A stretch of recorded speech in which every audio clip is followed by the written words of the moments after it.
Over 35 years ago, in our farm neighborhood, there was a farm where an old woman lived alone. It was said around the neighborhood that the old lady was a witch. I don't know if she actually was a witch, but she was pretty scary looking. She wore long dresses and always had a scarf tied over her head. She walked with a cane and was kinda stooped over looking. She didn't own a car, and we would see her walking up and down the roads, picking up cans and bottles, which I guess she sold. We would pass her in the mornings on the school bus, and whenever the bus went by her, all the kids would quiet down and sit silently in their seats. We wouldn't admit it, but we were scared of her. As I said, she lived on a farm. She did not farm the land, but rather cash rented her ground to another farmer. The land was a mix of ridgeland and rich bottom ground, prime farmland. There was a nice large woods which held an abundance of wildlife.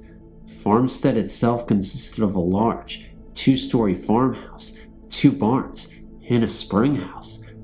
Large old pines surrounded the house. It actually was kind of a pretty farm. In 1963, the old lady died alone, and her land was bought by a neighbor in a sheriff's sale. The neighbor was never successful in finding a tenant for the house. It seemed that nobody would live there very long. Then, in 1966, the house and all the outbuildings burned to the ground. The ensuing investigation didn't ever turn up much, but to this day, the rubble of the fires is still there, and the site is slowly going back to nature. Just the large pines still mark where the farm stood. Along came 1967, and for me, life changed. Graduation, the Marines, and Vietnam. Thoughts of witchy-looking old ladies were the furthest from my mind.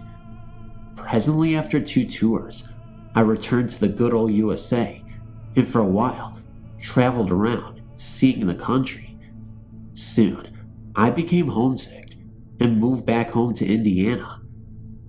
Having lived in the bush for a couple of years, I guess I had a hard time adjusting to life among people, so I would spend a lot of time in the woods hunting, or just sitting alone, in the quiet. Upon my return home, I asked the owner of the old witch farm if I could hunt on the ground he owned. He responded affirmative, as the ground was no longer good for farming. It seemed that after a couple of years after the old woman died, springs burst forth out of the hillsides in the farm and saturated the bottom ground, ultimately turning the farm into a marsh. Today, you can slog through the marsh and find the tops of fence posts sticking out of the ground for about 10 to 12 inches. Fence wire is still attached to the post, disappearing into the ground. Now, I started hunting on this ground, but I was always uncomfortable while I was there. I constantly felt as if I were being watched. It was kinda creepy. You could just feel something unnatural was there with you. However, having survived the NVA, I was not afraid of any creepy Indiana woodland. One rainy night, in the late 1970s, I decided to go fox hunting. I left my uncle's home and ventured out in the woods with a light, a fox call, and a shotgun. I knew the best hunting would come in the field behind the old witch's woman's farm stand, so I crossed the creek and went up the ridge to the old farm. I set up and began to use my fox call. I was not afraid. I'd learned long ago not to let my mind get the better of me. After a while, I called in a gray fox, but I was not able to get a good shot at him, so I held my fire. It was very quiet, just the sound of the rain falling. Now, I need to explain that when fox hunting, a call is used to call in a fox, and a powerful light with a red or amber lens cover is used to shine or reflect the fox's eyes, revealing the animal's position. This is a common method used by hunters everywhere. After I was convinced that the first fox I called in was not going to present a shot, I resumed calling. After several minutes, it seemed that I was hearing a noise coming from the old farmstead area. I shined my light in the direction of the pile of rubble that had once been the farm buildings, and suddenly I realized that the light was reflecting back a pair of eyes that seemed to be 8 to 10 feet off the ground. Okay, no need to panic. Probably a raccoon up in a small tree, trying to get a better view of an animal that was in distress, a noise my call makes. Regardless of what it was, this incident spooked me, and I decided to leave. I blew my cover and removed the red lens cover from the hunting light and turned it into the direction of the elevated eyes. Now, an animal's eyes will reflect red in light, but normally reflect with a greenish tint in white light. However, the eyes of a possum will still reflect with a reddish tint. The eyes that were being reflected in my light stayed red. No big deal, just a possum. I gathered my gear and started across the field for the wooded slope to go home. Turning my light in the direction of the red reflecting eyes, they were still there, unmoving, but closer. Now, any animal whose eyes are being reflected in light will eventually move their head, causing a momentary break in the reflection. These eyes were unblinking, unmoving, except they appeared to be following me towards the woods. The scariest thing was the fact that the eyes were still about 10 feet off the ground. It was then I realized that there were no trees in the field for an animal to be in, and no Indiana owls can hover like a Harrier jet. Suddenly, this battle-tested Marine panicked and started double timing towards the woods. I found the footpath that went down to the creek crossing and started down it. After going about 40 meters into the woods, I stopped dead in my tracks. I was suddenly paralyzed with fear. I knew if I turned around that the pursuing eyeshine would be behind me. Mustering my courage, I slowly turned, shotgun at the ready, and as sure as hell, the reflection was there at the tree line, still about 10 feet off the ground. In the powerful beam of my hunting light, I should be able to see the body of whatever was following me, but all I could see were the eyes, staring, almost seeming to glow red. I was toying with the idea of shooting at what I was now sure was an apparition, but a low guttural sound, which came from the same location of the eyes, convinced me that this was not a good idea.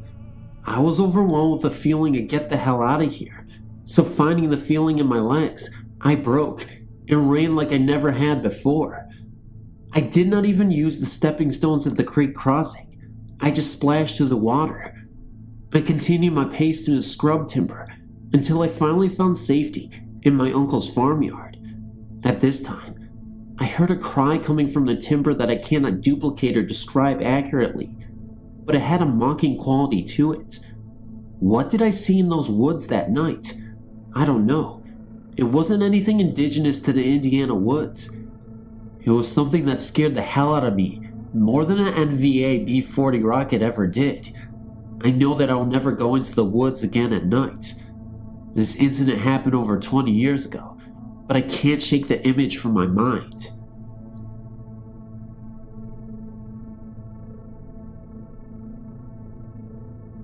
I was reading the many accounts of ghost hauntings and appearances, and I thought I should share mine. My senior year, my sister, my friend Mindy, George, Joey, and myself decided to go and search for ghosts in a place that is known for many ghost hauntings. I'm from San Antonio, and some of you may be familiar with the tracks school bus crash that killed several children and bus driver in the surrounding Espada Park. On the way to the tracks, there is a cemetery about a couple of blocks off the main street that leads you to the tracks. It was about 11:30 at night, and we heard about the statue of the Virgin Mary, that if you stare at her long enough, she starts to rock back and forth. This whole area is known for many ghost sightings because it is also a battlefield. The statue is located in the cemetery, near the small road that leads into the cemetery. The cemetery has a gate surrounding it and a chained entrance. Well, anyway, we parked outside the fence and sat in silence to see if this was true. Sure enough, slowly at first, the statue started rocking. She sits with her head bowed and is holding her arms as if she is carrying a baby. To our surprise, the statue started throwing her head back. We started freaking out, but weren't too scared, because we had seen a ghost about 15 minutes ago, but that's another story. We sat there, and my friend noticed that the gate was completely open. I don't know how we would have missed an observation like that, since we have to pass the entrance to get to the park outside the gate to see the statue. We all decided to go in and get a better look. We were being stupid and just weren't scared enough, I guess. Slowly, George began driving, and as we kept getting closer to the statue, the harder she would rock.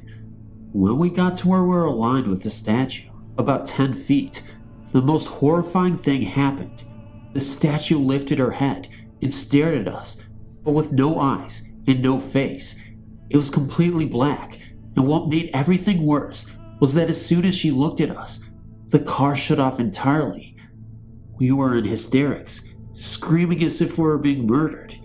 Even George and Joey, two 18-year-old men, were screaming like girls. The car was a year old and had no problems with it. George continuously tried restarting the car, and it just would not turn on. The rest of us are looking away from the statue, and I was praying to God to start the car. Finally, what felt like an eternity, it started, and we hauled ass out of the cemetery and took a right out of the entrance, which leads us further away from the main road towards the tracks. We were in shock and decided to skip going to the tracks and go home and pray. When we got home, I noticed the TV was on and the news was blaring. It was announced that an earthquake had just hit the San Antonio area. I guess that explains what happened at the cemetery, even though I swear it was paranormal. I'm not even entirely sure what happened that night exactly, but I know it terrified me. But how do you explain the black eyes? How do you explain everything else? Maybe it was a paranormal earthquake, if that even makes sense. You know how I was talking about the ghost from earlier that I said I wouldn't mention? Well, I guess I should mention it now. A few minutes before we were heading up to the cemetery to see the statue, we saw this old guy out in the fields, just digging. As we drove by with our headlights on, we flashed towards the guy. He looked up at us and looked absolutely frightened. Either that or angry. It was hard to tell. But as he was looking up, his eyes were black. Not only that, but his eyes were so black that they were reflecting off of the car. I'm not even sure if that makes sense, but that's what we saw. We ended up driving past that area, and that's when we went into the cemetery. Now, you may dispute this and may be skeptical about what happened, but I'm telling you, honest to God, it really did happen. I know a lot of people say that, but I swear on my life that it did. Every time I pass by that cemetery, I can't help but think of what happened that night. I don't know if I'm ready to see that thing again, once it decides to appear. But I'll tell you what, whenever someone tells me a ghost story, I'll listen and believe.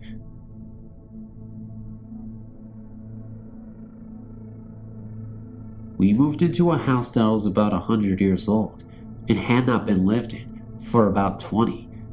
The rumor around town was that it was haunted. I did not believe this, even though I had grown up with people that had spent nights in the house and said that they experienced it firsthand. So we moved into the house when my children were ages 5 and 8 years old. The first night in the house, I was very nervous. I could not go to sleep. When I did almost fall asleep, I heard a man's voice in my head. I know this sounds very strange, but it was like someone else's thought was in my head, and it said a man's name. I can't remember the name, only that it started with a B. We finally settled in. The girls complained of doors locking them in rooms. We had gone out of town for the weekend. My youngest daughter got a virus. When we got home, she went to bed. About 5:30 a.m., I heard what I thought was one of my children calling out for me. When I checked in on them, they were sound asleep, not even stirring. I went from my youngest daughter's room into the hall to go to my room, and I saw what I thought were car lights reflecting in my window on the stair landing. But as I watched, the lights were bobbing up and down, independent of each other. They went down the steps, turned at the landing, and continued down the steps until they disappeared through a door. Another time, at about 5:30 a.m. again, I was awakened by someone touching my leg. I thought it was one of my children, but nobody was there. I also experienced a man's voice in my head one more time. Near Halloween of the same year, I was in the car with my children when my 5-year-old complained that she always felt that someone was watching her when she was in bed. This scared me. It was time to get out. We bought a brand new house and moved out. When we had moved into the old house, I had 2 cats. They were so scared in the old house that they didn't come out from under the couch for a week. I thought this was a reaction from moving. When we moved into the new house, they were at home right away. I feel that they sensed something. After we moved out, my mother-in-law confided that she had an experience in the house while getting my children off to school. It was a foggy morning and not yet light out. She heard someone come in the house. She walked into the dining room and could see someone in what was called the parlor. She thought it was my mother, who liked to get up early and walk every morning for exercise. When she spoke my mother's name, the presence went up the steps. She thought my mother had gone up to check on the children. When she never came down, my mother-in-law went up looking for her, and no one was there. She became concerned and called my mother to make sure she was all right. My mother confirmed her calling. She said she wondered why she called so early for no apparent reason. My husband also experienced hearing what he thought was the children calling out for him, and they were asleep. For about 6 months after this, I had nightmares about the house. I hope I never experience this again. And this is my experience with the haunted house. Me and my family moved into this big house about 15 years ago. I had 2 small daughters and my husband at the time. The first night there, I was alone and had just put my kids to sleep upstairs and was just laying down myself when I heard someone in the kitchen. It sounded like they were going through the drawers frantically, looking for something. Well, I was terrified, as I knew that my husband wasn't there. I went downstairs to see what or who was there, and nothing was out of place. That's when other things started to occur. My youngest daughter wouldn't go upstairs by herself. She always told me that there was a man up there. I didn't understand until later. As we settled in, things got worse for me. I would be watching TV. The volume would go up and down. Ashtrays on the table would move. The drapes would sway when the windows weren't open. I was bathing one time in the downstairs bathroom and felt something touch my shoulder. It felt very cold. I had things of mine stolen, and I'd never gotten it back. One night, I was just dozing off, and I felt the covers being pulled off of me. This really scared me, but I tried not to think about it the next day. I was cleaning the stairs, and a very deep voice said, "Hey you," right beside me. The hair stood up on my neck. That night, at 2 a.m., someone came running up the stairs, stopping at the top. Of course, I saw nothing there. My husband told me that he awoke one night, and there was a very tall man standing in the corner of our room, dressed in black, just watching us. The next day, my oldest daughter told me that a woman who was dressed like a nurse carrying a tray came out of her closet, walking towards her. She had a name tag, but it wasn't legible. It scared her pretty bad. One morning, I was down in the basement doing laundry, and I hated to go down there. When I got this terrible feeling, I tried to ignore it, but it got worse. The hairs on my neck were tingling. I knew that something was coming up behind me, but I couldn't move. Then it was like someone stomped on the cement floor. It was so weird, because the floor vibrated. I was so scared that I threw my laundry and ran up the stairs. I would also go to bed with jewelry on and wake up, and it would be off, and I would find it somewhere in the house. One morning, I woke up to find a straight razor in my bed down by my feet. I think that did it for me, and I wanted to move out. And the kids' bedroom window would never stay shut. We tried everything to keep it shut, but I would go upstairs, and it would be opened. My mother babysat for me one evening, and when I got home, she was white as a ghost and told me that she would never watch my kids here again.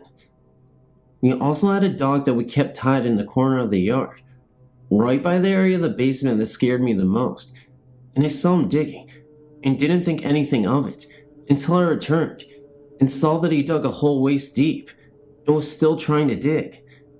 His paws were bleeding and he was foaming at the mouth. I had to pull him out of there. It was horrible. He finally moved out, and for a long time, my daughter was afraid that the man was going to follow us. I looked up the history of the house and found out that it was built in the 1800s. That was all that I could find out. The house is still there. I drive by it sometimes and wonder if the people who live there now have any problems.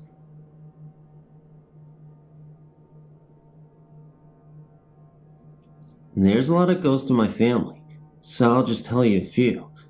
My grandfather passed away before I was born. He used to wait for my aunt, sitting in his rocking chair, every day to get out of school. Well, one day after he died, my aunt said that she came home from school to find her babysitter with her jaw hanging open and wide-eyed, staring at the rocker. It was rocking by itself, and their dog was sitting in front of it, begging. Suddenly, the rocker stopped moving, and the dog started walking slowly back to the door, which was deadbolt locked. The door unlocked in front of everyone and swung open. So did the screen door. Normally, if the back door was open, the dog would run out. He didn't. Then both doors shut again, but they didn't lock. Another story is told by my mother and my aunts on my father's side. They were all playing Trivial Pursuit when a question came up about one of the wars that my grandfather had fought in. Meanwhile, there was a pot of spaghetti sitting on the stove. My Aunt Patty said a smart comment about my grandfather and the war, just joking around. Well, the pot of spaghetti flew across the room and landed right next to my Aunt Patty's feet. It dumped everywhere and just missed her. I think he was just trying to tell her that her joke wasn't funny. My personal experiences are different. One, for instance, was when my grandfather died in 1990. 2 weeks later, me and my cousin slept in my grandmother's house. My aunts and fathers lived there. Well, about 8 p.m., we both went into the living room to watch TV, and my grandma's rocker was rocking by itself. That I saw with my own 2 eyes. Another incident was at my cousin Sandy's house. My cousin Brandy and I were babysitting. She was on the phone with her boyfriend when the kitchen light switch started turning on and off by itself. It was going up and down, like someone was turning it on and off. Okay, last story. The story to my cousin Sandy's house is even weirder. A man had hung himself in the attic a couple of years before she moved in. My cousin was a dancer, so she used to exercise a lot to stay in shape. Anyways, she told me a few stories about when she was exercising, and she would get tapped on the shoulder. Or once she heard someone calling out her newborn son's name, and no one was in the house. She heard knocks on the front door. The attic door would open and shut continuously. Her brother-in-law was there on a few instances. Whoever he wasn't good. He was definitely there to scare, so she moved out within 6 months. I have a few more that I can think of, but I think this is already too long. I don't know if there's a reason for so many hauntings in my family or not, but I wish that it would stop. You never know what would happen if someone really ever got one of these spirits angry. Thanks for reading my family history. I hope you enjoyed it. I didn't. You can believe me or not, but the stories I'm about to tell you are true. I never really believed in ghosts when I was little. My mother told me they were made up by people a long time ago, and I believed it until I stayed a night in my neighbor's house up the street. The Smiths, we'll call them, had a beautiful colonial-style house which dated back to the late 1700s. I guess a lot of interesting events occurred there. The house was apparently owned by a wealthy family, including a house across the street. The Smith's house had been used as a servant home, while the house across the street was the main mansion. Anyway, one day in the late 1900s, a man named Edward was working in a barn with a piece of machinery. Suddenly, he lost control of the machine. His arm got caught inside, and it tore it off. For hours, he laid in the barn bleeding and crying for help, but no one saved him until it was too late. Supposedly, his ghost haunts the Smith's house. So, now the story begins. In Rhode Island, in 1987, I was about 6 years old, but I was well aware of my surroundings. My parents were going on vacation, and my sister and I were to stay at Smith's house. It was especially crowded this particular night because their relatives from West Virginia were spending the night also. At about 5 o'clock, we all had dinner. Afterwards, we all played like little kids do, and finally, we all got together to settle down to go to sleep.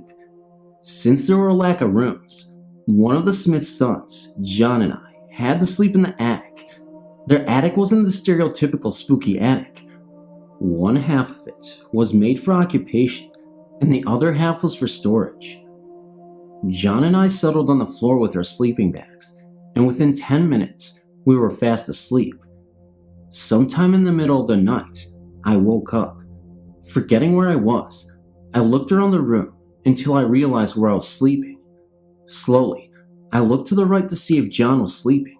He was. Then I looked up at the doorway to the other half of the attic, and what I saw, I'll never forget.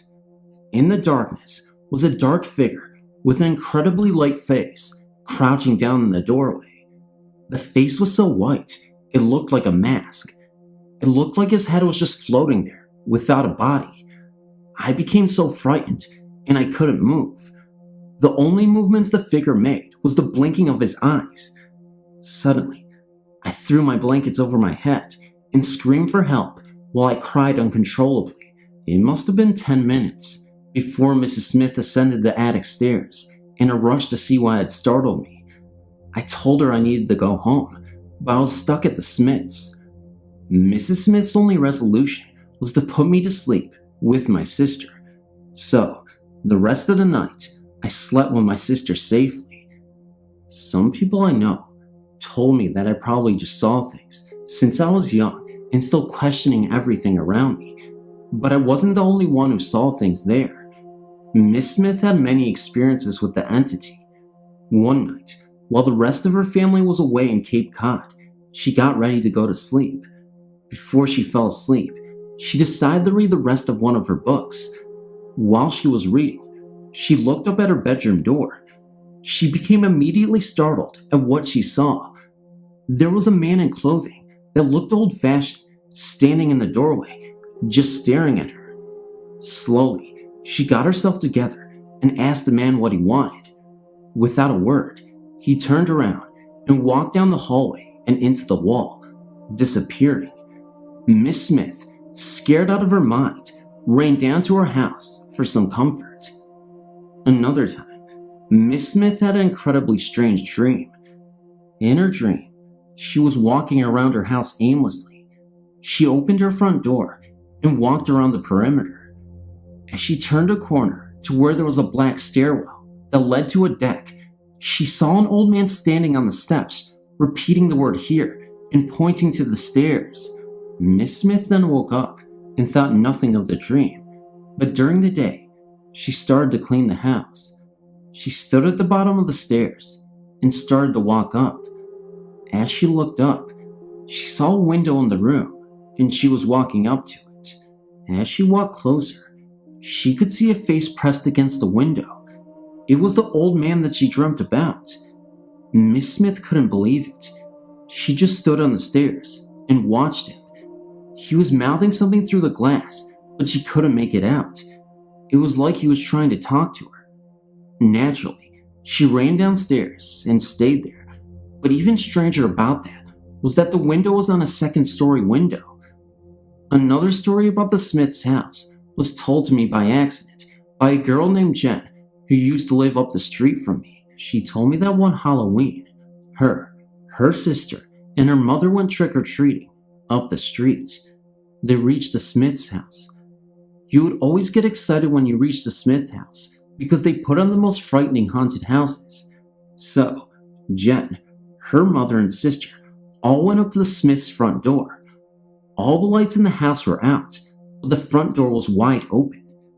Thinking it was part of the haunted house, they went in. The living room was completely dark and the house was silent, but within a few seconds, commotion began directly upstairs. Jen and her family heard ghostly laughter, whispering, and crying. They also heard things rolling on the floor above, and a ball bounce until it bounced down the stairs, straight ahead of them. They were scared, the way you're scared on Halloween, but all of that changed. Soon after the ball, a figure in the darkness fell down the stairway, screaming. The figure just wasn't sliding down, it was flipping over on its head, smashing itself into the banister, and just damaging itself. After its fall, the figure just laid at the foot of the stairs, completely silent. Jen, her mother, and sister all ran from the house screaming, not knowing if what they saw was real or fake. But the next week, the Smiths announced that they were in New Jersey visiting relatives. The figure they saw was not one of the Smiths. Other things have happened here, but they were all small. Everything from nightly whispering to loud thumping and crashes. There have been other witnesses to the events at the Smith's house, but no one knows why the house is haunted. People think that Edward is the ghost that haunts, but the visions everyone saw didn't fit his description. The hauntings still continue today, but they're not as extreme as they were before. When I was growing up, I've had several experiences which led me to believe the house was haunted. First, I was about 6 years old. I was lying in bed, just about to fall asleep, when I heard what I thought was laughing. I turned over to tell my sister to be quiet when I saw a black form floating beside my bed. My sister was sound asleep. This form had no legs that I could see. It did have a smile on what I call its face. The next encounter did not happen until I was 16. I was coming home late one night and came face to face with this thing. It was the same thing I saw when I was 6, only this time there was no smile. After an indiscernible amount of time, I ran to my room. I've had several encounters with this thing throughout my teenage years and began calling it Paul. Don't ask me why, because I don't know myself. My sister and brothers claim they've never saw it, but one brother says he's had a haunting experience, such as things floating in his room. My mother says she knows the house is haunted, but she refused to give any examples. I know this thing was not harmful because nothing harmful ever happened. I also came to feel that this thing was protective of us because I never felt alone and afraid in the house when I was alone. Whenever something was going to happen, we were given warning signs, such as popping noises on the stove that we found out had a gas leak, and uneasy feelings using the garbage disposal that checked out to have a barbed wire that an electrician said could have caused a fire. This is my story. Hope it wasn't too long.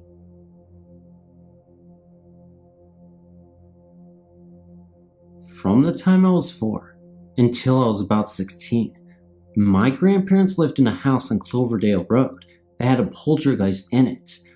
I lived with them for the first 4 years, then moved out with my mother, but even after we moved, I would spend weekends or holidays in my grandparents' house. The happenings were noticed by everyone in the family. My grandfather was the only one who never said anything out of the ordinary. He's a staunch man of God and kept pictures of Jesus around, and he prayed daily to bless our house and everyone in it. The house had a sunroom that was added on the second floor, over the front porch. This became my room.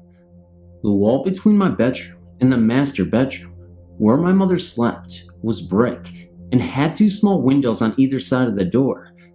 I had to walk through a room to get to the upstairs hall, where there was a door leading to the middle room, always dark because the only window was 2 feet from the house next door. In the back of the upstairs had a small kitchen over the top of the one on the first floor, and a bathroom at the very back over the top of my grandparents' room on the first floor. The downstairs had a living and dining room combination that was curtained off. The front room was a bedroom, the middle the dining room, and the stairs to the basement went down at the doorway to the kitchen. Beyond was my grandparents' room, as I mentioned. My grandparents, my mother, my aunts, and myself all lived there at once. My aunts were teenagers and experimenting with the occult and spirit invocations. I really think this had a lot to do with everything. At their age, they couldn't have understood the consequences of what they were asking. You could clearly hear the footsteps in the middle room, even during the day, and then find out later that my aunt wasn't home. So many things got moved around in Susan's middle room that she put a lock on her door, but it wasn't any of us. We heard walking, someone laying down heavily on the bed, drawers opening and closing, the closet opening and closing, not loud or frightening, just the normal noises Susan's would have made if she was there. Many times, when I was very young, I'd scamper up the stairs, convinced she was there and wanting to play with her. When I got there, the door would be locked and no one would answer me when I knocked. Once I even saw that the light was on in her room. It was shining around the door. I called to her and tried to open it, but it went out and the noises stopped. My scalp would tingle with fear and I'd run crying to my grandmother and tell her what happened. Once, when I was about 5 or 6, I got up to go to the bathroom in the middle of the night. My room was awash with street lamp light, but my mother's, with no other windows, was very dark. I had to go slowly, even though I was dying to go into the bathroom, because I didn't want to crash into something and wake her up. When I got there, I was just flushing and was suddenly possessed, no pun intended, with the most abject horror for no apparent reason. I screamed and I screamed. I ran all the way from the bathroom past my mother, who was struggling to get up, into my room and under my blankets. I was trembling and pale and shaking. It woke the whole house up, and it took me hours to calm down and sleep, with the light on, of course. I never knew what had set me off, just blind panic. Our pots and pans could be heard falling out of cupboards, and when you'd go check, everything would be in place, except maybe one thing, and that would turn up days or weeks later. My mother saw a black shadow about 2 to 3 feet high at the foot of her bed when she wake up in the middle of the night. One day, it waited until she was awake, then slowly, deliberately, came around the side of the bed and advanced towards her head. She prayed fervently while it just stayed there, then mysteriously, it faded away. The odd thing is, it would always come back another night. She was the only one who saw anything. The rest of us just heard disturbances. I was playing with my toys one sunny day in my room. I was about 7 at the time. I picked up a bunting bag, sort of like a baby sleeper, but like a gown sewed closed at the bottom instead of 2 legs, and also the ends of the sleeves are sewn closed, and it had a hood. It was made of flannel and had flowers on it. I love putting my baby dolls in it. It fit the ones that were about 12 inches high. I had a doll prepared to put in it, and reached for the flannel bag on the floor next to me. Then I shrieked and jumped up, flinging it away from me. I could feel that there was something, felt like a gardener snake or 2, writhing inside of it and making a buzzing noise like the world's biggest housefly or bee. I stared at it in horror as it lay on the floor and the writhing could be seen. Then the noise died down, and as it did so, the shapes quit squirming and went flat. I was screaming for help. My mother and aunt came upstairs, and I told them what happened. I was sobbing so hard they could barely understand me. They picked it up, even though I screamed and begged them not to, and looked inside. There was nothing. The only way out, if something was in there, was through the neck hole, and it was lying face up a couple of feet from me, and I had not taken my eyes off it for anything. They searched the room, and found absolutely nothing. They said I imagined it and took me downstairs to have juice to drink. I swear I never played with it ever again. I put that thing in the bottom of a box and left a pile of heavy toys on top of it. The house still stands, and when we left, none of those things ever followed us. I wonder what else has happened there over the last 20 years. This story took place in a house that me and my family lived in when I was a little girl. The house is over 100 years old, and when we moved in, my father had to do a lot of work on it. While tearing out a wall, separating the kitchen and stairway leading upstairs, he found an old necklace hanging on a board inside the wall. We took the necklace to a jeweler because there was writing on the clasp.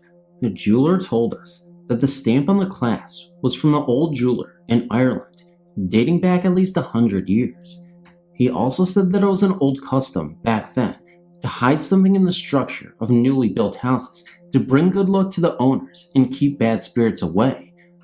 My father gave me the necklace when we sold the house some years later.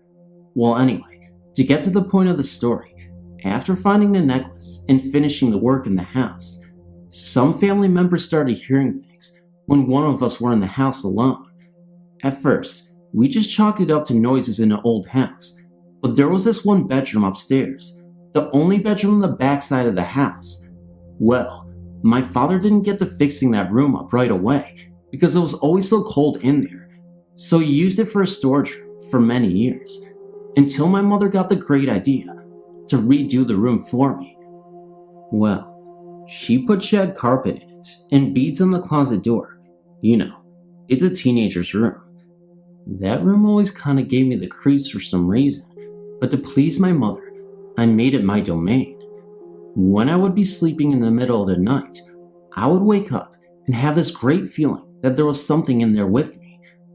I would go running into my sister's room as fast as I could in the pitch dark, and as I was running, I would hear my name being whispered in my ear in a long, dragged out manner.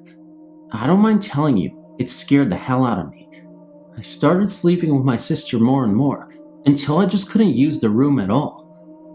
Later on, my mother started caring for some elderly people, and she gave my room to one of the women named Marie. She always slept with the door shut at night because some of the other ladies would snore and keep her awake. One morning at breakfast, she was complaining that she didn't get too much sleep due to the snoring. My mother asked her, why didn't you close your door, as you always have? She said, well, Miss Clunch, I didn't want to say anything, but sometimes I hear voices in the room at night. Not long after that, I was sleeping in my sister's room when I heard this young woman's voice singing this happy kind of lullaby in the hallway. It was loud too. It woke me out of a sound sleep. The next thing I know, I hear my door start squeaking open, and my heart was racing. It was my mother. She popped her head in and asked me if I heard that too. She checked all the women, and they were sound asleep. We started asking around to some of the old neighbors, and found out that a young woman, a relative of one of the neighbors, had died in that very room during childbirth. We still continued to hear stuff in the house, but were not as afraid as we were before. I felt sorry for the lost soul. She must be looking for her child. That's it. It's kinda long, but oh well. Thanks for reading this story.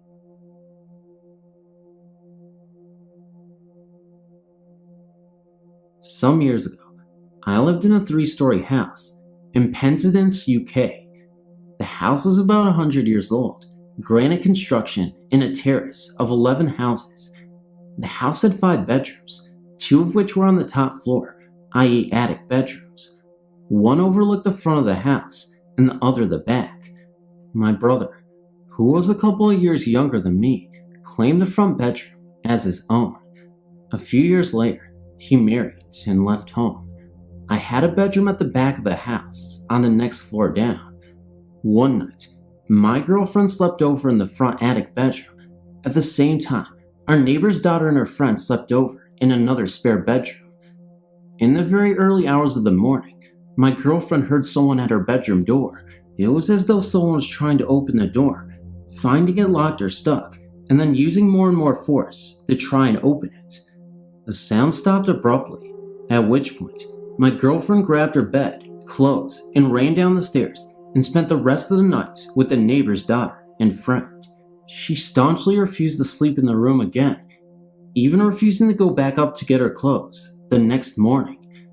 Sometime later, I moved into the attic bedroom myself and experienced the same manifestation.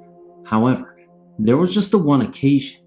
It was just as my girlfriend had reported. The door sounded as though someone was trying to force it open. The noise was sufficient to wake me, and although it was somewhere around 12 to 1 o'clock in the morning, there was sufficient light from a street light outside for me to see that the door was open. It was exactly as I left it when I went to bed. An interesting sequel to this story is that a few years later, when most of the family had married and left home, my parents sold the house to move to a smaller cottage nearby. One morning, my mother was returning from the local shop when she met the lady whose attic bedroom adjoined the one in question. After the usual pleasantries, the neighbor said that something strange had happened a few days earlier. She'd been in her main bedroom, which was directly below her attic bedroom, when she heard footsteps on bare floorboards walk from our attic bedroom across into her attic bedroom. Our attic bedroom had been carpeted, and although my parents had sold the property, the new owners at the time hadn't moved in, as they were still in the process of selling their property. A few weeks ago, my grandparents and I went to a Mormon pioneer cemetery a few miles from where I live to get a picture of an ancestor's gravestone. While driving into the cemetery, I noticed a particularly tall gravestone. As soon as I saw it, I got the chills. Normally, I'm not scared of cemeteries or things like that, at least not in the daytime. As we left the cemetery, my grandmother pointed out the creepy headstone. She said it was her grand-aunt's grave, and that this lady had crossed the plains to come to Utah when she was about 8. She later went north to help settle in the town of Richmond, Utah. Then Grandma told me the following story. When my Aunt Andrea was about 15, she was home alone in the kitchen right after school. She heard a woman's voice and turned around. She saw an elderly lady in a long, old-fashioned style dress with her hair in a bun. Andrea ran out of the house and to a neighbor's, where she called my grandmother at work. Grandma thought she was trying to get attention, but told her she could stay with the neighbors until she got home from work. The same thing happened twice over the next 2 weeks. My grandma requested a picture of my great aunt from my great grandmother so she could copy it and hang it up on the mantle. It was lying on the counter the next day when Andrea came home. As soon as she saw the picture, she jumped. She asked Grandma who it was, then told her it was the ghost.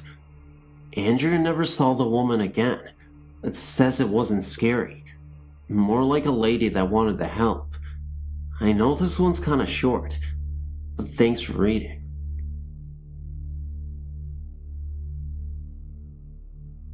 I have a story to tell you of a sight which will always be engraved into my mind for life.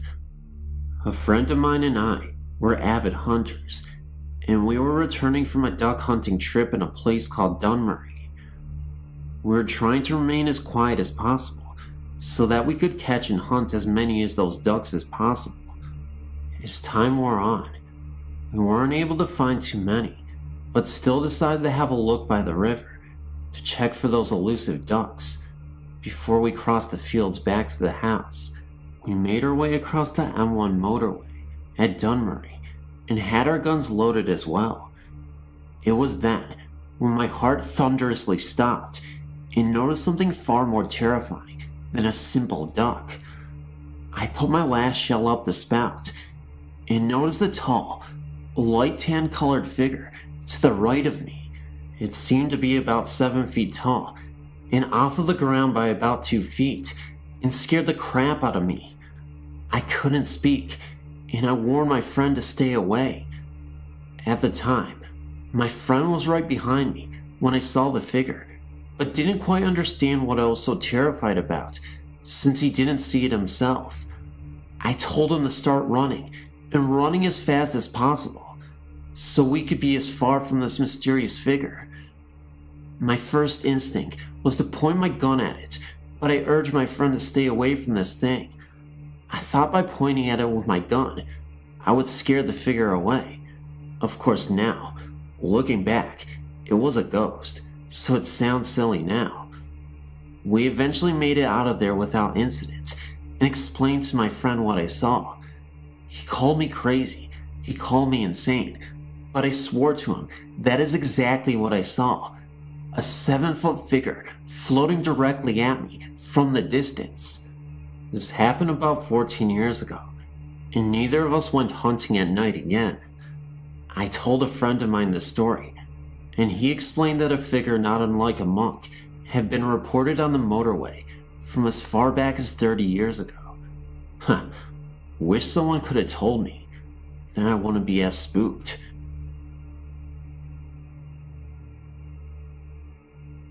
My grandparents used to own a home in New Hartford, Connecticut, until about 5 years ago. It was a huge house, mostly built by my gramps, and it sat centered on about 4.5 acres of land. It was really nice, in the daytime, anyhow. It was a 2-story house with a huge attic and a basement as well. There were a total of 5 bedrooms in the main part of the house, and there was a 2-bedroom apartment connected to the house. Now, just as a bit of a background, my gram and gramps were some really cool old people. They traveled a lot. In fact, they've been to many different countries. They have been to all 48 continental states, plus Alaska, in their RV. A few years before I was born, they went to Haiti, and they bought this freaky little wooden statue. Ever since I was a little girl, anytime we went up to Connecticut to visit them, I hated that statue. A giant pillowcase used to have to be put over it so that I couldn't see it. One night, when I was about 13, I was sleeping in the bedroom that was converted into my gram's needlepoint and sewing room. I woke up to go to the potty. A little freaky statue man had the customary pillowcase pulled over him and was standing in his usual corner across the short, squared hall from my room. I went potty and came out. First thing I always did was I had to check and make sure that the little man hadn't moved. I ended up wetting myself when I looked and saw the pillowcase on the floor in the corner where scary statue man was, and then looked at the corner by my door, and he was there. I was only in the bathroom for 2 minutes, and that statue was way too heavy for anyone to move it, and me to not hear it. Everyone else was asleep anyhow. My older brother, the one who would have been sick enough to pull a mean prank like that, was not at my grandparents' home. He was in Bark Homestead with my cousin Sean and my Aunt Joni and Uncle Jim's house. As soon as I saw that Mr. Man was waiting for me by my door, probably waiting for me to walk by so that he could grab me and eat me or something, I immediately took off running down the stairs, which was an incredible feat for me in and of itself, if you've never seen a fat 13-year-old girl run before, and run through the family and living room, through the kitchen, into the foyer, and up 2 steps to the attached apartment where my mother was sleeping with my little sister Hannah and my baby brother Ryan. The next morning, bright and early, we went upstairs to investigate, and where was the statue? Back in the corner it was supposed to be in, with the pillowcase pulled over it.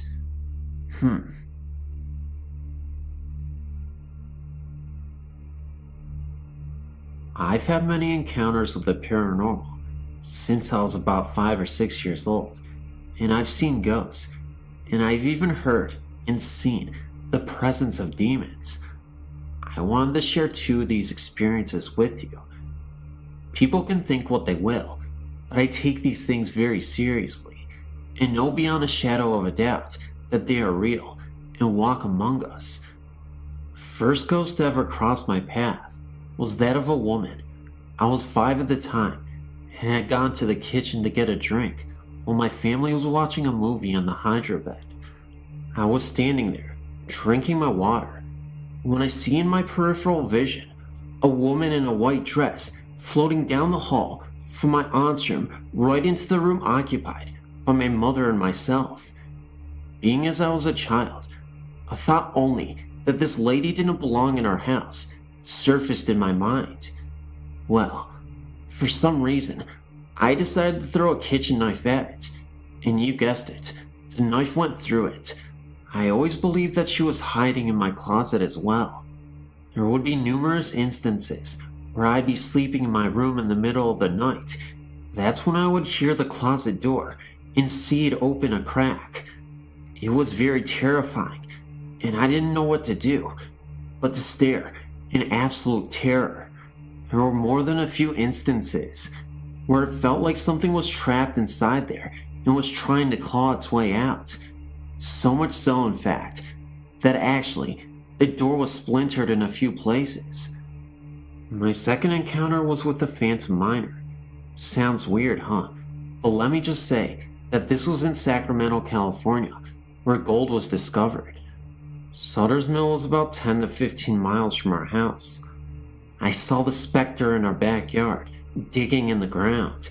He was dressed as a miner, would have dressed in the 1840s. He even had a mule with him, loaded down with things. It was at about 10 p.m. at night. I guess he found what he was looking for, because he pulled something out of the ground, put it in a pack, grabbed the mule's reins, and started to walk away. About 3 seconds later, he had vanished from sight. The thing that was odd to me was that a water pipe that was in the spot where the phantasmal miner was searching at, that very next morning, mysteriously began to leak. Strange series of events, but I'm glad you were able to read them, and I appreciate your readership. Since I was a little girl, my sisters and I had frightening experiences with ghosts. When I was 6, my family and I moved to a fairly new house, only 8 years old at the time, in West Texas. As far back as I can remember, we had strange things going on in that house. First off, at night, if you were to go through the hallway to get to my parents' room, you would always hear what sounded like a TV. You could hear voices and sometimes music. Most of the time, my parents' TV was off. If you left the room and stood in the hallway again, the sounds would be gone. Secondly, when I would try to go to sleep at night, I would always have that classic someone's watching me feeling. I always blamed it on me, being a young child. The house was a very scary place to be at night. Wherever you went, someone was watching you. Friends who have spent the night rarely stayed twice. The areas of the house that scared everyone the worst were the hallways to my parents' room and my older sister's closet. The closet always had a feeling of hate radiating from it. I tried to spend a night in there with my scared sister, and didn't last. I was sleeping on the floor with my head next to the closet, and that just wasn't a good feeling. I went back to my room after she fell asleep. A couple years after we moved in, my younger sister had a frightening experience. Her and I shared a bedroom with our beds parallel to each other, with a nightstand in between us. We were about 3 feet apart. One night, I woke up to her screaming my name. I woke up and asked what was wrong. She told me that, for no reason at all, she woke up and looked over at my bed. Laying at the foot of my bed, she saw a light blue, glowing figure of a woman. Her eyes were gone, and her mouth hung open. My sister described her as looking dead. My sister also added that she couldn't see me anywhere on the bed, so she started screaming my name and closed her eyes. When she opened them, I was awake, asking her what was wrong. She told me, and I looked down at the foot of my bed, and my huge stuffed animal that I had there every night was sparking like it had really bad static electricity. I took it off my bed and threw it in my bathroom sink and ran water over it. Being young, I thought it would help. Years later, my family and I moved to southern Louisiana and moved into a gated subdivision. One night my two sisters were mad at me and left the house to go on a walk. I followed them without them knowing. I followed them up to the front gate of the subdivision and talked to them for a minute. They quickly left in a huff, being that they were still angry with me. For what? I don't remember now. I stayed by the gate for a couple of minutes afterwards, and then decided to run to the end of the main street and hide behind some bushes that faced the gate. I waited for my sisters to walk by, and when they did, unaware of where I was hiding, they stopped remotely in front of the bushes. I heard my younger sister say, "What is Jenny, me, doing, sitting on top of that stop sign?" The stop sign is located next to the gate. After that, they walked on. I was a bit confused. It was about to chase after them, but then, through the leaves, I saw a shadow of someone running past the bushes I was behind. I could also hear the sound of footsteps. I stood up quickly to see who was there. No one was in sight. After this, I ran to my sisters and told them what I had seen. They then told me that they saw me, or what looked like me, sitting on top of the stop sign. They said I had a very angry, disfiguring grin. After we traded stories, we ran home quickly. Later, my younger sister told me that the ghost she saw on my bed and the ghost she saw on the stop sign both looked exactly like me. Possible doppelganger? I don't know. It all began around the 1st of June, this very year. This incident took place in my grandmother and grandfather's house. My grandfather had been diagnosed with cancer in the summer of 1998, and I didn't know that these last few months would be the last time I would ever see him alive. During that period of time, I'd spent a whole lot of time with my grandparents, and had felt like I actually gotten a little closer to them both, but especially my grandfather. At the end of the summer, I left and went back home. Subsequently, about 5 months later, our family received a disturbing phone call. It was from my grandmother. Unfortunately, she informed us about the passing of our grandfather. He had passed away in the hospital. We went back to our grandmother's home, which was the very last place that our grandfather lived in before his passing. A month and a half after we had been staying there, I noticed that something just didn't feel right. The whole atmosphere had changed. I decided to take the guest room. For some reason, I always got the feeling that I was being watched in the guest room. Then, other little occurrences started to evolve. The very first was, I always felt like somebody was standing over my shoulder. I started to notice scars on my back after I would awake in the mornings, and I would feel light touches on my back. My mom and brother both complained about the door handles being rattled and opening and closing really fast. Cabinet doors would fly open, and the pots and pans would all fall out. My hair would get pulled in the night. Objects would fall from midair, such as paper, and I would hear voices, one of which said, "Wake up," very loudly in my ear. I would see mists and rays of light shoot past me extremely fast, and so fast in fact, I could feel a whoosh of air. I would notice some of my belongings missing, such as my CDs, jewelry, and money to name a few. Usually the belongings that I would use around the house a lot. I would feel my bed move, as if someone were to bump into it during the night, flickering lights, and last, but certainly not least, since animals can sometimes see things that humans cannot see, my cat would turn her head really fast and just stare at something, which I would not be able to see for a significant amount of time. A little while later, about a month after being there, I saw the unthinkable. After I had sound sleep for about 7 hours or so, I woke up suddenly to a spirit at the foot of my bed, and it was my grandfather. I could not believe what I was seeing, but I will describe this to you in full detail. There was no doubt in my mind that this was actually a spirit. He was shadow-like, but his clothing was colored. He would always wave at me, and sure enough, he was waving in my direction with a smile on his face. It was plain to see that he was trying to get my attention. He just wanted to see me. I was too afraid to move a muscle, in fear that in spite of everything else, that he would approach me. I had never seen anything like this before in my entire life. I didn't want to tell this to anyone though. I thought that nobody would believe me, or even listen.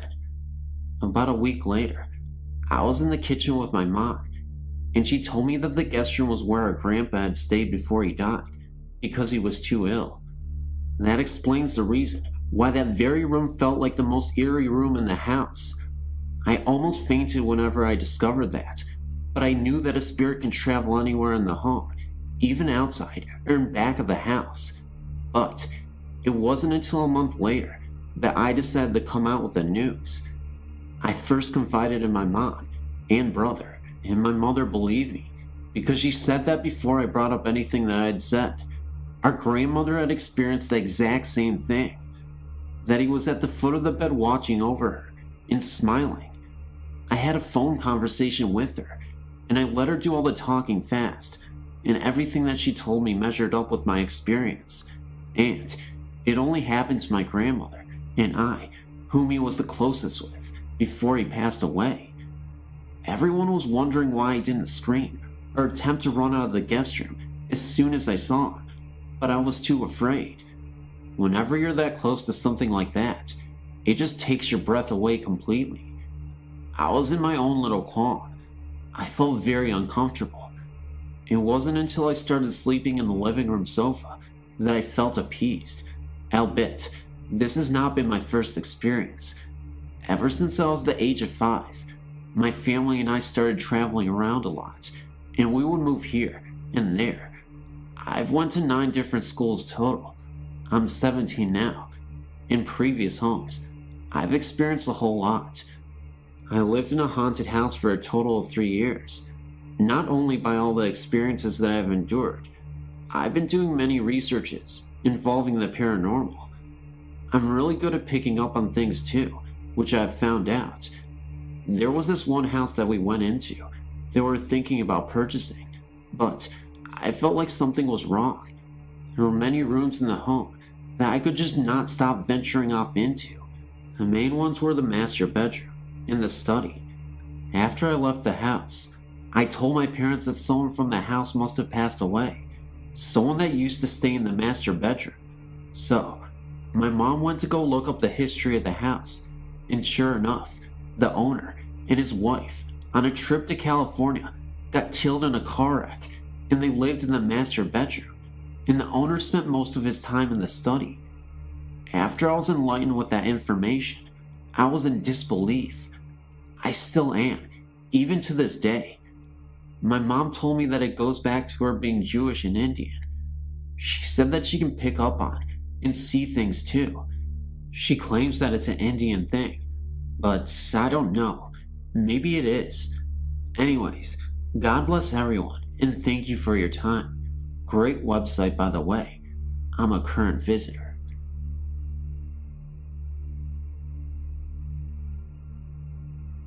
Hello.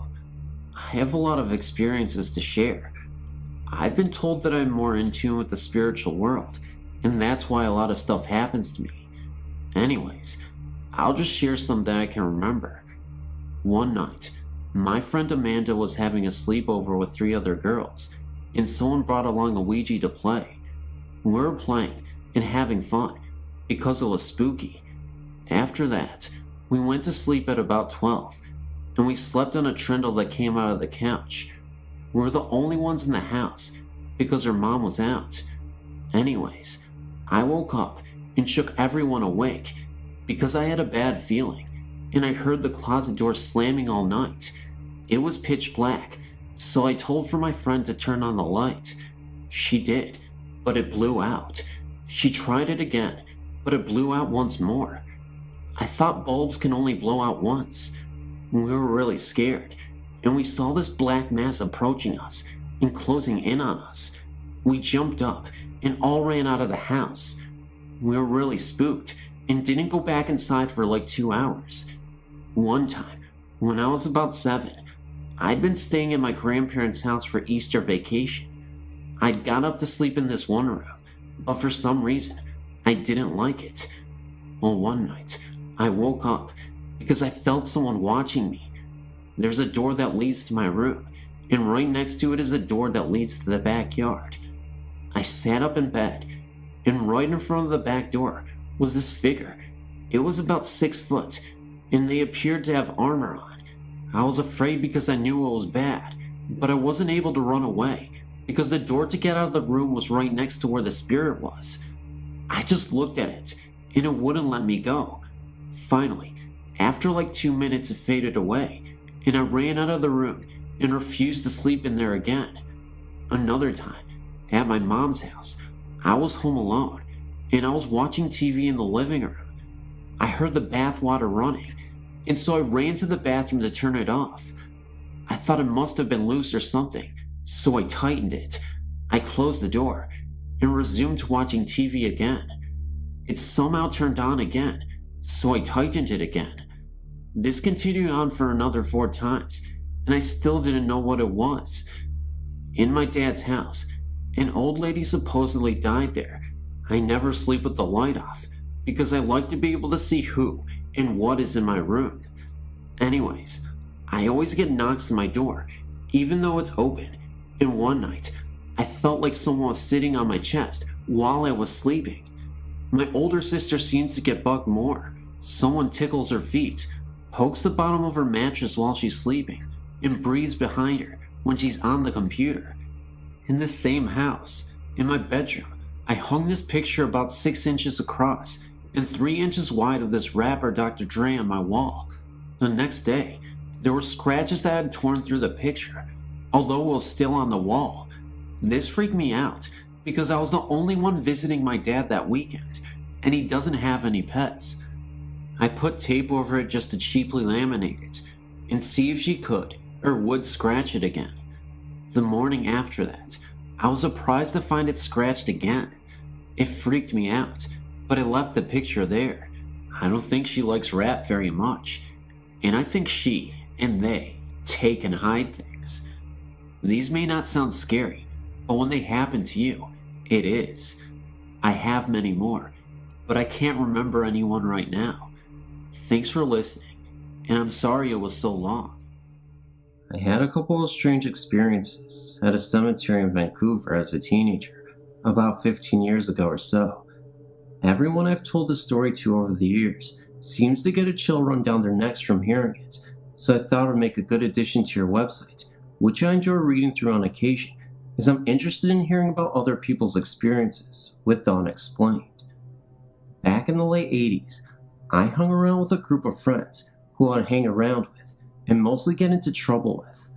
I guess looking back, we didn't really have any beliefs or interest in the supernatural or spirituality, and I suppose we were kind of like teenage nihilists in a way, getting into trouble with the police and partying a lot, not conscientious about school or the future, so what would happen at the cemetery would all seem the more strange.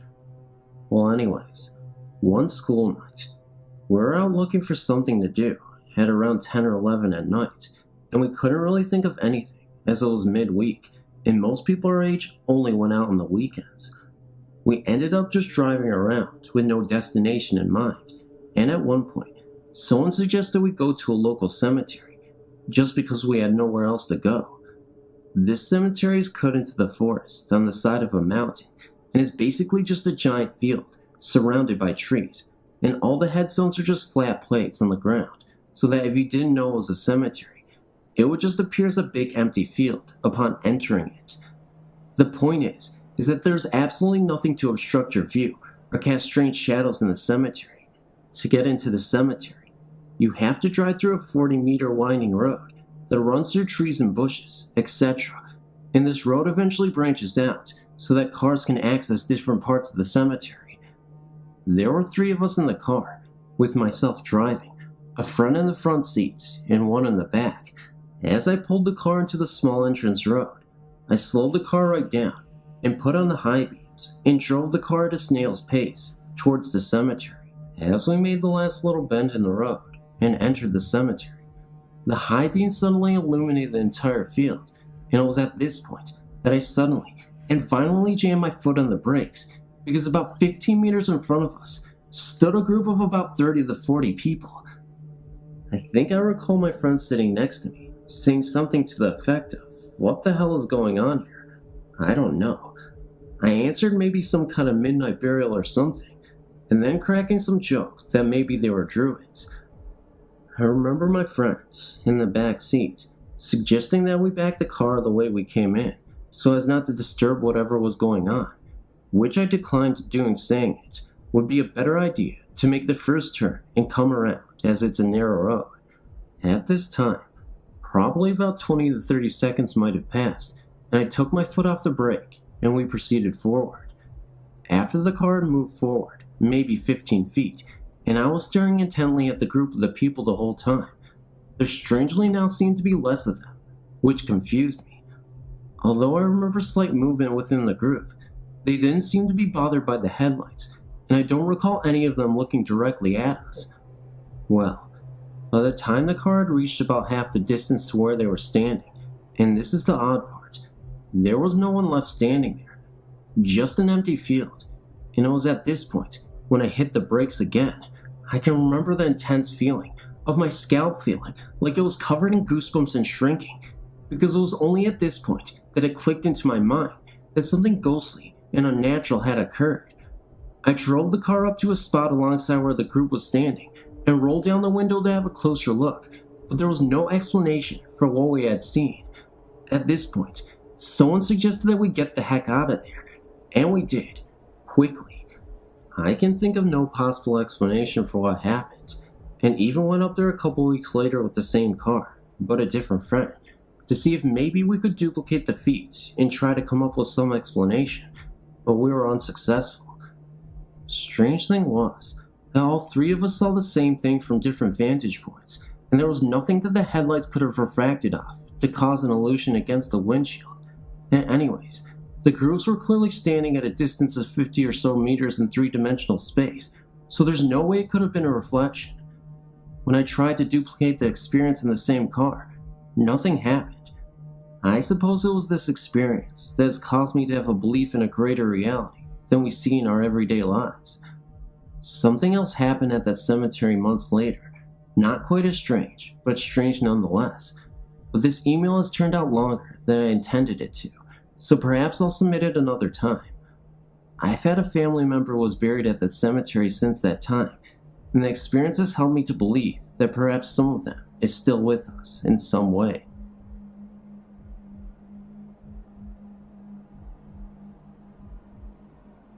I would like to share the experience we've had, my husband and I, with the ghost of a dead boy. We had some pretty scary moments.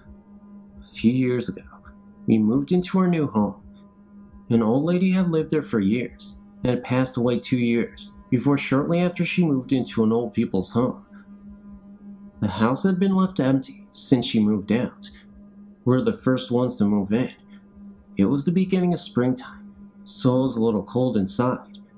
As we turned on the central heating system, we heard a noise as if a kettle was whistling. We thought it was just a little dry, as it had not been used in the last 2 years. This was just the beginning. When you entered our house, you would see a hallway surrounded by the living room, bathroom, bedrooms, and closet with the central heating system inside.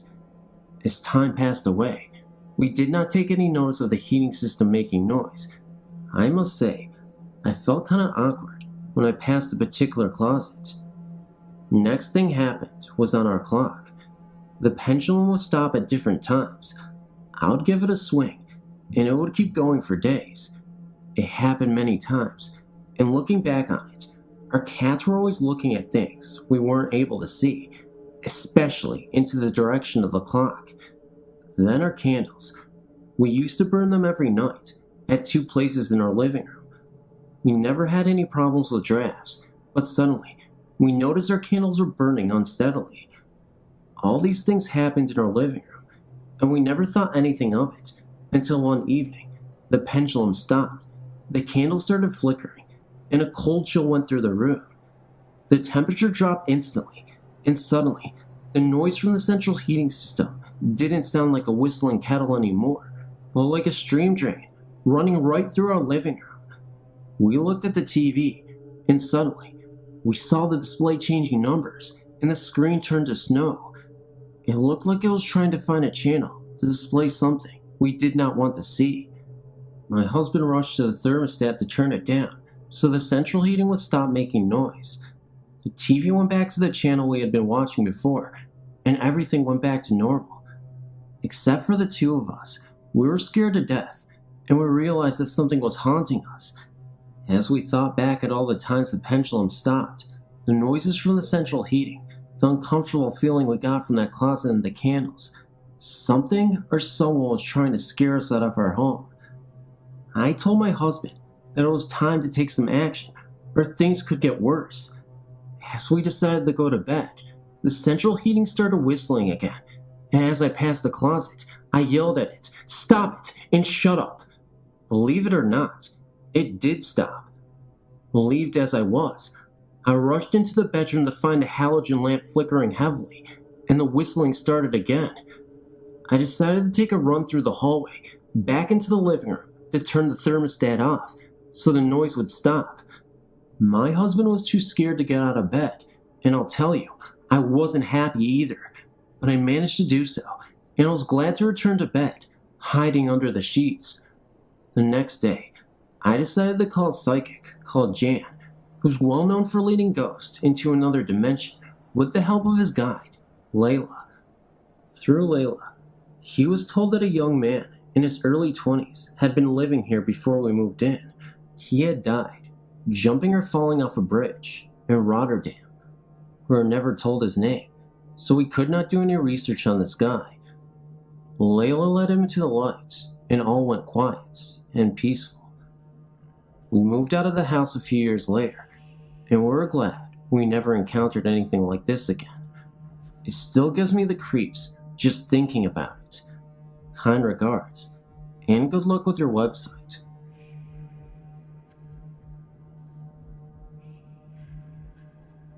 I'm not sure if you'll understand my English, since it's been a while since I studied it, so if you have any questions, let me know. It happened when I was in my early teens. I think first, I should describe my room to you. It's the very smallest room in the whole apartment. The bed was placed facing the door, and the piano was on the left side of the door. That day, my sister was sleeping in the room, on the floor. I don't know exactly what time this incident happened. All I know is that it was scary. So, I woke up in the middle of the night, opened my eyes to see a Grim Reaper with a scythe just standing there.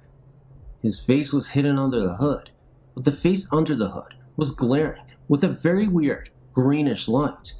My body was paralyzed. The only parts of my body I still had control over were my eyes. Suddenly, he started laughing, but it was a silent laugh. The most unusual thing about this, though, was that I could still hear him laughing, even though it was silent. His laugh would be best described as something evil and demonic. It was just cruel. I closed my eyes because I couldn't look at it any longer, and if I did, my heart would have jumped out of my mouth. When I opened my eyes, he was gone. I could still hear his laugh. It's weird that I fell asleep after that. After this incident, strange things started happening to me. I'd wake up in the middle of the night with my body stiff and be afraid of nothing, even if I was alone in the room. Or I'd feel like something's trying to touch me. Having dreams about people I don't know, and they always tell me that they're dead.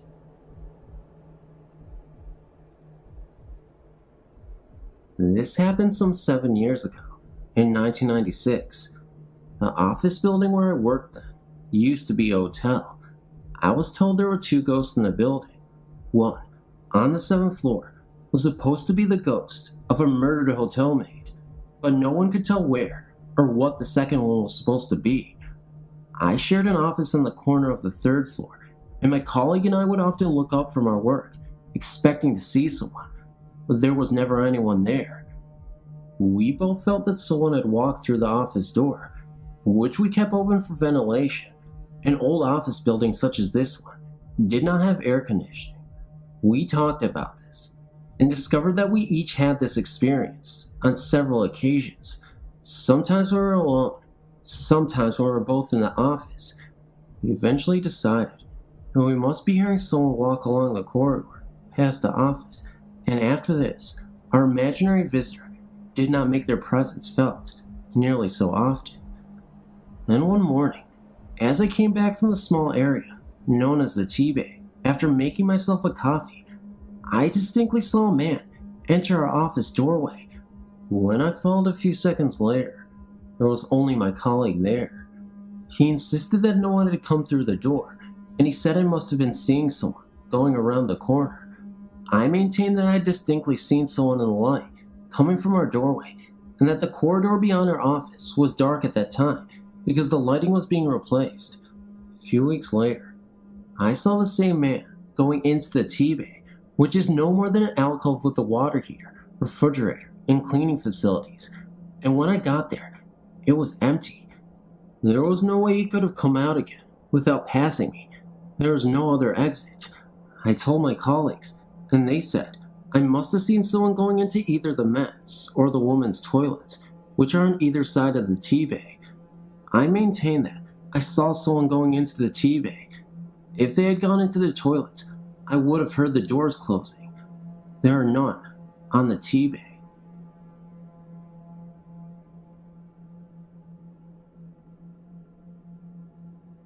Hello there. I've never thought of myself as being sensitive to paranormal things, but I've had too many experiences that I cannot explain easily.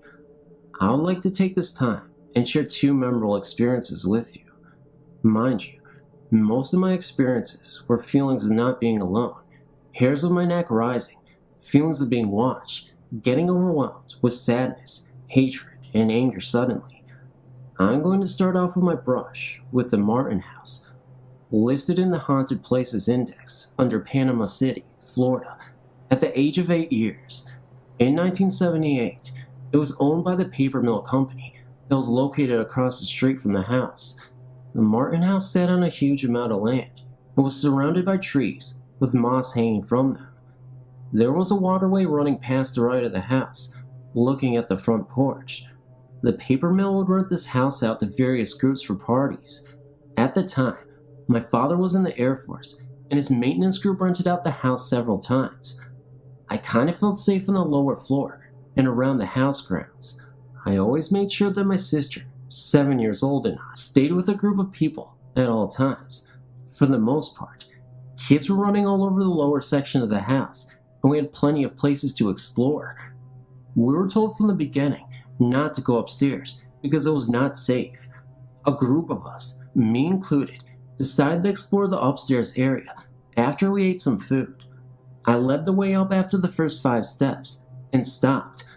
I was looking at the top of the stairs and had the feeling of being watched by someone very bad. I let the boy behind me go first. We all started up the stairs and I stopped again, feeling very uneasy. Couldn't seem to catch my breath. I was pushed out of the way by the other kids who went up the stairs.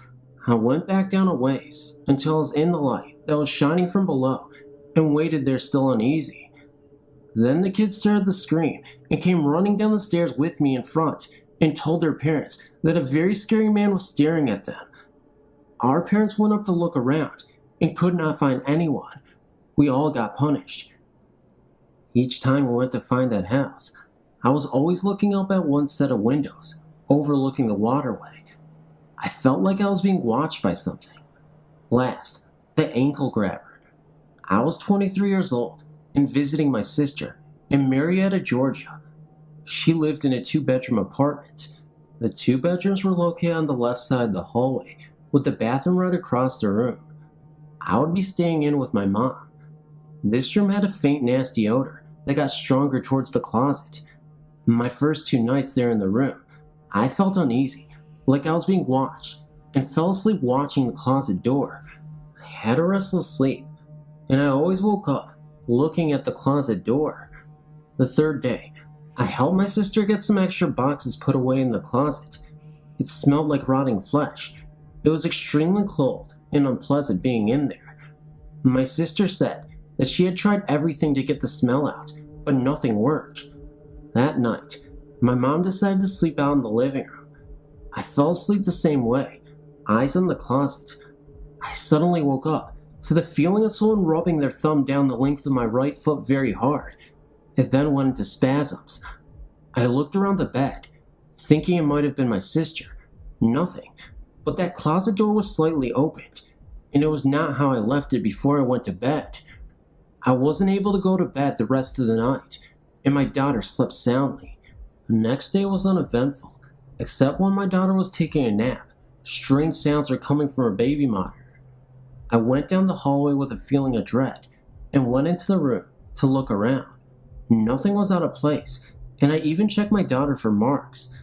There were none, but I did take her out of the room to finish her nap in the living room.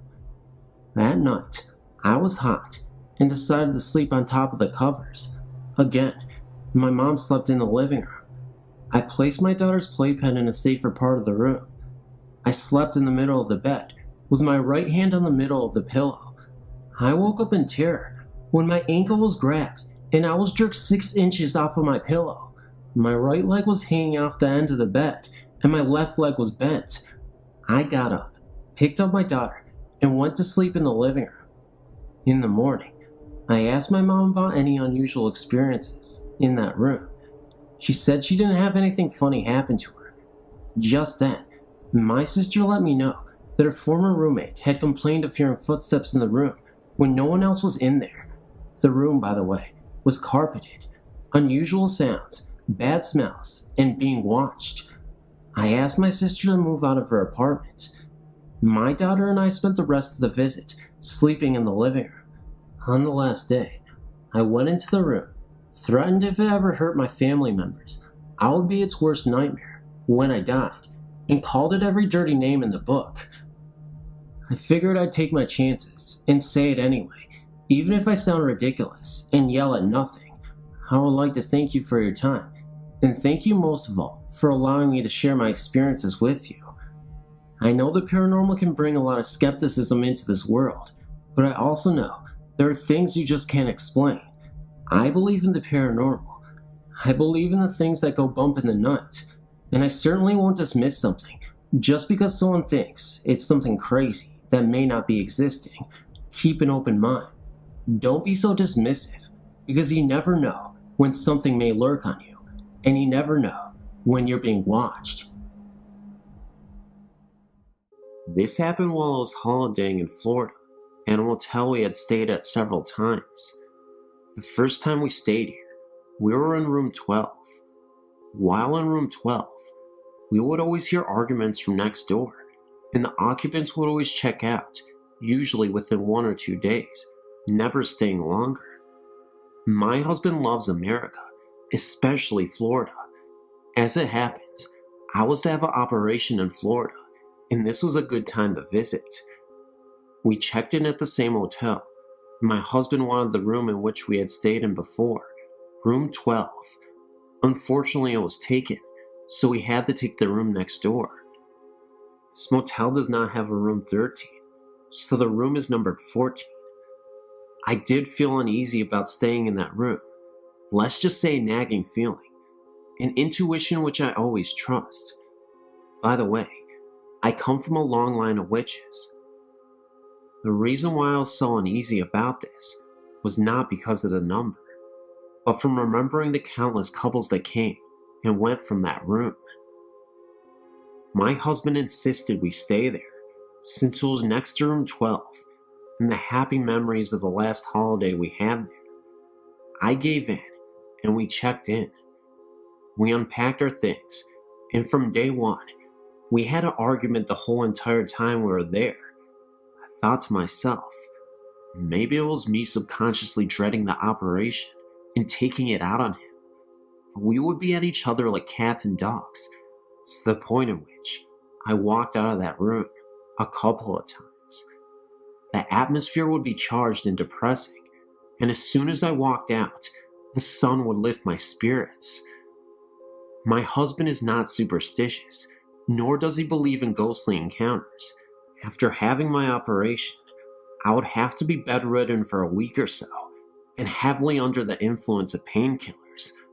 While I lay in bed, I would chase my husband away with my bad mood, post-op blues, so I could be left alone and in peace. The time I had alone in that room would stay with me for a long time. Remember, I'd taken some painkillers for my operation. My husband had drawn the curtains so I could sleep. One afternoon, I dozed off and was awakened by the tug of the bed sheets. I thought maybe I kicked it off, so I tried to pull them up. Once I did, I fell asleep again. Again, I was awakened by the feeling of sheets being tugged. I thought it was my husband and woke up shouting at him, but there was no one in the room. I felt the temperature in the room was cold. I shivered and had to force myself in great pain to get out of bed and pull the sheets up. Once in bed, I looked around the room. The strange thing was, it seemed like shadows in the corner, yet it was bright as day outside, and the curtains were drawn, and there were no trees or anything near the window to give off shadows. I stayed awake for hours, waiting for my husband to return. He walked in and got a shock, seeing me all wide-eyed, and thought he had left the air conditioner on, as it was very cool.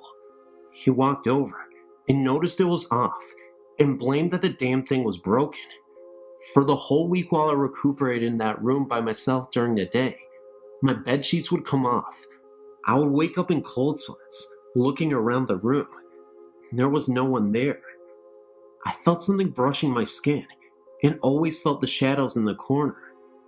I put it down to painkillers. They were very mild, and my usually happy self became withdrawn and depressed. I noticed that my husband would come back smiling and was trying to cheer me up, but as we stayed longer in that room, it seemed to have an effect on us. He became mean, and sometimes he would jeer at me. I had enough by this time and wanted to leave. The last night we had stayed there, I had not taken any painkillers, as I wanted to believe I was not hallucinating or seeing things. And believe me, I've seen many things and experienced stranger. I was not sleeping well and looked over to my husband, who slept soundly. The funny thing was, he seemed to be illuminated by something. I tried to touch him, but my hand could not move. I stretched out to him. We slept in separate beds while I was recuperating. He was only an arm's length away, and yet I couldn't move. I was sweating now, with a feeling of dread. My whole body felt like lead, and I could only move my head. I tried so hard to move, yet I couldn't. I could really feel that there was someone or something that was in the room with me, but I couldn't even see them. Someone was there near my bed, but not fully visible yet. I started to say something and tried to call out to my husband. He was dead asleep and did not move. As I turned my head to the foot of my bed, my sheets were being tugged off. I really screamed, but nothing came out. I was forcing myself to say something, but nothing came. At the foot of my bed appeared a tall black outline. The figure seemed to be wearing a hooded cloak, but I had a profile view. It had its outstretched arm on my bed. I'm 6 feet tall, and my feet are slightly stuck out over the bed. I tried to move my feet to kick out, but my limbs were like dead weights. The black-garbed figure turned to me and began to walk towards me. At this moment, I was desperately repeating the Lord's Prayer. I'm not religious, but it came to mind. Over and over, and as it began to walk to me, I remember the eyes started to glow red.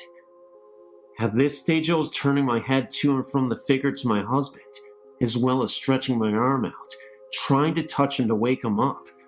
I remember him sleeping soundly like a baby. As the figure approached, and I was sweating buckets and repeatedly said the Lord's Prayer. I yelled out, "Stop," and that I worshipped only God and that I belonged to Him. That's when the figure was no longer there. I blinked a couple of times, thinking it was a nightmare, but I noticed that my arm was still outstretched towards my husband, and he was still in the same position, sleeping soundly. I started crying and busted open a stitch. My husband woke up and said that I just had a very bad nightmare. I said I'm glad that we were leaving that very morning. We still go back to the motel, as my husband loves it, yet I insisted we do not stay in that room. Thanks for reading.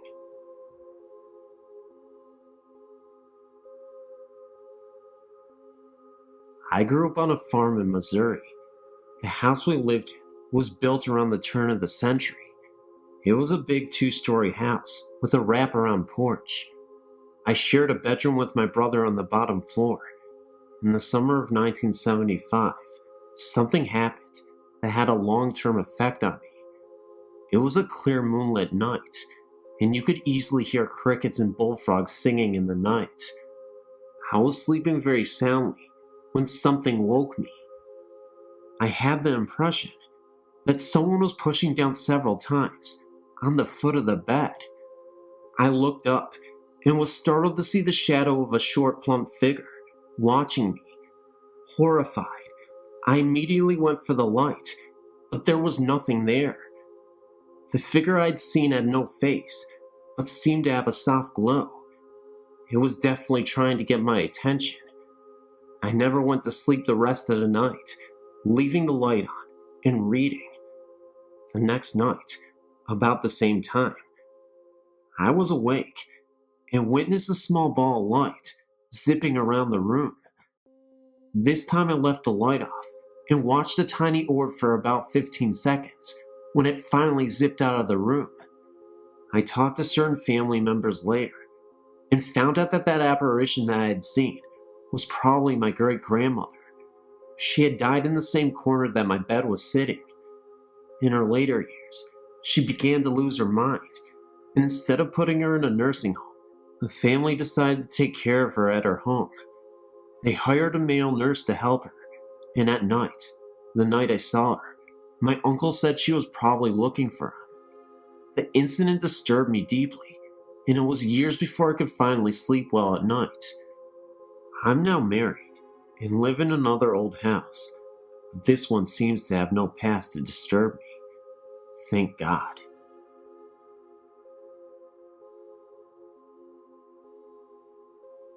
In 1999, my husband and I purchased our first home. We had 2 very small children at the time, and soon found out we were expecting our third. We had purchased an old Queen Anne Victorian. It was very large, and all the homes around it were large as well. We had looked at many houses before we purchased the old home. In fact, I drove past the home to go to work every day. I'd never considered buying it, but always felt drawn to it. Things seemed fine. I was alone in the home when I heard what seemed to be a child laughing. I thought maybe our family had come home early, but no one was there. One other time, I was in the cellar getting clothes out of the dryer and heard a child call Mommy. But again, I was alone when this occurred, and none of the neighbors' children were outside. I was lying in my bedroom with my eyes closed and could feel something breathe on me. When I opened my eyes, nothing was there. I have a cat who likes to go outside at night, and one evening, my husband heard her at the door. He opened the door and let her in, or so he thought. The next morning, he saw our cat waiting on the porch for us to let her in. We searched the entire home, looking for the cat he had thought he let in the previous evening, and there was no animal to be found. My daughter, who was 3.5 at the time, would come into our bedroom complaining that the little girl would keep her awake and would not stop playing with the curtains. She would also complain about the man who would whisper by her closet. My mother and I were hanging wallpaper in the family room, which was next to the dining room. My mother was facing the door to the dining area. I had the door to my side. As we were hanging a portion of the paper, we both saw a figure move through the dining room area and into the kitchen. My mother said, "Oh, good, Dan is home. He can help us hang." I called to my husband and asked if he had eaten lunch yet. I got no response. Thinking he could not hear, I went to the kitchen to ask again. He was not there. I called thinking he went upstairs, and still no answer. My mother and I checked the whole house and looked outside for the car. No one was there but her and I. It was a strange feeling. Sometimes lights would go on for no reason. We would hear someone climbing the steps. It was a little unsettling, but we no longer live in the home. We are now building a brand new house.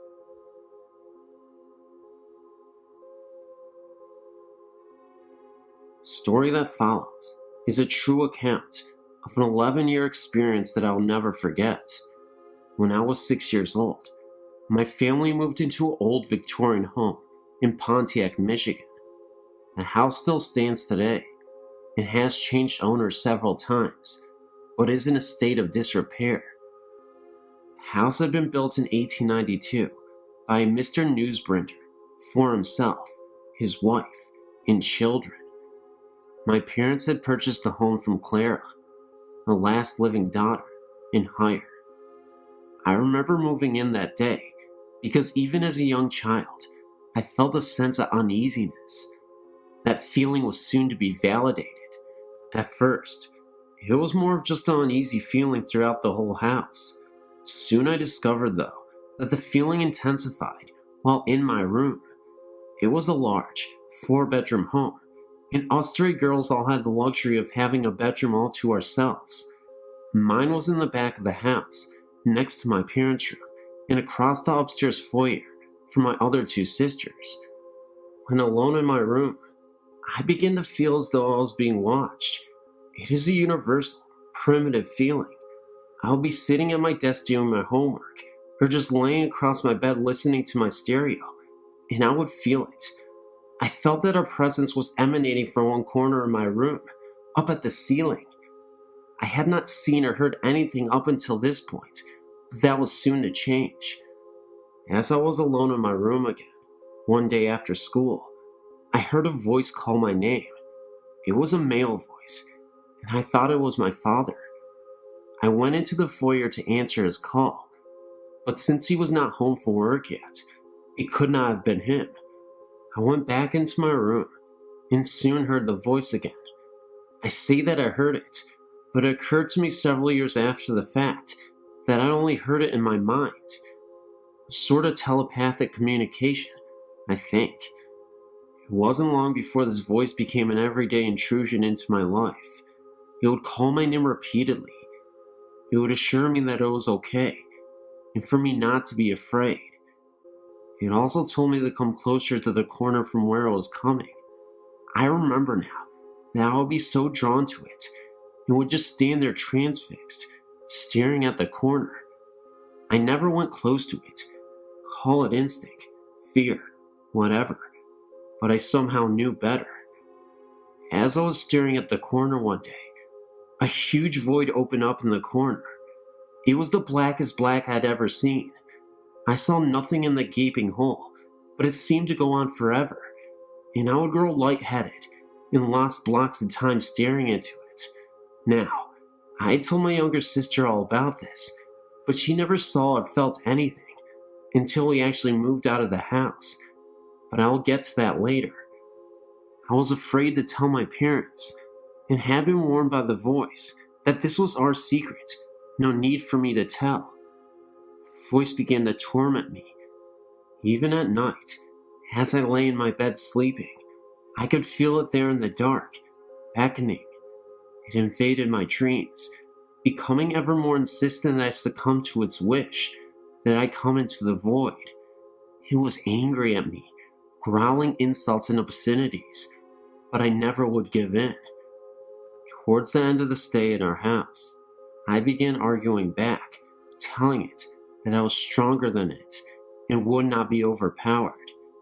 Strangely enough, over all those years, I'd come to accept its presence as a normal part of life for me. No one ever saw or felt it but me. I'd even confided in my best friend Shirley, who would frequently come for sleepovers. I think she slept with one eye in the corner.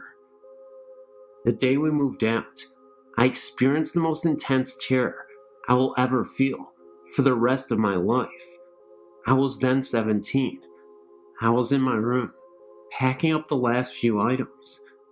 I felt the familiar goosebumps and tingling of my skin as the hair on my back of my neck and arms stood up. My voice was at a fervid pitch now, threatening and cursing me. I turned around to face my enemy, stared into the blackness, and was mesmerized to see the most evil eyes I had ever seen come out of the darkness.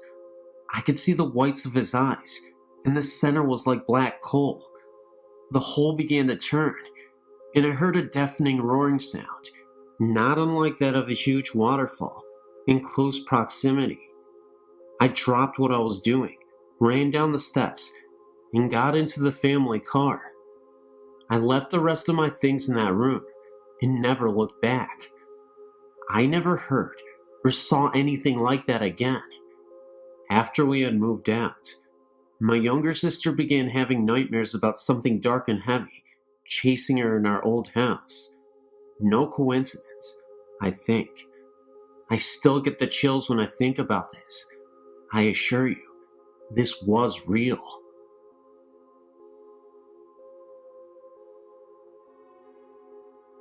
My family and I lived on a farm in Manistee County for 11 years. It is a log home built sometime in the 1860s. We had numerous experiences, such as the older man talking to my toddler in her bedroom, while knocks on the front door in the middle of a snowy night with no one there, and no footprints in the snow. Heavy footsteps could be heard downstairs when we were lying in our bed on the upstairs landing. A back door was totally jammed shut, and the only thing my husband thought he could do was cut it open. But on a windless night, it just flew open, and there was a strange odor. We had a neighbor across the street tell us that he heard the piano playing when we were gone. I heard my name called often. We had people house sit because we only heated with wood. They heard noises, saw curtains move, and wouldn't stay there again. We saw a figure in my daughter's bedroom window when we pulled away from the driveway. I had a sunburn on my back in the shape of the barn. Now there were no trees or possible shadows, and we even showed a friend, and at the time, it didn't make any sense. Then our neighbor came and said he saw the barn swaying in the wind. At closer inspection, the main supports in the barn were almost completely rotted away. Was this someone's way of telling us something was wrong? There are more stories, but these are some of the best. I'm not lying. These actually happened, and if you don't believe me, well, I guess you're on your own then. But these did happen. Thank you for reading.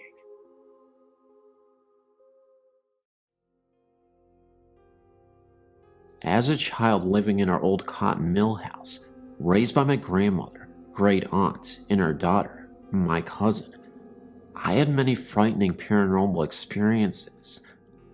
I will elaborate on some of them as time goes on, but this story is a recap of many of the things I've experienced living in that house as a young child. I heard the classic footsteps, sounds of papers being crumbled, sounds of books falling when nothing was out of place. Everybody in the family, including myself, heard our names called.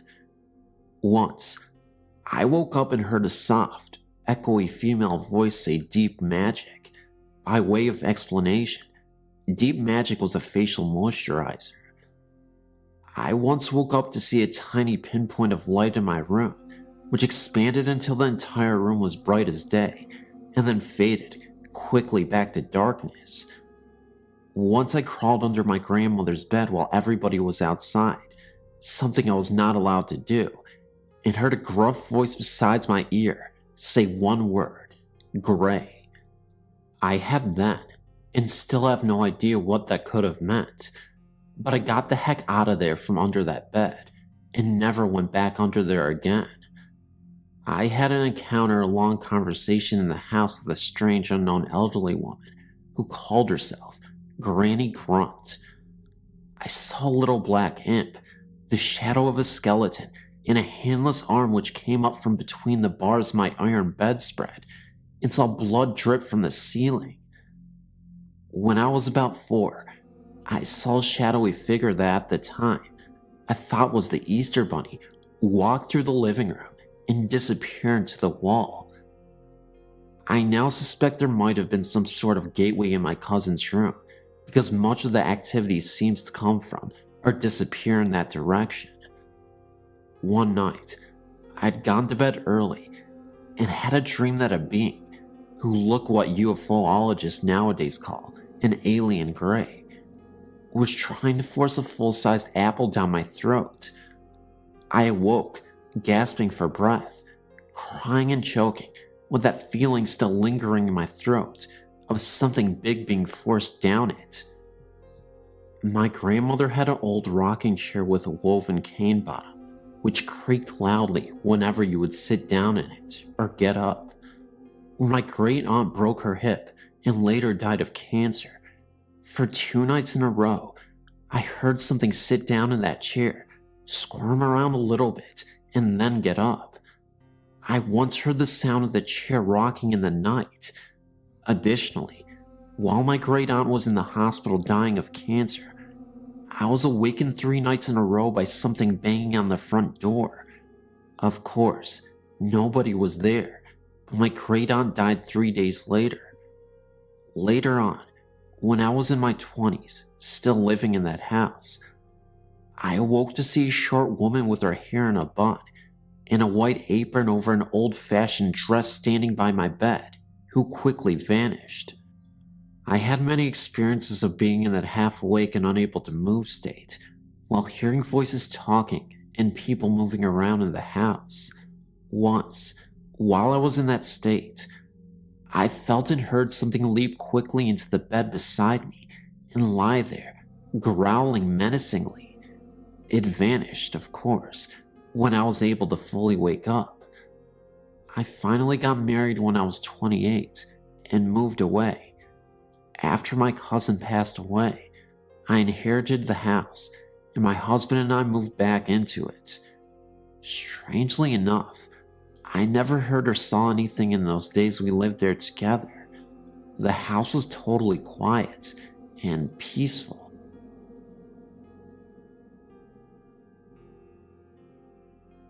My wife and I lived in Ringgold, Georgia, and have lived there for 25 years in the log home that we built ourselves, with a lot of help from friends and family. This was about 1983.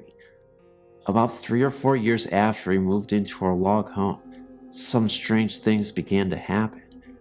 We would be watching TV, when all of a sudden, the TV would go off, and when we found the problem, it was unplugged from the back of the TV. You have to turn the plug on the power cord to unplug the TV, and it was lying on the floor behind the TV. After this happened, we started to hear Indian music and some very low volume chanting in the bedroom when my wife and I would be sleeping.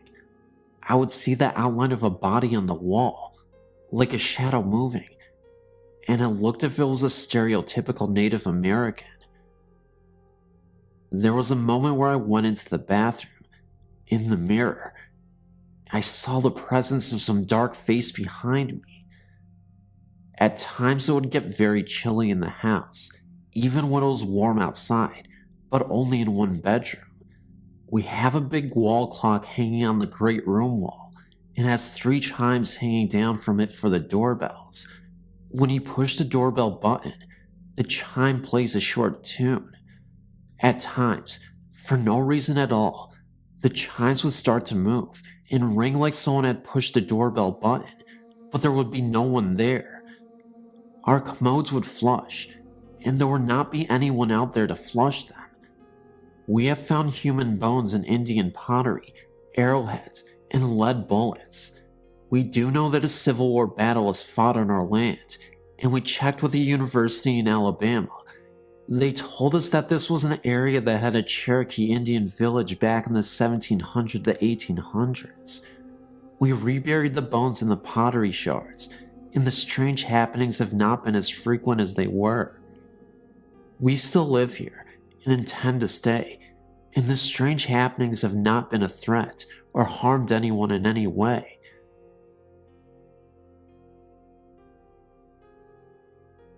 This is an account of events experienced by a close friend of mine.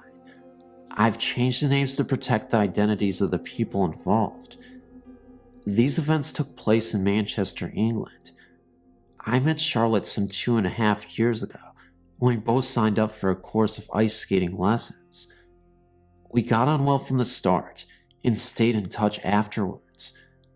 Charlotte's father had started to suffer from dementia, and her mother was taking care of him at home. Unfortunately, her mother suffered a stroke in November 2008 and was unable to return home. Therefore, it fell on Charlotte to look after her father. Sadly, Charlotte's father died in his sleep in February 2010. This was a big shock as, although 89 years of age, he was very sprightly and in good health. As you can imagine, Charlotte was devastated. One of Charlotte's sisters came up from down south to stay with her in the days afterwards, and while they were arranging the funeral, they both slept in their father's bed. A couple of days after he died, Charlotte had a very vivid dream. In it, she saw her father as a young man in rolled up shirt sleeves and a tank top. He was running down a hill, and hot on his heels was a dog, like they were having a race. She said her father looked very happy and full of life. She has never experienced anything like this before and felt it was her father's way of showing her where he was now. I asked her if she recognized the dog. She said her father used to talk about a dog he had when he was young, but she had never seen a picture of it. It was obviously a very profound experience because it eased her grief, in that she'd felt he had gone to a better place. It is now March 2010. I saw Charlotte over the weekend, and she told me what else had been happening. Charlotte, her sister, and her brother-in-law had been in their father's house clearing it out and decorating. Charlotte was in one of the bedrooms and came across an organ her father bought her when she was 16. She plays the piano. Anyway, she sat down and started playing it. The moment she did this, the phone started ringing. Bear in mind, the phone was disconnected some weeks ago. Her sister answered it, but there was no one there. While the three of them were upstairs in separate areas, Charlotte's brother-in-law asked who was making a drink. Her sister replied that they were all busy and that he should make his own drink. Her brother-in-law said that was not what he meant and asked who was boiling the kettle. When Charlotte's sister went downstairs, the kettle had just boiled and switched itself off. No one had put it onto a boil. A day or so later, Charlotte began playing the organ, and once again, as soon as she did, the phone rang, just like before, still disconnected, of course. Charlotte said that one night they were sat around talking about their father, and the lights in the room started flickering. This has never happened before. As soon as they stopped talking, the flickering stopped. I told Charlotte that experiences like this are fairly common, and it's her father letting her know that he is still around. The last time I saw her, she was in pieces. After these experiences, although still very upset, she seems very much calmer and accepting. It is wonderful when things like this happen. If only it could be that way for everyone.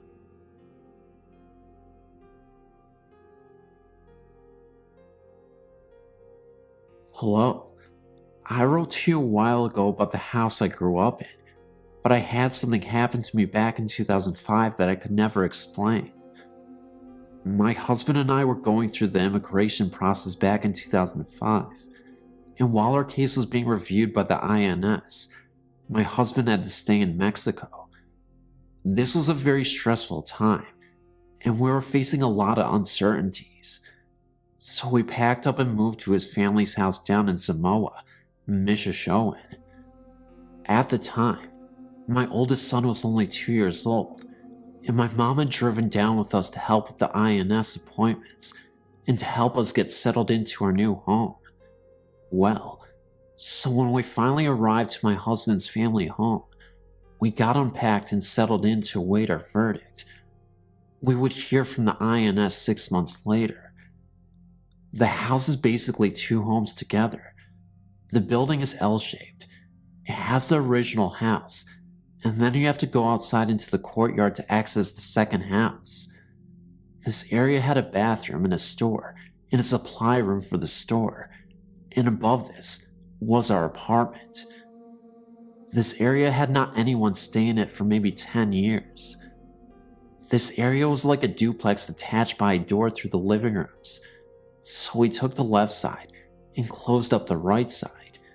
Now, the side we took had an unusual feature. It had a huge bedroom that was divided by a wall and had an open doorway, so it was two bedrooms in one. We slept in one bedroom, and my mom slept on the other side. Now, this is a huge home, especially by Mexico standards, but we only shared it with two other people, my brother and sister-in-law, because the other family members moved about 10 years before. Nothing about this home seemed scary or creepy, but I did learn that between the two houses, two of my husband's toddler sisters were buried. I didn't know this until months later, so a few days after we arrived, we were cleaning and unpacking. My husband was down in the store covering for his brother, and my mom and I were upstairs cleaning the bedroom. She got tired and decided to go out on the balcony and sit. She took my son with her so I could continue cleaning. Well, I decided to sit down on the bed, and I was faced towards the window looking out. Well, I could see the door leading to the living room out of the corner of my eye. It was halfway open. While I was sitting there, the door opened up, and someone walked into the little bedroom. I heard the door move across the carpet, and I saw out of the corner of my eye someone in a white shirt. I figured it was my mom and thought nothing of it, but then wondered where my son was, and I started to worry why she had left him on the balcony alone. So I called out, and no one answered. I got up and walked across the room and into the little bedroom. I was certain someone would be there, because I had seen someone go in there. Well, I was completely surprised when I walked in there, and no one was in the room. This really startled me. So I walked out into the balcony, and there was my mom and son. I asked if she had went into the room, and Mom just looked at me and said no. And no one but us and my husband were there that day. Another time, I was walking up our stairs to our apartment, and I had a vision flash in front of my face that completely terrified me. I still don't know what it was or why it happened, but it was at night, and I looked to my right at the wall, and there was this horrible face like a gargoyle, just for a second, and then it was gone. The only place I felt really uncomfortable at was the downstairs storage area. I would run past the place.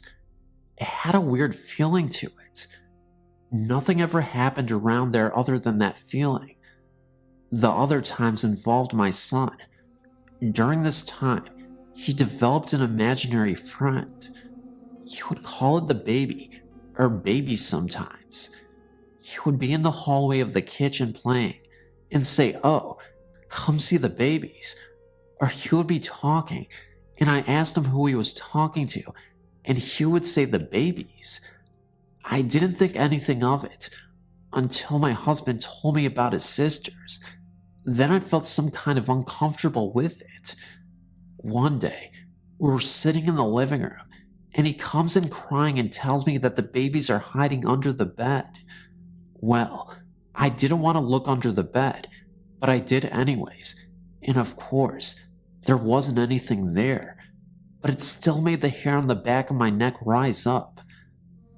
The only other thing was one day, my husband and I were sitting on the couch and my son was playing on the rug, and we were just talking, and my son looks over into the corner and says, "Look at that man with the cowboy hat on." Well, we didn't see anything, so we just said, "Oh, is there?" And he continues playing with his truck, and we keep talking. Well, about 10 minutes later, my son looks up and says, "Oh, he's gone." I don't know.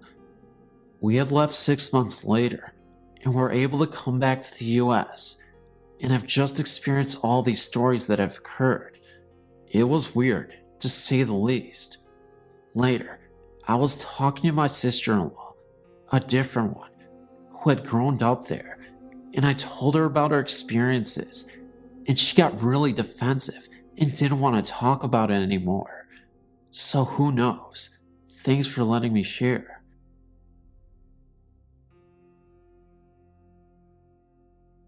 I had recently moved from our old apartment. We were visited there by an unknown presence. A couple of years ago, I'd won some haunted dolls I had bidded on. One was a doll owned by a murdered teenager. The obituary article about her murder was included with the doll. This is the one that I think may have brought on much of the phenomena. My sister heard knocking on my bedroom door from the inside. We live in the same apartment. I didn't tell her that I had the haunted dolls until she told me that. Gave more credibility to it that way. I tried to debunk it by saying that I may have knocked on the door while I slept, but she said no. She heard me up, getting ready for work, getting my clothes on out of the drawers. I didn't hear it from the inside though. It happened one more time the next morning, but she asked the spirit to leave, and then it stopped. But other things started to happen. Our music box mysteriously came to life with a full wind. Even though it was wound all the way down, it wasn't played for over a year. Then again 2 hours later, again at full music without being wound. Kept playing for several minutes. Also, our kitchen faucet moved from the right to the left overnight. It is hard to move it by hand. If that weren't enough, we had to unplug out of the power strip, and neither her or I unplugged it. It isn't easy to unplug. It was kept plugged in for the pump for the inflatable bed, which had a leak in it and had to be pumped up every couple of hours, so we never unplugged it. Our visitor made sure to make itself known. I remember one night I had so much trouble sleeping. I'm an insomniac, so I often wake up many times during the night. I went to fetch myself a snack, so I got up. The living room leads to the kitchen, so I have to walk through there to get to the kitchen. As I'm walking through the living room, I hear a monstrous laughter erupt, a deep voice saying "ha." It creeped me out for a second. Then I brushed it off and proceeded to the kitchen. I'm now sitting down at the kitchen table and can see the living room from where I'm sitting. The only light I had on was the kitchen, but it was dim enough that I was able to see a dark shadow move from one end of the room to the other. It wasn't my sister, because she was knocked out from rest, so I'm going back to my bedroom. As I'm heading past the living room, there was a window, and the curtains were moving by themselves. There was no wind or open windows, and no AC unit on. Nothing that could have made the window curtains do this.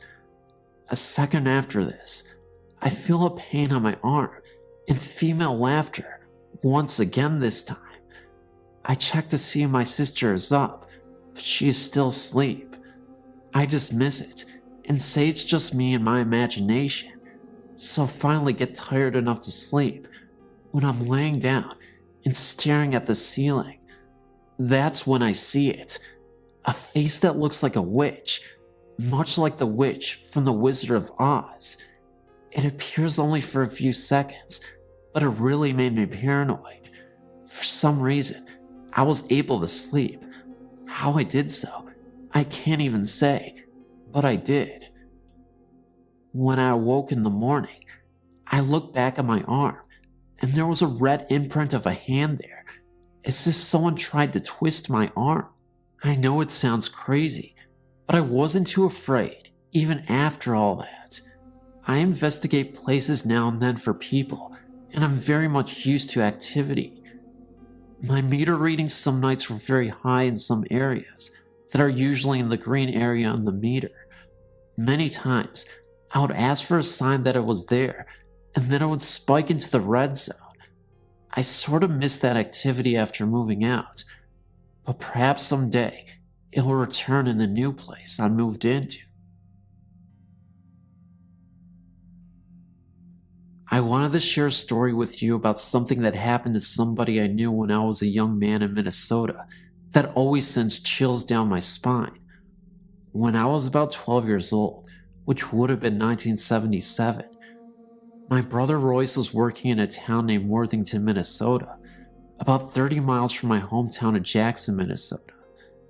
He worked at a lumber yard called UBC and had a friend that worked at a local grain elevator.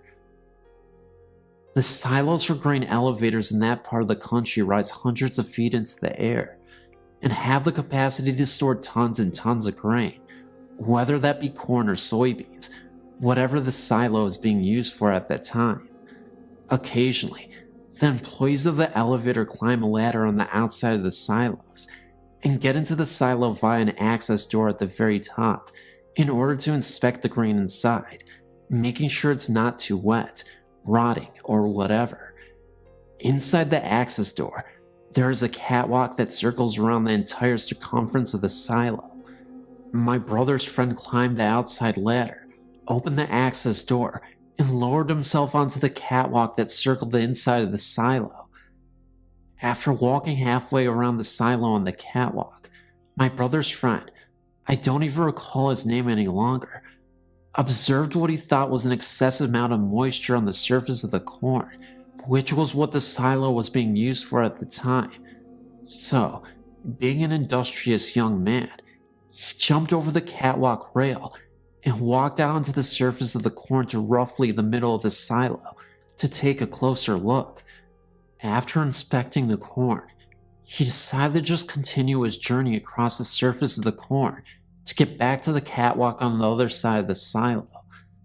As the catwalk was a few feet higher than the level of the corn, he had to grab onto the catwalk rail and bounce to get his foot up to the catwalk platform and swing his leg over the rail. As he swung his foot over the rail, he heard a noise behind him. Balancing with one leg over the catwalk rail and one leg on the catwalk platform on the outside of the rail, he turned around to see what the noise was.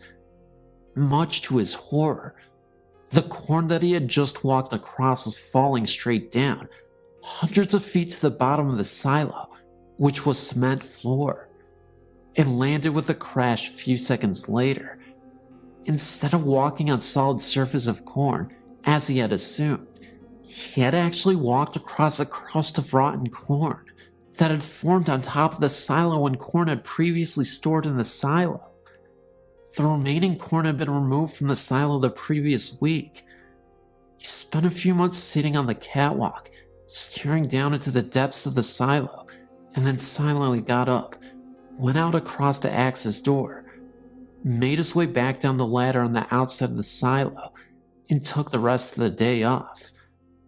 Oh, and the creepiest part yet, when he was heading back to where he was going, he actually saw in the distance a farmer of some sort, but it definitely looked like an apparition.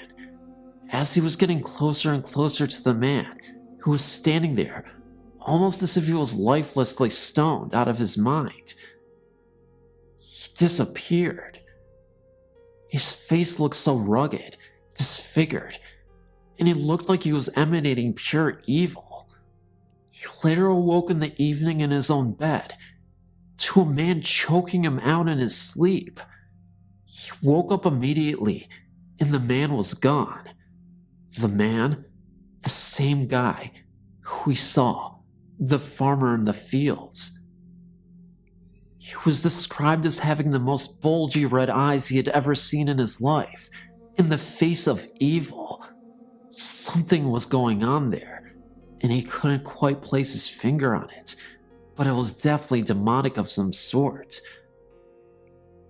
That farmer was very protective of the cornfields it seemed that he may have raised himself, although I'm not sure why he even appeared in the first place, in the field, or as a possible sleep paralysis or ghostly encounter at night.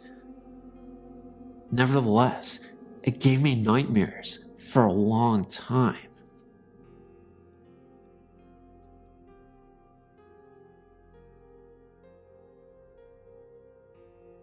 I've known about this Ghost Stories website for a long time, probably since the late 90s. I don't visit the site too often, probably 3 or 4 times a year, but when I visit it, I enjoy it. Anyway, I wanted to share a couple of stories that kind of dawned on me while reading the site today. While I was reading your site, I remembered some of the experience I had at Paris Island, specifically in the rifle range area.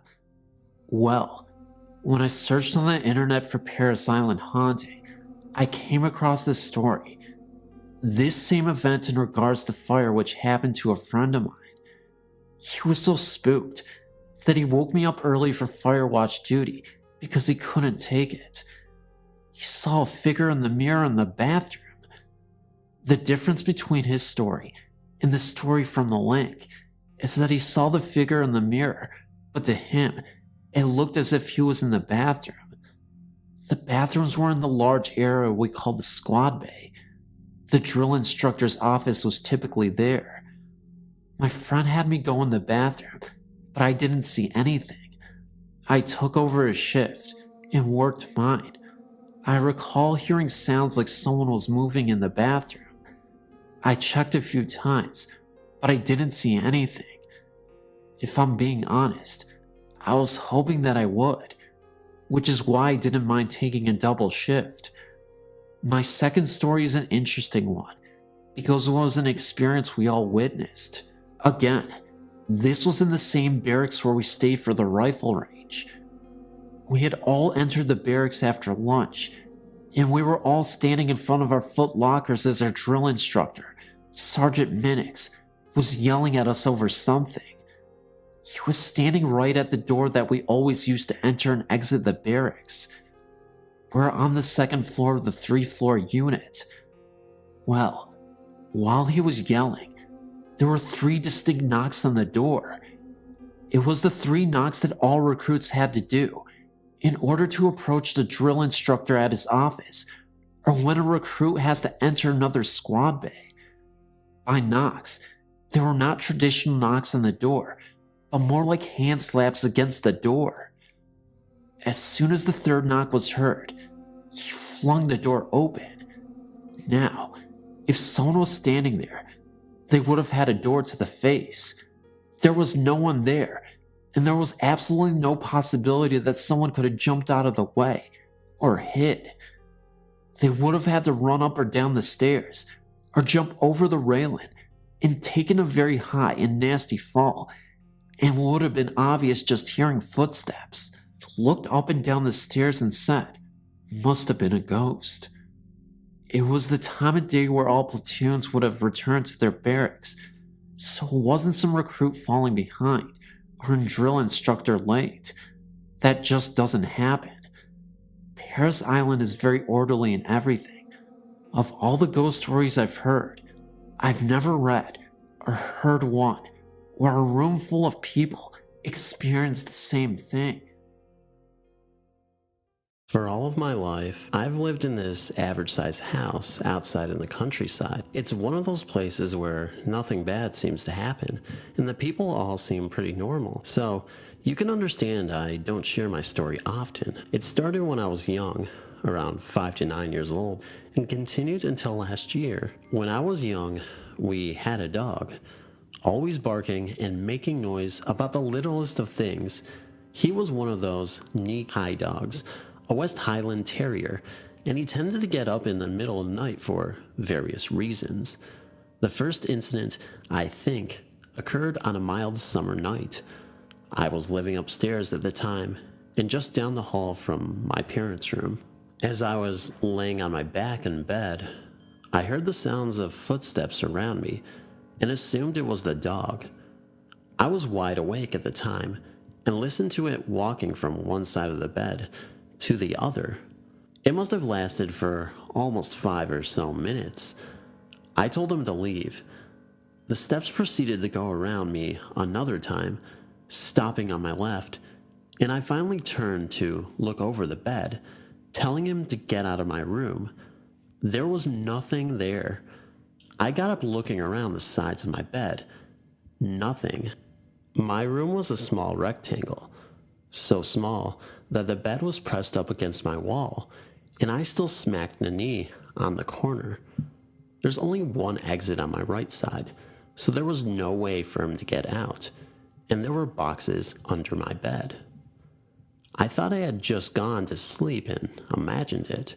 Then, about 3 years, I'm guessing because I'm bad with time, things got a little freakier with a few incidents in between that might help shed light on this stuff. I was in middle school and had this nightmare.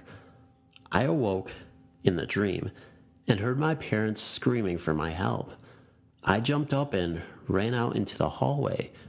There, standing before me, were two things. They were black shadows of a tall man and a dog.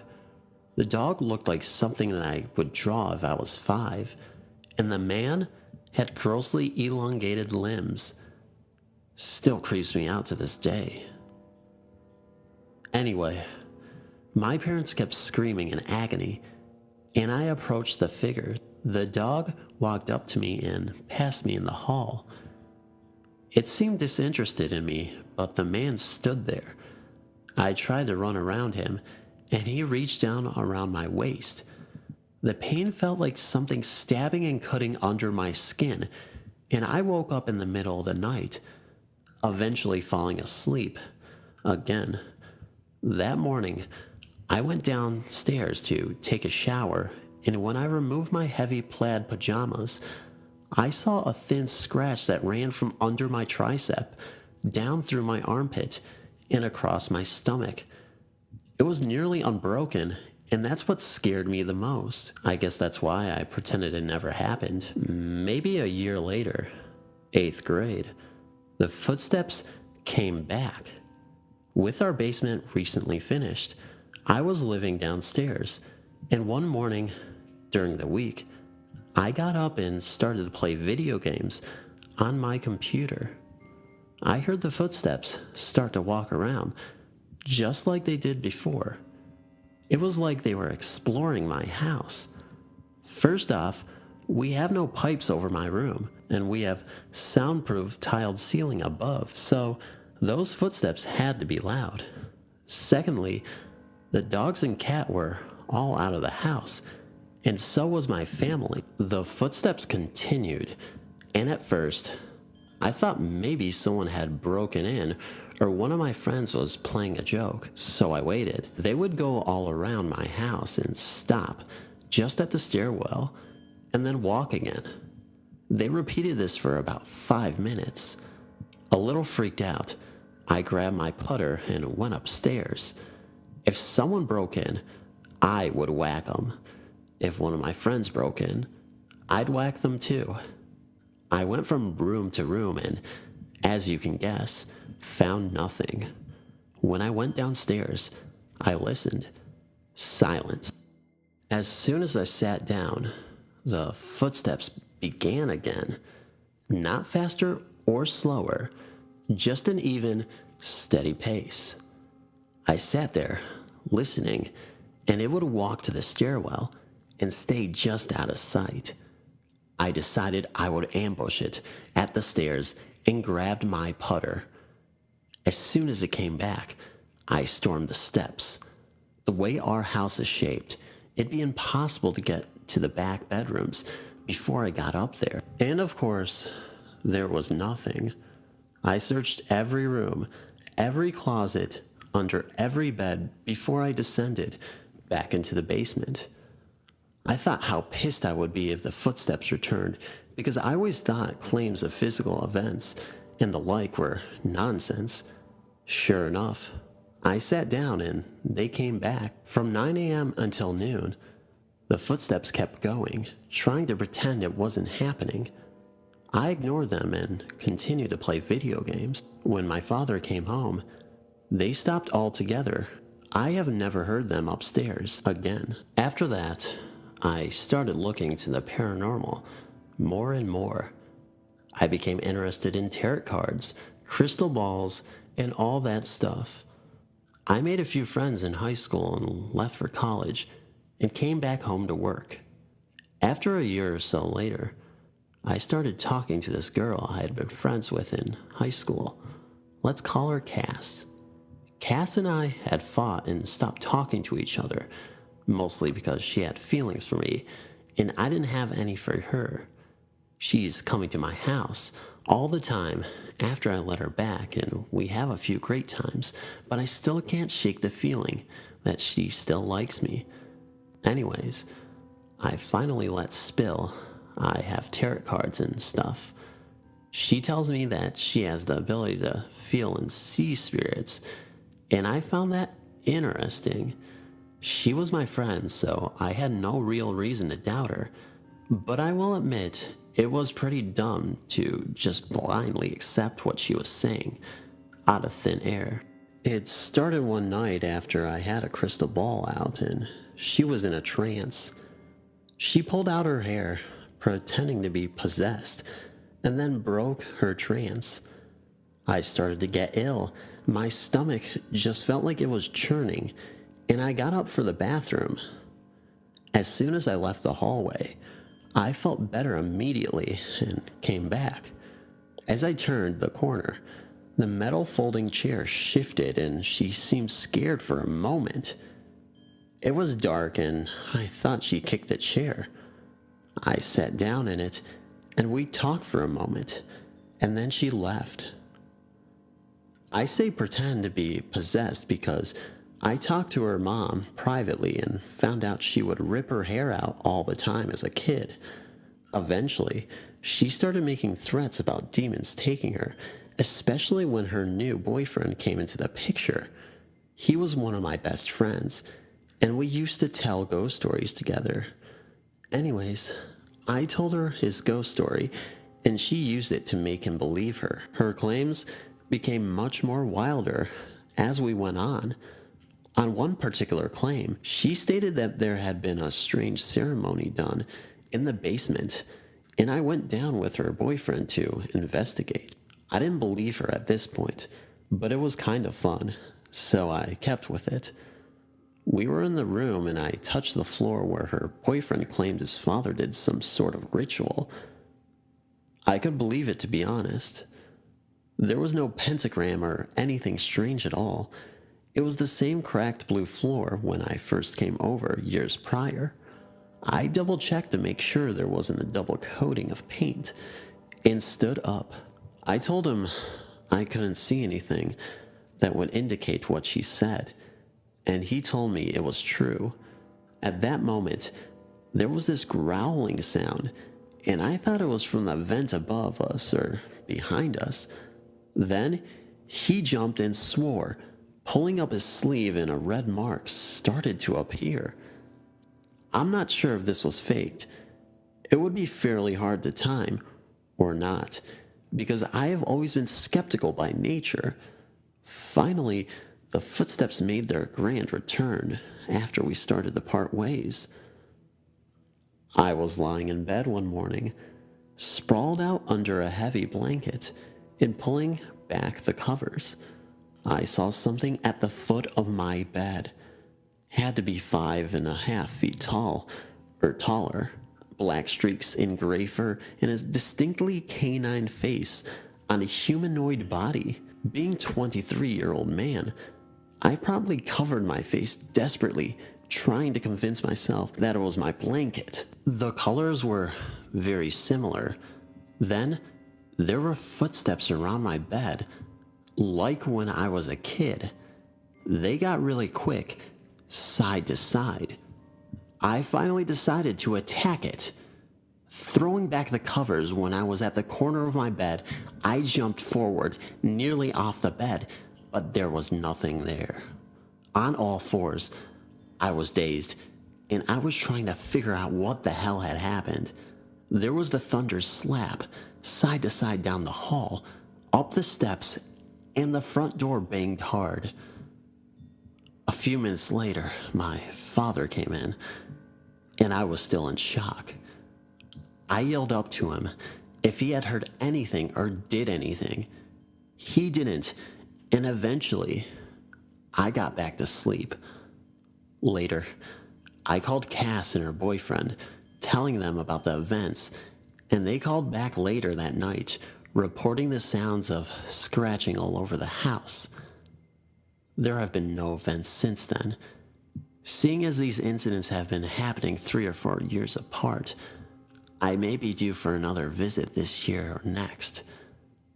This story is similar to another, and you can see my effort to make contact wasn't successful.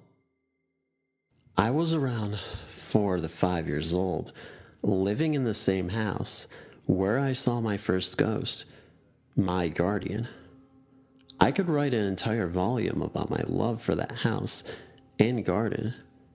It was the best place to grow up in. One of my favorite nightly activities, bedtime procrastination techniques, was to climb onto my parents' bed while they were kicking back in the lounge room. I was pretty proud of this accomplishment because it was a waterbed, thus seemed near impossible to climb the shiny solid wood block fortress walls which chambered the water mattress. With the bed conquered, I could reach and switch on the bedside lamps. From here, I would pretend to be a panther prowling around the slow-moving surface until I eventually fell asleep. Fun times. One such night, I conked out and curled up to have a doze. I noticed a spider on the wall and recognized it as a huntsman. The huntsman, plural, is a large Australian spider which looks like a brownish hairy tree tarantula. Fun fact, the title of the movie, Snow White and the Huntsman, is highly amusing, but I digress. The huntsman on the wall was different. It was, for lack of a better description, colorful. I recall red and yellow patterns, and a slightly different brown. Its legs were thin and tapered. It only had 4 legs and was striking a star pose. There was something very strange about the huntsman. I stared at it in wonder. Another odd thing about Australian culture worth mentioning. Roughly 90% of Australians will tell you, huntsmen don't bite. They're harmless. Fact, they do bite.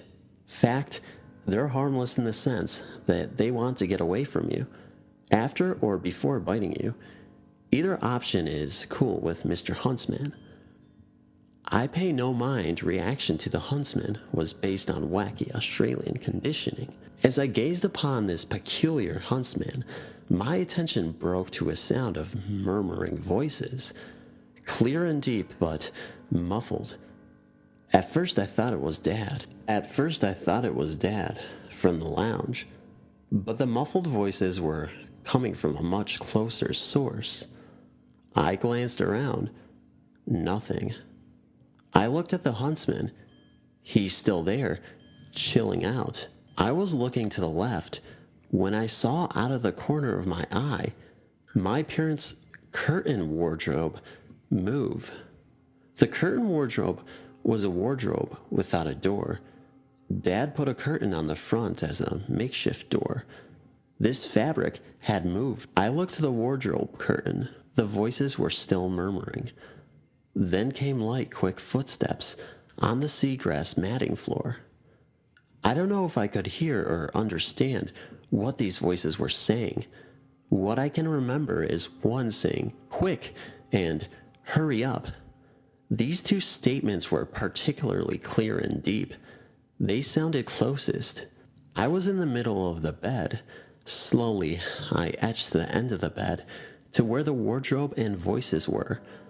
I peeked over the end of the bed and saw what looked like an animalistic doll-sized toy looking out of the wardrobe toward the bedroom door. More murmuring. I looked to the door where this entity was looking and saw another similar looking entity running out of the bedroom. I only saw this one from behind. Didn't see his face. He was wearing a yellow striped t-shirt and blue shorts. I looked back to the first one. He slowly slid behind the wardrobe curtain. Could swear he was looking at me as he did this. Then I heard something I still get the creeps thinking about. Shh. The loudest shushing I've ever heard.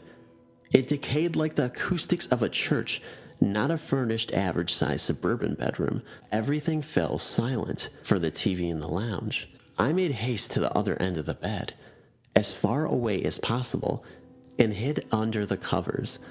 I wanted to yell for my parents, but I knew they'd just put me in my bed. The one running had turned the corner in the direction of my room. I definitely wasn't going in there. I peeked out from the covers and stared at the huntsman again. For some reason, this was comforting, like having company. I continued to stare at Fancy Pants Huntsman until Mom came in and carried me to my room. I demanded Mom remove all the doors from my bedroom. I don't know why, but I had an aversion to dolls after this. These critters didn't look like dolls, though. They looked more akin to soft toys. I don't know why I didn't freak out about the soft toys instead. I was curious yet calm, initially, to witness these beings. When the creature appeared to stare at me while slowly slipping behind the curtain, all calmness was replaced with fear. A fear I had been seen by it. The other time, I saw one of these guys was in the backyard. This time is less vivid and less eventful. I was around the same age. It wasn't too long after the first time. I was playing on the lawn, and I heard a deep, resonant voice again. It wasn't my guardian, who I used to hear sometimes. Immediately, I remembered the colorful huntsman again. I looked to the direction of the voice, which was coming from a part in the backyard, which was completely overgrown and gnarly. In the direct sunlight, I saw a light pink, skin toy-like thing with black eyes, nose, and frizzy sort of hair, wearing a sweater scamper into the wandering dew. Didn't hear or see anything more than that. The appearance of these creatures were similar, but each had their own unique look. The two whose face I saw both had black beady eyes, black noses, and red lips. Their skin looked like it was made of smooth cloth. Their hair was frizzy, as if it had been teased. I'd guess they were around 1 foot tall, varying in height and build. The one peering from the curtain wardrobe had dark brownish, orangey skin and bright red lips. I think this is the one that said, "Shh." I didn't get a look at his body, just his face poking out of the curtain. I'd say he was slight of build, going by his gaunt face. His nose was pointed. The one running out of the bedroom had darker brown skin. He had a heavier build and a much larger head. Didn't get a look at his face. The one outside was much lighter skinned, very pale pink, with a droopy red mouth and flatter nose. These weren't toys of mine. Never seen them before or since. I'm sure they weren't no howdy-doody possessed toys either. These guys had limb mobility, expressive faces, dexterity, and motor skills. The murmurs I'm not sure about. It could have been a language or just groans. My memory is vague on that. They all sounded male to me, all very deep, not what you expect from a small cute toy. While I read the story Puppet People, another story similar to mine's, I shouted at the screen, "No way, this can't be true. Those were dreams I had, and similar self-affirming statements, because that encounter echoed mine, and both seemed insane. I've thought about these toy-like creatures a lot ever since, teetering on obsession, really.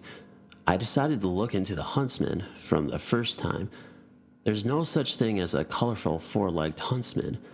I took to the internet in a quest for answers. After many bungled queries and ridiculous search results, I found the spider in question really does exist. According to the internet, the St. Andrew's cross spider is the Australian subspecies of a global genus of bizarre-looking spiders. The St. Andrew's cross spider is similar in appearance to a thin, wispy-legged huntsman with bright yellow and red marking. The St. Andrew's cross spider rests by placing its front and rear legs together, resulting in the appearance of a four-legged pose. X, like that. That's where it gets its name. That's how it looked on the wall. There was more info on a matching X design, which it builds into its circular web and rests upon as a matchmaking center pattern. Aw, little spider got flair. As a side note, the moment I clapped eyes on photos of this St. Andrew's cross spider, that night came flooding back in torrent of profound snapshots. It's been quite the momentous payoff finding this unique arachnid and staring at it again, all these years later. Now I credit autonomous toy puppet weirdos as more than an odd dream or two. Of all the entities, these guys fascinate me the most. Thanks for reading. This could have not happened at a better time. The year was 2009, about a week before Halloween.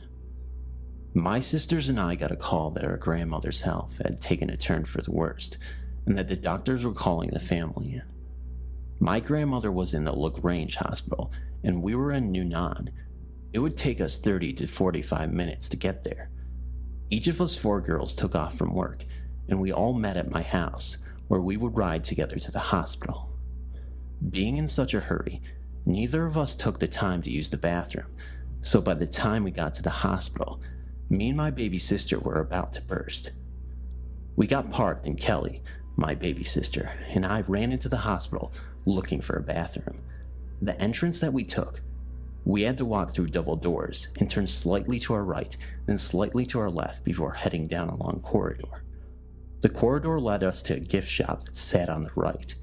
Just before the gift shop, there were 2 small bathrooms, one for men and one for women, to the left of the hall. My sister and I were racing to the bathrooms when we saw an elderly woman in front of us. She was about 25 feet away from us. She was stooped over a tad and wore an old, outdated black coat and an old black hat with a flower attached to the side of the hat. It was not cold enough outside to wear a coat. The old woman entered the bathroom, and my sister and I raced in after her.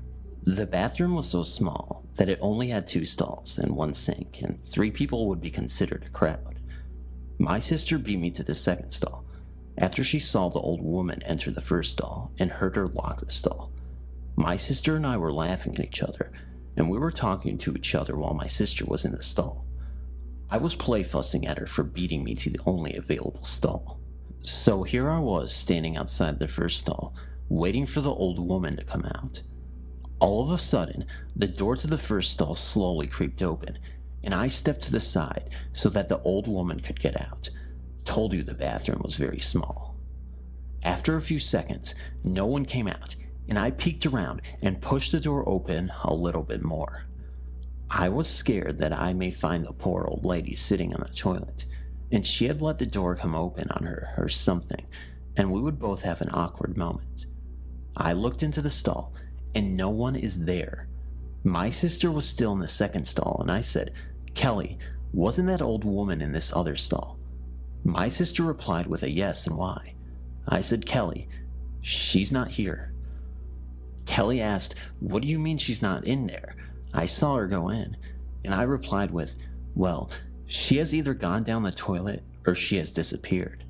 I remember Kelly asking me, did I see her go out? And I said, Kelly, she would have had to bump into me to get out, and no, she did not go past me. The conversation went on like this for a few more seconds, ending with my sister coming out of the second stall, fast as lightning, with her pants half buttoned.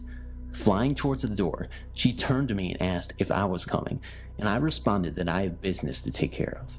Of course, my sister left me there alone while I took care of business in the first stall. I was either feeling brave or stupid that day. After I came out of the bathroom, my sister was waiting by the gift shop. We knew we just had a ghostly encounter. Retelling the story to the rest of our family members had them thinking we were off our rocker. I retold the story again to the nurse, who was assigned to my grandmother, and she confirmed that there had been several ghost sightings in the hospital.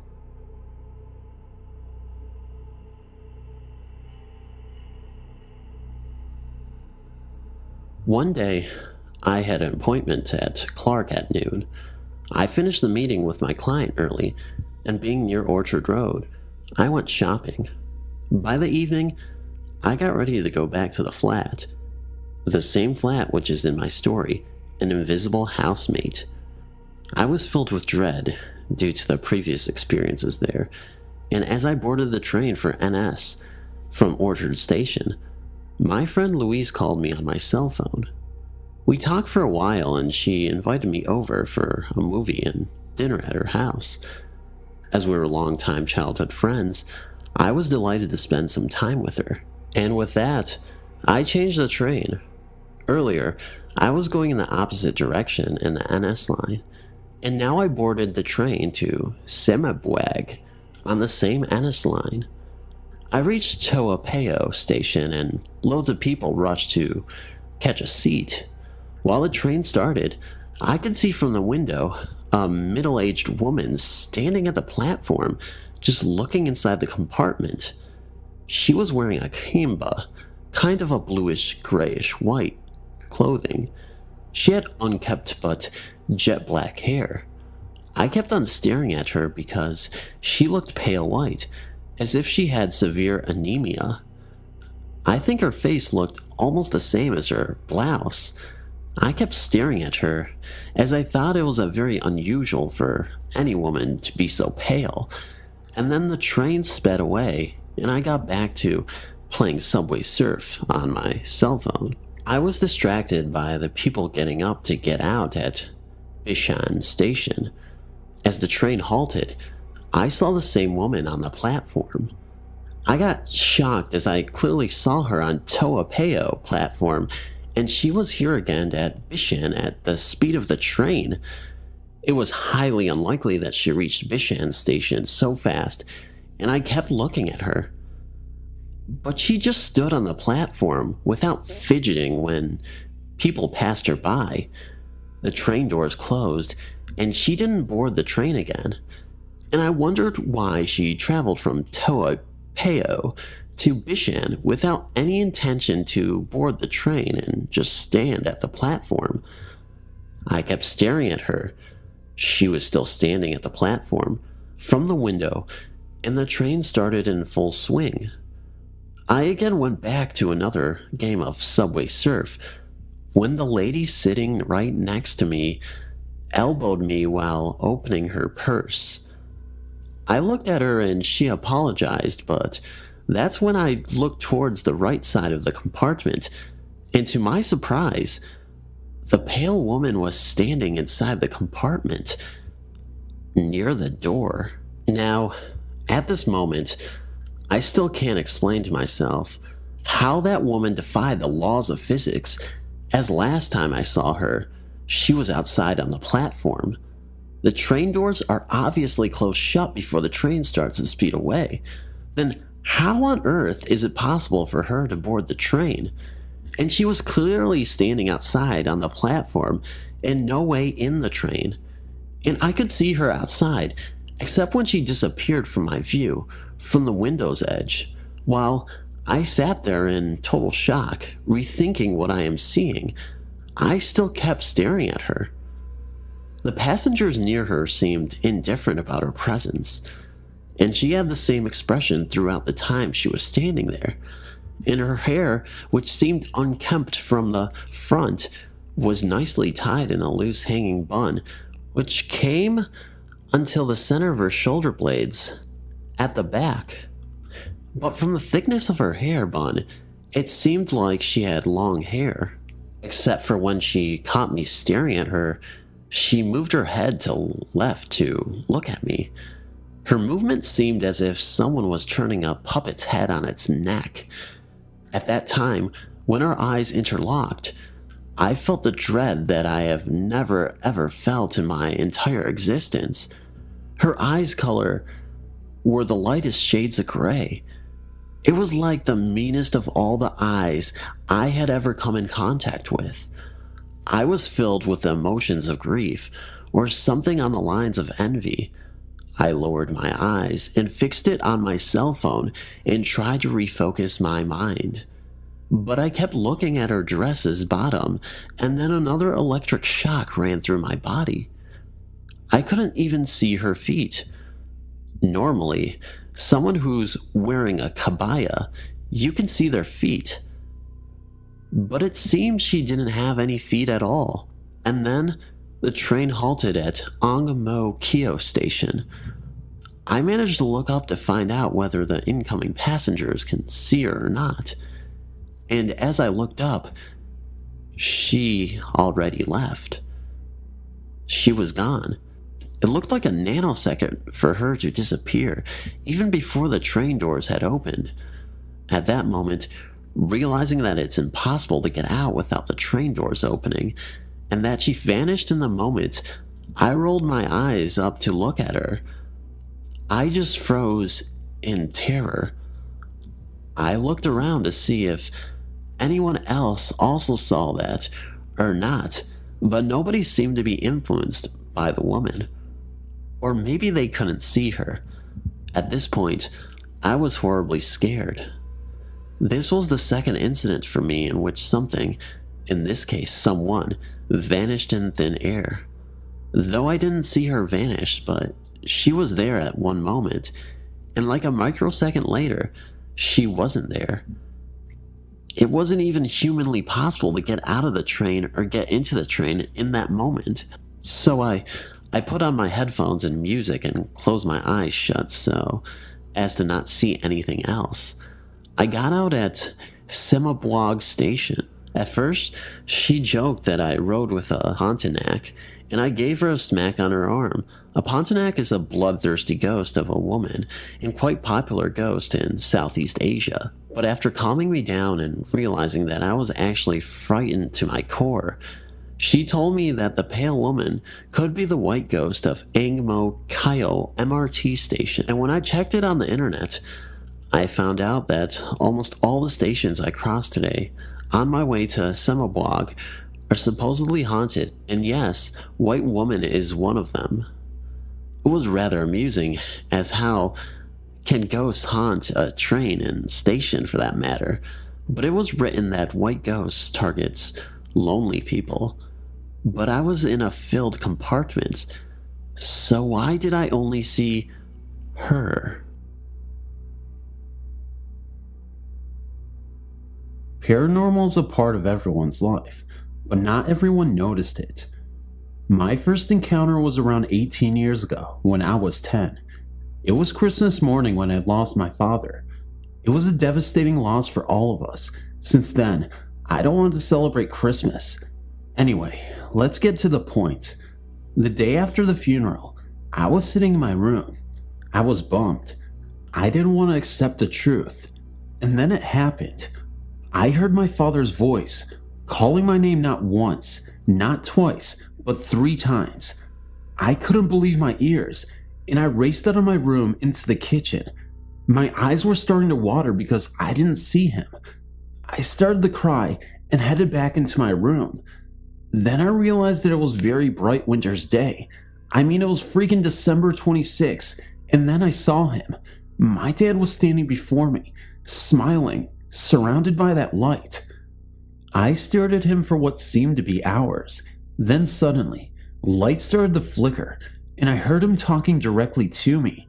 He said to me, "I'm sorry. Be good. I have to go now. Goodbye." And then he disappeared with the light.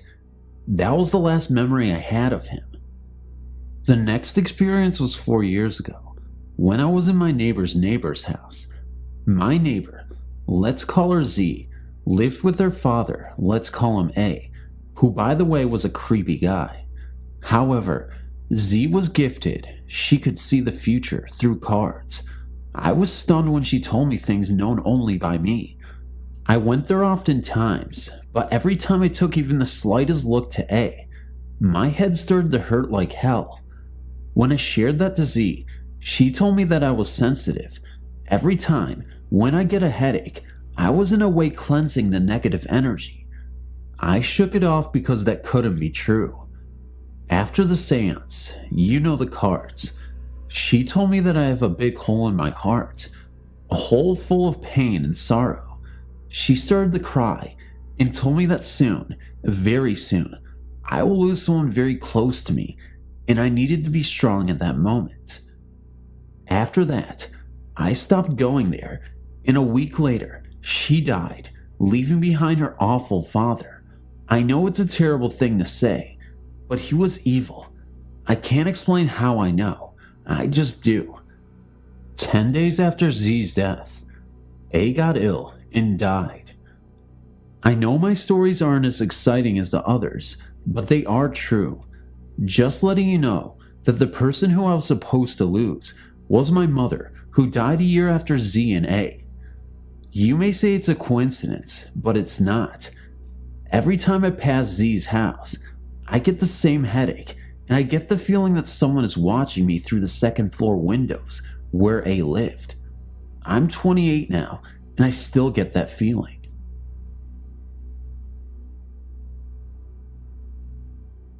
About 20 years ago, when we lived in Navy housing on Oahu, Hawaii, my daughter and I experienced something that still haunts me.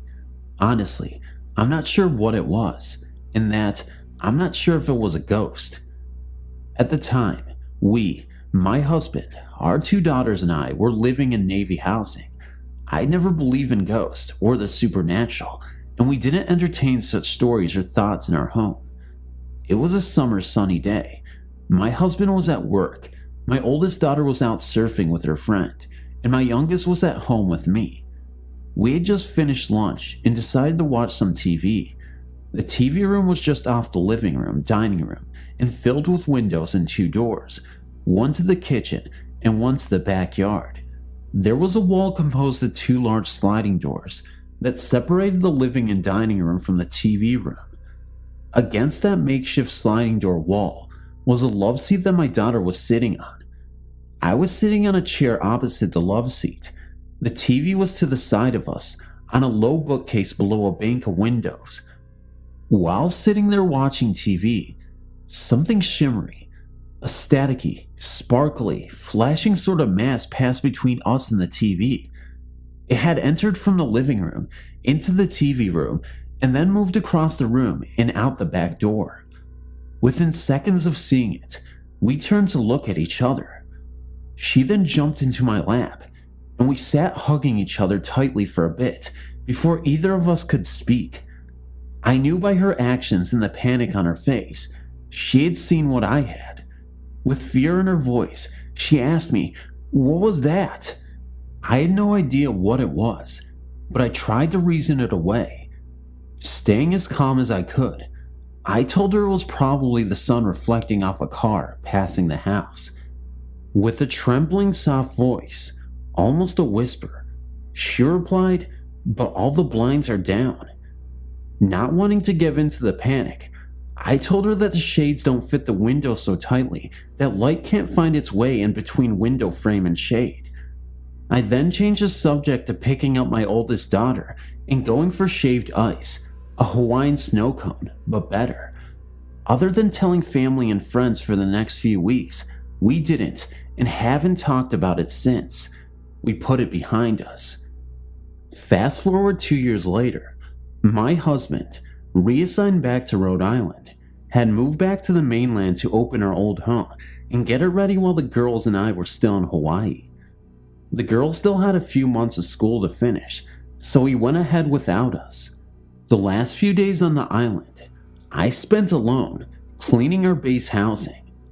All our household belongings had been moved out the day before, and we were on our way back to Rhode Island. While I cleaned the house, readying it for inspection, my girls enjoyed their last few days with friends on the beach.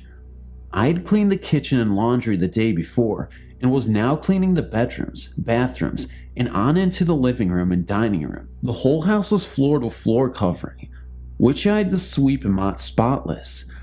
I was mopping the living room and dining room area. The only thought in my mind was how warm it was now that the air conditioner was gone.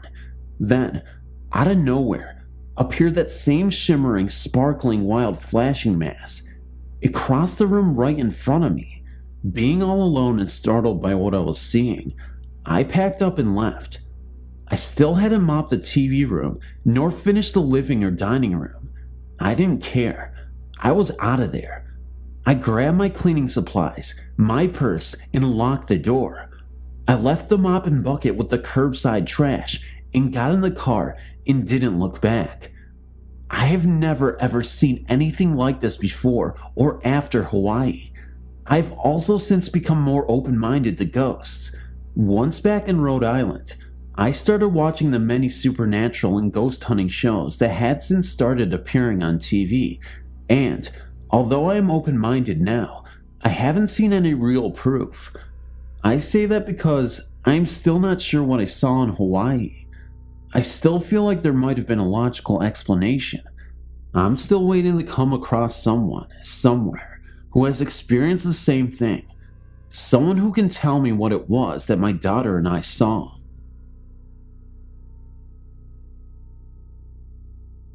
I'm an amateur UFO researcher. I say amateur, but I think some might consider me an expert in the field. Anyway, I'm writing here to record what's already occurred. I'm too afraid to post on the forums I usually frequent when discussing my findings because I really don't need the extra attention right now. I'm afraid that something is going to happen, and I have to document it somewhere. So here it is, and I hope you enjoy my story. I know what you're all thinking, no doubt. I'm probably some nutjob that sees airplanes flying at night and thinks they're aliens, and I can respect that train of thought. My purpose here isn't to get people to believe, it's purely selfish. Now, I'm not really in fear for my life. Well, I am, but that's not why I'm writing this. It's my research I'm concerned about. All my years looking into extraterrestrial life, I've had a number of experiences, some more notable than others. I've seen orbs in the sky maneuver in ways aircrafts never could, and I've picked up radio waves with no point of origin on Earth. Those types of things I've looked into, but no real proof has ever come out of it. But what happened the other day changed all that. I live out in California, pretty much the middle of nowhere, out in the desert. Gotta be close to the action, you know? At night, I routinely go out on my pickup and see if I can get a glimpse of anything. I've numerous outposts I go to where I've had experiences and where I know people have known to have seen UFOs. I was at one such place, sitting in my truck in the absolute darkness of the desert, sipping my coffee, when out of the corner of my eye, I saw a bright light streak up into the sky, like really bright. It was coming from the middle of a rock plateau in the distance. Naturally, I revved up the engine and headed over. I parked about a quarter mile away and walked the rest. I didn't want the noise to scare off whatever it was, so I snuck up and wormed my way in between the rocks to get to the middle where the light was coming from. I peeked in, and in an instant, everything I've ever believed was validated. I saw two creatures, pretty short but humanoid, no doubt. They had big eyes with no pupils, pure white, and I could see that their flesh was moist and scaly. I could hear them speak to one another. Their language is difficult to describe. I can't really put into words what it sounded like. It was high-pitched and echoed, though that was more their voices and not the language itself. Hearing an alien language sent chills up my spine. I was so excited. Anyway, sorry, I'm getting sidetracked. There were two pods behind them, and they were both standing around some sort of metallic rod stuck in the sand. That's where the light was coming from. It was shooting out the top, like some sort of beacon. I assume it was transmitting back to the mothership, but I don't really know. To me, it appeared to be sucking something out of the earth. I could hear the device humming. I inched closer for a better look, but I cracked the rock and they both turned to me in unison. I froze, their eyes cut through me, and my excitement turned to terror. I was so scared, but in that same moment, I could see in them the same thing: fear. One of them reached out and touched something on the rod, and the light exploded out, blinding me for a moment. As my eyes adjusted back to normal, all I saw were the two pods jet straight back up into the air. There was no noise made, only the sound of the sphere ripping through the air. Now, as much as I'd like you people to believe what I've just told you, that's not really my concern. Because when they left, lying on the ground was the rod. They'd forgotten it or dropped it. I don't know. All that matters is that I have it. Actual proof of intelligent life. And if you looked at this thing, held it in your hand, you know it came from another world. I mean, with how bright the light on top can get, there's nothing on Earth that could power something like that.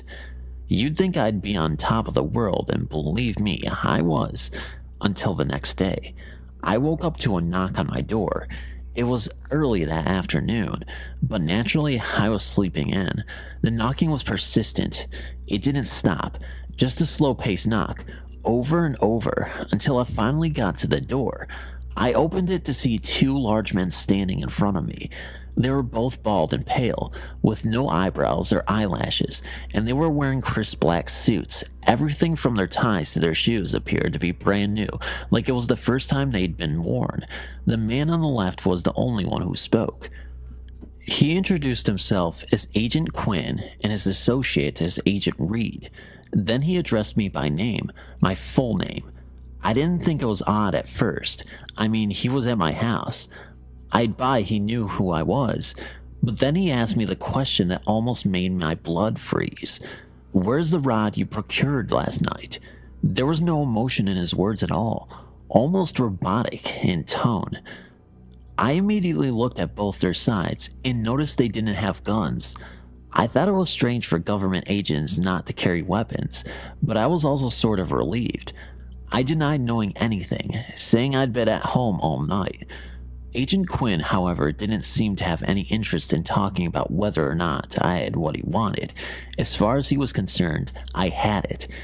It is your best interest if you simply oblige us and gave us the item we have come for. I can assure you it would make life much easier for you. But I stuck to my guns and told them to leave. I stood firm and raised my voice, getting upset with them. But when I said leave, Agent Reed reached out his hand and grabbed me by the arm. Now, I'm not a strong man. I don't work out or anything like that, but the strength in his grip was inhuman. I have no doubt about that. He held me in place while Agent Quinn got in my face, our noses almost touching. I was staring in his eyes, and I could see how lifeless they were, like what made him human had been stripped away. It is unfortunate that you have chosen to lie to us, he said. My sincerest hope is that you will reconsider, and soon.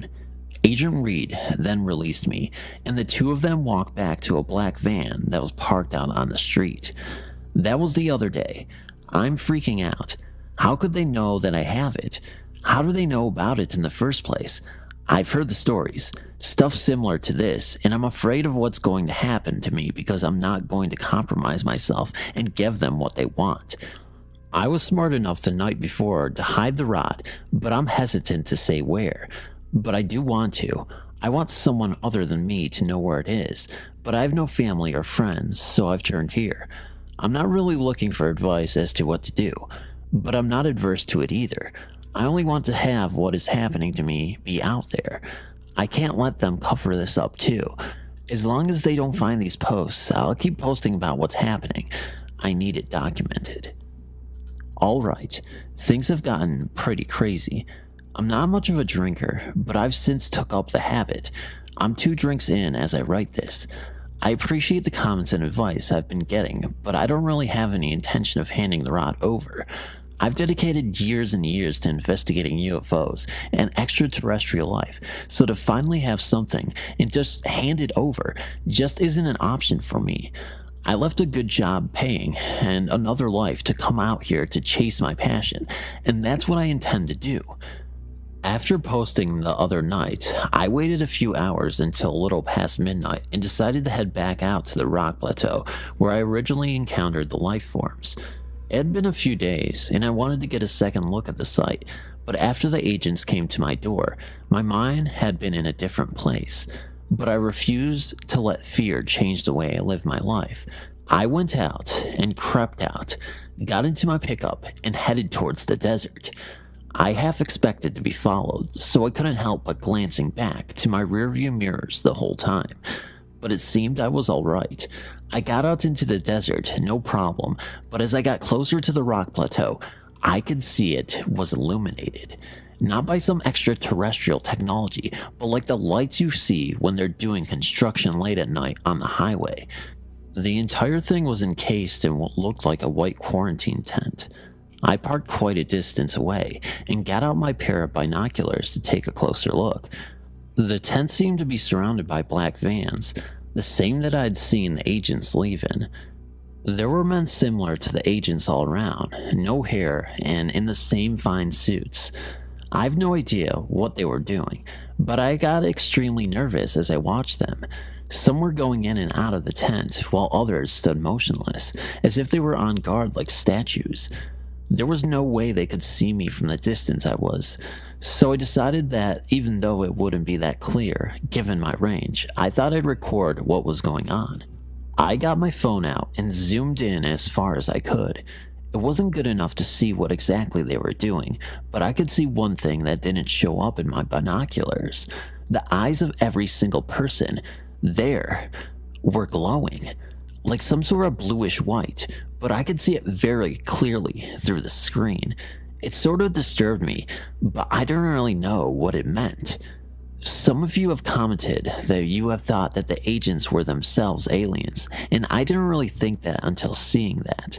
Though I do also believe they work for the government, there's no way they would be able to churn out an operation like that without people having questions and them having the right answers. I have in the past heard some of the crazier UFO researchers make claims that our government has been working with extraterrestrials for as long back as the 50s, but I never put too much validity into those claims. Seeing this, however, made me question everything. Anyway, sorry, I got sidetracked again. I recorded them for about a half hour for no real reason other than I thought something more interesting might happen at any moment. You couldn't tell what they were doing at all, so it was a half hour of guys with glowing eyes walking around and standing. I would have just kept filming, but all of a sudden, I could see that two of the eyes had turned and were staring out into the distance towards me. I didn't think much of it, just that he had moved, but then slowly I noticed the same stationary eyes turns towards my direction. It wasn't long until, on my camera, it was a wall of eyes staring. I immediately jumped in my truck and peeled out of there. As I rushed home, I kept assuring myself it was nothing. There was no way they could have seen me. It was pitch black out there, and I was so far away. I assured myself something else had to have caught their attention. I got home and rushed inside. I just stared out the window for about a good hour, expecting a black van to show up or something along those lines, but nothing.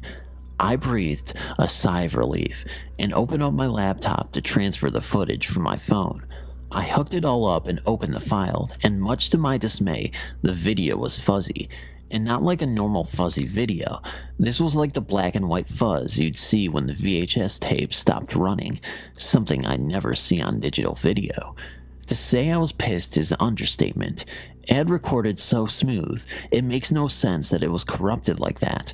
I was shaking. I was so angry, so I decided to get a drink to calm my nerves, and I just kept drinking till I woke up the next morning, or I guess afternoon on my couch with a splitting headache and a bad taste in my mouth. I looked out the window, and sitting in front of my house was a black van. All the windows were tinted. I couldn't see anything. I was pretty scared, I'm not gonna lie to you, but I had things I had to take care of, and to do that I had to leave my house. I mustered up the courage and walked outside, or I suppose ran is more accurate. I wanted to get into my truck as quick as possible, but the moment I stepped outside, the van drove off. I was relieved, but I knew there had to be more to it. But I didn't have time to worry about it. I had things I needed to do. So after a few hours of running errands, I came back home to my door being wide open, pulled in my driveway, and took a deep breath before heading in. The place was a mess. Furniture turned over and ripped up, books and knickknacks thrown about. I turned my couch back right side up and just sat on what was left of the cushions, looking at everything I owned, broken and beaten. I knew that they thought they'd find, and I knew it wasn't there, so they gave me a bit of relief. Then as I sat there, I remembered the rest of my research. I went back to my bedroom, and sure enough, everything had been tampered with. Cords had been yanked out of my computer, boxes of documents emptied out all over the floor. But as I looked at everything, I noticed nothing was missing. It was all there. They hadn't taken anything. I did notice, however, there was an envelope amongst the mess. I didn't have anything that I kept in an envelope, so I knew whatever it was, it must have been them who left it. I opened it up, and inside was just a single piece of paper, typed up. It said, "It has come to our attention that you are not only continuing to hinder our investigation by keeping what we desire from us, but that it appears that you have begun an investigation of your own. What you saw the other night was not for your eyes. To continue on this path you appear to be on would be unwise." Now I'm just sitting here, 3 drinks deep in what used to be a nice and tidy house, typing this, wondering what to do. I'm at a loss. I don't know how far they'll go. Right now, I think they're just trying to scare me into doing what they want. And since I know I'm not going to, I'm nervous as to what's coming next. I work night audit at this semi-swanky hotel next to the airport. One night, I get a call from a lady in 204.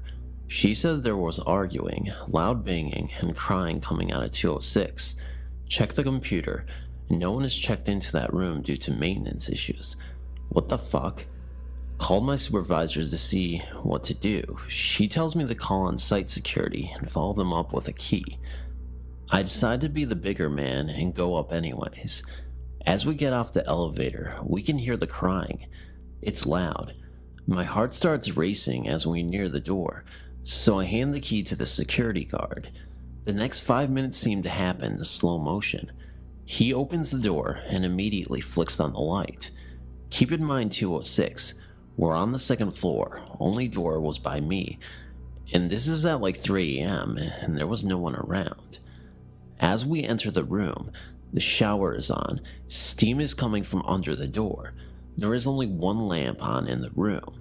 It's super cold, and there's a lady in red, lacy bra, black panties, with super red hair curled up crying in the bed. She was facing away from us. As Frank approached her, he asked if everything was okay. She sorta just stopped crying and rolled over. When she did, a wave of horror came over me. She was super pale, covered in blood, and was just staring behind us. That's when we realized the shower had stopped and the door was open. There was a man about 6'5" standing in the doorway. As we turned around, cops tased him and arrested him. Turns out he was a rapist who hides in hotel rooms, kidnaps women who stay there, and cuts them open. To this day, I will never go to a hotel again. I'm currently a janitor at a gym. We have a stairwell that leads down some stairs to a door that doesn't open because we lost the keys years ago. One night, there was a loud banging sound coming from the door. Sounded like someone was banging it every second for a couple minutes. I stood at the top of the stairs and listened and watched, and it stopped. It started up again a few minutes later. I went back up there to see, and it stopped again as soon as I got there. Told my manager the next day and had a locksmith come in. He got the door open, and it's just an old supply closet that's empty. Every so often, someone hears a banging sound coming from the door at the bottom of the stairs. Third shift gas station attendant. My first night alone. I'm out cleaning trash around the pumps and refilling the windshield fluid containers.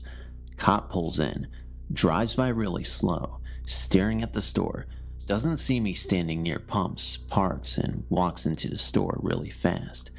He's clearly looking for an attendant, so I walk into store. He jumps when the door opens and I say, "Hey, what's up?" The Dunkin' Donuts, 2 streets over, just got hit and the guy doesn't fit any profiles. We think he just likes to shoot people, so we're letting people know. He gets in his car and drives off. Was sitting at a desk in front of a good-sized window, reading a binder. Sort of had that feeling like someone was watching me, so I looked up and there was a face pressed to the glass. No idea how long he was there before I looked up.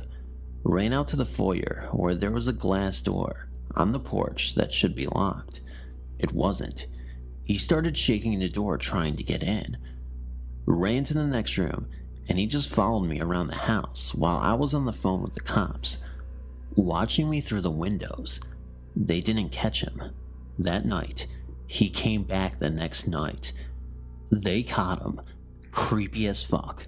Surprise.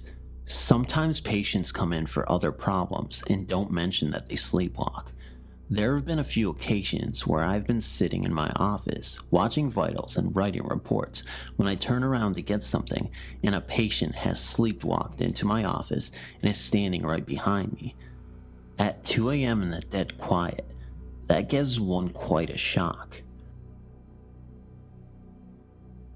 Right out of college, I got a job as a nanny for 2 elementary school aged girls. For their anniversary, the parents went on a week-long cruise, and I stayed home with the kids. The first few nights, the 8-year-old would come into my room multiple times a night and wake me up. It was obvious she hadn't pre-planned what she was going to give me as a reason for waking me up, so she would stumble through an excuse on the spot like, "I just wanted to make sure we are still going to the park tomorrow," or, "I think I forgot to brush my teeth and wondered if I should do it now or wait till the morning." I figured she was just missing her parents and feeling out of sorts, so I let it slide at first. But by the 4th or 5th time, knowing I needed sleep to keep up with 2 active kids, I told her that she wasn't to wake me up unless there was an actual emergency. I got a couple more hours of undisturbed sleep, but wake up with a weird feeling around 5 a.m. I turn over and nearly piss myself. The girl had brought over a chair right next to the bed and is staring down at me. It didn't help that she had long, dark hair, and this happened a few months after The Ring came out. Her explanation? "I just thought it would be fun to watch you sleep. I didn't wake you." Touché, kiddo. It was the summer of 1992. I was 20 years old, and I had just completed my junior year of college, and I was staying in the same city as the campus to take some summer classes. I also worked a couple of part-time jobs to handle living expenses. One of my jobs was as a fast food delivery guy. We cooked and delivered steaks, chicken, and burgers instead of the usual pizza or Asian food. One night after completing my shift, I was bored and for laughs, decided to check out an adult movie and novelty store that I had seen sometimes in the course of all my driving for that job. I parked amongst several other cars and got out of my car to go into the store. I saw a middle-aged man with a pasty appearance, with greasy dark hair and receding hairline in the car parked closest to the store. I approached the car on the way in, and he raised his hand hello to me. Not wanting to be rude, I raised my hand in return. As I walked directly by the driver's side door, he said hey, and I said hello. He leaned his head out of his window. He said, "You want to get it off?" I browsed about, and put off by the sheer seediness of the place, quickly left. Out of the corner of my eye, I saw the guy in the car in a different parking space. I got into my car and started out of the parking lot. As I got to the road, I saw the guy start his car and start to come out as well. Hoping this was coincidence, I turned out of the parking lot to go home. it wasn't coincidence. Suddenly, this guy was following me very closely and blinking his high beams at me every few blocks. I tried to lose him at some traffic signals, but was unsuccessful. I decided to go an alternate route at that point, not wanting to direct this creep to where I was living. Luckily, my delivery job had made me familiar with a lot of the roads in the city. I headed for a particularly labyrinth neighborhood, turned in, and took as complicated a route as I could, and quickly as I could, and finally lost him in there. I thought that was the end of it. A few weeks later, during work at the takeout place, I stopped at a convenience store in the course of a delivery to get a soda. After I checked out, I saw this same guy. He smiled and raised his hand hello again. I hurried outside to my car, but this time I was in my shirt and hat from the takeout place. Now he knew where I worked. By the time I left the convenience store, he followed me again. Fortunately, I was able to lose him again, but spent the rest of the summer afraid to see him pop up at the place of my work, or worse, order food and bring me to his house. Thankfully, that did not happen. But skeevy guy who likes to follow people, let's not meet again. You believe in ghosts? If so, then boy, do I have a real ghost story for you. Being so involved with the paranormal from an early age on, you tend to open yourself up to experiences that you've never previously had before. I'm of the belief that if you commit to actively hunting spirits, they will start to manifest and make themselves known to you.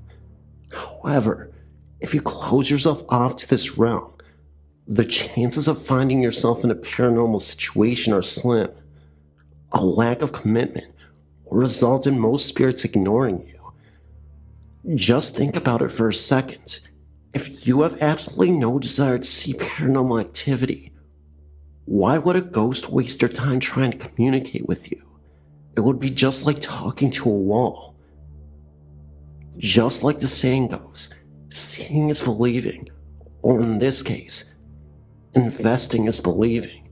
This story I'm about to share with you, though just a story, is undeniable proof that ghosts are living among us in the human world. These experiences occurred late in September of 2005, and at the time, I was 15. My mother tragically perished in a car accident the year previously, and that left my dad to care for me alone. It was an absolutely miserable existence from then on, as this was the love of his life. My dad ended up being so depressed that I would often find him crying alone in his room at my house every single day for the next month and a half. I personally have never seen my dad suffer so much, and although I was also hurting, I was more concerned with my dad's well-being. It was then that I would start praying for Mom to return and give us a sign to at least help comfort my dad and let him know that she was okay. However, all that praying didn't seem to help. All of the nights begging God to send her back down to us for a message almost seemed futile. I remember doing spirit sessions alone to frantically contact my mom, using a Ouija board, a spirit box, anything I could get my hands on to help. I never got any signs, and the house stood silent, as quiet as it's ever been, except for the faint sounds of my dad crying most nights. It made me start to doubt and think that ghosts and God were imaginary. I lost my faith in nearly everything. I remember angrily saying to myself that God and ghosts don't exist. My dad is hurting so much. I wanted to connect with the afterlife so bad, and yet nothing is coming through. Show me something. I remember saying that in utter and complete frustration. Still nothing. But all that was soon about to change. I remember one late night, I could once again hear my dad sobbing in his room after a hard day's work. He came back later that day, around 10 p.m. He was lying on the bed, and to comfort my dad, I went to sleep with him in his room. We had a bed across from my dad's that I would sleep in. I reassured Dad that everything would be okay, even saying, "Dad, I can't lose you too. Please, you have a daughter to raise. Mom wouldn't let you go on like this." My dad simply smiled and told me that he would never give up on me or his life. So he fell asleep. I tried to fall asleep as well, laying in the bed across from me. This was the moment when I was finally going to see a sign that I had been desperately seeking. Although, this was not the sign I was looking for. An hour or so passes. I was drifting off to sleep when I saw a shadow outlined in the form of a person.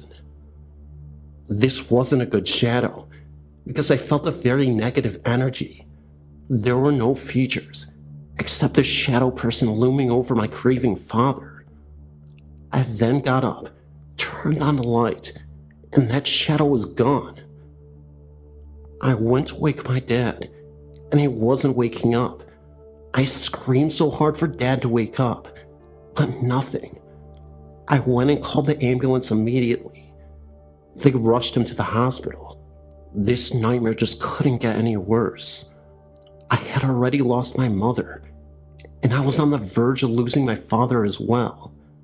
So I waited, and I waited in the hospital. My aunt and uncle swung by to give me the most gigantic hug I've ever felt in my life. We were all waiting on the word for the status of my dad. As the doctor walks out, he has a very somber and stern look on his face. "Your dad suffered a heart attack in his sleep. We are doing everything in our power to make sure he recovers from this." What they didn't tell us in the moment was that he was fighting for his life and receiving life-saving emergency surgery. It turned out that he also died on an operating table, but came back. After hours of surgery, thankfully, my dad recovered and eventually woke up. The crazy part is, years after this incident, he finally told me that he experienced an out-of-body experience and said that he felt like he went to heaven. He remembers being able to see the doctors working on him. Then suddenly, he was in a sunny field with roses and daisies, all these beautiful flowers surrounding him. He then saw my mom in a blue dress, just smiling at him from a close distance. My dad saw his grandfather, who he had been really close with as a kid. He also saw his childhood dog Spike, and he was running around the field. They both waved at him, gesturing him to come forward. He felt nothing but peace as he moved forward. Everything just felt great for a moment. As he approached Mom, he gave her a great big hug, and my grandpa as well. He said he didn't feel like leaving this place at all, but he knew he couldn't stay. Grandpa said with a great big grin on his face, "We will see you later." Then suddenly, he woke up back in his body in intense pain. That same night my dad was having that episode, my uncle took me back to his house.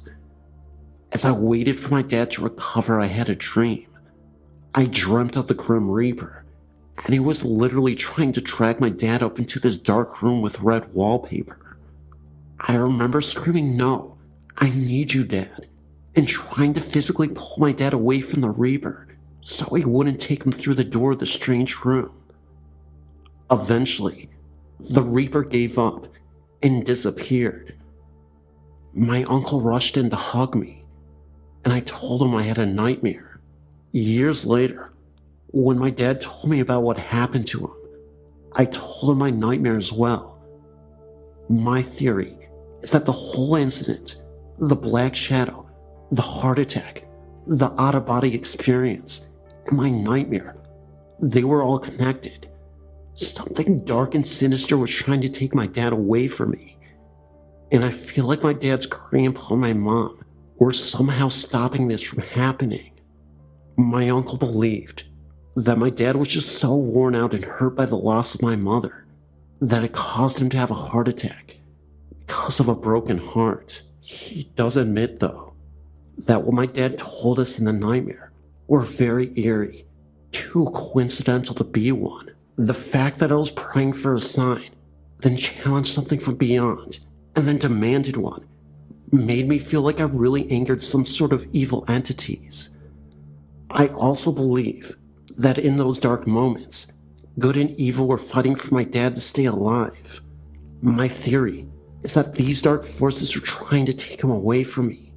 I also know that because we're surrounded by so much darkness after we lost Mom, these dark spirits were taking advantage of us in the worst possible way, and I think they were feeding off of us. This whole time that I was hoping for a sign, it was there all along, and I should have realized this. Maybe we were consumed by a dark energy that whole time, and we needed a priest to bless this house. Eventually, that's what we ended up doing, and all felt pleasant and better. My dad slowly started feeling like himself, and the rest was history. I know this sounds insane, but I swear that all this happened, and it is 100% true. Thank you for my long story. Update. Fast forward 10 years. To my surprise, I recently found out that my old house, which was built in the early 1900s, was built on old Indian burial ground. I went to a psychic witch who did a reading on me, and we found out some fascinating things. That I could be surrounded and attached by spirit guides, one that represents good benevolence, and the other which is bad. She said that these two clash with one another, and when the bad spirits get through, they have the power to influence the entire mood of life and the events occurring. All this could have played a factor into what happened to my dad. She said this, plus the entities that are living in our home, including that dark forest cloud that I told you about, seem to have a spiritual clash where the good could be fighting evil. Now, I know this sounds wild, and maybe the witch was just making educated guesses, but after what had happened, I truly believe that there was something going on there.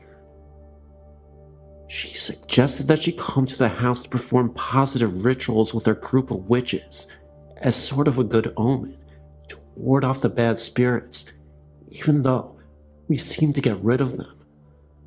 The psychic also stressed that, because I still have these attachments, it is very possible that these things could continue and come back.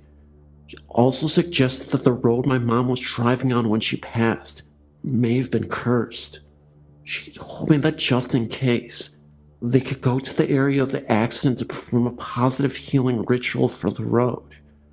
We also invited a group of witches to visit my dad in our old home, so we could defeat whatever darkness looms in our home. Well, they ended up showing up to our house late at night. 3 of the witches showed up, and me and my dad participated in the seance as well. We also used a Ouija board. First, we gathered around the kitchen table and held hands as the witches channeled for the spirits. They encouraged them to appear. They stated that they didn't mean any harm, and they wanted to figure out who exactly lives in this house. The main witch, Cynthia, who gave me a psychic reading and told me about the clashing spirits, told me that she felt a tightness in her chest as soon as she walked into the kitchen. She did not sense any good vibes from the kitchen at all, even though the entire first floor, living room, felt more comfortable and at ease. She called out, "Who is the spirit that is choking me and making it hard to breathe?" That's when the kitchen cupboard opened by itself and slammed shut so hard that it startled all of us. That gave us the confirmation that there wasn't a positive ghost that resided in the home, or at least one of them.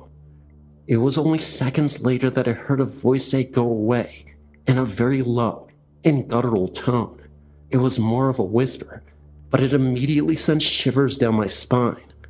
I turned to the psychic, who was sitting right next to me, and I asked her if she heard that. She said no, but that she could feel the presence of a dark shadow standing between us both. Cynthia then told us that she was getting messages in her mind that the spirit was named Tim, and that he used to be a very angry man, about middle-aged, What we were able to confirm next was crazy. We used a Ouija board and asked about Tim, and the Ouija board both confirmed that it was exactly him. Cynthia was right. She then said that Tim was a very lonely man after his entire family died in a house fire. We later found out that the house we lived in had been rebuilt shortly after. We asked the Ouija board to confirm, and to our surprise, the Ouija board spelled out yes. We then asked about Mom, if she was still okay, and if she passed on. We never actually got any answers from the Ouija board, nor did Cynthia. However, a few days after the whole incident, and I'm not sure if this was just a coincidence or not, but I ended up getting a random text from some unknown number.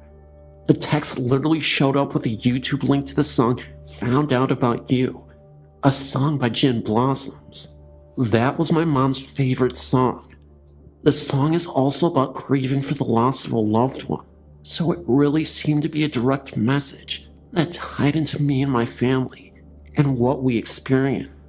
Anyway, incredibly lengthy story, but I couldn't leave any details out.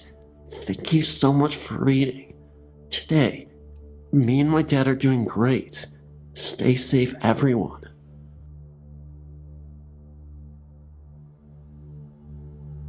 This is my first, not my last experience. I'm a slight skeptic and a psychology major, so I believe in scientific explanations first and foremost when it comes to aliens and ghosts, before classifying it as a ghost story. I've always been overly curious about my family's lineage and who's related to who in my grandparents' tiny town, founded by my grandfathers and grandfather. I was adopted into the family, and I always felt like a bit of an outcast with no background of my own, so I linked to adapt my family's history, despite our lack of blood relation. One day while my father and I were visiting, he asked my grandmother if she wouldn't mind taking us to the graveyards around the tiny town and showing us around. She took us to the family graveyard, another family's graveyard, who's apparently not related in any way. And finally, she took us to a large church and soldier-shared graveyard. I was struck by how large this place was and immediately wandered away. It was about 99 degrees that day, with very little wind and high humidity. What happened next could have easily been caused by the heat, but as a half-skeptic, I'm not sure. I decided to tidy up around the headstone, believing it wasn't fair to neglect someone in life or death. As I traveled around emptying out dirty vases, straightening flowers, dusting dirt off headstones, I came across 4 neat little graves in a row. The graves were old, moldy, and worn. Each one had a little weather-worn clipped tulip in front of it, and each one bore the same title, Infant. I don't like to talk about it, but I suffer from an anxiety disorder that causes me to be emotionally numb. It's extremely hard for me to feel empathy or sympathy, but looking at those little graves, I felt my heart break in my chest. I run my fingers over each one and whispered a little prayer for them. I walked away to continue my volunteered grave cleaning duties, and feeling a little strange tug to go back to the little ones' graves and stay there. After a few moments, I stopped under a large tree for a rest, drenched in sweat. Someone had hung a wind chime over another grave. On the same tree, I blankly studied it, listening to my grandmother and father talking across the graveyard. I could see the infant's grave out of the corner of my eye. I reached up to touch the chime. When I froze in place, a cold feeling slid down my spine and consumed my stomach.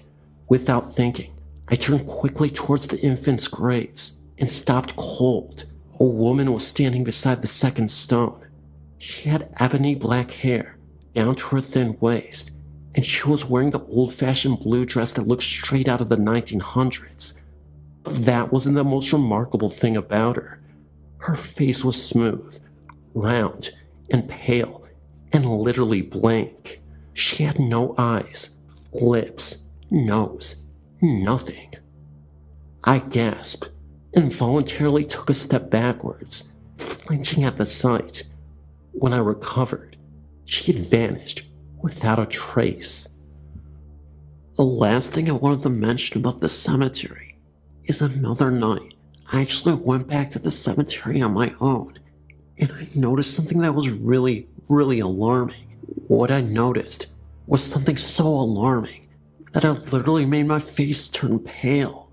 Now, I'm not saying this was a ghost, but I saw a group of people who were in a circle around a gravestone. Even creepier, they all had what looked like brown robes on and hoods on. It was like some sort of cult. That's why I can't immediately just say that it was a ghost or a group of ghosts, because it's pretty obvious that it may have been something else. Maybe it was just some sort of evil ritual that they were performing out there. But I didn't want to last long over there, so I bolted.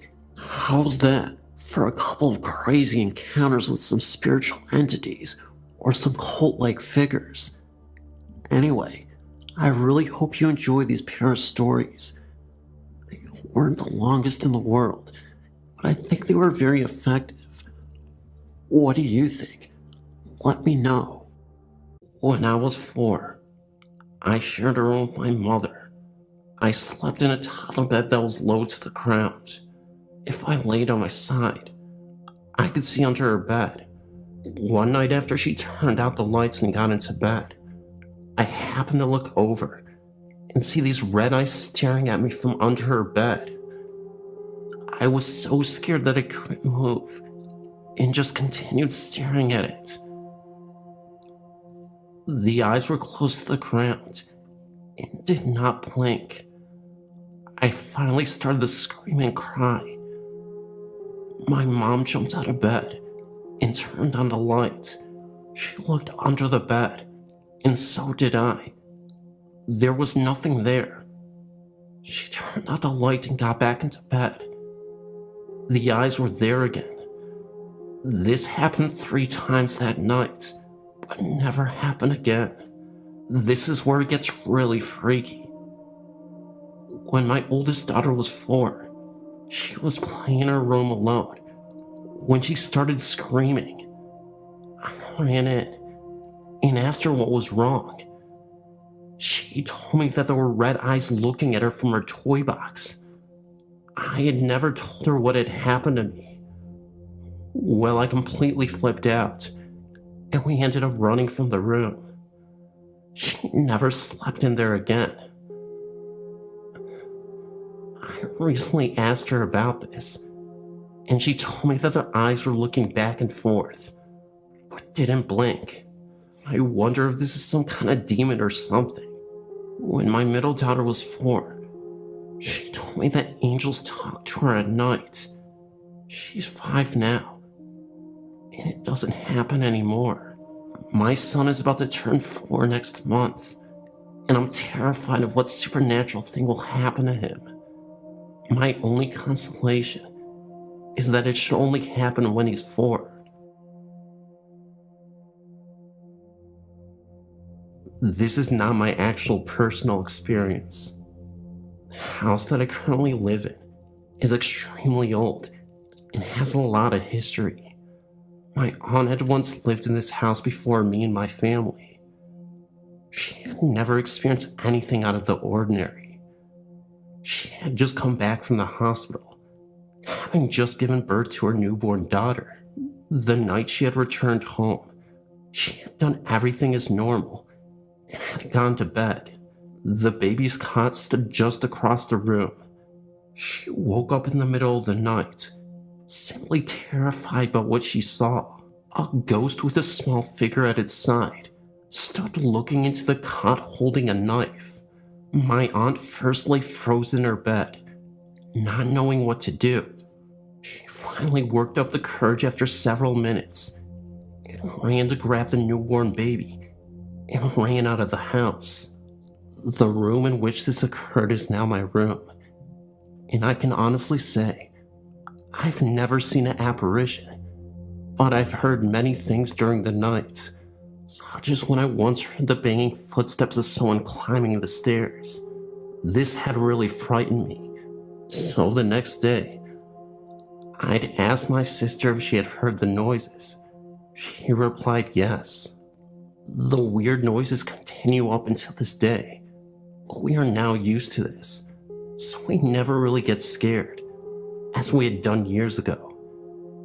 But just several weeks ago, my sister lay in her room watching TV, and all of a sudden, a black figure emerged in the corner of the room.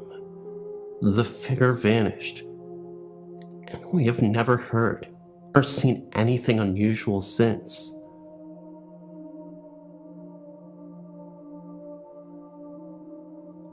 My name is Sam. I've been interested in ghost spirits and other unexplained phenomena for years now. When I was young, between the ages of 6 to about 13, I had experiences in the house I grew up in. I'm now 29 years old, but I know that something happened, and that there are things that we as people can't even explain. My story takes place in Tallahassee, Florida, home of the Seminoles. I was about 6 or 7 years old. I always heard footsteps walking down the hall of my house, and sometimes it sounded like the floor was just simply creaking, like old wood, I guess. The creaking sound moved down the hall like footsteps, though. On several incidents, I would wake up in the middle of the night and hear footsteps in the hallway. I never saw any apparitions, but I'm sure they exist. There is a sleep paralysis where you can wake up from your sleep, but not be able to move. I've seen many accounts of this on your website. I've personally awakened plenty of times in my youth, and could do nothing except look around in my room. I've never felt as if someone was holding me down, but I'm 100% positive I was wide awake, and I couldn't move.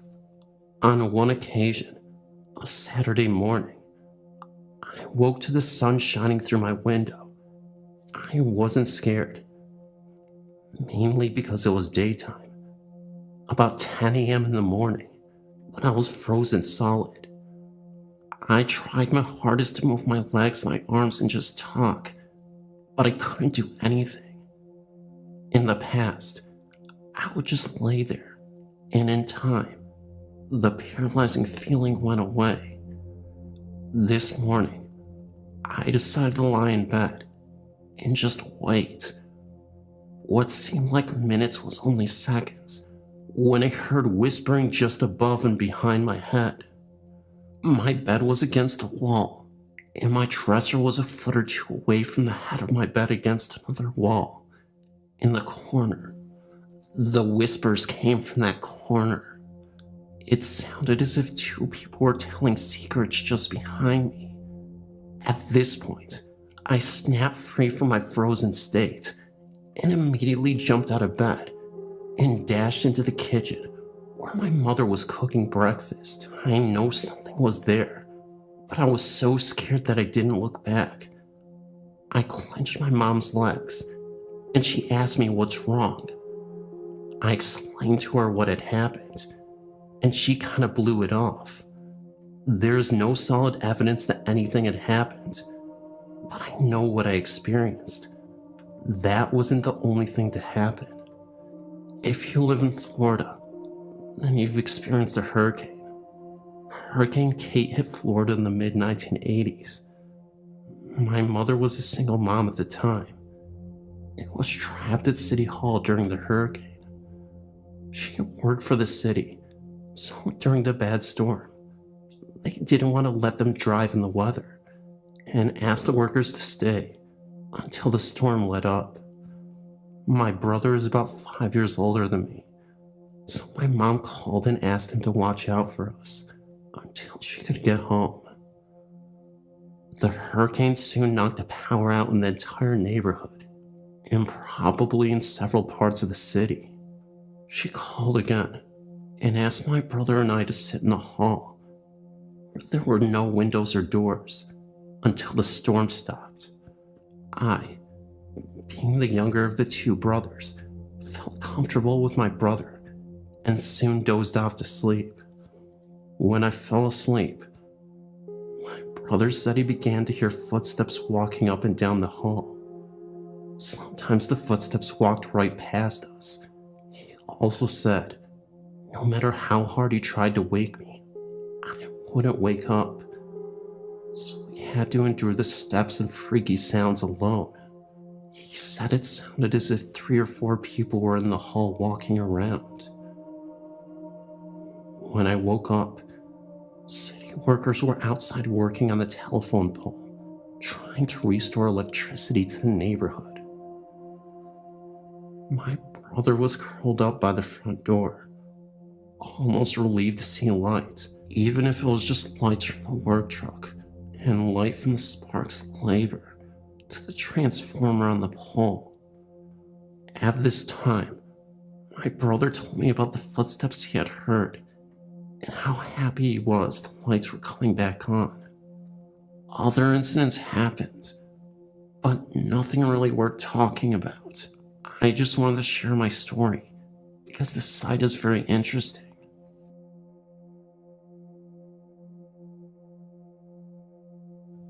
I have 2 experiences that I know are so unusual that I thought I might share. It's a little short, but I know that these were some freaky ghost occurrences, and I simply can't not tell it. My eyes don't play tricks on me, and I wasn't tired or hallucinating. In fact, this first story, especially my friend's experience, was also very real and happened at school. I was about 8 years old. I was riding my bike in trails of the woods near our house. I'd been riding for so long that I lost track of time, and being an 8-year-old kid, of course it was the time of my life. I ended up getting lost in the woods and the trail for quite some time. It had to be a couple hours, and it started to get dark.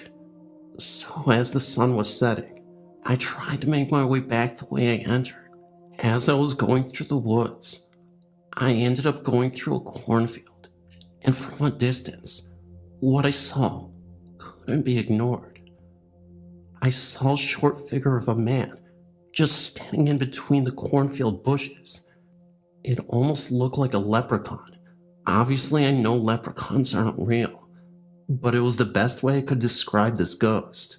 It was a scraggly looking thing and stood 3 to 4 feet tall. It disappeared after a few minutes and was gone. I am the only person who ever saw this thing.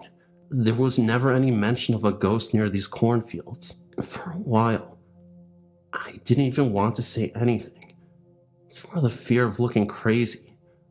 Plus, at 8 years old, who will take what I saw seriously? Today there are houses where I saw it, so the cornfield doesn't even exist anymore.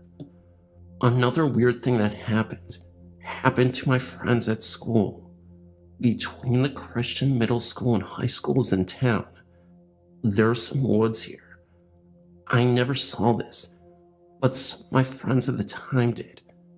One time, they looked into the brush and saw a pale-faced man in a hoodie or a robe of some sort. I'm guessing that it was some sort of ghost monk or something. They looked lost, but he didn't move at all. He was just squatting in some brush. When I was told about it, it made me realize that my experience might have been tied to this one, and that I wasn't as crazy as I thought. What happened was just odd. It's possible that the guy in the robe just could have been a creepy dude spying on the school. Personally, I think the one at school was just some weirdo, but the leprechaun could be something. However, I wouldn't just write it off, as I know that'd be hypocritical in doing so. Thanks for listening. Let me know what you think.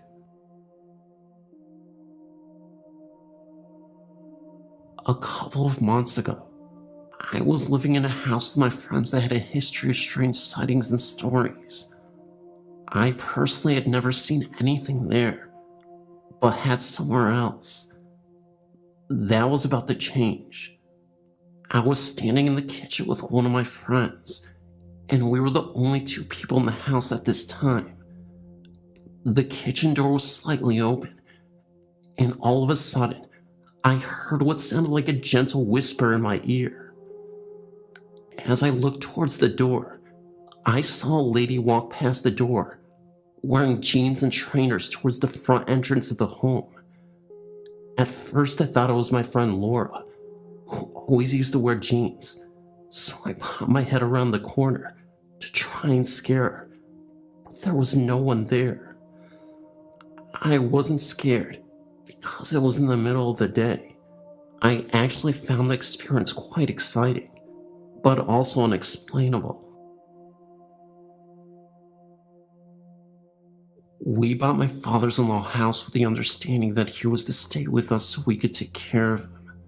He was in his mid-70s and not in the best of health. Before we moved in, we turned the 2 upstairs bedrooms into 3 bedrooms. My husband was upstairs taking the panels off the walls and called me upstairs to figure out how and where to move the heating duct. As soon as I got to the top of the stairs, my husband hung his hammer on a nail that was sticking out of a stud. We were standing right next to the stud the whole time I was upstairs with him. We were the only 2 upstairs. When we were finished talking, he went to grab for his hammer. It was no longer hanging on the stud. We looked for it for about 15 minutes before finding it under a pile of panels about 10 feet away from the stud it was hung on. We just gave each other a raised eyebrow look and didn't say anything about it. The TV would always turn on and off by itself. It was my father-in-law's TV that was sat in the living room. It was the only TV in the house that did that, no matter what outlet it was plugged into. I would turn it off, and by the time I would walk into the kitchen, it would be on again. I would have to say something like, "I don't have time to play right now," before it would finally stop. I was at work the night my father-in-law passed away. It was 3 a.m. on a Monday morning when one of the high-low drivers broke a main water line that caused all the presses to be shut down. I'd been working there for 2 years and had never seen or heard all of the press operators being sent home, as there is always something else for us to do. I went straight home and straight into my father-in-law's room to check on him and tell him what happened. We had a close bond and talked about everything. He was gone. His estimated time of death was 3 a.m. It may have been a coincidence, but man, what a coincidence. After my father-in-law passed away, I experienced only one more thing. I was up in my room and heard my son call me from the kitchen. I was at the top of the stairs, and he was at the bottom of the stairs. He asked me what I wanted. I asked him what he meant, because I heard him call me. He just shook his head and said, "Oh, not this again." I came home from work early again one night, about a month after my father-in-law had passed away. I walked into my son's room to see if he was home yet. He was lying in his bed with the blankets over his head. My son was 18 at the time. I whispered, "Are you still awake?" He popped out his head from under his blanket and told me that he heard footsteps in his room just a few minutes before I got home. Could have been the cat, I told him. No, definitely human, he said. But when he looked to see who it was, there was nobody there. My oldest brother heard me and her brother talking downstairs and came down. She told me about an hour before I got home. She thought she heard someone walking around downstairs. She thought it was her brother. She heard footsteps from his room to the bathroom. She went downstairs and peeked her head in his room not in there. She walked to the bathroom, but the door was standing open, so she knew he wasn't in there. She was spooked, so she went upstairs and didn't come back down until I got home. We moved to a big old farmhouse in 2004.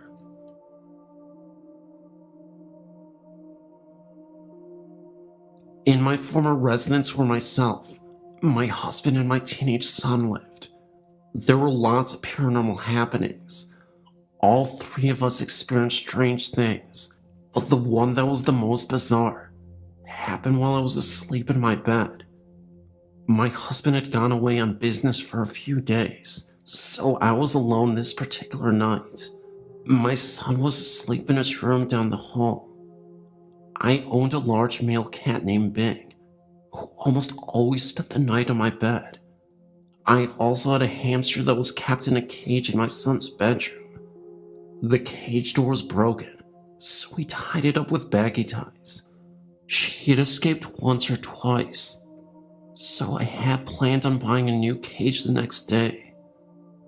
As I lay sleeping in my bed, I could remember hearing someone yelling in my ear, "Wake up," several times. I then found myself standing in the hallway, and to my disbelief, my cat had the hamster cornered and was about to pounce. I screamed for my son, and he came to the rescue before anything could happen. Someone had made sure that I would wake up in time. That's for sure. I know I heard those words "wake up" repeated several times. I was not terribly afraid at the time because I figured that this entity had to be friendly. Before I moved into the house on Willoughby Lane, I never had given the slightest thought to paranormal activities, and had always dismissed it with a wave of the hand and an offhand comment of how such things are scientifically impossible. However, all that changed a few years ago when myself and my newly acquired husband decided to buy an old farmhouse in upstate New York. The real estate agent, while giving us a tour of the home, had in fact related some disturbing information to us. She told us about 20 years ago, a young woman who had lived there with her 2 sons and her father, who apparently was an alcoholic, as well as an abusive parent, had gone missing. Her remains had never been found.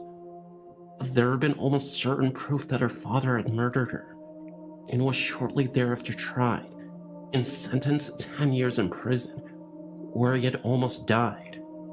I thought nothing of this, except for the fact that one day I might be gardening and dig up a little bit more than dirt. However, this did not stop us from buying the home, which was gorgeous, with green shutters, a post and beam barn which was in good repair, and a drive that was lined in grand old maple trees. But my friend, who was indeed a strong believer in the supernatural, strongly advised us that there might be what she called restless spirits residing in the home. Again, me being convinced there was no such thing did not take her warning seriously. After a long day of moving all of our possessions into a newly bought home, I'd fallen asleep in what was soon to be the living room. The movers had helped me bring in our couch, as well as an old rocking chair we had found in the barn. Both my husband and I thought we were able to save the old thing, which was made of oak and not damaged, except for the fact that the seat itself was no longer there. I was snoring away on the couch when I awoke, drowsily, to a consistent creaking. My husband, who was at work, and the movers, who had long since gone home, were absent, leaving me alone in the home. As I looked around, I noticed that the rocking chair was moving, as if someone was in it. Needless to say, I was incredibly scared, and proceeded to throw a book I'd been reading at the chair, or running out of the home.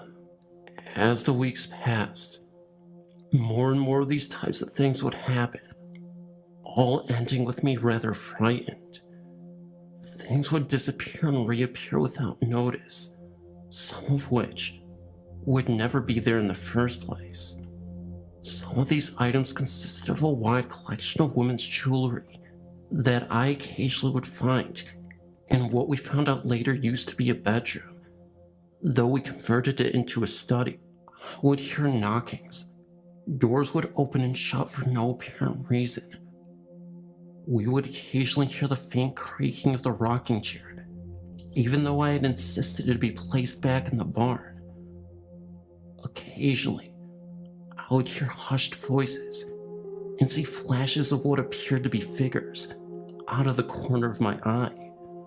This behavior increased as time passed, till I was starting to get used to it.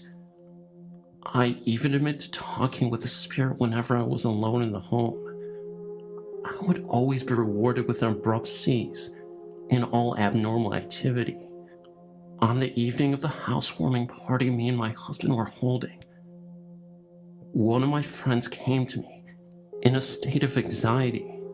They said that they had been in the basement when they saw a woman standing there, staring at them, then turning and vanishing. Myself and a few others hurried down to the basement, where we looked all over, trying to find the woman.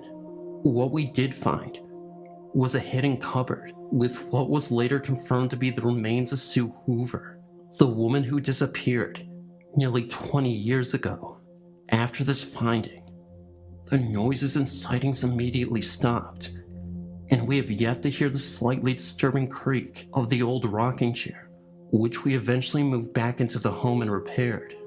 However, I will never forget my experiences that year, and never again doubt the existence of spirits in the physical world again.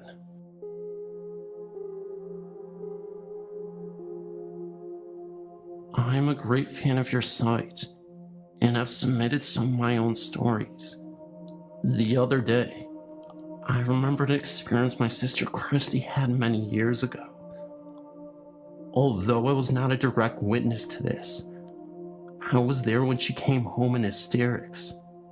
She was in such a state that we all thought she was attacked, and we could not get any sense out of her.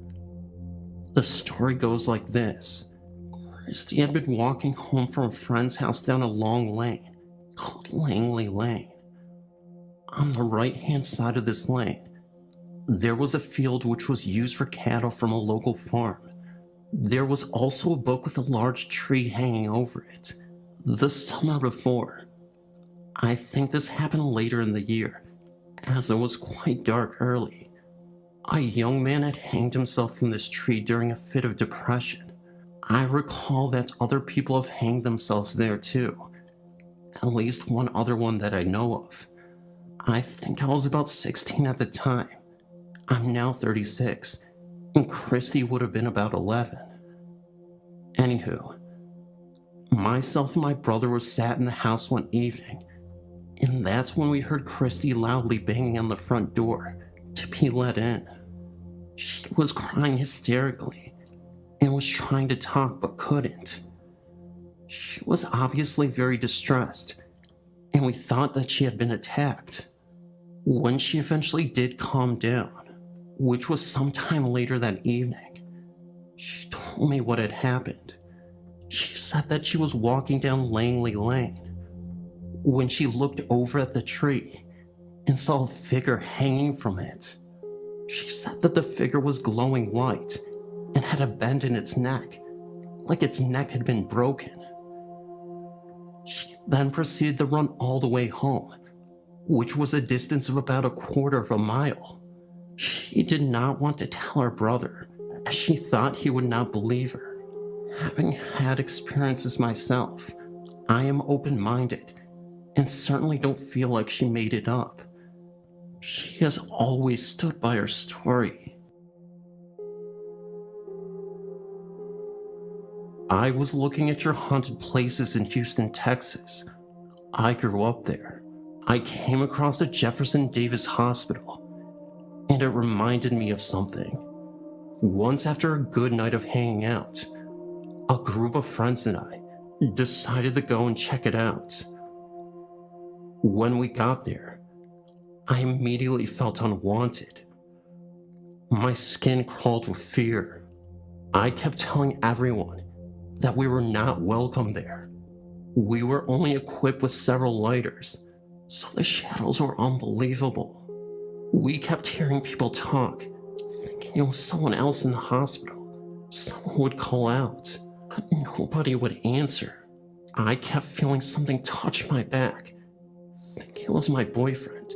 I turned around, but he was a couple of feet away from me. The entire time I was there, I kept telling him that we needed to leave. My friends got annoyed with me, so we decided to leave. As we were leaving the building, I was holding my boyfriend's hand, and something shoved me. I fell so hard that I twisted my ankle. It was swollen for weeks, and my doctor couldn't tell me why. Nothing was broken. It finally healed after 6 months. I still have problems with my ankle to this day.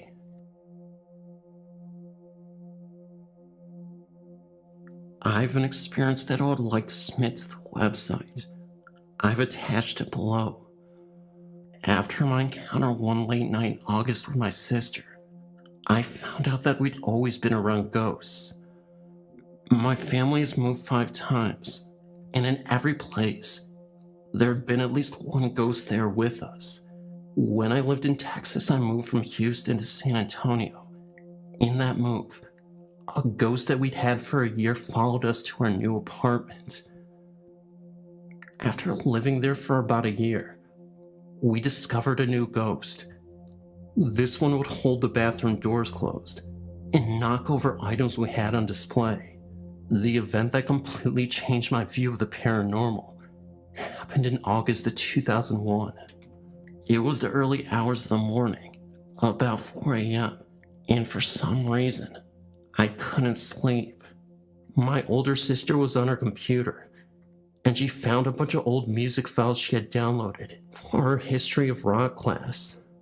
Then she came across a Britney Spears parody song, downloaded from a radio station's website. The song itself was actually an E-clip, about 30 to 40 seconds long. We played it, and for some reason the file was corrupt. The words were garbled, playing in a slow, deep, incomprehensible voice.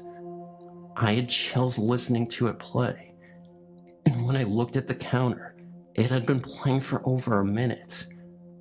My sister finally turned it off. She was just as spooked as I was. We moved on, laughing about the look on each other's face. Then about 5 minutes later, we heard 3 soft, solid pounds in the back wall in the far back of the apartment. Neither one of us said a word. We just listened, trying to explain away in our minds.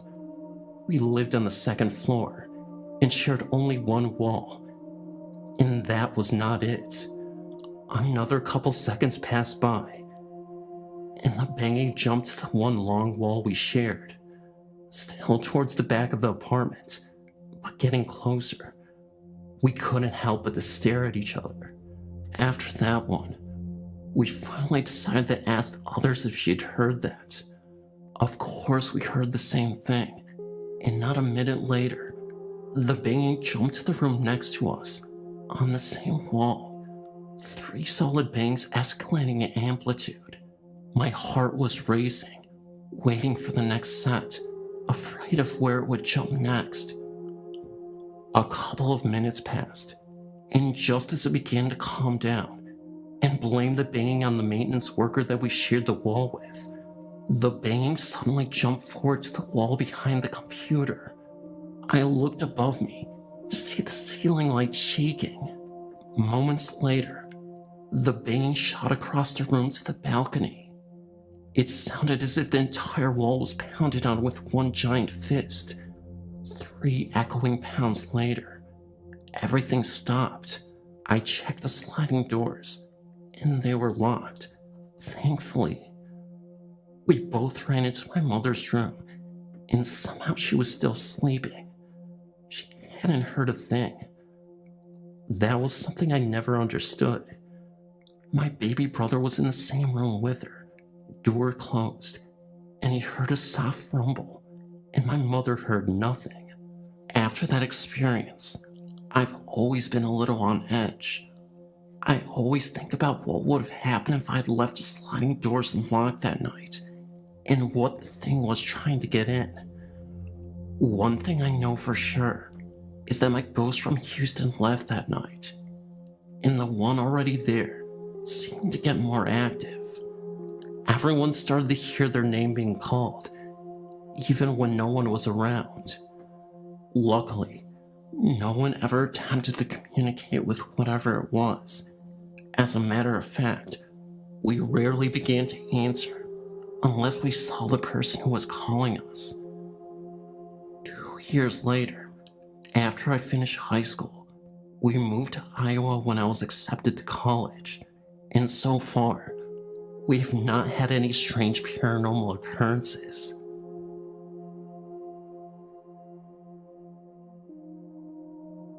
"8 years ago, myself, my husband, and my brother lived at this home. We were told by the neighbor that no one ever lasts, and we didn't either. Not because of the haunting, but because we needed to come back to Massachusetts for family reasons. Anyway, we lived in this house for 9 months. We were told the AC was broken, and in the Valley of Folsom it gets very hot, but not in our living room. It was always very cool in that part of the home. On one occasion, I was in the bathroom, and after my shower, I was looking towards the mirror, and I saw an orange blur over my shoulder. I turned to look, but it wasn't there. It looked as though it was a face, and it would have been standing at the right height, to where a head would be on a grown man. After a few weeks, I mentioned it to my brother and my husband, and my brother relayed a story about one night, while sound asleep, he was awoken by a very large thud on his bed. He said it felt like a bowling ball had landed on the bed, like someone sat down. He said he was too scared to look, so he fell back to sleep. After a few more months, we found out that the house used to belong to the town doctor that treated inmates from the Folsom prison back in the 1800s. After putting all the info together, we realized we were living in a haunted home. I was hoping to see other stories about the house on this website, but maybe my story will start to flow.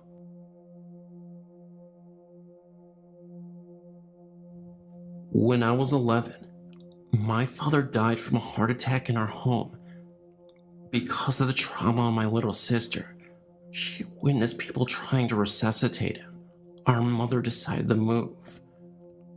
We ended up moving just a little bit further down the road, into an older house that had been built in the early 70s. The owner of the house also died in the house many years before. It was a 2-story house, and the bottom level was made of cinder block. I'm guessing because of this, it was the reason that it was always cold downstairs. Luck or unluck would have it that the bottom level would be mine and my sister's rooms. It always was a creepy feeling downstairs. It always felt like you were being watched, but I always just chalked it up to an overactive imagination. Me and my sister both felt uncomfortable in the downstairs area. It consisted of our 2 rooms, a laundry room, and a cellar. One morning, when I was 14, I was standing in front of my dresser and putting on my makeup. Then, I heard a voice come up to my right ear and whisper my name. The fact that on my right side was a wall really freaked me out. I ran upstairs and asked my mom had she called for me. She told me that she had not. I hated sleeping in that room from that time on, and always tried to sleep with the light on, even though it drove my mom nuts. My sister had a similar experience. I was staying at my friend's house one night. and my sister went upstairs to make sure the door leading outside was closed. She said that as she went to place her foot on the bottom step, she said something came up to her and whispered my name. She said that she also experienced things being thrown in the dark when there was no one to throw them, such as a sock. My mom lives there by herself now, and as far as I know, she has never had anything odd happen to her. But whenever I visit, she knows that I will not sleep in the lower bedrooms.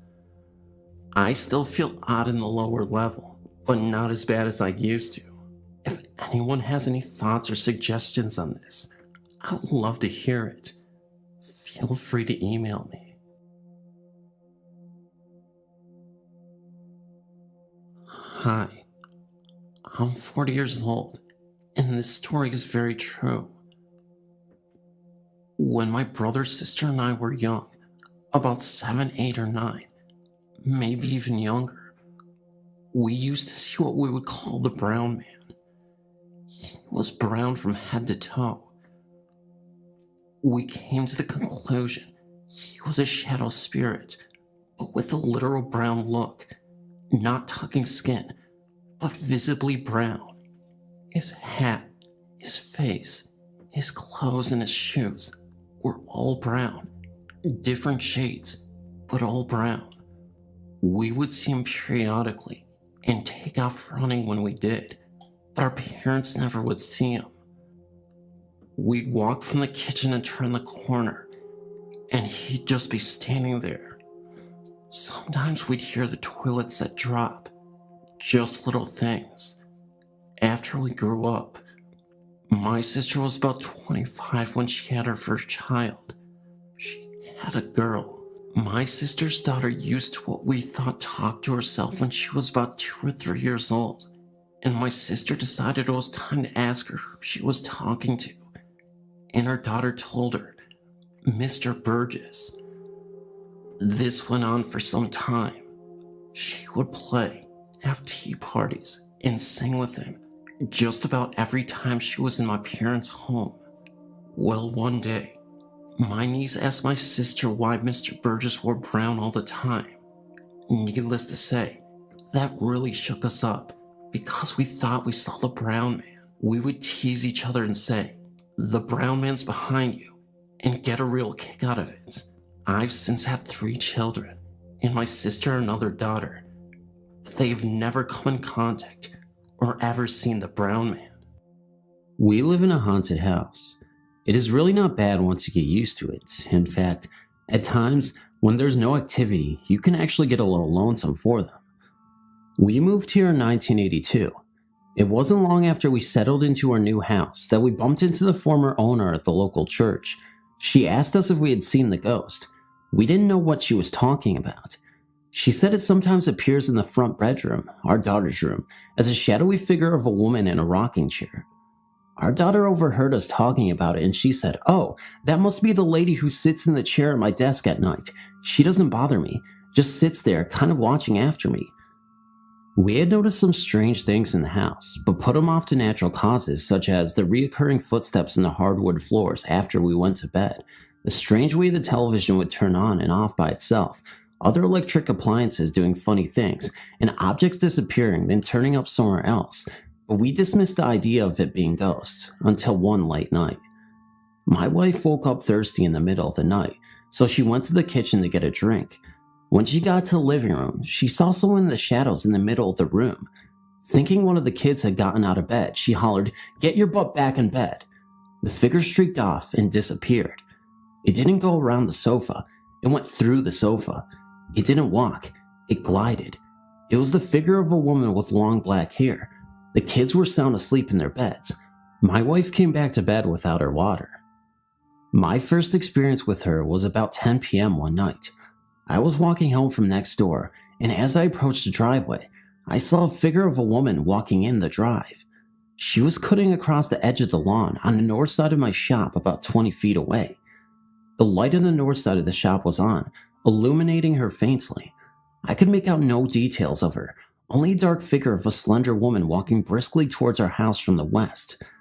As I got in range of the motion detector light on the east side of my workshop, it came on. The figure vanished. This phantom female I saw matched the description of the dark woman other family members have seen in our house. But the dark woman is not the only spirit in our home. We have discovered there are others. Some are shy and reclusive. Some are a little mischievous and playful. They like to play with stuff, just to let you know they are there, I think. They hide things. You put something down and a minute later it is gone. You search all over and then find it right back where you laid it in the first place. They turn things on and off. TVs, radios, just about anything. Even water faucets.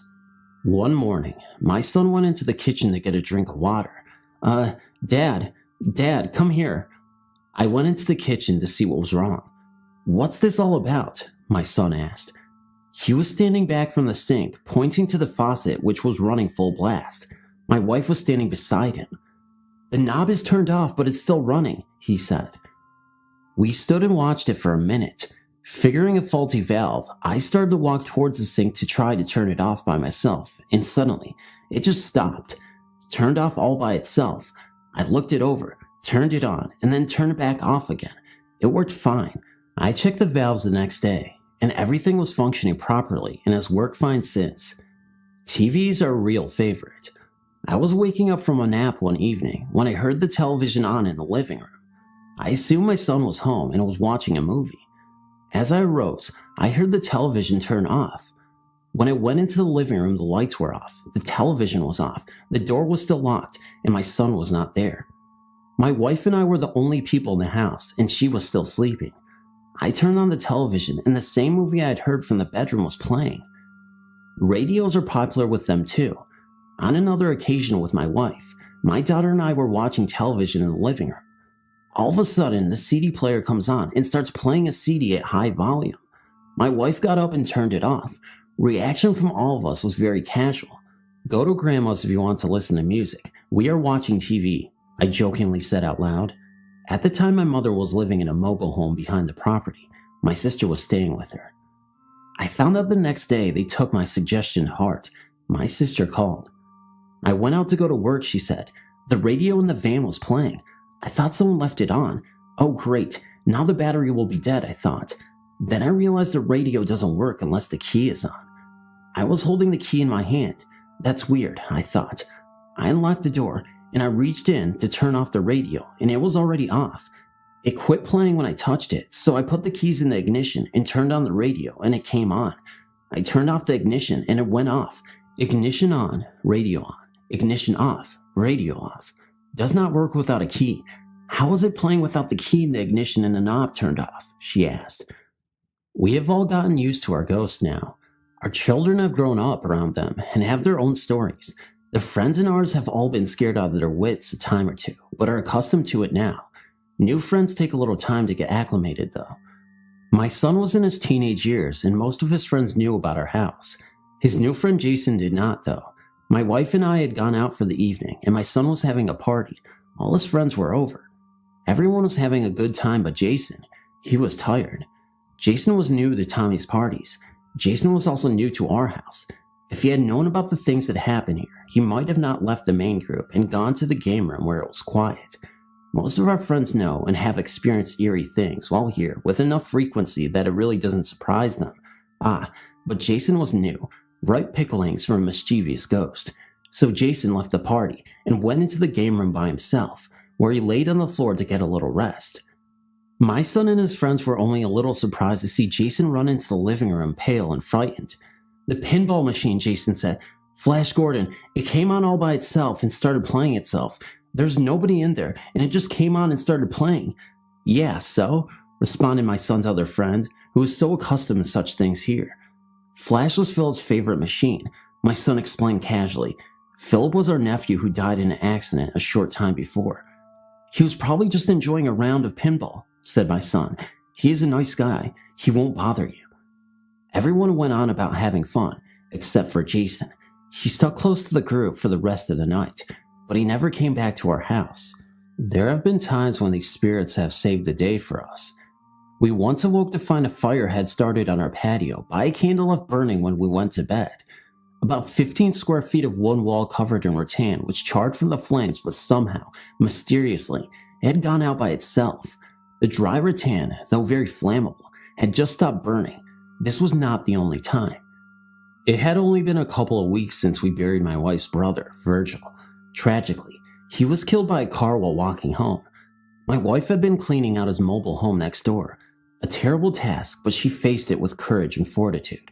Sometimes I think she is operating on automatic pilot. She came home and told me, I saw him, Virgil. He was just standing there in the doorway of his trailer while I was sorting out his things. He said nothing. Then he disappeared. A few days after that, my dad came into the shop where I was working. Do you know the door on Virgil's mobile home is open? He asked. No, I replied. I'll check it out. The home was vacant since Virgil died. We were watching his property while probate proceeded. I walked over and saw the front door ajar. I feared the worst, that the vacant home had been broken into. We were careful to lock the door, and no one else had a key. I carefully entered the premises. The overwhelming odor was unmistakable. Propane, strong. I had to exit immediately. A gas leak. The house was full of it. I went to the rear of the home and found the main gas valve. I turned it off. Covering my mouth, I entered the home again. Quickly, I began opening windows. I could not stay in there for very long. I can't believe this place didn't blow up, I said to myself. It's a good thing the front door was open, but how did the front door get open anyway? Sometimes they go with us, sort of a spirit field trip, I suppose. In 1998, my wife and I took on extra jobs. I was managing and bartending at a local hotel bar, and my wife was the cocktail waitress. I guess they got lonesome for us. No one at home to pester and all, maybe just bored.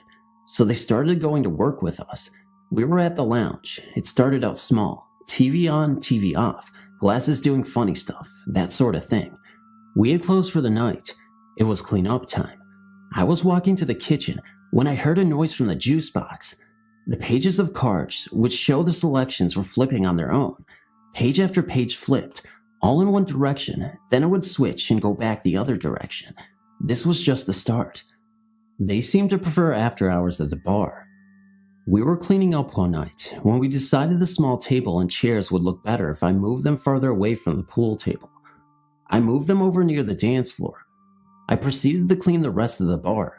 When I turned around, the table and chairs we moved are back in their original positions by the pool table. The next night we decided to mess with them. After closing, we rearranged the entire setup in the bar. Tables, chairs, everything. Then we went to my office, got our stuff together to go home, and walked out to find everything back where it was originally. What had taken us a couple of hours to do, they had accomplished in a few minutes. We have lived here in the magic spot about 25 years now. I have notebooks full of activity, notes about ghostly occurrences, sightings, etc. We have never tried photography, but being an artist, I've done paintings of some of the entities we have here. We also experience really odd weather patterns, most often in the winter. Radios and televisions, actually just about any electronic device, is likely to act up when used here, and we have learned more about the history of this area. A local Native American medicine man once told me this place gives them the willies. Teenagers refer to this place and the surrounding area as the magic spot and have many stories about it. Over the years, we have actually had a good relationship with our ghosts. Though at times mischievous, for the most part, they just go about their own business and we do the same. We do at times bump into each other, however. Sometimes it is much surprise to them as it is to us. Sometimes it is nice to have them around. Other times it can be quite frightening. I was actually surprised one late night and it and I streaked off in opposite directions. I don't know which of us was more surprised. They have become as much a part of our home as our family members. It wouldn't be the same without them. As the youngest of 5 children, all boys, and the son of the 7th daughter, of the 7th daughter, of the 7th daughter, supernatural followers will know that means a white witch. I've seen many strange things. I and my brothers grew up in what would be described as a haunted house. At a very young age, I loved to play in my parents' bedroom, which overlooked the landing, first 2 steps, and small landing at the top of the stairs. On an almost daily basis, I saw shadows walking along the landing. They were not ordinary shadows. These were floating. They were not cast on the wall, but were in midair, but I could see through them. As I got older, they seemed to happen less frequently. I still see these shadows occasionally, out of the corner of my eye. In the early 80s, my brothers discovered the Ouija board method of entertainment, which heralded some very interesting results. On one such session on the Ouija board, the spirit known to us as Paraga put us in touch with a chap called Ray with a message for my father. I can't remember the surname that we were given, but we passed the message on to my father, who accused us of conspiring with my mother to try to persuade him that Ouija board works. Of course, this was simply not the case. It turned out that his friend Ray had committed suicide while my eldest brother was very young. Therefore, it would be impossible for us to know anything about it unless we were told by someone. We simply had no knowledge prior to the session of events that had taken place so many years before. On another occasion when I was 11 or 12, we had a very strange encounter. My mother and father were out for the evening, and my brothers were left to look after me. The session took place in the dining room, which had one exit into the kitchen. From the kitchen, you could exit to the hall towards the front door, or a door latch with one bolt lock to the back garden and side entrance to the property. There was a window looking into the garden that the strange phenomena took place in. It was a strange session that seemed to pick up an angry persona. All of a sudden, there was a bluish glowing light out the back of the house, and the window started to shake violently. As we made a mad dash for the kitchen, the door to the back garden also started to shake violently. We all ran for our lives out the front door and scattered in all directions up and down the road. There was snow on the ground, and I was dressed in PJs and no shoes. It was almost half an hour and much deliberation before we returned to the house and went in.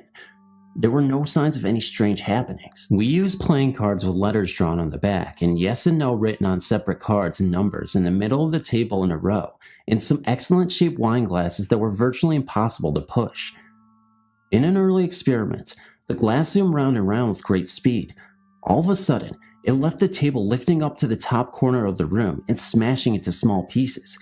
Even the stem and base broke into pieces, the biggest the size of your little fingernail. Anyone who has ever broken a wine glass will know it takes a tremendous force to break the stem and base to that extent. In 1985, at the age of 15, I was walking home to the family home around 10 p.m. from a friend's house. It was a wet and windy night, and I walked with the collar up on my coat with my chin tucked into the top of my zip, only looking up every now and then to see where I was going. There is a small village in the outskirts of the city, just down the road from the family home. I was walking towards the village, where I would have to turn right to go in the right direction to get home. Approximately 1,000 yards before the road I was walking along came to an end, there's a 10-story block of flats, and next to that, a retirement home. As you get nearer to the end of the road, approximately 500 yards from the end, there was a row of tenant bungalow flats going along the road I was approaching and intending to turn right towards home. To the left was a large grass area between them and the main road. I passed the end bungalow flat, heading to the T-junction with the grass area to my left and approximately 100 yards of space all around me to the nearest object, some small bushes. All of a sudden, I saw a pair of brown shoes come into view a couple of steps in front of me. Startled, I looked up to see an elderly gentleman in front of me. I took a step sideways and went around him. Something struck me as strange, and after a few more steps, I turned around to see nobody behind me. There was absolutely no way that the old man walking slowly with a walking stick could possibly have moved quick enough to get behind something to obscure him from my view in such a short time. In fact, the distance between me and the nearest object was too great for Ben Johnson at his prime to reach before I turned around. It wasn't until I thought about it while walking home that it struck me what it was that was so strange about the gentleman when I first laid eyes on him. Despite being quite persistent, rain and strong wind driving the rain, the man was dry and there were no drops hitting him. He was all dressed in brown shoes, suit, and flat cap. I can't remember the color of his shirt or if he was wearing a tie, but I will never forget his face as he smiled a gentle smile of thanks as he moved out of his way. His features were very clear. I've never seen him since. This village was quite a friendly community where most people knew everyone else, but I did not recognize this gentleman. There were many strange things that happened in the family home, from power cuts that were localized to just our house and the whole street. We had electricity meters that took coins to pay for the electricity supply. If the electricity went out, it should need to be topped up by popping a coin in the slot. Even after putting money in the meter, the electricity would not work. It would be found to have been switched off, and in those days, there were no such things as circuit breakers that would trip the switch. When my father knocked out the dining room window to put in a patio door, we found 3 patio negatives of an old gypsy man. The first of him, out the front of his caravan. Another of him stood on the caravan steps, and the last of him laid out dead. We intended to have them developed. They were missing from the place we put them. We assumed they fell down behind the kitchen cabinet where they were left. When the kitchen was remodeled, there was no signs of them, and other things we assumed had fallen down behind the cabinets. On many occasions, I've told certain people to answer the phone because it was for them, and it was. The problem was the phone had not actually rung until after I had told them, but within a few seconds. I can't explain it, but it still happens. It was in October of 2004, around 3:30 in the morning. I was slowly waking and was in the state where I could hear the TV, but wasn't quite awake. I remember having this eerie, scared feeling, and in my sleep started singing Jesus Loves Me, the old childhood Sunday school song. Anyways, I remember feeling a presence on my legs, real heavy, and I felt something was watching me. I snapped awake and moved, and the thing made a swooshing noise, and my cat even looked up in the air where this went over my head and out the door. I was on the couch and the front door was behind me. My cat was acting funny even before this, and at times I would come home and feel a nervous, scared feeling like someone was in the house. That's when I saw it. It was the silhouette of the Hat Man. I looked petrified, and I couldn't just shake the feeling. It was almost inside my head, like it was screaming voices at me. The voices released from the Hat Man into my head were all mumbled, so I couldn't really understand any of them. A split second later, there is silence, and the Hat Man slowly fades into the abyss, actually fading into the TV screen, once and for all. I don't know if this has anything to do with the paranormal, or if I'm just losing my mind. Was it sleep paralysis? Was the Hat Man real? Or was it just all in my imagination? I have no idea, but I'm kind of hoping and praying to God and Jesus that this doesn't even exist, and that I'm all hallucinating this just to make myself feel better. As I previously stated, my cat has even noticed weird things that have occurred in this house, and I'm just not sure what to trust anymore. Are my senses going crazy?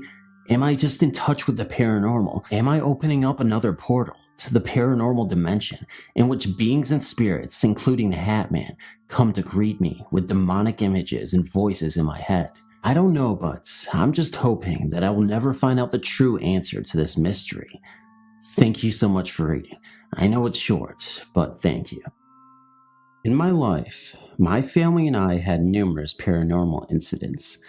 There were always heavy footsteps, sounding like a person in boots upstairs in the attic. Sometimes I heard them coming down the stairs or on the front porch at night, but oftentimes I had trouble keeping them. They said the TV kept going off and on. One said she saw a man in the attic through the window. My boys were afraid to sleep in their room alone sometimes because they saw people in the backyard. There were 2 very strange occurrences that happened in the winter of 1991. I was married at the time to a man who was abusive to my children and myself when he drank. One night, I smelled something burning in the bedroom, and the bed was smoldering. I woke up my husband, and he pulled the mattress off the bed. There was a burning area right in the bottom of the top mattress. He had not been smoking in bed, and wouldn't have been there anyway. Another night, I took the kids to get ice cream. When I got back, the doors were all deadbolted and windows locked to where I couldn't get in. I looked through a crack in a curtain and saw my husband lying unconscious on the floor, and the heavy dining room table was turned over. The phone was dangling from the wall. I pried open a window and climbed in. I called for an ambulance and called the police. My husband was taken to the hospital, and the police detective was totally baffled. Later, my husband said that he was talking on the phone to his mother when he was hit hard from behind and knocked out. His mother called to check in on what had happened, saying they had been talking, she heard noises, and he was no longer there. I felt like maybe we had a ghost that was protective towards us, but angry with my husband for his actions. I usually felt safe in the house, but on occasions, I was very frightened. After my husband and I divorced, I felt the need to move. While checking out the history of the house later, I found that it was originally owned by a doctor who kept his ill patients in his home with him. This was in the early 1900s, around 1907. After he left, there was a terrible train wreck just outside of town where some Mexican immigrants and a couple of local workers were killed in a train collision. Their bodies were badly burned and thrown into a massive grave, which turned out to be in the back acre of our yard. I feel certain that we had multiple spirits, though before this time, I never believed in ghosts.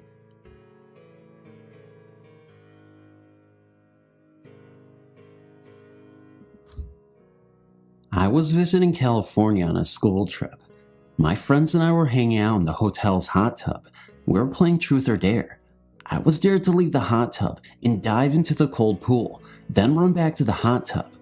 I got out and went to the edge of the pool. Looking at the clear water, I dove in.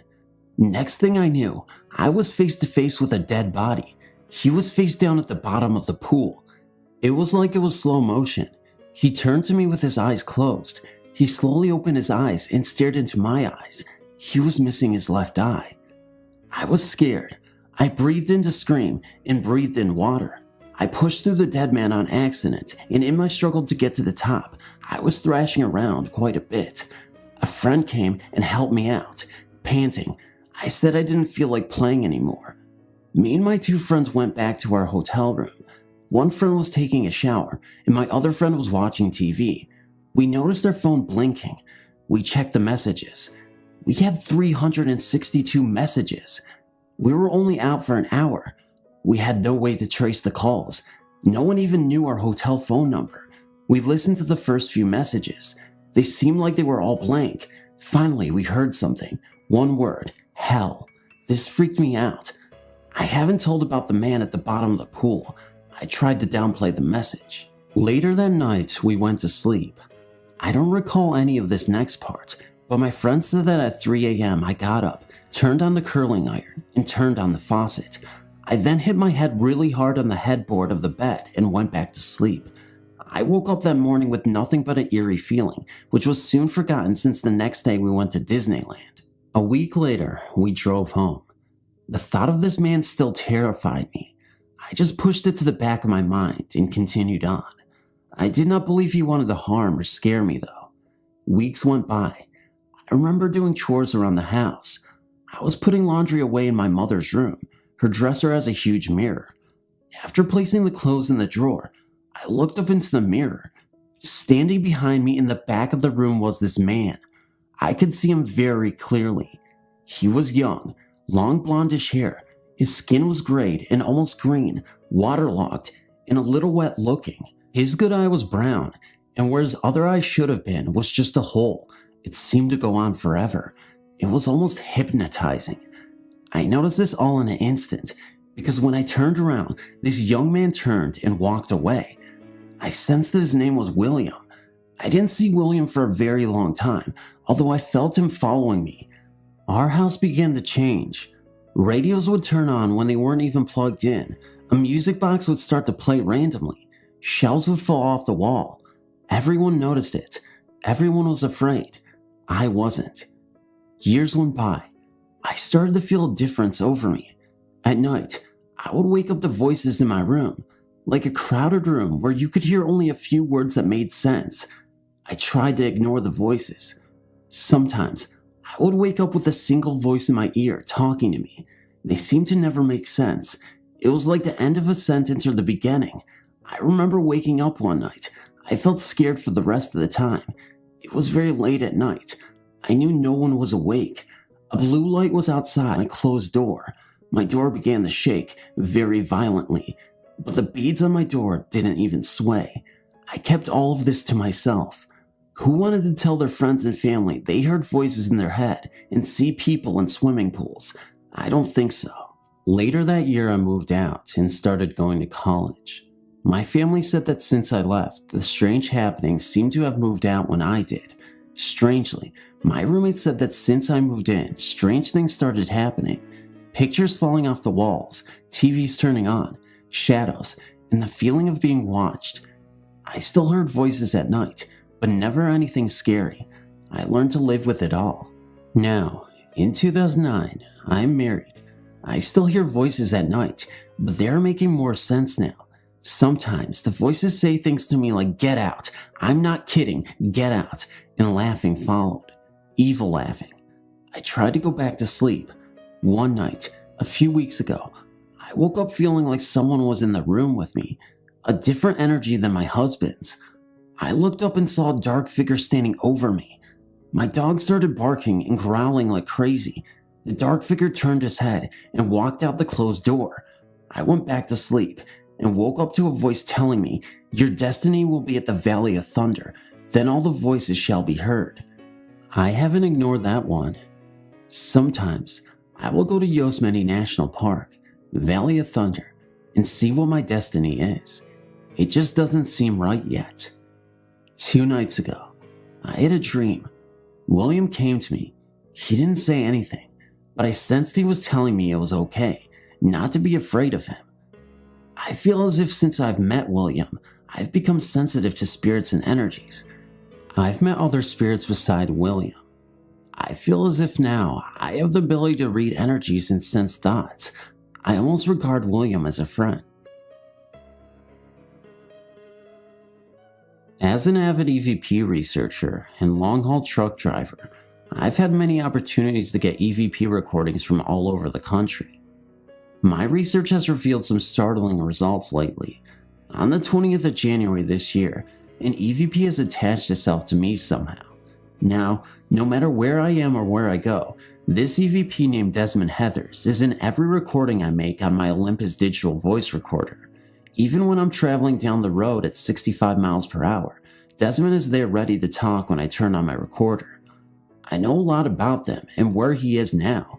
One startling development occurred when I asked Desmond if he knew anyone that I knew. He said, "Yes, Joe." I said, "Joe, my brother?" He said, "No, Joe who is with me."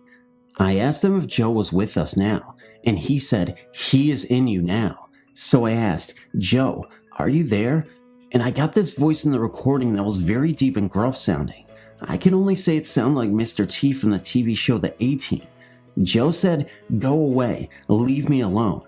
Well, I don't communicate with those who don't want to, so I just do what I always do with the ones I get who I don't think deserve my attention. I just ignore them. Here's where the story takes a strange turn. The week after that, I was talking to my doctor about a fatigue problem I've been having lately. Nothing serious, just tired during the times of the day I don't think I should be. He asked if I was sleeping okay, and I said I tend to wake up several times during the night. He recommended I get a sleep study done. After finding the only sleep research center within 100 miles of where I live, I was told the study would cost in excess of $1,600 for one night. Well, I thought this was ridiculous, so I figured I would do it myself. I was on the road the night I decided to do my sleep study, and set up my digital voice recorder and DV camera on the sleeper of my big rig. I fell asleep within 15 minutes. When I reviewed the recordings the next morning, I was so startled at what I had recorded, I could hardly listen to it. The recording revealed that I snore rather loudly. What was startling, though, was that EVP Joe was using my snoring sound to speak to me in my sleep. With every rattling snore, he formed words. He said things like, "Don't you know you love me? Don't leave me. Don't wake up. I'm not done yet. Don't you remember me from the Navy? You know you're listening to me. You know you love me. How did I get in here? What happened to me? I need you. I'm just jealous of you, Tony. Tony, please, help me." Not just that night either. Every night I've recorded, he's talking to me in my sleep. It concerns me because I don't know if there may be some subliminal influence with him talking in my sleep like that every night. I think I know him. I vaguely recall a friend I had in the Navy named Joe back in 1980. I remember feeling sorry for the guy because of his drinking problem and was always trying to help him when he got in trouble. I used to buy him gifts for his birthday and Christmas because his family wanted nothing to do with him. Other than that, I can't recall very much about him. When I asked him how long he has known Desmond, he said about 5 years. That's how long Desmond told me he's been dead. Actually, Desmond didn't even know he was dead until I convinced him he was. He kept trying to tell me he was alive. So I asked what it looked like where he was, and what did he see around him. He said nothing but a faint amber and turquoise colored light that was all around him. He desperately wants out of there. He says he can see me sometimes. One day, when I was sitting at my office desk at home, I asked him if he could see me, and he said he could. So I reached in my pocket and pulled out a $20 bill and asked if he could see what I had in my hand. He said $1. Thinking it was just a lucky guess on his part, I dropped the bill and picked up a Bic lighter. I then asked again, "What am I holding in my hand right now?" And he said, "A light." I reached in my desk for it and had my hand closed around it so I couldn't even see it. How did he know? Many times Desmond will ask if I can see him. I've never been able to do so, so I got out my digital camera and asked if he would let me take pictures of him. He said, "I will try." I told him where to be in my living room at home while I snapped a few dozen pictures. Nothing showed up on review, so I asked if he would mind trying something else. I explained what white noise was to him, and he was already familiar with it. He helps me to adjust the levels and spectrums of white noise to be able to hear him better. I explained that I could generate a different type of noise that is not audible, but that I might be able to see him with. So I set up my DV camera to form a video feedback loop with my Sony Trinton 32-inch TV, manually adjusting the focus in such a way that the feedback picture was focused on the pixels on the screen, as it oscillated slightly due to some technical reason I can't explain now. After talking with Desmond during the setup and adjustment period, I told him where I thought he could best try to show himself. Desmond appeared to me only once for about 2 seconds in the video. He had very plain symmetrical features and was shown from the waist up. He seemed to be in his mid-30s with dark sunken eyes. He was wearing a bowler hat and a 1940s type jacket with wide rounded lapels with an open shirt that had no collar. Further research with Desmond shows he can see me and some things around me when his energy level is high. For example, I can give him instructions on how to travel somewhere. One time I showed him a map on my Microsoft Streets and Tips and showed him the same roads and satellite photos taken from Google Earth. With this information, I am able to ask him to get a specific place and get information I desire. One time I sent him to the Powerball lottery drawing headquarters located at Urbandale Drive in Urbandale, Iowa, to see if he could see the Powerball numbers being drawn 6 hours before the draw. I have reason to believe he is not bound by time as we know it, and thought he could travel through different threads of time and different timelines. Well, I asked him to go and do this one for me, after about an hour of instruction on what to look for and how to get there. Then, when I asked if he was ready, he said, "I'll try. Then, I'll be right back." He returned in approximately 30 minutes and gave me some numbers. I was all excited and purchased our ticket. Later the next day, I went to check the ticket and realized I had sent him on the wrong day. I explained to Desmond how sorry I was for the mistake and how much time and energy we wasted. I asked him what the numbers were he gave me because he was there 24 hours too early to see the actual drawing and realized he must have witnessed one of the practice draws they do to check out the machines. Lately, I've been having some other problems. I injured my back seriously at work and have not had the desire to record anymore due to my pain and medication. I've been recovering well and expect my research to continue. My new job doesn't offer me as much travel and time to do the things I'd like. I just hope when I start recording again, Desmond and Joe will let some other people talk to me.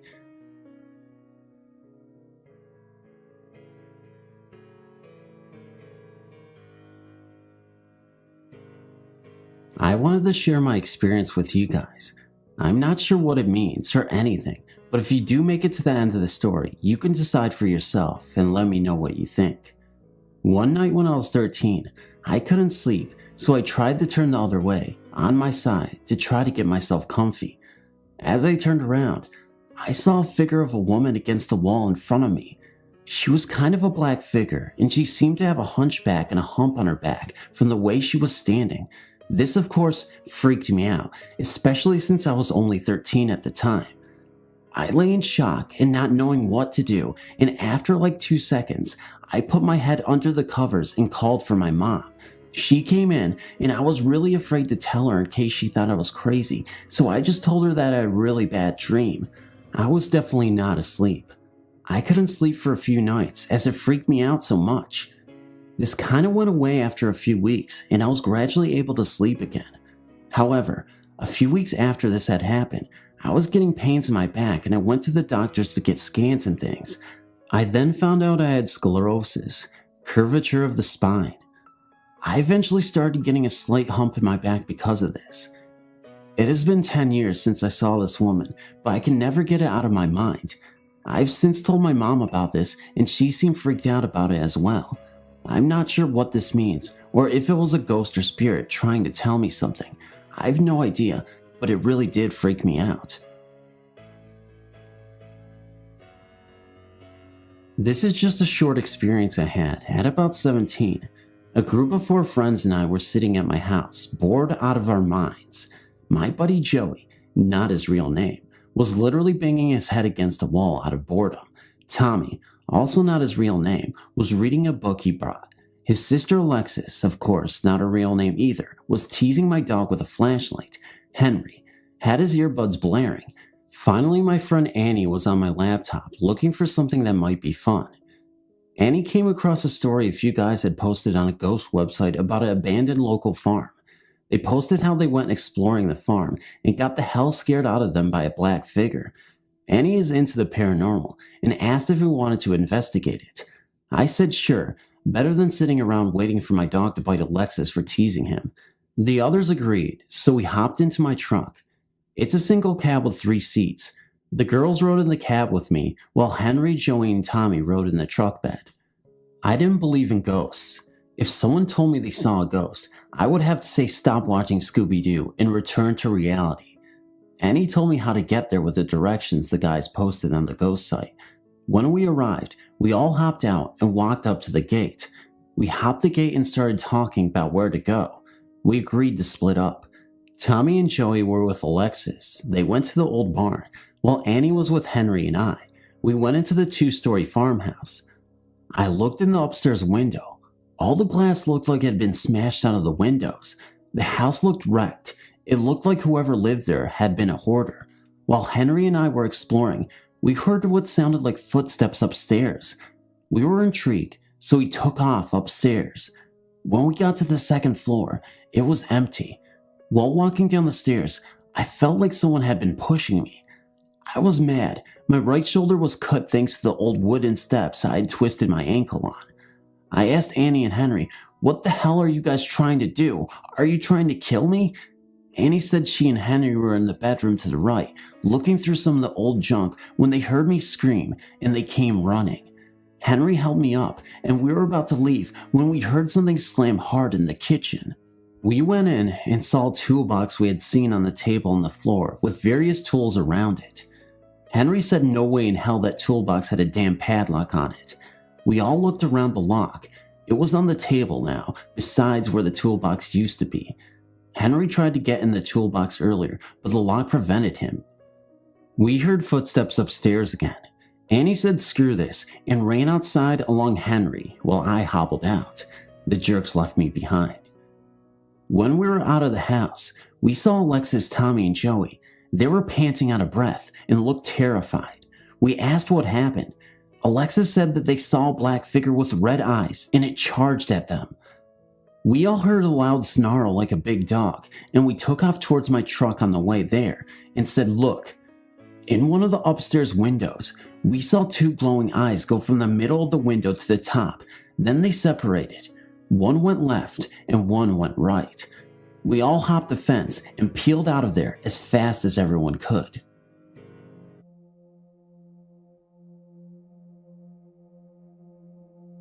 I am not currently experiencing any hauntings, but I do have a tale of a spiritual encounter. I will begin by prefecting story with the events leading up to the event. My grandfather passed away in hospice care in July 2000. I spent his last night on earth with him, holding his hand and reading the Bible to him, which was his favorite literature. He was an artist and a carpenter, and spent his last remaining years up in his home carving beautiful artwork out of wood. He loved his simple life and carved because he wanted to, never once selling his museum quality work. He would only give it away to anyone who truly appreciated it.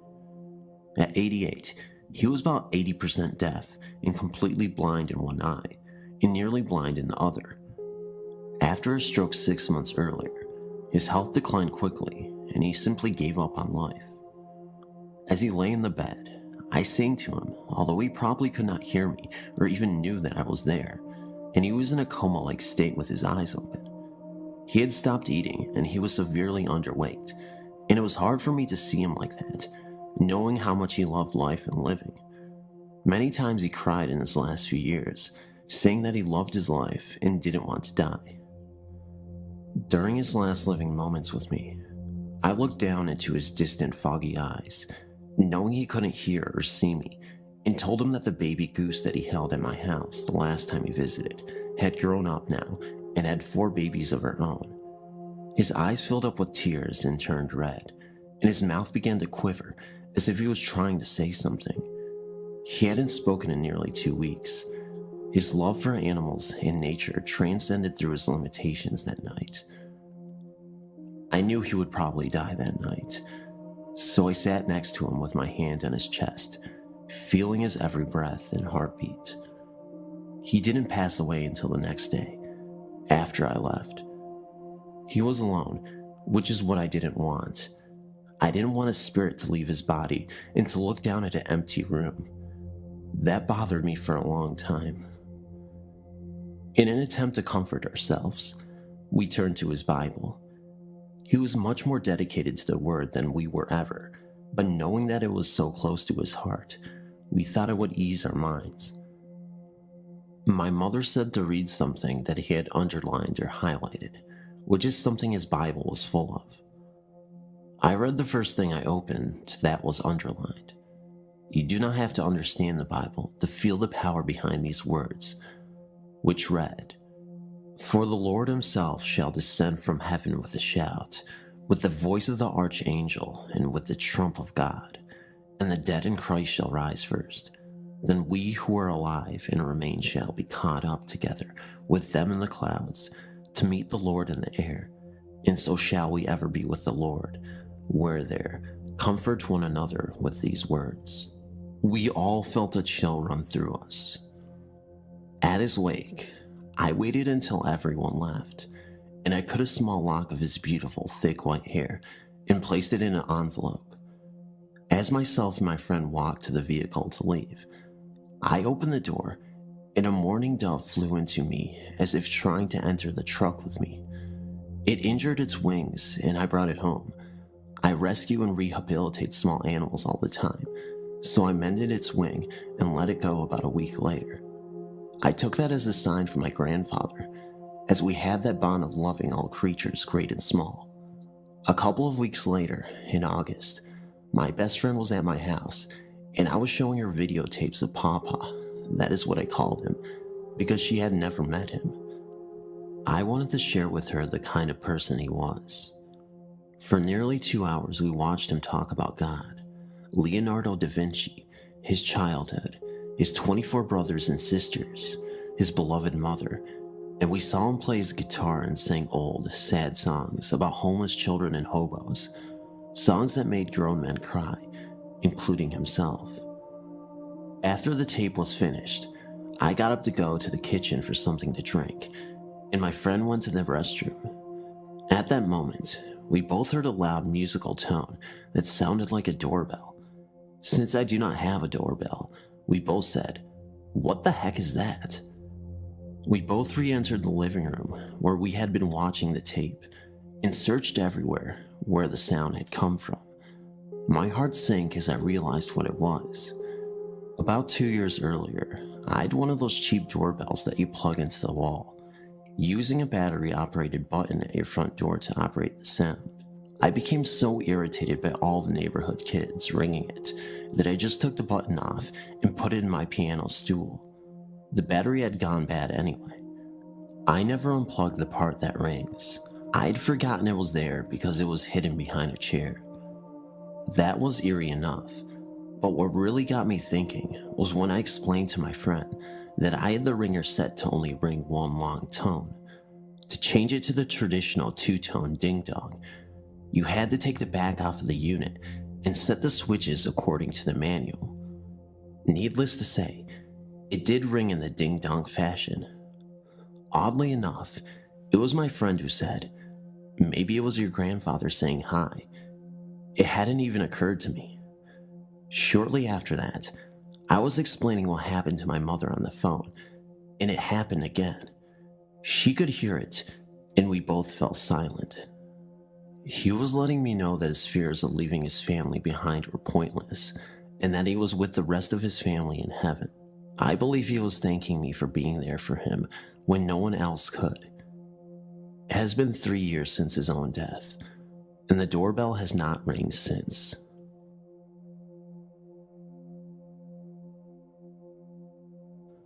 Hey, my name is Maddie. Today, me and my best friend Summer had a strange encounter with a malevolent spirit. Let me explain what happened. A few months ago, me and one of my other friends, Alicia, met an 8-year-old spirit named Reese through a Ouija board. She seemed like a very sweet and innocent girl. She told us at her own will, and I repeat her own will, how she met her death. She apparently got beaten to death by her abusive father. Then a few weeks went by, and I introduced Reese to my now best friend Summer. They got along very well. It didn't seem like she had any sorts of problem with her or anyone she met. The next day we were playing when we got a call from my friend Amy. Long story short, she had an encounter with a spirit named Sarah. She claimed that Sarah was a very stubborn spirit. It took her hours just to get her to say goodbye. Amy also stated that Sarah seemed like a very lonely and clingy spirit who did not want to let her go. Then we made an attempt to contact Sarah through the board. It was a success. After we talked to Sarah for a bit, we asked her if she knew Reese. Sarah suddenly stopped moving the planchette.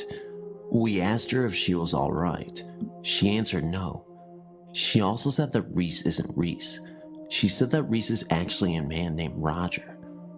Sarah also told us that Roger was the one who killed her at the age of 27. The final thing she said about Roger was that if we ever told him that she was the one who told, that he would send her straight to the gates of hell. We tried to contact Reese, Roger, on December 10th, 2016, around 2:30 p.m. Eastern Time. We successfully contacted Reese. At that period of time, he didn't know that we knew who he really was. Then, we did something that we both regret. We asked if she was hiding anything from us. He responded this in his own words.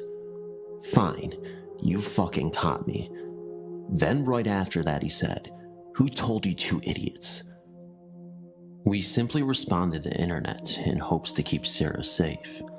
Then Roger responded by saying, "You are a liar." Then the planchette started to circle around the alphabet counterclockwise, excluding the letter M. It did not touch the corners whatsoever.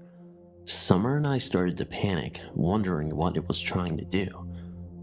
I thought he simply lost control over the planchette, but Summer thought it was something more, because at that time, it was spinning around continuously for about 30 seconds. So I suggested that if we put pressure on it, it might stop it. It just kept going even with pressure, but just slower. But after we lifted the pressure, it continued to spin and got even faster. After a while, it just randomly landed on goodbye. Maybe it just got tired or got sick of us panicking. I really need to know your thoughts on this, and if this occurrence was really legitimately something evil, because I don't know what to explain it for. Thank you for reading.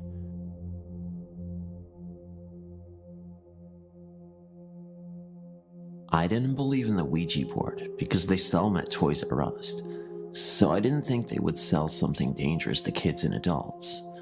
I've read stories about the Ouija board, but I don't know if it's true. People do make up stories, so it's hard to tell if it's true or not. Some people say the Ouija board is just a game. Others say it's not just a game, and some say it's dangerous. I had to find out for myself if the Ouija board is really dangerous. On Sunday, I decided to go to Toys R Us to buy the board. I drove my car in the morning to Toys R Us, and I was just looking around at first for about an hour.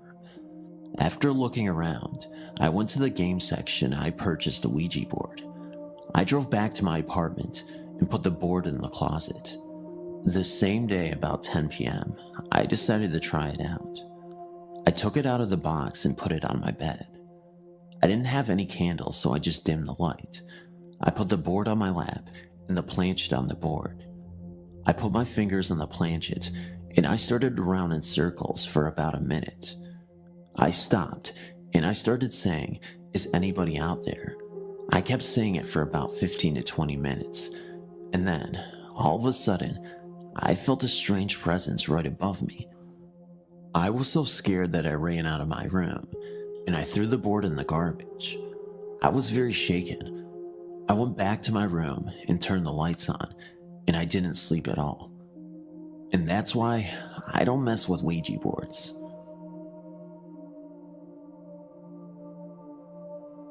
I have had several experiences, but I will tell you two of my most frightening. A friend and I had started playing with the Ouija board, and it ended up turning our lives upside down for the span of around 2 years. One night, my friend Judy, her husband Luke, Loma, and myself were watching a movie called Witchboard right in the middle of a winter storm. All footprints had been covered at this time, and the streets were empty. About halfway through the movie, the front door blew open, and we heard running footsteps come into the house, up the stairs, down the hall, and into the bedroom where Judy's 2-year-old lay sleeping. We were all just sitting there frozen in shock and fright when we heard a loud slam, which turned out to be the bedroom door, and the poor little boy started screaming, "Monster, monster." Luke took off up the stairs, only to find a very upset little boy, and nothing or no one else. As things started to calm down, Judy and I went to shut the front door, and there were still no footprints in the snow. The only snow that had come into the house was blowing from the wind. It was around March now, and one day, as I laid down for a nap, I felt the bed start to shake under me. I was uncertain if I had really felt what I thought I had, so I was not frightened, but I got up anyway. That was only the beginning. Not long after that, it became a constant thing every time I tried to lay in my bed. The shaking started to get more violent, and it also felt as if someone was punching up at the mattress from beneath. I complained several times, and no one believed me. It was now to the point where I was afraid to go to bed. I began sleeping at my friend Loma's house because her bed didn't shake. After staying at her house for 2 weeks, my mom said it was time to come home, and I did agree, but not until she promised to spend the first night sleeping in bed with me. That night, we had only been in bed for about 10 minutes before the bed started its usual shaking. It was very minor at first, so my mom started to make excuses for why it was happening. By the time 5 minutes had passed, it was now undeniable, and I could tell my mother was getting scared, but was trying to stay calm for my sake. The last straw for my mother was when the punching started. It was harder than I had ever felt before. We laid there for a moment while my mother mustered up the courage to peek under the bed. Of course, she didn't find anything, and we promptly left the room and set ourselves up in the living room for the remainder of the night. My bed continued to shake and punch for some time thereafter, but it eventually quit. However, once in a while it will start, to this day, and I just get up or ignore it, and it stops.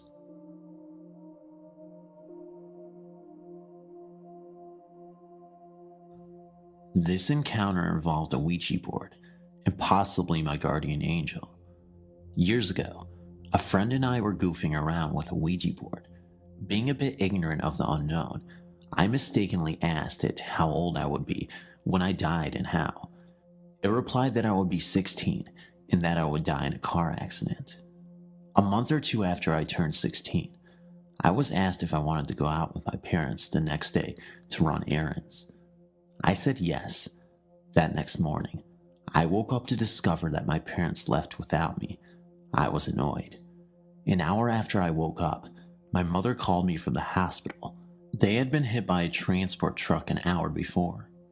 When I asked why they had left without me, my mom replied that her and my dad had tried for a half hour to get me up, and then they gave up.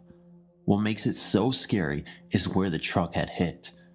My one brother has to sit behind my mom, and my dad does not wear a seatbelt. Had I been in that car, I would have been sitting behind my dad with the seatbelt on. The transport truck hit the car on the driver's side. almost imploding on the driver's and left backseat side. That's where I would have been sitting. Guardian angel? I think so.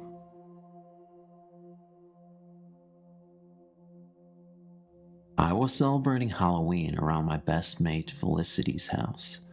We usually have a laugh and a joke, but neither of us had played with a Ouija board before, so we gathered about 7 friends from the neighborhood.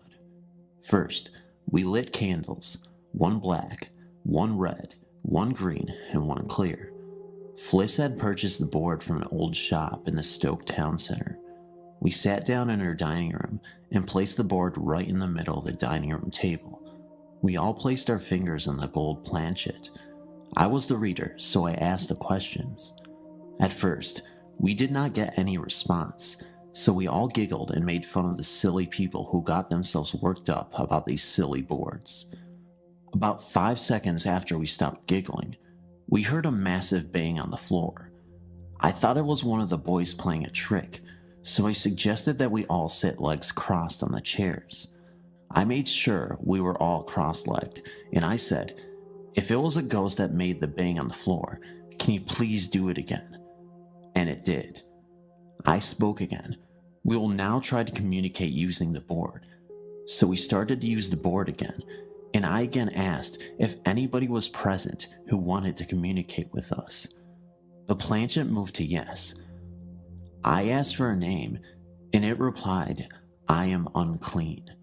Fliss's uncle had passed on, so I inquired if we were talking with her uncle Ian. The response was no. Again, the planchet moved to the following letters, "I am unclean." We had made contact with an apparent demon. We decided to say sorry for disturbing, and we thanked the spirit for its presence. However, it did not go. The spirit of demon flung Fliss back into the wall. Then it came for me. I had a vision of hell itself at that moment, and I remain grateful to this day that it did not hurt me. In telling the story, let me assure the reader that it was passed to me by my grandmother, Eileen. Eileen is in failing health, but her memory is untouched, and her ability to spin a tale is uncanny. This particular story is about her father, Joe, his first wife, and a house that will never be forgotten. My grandmother is a devout Christian, but she believes these tales of the unexplained to be completely true. Judge for yourself. In the late 1800s to early 1900s, it was common practice in the coal fields of Kentucky and West Virginia for a miner to spend the majority of the week at the mines while leaving his wife at home alone. This is exactly what Joe, my great-grandfather, did during his first marriage. After a hasty marriage, Joe bought a small, quaint home for himself and his new wife, Sue. Sue quickly alerted her husband to a potential problem. The house was directly across the road from the local cemetery. Joe, being a firm disbeliever in such superstitious nonsense like ghosts and spooks, had a good laugh when Sue begged him not to make her stay alone in a house so close to a graveyard and told her to get used to it. When Monday morning arrived, he left her alone and laughed as she sobbed on the porch. That night, after completing her tours, she settled down in the bed for a good night's rest and doused the lamps. As soon as she had climbed into bed, a strange noise became apparent outside. As she pulled the covers up around her head, she could hear something like barrels rolling or horses galloping around the house. She tried to sleep and eventually, as the sunrise drove the mysterious sounds away, found some comforting slumber. Every night, the noises started getting louder and louder, seeming to get closer to the house, and, on Friday night, Sue heard 3 knocks on the door. In a terrified fit, she screamed, "Leave me alone," and suddenly, the noises faded. The next morning brought Joe's return, and the first thing Sue did was beg him to let her leave the house, telling him of the haunted noises. He laughed unsympathetically and told her to get over this stupidity. In desperation, she bitterly screamed, "Joe, I hope to God it gets you." Joe wasn't the least bit frightened and told her that it was Cheryl's local men playing tricks on her. Later that night, Sue slept well in Joe's arms, but some subtle suspicion began to eat at the unbeliever. As he drifted into a shallow sleep, he was startled at a loud crack coming from the fireplace that startled him, and as he sat upright in the bed, He saw the apparition of an elderly woman staring at him from the rocking chair at the foot of the bed. My grandmother says that Joe knew exactly who the woman was, but he took the knowledge of her identity to his grave because simply, she had been dead for 6 months before they moved into the house. Joe shuddered with fear and her bony, cold hand stretched to clutch his ankles as she latched onto his foot and began pulling him towards her and the footboard of the bed. Joe fainted with fright as he felt his foot slide down to the foot of the bed in the dead hand of the spirit. The next morning, Sue roused her pale husband and sat up in the bed as he opened his eyes and screamed with terror. The footbed of the bed was broken and the rocking chair had been toppled during the night. Joe immediately promised his frightened wife that not another night would be passed in this restless house, simply telling her, "Sue, whatever it was, it got me. Thank you for reading my grandmother's story. I hope you found it entertaining because, well, I thought it was pretty frightening. See you later." I have told this story to people who are not there to witness the actual event, and some look at me as if I am just telling a story to get a good laugh, but I find nothing funny about it. Everything I'm about to relate is true, and I guess in some bizarre way, I feel that by retelling this story to anyone who is willing to listen to it will bring me some comfort. On July 6, 1990, a high school friend shot himself in the head with a rifle in a nearby local baseball dugout. The act shocked and saddened everyone, especially his parents, of course, who did not want to believe their only son would take his own life. The days that followed his death were happening, for me, as if in a dream. Fearing this act would spark some sort of chain reaction, school's counselors were sent in to help the students grieve and discuss their feelings of loss. Days went by, and there seemed to be a cloud of despair and confusion hanging over our entire high school class. If he had lived, my friend would have graduated from high school with the rest of us that same year. When he died, he was 2 months away from his 18th birthday. About a week after his suicide, I was visiting my best friend at the time, we'll call her Anne, in her home. We were both still very affected by the death of our friend, and we began to talk late into the night about his possible reasons for taking his own life and how crazy and unexpected it was. We had been discussing the whole chain of events and basically trying to make sense of something we couldn't even imagine when I suddenly became very uncomfortable talking about our deceased friend. I was sitting at the time in a desk chair across from Anne, who was sitting comfortably on her bed facing me. She was looking directly at me, and she could see the discomfort on my face. She assumed I was just overreacting, and our discussion had gotten to me, so she stood up and moved towards the door of her bedroom and gestured in a sweeping motion with her arm for me to follow her into the kitchen down the hall. There was a single small desk light on behind me when she made this motion with her arm, so that when she moved, her body created a shadow on the wall. This is going to sound ridiculous, and I'm no physics expert, but when Anne swept her arm up into the air, gesturing me to follow her, her shadow did not follow her arm. Instead, there was a strange kind of delay, and I saw her arm move, and about 5 to 10 seconds later, the shadow of an arm moved, mimicking the same gesture she had just made. I, of course, thought my eyes were playing tricks on me and ignored the shadow, and I would have kept it to myself if only Anne had not turned to me and asked, "Did you just see that?" I answered yes, of course, and we fled out of the room and into the kitchen. Anne's house was large, and our frightened voices bounced off the columned walls, but nothing ever occurred after that. My friend Anne and I no longer speak, and I'm sure that if she knew I was relaying this story to strangers, she would think I was crazy, but I remember the death of our high school friend as if it were yesterday, and I can't help wishing that the shadow we saw was indeed a sign from our friend, but I will never be too sure. I write this story in his memory, and in the hope that he is in a place where his problems have been all taken away. Thanks for reading.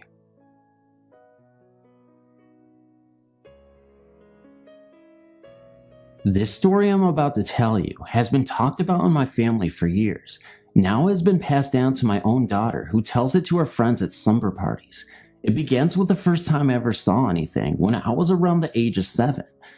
It happened in a house that we lived in years ago in Western New York. I shared a room with my sister. We both had the feeling something was always watching us, but being so young, we never really worried all that much about it until one night while I was trying to sleep. My bed was up against one wall and my sister's bed faced the other. I turned so I was facing the wall. When I opened my eyes, after getting that feeling of being watched again, there, standing in the wall, was a woman. She was a young woman, dressed all in black, high white lace collar, wearing a cameo, and hair pulled up neatly in a bun. She stood there with her hands folded in front of her, smiling sweetly at me. Now mind you, I was 7 years old, so I pulled the covers up over my head and then down again to take a peek just to see if she was still there, which she was, and this time with a bigger smile. I got so scared I jumped from my bed and ran across the room to my sister's bed. I landed right on top of her, waking her up, of course. I told her there was a lady in my wall, but when we looked again, the woman was gone. The next day I told my mom about it. She said it must have been just my guardian angel and left it at that. She refused to talk about it any further, or even years later.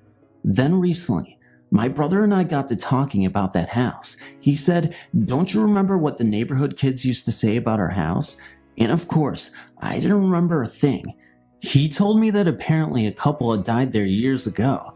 Then he asked me if I remembered the time that he and I were in the backyard and we saw the old man in the attic window. And all of a sudden it rushed back. Bam. Right when he told me about the old man in the attic window, I had a major flashback and remembered it like it was yesterday. I don't even have to tell you, even after all these years, it scared me. Well, many years have passed since we lived there, but I still have dreams about that house, and I wish the dreams would stop. I have many other scary stories to tell, but I freaked myself out telling this one, so the others will have to wait.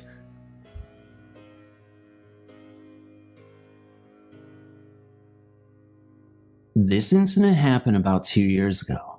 I was 17 at the time, working at a restaurant motel in Old Saybrook, Connecticut called The Castle.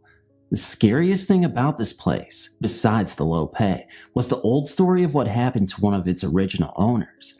From almost my first day working there, I was told that one of the members of the family who built the house had killed himself on the grounds. The story was that one night, the son had discovered that his fiancée was cheating on him with one of his close friends. Deep in depression, the son climbed to the tallest tower of the castle, tied a rope to some type of pole on the roof, and hanged himself. The next morning, as the parents were leaving the home, they saw him hanging. They immediately sold the mansion, and it has been a hotel ever since. Many employees said that they had heard and seen things, yet I, as most people believe at first, didn't believe the stories. That is, until one night, I was working a late shift with a friend of mine named Katie. We were cleaning up the dining room after closing when we heard the kitchen door slam shut. I had popped them open, but as the wind off Long Island Sound is pretty strong, I figured they had been blown shut. Katie yelled at me to get over there and look at the kitchen. When I arrived, I saw a weird green light pouring through the round window of the door and flooding out the crack at the bottom. Still unconvinced of any supernatural going on, I tried to open the door, but it was not happening. I thought someone was in there, and I knew if the place got trashed, I would get fired, so I reared back and tried to put my shoulder through the door. At the time, I was about 6'2", 200 pounds, played football and lifted a lot of weights. The door should have popped right open, but not this time. Katie and I peered into the window, and there, plain as day, was a man dressed in antique clothes with a noose around his neck looking right back at us. He walked by and the green light left us. We instantly figured, forget the boss, it's quitting time. We ran outside and could barely light our cigarettes. Our hands were shaking so badly. From then on, I was a believer, and I knew I would never, ever doubt ghosts ever again.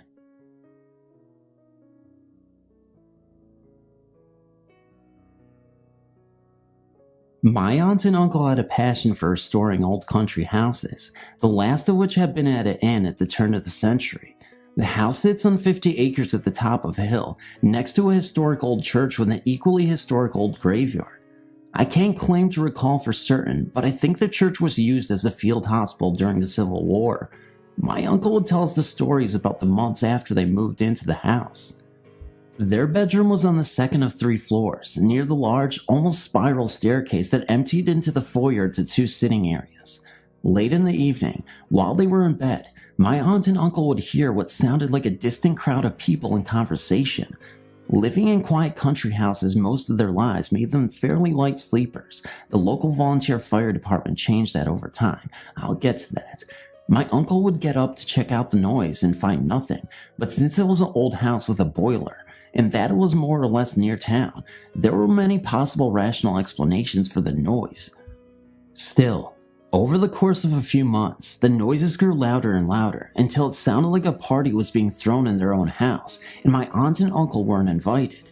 This had grown so gradually that my uncle was much more annoyed than fearful. One night, he went to the stairs and shouted for them to shut up so we can get some sleep. That seemed to scale back the noise enough to satisfy him, although it didn't go away completely. The next weekend, he took a walk for the first time through the local graveyard and noticed many of the stones were overturned and some of the plots were neglected. He righted the headstones and cleaned up some of the plots that weekend and never again heard the noises in the house.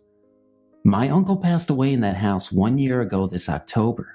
Subsequently, I spent a great deal more time there last winter than I had before taking care of a few things for my aunt. I slept on the top floor across from the game room. Many nights an air raid siren would go off, summoning the local volunteer firefighters to the station house. I never did get used to sleeping through that.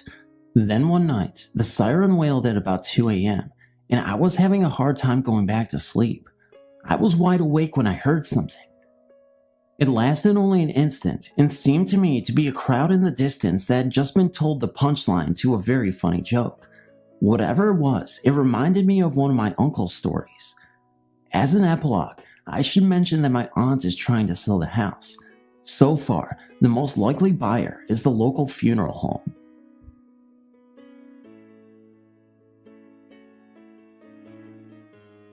While sitting around looking at photo albums with my grandmother, we came across some newspaper clippings. The clippings were from a newspaper in Indiana. They were about an old brick house being torn down. Since we live in Mississippi, I found it strange that my grandmother would have these clippings, so I questioned her about them.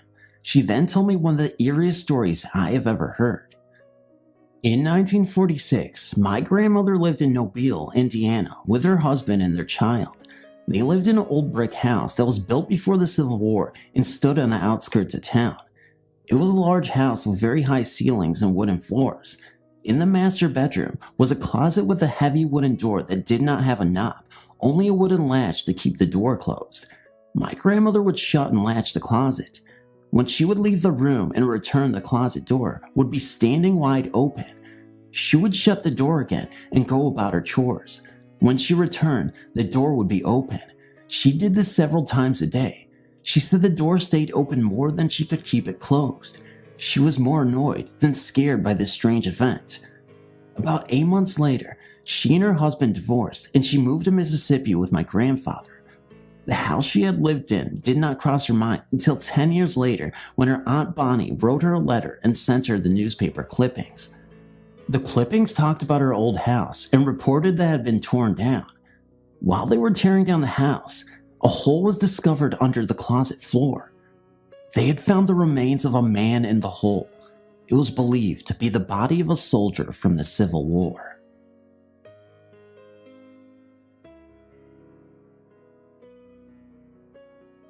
After lurking around here for ages reading everyone else's story, I finally got up the nerve to post one of my own.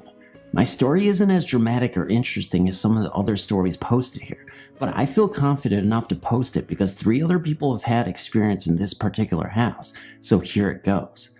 This happened a few months ago while I was visiting a friend's house one evening. I'll refer to my friend as G. A mutual friend of ours, J, was also present. This was my first and only visit to the house, and no one else was home at the time apart from the 3 of us. The house in question is an old wood villa, which would be, at a guess, 80 to 100 years old. It's a rather large one-level structure with 2 long and connected hallways, one that leads from the front door to the back of the house and another that spans across the back of the house. Together, the hallways form the shape of a T. While eating dinner in the kitchen, dining room area located in the back portion of the house, something drew my attention to the right, so I glanced down to the top section of the hallway. As I watched, a dark shadow moved across very quickly from right to left, as though it just moved up the other long hall, through the center of the house, then straight ahead crossing the top hallway. I didn't say anything at the time, although I was curious about what I had seen. I have to say that while I definitely believe in ghosts, I didn't want to get too excited about something which could have a very logical explanation for. After dinner, G invited us on a tour of the house, and while exploring the rooms off the back hallway, I carefully checked to see if there were any windows that could have let car headlights in to cause the shadow I'd seen, but I couldn't find anything to explain it. Sometime later, G left the lounge to make coffee and, while she was out of the room, I whispered to J that I had seen a shadow cross the back hall. She surprised me by telling me that she too had seen a ghost moving from right to left in the same exact place, only she's seen it twice before in broad daylight. We were intrigued and quite excited about this, but didn't say anything to G as we didn't want to frighten her. Interestingly enough, G approached Jay recently to ask her opinion about ghosts because a young woman who also lives in the house claimed to see a shadow move up the hallway. She was concerned because she too would be spending several weeks alone there, and understandably, she was frightened. G explained that while she hadn't seen anything herself, there was one occasion when she was walking up the hallway and she felt like she accidentally pushed someone out of the way, even though she couldn't see anyone there. I've been in various places before where I've been able to sense unseen presences. I've had one experience where I used to get a feeling of overwhelming fear every time I went into one particular room in a house my parents owned. With the shadow that Jay and I saw, we didn't feel any strong feelings or emotions connected with it. At this moment in time, I haven't heard any more events in that house.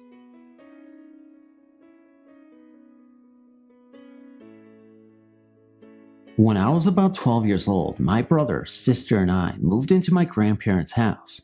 Ever since we could remember, we heard stories about the house being haunted. Nothing too big, but strange things happened a lot. Rumor had it that there used to be a horse track room stable where my grandparents built their house, and a little boy had been trampled in there. We have never actually checked into this story, but it is what we heard. At least it is what we were told. Anyway, all of us grandkids were petrified of going upstairs. It was always so cold up there and just freaky, but that was where all the bedrooms were, so when we moved in, we had no choice. Actually, I had no choice. My little brother and sister had beds set up downstairs and I slept upstairs. When I was about 4, I had taken up smoking cigarettes, but no one knew about it. I used to turn off my bedroom light and smoke cigarettes. I turned off my light just in case my grandparents happened to come up the stairs. They always turned on the hall light to help their way up the stairs. This way, I would know how to put out my cigarette and spray air freshener. One night, I was upstairs alone smoking when I heard someone coming up the stairs. It was late and everyone had been in bed. The hallway light never came on, but all the same time, I butted out my cigarette and waited, but no one ever came up. This happened quite a few times, and I just got used to it. This house is about 50 or 60 years old. The doors are the old latch type and made of nothing but wood. They are solid.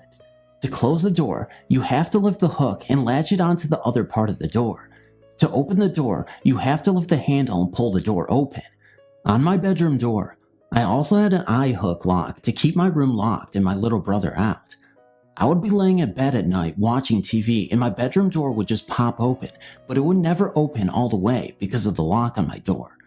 I never thought anything of it. I just thought it was a breeze until my brother and I started sharing stories about what was happening in that room in the house. I've since moved out and my brother moved into my old room. We have all grown up and started sleeping upstairs, and we have gotten over our fears pretty much. There were 4 bedrooms upstairs and they were set up weird. The house was square, 2 bedrooms on each side of the house with a staircase up the middle. To get to the 2 rooms, you have to walk through the main 2 ones. When my little sister finally decided to move upstairs, she moved into the room behind mine. She swears to hearing a little boy crying in her room at night. Recently I bought a Ouija board and have been using it at my new house. One night my cousin, brother, sister, and boyfriend were using it when my cousin and I started talking about how we used to use the board when we were younger at my grandparents' house. My cousin remembers talking to a little boy who died at this location, and she remembers the little boy telling us his vision of the story of what happened to him. He told us his name was Brandon, and his father beat him in the tack room, and that unlike the story being passed around, he hadn't been trampled at all. Which story is true, I don't know, and I guess we'll never know. My little brother is the only one of us left living with my grandparents, and he is now living in my old bedroom. He has heard the footsteps coming up the stairs when he was doing something he wasn't supposed to be doing. He has heard whimpering, and he has talked to this little boy. Not literally talking, but questions will pop into his head that he already knows the answers to, like, what year is it? And he will answer out loud. He will not even be thinking about a certain thing, and then all of a sudden, he'll have a question. The door pops open on him, but he doesn't have the latch, so it pops open and closes again. Now, here's the last we have heard from the spirits in our grandparents' house. He was sitting in his room talking to his girlfriend on the phone when he heard someone coming up the stairs. The footsteps stopped at the top of the stairs. He hung up with his girlfriend and went into the hallway, but nobody was there. Now, what happens next makes us believe that the little boy was beaten to death and not trampled as everyone had been told. The footsteps were heavy ones, definitely not of those of a child. When my brother realized no one was there, he just assumed that it was the father because of the heavy footsteps. He told the father that if he didn't leave Brandon, the little boy, alone, that he was going to kill himself and haunt his butt down. He would then beat him to a fine pulp, then come back to life, yeah right, dig up his grave and burn his mangy hide. My brother has become attached to Brandon and has not heard anything from him about his father or heard his father around the house. I'm here to tell you about the strange occurrences that happened to my mother at the Lawrence family mansion on Teddington Park Avenue in Toronto.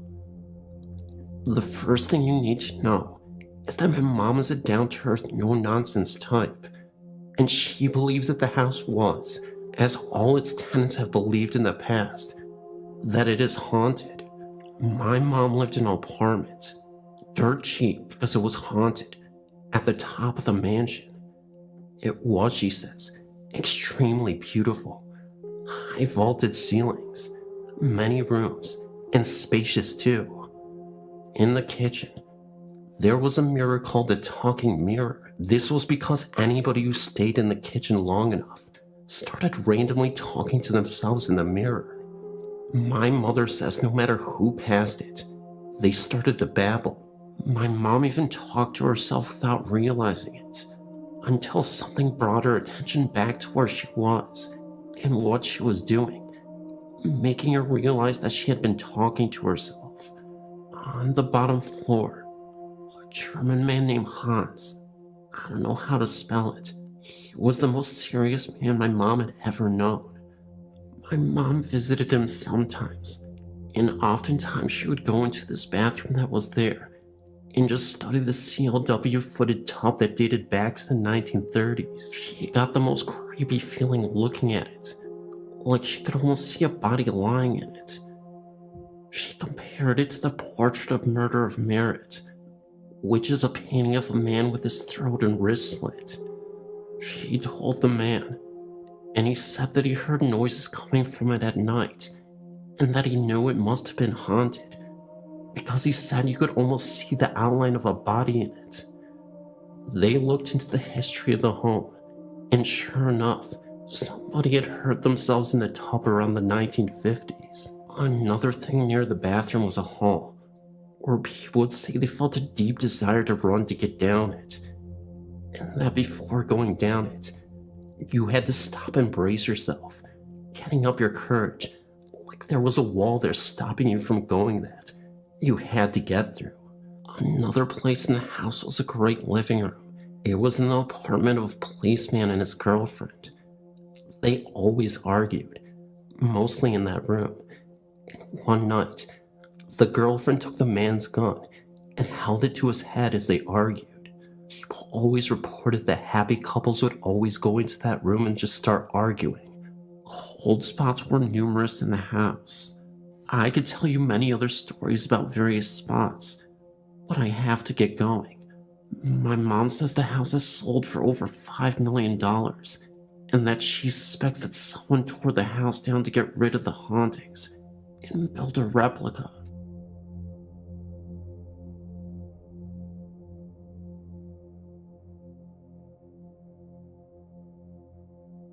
My name is Lindsay. I've lived with my family in this home for 4 years now, and ever since we've lived here, we've experienced some things.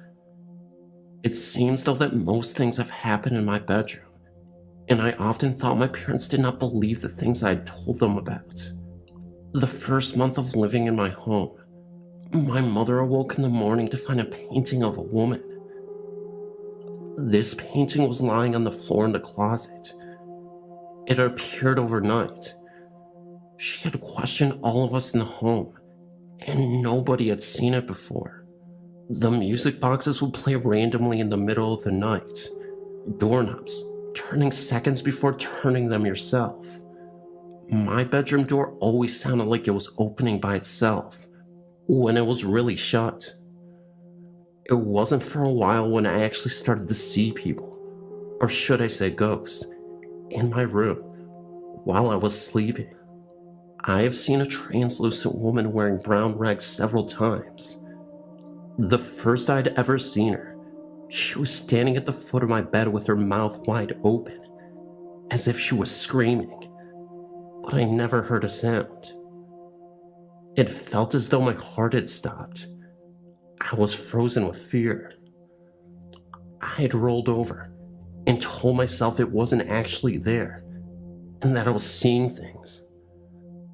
Then about a month later, the same lady sat in my chair, in my room, just watching me. I then covered my face with my pillow and went back to sleep.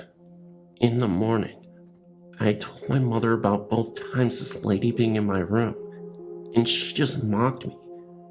She just kind of laughed and joked about it. She told me that the first time that the lady was there, it was because her teeth hurt, because I'm planning on becoming a dentist after schooling. I didn't think my mom believed me at all. Sometime after that, a tall man stood next to the head of my bed, once again, just staring at me. When I awoke, I started screaming, and my mother came running into my room. She told me it was just a dream and to go back to bed, but I knew it wasn't. She was just saying what parents would say, just to make me feel better. It was strange how my room was the only room I'd ever seen them in. My family would just make fun of me and would make stupid jokes about the ghost in my room. Later one night, my sister was across the hall from me sleeping when she woke to a flash that lit up the room at 1 a.m. This was when she was 20. She then ran into my room and slept next to me. She was not sure that it was a flash from a camera, since we were upstairs and everyone was sleeping. We never figured what the flash was. When my mother was away on vacation, and I was the only one home, I was sleeping, and when I woke in the middle of the night, I found myself eye to eye with a young girl who had to have been at least 10. She had a wound in her head where I had been. Terrifyingly, there was a hole through her head. It was the right eye that had been gone. This was the most frightening thing I'd ever seen. I once again couldn't do anything. I was the only one home, so I laid there and went back to sleep. Once again, I see the woman lady, except this time, I find myself fighting her in my dream.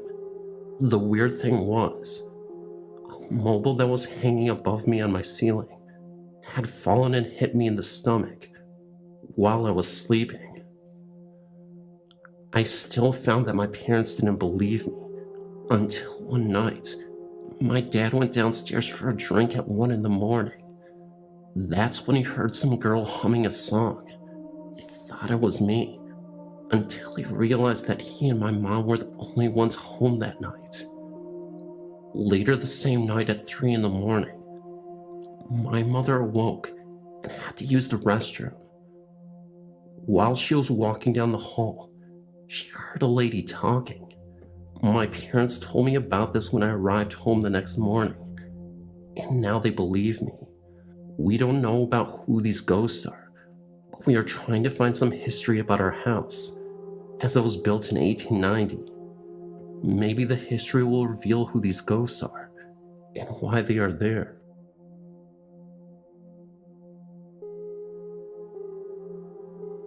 I grew up in a typical Maryberry-ish small southern town in southeast Tennessee.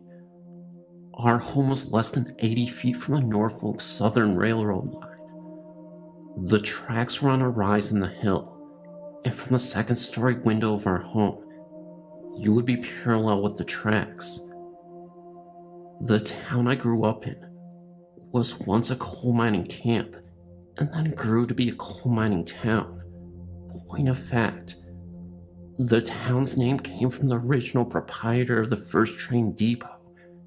It was called Daisy, after his only daughter. From my house, the original train depot was situated just about a mile north, and the area of the train tracks in between was often referred to as Black Track because there were several curves in the railway, and coal was often spilled in these curves, leaving the soil covered in the black, chalky coal residue. It is purportedly haunted, and there are several ghastly and ghostly tales attributed to that area of track. From what I'm able to gather, one story is that a female slave was once accused of leading other slaves to freedom via the train tracks, and when her trajectory was discovered by her owner, she was tied to the tracks until a train came through, chopping off both of her feet. Once this was done, she was carried to the slave quarters as an example of what would happen to all others who attempted escape or assisted others in escaping. Slowly she bled to death, despite the other slaves' best effort. I know several people who have laid their hands on the Bible today and testify seeing her feetless body in the area. Other stories about a train wreck that happened about 15 yards from the back door of my old home. In southern Tennessee, we do not get much snow, but we can get quite a bit of rain. Apparently in the late 30s, a weather front came through, bringing a lot of rain and flash flooding to the area. One night after the rain had slowed to a drizzle, a fully loaded train was slowing to stop at the depot, not knowing that the ground below was giving way under its weight. During the initial wreck, several railroad workers and hobos were trapped in the rubble. Many of the rescuers were local farmers and residents who perished as the mud shifted under the weight of the debris, and ultimately, a large land and debris slide halted all rescue efforts.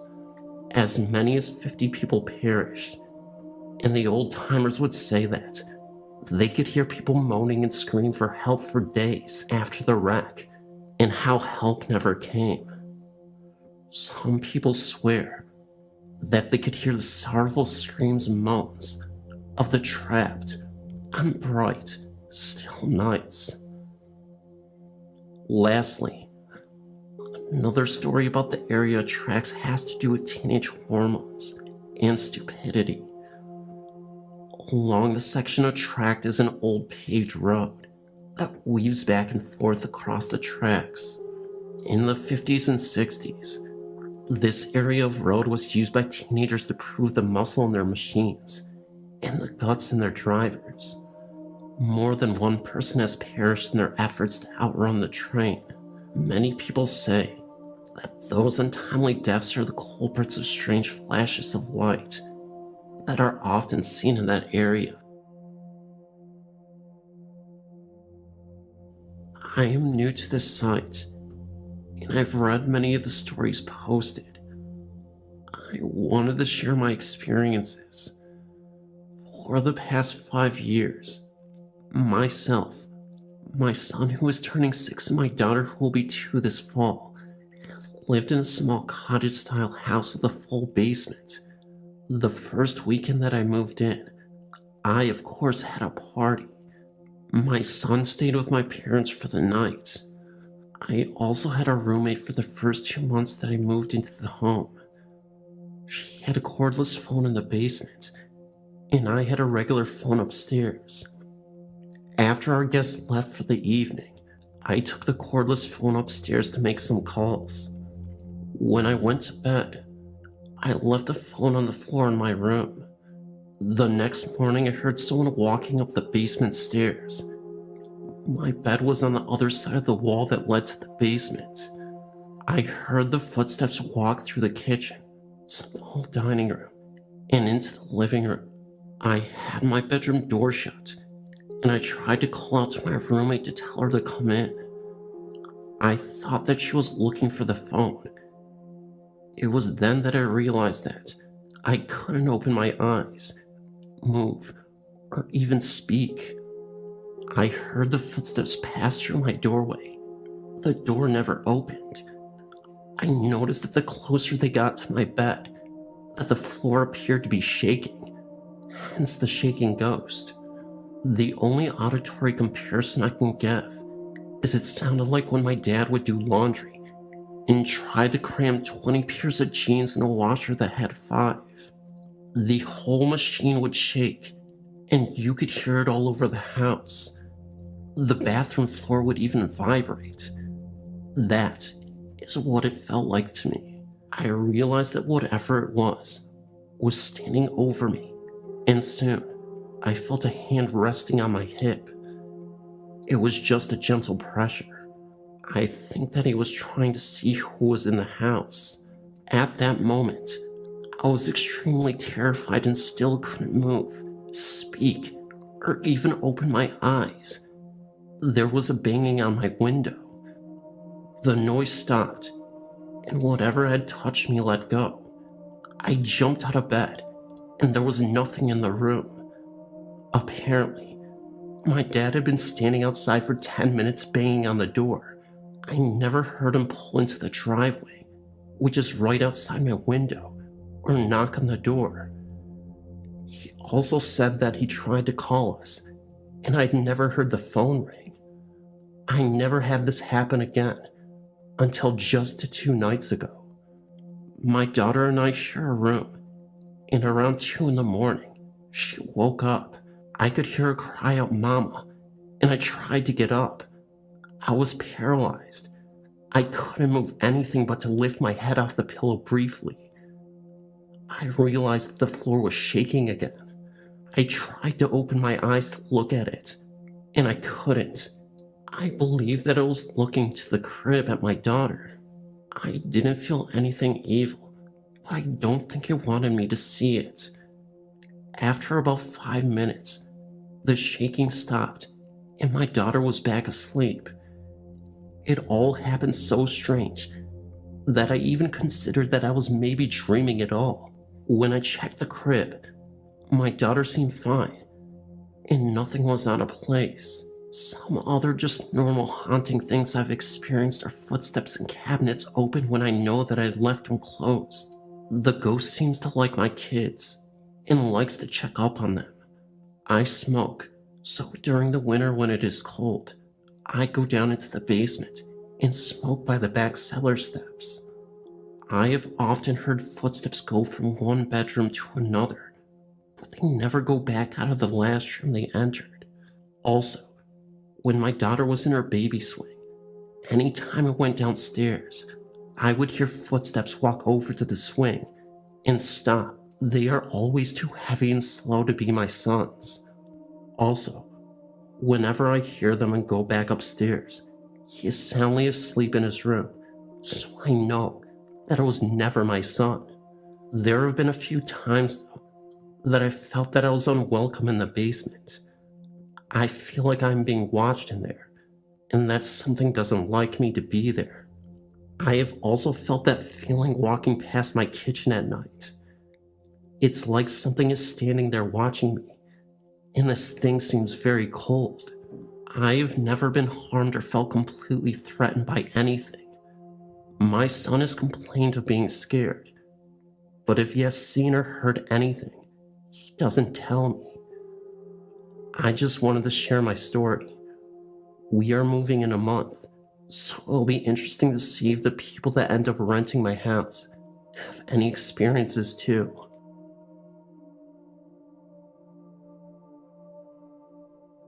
When I was about 6 or 7, I woke up in the middle of the night for a strange reason. I had a loft bed, and I looked down in my closet. As I was looking, I saw my bead curtains that were hanging over my closet starting to sway. I then felt something brush the side of my arm. I flipped out and almost ran into my parents' room. About halfway to my parents' room, I came to the realization that maybe my fan was on. When I went back to my room, I noticed that my fan had been unplugged the whole time. I knew that my curtains were definitely moving on their own. I didn't even own any pets, so I had no logical explanation for what had happened. I remember always seeing someone in the corner of my eye. I would turn to see who it was, but when I did, no one was there. Things would disappear, such as homework and school supplies. Then they would reappear on the kitchen counter and on my dresser. I would always feel someone is watching me. Then I turned around to see that no one was there. I remember one time in particular, I had a friend sleep over. We were up in my tree fort, and it was dark out, and we were hiding inside. We had dared each other to turn off our flashlights so that it was pitch black. We were getting ready to open the side door when a pair of red eyes appeared on the door window. We rushed inside and started to shake from fright. I have moved from that house 5 weeks ago, and have lived in that house for 7 years. I'm glad not to be in that house anymore. I feel a presence here, but I don't know if it's good or bad. I was out with my two brothers and my dad fishing at around 12 in the morning. Me being maybe 12 or 13 at the time, William was older and Jason was younger. We were on a bridge that stood over a large body of water, and I was honestly becoming a bit bored since we had been fishing for the past hour. The only real exciting thing that happened was when my dad hooked a skate. It was a kick watching him struggle to maintain the pole. He had let out a mean steam of curses when his line snapped, signaling his loss in the battle. The area was surrounded by forest and was beautifully lit by the night sky. I would look over the bridge's wall countless times just to see the moon's light reflecting off of the dark, steady waves. The bridge wasn't made of wood, but concrete. It was strange looking. Now that I think about it, instead of being only about 3 feet off the surface of the water, it was maybe 10 or 15. I assumed that it was made for walking or riding across. It was narrow, but just wide enough to fit 3 average people side by side. Upon stating that I wasn't having much fun, William led Jason and I down to a large blackberry bush. It was set just next to the beginning of the bridge, so my dad could still see us. With our group, we had 4 dogs. It seems like a lot, I know, but we currently still have only 2 of our said 4 dogs. Tragedies happen, I suppose. Back to the story. 2 of the dogs are German Shepherds, the dogs we have currently. Other than them, we had a border collie and a foxhound and Muda mix, a very beautiful dog, tall and slender, but with just the right amount of muscle. He was all white with the exception of fall points and freckles. Also, very, very fast. Here's the confusing but necessary part. The female German Shepherd was Charlie, the male German Shepherd was Simon, the foxhound mix was Buddy, and the border collie was Sophie. Okay, now that we've gotten that down, on with the occurrence. We weren't really collecting the berries. It was more of a pick and eat thing. Every now and then, one of us would shout out, startled by the sudden prick of their finger from a thorn. Charlie and Buddy were my personal dogs, leaving Jason with Sophie and my dad with Simon. As I was feeling around for berries with Charlie sitting at my side, Jason left to give my dad some. I turned around to watch him go, Sophie at his heels. Before I could turn back around to face the bush, something caught my eye. Something big. My first thought was that it was a tree, that is, until it turns its head towards me. It locked eyes with me. I felt paralyzed by fear. I barely managed to wave my arm around in William's general direction, trying to catch his attention. He must have noticed as he responded with a quiet yeah. Turning to see what I was looking at, he began to say something, but immediately stopped. All emotion drained from his now pale face.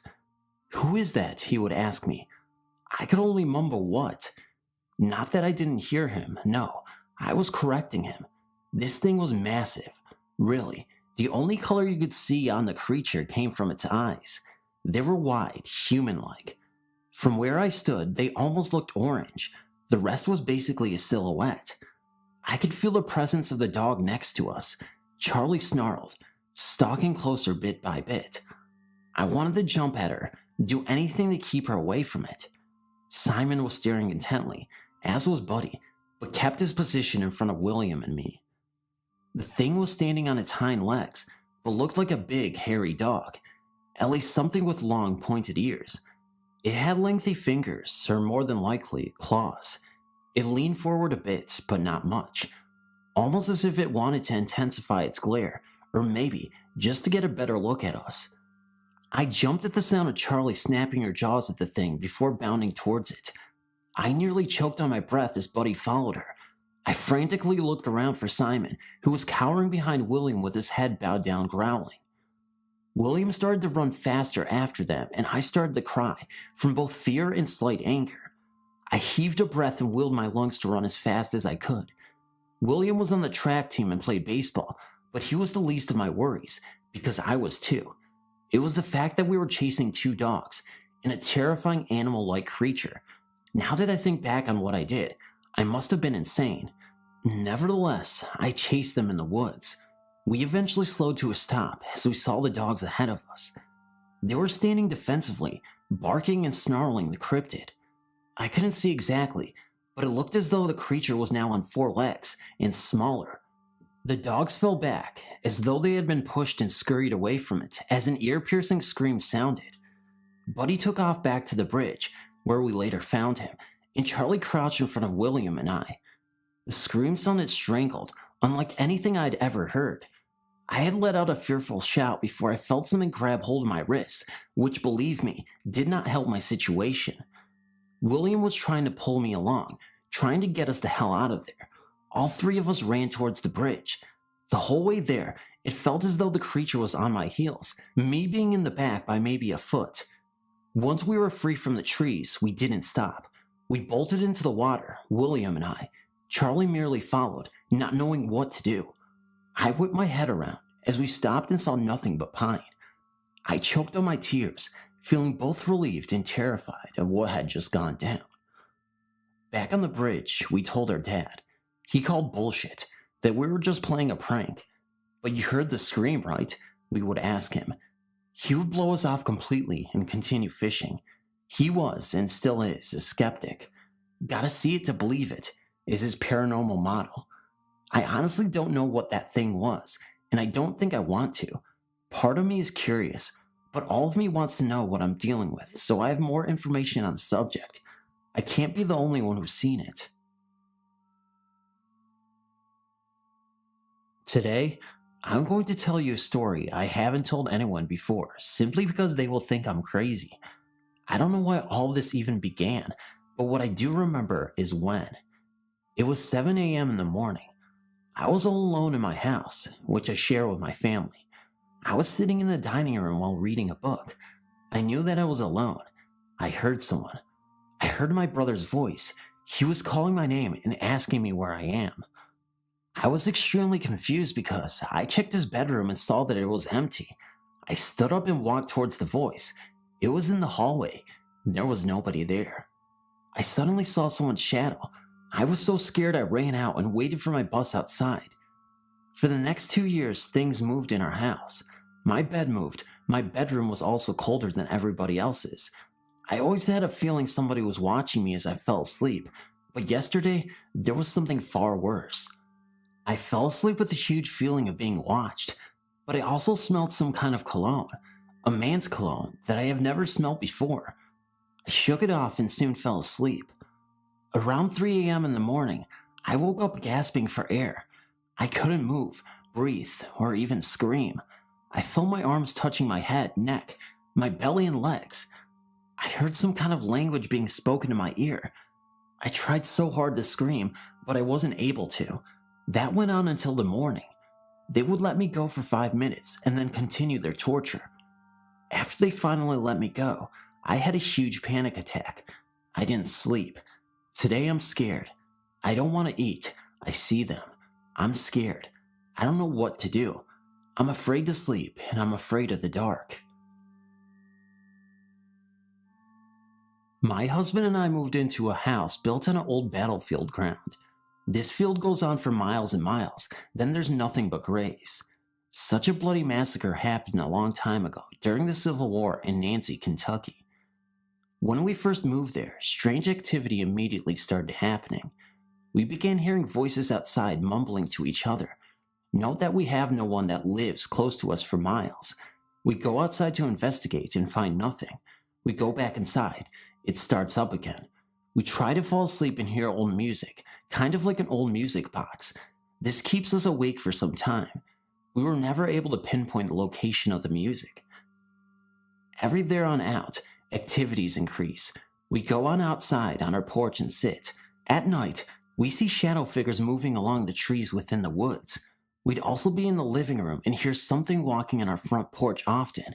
We run outside to investigate. Nothing there. My body was numb from fear. My husband, trying to act calm, was looking at me. I could tell he was in shock like I was. We knew this was something paranormal, and we are very skeptical people about paranormal stuff too, until this happened to us. It changed everything. A whole new door opened up that we were not familiar with. We thought maybe if we don't think about it much, maybe it would just stop. So living there for a week now, we decided to make a flower garden together and enjoy the beautiful weather. I put some little bunny figurines in the garden, and also little chickens and turtles. That night we started hearing footsteps again on our front porch. This time I told my husband, let's not go out. I was hoping maybe it'd just stop if we just ignored it. It kept going on for a good while. We also noticed it's now pounding loudly on our windows. Okay, we had a candle on the windowsill outside. We lit it nightly to keep mosquitoes away, but we hadn't lit it for days. The pounding was getting aggressive after a few days. I look out the window and the candle was lit. My husband and I were surprised to say the least. So we went outside to investigate and look at the candle. I noticed that my little chicken figurines in the flower garden were turned upside down. The next night, I put an app on my phone that allows me to capture EVPs in video in low light situations. My husband thought I was crazy and was skeptical about capturing anything, but I started talking and asking, what do you want and who are you? My EVP app was going off in the direction where my husband was standing. I snapped a picture outside in the dark with my husband posing against the wall. We went inside and reviewed the photo. Amazingly, we saw a dark shadow figure of a man floating behind my husband in old clothes. Now we got proof. We showed it to family and friends, and they agreed something is going on here. The place crept me out so much, we decided to move. I found out later that someone died on that property in a garage fire a long time ago. I don't know if that death is related to the Civil War, or is the cause of our hauntings, or it's the old soldiers still there, or maybe both. What I do know is that strange things happen there. This whole ordeal happened when I was around 10 years old to 13 years old, when I lived in a particular house. The house was quite old. It first belonged to my grandmother when she was younger, and at the time, we were renting from her. Many of my grandmother's antique personal items still occupied the house that had belonged to much older relatives that had passed. The importance of these objects was that objects of those who passed away could channel their energy, and this shadow man I had seen could have possibly been an old relative. He could have even been one that had passed away in my lifetime, since there was actually quite a few deaths of older male relatives whom I still quite miss a lot. The first I was aware of this man, I was around 10 years old. The memory is faint, but I am positive what I felt and saw at the time. I was in my room with a friend, and we were chatting away when we heard sort of a distinct creaking sound. When we turned our heads, we noticed the shade on a lamp that was on my dresser had somehow flown off of the lamp to a nearby spot on the dresser. Being the young child I was freaked out, and we stayed in the living room the rest of the night. I was about 12 years old, I believe, when I first actually saw the figure who had done plenty of subtle disturbances throughout the years since my first encounter with it. I had stayed home from school since I was pretty sick and was watching Drake and Josh on television to pass the time. I heard the front door open, and then saw as well as felt a tall man out of the corner of my eye passing by the entryway to the TV room which I was in. Automatically I called out, "Hey Dad," thinking he had returned from work early. There was no response. I paused the show and the house was dead silent. The feeling of the man's presences was gone too. I knew that I had seen something tall and shadow-like walk somewhat quickly past the entryway. I got up to investigate and found that the house was indeed empty. My whole body was shaking, so I did what came to mind. I cuddled up in my blanket on the couch and turned the volume up to try and erase the so prominent fear that had filled me and waited for my parents to come home. I had seen the shadow man a couple of times after that, each time thinking it was my father, and each time finding out it was not. Those memories are far less prominent in my mind, but are still there. We moved from the house later the next year, and since then, I have not seen nor felt the shadow man. Have you ever seen a shadow figure like this? This is my story of what happened to me at work. I don't know if it's a ghost or anything, but I hope that someone may have opinions. Okay, so I was walking back from giving someone their food to go back to the kitchen. Then I saw a little boy outside of the door. He looked like a normal little kid, so I smiled and walked on. I didn't think anything of it. But then, he was at the drive-thru window. Then again, was back at the door. And so on until the last part.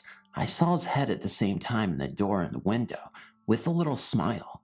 Then he went back to one and I saw him running. Then he disappeared into the parking lot. The weird thing about it was 9 p.m. and it looked to be about 5 years old. No adults around. It's not the first time I've seen a little boy appear before. One time I was at home and I'd seen a little shadow boy. I went to tap him on the head because I thought it was my brother. My hand went through his head. Description: around 5. Not pale skin, but not tan either. Bluish gray eyes, sandy brown hair. Wore a striped shirt with gray pants. Cute little smile with a few crooked teeth. Was he a ghost too? Thank you.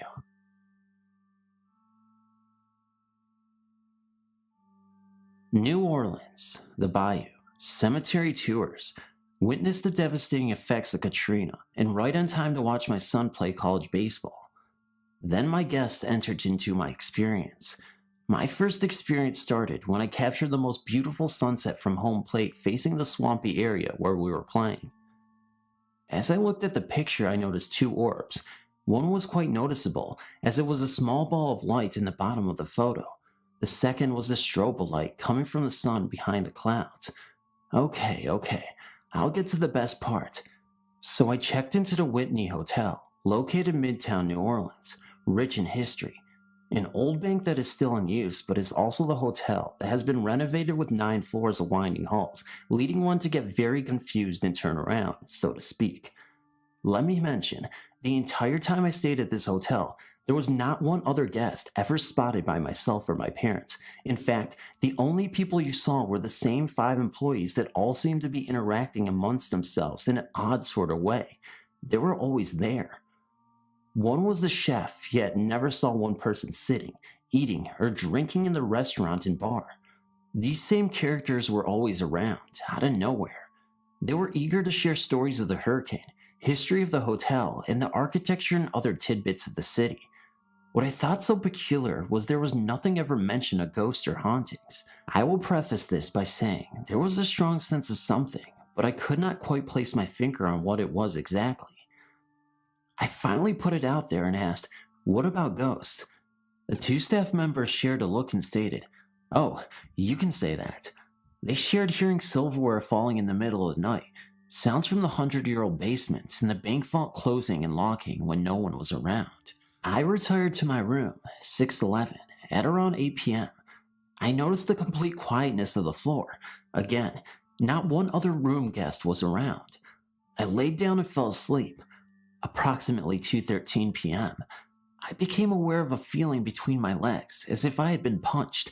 I was in somewhere between sleep and wake, and had remembered the feeling in the pit of my stomach that told me someone is in this room. I laid there paralyzed as I tried to rationalize what was happening.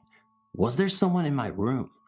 Why isn't the spot where it was hit not as excruciating as it should be? There was still the feeling, but no pain, rather a strong pressure feeling. Then I felt the most gut-wrenching, gut feeling, sick to your stomach feeling begin to rise in me. The feeling that someone was there, and this was not going to be good. My heart was racing. I was frozen, unable to roll over to look in the direction where I felt the person was standing. 30 seconds in, I am now fully aware and awake and scared to death. I thought, I need to get control. I can either lay here or take action. At this point, I leaped out of the bed and walked 3 feet to where I felt the person standing, as it was in the direction of the restroom.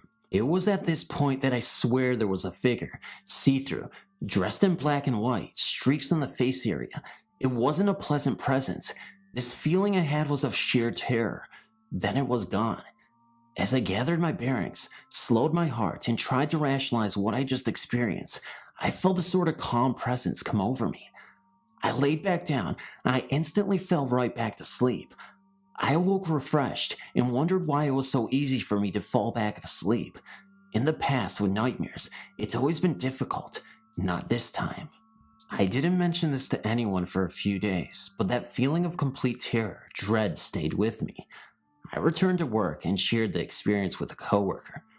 The fact that it was so real and the feelings it caused me is what prompted me to share my experience and hopefully can find others with similar stories so I don't feel like I am crazy. Thanks for reading. I've been tempted to write what happened to my family many times, but it seems far too unreal. We were not allowed to talk about this out of the house when I was a child, and my mother only told our house guests about our visitors when they experienced something in our house. Our childhood home was built in 1898. My parents bought the house in 1974 when I was only 6 months old. The house was very large and had been converted into a double. My grandmother moved into the upper level. Strange things began to happen shortly after my family moved in. My mother had her first experience one night after she sent my older sisters to bed. From her bedroom door, she could look out and see into the kitchen's hallway and into the bathroom. My family had only lived in the house less than a month when my mom saw a little blonde-haired girl walk into the bathroom.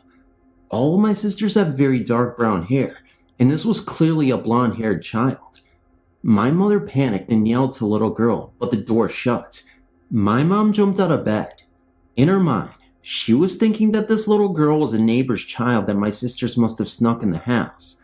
When she opened the door, there was nobody inside the room. My mother nicknamed the little girl Jessie, and I have no idea why. My mother had many experiences in the house and with the younger children, myself, my younger sister, and younger brother. When we were very small, it was as if we were playing with someone else. I don't remember this particular incident, but my mom did. But I do remember that in my oldest sister's bedroom in her closet, there was a paneled off section that led under a hallway steps to the second floor. I remember talking to someone that we called the lady under the stairs. I always thought that it was my mom or grandmother, but I later learned that that was not the case. When we told my mom about this, she would not let us play this game anymore. I do not remember being scared at all though. My younger sister and I would always go into our hallway and play with the lady on the stairs. I have very little recollection of this, and at the time, I would have been about 4 years old, and my sister would have been about 3. When we described the woman to my mother, she forbade us from being in the hallway alone. I never took the ghost stories to heart, and was very carefree as a child. I always felt safe. However, I did finally have a bizarre experience that I could not explain or rationalize away. My grandmother had a stroke when I was 15, and my mother gave my older sister's bedroom to my grandmother since it was on the first level and safer for her. She had no control over what she was saying and was rapidly deteriorating. My parents did not lay any ground rules for us kids that summer, as things were in havoc, and my brother and I had stayed up all night watching Nick at Night in the living room. I could see into my grandmother's room, and we also kept an eye out for her should she use the bathroom or want something to drink. I was just starting to doze off when I thought I saw someone in my grandmother's room. It was a blonde-haired girl who might have been 10 to 12. I have no idea the age. I thought I was just seeing things, or that I was really wiped out, and my mom's stories were starting to get to me. I walked out into our kitchen, and my oldest sister was eating a sandwich, and I told her what I saw. She laughed at me and told me I must have been dreaming. I thought maybe she was right, because I just never believed what my mom had been saying about the girl she had claimed seeing on several occasions. Now here's where I realized I was not a complete nutcase. I said before that the house was very big. Well, my grandmother started screaming, and my sister and I ran into the room. My grandmother was up and headed for the front door. She was screaming about fire and the little girl. We could barely make out what she was talking about, but she kept repeating the little girl said I was going to hurt the baby, and I have to go before I cause a fire. That was the most intelligible sentence that my grandma had said in over a month. My sister kept saying, "What little girl?" And my grandmother said clear as day, "The little blonde-haired girl." My grandmother was 72 years old and short of hearing. She was also 3 rooms away when I literally whispered this to my sister. We woke up my mom because we did not know what to do. My grandmother ran out of the house and refused to come back in. She stood on her porch. My parents took her to the hospital, and she was placed in a nursing home because even the mention of our house sent her into hysterics. The baby she was talking about is my younger brother, who is the baby in the family. My mom decided to turn the house into a one-family home again, and had us kids, there were 6 of us, do the work. We did not mind, as we wanted to help, and it was a good way for us not to think about my grandmother all the time. My younger sister and I would be the only 2 sharing a room, but that was fine with me, as we were very close, and we were excited. Again I was up, and could not sleep, so I went up to the room that would be ours. It had been my grandmother's, and I was scraping wallpaper off the walls with a putty knife. We had started this project the night before, and I was bored, so I went up to get some work done. I was scraping the walls and had been doing so for about a half an hour, when I heard a funny noise sounding like the scraping noise I was making with the knife, but different. It's hard to explain. I thought someone was playing a trick on me, so I began to scrape the wall, and very quickly I stopped. However, the sound that I heard continued, and it was the sound of scraping, but it was coming from across the room. I don't know if whatever was in the room was mocking me or playing a game, but the scraping kept going on. Whoever or whatever did not care that I heard them. I screamed. I thought it was one of my older sisters. I ran down the front stairs and opened the door, and the house was completely quiet. Everyone was sound asleep, snoring. I woke up everyone in the house. I was terrified, and I never slept in that room. I would hear things in the house until I was 18 and moved out. As for our house restorations, my mother began working on the kitchen and back hallway that led to our attic. While doing so, she found where the house had burn marks and was scorched. My mother mentioned this to one of our neighbors, a woman who had lived on our street from the day she was born. In the early 1920s, our house had burnt very badly and had been rebuilt. At that time, it had been converted into a double. A little girl and her parents lost their lives in the fire. My other sisters had things happen to them too.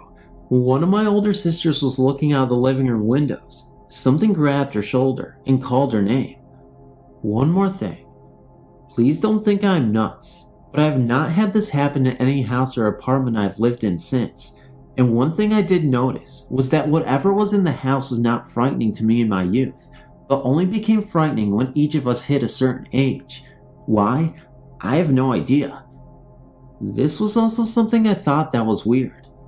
This little girl was never visible upstairs, and the woman only was spotted downstairs once. The neighbor who was alive when the house caught on fire remembered that the little girl's name was Jessica. My mom had been calling her that for years, and had never known what the little girl's real name was, but had just called her that because it seemed right.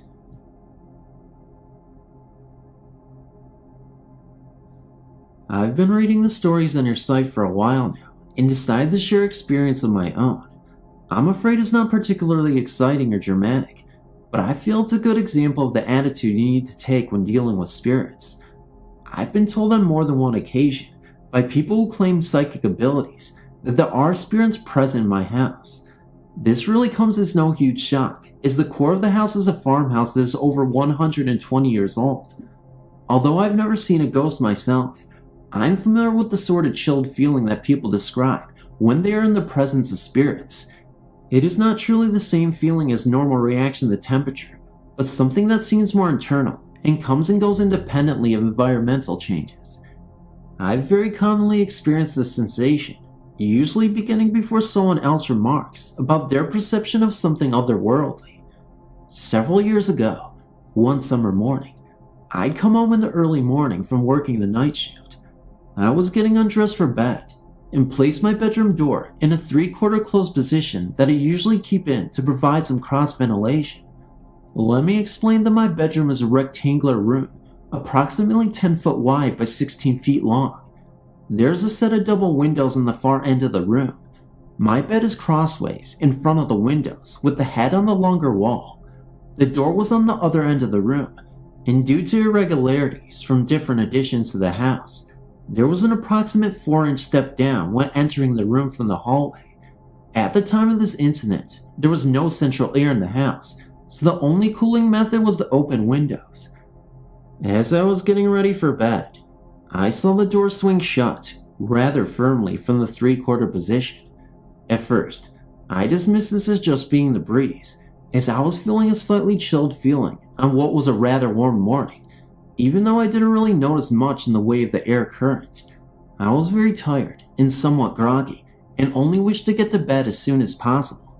I put my door back into the position I had it in, and went back to getting ready for bed. Almost immediately, the door swung shut again very firmly. Even though I really did not notice the breeze, the door swung quite freely on its hinges, and I did not think much of the fact that it kept shutting. I then took one of my work boots, the common style most everyone is familiar with that laces up about 9 inches above the ankle, and placed it with the toe section underneath the door and the heel towards the doorway, and repositioned the door to the 3/4 position I wanted it to be in. Moments later, the door dragged the boot across the carpeted floor and closed as far as it could with the boot in the way. Now at that point, I realized that there was certainly no breeze present that could exert that amount of force, and the chill I was experiencing was not the normal environmental kind, nor was it in any way cold enough that morning for me to be experiencing a normal chill. Now, I'm not a person who likes to have his sleep interfered with, nor do I particularly like to have my plans of any kind thwarted.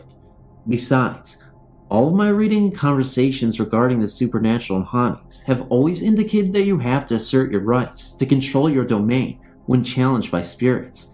With this in mind, I grabbed up a heavy, approximately 12-pound Thor hammer I'd cast from aluminum years before in shop class, and placed the head of it underneath the door, with the handle sticking up between the door and the doorway. Stepping back, I then witnessed the door drag this heavy hammer, approximately 12 pounds, across the floor the same way I had my boot, until again, the door was as far shut as it could be without actually removing the hammer from underneath it. At that point, becoming somewhat angry, I took the hammer out from underneath the door, placed the door into a 2/3 closed position, slightly more open than I really wanted, and waited. Within seconds, the door started to shut again. At this point, I pointed at the door and said loudly and firmly, "No." The door stopped moving and stayed perfectly still. I stood there for a few moments longer watching the door, and it did not move again. I then said thank you and went on to bed. I think it's important for people to understand that in most cases of encountering a spirit in your home, you simply have to assert your right to be the master of your home. I can't promise that it will always be the complete answer in all cases, but I believe it to be the best way to begin with dealing with a disagreement with a spirit in your home.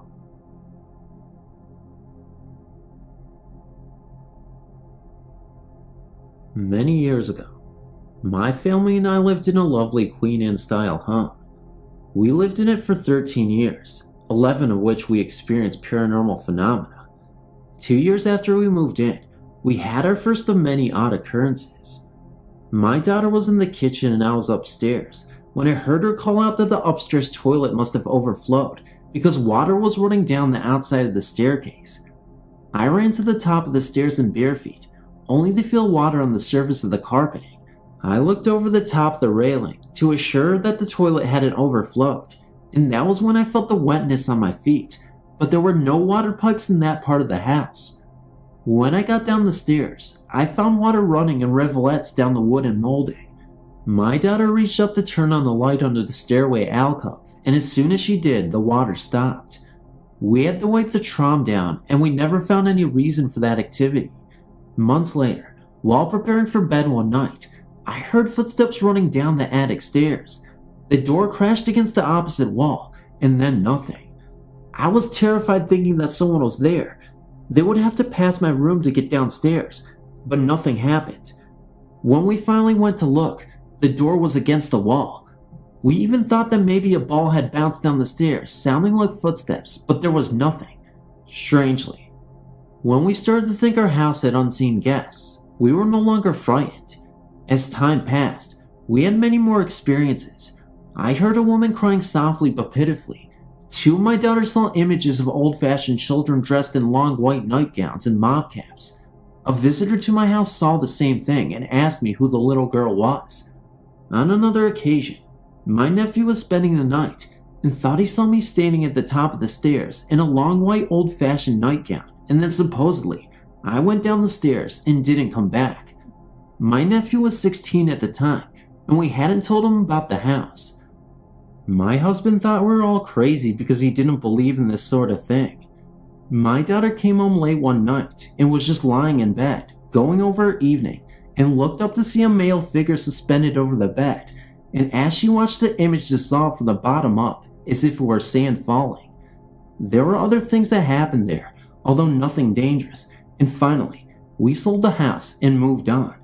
It was several years after we moved from the house that we met a family that had lived there years before we did and had very similar things happen to them, but they said their experiences were very frightening and mean-spirited. I sometimes think our guests moved in with us because from time to time, we still get very strange sensations in our present Victorian home. This is my own personal ghost story. This happened when I was about 12 years old, so keep in mind that 12 years have passed. But as long as I live, I will never forget the details. Here goes. I was spending the night with a good friend of mine, in a house that was extremely haunted. Stephanie lived in one of those houses that just seemed to be the epicenter of paranormal activity. Her aunt walked the basement steps, an unknown spirit lived in the attic, and there was a tree out back that just looking at it scared me to death. I'm really not entirely sure why the tree scared me so much, but it rocked me to the bone. It was large and had an ominous presence. Stephanie called it the witch tree, but really had no actual reason for doing so. But nevertheless, the tree is not my focus in the story. It just gives a little background information. We went to sleep that night, and about 2 a.m., I woke up with a start. I thought it was just because Steph and I had talked about ghost stories until we fell asleep, but then I had the feeling that I was being watched. I looked up and saw this large pair of blue eyes hovering over me. I know this sounds silly, but I'm dead serious. They just kept watching me. Maybe watching me is not the right word. They kept glaring at me, and all I could sense was evil. I felt so cold, and I couldn't wake Stephanie up. I thought I might have been dreaming, so I closed my eyes and laid there. But I looked up every few minutes and the eyes were still there. I had no clue what to do to make them go away, so I just started praying to God, something I saw in a movie, and never opened my eyes that night again. I woke up in the morning and told Stephanie about them. She had never seen them before, but didn't doubt me. She of all people knew the history of her house. I went on with life as normal, forgetting about the eyes until about 2 months later, Stephanie came to me and said she talked with her little brother Aaron, who was 8. She said she didn't even mention the eyes to him, but one night they were talking about the house and he asked her if he had ever seen a large pair of blue eyes. She stopped dead in her tracks. Aaron said that to him the eyes were friendly and never glared at him. We just figured out that they saw me as a stranger and focused evil on me. I will never know for certain. All I know is that I never stayed in that house again. In addition to that story, my sister and I were out driving about 9 months ago. It was about 11 p.m. and we passed by Stephanie's old house. She no longer lived there, but I'm pretty sure that her father still did. I turned to Lauren, my sister, and said, "Look, La, there's that creepy house." Now, this next part will sound so bizarre, but I swear it is true. All of a sudden, a light shot up from the house, which was completely dark, and two other lights shot up from the other side of the road. We thought they might just be electrical charges. That was, of course, until they started chasing the car. We had to get the mail down the road until they disappeared. Do you have any idea what those lights might have been? Thank you for listening to my stories.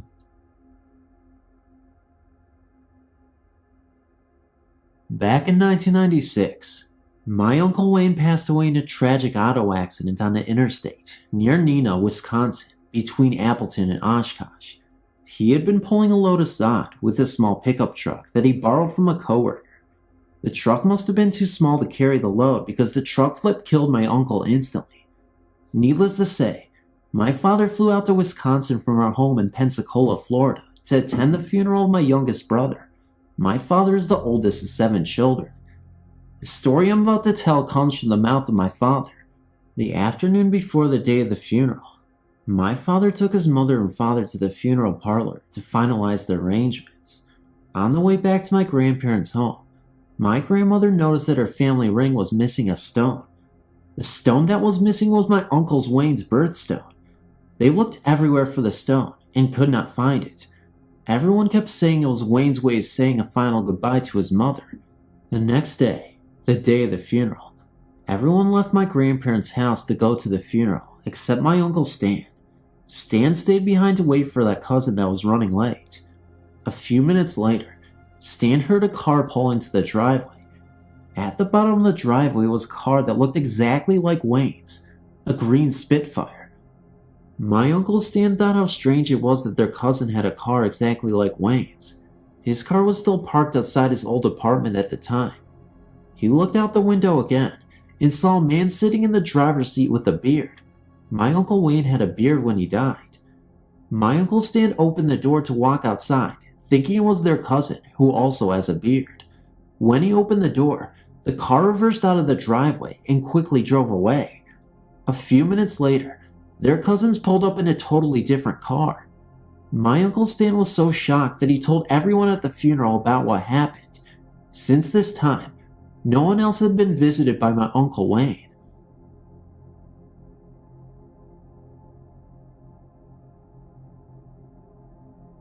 A year ago, we bought an old Victorian house. The family matriarch had refused to let it be sold, although it was in a dismal condition. When she passed away, the family decided to sell, although it had been with them for 80 years. We began the serious process of renovation, but I was disturbed by the obvious presence of an old woman, dressed in pink, always in the same place, in the same room. I naturally assumed it was the family matriarch, Sophia. She was so unhappy and seemed displeased at the disturbance we were causing, so I called in a psychic friend of mine to help her move along. The psychic rang bells, chanted, burned, and we put lit candles in all the doorways and windows. The very next day, it appeared that Sophia had gracefully moved on. A year passed. We finished the renovation and were preparing to throw an open house party. The day before the party, a woman came into the house and announced that she had grown up there. She said she had been coming by to check on her progress, but had always been shy to come in.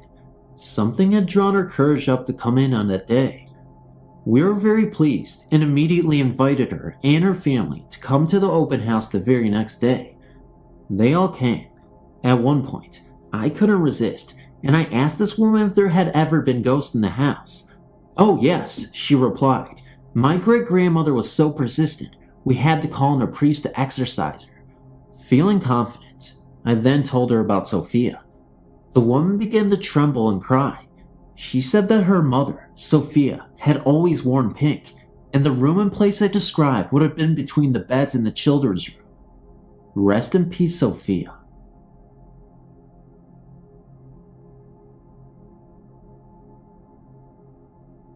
Years ago, before I was born, my father was sleeping at the head of the bed, I believe, and my mother was at the foot by the window as there was no air conditioning and the light was out, room dark. Well, my mother said all of a sudden, she heard what she believed to be a woman at the head of the bed, jabbering away, could not understand her at all. My mother got terrified and pulled the cover up over her head, And when she did, this thing came right by her ear and just talked. She was unable to make out what the thing was saying. She jumped up and yelled and slept for a week with the ceiling light on. She asked, and someone told her that they believed the house we used to live in had been moved from another location. Another true story. My mom used to walk me to grade school about 6 blocks from the house, and she lost her house keys one day. Well, she traced her steps, even looked by the mailbox at the corner of her house, thinking that she laid them there. No keys. We lived upstairs, 16 feet up, and my dad was in front of the bedroom, and my mom was in my room laying next to me, and the strangest thing happened. All of a sudden, I had the most peaceful feeling. This is a feeling that's kind of hard to explain, but I'll do my best. So, someone I don't know. It could have been an angel or a dead relative. Who knows? But it was right next to the bed on my side and said my name. I was not scared at all, but my mom heard it too and jumped up. I had so many questions, such as who are you, what are you doing, and how do you know me? But at the moment, the phone rang, and Sandy, who lived around the corner, was walking home from church on a Sunday and said, "I found your keys. They were by the mailbox." I know this writing is all over the place, and I'm so sorry if this was hard to understand, but I think you guys got the gist of it. These things I can't explain are occurrences of the afterlife, in my opinion. I've had many experiences with the paranormal in my life. The first time that I can recall ever having a ghostly encounter was when I was living with my aunt and uncle in Warrenton, North Carolina. I was home alone and doing my homework at the kitchen table when my golden retriever started to act a little funny.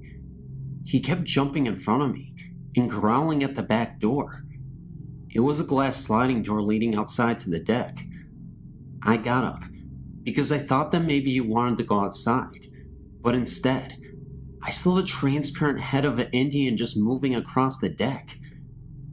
We were living in a trailer about 5 feet off the ground, so I believe it must have been walking on the ground beneath the trailer. I screamed and jumped onto one of those freestanding freezers that we kept in the kitchen. When my mom remarried, she moved my younger brother, my younger sister, and I all the way to Cape May, New Jersey. That's when things got weird. We were living in an apartment above a hardware store while we waited for our stepfather to get us a bigger place. My sister, stepsister, and I stayed in the same room while my brother took the living room. Every night, we could hear the sounds of a person wearing heavy boots walking on the ceiling. What got us scared was that we were as high as the building went, and there wasn't even an attic above us. Another time our parents were out, and we were all in the living room watching TV, when we heard the sounds of someone running from the front door to a computer chair in the corner. The chair spun around, and it sounded like someone jumped off of it and ran into the kitchen. The kitchen light turned off, then everything was quiet. We all kind of looked at each other, then ran into our room screaming. We all slept on the same bed that night. Things got worse when we moved. We were in the same neighborhood, just a bigger house. My mom began to experience things in the new house as well. My stepsister had a history of talking on the phone in the middle of the night, and one night, my mom swore that she heard the phone being dialed. She called for my stepsister to go to sleep, but she got no answer. So she went to her bedroom and saw that she was asleep. When she went to find out where the dialing was coming from, the phone was thrown at her from the living room. I would always hear my mom calling me, and she'd say that she wasn't. Sometimes I'd like to think that I saw my brother run into another room, but he wouldn't even be there. When my baby brother was born, it was as if he could see things that nobody else could.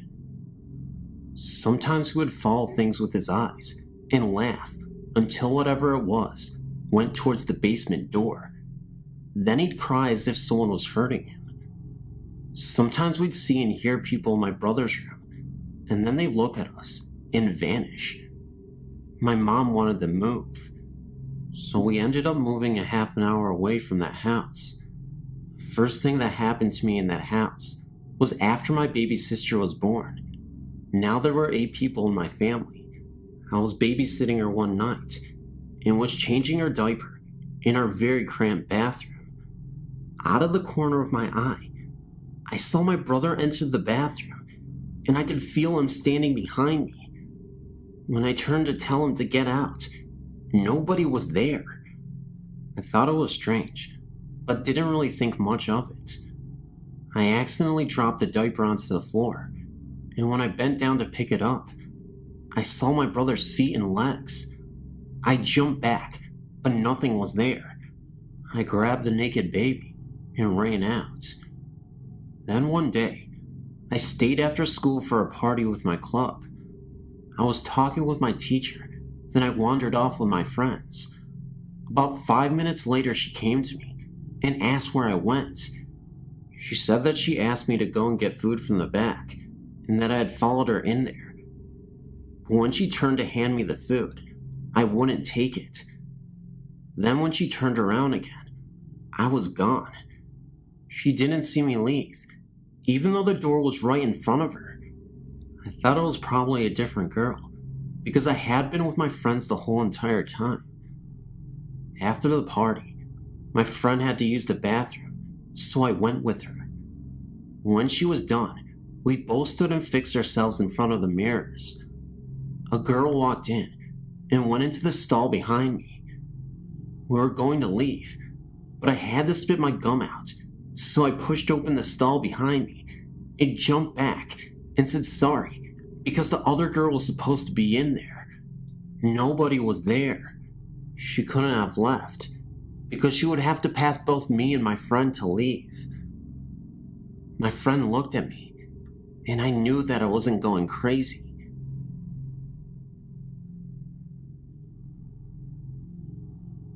I realized when I was very young, I could see things that no one else could. It all started when a friend of mine was killed during a tornado. We were about 5 years old, and after the storm, he and his sister appeared in my bedroom. Over the years, I saw them very often, and just thought it was because I saw the tornado carry them away. But later, I discovered that was not the case. When I was 12, my family moved into an apartment complex. We had a 2-story apartment that at first seemed pretty normal. One night, I had a dream in which I kept being told to look in the attic. The problem was that the attic only had openings in the even apartments. Ours was an odd number. A short while later, I started hearing footsteps, but no one was there. One night, I followed the sound of footsteps down the stairs and into the living room. There I found an elderly lady rocking in a chair. She just walked away and disappeared. I became so used to her appearances, and it never bothered me. A few years later, we moved in with our great-grandmother and grandmother. There was a nice area of woods behind their house where we used to hike. My great-grandmother used to tell me stories of a hunter who went into these woods and ended up never coming out. As kids, we used to laugh it off as a myth. One summer's day, we went hiking with some of our friends. Once we got into the woods, I had this feeling as if something was following us. It was a scary feeling, not like any encounter I ever had. After climbing a cliff, we were walking around when something ripped my bracelet off my wrist. At this point, I convinced everyone it was time to go home. We got lost in a new trail we discovered and came across a man dressed in a white shirt and what looked to be purple pants, who appeared to be building a fire. Upon later discussion, we discovered that he fit my great-grandmother's description of the man who never came out of the woods.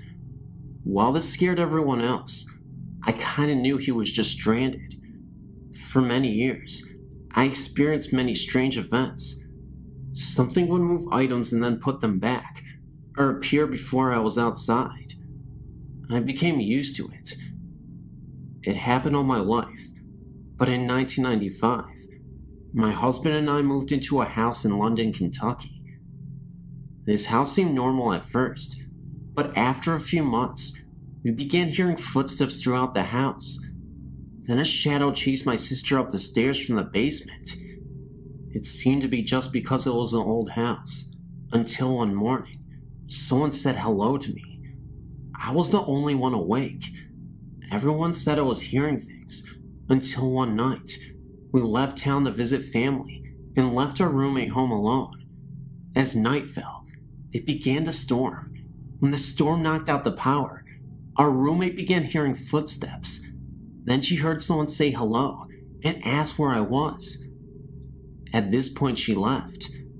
The next morning, I called to check on her, and someone or something picked up the phone and laid it down. I could hear voices talking, but when we got there, the house was empty. The phone was laying on the floor off the hook, and our roommate arrived home shortly after us. Her aunt told us that she had been with her all night. A few months later, we moved out and never heard anything from the new residents about hearing things. The strange thing was, a few years later, my daughter started talking to people who no one else could see. Apparently, it's a family thing.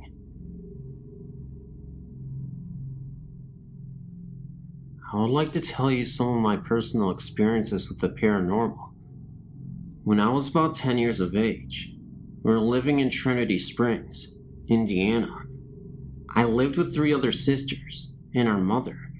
Will, our mother, decided to go for a walk to a friend's house that was about 5 miles, give or take a few miles. To kids, it seemed to be a long ways from home. On the way, we had passed the cemetery. It always gave us the creeps to walk near, and we would run past it. To keep the creepy feelings down, Mother would always get mad at us for doing it. When we arrived home, the door was standing wide open. Mother told us to stay outside, just in case someone was in the house. We did as we were told, and I watched the doorway in case the police needed to be called. After about 10 to 15 minutes, we all went in, ate supper, and went to bed. It was about midnight when something pulled down on the edge of the bed. I thought it was our dog wanting up under the covers with us. I stuck my foot down there to help her up. When I did, a hand grabbed my left foot. I pulled my foot back quick. Before I knew it, my foot began burning like it was on fire, and the hand rushed up my sister's leg, searching for my foot, and of course I screamed. Mother came running into the room, wondering what was wrong. I told her, and all she said was, "You just had a bad dream, so go back to sleep." She went back to bed. I jumped from our bed, all the way into the hallway. I was not willing to put my foot on the floor next to the bed. When I returned to the bedroom, I looked under the bed to see what was under there, and see nothing there. Soon as Mother was asleep, we jumped up and grabbed something to try and protect ourselves somehow. Soon as we went to sleep, this person would grab, hit, or punch us. When daylight broke, it quit, and we got a little sleep before Mother would wake us up for breakfast. When we walked into the kitchen, our mother asked us how Diana got the bruise on her arm. We told her, and she blamed us for fighting. My sisters and I told our neighbor about the experience. She told us about a home that stood in the same place that had burned down with 3 children inside, while their parents had went to town to a bar. The eldest child tried to keep the fire going because the house was getting cold. When she was putting wood into the wood stove, a piece of coal had fallen onto the floor. She hid under the bed. She thought that her parents would get mad at her for what she had done. All the children had passed away in the fire. Here's one more. When my grandmother was still around, she lived in a house that was haunted by grandfather. He had passed away in 1959 when my mother was 5 years of age from black lung because he was a coal miner. At night, You could hear him walk down to the basement and back up the steps. If he had seen that you had no covers on, he would cover you up to keep you warm and safe.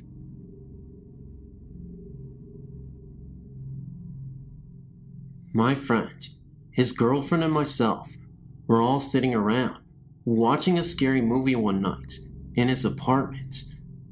After the movie, we discussed supernatural things we had experienced before. Both my friend and his girlfriend said that even if the ghost of a family member appeared to them and meant no harm, they would still be horrified at the sight of it. I, on the other hand, had said that I wouldn't be, because I've had experiences as a child, and that I wasn't afraid of them. As to whether or not there were ghosts of past family members is not known to me. I was too young to remember details. I stayed a night at his apartment a few nights later. While I was laying on the couch, my friend came out from the bathroom, walked through the hallway, which is mostly visible from where I slept on the couch, and into his room. After he shut his door, it was almost completely dark. As I rolled over and faced the hallway, I saw a faint white figure of a woman from the middle of her torso on up. Her hair was short and black, and she had broad shoulders. As to whether or not she was in fact a female isn't for sure. I just got the distant feeling that what I saw was female. It stayed floating in the hallway, facing me, for a few minutes, before ultimately fading. Now honestly, I was slightly freaked out, but I didn't feel threatened. I rolled over and tried to go to sleep. A period of time that seemed like a few hours had passed, and I'd finally gotten into the half-conscious state of sleep. Slowly, I started to develop a strange feeling on my right shoulder and back. I was facing the back of the couch with my back to the hallway. I heard a calm woman's voice say, "How are you feeling?" And I responded immediately, "I'm very tired. Please let me sleep." Movement from my mouth jolted me from my sleep, and the feeling on my shoulder and back had disappeared. The next day I told my friend about what I experienced. He bursted into tears as I finished the story.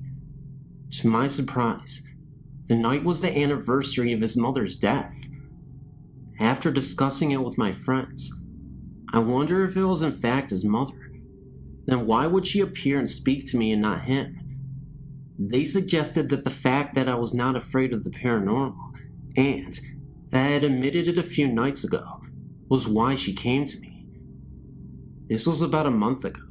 Since then, strange sounds and odd visions are seen in his apartment occasionally. The slight sound of egg shakers are heard moving around the living room. I've heard it pass right over my head before and circle around in the kitchen.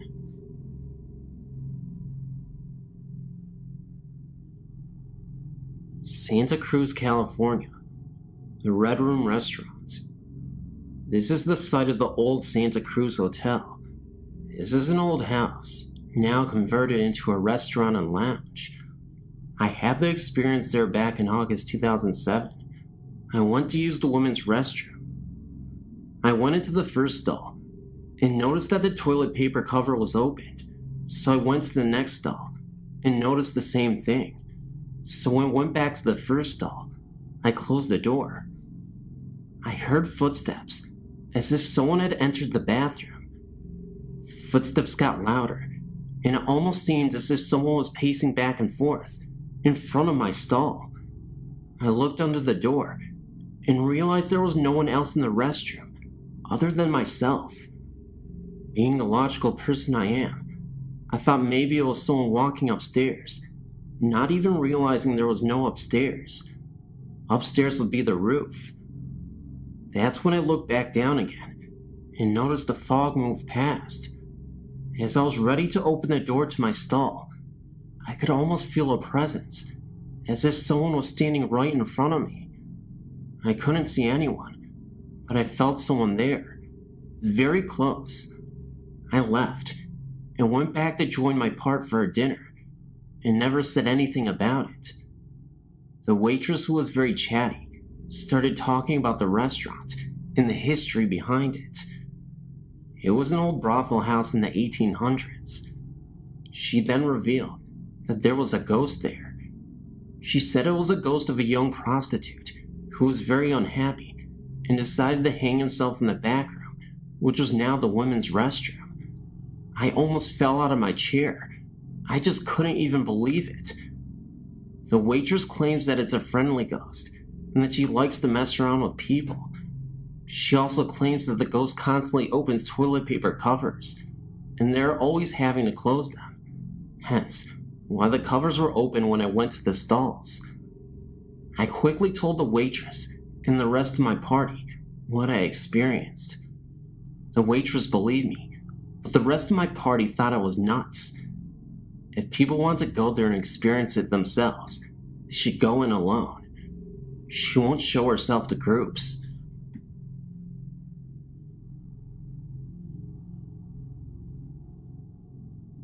I've always had weird experiences in my life that many people have never had or do not believe. The scariest one occurred when I was 12 years old. It was the spring of 1986. We lived in an old neighborhood in some cottage-type houses. One day I was home alone shortly after school, doing my homework, when suddenly I heard a man breathing very loud and deep.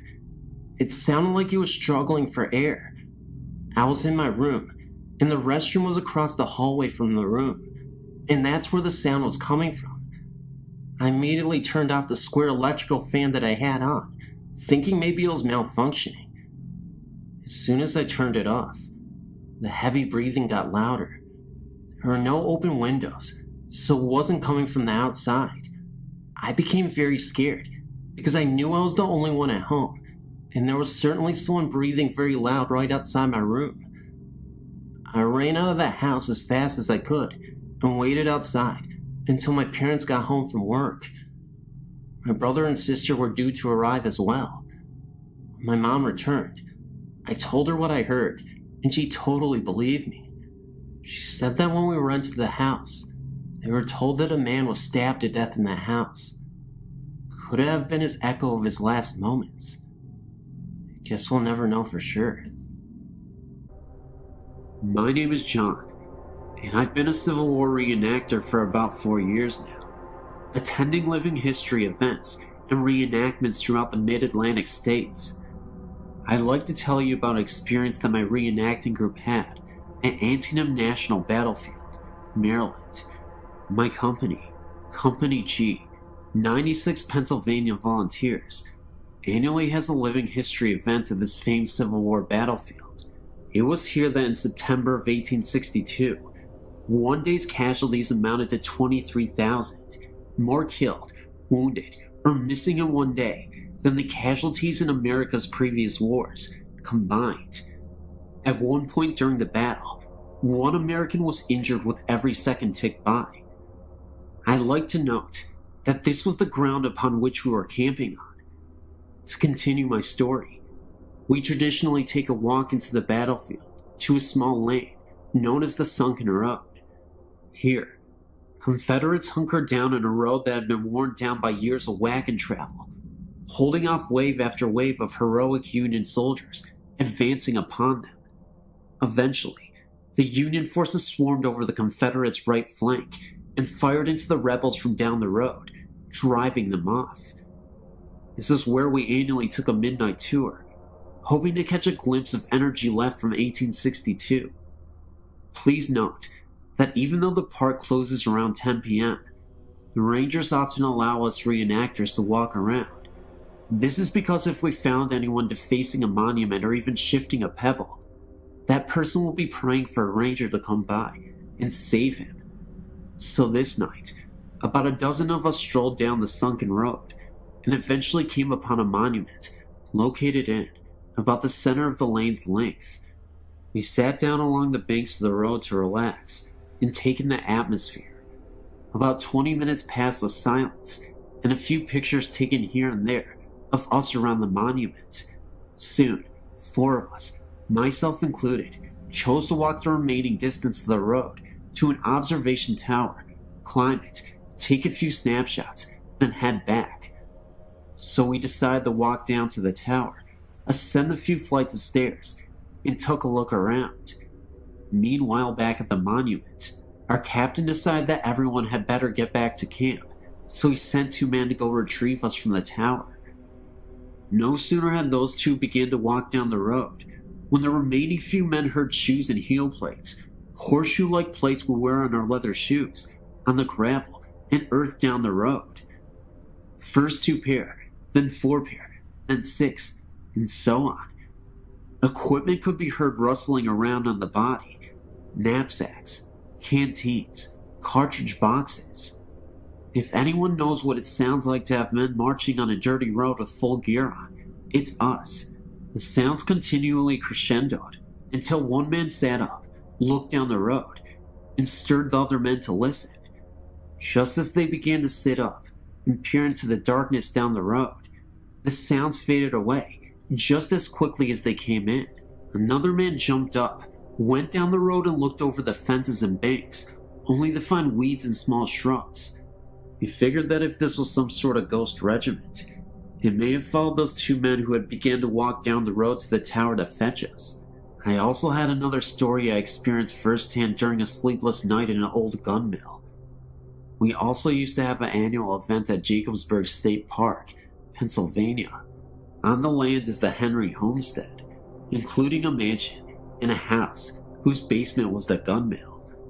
The house now is a museum to the Henrys, and the mill below it is open to see the machinery and processes of old-time gun making. The history of the homestead dates back to the flintlocks. Our event took place very near the homestead, and since it was going to be extremely chilly that night, the caretakers were kind enough to allow us to sleep in the house that night. Little did I know about the death that occurred in the house long ago. A young girl had contracted a contagious disease, one of those terrible, yet common diseases of the old days. She had died, and since it was thought that her illness could be contracted even though she was dead, the viewing of her body was not a traditional one. Her body was placed on a large windowsill inside the house, of a window outlet that protruded onto the front porch. This way, the viewers could stay out on the front porch and peer in through the windows to see her on the windowsill. Of course, nowadays, ghost stories fill the house. So now it was time to go to bed. You could say, more like hit the hardwood floor. Of course, the lucky guy I am, I got a spot directly to the large window and the windowsill. I laid there half the night, listening to each hour tick away on the clock in the next room. Eventually, I had enough, so I moved to a spot further away from the sill. I laid there for some time, and then heard something. The noise was coming from. It sounded like the downstairs. The best description I can give is that it sounded like an older lady mourning, or crying, possibly over the recent death of her daughter. It was not the house settling or creaking, as it continued for what seemed like years. Okay, well, maybe a few minutes. My house also creaks a lot, and it sounded like nothing I had ever heard before. Scared out of my wits, I frantically tapped on the leg of my first sergeant, laying just a few feet away from me. He awoke, and I told him to listen. He heard the sound too, but not even wanting to ponder over it, he nervously said, "Wonder what that was," and quickly laid back down. The sound soon died off, no pun intended. Sleep was pretty much out of the question now, so I laid there another hour or so, until I heard something else. This one is easy to describe. Imagine being outside, and 2 other people are far away from you having a conversation. You can make out murmurs, in tones and voice, but not individual words. Almost like being underwater, and someone is talking above surface. That's what I heard. Only it seemed to be between a lady and a child, probably a young boy. Again, the sounds came from below the floor in the basement. These didn't last as long, possibly because God answered my prayers for them to stop. That night, I heard every single hour chime by, and every minute crawl past, every second tick by on the clock. Needless to say, The next morning, I wasn't a happy camper. Hope you enjoyed my stories, and yes, they're true. I told them just as I know them. Have a good one. I was in an infantry company in Germany back in 1989 to 1991. We used what is called a Bradley fighting vehicle. It weighs about 51,000 pounds and looks like a tank. We were doing live fire exercises at night, and we finished about 2 a.m. I was driving a Bradley in a convoy of about 10 other Bradleys, returning to the motor pool. The drivers used the large night vision scopes to see by. It's like watching green TV, and the Bradley commanders use that one that attaches to their helmets. While driving, a commander is to stand on his seat so that half of his body is outside of the vehicle, so that he'll have a better view of the surroundings. At about 3 a.m., I saw a man standing by the dirt road we were traveling on. I figured he was one of the German range patrolmen, and that he was just waiting for us to pass. Right after the Bradley in front of me passed, this man walked right out into the dust of that Bradley. I hit the brakes to avoid hitting him. At the exact moment, my commander said watch out, but it was already too late. I knew I must have hit him. I didn't even see him come out on either side. My commander then asked me if I'd seen a man walk out in front of us too. I said yes, and then he said that he had too. But when he turned around to check for a body, there wasn't one anywhere on the road. This dirt road was about 50 feet across, and when we returned to the motor pool, we took a flashlight and checked the whole front end and found nothing. No blood, no piece of clothing. There was nothing.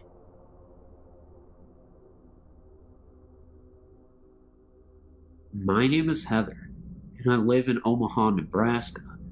I've only seen a few ghosts or spirits in my life. Sometimes I do get the chills though, like someone or something is nearby. The first spirit I saw was when I was younger, about 13 years. My mother told me to go into our basement to get some candles, which wasn't unusual. We spent a lot of time in the basement, playing slot cars and electric trains, and my dad has a workshop down there for models. As I fetched the candles, I felt watched. I scampered back upstairs, startled and panicked, and told myself not to be so silly.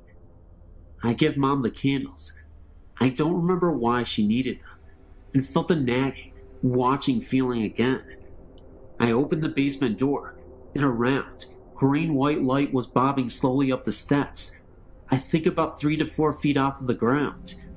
I grabbed my jacket and ran outside to my grandma's house down the hill.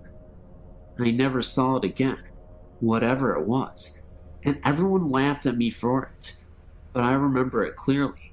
It was green and glowing with a soft white light. Mom laughed and said it must have been a glow-in-the-dark Halloween candy bucket from the size and color, but she couldn't explain how it was floating. My house is quite old, about 80 years, and nothing like this has ever happened again. We're the third family living there, and nothing violent ever goes on. I still get the odd feeling, but it's never been strong enough to make me panic again. The second spirit I saw really floored me. I was 14 and was riding my bike around town since it was a nice summer day, and I ended up on 2nd and 22 in Q, about 3 miles from my house. There's nothing there but cheap houses, and it's not a bad neighborhood, but it's not the richest in the world. But it's not a cheap, run-down area. Just relaxed, second-hand. Nothing violent ever happened there before. It's become a run-down area now, and there was no graveyard, or ancient Indian burial ground, or anything that I, or anyone else knows of. I wanted to go to Dairy Queen on 24th and Q, and I was behind it. As I came to 22nd, I saw a flat field where I knew there should be houses. It was filled with what I can now describe as short, rectangular tombstones. I saw a woman standing there, dressed all in browns and earth tones. I couldn't even see her face or hands. She had a headscarf on, and her hands were held in front of her, covered by her sleeves. I think she had on brown shoes, but I don't really remember her having feet or not. I'm inclined to think not. I asked her what this was, but she didn't answer. I turned back to the grays, which had vanished and replaced with the things that should have been there. Streets, houses, sidewalks, trees. I turned back to the lady, and she was gone. I had a very chilly, uneasy feeling, and a few dead leaves fluttered by. I rode away as fast as I could. I once saw a strange figure in the mirror, a girl my age, 13, but with dark brown hair, with thin bangs and braids past the bottom of the mirror frame. She just startled me, but caused me no harm. The last one I saw left me breathless and thrilled. I was staring out the window to our front window when I thought I saw something in the clouds. It couldn't have been lightning because it wasn't fast enough. It resembled very slow lightning. It was white and long and crooked. I got up and tried to stare out by the light. It was at a bad angle, so I stood up and walked to the front door. As I peered out the glass, I saw a flash of lightning and a giant pair of silvery white eyes, rimmed with blue, which then vanished in a flush. The outside of the window was covered with condensation, like breath, which smelled really sweet, like milk. I wiped it away. I've come to the conclusion that the first three were just random encounters, but the last one was a kind spirit, one that was looking in on me. I haven't seen anything so clearly after age 15, but sometimes I see holes in my vision, weird things. After rubbing my eyes and refocusing, they're gone. And sometimes I can hear odd noises and voices no one else can. I don't think I'm psychic or anything, but I do think I'm a little more sensitive than the people around me. I know, you may not believe this, but it happened. It's true. Thank you. When I was around 5 or 6 years old, I remember seeing a figure of a woman standing outside of my room. The living room was the next room from mine. I always thought it was just light coming from outside the windows in the living room. But when I went up to the light fixture and tried blocking the light with my hand, nothing would happen. The light would still be there. I wasn't scared, because I wasn't aware of ghosts when I was around that age. But as I got older, maybe around 9 or 10 years old, I sometimes would sleep in the living room, on the couch, because my room would get really hot in the summer. Well, as I would lie on the couch, getting ready to fall asleep, I would hear things in the kitchen, like the sound of someone placing a glass on the table. I would sometimes go to see if anyone was there, but nothing would be there. I still hear the sounds in the kitchen sometimes, and when I would be home alone, I would sometimes go into the basement and watch TV or exercise. As I would work out or watch TV, I would sometimes hear footsteps above me, seeing how the TV was right below my room.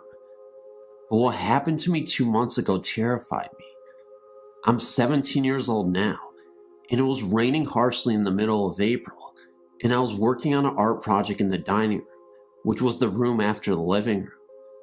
I was home alone at that time. My mother was picking up my sister from work, and my father was working.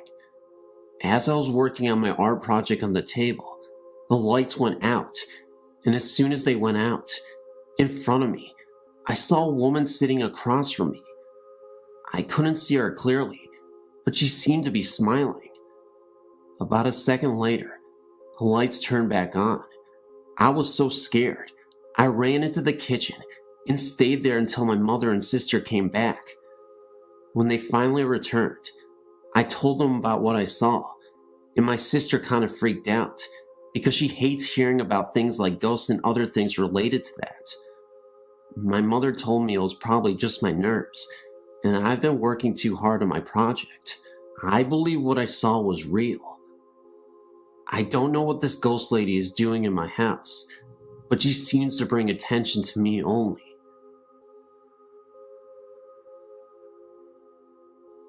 This is just one account from over 40 experiences I've recorded in my ghost journal. It was a very unusual day in Chicago, only 4 days to the new year, and in the middle of winter. It was 63 degrees, yet the skies were dark, but there were tons of fluffy clouds. My friend Christine and I decided to enjoy this rare day and go walking around the park. We watched as the clouds seemed to spread across the sky and realized the storm was near. Somehow, the conversation switched to cemeteries. She told me of an old German cemetery that was near the park that she had gone to. They have a section of infant graves from the late 1800s to early 1900s. She knows the babies died in groups around the same times. After hearing this, I wanted to go see for myself. She told me where to go, and as I drove into the cemetery, I pointed to a corner and asked her if that was where they were. She said yes. I'd never been there before. I don't know how I knew. We parked on the road, got out, and looked around. Some of the graves were old and worn, the names and dates hardly visible. The baby section was so sad to see, and we figured there must have been a plague of some sort in the area. It was beginning to get dark, even though it was about 4 p.m. in the afternoon. The cemetery closed at 5, so we wanted to hurry and see everything before they closed and before the storm came. We were walking through the cemetery when it felt like the temperature had dropped 20 degrees in a few minutes. I stopped in my tracks and noticed a familiar smell. The scent became stronger, and I realized it was roses. I asked my friend if she smelled anything. She said yes. I asked her what she smelled, and she said roses. I was bending down to smell the flowers on a grave, which were not roses. I wanted to figure out where the smell suddenly came from. Suddenly, my friend told me to look up, and in the distance was a flower girl. And you guessed it, she was holding onto roses. Both me and my friend were in disbelief.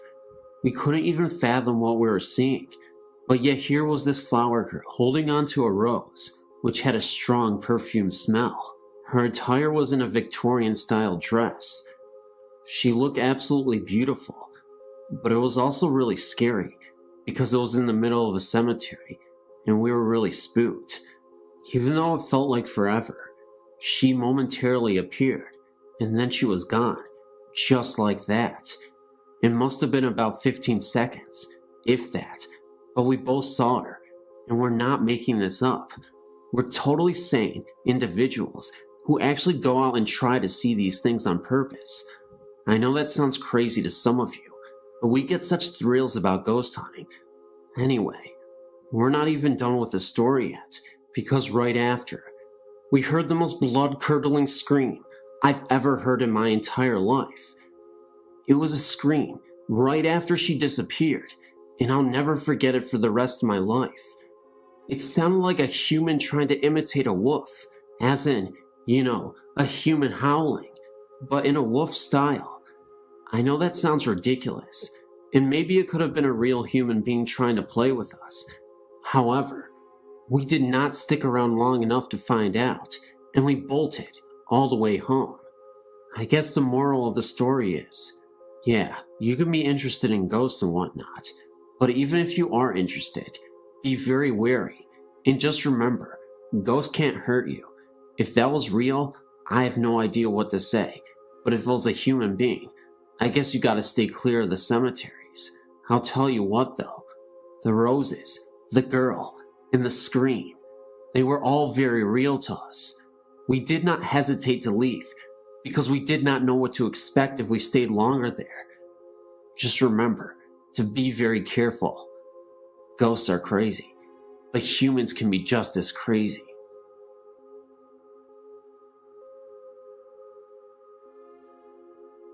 This happened to my fiance about 37 years ago in Karn City, Texas.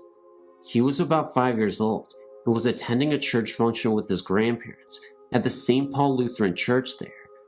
He was running around with two of his slightly younger cousins, having a good time. This function was taking place outdoors. Now, there were actually two church buildings there. A new church had been built, and the older wooden structure was still standing close by and being used exclusively for storage. The church had been collecting clothing and had put it in the older building. Anyway, my fiance and his cousins had been told to stay out of the churches, but being little kids and the adults having their attention taken up with visiting, the boys decided to explore the old church. They went into the older building and looked into the large room where the clothing was piled on 3 tables. My fiance said the first thing he noticed was the clothing on one of the tables agitating violently, and he could see a lady, who just happened to be transparent, sorting through the clothes that were shaking. All that she remembers of her appearance is that she was a motherly or grandmotherly looking figure with a high-necked dress and her hair pulled back in a bun.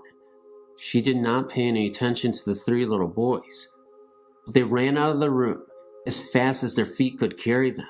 He says that he may have been the only one to see the lady. He thinks the other 2 boys just saw the clothing shaking on the table. My fiancé says that he believes that the only reason the clothes were shaking was because of the ghost. The windows were all closed, there were no fans, and of course, no central cooling system in this old building. And remember that the clothes on the other tables were lying still. They went to tell their grandmother about the situation. Naturally, they got chewed out for being where they weren't supposed to be, and were told that no one was in that building, but they remember it well.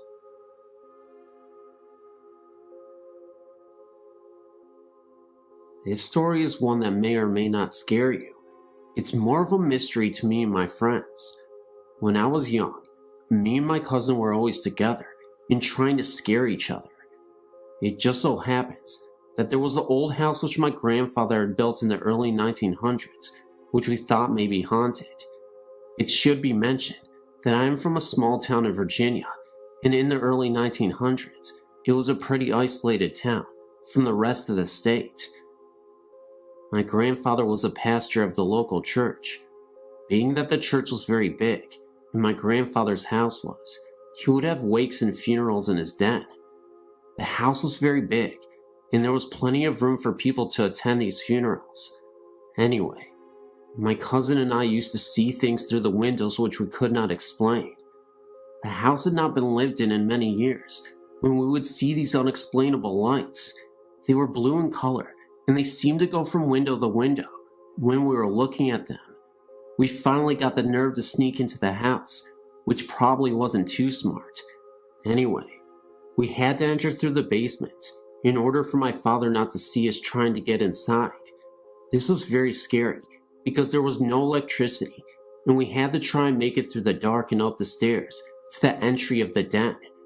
We did this several times, and on some occasions, we heard and seen strange things, and sometimes we didn't.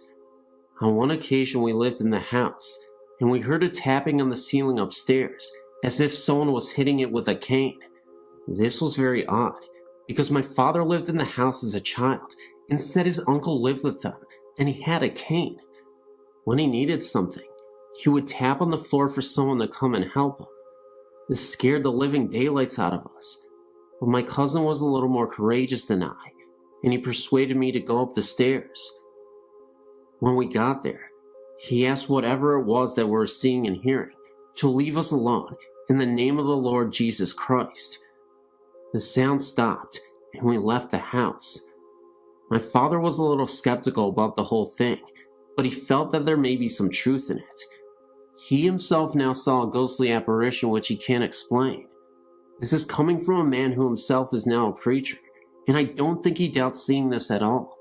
I really feel that there is some connection to the noises and sightings with the funerals that were held in the house. There are other occurrences which have happened, but would take a while to tell them all. I've read in other experiences about blue lights being represented with the supernatural. This story may not be that scary to you, but to me and my cousin, we know that there is something paranormal about that house.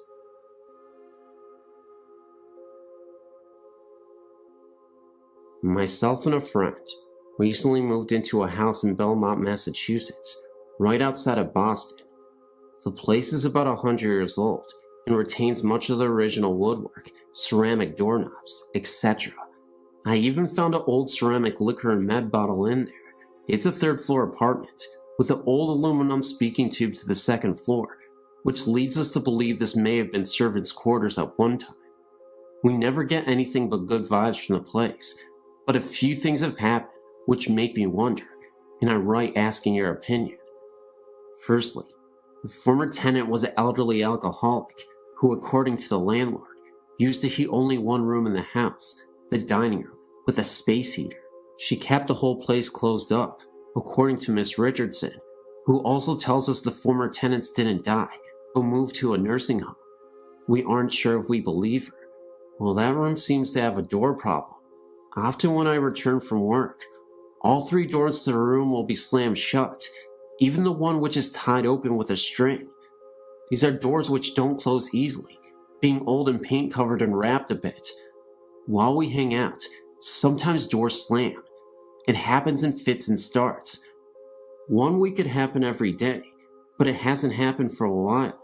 Granted, there is a breeze in that room, but the manner in which it happens strikes one as odd sometimes.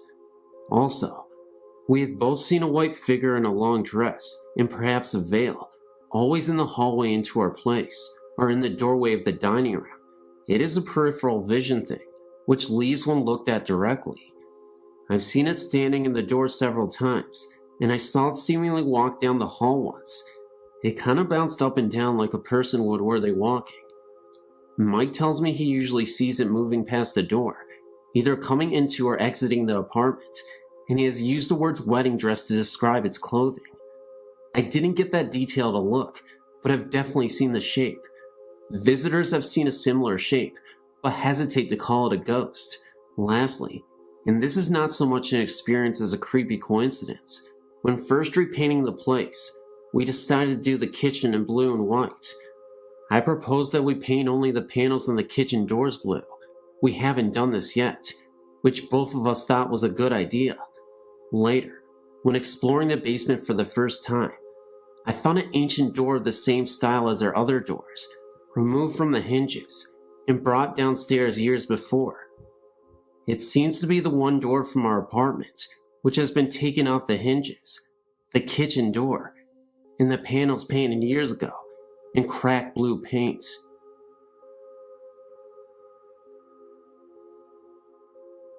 Yesterday, my husband and I toured the Whaley House in San Diego.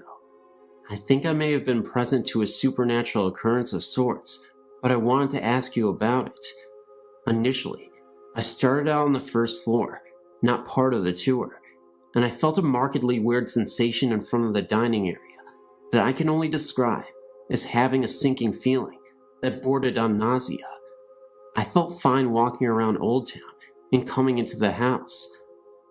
I hung out in the dining room area for like 10 minutes, thinking what I was feeling was so unusual, and it dissipated. I felt fine again, so I looked around the rest of the house and felt okay, until I came to the first upstairs bedroom, directly right of the stairs. I again felt that same feeling, and I stood there, just looking about the room, and that is when I think I saw something in one of the mirrors, the mirror closest to the hall. It looked as though thin white smoke was being reflected into the mirror, as though someone was standing next to the mirror with a lit cigarette. I can only describe what I saw as smoke, because it curled. I also smelled a very faint smell of cologne that reminded me of violet water. I made sure it was not me, since I was the only person in that area, and it wasn't. It seemed to blow in through the saddled wooden partition. I was a little weirded out, because I was in disbelief at what I thought to be witnessing, so I called to my husband downstairs to come up. I didn't want to cause a stir, because I was unsure what this was. I even saw the presence of a shadow behind my back, in the corner of my eye. I walked back to the area in front of the room, and looked back into the mirror to make sure that it wasn't a reflection of something outside, like a passing vehicle, but I no longer saw the smoke. I really didn't want to tell anyone about the incident, because I would have winded up scaring everybody, including myself. I've been thinking about it ever since, and been trying to find a logical explanation for it.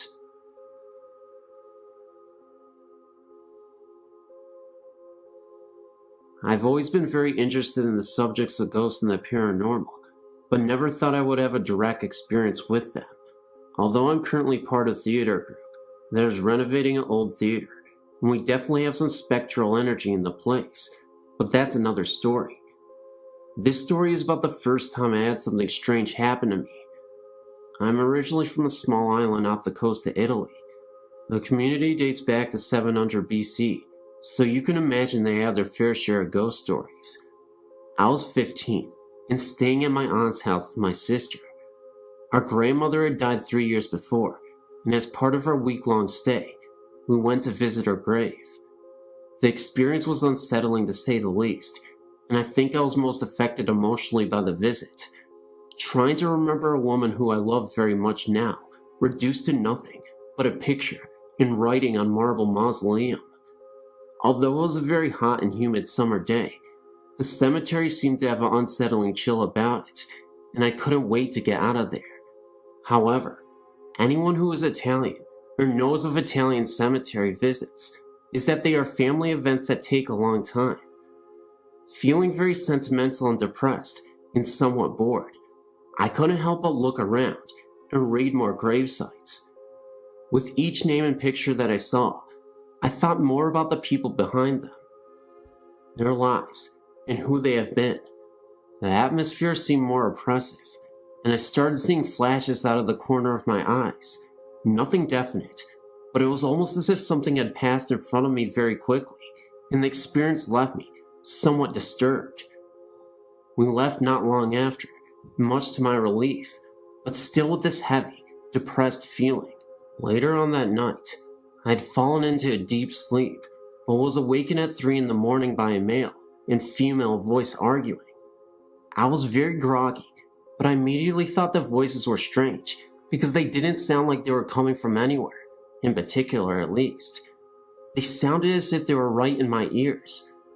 The room I shared with my sister was directly over a busy main street, and being a summer resort, there is always some activity going on. However, the street this night was totally quiet, with no one in sight. The voices continued to argue in Italian, and though I spoke it, I couldn't make out what they were saying. Also, the intensity of the voices didn't change as I moved around the room. They always seemed to be in my ears, and were continuing to grow in intensity. At this point, I thought it was my cousin and her husband who were arguing from their bedroom. They shared the room with their 2 small children, and I thought what could be so important to be arguing at this hour of night, and why weren't their children reacting? I decided to investigate. As I slowly opened the door, the voices suddenly stopped. Not a cutoff in conversation or a conclusion, but as if someone had switched off a radio. I walked to the room and found the whole family sound asleep. I returned to the room dumbfounded, but found the room was very cold. The day had been extremely hot, and the night had not let up, and I was just in the room a minute before. But I knew the temperature had gone down at least 10 degrees. It was then I felt the same heaviness that I experienced at the cemetery, and a large chill moved right through me. Almost immediately, the room returned to its original temperature. During this whole experience, my sister was asleep next to me, and when I asked her about hearing anything during the night, she thought I was crazy. To this day, I'm not sure what I heard and felt that night. However, I spent many nights in that room over the years and never had a similar experience. Did I touch something or someone? And did they follow me back from the cemetery? I don't know. I never shared this story before, but this seems like the right place to do it. When I was born, my parents rented a portion of a 3-family house. The house was huge and previously owned by an old German woman. Apparently, the house belonged to the same family since the early 1700s when it was built. After the old German lady died there was no one left in the family to take on ownership of the house. Someone new took the house over and rented it out to 3 other families. As soon as we moved in, my parents had odd things happening on a daily basis. The TV and all of the lights in the house would constantly turn on in the middle of the night. One night, my dad had some friends over to watch a football game, and all of the power in the house kept going on and off. His friends were so freaked out that they left. What bothered my mom the most was that all the rooms in the house stayed warm, except for mine. My room was always like ice, and being a newborn, my mother was concerned. She would turn the heat way up, and still my room stayed cold. One night, she heard a woman's voice coming from my room. As she neared, she could hear an old lady singing a lullaby. When she opened the door, the rocking chair was swaying back and forth, and my room was warm. After this occurrence, my room remained warm. This became an ongoing thing in the house.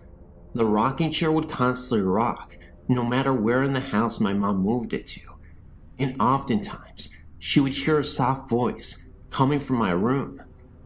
The lights continued to go on frequently in the middle of the night.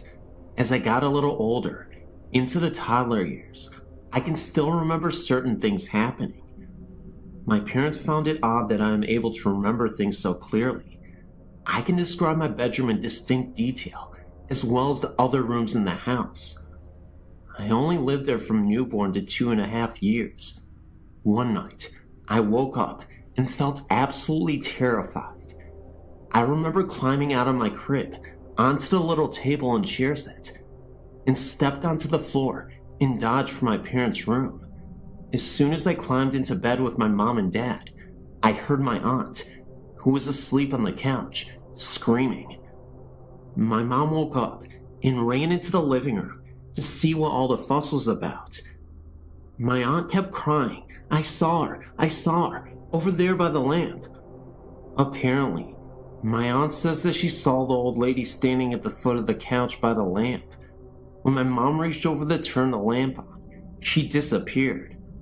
All of my parents' old friends remember the house, and everyone has a story of something that they experienced there.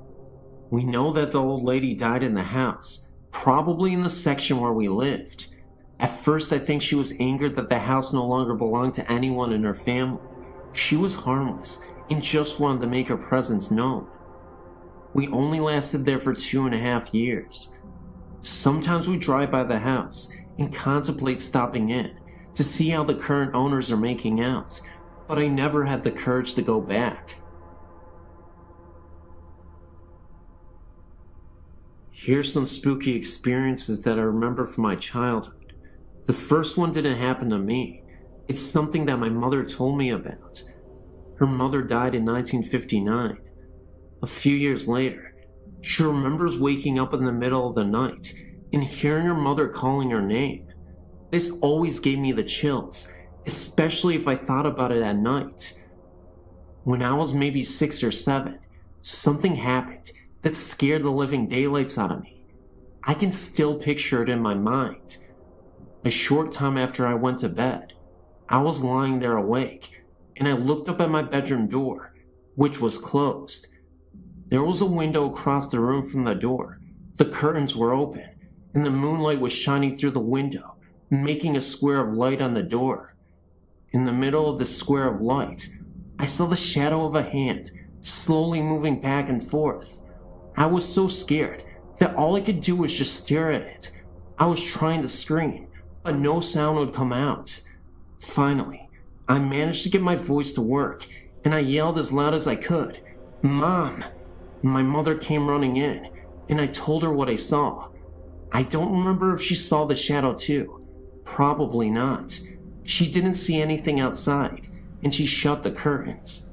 Now, there were no trees right outside my window that were close enough that they would make a shadow. Not to mention that this did not look like a tree branch. It was definitely the distinct shape of a human hand. Looking back on this as an adult, I realized that this was most likely not anything supernatural at all, but someone actually trying to break into our house, which, quite frankly, is more scarier than a mere ghost. When I started screaming, the person heard me and ran away. Shortly after the previous incident, I asked my parents if I could move into the room across from that one. Gee, I wonder why. My new room had a little trap door in the closet, leading to an attic of sorts. My parents never used it for storage, as it was too hard to go up there through the trap door, and it most likely wasn't even high enough to walk upright in.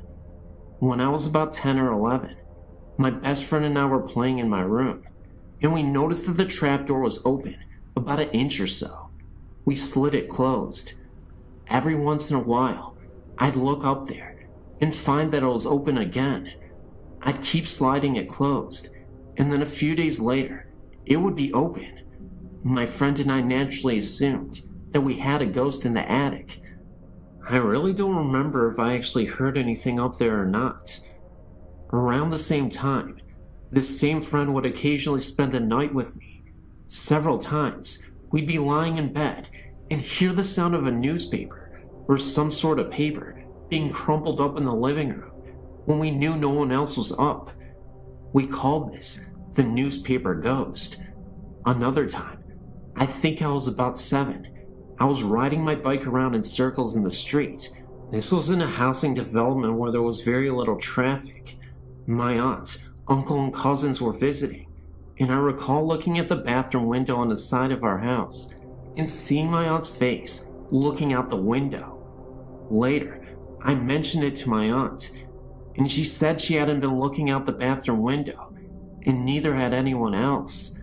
Now, I realized that this could have easily been a reflection of something in the window, but at the same time, it seemed pretty spooky to me.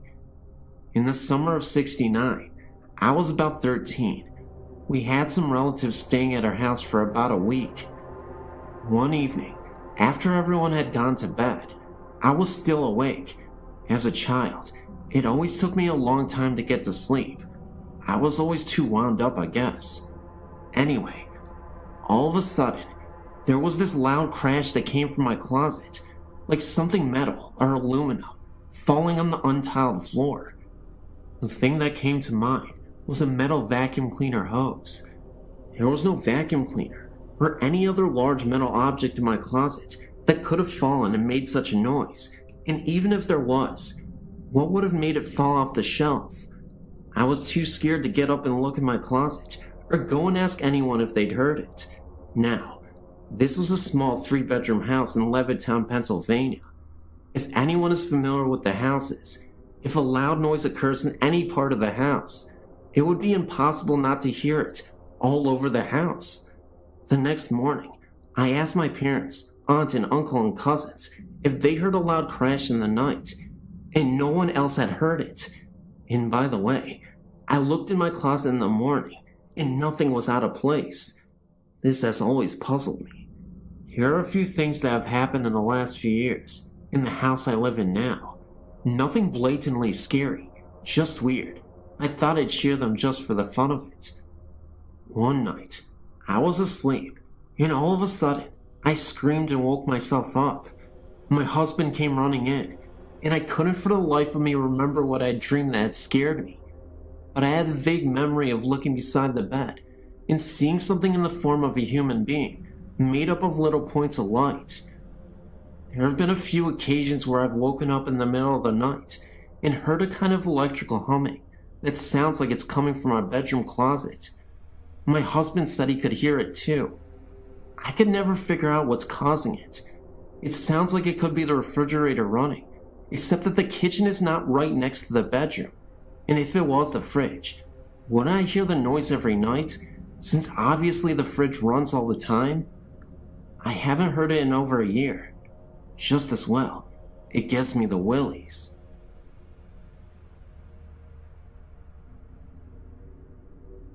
I want to say that I can sympathize with your situation, although other than apparitions, my experience varies greatly from yours.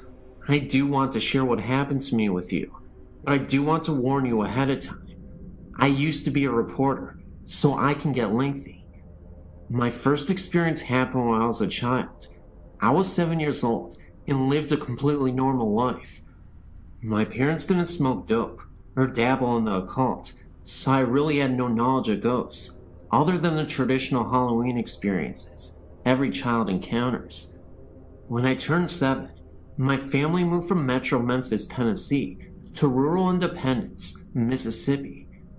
We moved into a house that my father renovated.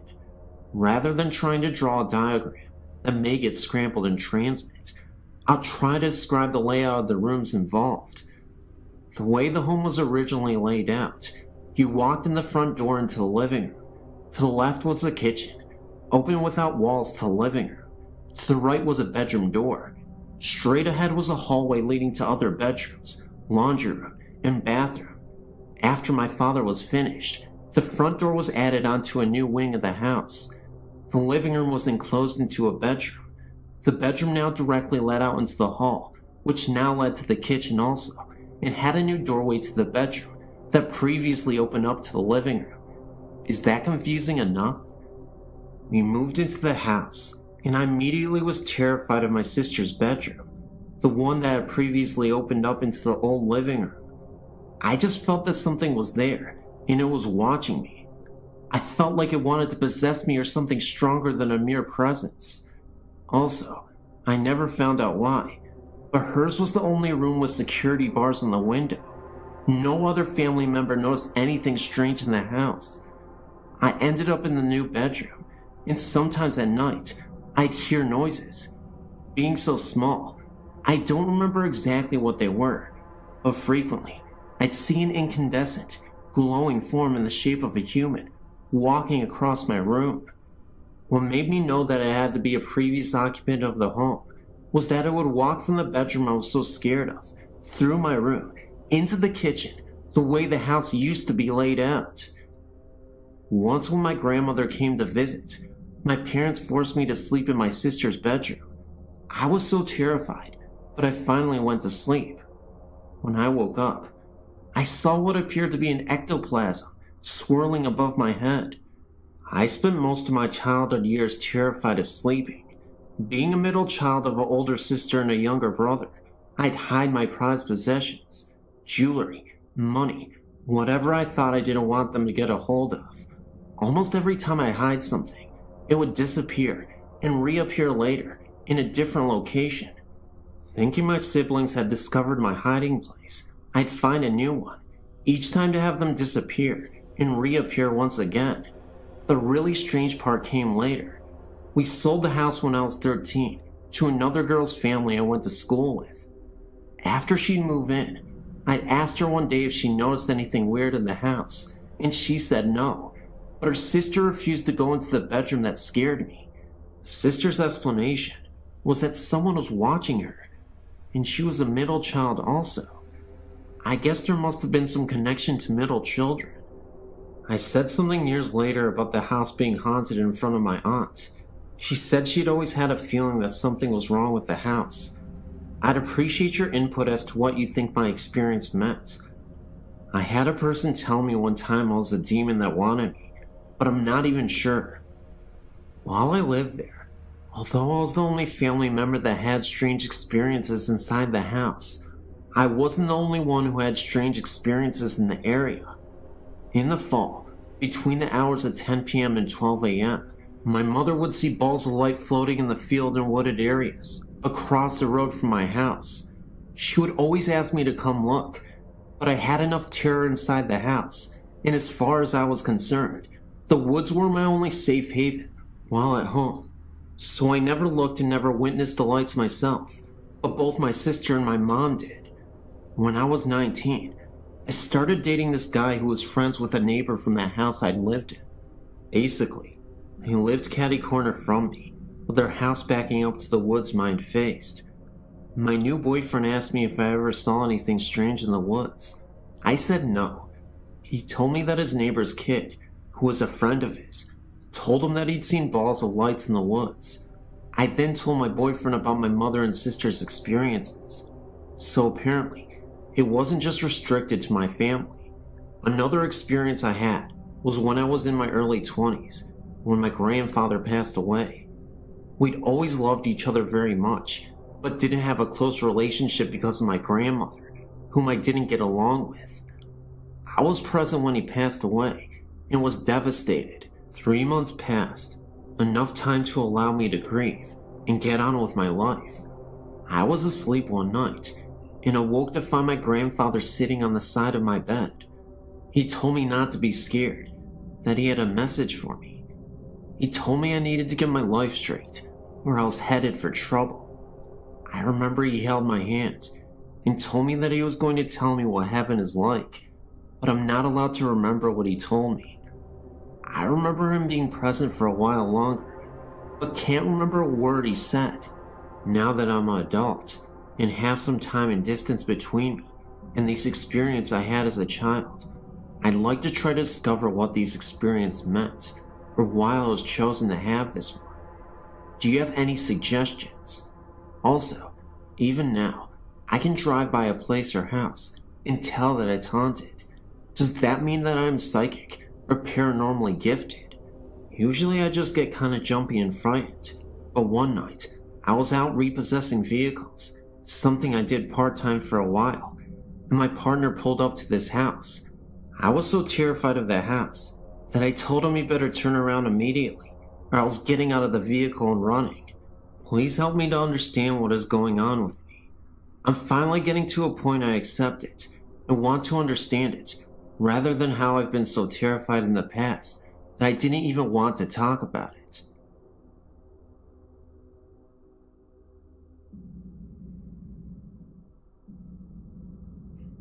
In 1983, when I was 18 years old, I was severely ill.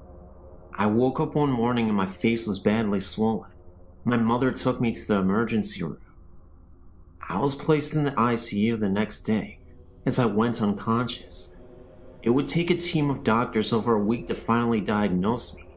It was a rare disease. There was only 2 case histories. They both died from it years before. That's why my doctors had no idea what it was. It was from a sinus infection that had backed up behind my brain. From this, I developed a brain abscess. The night before they would make the decision if I needed brain surgery to remove the abscess, I was lying in my hospital bed, praying that the abscess would have shrunk a little. I felt someone standing beside my bed. I was sure it was a nurse, as it was very late, too late for visitors. When I turned to talk, it wasn't a nurse at all. It was my grandfather, who died 1 year earlier. At that moment, I wasn't afraid. He said to me, "You'll be fine."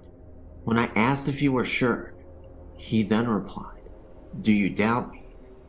I replied, "No." He then said, "Everything will be fine. You will be alright." This part has puzzled me ever since he told me. He said, "Take care of your mother." This was my mother's father, and he simply turned around and walked out of the room. The nurses came in, and I was wondering what happened to my grandfather. They didn't say anybody walked into the room, and they told me to calm down. I swear I knew what I saw. I knew it was my grandfather. But the whole situation was just weird, and it gets weirder. I thought he meant that I would do fine through the surgery, my grandfather. Now here's the kicker. He had brain surgery about 7 years before his own death. Even crazier, the next morning I had an x-ray, and they came to tell me that my abscess was completely gone. First of all, I have no idea what happened. Even the doctors were confused. They wanted to take even more x-rays, and I obliged, and they confirmed no abscess whatsoever. As for my grandfather talking about my mother, I had no idea why he was mentioning her. She was pretty healthy at the time, but it makes sense now. Recently, she has been diagnosed with MS, diabetes, and in September, she had heart failure. In November, she almost died and had triple bypass surgery. Through the years, my family has had many encounters with the spirit world, but this was the most wonderful one. In the summer of 1994, my sister and I moved to Hawaii to live with our father. While we were gone, our mother moved into an apartment to save money. Right away, strange things started to happen. Her 2 cats would never enter the bedroom of the apartment, choosing instead to sleep in the living room. They would claw and bite if you tried to carry them in there. and then run quickly away. Mom only spent one night in the room, and then opted for the living room as well. She didn't see anything, but felt as if there was someone watching her, or that someone was in the room. A few weeks later, she returned home from work to find her disposable razor disassembled on the bathroom counter. Even the twin blades were removed, and the whole apparatus was laid out in a straight row. The next night, my cousin, Stacy, and her husband, Mitch, went to stay over at my mom's with her. They were in from out of town, not going over to ease her fears.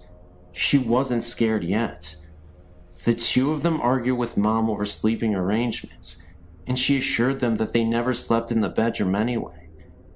That night, my mother woke to hear Stacy and Mitch screaming in terror. Mom ran into the room to find Mitch trying to pull Stacy off the bed. She was screaming to get her off the bed, so Mom started pulling too. Once they got her to the floor, Stacy said that it felt like someone was sitting on top of her, and she couldn't breathe.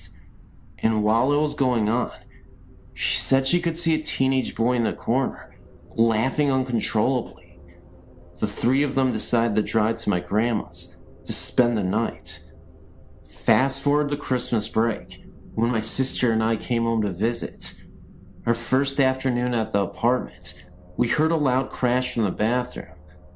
All people and animals in the house were accounted for in the living room, so we went to check it out.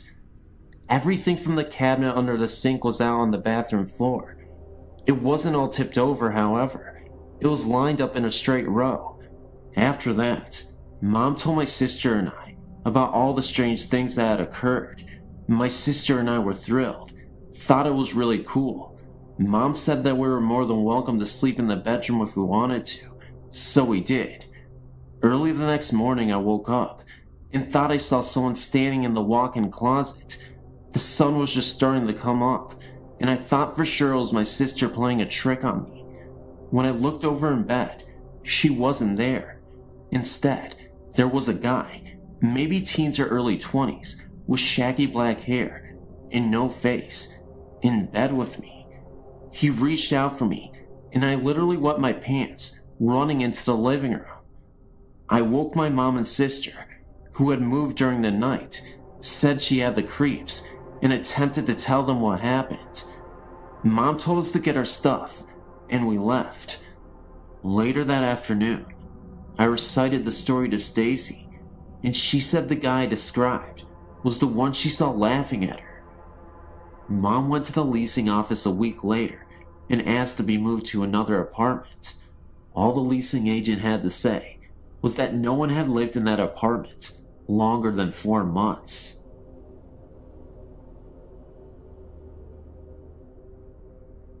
It started some years ago, and I'm happy to say that it's been over for some time now.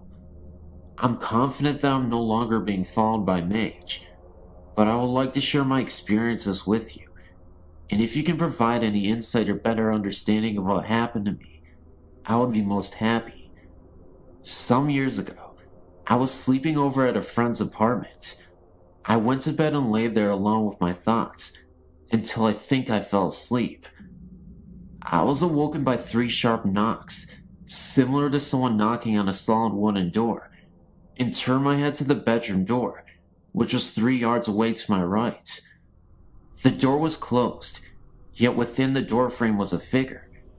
To my eyes, the figure was shimmering and vivid with colors, without any real human form, yet to my senses, I was certain that it was a woman, that she was extremely tall, and that she was wearing jewelry. I perceived her with the absolute clarity that my eyes were unable to support. I opened my mouth to yell, but could not. It lasted only a few seconds when the door opened and my friend entered the room. The vision was gone. I said to my friend with a detached calmness that I'd just seen a ghost, but this of course was met with indifference. I did not press the matter, as I was already beginning with self-doubt. By the end of a mostly sleepless night, I'd managed to convince myself that it was a dream, or at least a product of that period between sleep and wakefulness. Within days, the whole episode was forgotten.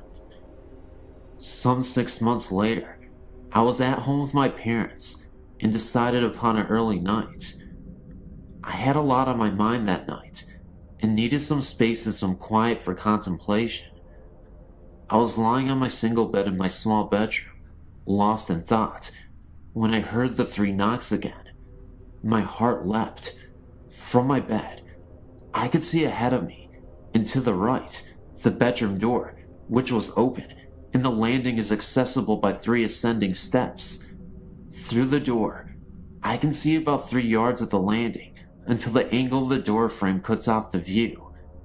There, just at that farthest point, was the same vision, the same shimmering colors.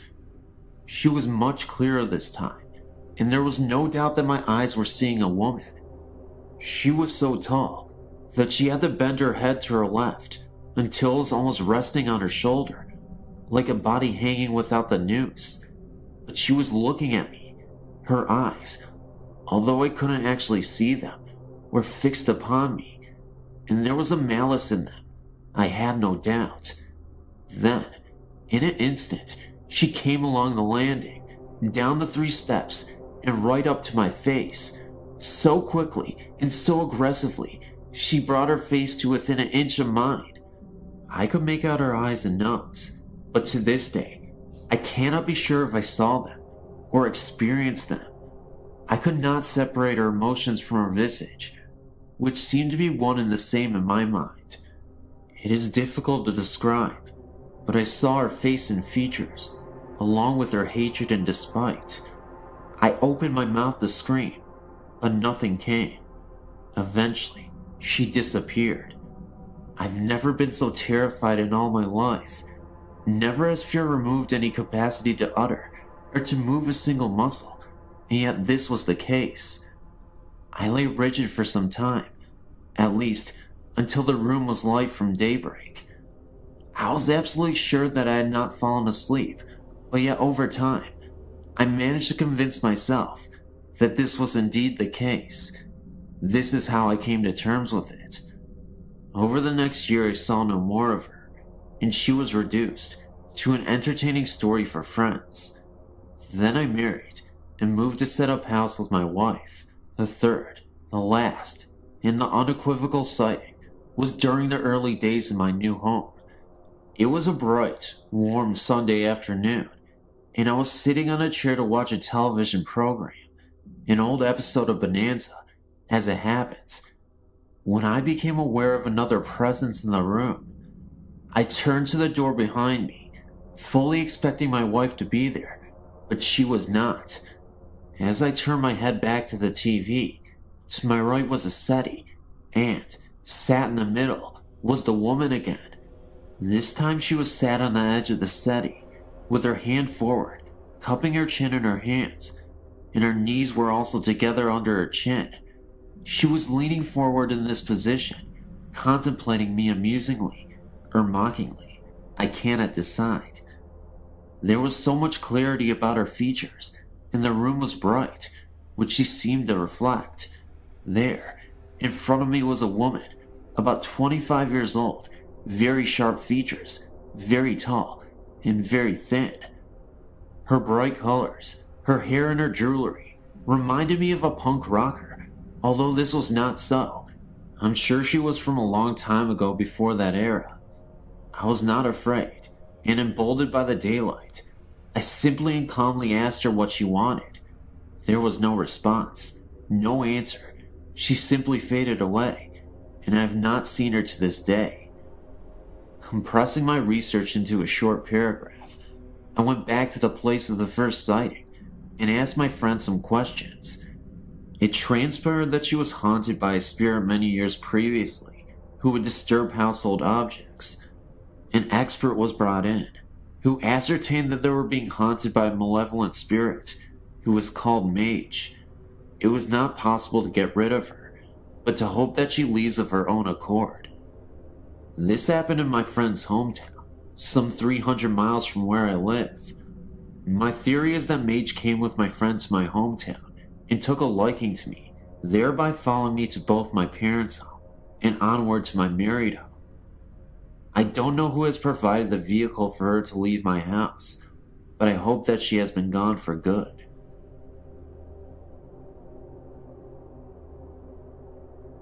When I was in my early 20s, a friend and I decided to rent a house together. We found a lovely old house near the Mississippi River, and I was immediately drawn to it.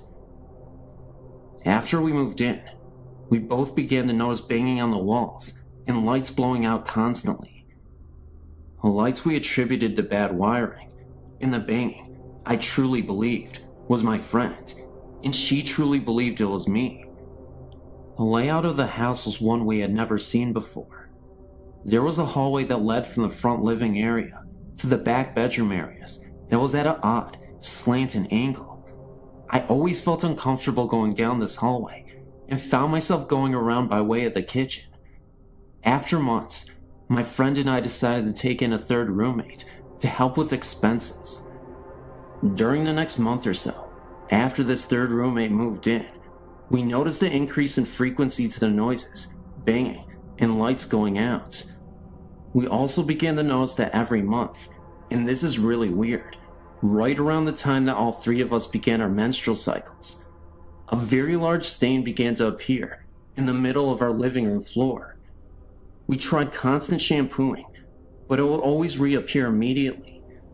Then after our cycles were finished, the stain would disappear on its own, only to reappear the next month. Our third roommate then became very withdrawn after only a short time of being in the house. She began to go directly to her bedroom and never came out except to go to work. Her personality has also changed drastically. She went from being very funny and outgoing to a complete loner. She would also say very inappropriate, weird things to us. We had known this girl for some time, and her behavior was quite unsettling. She finally told us that she was not comfortable in this house and was moving out, and she did so that very day. Shortly after she moved out, the banging noise began in earnest, and we started noticing our things being rearranged. We began to laughingly and nervously admit to each other that something was not right in this house. However, neither one of us felt threatened by any kind of the weird happenings, and in fact, I personally actually felt almost protected by it. We started to call our ghost George, and would talk to him whenever the banging would begin. We were trying to watch something on TV, and George would start banging or knocking. We would say, "Please, George, not right now. We're trying to see this." And he would actually stop, at least until the show was over. Unfortunately, no matter how much we begged him to stop putting the stain on the floor every month, that never ended. In fact, it got bigger and darker the longer we lived there. One kind of amusing episode happened to us one memorable evening. I decided to let my boyfriend at the time stay overnight with me, although I usually didn't do this. Just as we were dozing off, a very loud bang sounded, coming from the hallway. My boyfriend sat up and asked, "What the heck was that?" Immediately, a knocking began at the far end of the hall and rushed towards my room very fast, knocking louder and louder the closer it came. My boyfriend said, "That has to be your roommate being funny." I just laughed and tried to explain about our ghost, and that I thought he might be angry that I had a male friend overnight. He said that was bull and got up to investigate. Just as he came to the hallway, the knocking began again, all around him. Needless to say, my brave 6'4" boyfriend ran straight out the front door and never came back in the house. Anyway, after a few years, my roommate and I decided we were going to move to a cheaper apartment, closer to where we worked. As soon as we started packing, the noises, and especially the lights going out, began to get really bad.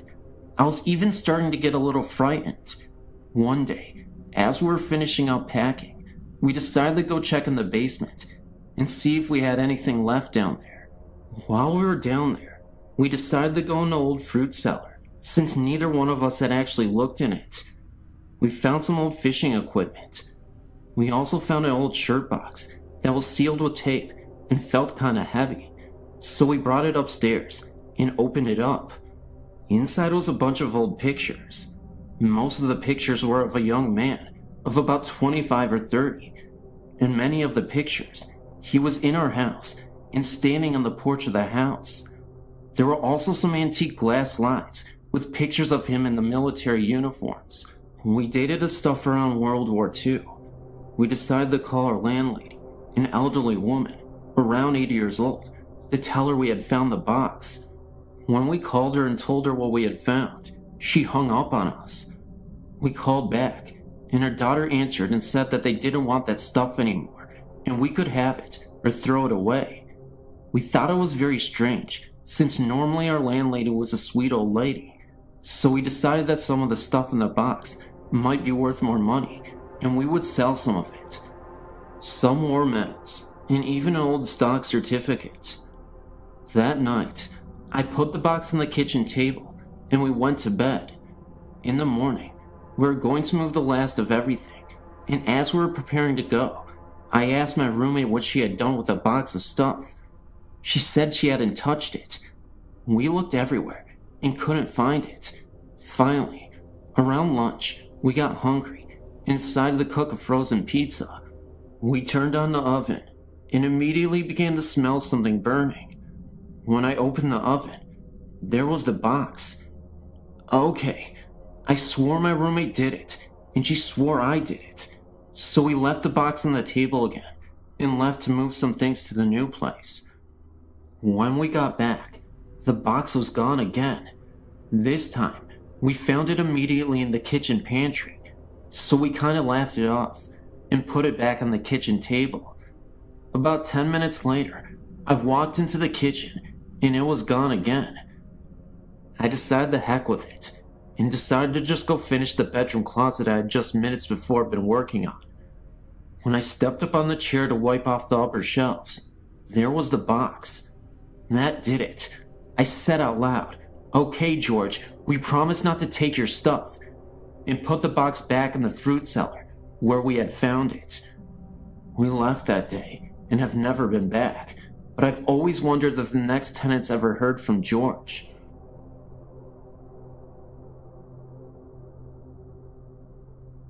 I've worked for a domestic violence shelter for approximately 7 years.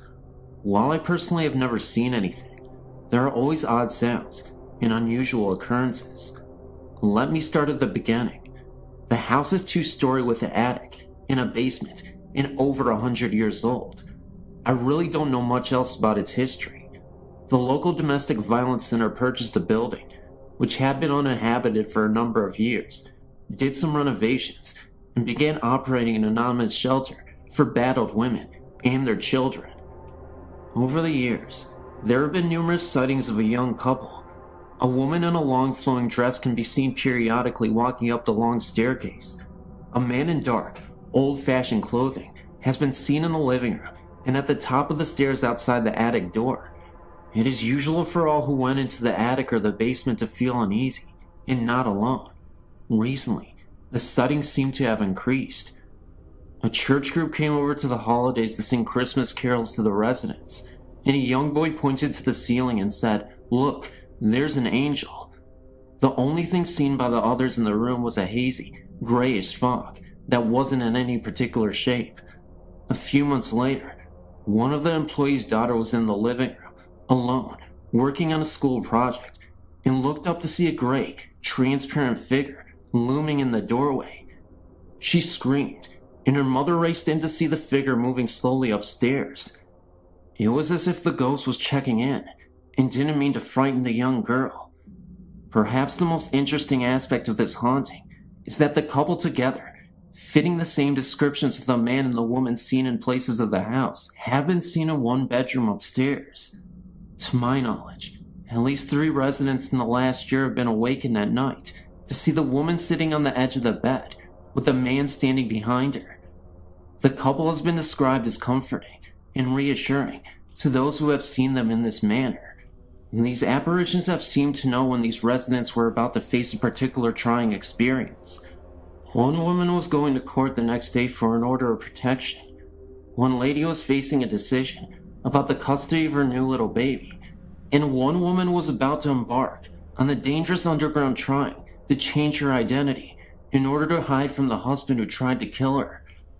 All three of these women felt as though the ghosts were trying to tell them that everything was going to be alright, and, as it turns out, the dire situations facing each of these women worked out in their favor. I personally find their presence reassuring as well. Women and children who came through the shelter are very often depressed, sometimes hopeless, scared, insecure, and anxious. I think that the fact that they are comforted by these spirits is a sign that these are good spirits who seem to approve of the work being done in their house. They've never tried to scare anyone. Sure, lights turn on and off by themselves, and the dishwasher is forever turning on by itself. Maybe they are just trying to figure out what these gadgets are. I do not know anything about the history of that house, but I assume these spirits were once residents of this house. Based on their actions, they seem to be good and well-wishing. I hope they continue to watch over the shelter and help the current residents. Hi, my name is Tariq, and this is my supernatural experience.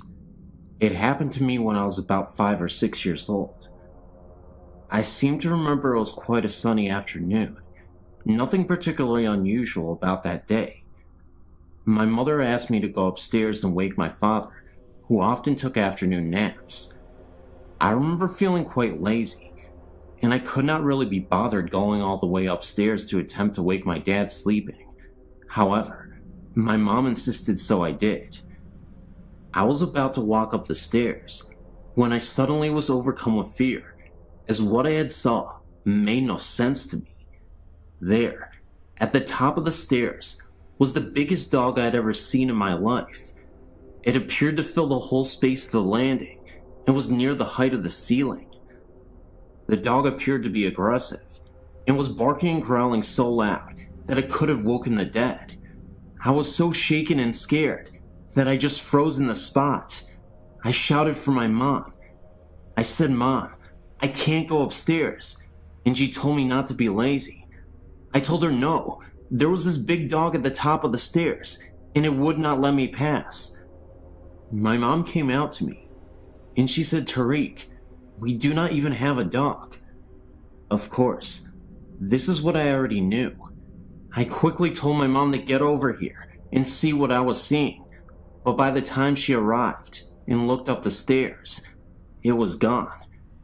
This perplexed me even more, and being the age I was, I couldn't even understand it. I started to doubt myself, wondering if I ever even saw it at all, and I trusted and believed in my mother. So if she didn't really see it, maybe I was just hallucinating, and it really wasn't there. Obviously, the dog disappeared, and after a while, I forgot about it, and never resurfaced again. However, these memories came back when I was about 12 years old, and I spoke to my mom about it.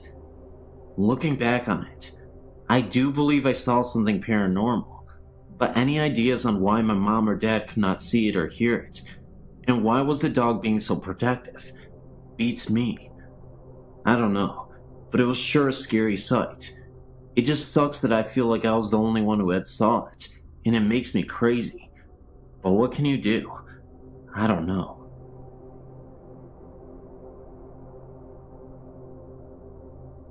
I recently had an experience that I can't explain, and decided to tell my story here. In June, my boyfriend Ian, our then 15-month-old twins, of course me as well, we all went to his family reunion.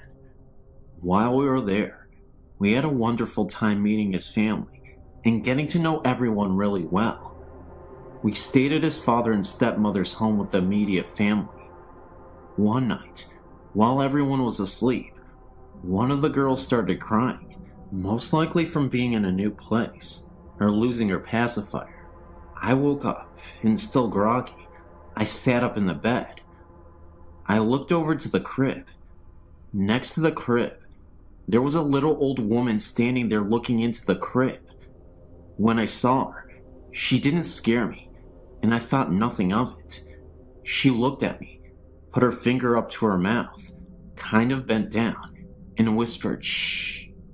So I laid back down and fell back to sleep. Brianna slept through the rest of the night. The next morning, I got up and remembered what I saw. Not sure if I dreamt it or not. I pulled Ian away from the family and asked him if he had a picture of his grandmother.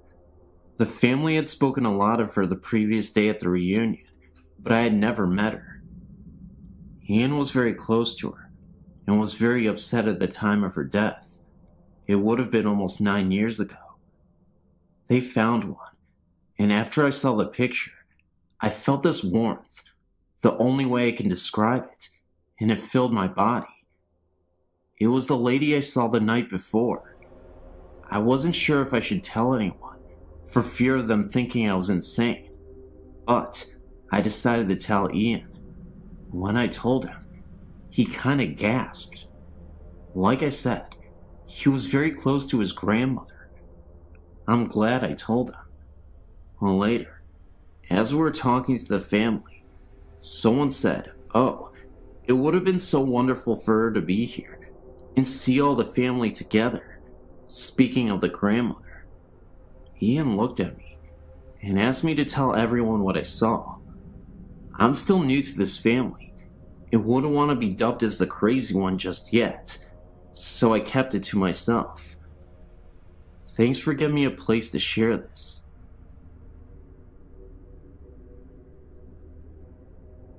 In 1983, we moved into a home that had suddenly been vacated by the owners. The man had suffered a heart attack at the front door and died. His wife went into serious shock and suffered some emotional distress. After the funeral, her children decided to take her back to Missouri. I'd personally known the couple in 1971, as I had lived in a house on the connecting street. Our backyards were contiguous. Mr. Williams had been the water superintendent for the city for many years. He was an upstanding citizen, a loving family man, and a friend to many people. Shortly after moving in, he got the feeling that Mr. Williams had never really left his home. At night, after everyone had turned in, footsteps could be heard throughout the home. It sounded like heavy footsteps stomping up and down the hall, outside the bedrooms. I would get up and check to see if the children were awake, and would find them sleeping soundly in their beds. Once in a while, doors would open up wide, as if someone was entering a room, and then the door would slam shut. One night, my wife at the time awoke to see the form of a man standing at the end of our bed. He woke up on her side and leaned over a little. She laid there terrified, knowing that I was very hard to wake up, and that if this were a burglar, I would not suddenly spring into action against the intruder. She maintained her position and just peered through her eyelids. Suddenly, the figure just faded away. These occurrences persisted for about a month. One morning, at around 2:30 a.m., we were suddenly awakened by the bedroom door slamming open with a violent force. We were very tired of Mr. Williams' nightly tirades, and I was running on my last nerve. I got up and decided to try to talk with this confused soul. I addressed him as Mr. Williams and told him that he had suffered a heart attack and had died. I told him that his wife had gone to Missouri to live with his children. I told him that we were paying rent to his children to live in this house, and we worked hard for our money. I started to get angry with him, and told him that if he wanted to rant and rave and stomp about the house, he needed to do it when we weren't there, as he was disturbing our sleep. If he continued, we would be forced to move, and his children would have to find other renters. I suggested he go to Missouri, because that is where he would find his wife. After that, we never heard from Mr. Williams again.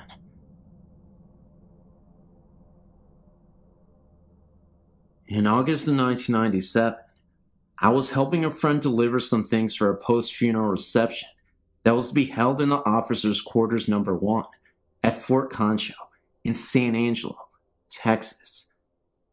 Fort Concho is the best preserved and reconstructed cavalry fort in America. This is where the Buffalo Soldiers were stationed. It was very early in the morning, and we had to get the key to the building from the curator. We drove to the other side of the parade ground and parked the van. We went inside, and I took some things up to the staircase to the second floor, while my buddy worked on the first floor. I walked into the west bedroom upstairs, and immediately felt like I had just walked between two people that were standing shoulder to shoulder. I was walking into a tremendous field of static electricity. I had a cold sensation, and the hairs on my neck and arms stood straight out. I put the vase down that I was carrying, and found myself compelled to say, "Excuse me." Then I proceeded to the east bedroom. When I entered the room, I saw a little girl out of the corner of my eye, playing on the floor to my left. I placed the vase, and when I turned around, she faded away. A couple of days later, I was again with my friend. We stopped by the house of the lady who was responsible for financing the restoration of officers' quarter number 1. My friend mentioned that I had felt a presence and saw a little girl. I told her that I had seen her in the east bedroom, and she told me that a little girl had died in that very room. Maybe it was her parents that I felt in the west bedroom, or just someone else watching over her. A few months later, I had the opportunity to stop by the officers' quarters number 1 when it was open to the public. I was walking around, and a staff member volunteer came up and asked me what I thought of the building. I told her I thought it was haunted, and repeated the story of the little girl. The lady took me into the dining room and pointed to a portrait on the wall. It was the same little girl I had seen upstairs.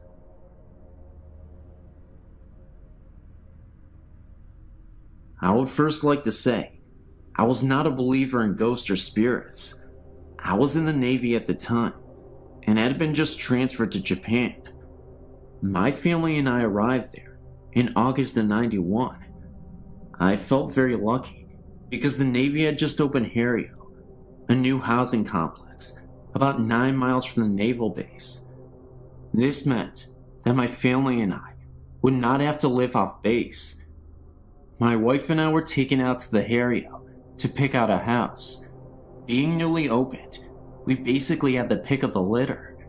My wife and I chose a nice 3-bedroom room townhouse in the center of the housing complex. We moved in within 3 days and began to settle down. Nothing much happened for the first month or two.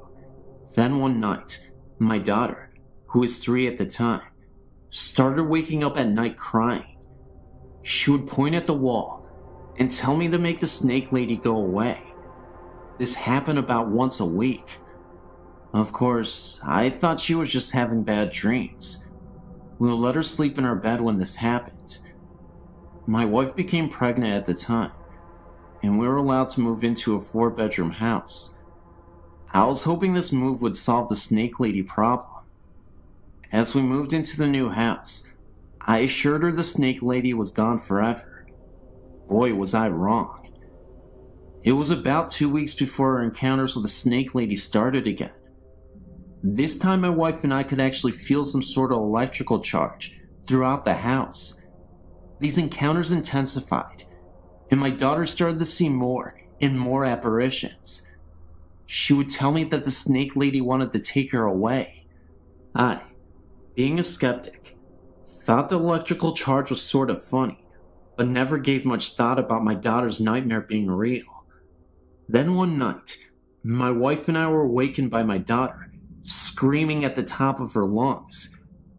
We rushed into her room to find her pressed against the far wall, her feet approximately 1 foot off the ground. My wife and I both grabbed her arms, and with one of my feet pressed against the wall, I pulled with all my might. She wouldn't budge. I'm not a small man, 5'10", 191 pounds, and I worked out all the time. I could not get her off the wall. All the while she was screaming that the snake lady wanted to take her away. Scared to death, I started praying in my head. My daughter started to slide down the wall, and she fell into our arms. I don't know what it was, but I believe there is something out there that we don't know about. The next day, I blessed every room in the house with olive oil. This seemed to do the trick, because my daughter never had another experience. My wife is Japanese, and she did some investigating of the area's history. Harrio was once an internment camp for the sick and dying Japanese soldiers of World War II. There is a shrine just outside the back gate for the soldiers that died there. And that's what we found out. Thanks for reading. It's funny, really, because I've been reading your site for quite some time and have marveled over the experiences people have had, but never, ever thought I would be emailing you my story. This experience is mainly my two friends, but I experienced it firsthand last night. They live in RAF, Royal Air Force Quarters, in Middlesex in England, and have never really mentioned anything before. A couple of weeks ago, Susie and I were chatting about various things when the subjects of ghosts came up. Funny enough, the handprints have come back since Elena was born, said Susie. Handprints? What handprints? I replied. It seems that since they moved in over 3 years ago, they've had various things happen. So she took me upstairs, and there, clear as day, was a set of huge handprints on the wall, just above their bed. Apparently, she has tried everything to get rid of them, and they disappeared when she was pregnant. As soon as the baby was born, they came back, and when I saw Susie and Jay last night, they casually informed me that the handprints had moved. By now, I was getting quite spooked out. We went outside for a cigarette, with one of the music channels on the TV playing. When we came back in, the channel had changed to some gruesome true murder documentary. The hairs on the back of my neck were standing on edge at this stage, and it took Susie a good 5 minutes to change the channel back. Also, they've both watched a candle that stood on top of the telly very casually move from the middle and drop off at the end. Things have been moved around, never hidden, and the TV also turns on and off. Susie and Jay were very relaxed about this, and the ghost obviously means them no harm. Last night, it was Susie, Jay, and me, and they told me what happened last Sunday. Apparently, Susie had gone up to change Elena and had set out her pajamas and nappy out in the changing mat in the bedroom. She was bathing Elena and thought that perhaps she could use one of the smaller nappies instead of the big one that she had pulled out. When she went back into the bedroom, the pajamas and the big nappy had been thrown onto the chair, and in a perfect arc were 3 of the smaller nappies on the changing mat. Poor Jay got it right in the neck for that, until he explained that he hadn't been upstairs at all. Again, the hairs on my neck were standing on end, and when I had to go upstairs to use their toilet, Susie had to come with me. We then went out for a cigarette, and as we were sitting there, I saw the shadow of someone walking to the kitchen. Didn't think anything of it, until I realized that we were all sitting outside. I told them, and Susie said that she sees shadows out of the corner of her eye all the time. We then went back in, and I was sitting on the sofa next to Susie, talking to Jay, when I noticed that she was staring at something right behind her. I asked what she was looking at, but she said nothing at first, knowing how freaked out I was getting. She then began to tell me that she noticed a transparent man with an axe lodged into his forehead casually move from the room we were in and into the kitchen, then disappear. She had told me that when she was alone in the living room, another time, that she also saw a man sitting down at the kitchen table. as if he was writing on a piece of paper, then disappeared shortly after. Apparently, they're not the only ones to experience things. It seems that quite a few people in the row of houses had strange things happen, and the couple on end have seen a shadowy figure. She asked me to babysit Elena next week. Must admit, not too keen on having the extra company though. When I was about 10 years old, my family lived with my great-grandmother and me, and my brother had to sleep in the basement. Half was for storage, half was an extra room. So one night, at like 3, I had to walk to the top floor to take a pee. On my way down, I hear the voice of a little girl say goodbye. Then I noticed that same voice, and it said die. I immediately freaked out and ran back into my room, absolutely terrified. There was another incident with my brother. He was in the basement, and he heard the same voice coming up the stairs from it. It said die as well.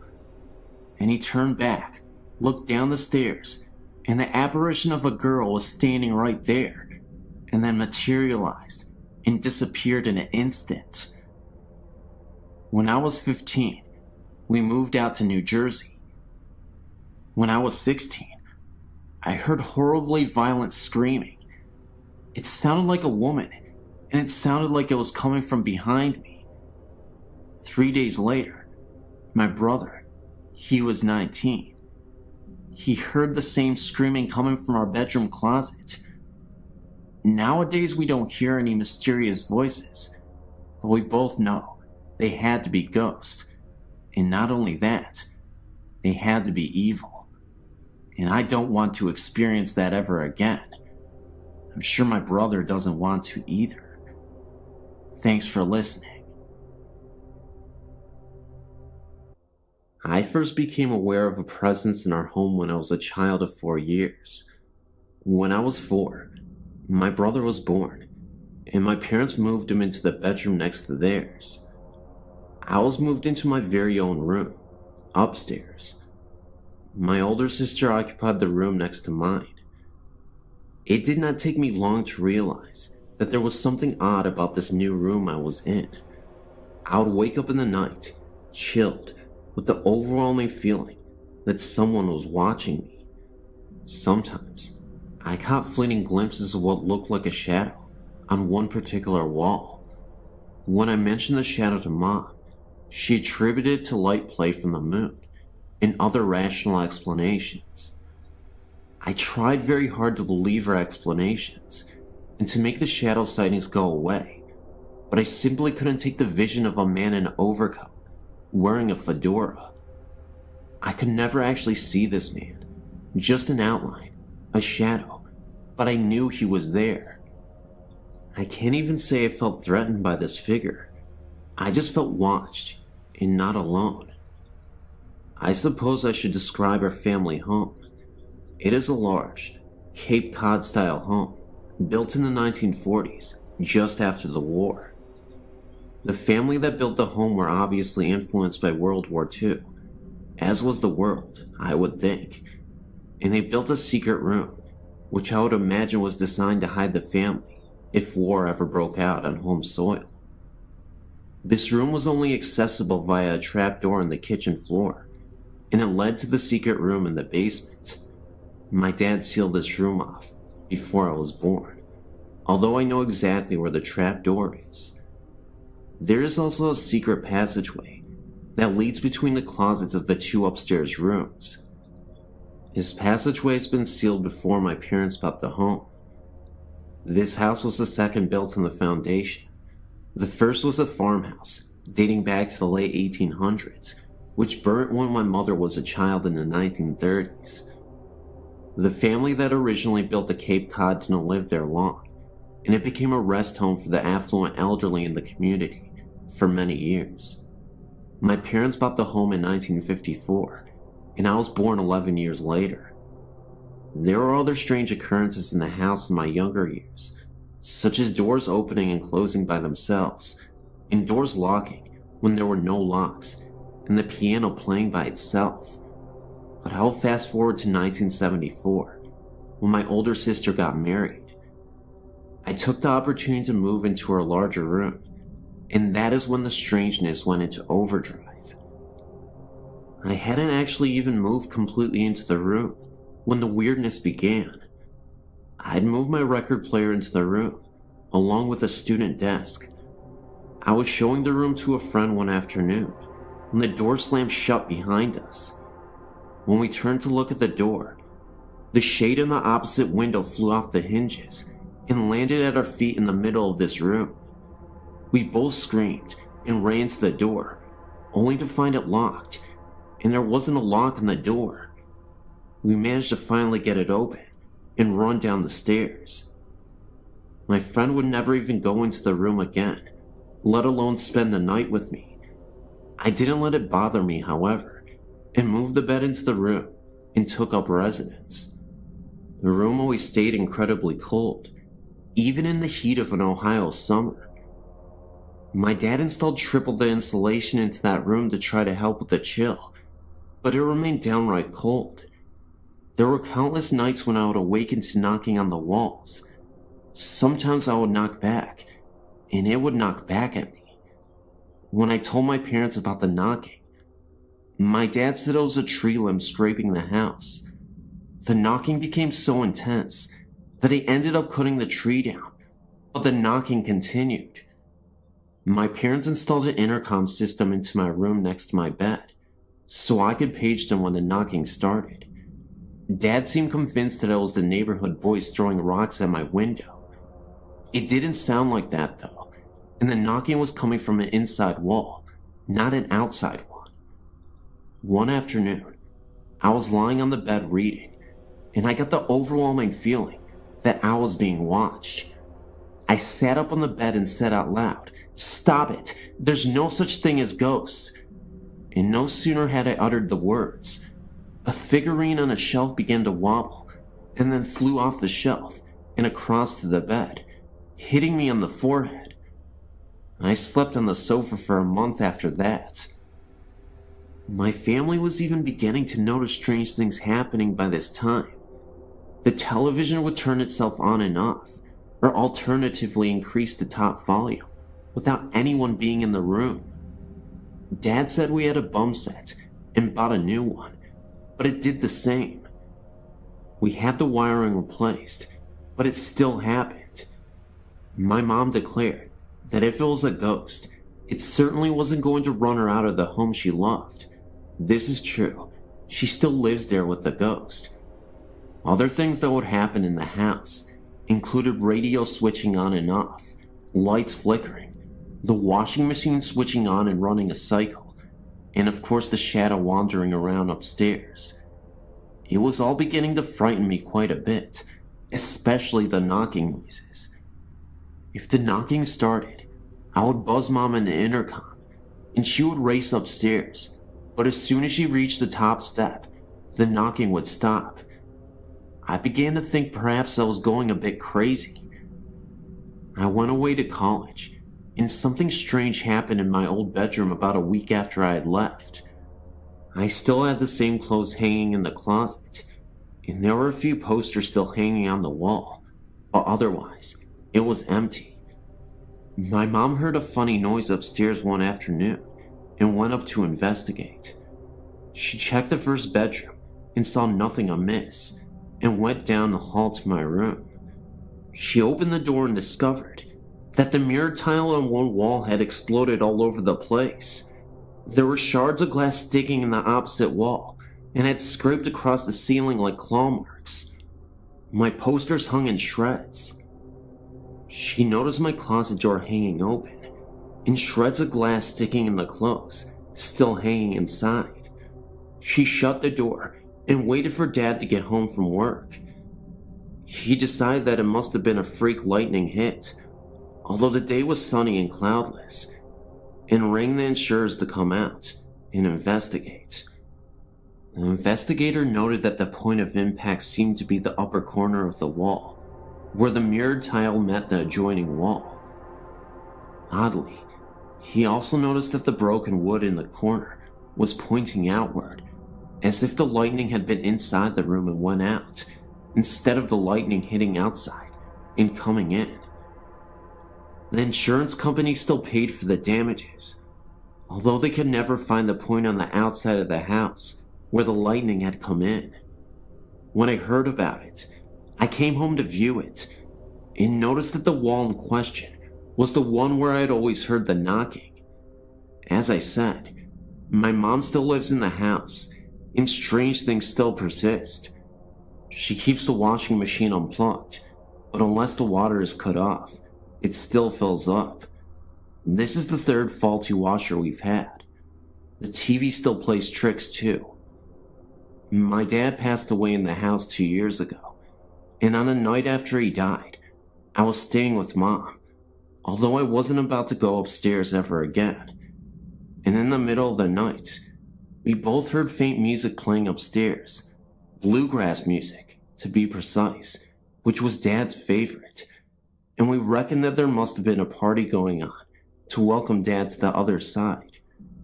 Mom has since sealed off the upstairs and only lives in the downstairs part of the house. My brother has had plenty of strange things happen to him in the house as well, as did my sister, and as a result, none of us want Mom to bequeath the house to us. She can't understand why.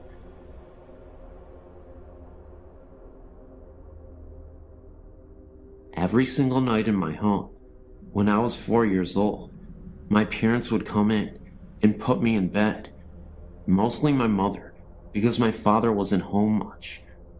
I never liked to sleep in the dark, and there were no outlets in my room for a lamp, or none that wanted to work at the time.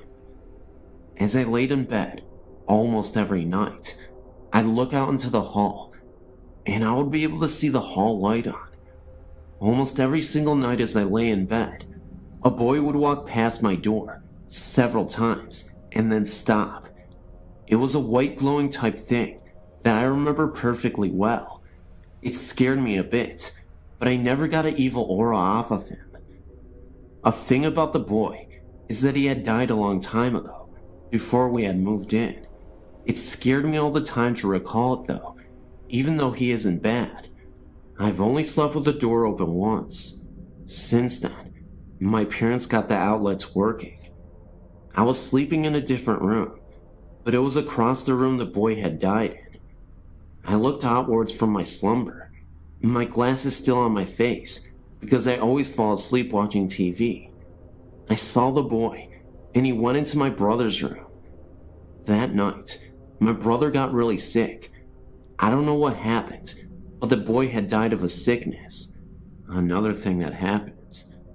Me and my friends were sitting out on my back porch, and my one friend had brought a Ouija board with her. My other friend suggested that we play. Of course, I didn't want to, because I've had past experiences that turned out bad with those things, with other friends. We sat at the table and put each of our hands on it.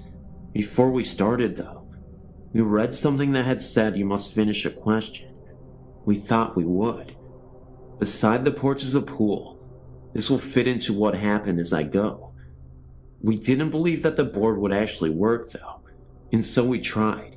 Even with the past experiences, I didn't think it would. So this is what we did. We tapped our fingers while the thing was moving, so that no one could move it themselves. We did get in contact with a spirit, and we, of course, ended up not finishing a question. Then, we noticed from the pool a mist that started to emerge. I kid you not, it was a ghostly apparition floating above the pool. It lasted for about 10 seconds, and then it faded away. I then decided to finish the question. My friend immediately stopped me and asked me what I was doing.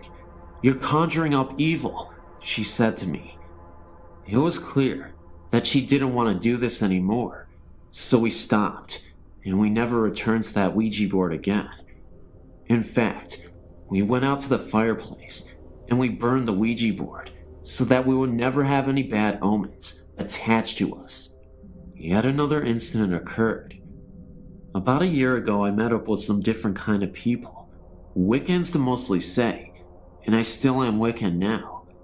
I took it in, because God actually hadn't helped me one slight bit with my life, so I started to believe in gods. I learned some good spells, and some bad. The ones I used most were the exorcism spells for haunted houses around here. My house I knew had quite a lot of ghosts in it, and I decided to get rid of one particular one that would scare the entire family as we slept. At night, if you were to turn the light off in the living room, the room would turn a deep dark blood red, and the windows to the place would disappear. When you looked to one corner of the place, you could see a black figure walking out of it. This is the ghost I decided to rid the house of. It never spoke during anything. It would only appear, and nothing more. My sister and her friends hadn't believed me when I told them of what was going on in the room, and they tested it for themselves. As we did it, they saw exactly what I was saying, and screamed for me to turn the light on. I actually sleep in that room still. The ghost is still there, but it doesn't bother us anymore. When I had tried the exorcism, the ghost had gotten angry and thrown the lamp at me. If not for me dodging it and then grabbing it before it hit the wall, I would have been in trouble. It glared at me and disappeared. You're probably thinking, this is absolute bull, but I can assure you, it was not. And I tell you this, not because I really want you to believe in some fantasy story, but because this actually happened. I couldn't even believe with my own eyes what was occurring. When I returned to the room that night, and from then on, the ghost never came back, or it didn't bother us anyway. There are other ghosts in my house, ones that are in the cellar, but I've only heard them, not actually seen them. Anyway, this last event occurred outside of my house. Anyway, one night I was out with my friends, against my parents' will. We had left when they were asleep. It was around 3 a.m. in the morning, and we wanted to see what was around the area. We went up to the graveyard near, and sat down by some of the older graves, deeper into the graveyard. As we were sitting there, I looked up to see a dark and black figure standing by one of the trees. He wasn't looking at me or my friends, but something else. I had been leaning up against a grave. I didn't have much respect for the dead at the time until after this. I turned around and looked up to see a white figure standing there, looking at the black figure. They then turned their eyes towards me. I tugged on my friend's arm, but she didn't reply. She was asleep, along with the two other people that were there with us. I backed up off the grave as the white one glared at me. When I got completely away, they had turned their eyes back to each other and had vanished.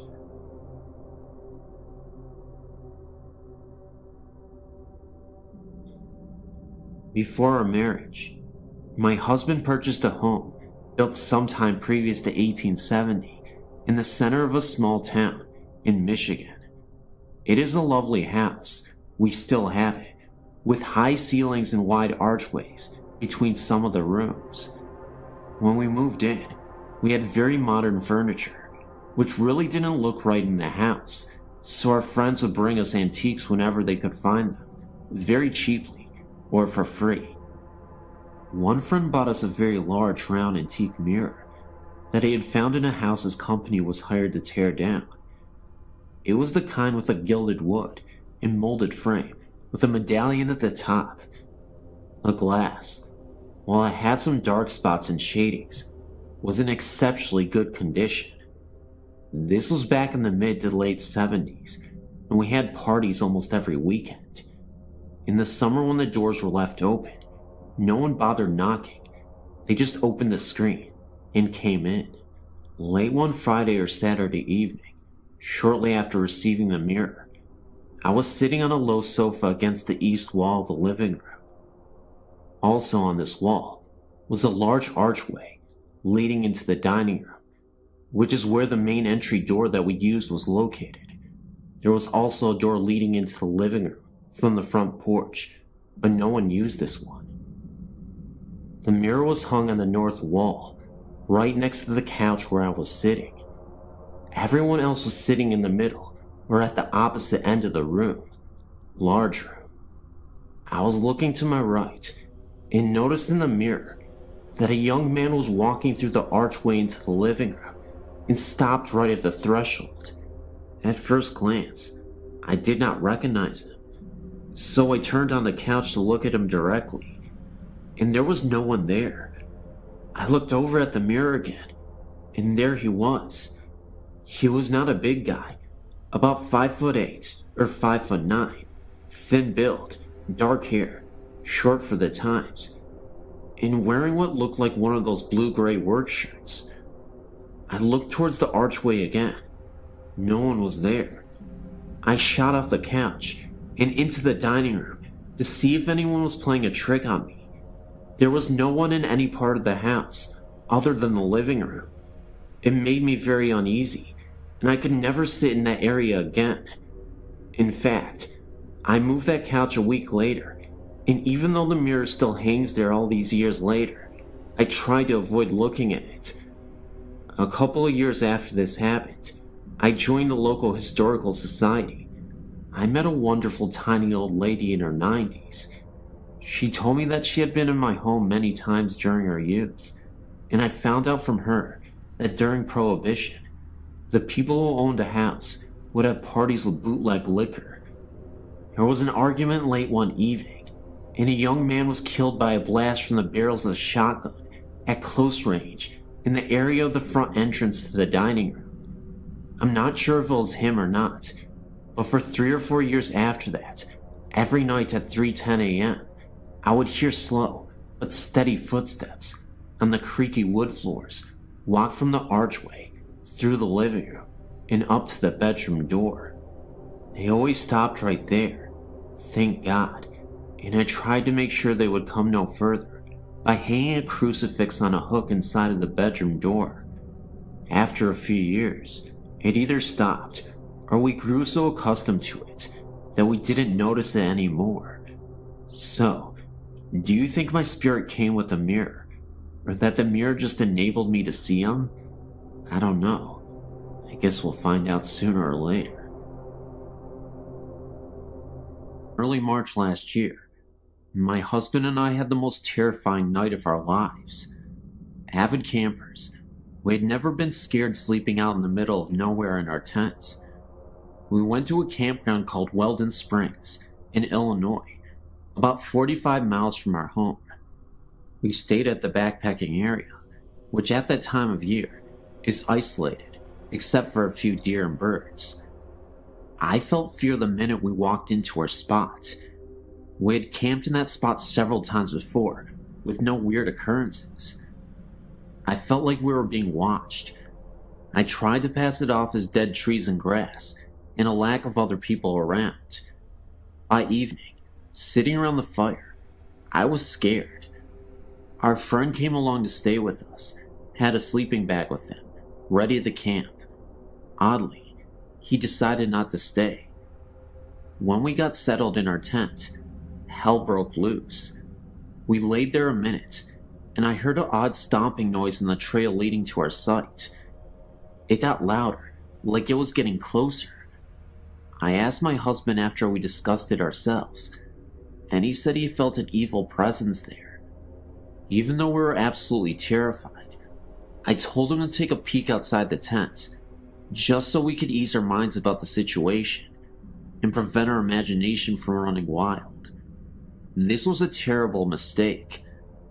He told me when he looked out that he saw the ghost of a hunter with red eyes staring right at him, and then he floated off into the woods and then disappeared. It didn't last very long, but he could still tell that the man was wearing hunting gear from a different era. It definitely didn't look like the attire you would see today, according to him. He told me that the clothes that he wore looked a lot like the people in the Wild West would wear in the 19th century. My husband even said that it looked as if he didn't want to be seen, like he had the look of pure shock on his face. In a way, I wish I had seen it myself, but I know I wouldn't have been able to handle that. We know that there was something strange out there that night, and we'll never forget it.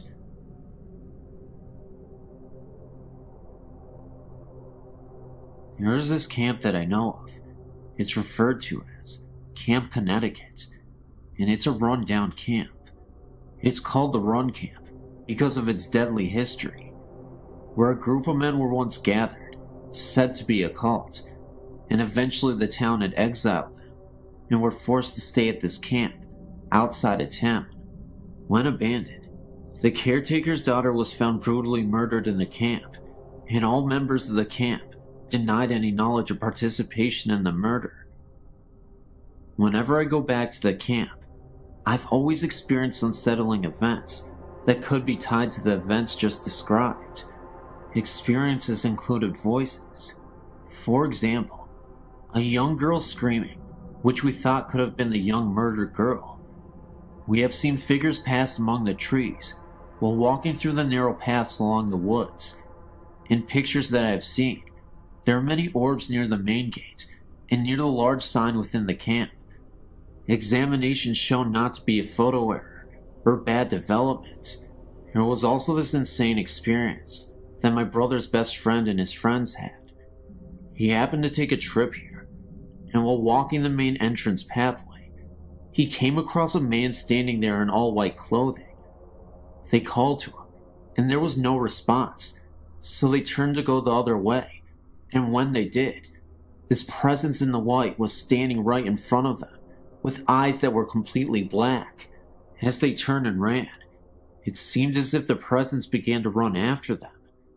Anyway, as they got close to the main gate, they turned, and there was no one behind them at the time. They stopped again for a second, and turned back to look behind them again. They recall that about 5 apparitions, all in white, were standing right next to each other, and then they disappeared. It was as if they were letting them know that there were more of these ghosts. They then walked back to the car and drove away. This place is very freaky to even just look at the main gate. I get scared every time I go. I will send our photos as soon as I get my scanner up and running. Thank you. I've been tempted to write about what happened to my family many times, but it seems far too unreal. We were not allowed to talk about this outside the house when I was a child, and my mother only told guests about her visitors when they experienced something in our house. Our childhood home was built in 1898. My parents bought the home in 1974, when I was only 6 months old. The house was very large and had been converted into a double. My grandmother moved into the upper level. Strange things began to happen shortly after my family moved in. My mother had her first experience one night, after she had sent my older sisters to bed. From her bedroom door, she could look out and see into the kitchen hallway and into the bathroom. My family had only lived in the house less than a month when my mom saw a little blonde-haired girl walk into the bathroom. All of my sisters have very dark brown hair, and this was clearly a blonde-haired child. My mother panicked and yelled to the little girl, but the door shut. My mom jumped out of bed. In her mind, she was thinking that this little girl was a neighbor's child, that my sister must have snuck in the house. When she opened the door, there was nobody inside the room. My mother nicknamed the little girl Jessie, and I have no idea why. My mother had many experiences in the house, and with the younger children, myself, my younger sister and younger brother, when we were very small, it was as if we were playing with someone else. I don't remember this, but my mom did, but I do remember that in my oldest sister's bedroom in her closet, there was a paneled off section that led under our hallway steps to the second floor. I remember talking to someone that we called the lady under the stairs.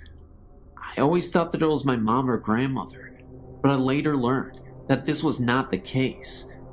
When we told my mom about this, she would not let us play this game anymore.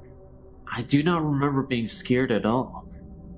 My younger sister and I would also go into our hallway and play with the lady on the stairs. I have very little recollection of this at the time. I would have been about 4 years old, and my sister would have been about 3. When we described the woman to my mother, she forbade us from being in the hallway alone. I never took the ghost stories to heart and was very carefree as a child. I always felt safe. However, I did finally have a bizarre experience that I could not explain or rationalize away. My grandmother had a stroke when I was 15, and my mother gave my older sister's bedroom to my grandmother since it was on the first level and was safer for her. She had no control over what she was saying and was rapidly deteriorating. My parents didn't lay any ground rules down for us kids that summer, as things were in havoc, and my brother and I had stayed up all night, watching Nick at Night in the living room. I could see into my grandmother's room, and we also kept an eye out for her, should she use the bathroom or want something to drink. I was just starting to doze off when I thought I saw someone in my grandmother's room. It was a blonde-haired girl who might have been 10 to 12. I have no idea the age. I thought I was seeing things, or that I was just really wiped out, and my mom's stories were starting to get to me. I walked out into our kitchen, and my oldest sister was eating a sandwich, and I told her what I saw. She laughed at me and told me I must have been dreaming. I thought maybe she was right, because I just never believed what my mom had been saying about the girl she had claimed to have seen on several occasions. Now here's where I realized I wasn't a complete nutcase. I said before that the house was very big. Well, my grandmother started screaming, and my sister and I ran into the room. My grandmother was up and headed for the front door.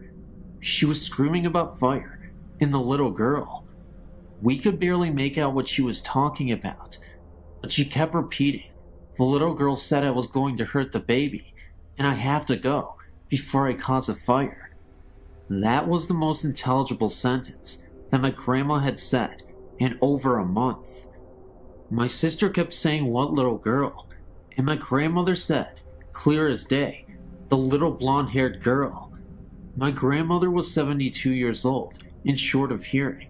She was also 3 rooms away when I literally whispered this to my sister. We woke my mom up because we did not know what to do. My grandma ran out of the house and refused to come back in. She stood on our porch. My parents took her to the hospital, and she was placed in a nursing home because even the mention of our house sent her into hysterics. The baby she was talking about is my younger brother, who is the baby in the family. My mom decided to turn the house into a one-family home again and had us kids, there were 6 of us, do the work. We did not mind, as we wanted the help, and it was a good way for us not to think about my grandmother all the time. My younger sister and I would be the only 2 sharing a room, but that was fine, as we are very close, and we were excited. Again, I was up and could not sleep, so I went up to the room that would be ours. It had been my grandmother's, and I was scraping wallpaper off the walls with a putty knife.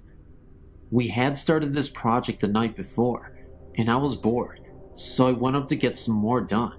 I was scraping the walls, and had been doing so for about an hour, when I heard a funny noise that sounded like the scraping noise I was making with the knife, but different. It's hard to explain.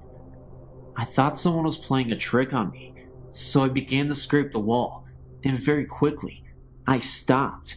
However, the sound that I heard continued, and it was the sound of scraping, but it was coming from across the room.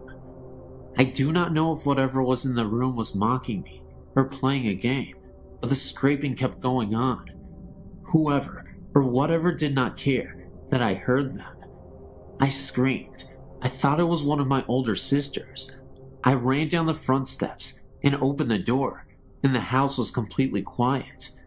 Everyone was sound asleep, snoring. I woke up everyone in the house. I was terrified and I never slept in that room. I would continue to hear things in that house until I was 18 and moved out. As for our house restorations, my mother began working on the kitchen and back hallway that led to our attic. While doing so, she found where the house had burn marks and was scorched. My mother mentioned this to one of our neighbors, a woman who had lived on our street from the day she was born in the early 1920s. Our house had been burnt very badly and had been rebuilt. At that time, it had been converted to a double. A little girl and her parents lost their lives in the fire.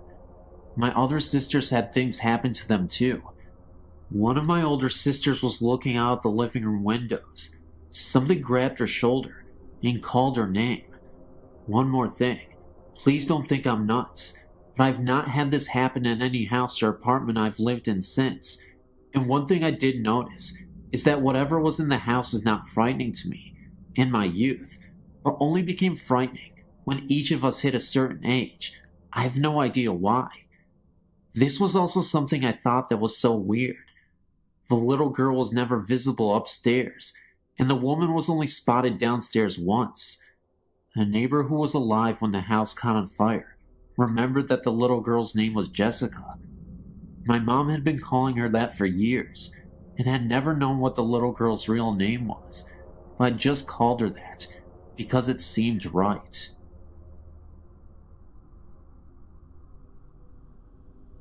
Hi, I just thought I'd write to you guys to tell you what happened to me when I was about 12 to 13. I'm from northwest England, in a county called Cheshire. I was staying with my father in a small village called Wrenbury. He used to live in a large country house that has been around for many years. I think, but I'm not certain, that the house is in Victorian. I was staying for the weekend.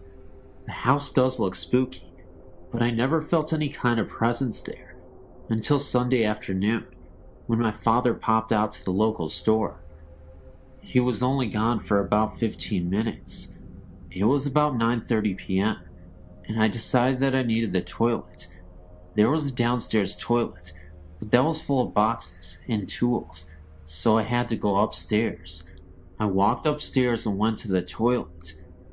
After flushing the loo, as the noise from the loo had gone, and I was washing my hands, I heard the sound of a baby crying and screaming.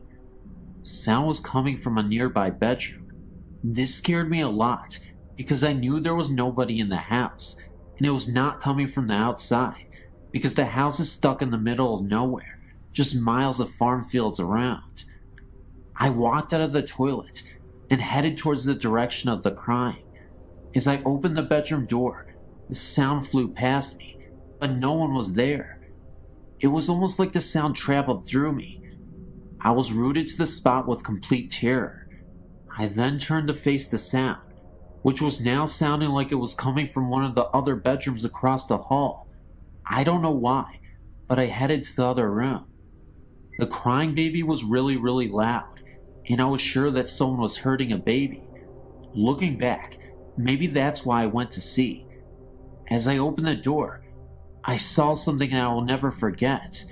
There was a baby lying on the floor, but it didn't look right. Half of its body was stuck in the floor. I could see one of its legs pointing out, and a half of a face. It was wearing old-looking clothes. The sound of the baby was almost deafening, and it looked like someone was hurting it, but no one was there. This was all too much for me, and I ran downstairs and outside into the dark, and just waited for my father to return.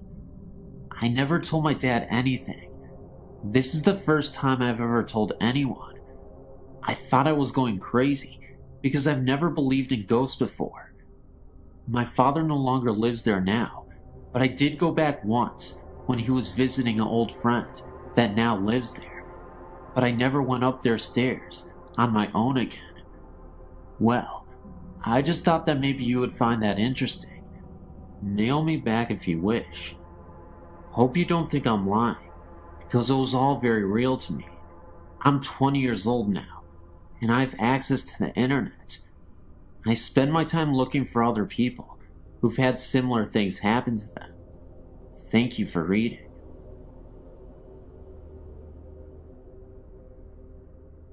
Many years ago, my family and I lived in a lovely Queen Anne style home. We lived in it for 13 years, 11 of which we experienced paranormal phenomena. 2 years after we moved in, we had a first of many odd occurrences. My daughter was in the kitchen and I was upstairs when I heard her call out that the upstairs toilet must have overflowed because water was running down the outside of the staircase. I ran to the top of the stairs in bare feet, only to feel water on the surface of the carpeting. I looked over the top of the railing to assure her that the toilet hadn't overflowed, and that was when I felt the wetness on my feet, but there were no water pipes in that part of the house. When I got down the stairs, I found the water running in rivulets down the wooden molding. My daughter reached up to turn on the light under the stairway alcove, and as soon as she did, the water stopped. We had to wipe the trom down, and we never found any reason for that activity. Months later, while preparing for bed one night, I heard footsteps running down the attic stairs.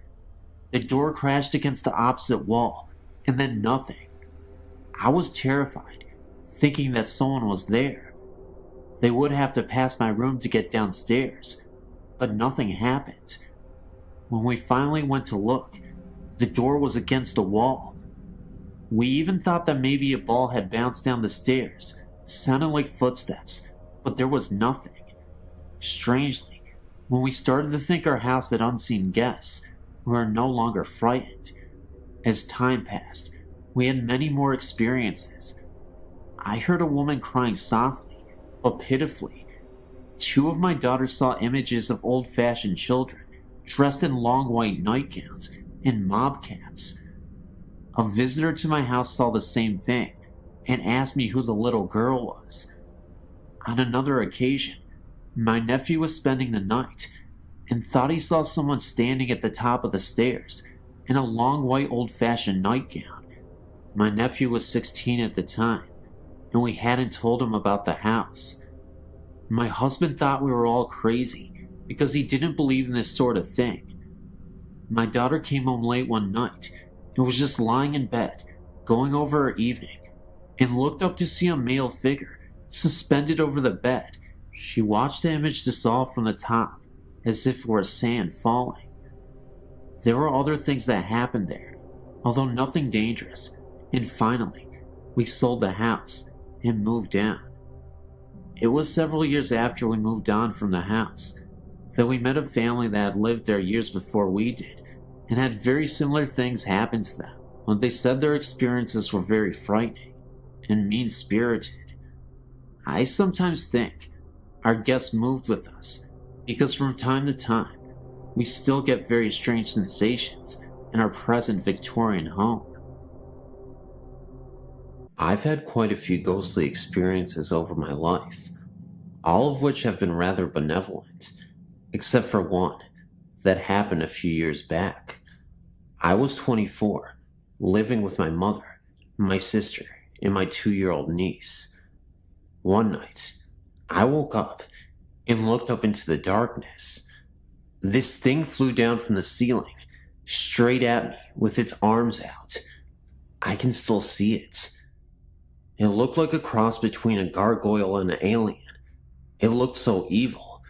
It sounds silly, but I was so terrified that I ran out of my room screaming into the living room to be with my mother. I was shaking uncontrollably, and I sat with her for quite a while before I could convince myself that it was just a dream, and I went back to bed with no further problems. Well, a few months down the road, my sister was at home with her friend, Kelly, who seems to have some sort of connection with the paranormal, like her mother, and she sent her down the hall to get a towel for my niece. The linen closet is down the hall in my mother's room. Kelly came back a couple minutes later, white as a sheet. Now, my sister and Kelly are always talking about stuff like this, but this is what really freaked me out. She said that there was something in my mother's room, and it was a threatening presence. She then went on to describe it. About 3 foot tall, gray, kind of a cross between a gargoyle and something. I'd never mentioned anything to my sister, and the only thing I had told my mother is that something scared me. I'd never described what I saw to anyone. In another related incident, prior to my sighting, my mother was trying to sleep one night in her room, and as she is about to fall asleep, something breathed near her, kind of like a sharp exhale, right into her ear. She woke up the next morning with scratches in the middle of her back, and the freaky thing is, she slept alone, and there were only 3, long, about 6 inches thin, scratches on her back. Needless to say, I'm very happy to be out of the house.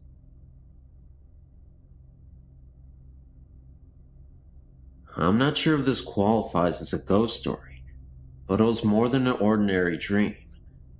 My cat Johnny, my sweet silver bad boy for 10 years, died at home of aggressive cancer in March. During the month between his diagnosis and his death, I showered him with even more attention than usual, so by the time he passed away, we were closer than ever. On several occasions, including at his grave just before burying him, I invited him to come back and let me know he was okay. A few nights after his death, I was aroused by a dream by the sound of Johnny's meow, coming from the direction of his special spot at the foot of my bed. Coincidentally, his grave is about 30 feet further in the same direction. I waited with a mixture of hope and anxiety to feel him walking up my body to my face, but it didn't happen. Instead, I became aware of something tickling my left ear and tried to reach over to pet him, only to find that I was paralyzed. That's when I panicked, remembering all the scary ghost stories involving a period of paralysis. That was the moment where I woke up, and I suddenly saw something in the corner of the room. It was a dark, small figure, but I couldn't really make it out. It was a dark shadow, even though it was a very dark outline of something. I'm assuming it was a kid or something. It was very terrifying. I couldn't even believe what I was seeing. And then all of a sudden, it seemed like 2 Grim Reapers were standing right behind him. So this humanoid ghost, this figure, this creature, this child, was hunched over and was absolutely mortified himself. And these Grim Reaper type ghosts came to take him away.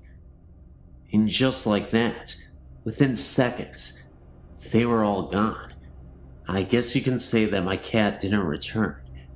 In fact, I think a demon actually returned. But I guess that's up for debate. Thanks for listening.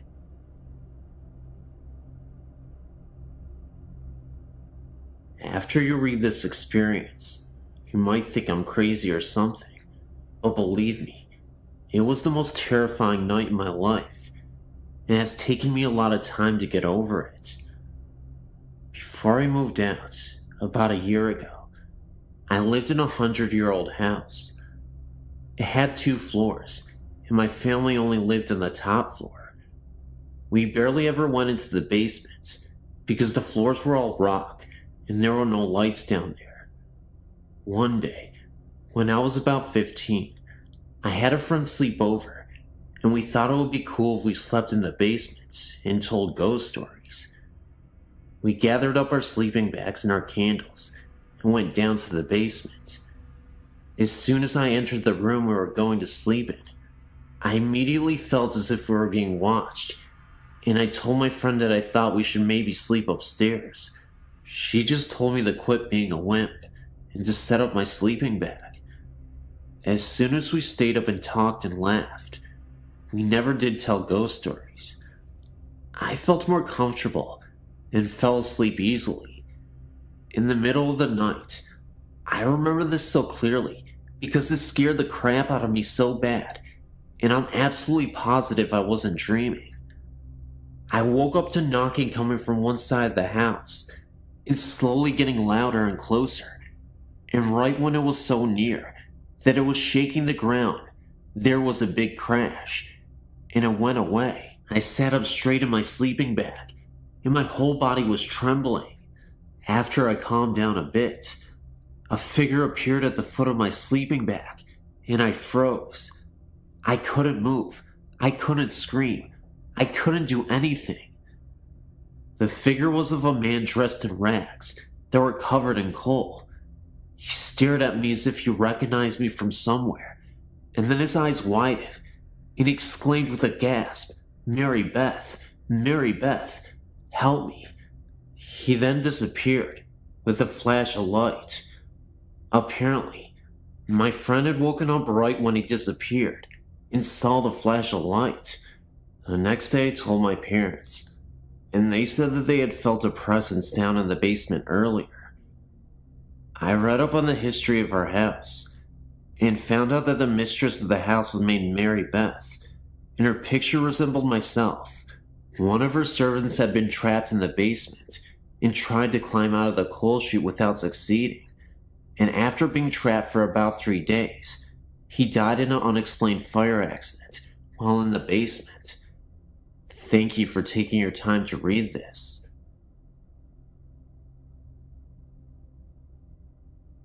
Hello, I have another ghost experience for you. In March of 1994, my husband, my oldest daughter, and I, we visited Venice. We booked a room at the ancient Palazzo. We were assigned a room on the second floor, overlooking a canal. The view was accessed by opening the heavy wooden shutters, which opened into the room. These had a metal rod, which fit into a U-shaped hook on the other window. Opening out were double windows, also heavy, with numerous panes of glass. This room had double beds, with a narrow walkway between them. About 3 times during our 2 days there, we would hear footsteps start from approximately the middle of the room, march smartly over to the windows, at which point the wooden shutters would fly open. We would track this phenomenon with our eyes, but saw nothing and felt no fear. The first time we rushed over to the windows to check them, these shutters were so heavy that it felt doubtful that a gust of wind was blowing them open. What's more interesting is that the glass pane windows remained shut and seemed pretty airtight. The catch was not all that easy to work, either. My daughter, then 14, remembers having to struggle with it to open it. Even my logical and mechanical husband looked over the shutters and could come up with no good explanation. The last night we were there, we retired for the night with my husband and I in one bed, and my daughter in the other. She and I could hold hands in the space between the beds. They were so close together. Right after lights out, we heard the footsteps, this time walking up between the beds to where our heads were. We could hear breathing. We were both too scared to do anything, but we certainly compared notes the next morning. I wanted to ask as we were checking out if the place was haunted, but the only folks on duty that morning didn't speak English, and we don't speak Italian, but we'll never forget the place.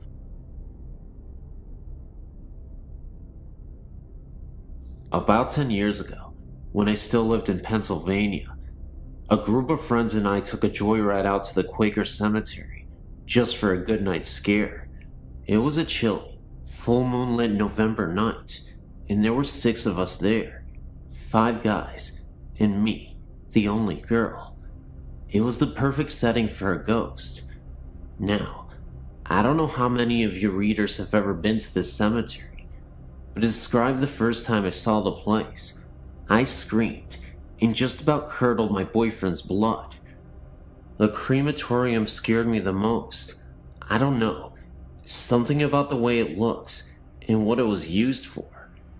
Anyway, back to that night.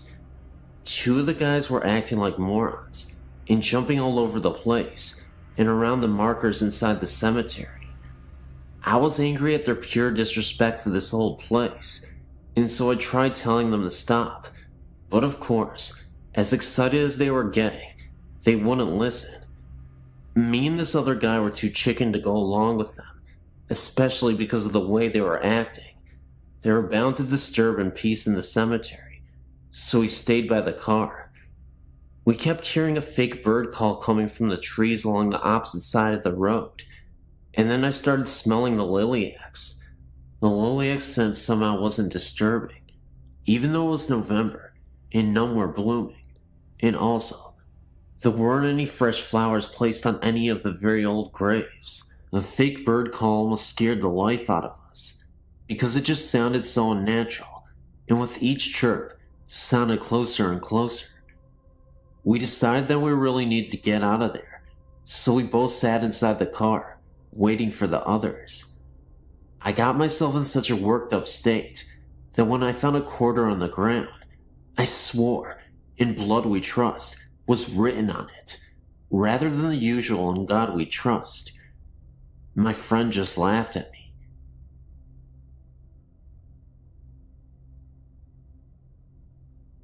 The story that I'm about to relate to you took place when I was about 11 years old. I'm 17 now, and most people whom I've conversed with about this matter shrug it off as the hallucinations of a child. It was the fall of about 92 or 93, maybe before, maybe after. I do not honestly remember. I was living with my father here in Texas at the time, because my mother had hauled off to Arizona to take care of her father, who had succumbed to a stroke. My father and I had gone to my grandmother's house for dinner. My grandfather was out of town visiting relatives in another part of the state. My father, my grandmother, and myself were in the kitchen conversing about things that I can no longer recall, because my memories of this occasion are starting to fade and jostle in my mind. My father told me to go wash my hand in the restroom, as my grandmother had just finished making dinner, and we were about to sit and eat. I walked out of the kitchen and into the dining room. As I looked in the general direction of the restroom, which was about 15 feet from where I was standing, I noticed two things immediately. The toilet was making strange noises, which isn't uncommon in houses, and there was what appeared to be a man in a shroud, standing in the restroom, with his hands under the faucet, staring at me. I don't remember exactly what my feeling was at the time, except for a bit of fear and a bit of awe at the supernatural. I'm a big reader, and around that time in my life, I was getting into ghost stories and other paranormal phenomena. I then walked back into the kitchen, and my father asked me if I'd washed my hands. Of course, being as frightened as I suppose I was, I told him that I had, and then I proceeded to eat my dinner. But the events of that night have never entirely left me. I had seen the man in the cloak on at least 2 other occasions since, but those stories are for a later time. Thanks for reading, and good night.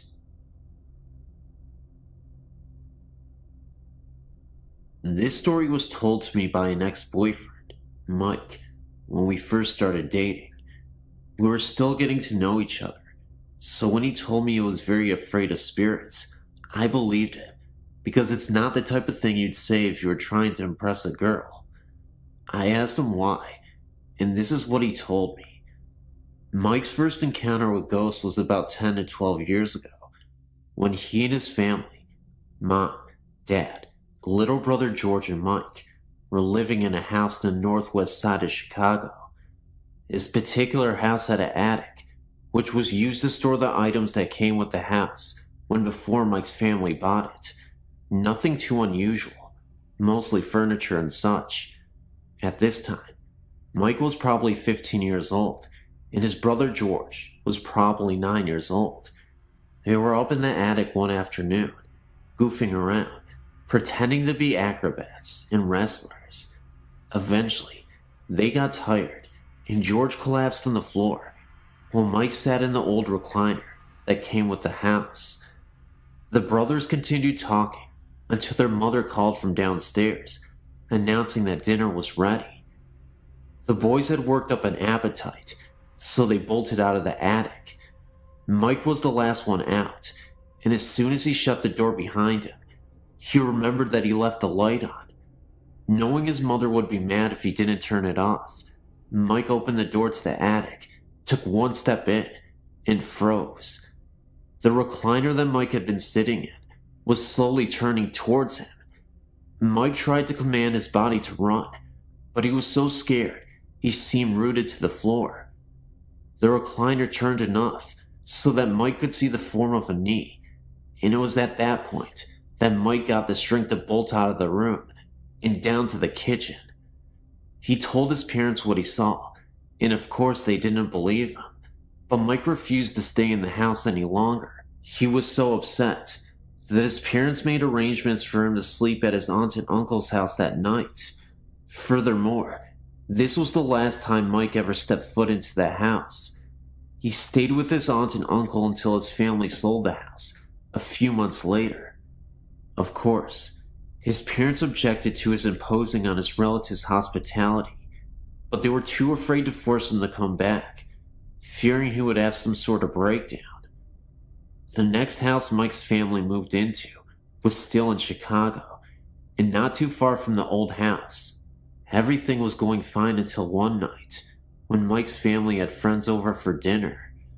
After dinner, the adults and Mike sat around the island in the kitchen, having coffee and talking, while year-old George played outside in the backyard with the guest's little boy, Sam. At one point, George opened the kitchen door and ran through the kitchen, past all the adults, and straight into an adjoining bathroom. Nobody thought anything of this until about 10 minutes later, when Mike's dad questioned why George was taking so long in the bathroom. Mike's dad knocked on the bathroom door, asking George if everything was all right. No answer. Mike's dad tried to open the door, but it was locked from the inside. Everyone started getting concerned until the kitchen door opened again, and in came George and Sam. Mike's father asked George how he snuck back out of the bathroom without anyone seeing him. You see, there is no other way out of the bathroom. If George came out, or even opened the door, he would have been seen. In order to get back outside, he would have had to go through the kitchen again. George swore up and down that he had not been to the bathroom at all. He was outside playing with Sam the whole entire time. Mike's father asked him again to explain about the locked bathroom door, but when they checked it again, it was not locked. There were other strange incidents that happened in the house, mostly to Mike, more than anyone else in the family. The last incident Mike told me about was something that happened to him a few months before we met, when he was about 22 years old. One night, as Mike was laying in bed, he woke up with an uneasy feeling. He was lying on his side facing the wall, and he felt as if someone was staring at him. It was the middle of the night, and pitch black in the room. Mike turned over and opened his eyes and saw a black figure standing next to his bed, staring down at him. Mike shut his eyes and screamed for his mother repeatedly. When she came storming in the room, Mike told her what had happened. It seemed as if such occurrence happened sporadically, strangely enough, when Mike was getting to the point of forgetting them. Seems as if the spooks recognize this and remind them of their presence every now and again. I was kinda skeptical when Mike told me the story, mainly because I was just getting to know him. I couldn't tell if he was a habitual liar or something, but the way he acted and the way he told me the stories was enough to make me wonder if he was a spook magnet. We only dated a couple of months, and maybe that was for the best. I might be younger than some of you, but I've had a lot of experiences. I'm 18 years old. About a week after my 10th birthday, my uncle had taken his own life inside my grandparents' house, the one I'm currently living in now. After his death, I would refuse to go down into the basement where it happened. I would always hear unsettling noises, to the point in which I would feel so uncomfortable being in that home. The odd part is, It would only happen when everyone was in bed and I was home alone. As creepy as it was, I still had somewhat of morbid curiosity to go down there. Though, of course, I could never bring myself to do it. There would be times I would hear very faint snarling and growling sounds. Other times, I would hear weeping. It was very disturbing. Then about 6 months after my uncle's death, my 17-year-old cousin had died in a car wreck. One night, I was so upset over the deaths that I had stumbled down there without thinking about where I had went. I was so overcome with grief of emotions that I was bawling my eyes out. It got to the point where it was too much for me. I was sitting on the couch thinking about ending it all so I could be with them. Just when I was about to, I felt a hand on my shoulder, and I knew instantly that it was my uncle. That moment made me realize that it was okay to continue on. That may have been a positive experience, but I assure you, it didn't get better in that basement and the house moving forward. One evening, I was up in my bedroom.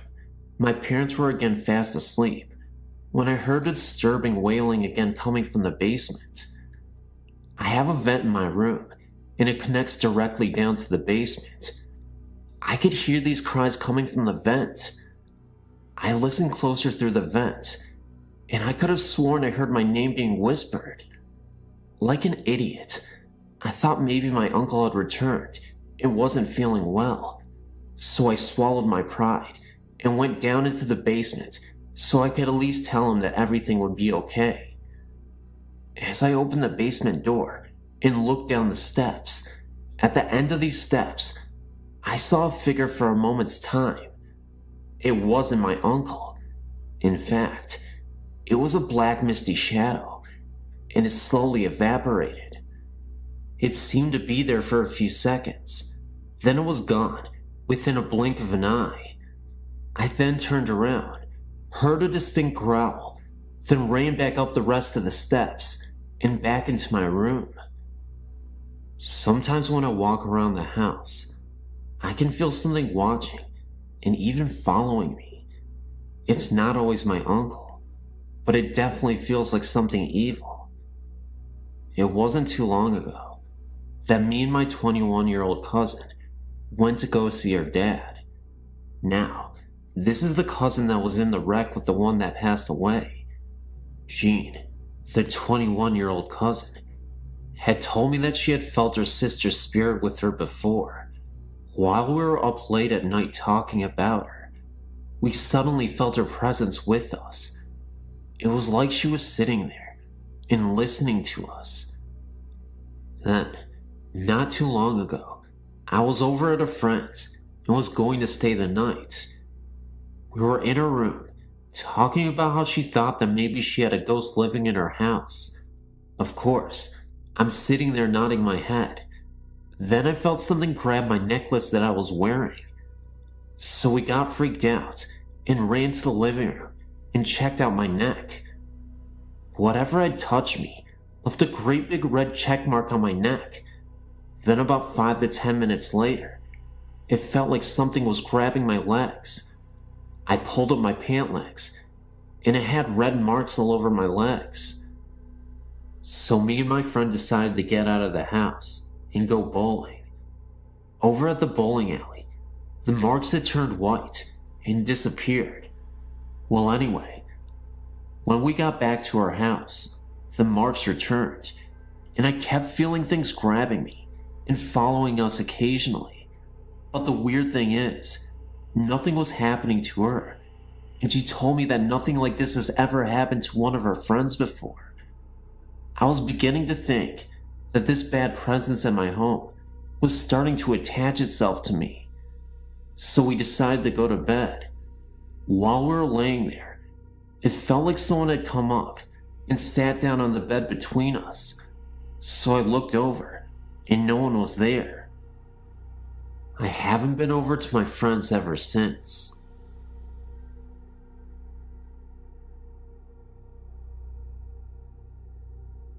A friend sent me this and suggested that I tell my stories, so here's one of them that I hope you enjoy. I have more if you'd like to hear. I live in Clinton, Illinois, which is a small town. We have a lake, and that's pretty much about it. One night, I was out joyriding in the cemetery with a friend, as I like to do from time to time, and I had to go to the restroom. So, I went to this accessed area that is out in the country. I went to the restroom and then walked through the pavilion to look at the lake. I then came back to my car and then crawled into the driver's seat. I looked up and there was this little boy ducking behind a garbage can. He had red eyes that glowed like a demon's and teeth that were jagged and white. A black figure that looked like a medium-sized dog was beside him, and it was black. All that you could see was its red eyes. They both stared at us in the car, and I felt fear overwhelm me. I quickly started the car and left. The next day I told my mom about it. She grew up in the area, and she said that they often had Satan worshippers out there, and that rumors were that a little boy was drowned and used as a sacrifice many years ago. My aunt, she says that the little boy was evil and therefore was put to death in that spot. I've tried to research this, but there are no records of any murder of a child taking place in this area. But I will never go there again, night or day. This is just one of the countless stories that I have. I have some photos too. I don't know if you can use this, but if you can, feel free to. You may also edit if needed.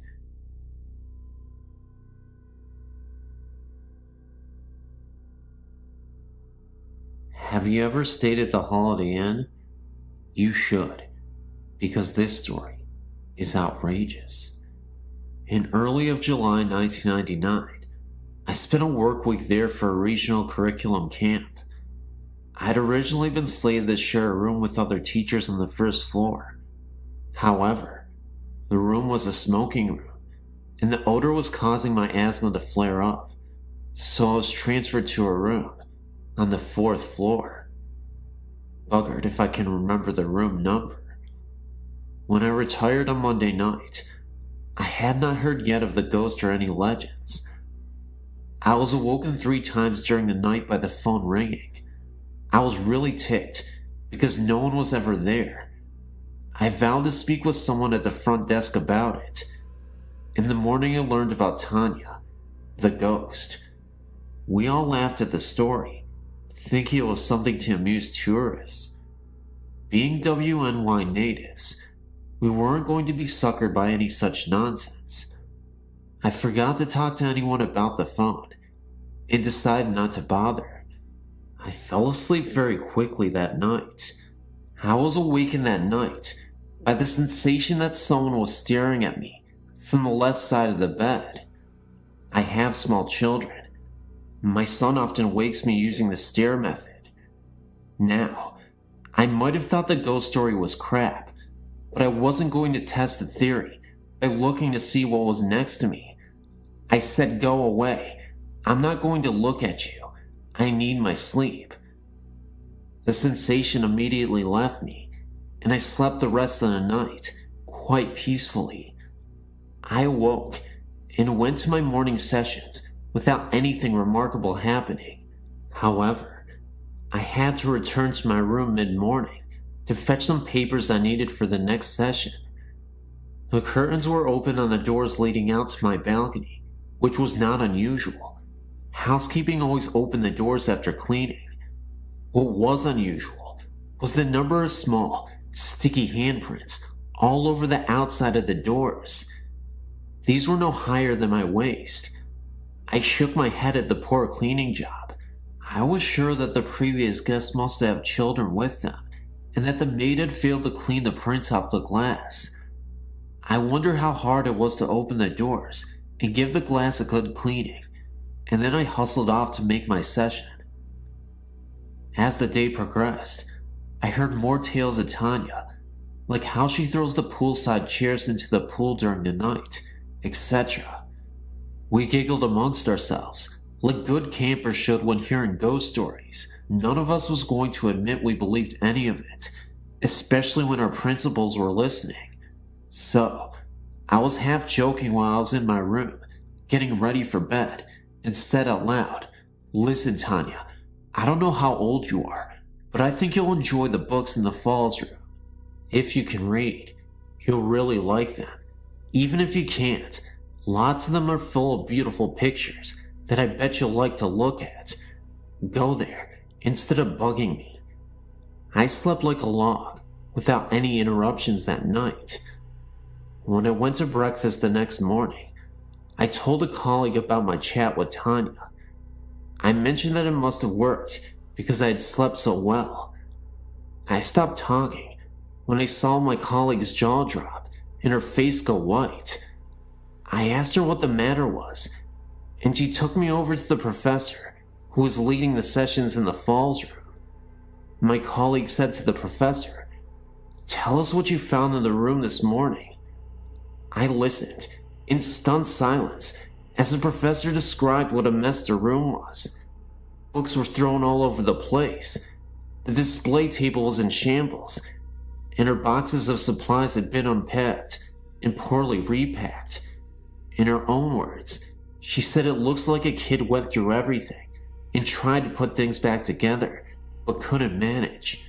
The professor had questioned the hotel staff about who had access to the room, and all swore that no one had been in the room after we had left, and that the door had been locked until the staff let the professor in the morning. I apologized when she finished and explained that it had probably caused the mess by inviting Tanya to go there. We all laughed uneasily at that. Some other teachers on the fourth floor admitted the strange things, like the ringing phone, no caller, and the sensation of being watched. Suddenly, we weren't so sure if the story was something just to amuse the tourists. Were the phone calls, stirring sensations, sticky fingerprints, and trash conference room related? There could be logical explanations, like incorrectly routed calls, poor cleaning, and staff mischief. Maybe Tanya was drawn to all of us warm, female, motherly-like type teachers. No male teachers that I know of on that floor, and yes, all of us are moms too. One thing is for sure, I'm far less skeptical of the paranormal than I was before, and I will admit, even to my principal, that something odd happened in that hotel. If you really want to check out the paranormal, then you have to go to the Grand Island Holiday Inn. You can pretend you came here to see Niagara Falls.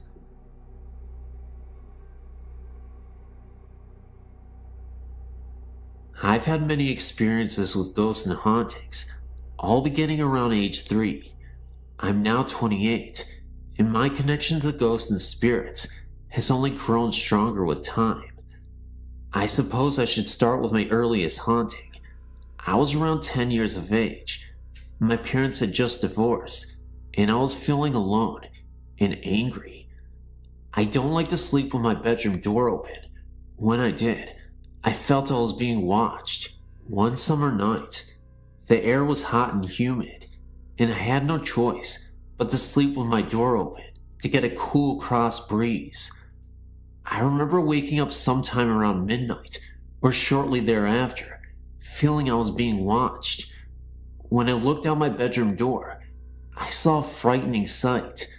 A figure with pure black skin, bright yellow eyes, and a cloak of red, white, and black harlequin-like design was staring at me, its hands on the door jamb, about to enter the threshold of my room. I screamed, saw its eyes widen in shock, possibly, and flee down the hall adjacent to my room. I even saw its robes fluttering after it as it fled. My scream woke my family, who searched the room for the thing, lack of a better word, but found nothing. All the doors were locked, no windows were broken. I shut my door, put up with the heat, and it hasn't returned since. I've been told that the creature was a demon, I also found out that I was depressed at the time, and that may have been drawing it to me. I can still feel its presence when I think about it. I feel very frightened just remembering the experience. Thank you for letting me share my experience here.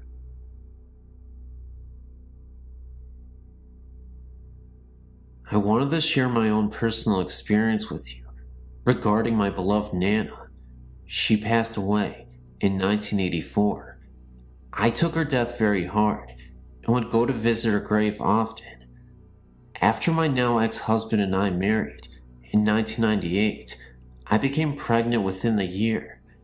Since I knew that my ex and I would not stay together for the long term, and since our marriage was so troubled, I found myself up at Nana's grave many times, sometimes just to talk to her and ask her to guide me and to watch over myself and the baby. The first time I went to see her grave, I hadn't been there for nearly 2 years at the time. I was pretty certain of what row her stone was in, but not completely sure. I asked her out loud to help me find her, and so help me God if I'm lying. I ended up parking directly in front of her row. I thanked her and walked over to her grave, placing a single rose on it, and crying. I was about 6 months pregnant with my daughter at the time, and I was very certain that her love for us would get us through the rough months ahead. Shortly after our daughter was born, my ex-husband and I were having major problems, major fights. It was obvious to the both of us that we would eventually split up permanently. We separated when my daughter was 3 months old, and I moved into an apartment with my infant. Shortly after, I could feel my Nana's presence. I never saw anything. I always asked her not to appear to me, as she knew I would be afraid. But her presence was unmistakable, especially in my daughter's nursery. It never frightened me, conversely. I felt very comforted and protected. As a new mother, I took many photos of my infant those first few months. I never noticed until a friend pointed out to me that in one of them, which was a picture of the nursery, there is a vortex on the right, like a solid bar of white light, and to the left of that, an arched mist that almost looks like the shape of a rainbow, but you can see the wall right through it. Also, the picture of the room came out as if I had taken it from on the floor, or close to the floor, and pointed the camera up. I would have never taken a picture from that angle, and I know I didn't. I cried when I realized that the vortex and the light are my Nana watching over her great-great-granddaughter and me. I don't think it's a coincidence, either, that the photo is focused on the rocking chair and the mist is right across it. I should also mention that shortly after my Nana passed away in the 80s, and my brother and I still lived at the home with my parents, that one night I was up reading in bed and walked out into the kitchen. My brother was sitting at the kitchen table, shaken and white as a sheet, almost crying. A second later, my mother walked out of her bedroom, and she was crying. They both professed, at exactly the same moment, that they had seen Nana appear to them and tell them not to worry, and that she was all right. I might add that their bedrooms were on opposite sides of the house. My mother also had a separate incident where she saw my Nana at the end of her bed. She wasn't at all afraid, just comforted. I still visit my Nana, just to say hello, and it comforts me to know that someday I'll meet her again. Until then, I guess I'll just be comforted by her presence, and know that her ghost is still looming around. And no matter what, I'm always a fan of Nana. How can you not like Nana? She's amazing. I miss you, Nana, but I'll see you again. This incident occurred about 20 years ago in Mishikawa, Indiana, when I was only 9. Our house was built in 1904, so it had the huge solid oak doors and trim. The living room was very long, with ceilings which are 12 feet high.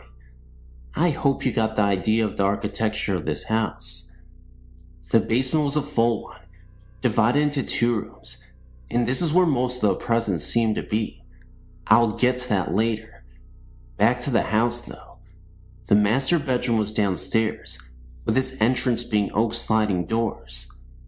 All of the fixtures were of the early 1900s also, so the living lights were hanging chandeliers, one at each end of the living room. The upstairs had 3 bedrooms, with a landing at the top with a banister guarding the stairs. The stairs were enclosed and curved, and this will be important in a minute. The house upstairs wasn't insulated well, so in the winter it was cold, and in the summer, hot. As a consequence, my 2 brothers and I slept on the pull-out couch downstairs. One night, my younger brother and I went upstairs to get ready for bed, and as we were going down the stairs, I looked back up due to the feeling something was there, and I saw an apparition coming towards us. I screamed and told my brother to look up. He did, and saw the same, so we flew down the rest of the stairs and yelled at our parents to go look for the man. They did, and of course, nothing was there. Now, let me describe the ghost. He was not opaque, he was complete in his form, and he was dressed in Catholic priest clothes. I noticed this because we're not Catholic, but my friend next door was, and I visited her church just down the road.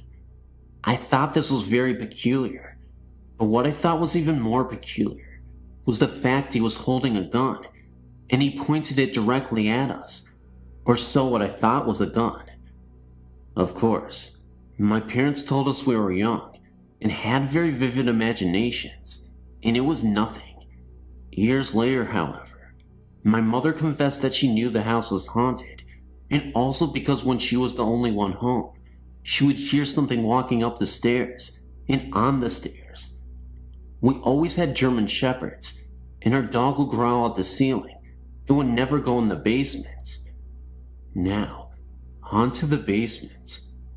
I knew there was a presence here in the back room where the water heater was, because it was much colder, and felt wrong. It felt evil and bad, and didn't want anyone there, because it felt you, and you just had to leave immediately.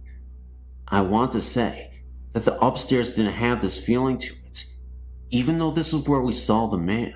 I'm not sure of the history of this house, and soon after this incident, we moved to Florida on my dad's company transfer.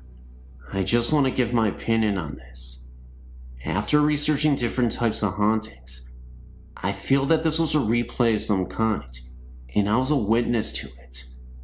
I do feel that there might have been more than one presence, because the evil in the basement was different than the other, and the one in the basement didn't want anyone there. He did other things to give us this feeling. Mostly, the noises were harmless and no bother to us, but it was the basement that we avoided for whatever reason. I would love to hear what you all think of this, and the type of haunting you feel it is.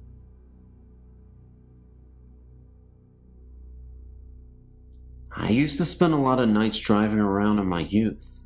I was young and reckless, and had no clear direction in life, so I'd often find myself aimlessly driving, late at night. I'd spent a majority of my adolescent years dependent on drugs, and unfortunately, almost succumbed to an overdose. I was harming others, but most importantly, I was on a path to self-destruction. The night before my overdose, I had a creepy paranormal experience that, fortunately for me and those around me, changed my entire life for the better. It was another one of those late night drives. I'd gotten into a verbal altercation with my parents. Words that weren't meant to be said were exchanged, and I ended up running away from home. I took the keys and headed out driving for hours until I ended up in an unfamiliar town. I was starting to get a little exhausted, was 6 hours away from home, and was running low on gas. What happened next will always be embedded into my subconscious for the rest of my life. I pulled up to a gas station in the middle of nowhere. Now, like I said, this area was completely isolated from the rest of the world. It had a last house on the left kind of feel. Until I ended up at the gas station, I'd driven past miles and miles of just cornfields and farmland, woods all around, nobody in sight. I ended up walking to the gas station and bought myself a pack of cigarettes from the station attendant. He noticed I looked a little confused and asked if I was lost. I said yeah, I was. This was before GPS and cell phones, and I didn't have a map with me. He told me there was a bridge in the distance that was visible from the gas station less than a mile or so away, but said if I crossed it, I could pass another town nearby and find a highway that could take me back home. I thanked him, pumped my gas, and went driving towards the bridge. As I started to make my way through this road, and on my way through the bridge, rain started to pour down, and I could barely see through my windshield. It had rained so much that it almost obscured my vision, and there was no source of light anywhere along the dirt road I was traveling on, except for my headlights. The guy at the gas station told me the bridge was very close by, and even though I could see it in the distance before it started raining hard, it felt like it had been forever before I could see it. Just then, I finally came across the bridge, despite the downpour. This is the part that really startled me. I was driving across the bridge, absolutely nobody in sight, no other cars. It was late at night, 3 a.m., and nothing but trees and bushes scattered around the bridge. I kept driving across this long bridge, and that's when my headlights shined onto this small child who suddenly appeared within my field of vision. All I could remember was that his eyes were glowing, almost like an animal in the night. I was unable to stop in time, and I thought I had hit him. I immediately panicked, stopped the car in the pouring rain, got out to check to see if he was okay, and the kid was nowhere to be found. It confused the hell out of me, because again, what kid would be playing around in the middle of the night, in the middle of nowhere, and in the pouring rain? I didn't even hear a thud, or any noise besides the sound of the rain falling down on my car. At the moment of impact, I looked under the car. It was as if this child didn't even exist. I remember distinctly that the boy was wearing overalls and a hat. It looked like a completely real boy. There was no mistaking that this was a human. Now, I mentioned my recklessness and drug abuse because this incident caused me to turn my life completely around. I was so worried that I accidentally hit a child, and it may have ran off into the woods, that it made me swear to always be alert and never fight with my parents again.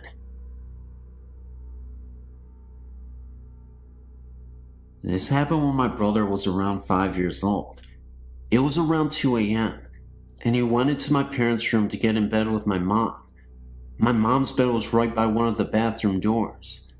The door on the other end of the bathroom led to where the back door was, and the stairs to the basement. He got in bed and was facing the bathroom. He got scared and woke up my mom and asked who the little girl in the bathroom was. He said he had never seen her before. He told my mom that she was just standing there, staring at him. My mom said the way he was talking, like there was really someone there, it really scared her. She said she just rolled over and shut her eyes. She was too scared to even look.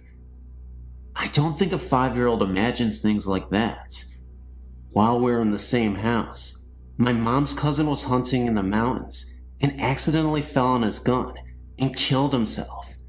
The family thinks he came back to say bye because it was such a sudden death. A few days after he died, when we were all in bed, a light in the hallway bathroom would click on and off. It was an older house, so the switch made a really loud click when he turned it on and off. My mom would be sitting on the couch late at night, with her back facing the hallway. You can sometimes feel when someone is behind you, and she said she heard me breathing hard and walking up the hallway. She called my name and turned around, and no one was there.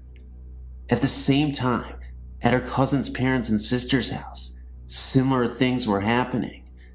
His old toys from when he was younger were stored in the basement of his parents' house. One night his electric train turned on, and was going around the track.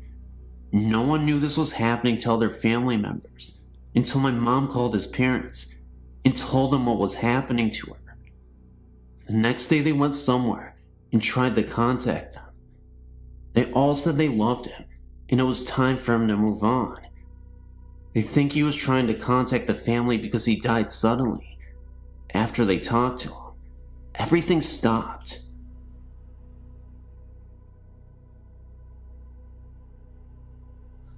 The following happened back in July 1995.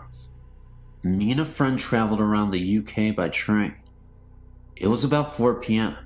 Then we checked in at a bed and breakfast in Manchester. All double room was occupied, so we got the 2 single rooms, which was located next to each other. We were quite tired after a long day trip by train, so we rest for a moment. Later we went out to eat something, had a beer in the hotel bar, and then headed up to the rooms for sleeping. The time was about 11 p.m. I closed the Vatican blind, turned off the light, and almost immediately fell asleep. The room was pitch dark. Then, after about 2 hours, I woke up and found the room bathed in light. The light almost blinded me. I had a strong emotion to walk towards the window, just like I was enforced to do so, and then I went up. I heard voices and music, like old folklore or something. The voices was only like a murmur, so I actually couldn't hear what it says. It was like being in a full-up restaurant or a pub or something. I was not actually scared, but it was an uneasy and confusing experience. I reached the window and opened the Venetian blind. Everything turned to normal again, quiet and pitch dark. I went back to bed again, and to my surprise, I fell asleep after only about 10 minutes. The morning after, we met up and headed down the stairs for breakfast. Afraid of being regarded as a fool or jackass, I told him it was only a dream. Then, I almost dropped my coffee pot when he told me that the exact same thing happened to him. He has always been quite skeptical to the paranormal things, but I think this experience has changed his mind a bit. I would be very glad if you could give me your opinion. I have apprehension about what really happened that night. I know I was fully awakened, and it can't be my imagination, because the same thing happened to him. As I said in a previous mail, I'm not so good with English, so I hope you understand me. You may publish my story if you want, but you better circumscribe it before.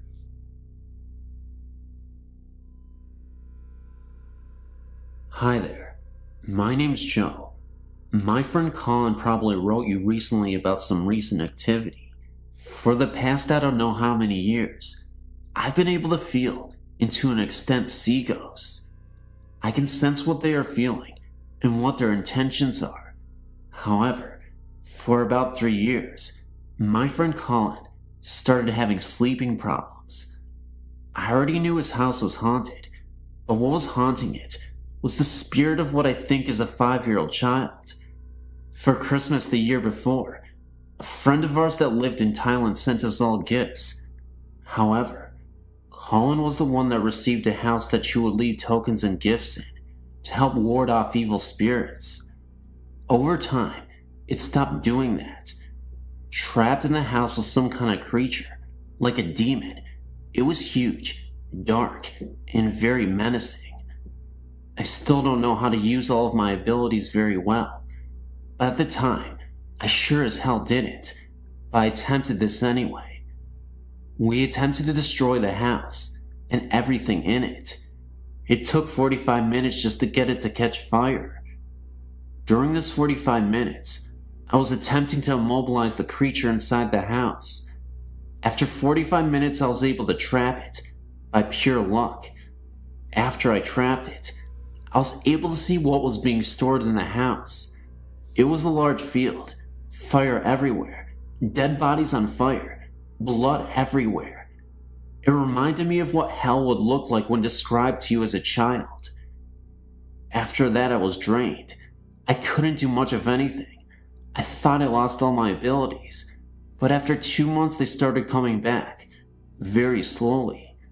I knew this only because I was able to see the ghost in Colin's house again. While I was living in Korea, I encountered a few spirits, but they were by chance and left over from the war. That was when I knew my abilities were back to full, but I wanted to learn how to better use them, and I'm not having any luck.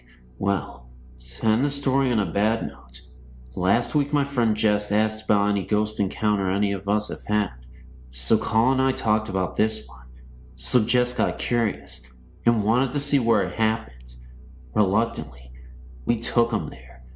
Surprisingly enough, development has been going on in the area for the last 5 years, but at the spot where we destroyed the house, nothing is built. We went to the spot, and I was able to feel it out from residue from when we first destroyed it, but after a few minutes, it wasn't just that. The feeling I was getting became stronger until it made me sick. I almost passed out, and I doubled over dry heaving. It turns out it was still trapped there until that night. Somehow, it got loose. I don't know how or why, but now I have to get rid of it for good, and I don't know how.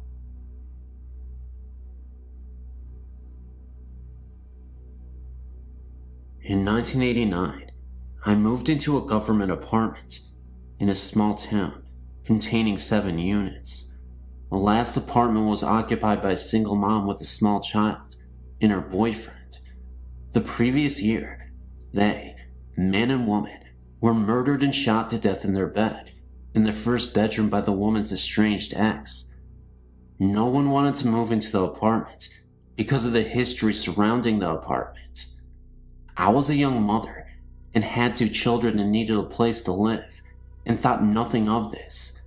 In time, I was told of the strange happenings of the place and chalked it up to superstition or small-minded people with too much time on their hands.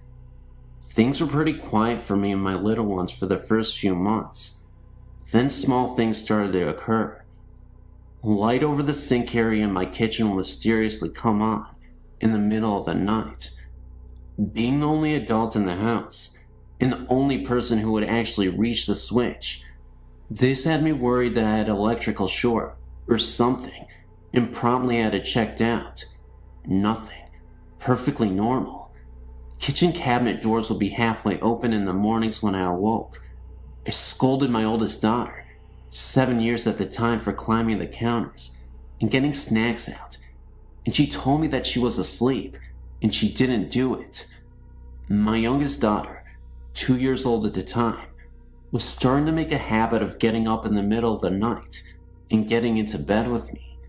Very unusual for her. She's a hard sleeper.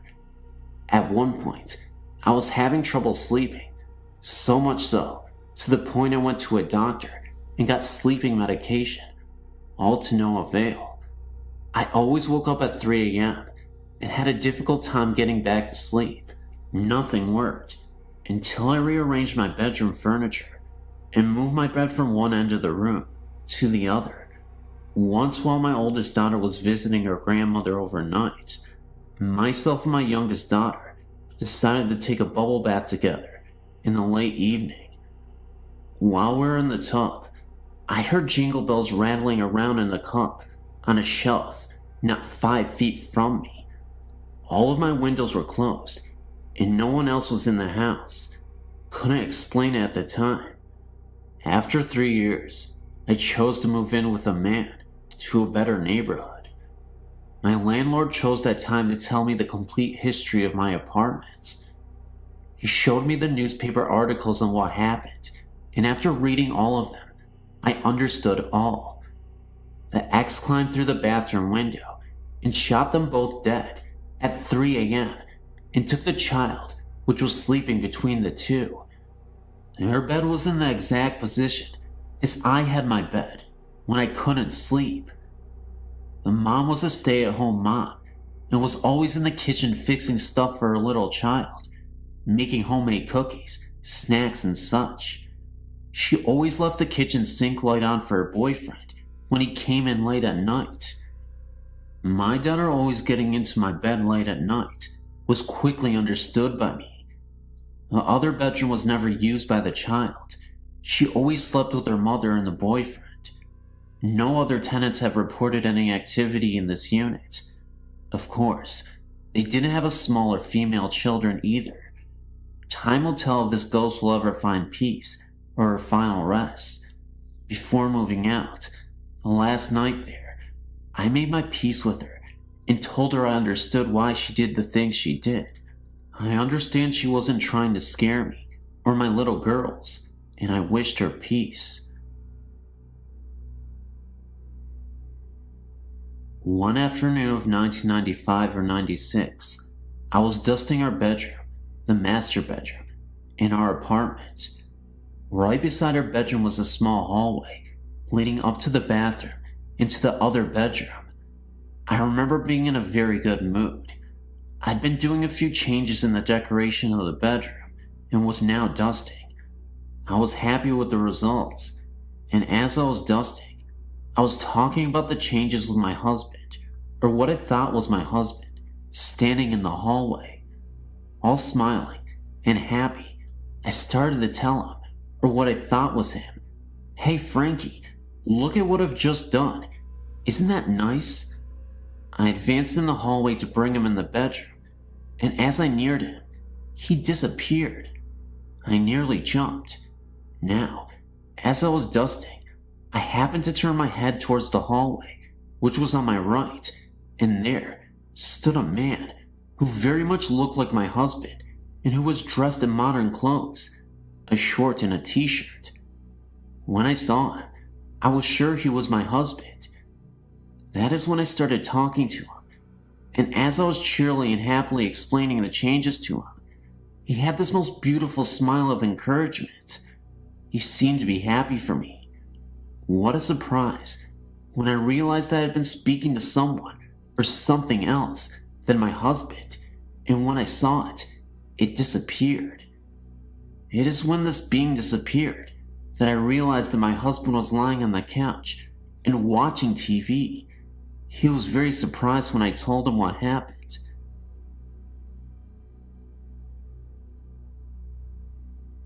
I live in Australia, and I've been seeing spirits ever since I was about 2 years old. My first experience was just after my grandmother's death. I was visiting her grave for the first time, and then all of a sudden, I started hearing voices. They were telling me to leave, that it was too dangerous for them and me if I stayed, that I had to run and never turn around. It is weird that I remember it, although my memory is not as clear as my mother's, but I remember most of the details. I know that this is pretty hard to believe, but I give you my word it is true. Although I think about it now and realize that I wasn't scared, at the time I knew that I had to leave, so I told my mom and dad, and we left. My dad didn't believe me, but my mom did. Since then, I've had many experiences with spirits, all of which have been good, except for one. This happened when I was 15. I'd been roped into a swimming carnival, and I can't swim too good, so I was practicing in my pool. The pool is down the very back, and you can't see the house from the pool, as it is behind a shed. I've often seen spirits down the back, but it has never worried me. It was getting late, and I've been swimming for a while, so stopped for a break. Whilst I was standing in the middle of the pool, I seen a baby sitting on the fence that surrounds the pool. I tried to look away, but I was in a trance. I finally stopped looking at it, but it was good, as I was suddenly dragged under the water. I struggled for about 2 minutes before it would let go. When it finally did, I ran inside. I told my mom, and she never believed me, but I've never been down there on my own ever since. My name is Evan, and my friend's name is Scott. We're making a trip to North Carolina for a concert in August of 1996. After the concert, we drove for a long while, finally making it to South Carolina, and were in need of a place to camp, as it was getting pretty late. We found the Kings Mountain State Park entrance, but being almost 2 a.m., the gates was locked. We both got out of the VW camper to see if we could get the gate open. The road was completely deserted, and being at the entrance, we were not even close to any campsites. With the headlights of the camper as our only source of light, a woman appeared out of nowhere. She had dark hair, thin white dress, and was barefoot. She asked us if we were with the wedding party, and we replied that we were not. As quickly as she appeared, she was gone. Scott and I thought it was kind of weird. No evidence of another car on the road, and the fact that she was barefoot in the middle of nowhere at 2 a.m. in the morning. Entertaining the thought that we may have had an encounter with a ghost, we forgot about it. Recently, I was reminded of the incident and thought I'd surf the web to see if there was documentation of some similar experience when I found your site. I was blown away when I found an entry for Kings Mountain State Park and the woman in the white dress. The entry said that she was murdered by the Klan for marrying a black man. I wonder if they were married right before the murder, and that's why she asked us if we were the wedding party. When I was 9 years old, we moved to a house in Brooklyn Park, Minnesota. My mom had just gotten remarried, so I now had a stepfather, whom I absolutely despised. About a year or so later, my dad started renovations on the house. We added almost half a house on. There was a 3-season porch, a mudroom, a bathroom, and 2 basement bedrooms. My sister moved out of her bedroom to the new one in the basement. A few days later, I was in my bed. My bed faced the wall by the door, but I couldn't look out down the hall. I had only been in bed for a few minutes.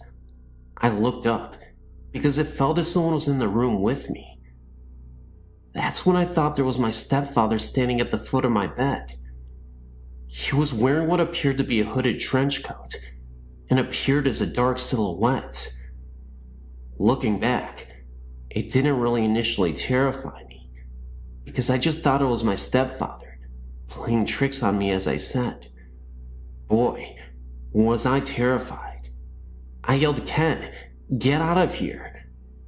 Suddenly, my mom, who was in her bed at the end of the hall, yelled back at me that he was asleep in the bed next to her. Suddenly, the figure disappeared. I ran as fast as possible into our bedroom. There was my stepdad, sound asleep and snoring right next to her. I told her what I saw, and she just told me to go back to bed. The next morning, at the breakfast table, I started telling everyone. My oldest brother described the man in the hood. He also said he's seen the man in his bedroom at the foot of his bed. His bedroom was in the basement, located right under my parents' room. He also thought it was our stepdad, until it vanished. He just thought he was hallucinating or something, and didn't tell anyone. Honestly, now, I really wish it was my dad. Hi, I'm a 21-year-old student in Chicago, Illinois. I'd like to tell you my story, and if possible, ask for your professional opinion about a few things. I've experienced spiritual and ghostly activity for about 11 years now. I used to be frightened by these experiences, but now I'm quite intrigued. However, one incident stands out in my mind and still bothers me to this day. This is the story that I would like to tell you about. About 5 years ago, I lived in an apartment on the 2nd floor. It was an unusually warm summer's night, so I decided to sleep on the couch, with the sliding door open to let in the breeze. I woke at about 2:30 a.m. to a horrid stench and a strange coolness. Confused, I looked around the living room. I looked then, and directly in front of myself, and I was lying on my right side, with my right arm tucked under my head as a pillow, and I saw a figure. I was frozen with fright as my eyes began to adjust to the darkness, and I saw the figure's face. At this point, I was thinking that someone broke into the apartment. However, this was no person.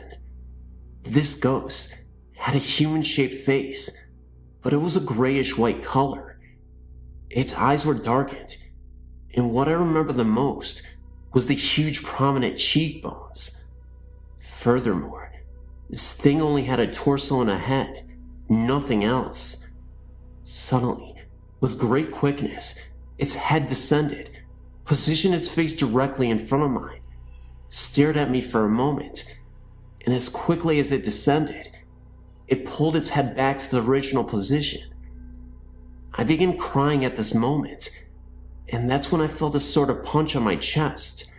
It then seemed to kind of run off into the kitchen, and then I heard the door slam. I jumped from off the couch, turned the lights on, and checked the door out. The door was locked from the inside, so there was no possible way that someone had broken into the apartment and left through the kitchen door. To say the least, I was badly shaken. I took a moment to collect myself. When I realized my chest hurt, I went to the bathroom and pulled down my pajama top slightly, which revealed a large red mark, as if someone had punched me. This mark eventually developed into slight bruising as the morning came. Needless to say, I didn't sleep that night. Since this event, several other experiences have occurred, none as frightening as this, thank goodness. However, a cluster of events did occur directly after this experience. For what reason? I'm not sure. I did go to the library and search for possible causes for such an occurrence. The closest I got to a logical answer was something called a night terror, which I'm sure you are familiar with. But I've excluded this as a possible explanation, for many reasons. The only thing I can think of is that I had seen a ghostly entity. As to why there was a stench or a cold chill associated with the experience, I can only guess. Also, I've always been under the impression that spirits cannot harm the living, but I simply cannot believe this to be true anymore.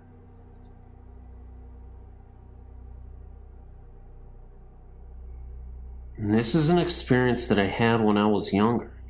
It's a little short, but it remains my creepiest ghost story I've ever had. I had to have been 8 or 9 years old when it happened, and yes, it sounds a little corny, but it was truly an unforgettable and authentic experience. It happened to be dark and dreary on this night. It had been raining really hard, and I had no choice but to walk through the rain. The rain just kept pouring down, and all I could think about was how miserable I was from the rain, and just wanted to get to my friend's house faster. I think it was around 10 p.m., and I was walking through the neighborhood park to my friend's house on the other side, when all of a sudden, I saw my dead grandmother appear from out of nowhere. Oddly enough, it was a year to the day of her death from cancer. She just looked as she did before she got sick, though. She looked wonderful. Of course, I wasn't sure if it was really her, so I walked up to her and called out her name. The wind became harsher, and the rain fell harder, and as she reached out to me, I could see she was in pain. It was at that very moment that her face changed, and she became scared, and looked as though she needed my help, and it was then that she disappeared. I had to have been 3 to 5 feet away.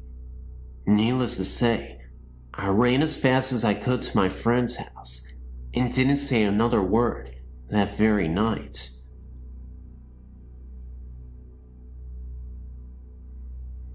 I was sent to live with my grandparents when I was 3 years old.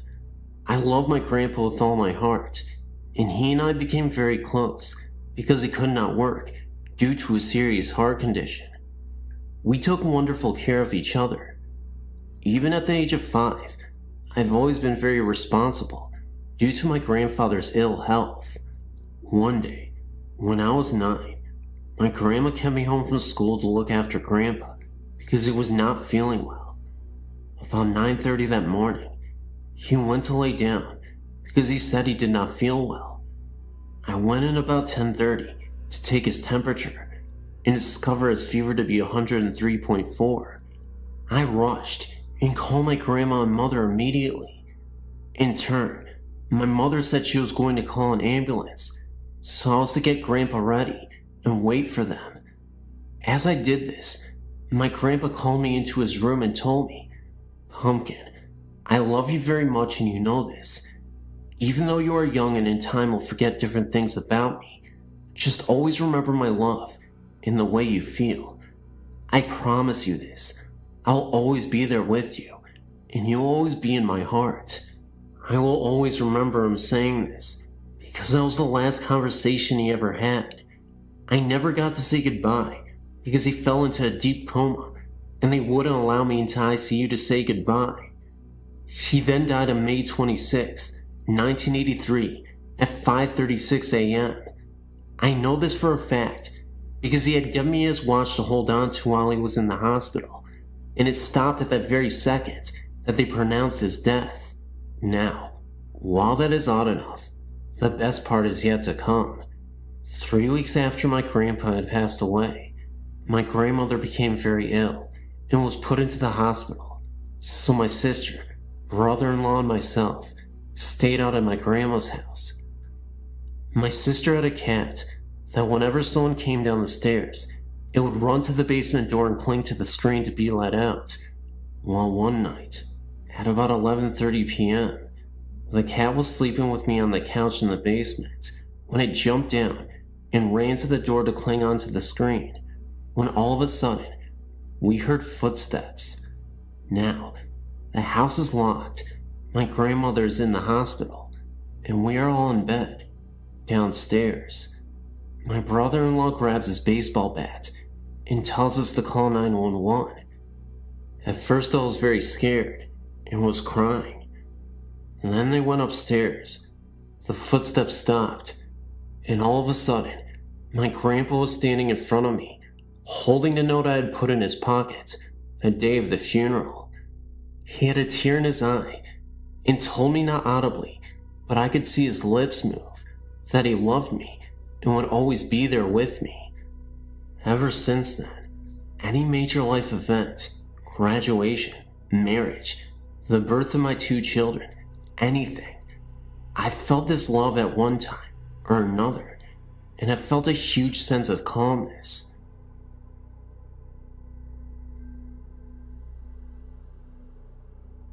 I guess this would be a second account of a previously encountered ghost story. I had the same thing happen to me as in the story below on Denton Road, Ypsilanti, Denton Road Bridge. The story goes that a group of kids were playing chicken near Denton Road Bridge, and one of them proved to be Chicken. His car swerved off the road when they reached the bridge, and they crashed into the river below. Many people claim to see a light come out of the river and chase their vehicle to the end of the road if they stop at the center of the bridge at night. I'm a racer and have a very fast, very built up 1969 Dodge. One stopped on this bridge simply because we were lost, and a pair of headlights came up the embankment and behind me and started coming up on me very fast. I thought some drunken redneck was out four-wheeling and was going to rear-end me. The car was in gear and running, so I simply stepped on the gas, and the headlights behind me pulled up within a few feet of my rear bumper. I floored it, and the light stayed right on my bumper. Couldn't see a thing behind me because the brights were on the car following me, and they were far brighter than any car I'd ever seen. I had the speedometer buried past 120 miles per hour, and they were 2 feet off of my bumper. I remember the red glare of the brake lights lighting up the road behind me some, and the moon was very bright that night, so I could see the way to the bridge practically, and there was not a car on the road. I was a little stunned and almost lost the car at the turn. We went back to make sure that no one behind us had got into the ditch. Well, there was nothing. And then I got freaked. Made it back to Windsor in record time.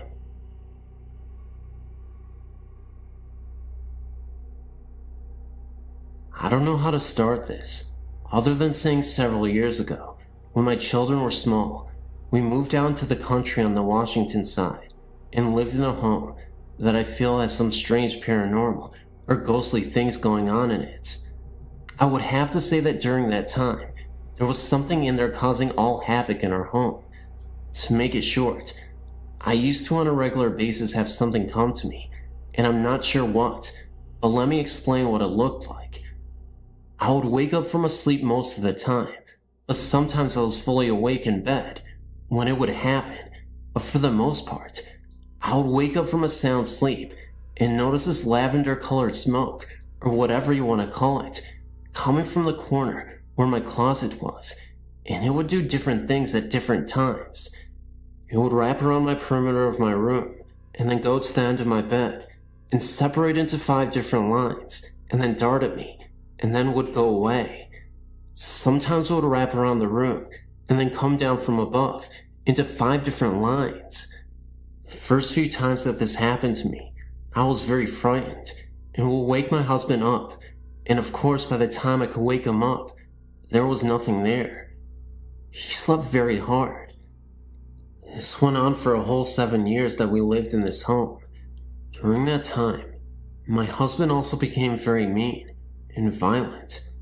Also, in the room adjoining where my closet and my son's closet connect, my son was having these horrific nightmares that we could not wake him up from. We would sit there for sometimes 20 to 30 minutes, trying to wake him up, and he would be begging for his mother or his father, and crying out, asking them to go away and leave him alone. He would describe them as ugly and short, very ugly and mean looking in the face, and they would torment him and scare him and try to hurt him. This was heart-wrenching for me to see him go through this and not be able to wake him up. I would cry right alongside of him when I was holding him, rocking him, trying to wake him up from these nightmares. All of my children used to tell me that in that house, they would see a ball of light sometimes that would move quickly through the home. I saw that occasionally as well. Our television was something quite interesting as well. It would turn off by itself while we're watching it, and then it would turn back on with the remote, and then it would turn back off again. We could play this game for a few minutes, and then it would stop. This only happened a couple of times through the TV. I do feel that there was something evil in that home, because many things went on in that home.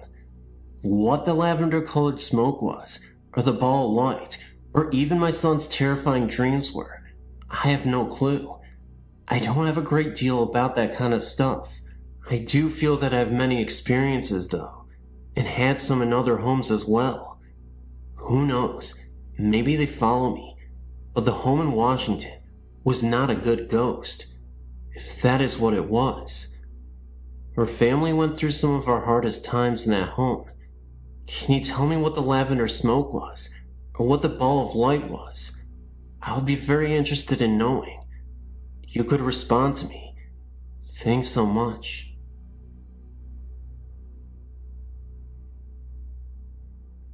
I'm from the Southern California area, so here's how it goes. I was born in the Los Angeles area, but my parents bought a brand new home in the Orange County area. The city of La Palma, to be exact. The house was located on some ranch of some sort, because our backyard faced a very large open but fenced field, with some cattle roaming around in it.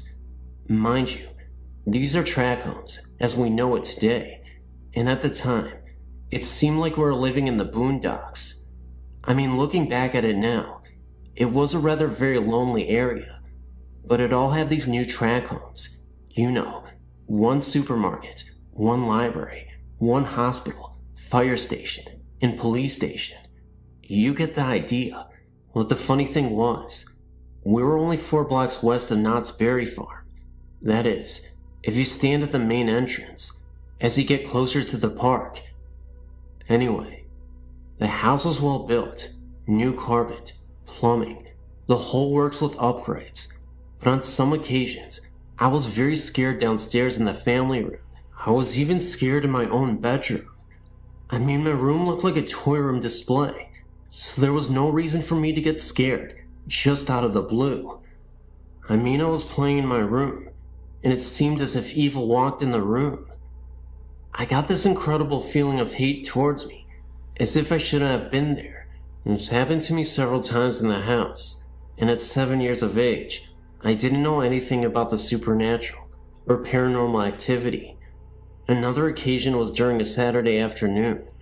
My mother and I were upstairs, and suddenly, we heard this slamming and crashing noise, and as we came down the stairs, we saw in the living room my mom's favorite painting smashed on the floor. It looked as if someone broke it in anger. I mean, the frame was just trashed, and the small pictures around the one that got smashed were perfectly hanging straight. The ghost made itself seen again in the late afternoon. This time, my mom was doing some house cleaning, and as she turned to one side, she looked up towards the stairs, and she saw a man wearing a white cream-colored suit in pristine condition, except he didn't have a head. No Hollywood genre or anything like that. I saw the same thing myself. This time, I saw him at night, at the end of the hallway. This was very real, and very scary. Another time, as I would sleep at night, the beds were occasionally kicked very hard. Also in the master bedroom, the sliding glass mirror doors were slamming back and forth, and the dresser drawers were also slamming in and out as well. All these things would happen separately from each other on different occasions. The main boulevard is La Palma Avenue, and the street of the house is Comstock Circle. We lived there from 1970 to 1975, my parents and I. And that is the most scary and terrifying ghost story I have. Thanks for listening. I had recently sent a story about my grandfather visiting me about a week after his death. Well, that was one of the more comforting things that has happened to me. The next story I'm about to submit actually happened as a dream, but to this day, I feel a very strong connection with it. It all happened about 6 years ago. A 10-year-old girl mysteriously vanished from a sleepover at her friend's house. I never met this girl, and although we only shared the same first name, I had several odd dreams about her after her disappearance. One day, about 1 week after the child turned up missing, I woke up early one morning to go to work. It wasn't like any day though. I woke up feeling very sad and upset. I didn't have any idea why I was feeling like this, but something just wasn't right. So, I continued to get ready for work. When I got there, I still had this bizarre feeling that something big was about to unfold. About an hour into my long workday, I forgot about the feeling and went on with my day. A woman I work with came into work about an hour later and then asked me, "Did you hear they found the missing girl?" All of a sudden this feeling came back. I said yes. They found her in a dumpster wearing her blue nightgown. She replied, "Then did you hear?" I then started to cry uncontrollably and said no. She, the young girl, came to me in my dreams and showed me where she was and told me that I no longer had to play with her because it was time to move on and now she could rest in peace. The woman just looked at me in disbelief and really didn't know what to say, and neither did I. I then realized this poor young soul felt compelled to have someone to be with her. Why she chose me, I will never know. Again, we did share the same first name, but other than that, I cannot explain what happened. Most people I tell this story to have a tendency of just looking at me with an odd expression on their face, but I too believe that it was all just more than a dream. I've never seen any ghosts or had any sort of experiences with the supernatural, but my friend, Amber, has. She was friends with this guy named Seth, whose mother was my high school coach. She was telling me about this house Seth's parents bought in Monticello, Florida, about 45 minutes away from where we live. It was a real old house with lots of land around it. This house was a weekend house for Seth's family. One day, Amber was invited to spend the weekend with them. She told me that on the way up there, they tried to warn her not to get scared because there were ghosts there. She thought they were pulling her leg and was laughing and playing along. When they got there, Amber was impressed with the 2-story wooden house. It was built in some old style from the 1800s, apparently. She walked upstairs to her room for the weekend and was given a tour of the house. Upon entering one room, she smelled something sour and bitter. It was right beneath the attic. She couldn't describe it to me, but let me know it wasn't pleasant. Then, she was led to the attic, supposedly the most haunted room. There were old rusted chains and shackles attached to the walls. A long time ago, a slave owner owned this home. The slaves would be punished by whipping and being shackled in the attic, with no food and water for several days. Amber said she had no eerie feeling, and didn't see anything out of ordinary. Later on that night, Seth and Amber were staying up late and playing games. They dared each other to go up to the attic, knowing the stories behind the deaths of slaves in the attics. When they went up the stairs and turned on the lights, they smelled that sour and metallic smell and saw dark stains on the floor that wasn't there previously. Amber said she had never been so scared in her entire life. She thought her heart was going to stop beating because it was beating so fast and hard. She and Seth went downstairs, wasting no time at all.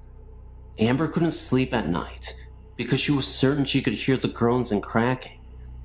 The next day, Amber came straight home and refused to come back to the house again.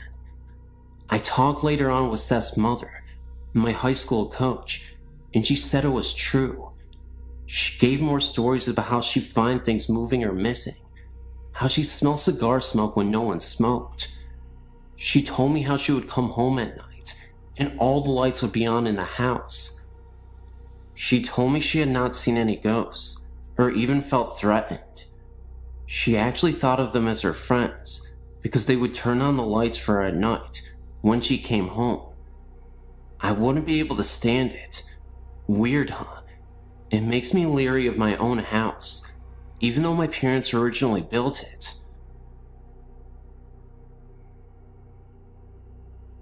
I have a few experiences. In 1976, I was living in an old building, and every night, I would hear footsteps, heavy ones, walking on the floor above me. I then asked the apartment manager, who lived upstairs, and learned that no one did, and there was a crawl space. He checked it, and no one was there. So on a weekend when I knew no one was in the building except myself, I decided that if I heard the footsteps again, I would not be scared. Then the footsteps began pacing all night. I kept my wits and made plans to leave. I left the building. Second experience, about 1985. I was at work early one day, 9th and Market, and was going into the bathroom. A woman went in before me, not less than 1 foot in front of me, and so when I walked into the bathroom, no one was there, and I looked under all the stalls, and still, no one. Yet there was one way into the bathroom and the same way out. The woman just looked like a solid body.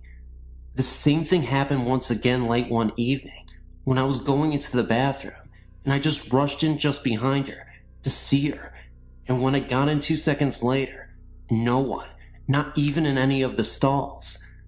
Later I learned that the cleaning staff in the building saw the same thing. They saw the woman enter the bathroom, and they waited for the woman to leave the bathroom, but no one left, and when they went in to find her, she was not there. In 1977, a friend committed suicide. All that weekend that she had died, I was depressed and could not shake the feeling. Then on Monday, I went to my university library, and as I sat there trying to read late in the morning, I hear that someone yelled in my ear, except it penetrated my body, that Holly committed suicide.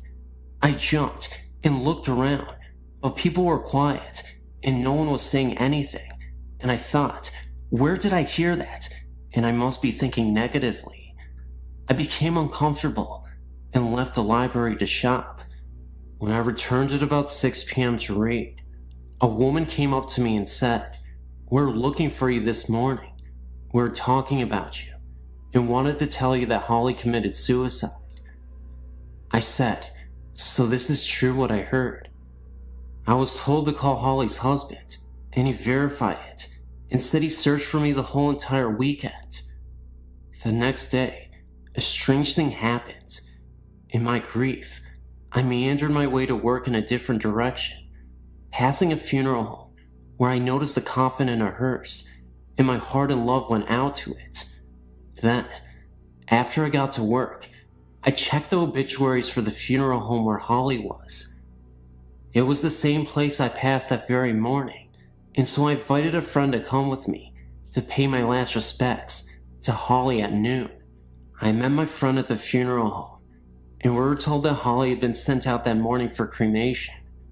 She had been the only one sent out, and she was in that coffin in the morning in that hearse that I passed on my way to work earlier. In 1982, when my father died, I woke earlier in the morning and was calm. Then my mother called to tell me he died. Everyone in my family woke up, and my mother got out of bed, sat by the phone, then it rang, and she got the word. At this time, I could hear people cry. Only the sound came from their body and not their mouth. My brother was in a deep grief and not crying out loud, but I could hear his spirit cry, and he just had a sad look. In 1992, my mother was very ill and in a rehab center. I did not like staying in her house because I thought it was haunted. On this particular morning, it was 5 a.m., and I was typing and printing a letter on the computer. I typed most of the letter, got up and stuck a mug of water in the microwave, and set it for 1 minute. Also, I prepared a plastic cone with filter and coffee in it. Then I rushed back to the computer to print the letter. I added a few lines to the letter, and then began to hear the microwave beep and beep. I ignored it, then the beeping stopped. I got this creepy feeling, but I ignored it, and then I thought the microwave had a timer, and so the beeping stopped because of the timing, not because anyone opened the microwave door. I printed the letter, ran to the kitchen to get the mug of water out of the microwave, and poured in the cone. I found instead that the mug had been taken out of the microwave, and the coffee was made, waiting for me on the ledge of the kitchen counter. Yet I know I did not get up from the computer to make it, because I made a conscious decision to ignore the microwave and finish my letter. My mind worked overtime to figure it out. I grabbed the letter and left the house that morning and told whatever it did that it was taking the coffee. I didn't really appreciate it. Other things happened, like the rustling of papers when I was trying to sleep, etc., and I had to leave the house. Sometimes, I've heard other people think that they were not directing their thoughts to me, as what happens with schizophrenics.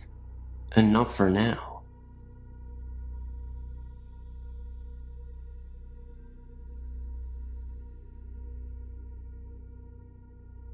This isn't my story, or even the story of the person who told me, but I thought I'd share it anyway. This was told to me by the music teacher at my high school. The college he attended, which I won't mention the name, is up north. I'm not sure when it was built, but the main building of the college was a Catholic monastery. There have always been stories around the college that a monk went crazy and killed himself in the monastery. People in the college have reported strange happenings and sightings of what appeared to be a monk. The story that I know comes from a janitor who works at the college. On the weekends, one of the custodian's jobs is to break down the classrooms. This means that they have to stack up all the desks and chairs up against one wall. The janitor had just finished doing this and walked out the door and locked it from the outside. There is only one door into the classroom, and it is the one he had just locked. The windows in the room can only be opened from the inside, and the janitor was the only one in the room. As he turned to walk away from the door, he hears loud crashing and banging coming from inside the room. He immediately unlocks the door and steps inside. What he finds is that all the desks and chairs have been thrown all around the room. Drawers from the teacher's desk were ripped out and papers strewn across the room. There is no way any possible human could have been in that room and done that damage in a matter of seconds, then run out without the janitor noticing.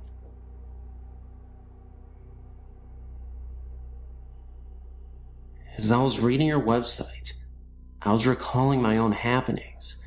None were ever harmful to me, but I do sleep with the light on most of the time. I believe I have a following, whether it be the same ghost or if I have some attraction for them. It started when I was about 4 years old. I had this imaginary friend. I named him Jingles. From what I am told, I do not recall any part of Jingles other than what I was told by my family. I made my friend Jingles so believable that everyone in my family actually started to believe there really was someone named Jingles. I would talk to him, play with him, and of course, if anything was broken or stolen, Jingles did it. If I was good and got a treat, Jingles had to get one too. Jingles remained my friend until I reached first grade and moved to a new home. While in the kitchen with my sisters and mother, a man's voice from the woods called my name. I was about 8 years old then. We all froze with our mouths dropped to the floor and our hearts racing. All 4 of us could not have imagined that someone called our name. I was young, so my mother made a joke about it, and it was forgotten. Throughout my childhood, strange things happened in this house. Images were seen out of the corner of my eye and my family's eyes, but we would just chalk it up to our imaginations.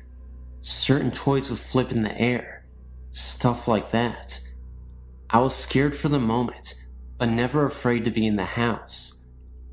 Over the years, we have found what I believe to be cow skulls in the backyard. 2 were found, but no one in the street has any cows. We don't know where they came from. This house that I lived in as a child eventually became my home. My sister lived in the in-law apartment below me. She would always ask me what I was doing up there, because she would always, even when I wasn't home, hear jumping and walking around. What makes this so strange is that once I moved out of the house, the noises stopped. After moving out of my parents' house and into my own home about 9 months ago, there seems to be extra guests. I hear voices, but can't make out what they are saying. I often hear a muffled radio sound. I hear running water. The house is always making house noises, but around 4 to 5 a.m., the noises stop and the house is dead silent. Often a cool breeze would find me, even when there is no wind. I can't explain the feeling that I'm not alone. My children, 9 years old and 8 years old, keep saying that they want to move because they think the house is haunted. I don't think moving is going to solve that problem. A little background on the house I own. It is 30 years old and a waterfront property. I found out that the owner of the home died of cancer, not in the house, but has died. There have been 11 deaths around the lake, and they've all died of the same cancer.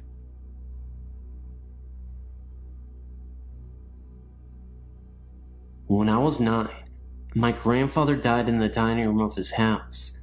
It was not unexpected. He had been very ill, and was bedridden.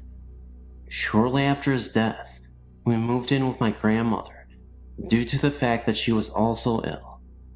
She was a very unhappy and hateful person. She blamed all life's injustices on my late grandfather and hated him for dying. After we had moved in with her, we realized how serious her illness was and took her to the doctor. She had Alzheimer's. As her illness progressed, my parents could no longer take care of her, so they placed her in a nursing home. Big mistake. She transferred all of her anger from my late grandfather onto my father. During the last stages of her illness, she would repeatedly tell us that she did not want to be buried near my grandfather, that she had spent all of her living years with him, and she did not want to spend eternity next to him. Well, as fate would have it, my grandmother passed away. Funds were tight, and we not only had to bury with my grandfather, but her casket was placed on top of his. We had no other choice, because all of the extra money we had for her funeral was used to care for her in the home. Anyway, on with the story. After my grandmother's death, strange things began to happen. During dinner, the back door would just fly open, or at night, the sheet would be tucked around my body while I slept. We always made jokes that say that grandfather was home, or he was looking in on us. Then, things took a turn for the worse. One night, my father awoke to the sensation of his legs being pressed into the waterbed mattress. Once he was fully awake, he realized he could not move, and whatever was pressing him into the mattress was continuing up his body. He glanced over to get my mother's attention, but could not speak. This entity was now cutting off his breathing. Finally, he thought, "Mom, I am sorry. I had nowhere else to put you." And then it all stopped, as fast as it started. The next morning at breakfast was when Dad told us about his experience. The next night I had a similar experience, but chalked it up to dreaming. I figured that I heard my dad telling us about his experience, and that I was just dreaming based on that. Now, let's jump ahead 9 years. I'm married and have just given birth to my first son. It was morning time, and my husband already left for work. I thought I would just take a short nap and rest while that baby was not fussing. So I dozed off to that place between sleep and wakefulness, where you're not fully totally asleep, but resting. The next thing that happens is something that I'll never forget. I began to feel my body being pressed down into my waterbed mattress. I could not open my eyes, but I knew I was awake. I could hear the television and my son cooing. I could not move, and then I began to hear this voice, a horrible, evil voice that not even a word can describe, saying, "You know I love you." This went on for what seemed like an eternity, but was only probably about 2 minutes. Then, in my mind, I thought, "Dear God, what is my baby seeing?" And just as quickly as it started, it stopped. I've not had many experiences since then, and that was just 2 years ago. My question is, was it my angry grandmother or something else? If anyone has any suggestions, please email me. I'm on your website because my boyfriend runs a theater in downtown New York City and has otherworldly occupants. The building has been around since 1897 and was a school until 1978, where a fire killed a little girl. Now, it's an arts community with theaters and artists that occupy the studios and occupy the whole of the building. My boyfriend and a couple other people who run the theater have seen and heard things.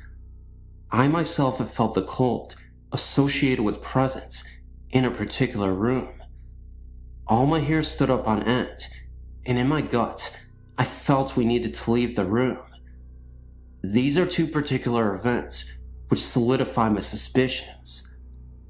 I got a call from my boyfriend one night to tell me he was coming home early. In the background, I heard male laughter, like someone was playing a joke on him and really enjoying it. I thought nothing of it. He works with a couple guys down at the theater. When he came home, he told me he had been dumping the evening's garbage. The dumpster is at the bottom of the stairs on the north side of the school. As he was going down the stairs, he saw a figure cut across the room at the bottom of the stairs. He called out, thinking it was the building's handyman. No answer. He reached the bottom of the stairs and deposited the garbage bag and headed back up the stairs to get the other bag of garbage. At that moment is when he heard what sounded like someone dragging the bag he had just deposited. He stopped, turned and called out. The noise stopped. He dismissed it and brought the other bag down. He headed back up and the same thing happened. This time he did not go back down, but instead called to tell me he was on his way uptown. Later that night, in bed, he told me what had happened. I asked him who was with him when he called me, and he said he was alone. All my hair stood on end. Who was that laughing then? I asked. He said he was alone when he called. I think he thought it was my imagination or a bad connection, but now I know what I heard. Now last night, I was at the theater, some fashion show going on there. My boyfriend tells me what happened the night before. He'd spent the night at the theater on a pull-out mattress the guys kept there for late night work. It was around midnight, and he was not asleep. He was staring up at the ceiling, rethinking his day. He heard his name called out. Then the door to the office slowly closed, as if someone was closing it from behind. He responded and peeked out to his desk to see if somehow a cat had found its way into the building, which is ludicrous. One doesn't see cats around there. And of course, he found nothing. All the windows were closed, so no breeze blew in.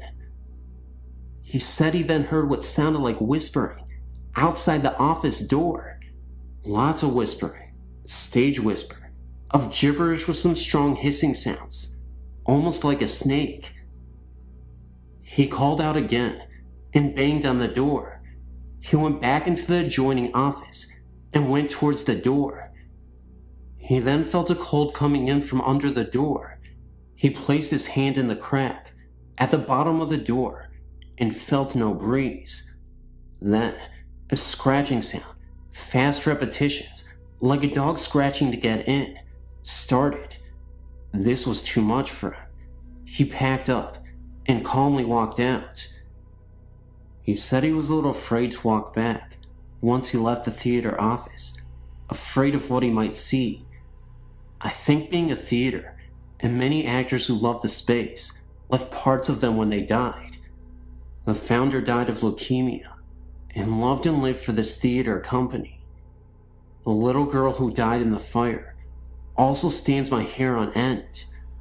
Last night, I also found out the other guy who hears and sees things, that he hears that same playful laughter in the theater, just like I heard on the phone that night.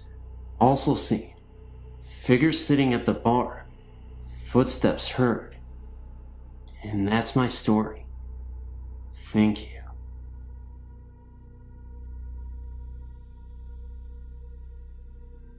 Hello. I'm writing about a few experiences I had at my home. The home is called Edgefield Manor. First, I want you to know that this may sound like the classic haunting in a big old mansion. Well, believe me, what lives in this house is no Casper. I moved in the fall of '86. The estate is huge, gardens and rooms upon rooms. It was originally going to be condemned. Well, anyway, here's a couple of my experiences. One day, I was in one of the parlors. I got up to turn the light on, and as soon as I did that and turned around, I saw a whitish figure glide across the other hallway.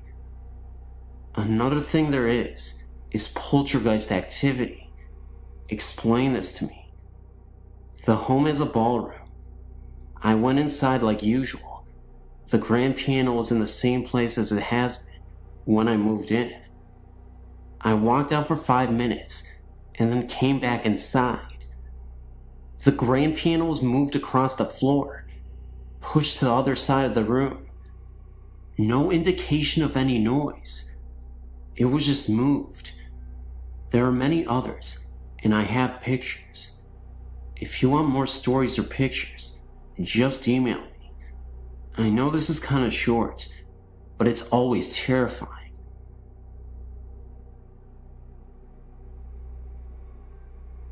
Hi, my story begins in Maine.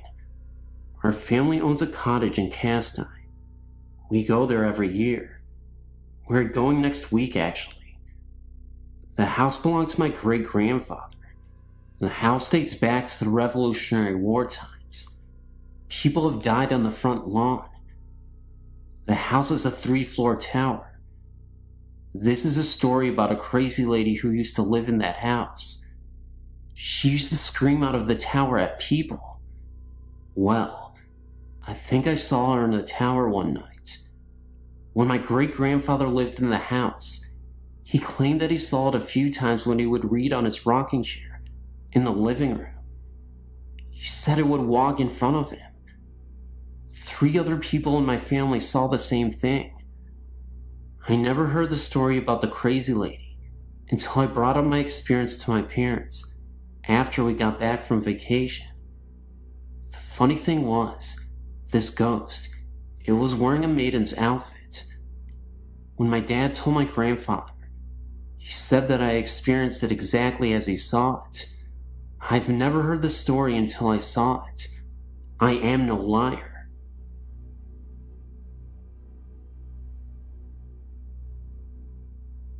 I was really never told to believe in ghosts, if they were real or not.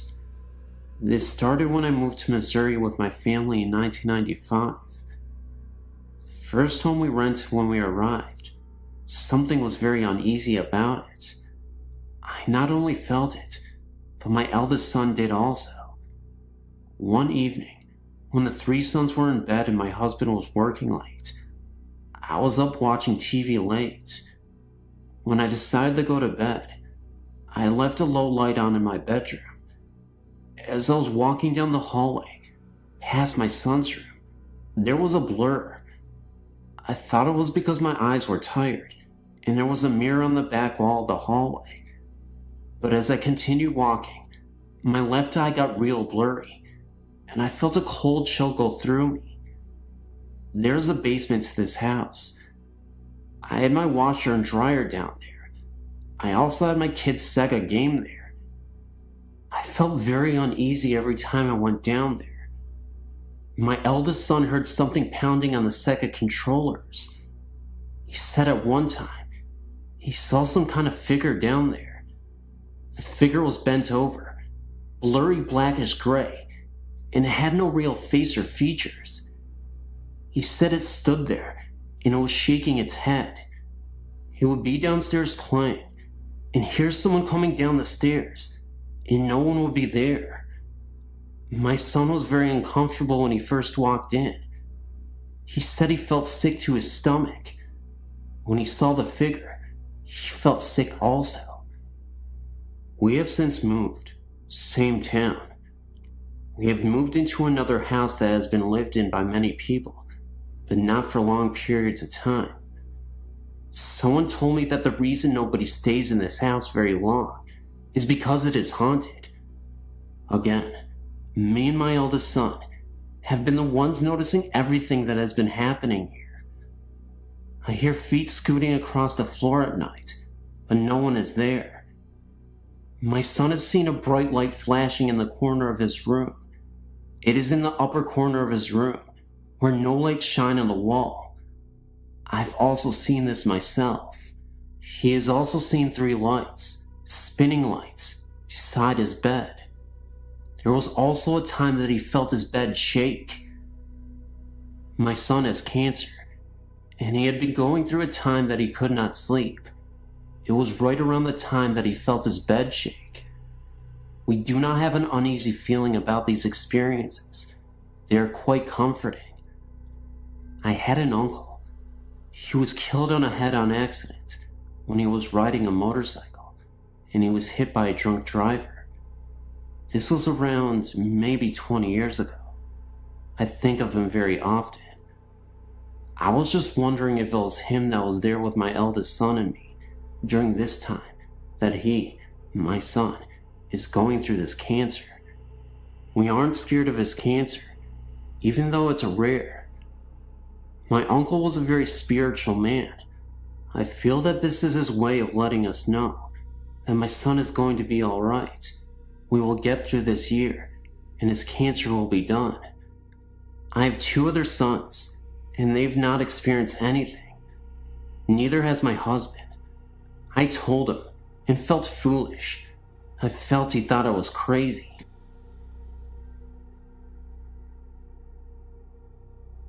To start my story, I've had these experiences for a good part of my life. It started long before I was born, in a house that has been in my family for almost a century. My oldest brother Mike, he was around 3 when he saw the presence of my great-grandmother in a corner in the attic during a visit to see our grandmother. This house is an old 2-family home with a basement and an old apartment attic that had been dismantled in the 50s. My family moved into the house in the late 80s. Since the house has been in my family for almost 100 years, the house has seen many losses, and a lot has occurred inside the home. The attic had a very high spooky factor to it, I guess you would say. The house had a very spooky feeling to it all over. A lot of 2-family houses, built in the 1900s, in the New England area, I've been told had a door that led into the living room. The door was for coffins to be wheeled into the living room, so the wakes could be done in the home. Knowing this always freaked me out. The doorway had been covered decades before my family moved in, but the eerie outline was still there on the living room wall. Now that I give you a feel of my old home, I'll explain my happenings. I lived in the house for 10 years. I have 3 older brothers. My oldest brother, Mike, heard and saw a lot happen in the house. He didn't always tell the rest of us, for I guess reasons of his own. I started having things happen 7 years after we moved in. When I was younger, I thought they were just nightmares. June of '96 for my birthday, I received a dog. August of that summer, my parents were staying in our summer home, and my brothers and I were home. My oldest brother Mike and I were lying on my mother's bed when all of a sudden, my dog went wild. She went from a dog that never barked or growled into an attack dog. She started barking and growling at the wall, and when we pushed her towards the wall, she cried and whimpered and shifted herself back towards us. I, being brave, stood in front of the wall and tried to beckon her towards me. She just barked and kept at her growling. My brother Mike and I were convinced we weren't the only 2 watching TV and left the room. My brother and I kept what happened to ourselves, and later that night, my brother Joe came home and slept in my mother's room. I slept in the living room, and my brother Tom was watching TV in the room with me. At 4 a.m., Joe and I heard my mother's sliding bedroom door open and shut 3 or 4 times. The dog started going nuts again, and Tom jumped up and ran to see what was going on. Joe sat straight up in bed, terrified by what he had seen. That night, 3 of us slept in the living room. Mike and Joe and I have heard voices of 2 men talking to one another. I've heard the doors open and shut, and when I went to see who it was, no one was there. Mike, he once saw what he thought was Joe. Joe looks just like my uncle, who had died in the house. Mike said hello to the figure and went to his room. When he came out of the room to talk to what he thought was Joe, the figure was gone. And when he finally saw Joe again, Joe told him that he was just getting home from work and hadn't been home since that morning. Mike had slept on the bottom bunk of a bunk bed he had in his room. Joe used to sleep on top, while long since then, slept on the couch in the living room. Mike swears he could hear someone shifting on the top bunk, even when none of us were sleeping on top.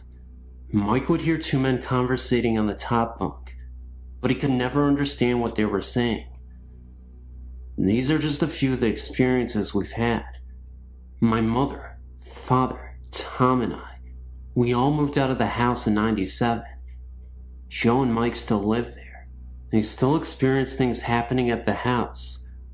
I lived with them from November '98 till July '99, and I had no experiences. I visited them 2 weeks ago and stayed overnight. I slept by my grandmother's on her pullout, and something almost jumped at me. I can't even explain what happened.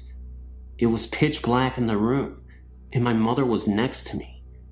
I turned my body and opened my eyes, and it almost a flash of light, but with a dark figure behind it, leaped at my face and disappeared. I got so startled, I started crying. I think that whatever was in that house has followed me, or something is new in my home. When I leave my room sometimes, or even when I'm sitting in my room, my stereo would turn on, and my Jewel CD will come on. Last time I came in the room, the song Adrian was on. If you know Jewel, it's a song about a young girl who is a child who becomes disabled. I have no pictures or sound bits to share, just what me and my brothers have experienced. I know it's long, and some of my things may seem a little wild, but what I'm typing is nothing but the truth.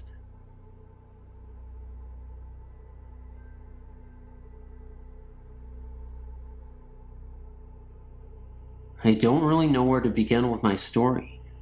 I told very few people about it, for the fear they might think I'm crazy. I'm glad to have found a place where I can talk about it freely. I'm 26 now, and have not experienced anything like this since I was a small child, but it changed my life forever. When I was around the age of 3, I was still sleeping with my mom and dad. There were several things that happened around this time. I'll start with the worst first. One morning, I'd just woken up, and I turned over like I always did. But this morning, I saw the most horrifying sight that no 3-year-old should have seen. Laying next to me was this terrifying demon. I know it was a demon because of its eyes. It had a human form of a woman and was nude. It was about 10 feet tall, had thin bony fingers, and the darkest eyes.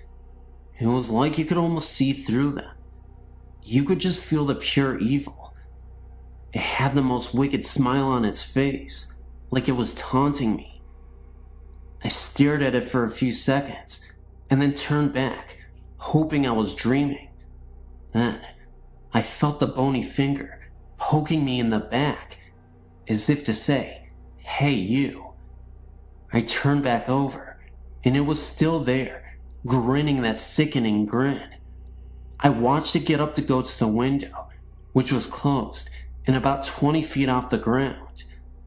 It turned and gave me one last grin and went out the window. It was also around this time that I awoke one night to see 3 demons. They seemed to be like children. They were standing in the doorway, laughing the kind of laughter like I've never heard before. This was the same room where I'd seen the other one. At the age of about 7, I awoke one night to see a Grim Reaper standing by my bed. Needless to say, these things have disturbed me all my life. I also saw my grandfather and his past child after he had died, but that was a peaceful sight. I've not had any other experiences since I was a child. Oh, they've always been noises that I could not explain, but nothing like before. It was like the experience did something to me. I've never had normal dreams, not as a child or as an adult. Always strange dreams and nightmares. Like I have some way of knowing when a spirit is near or a house is haunted.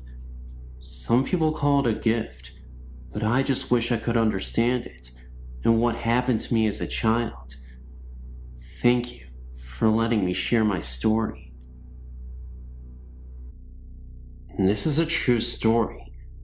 This happened to me when I was 8 years old. I'm now 28, with 3 kids of my own. It happened in my hometown of Soak Village, Illinois, which is known to be a place that Indians pass through using South Trail to get to other destinations. At least, that's what the official story is. There are others, like myself, who believe more. We believe that Indians actually settled there, if only for brief periods of time. There's always been talk of bones being found when a pool is dug up or a garden was put in, but most say it's just that. Talk. Not me. I believe it. I also not only believe, but know that the ground the Soak Village is residing on is sour, cursed, beyond anybody's wildest dreams. And I have many stories to support that belief. But for now, I will start with my first story of proof.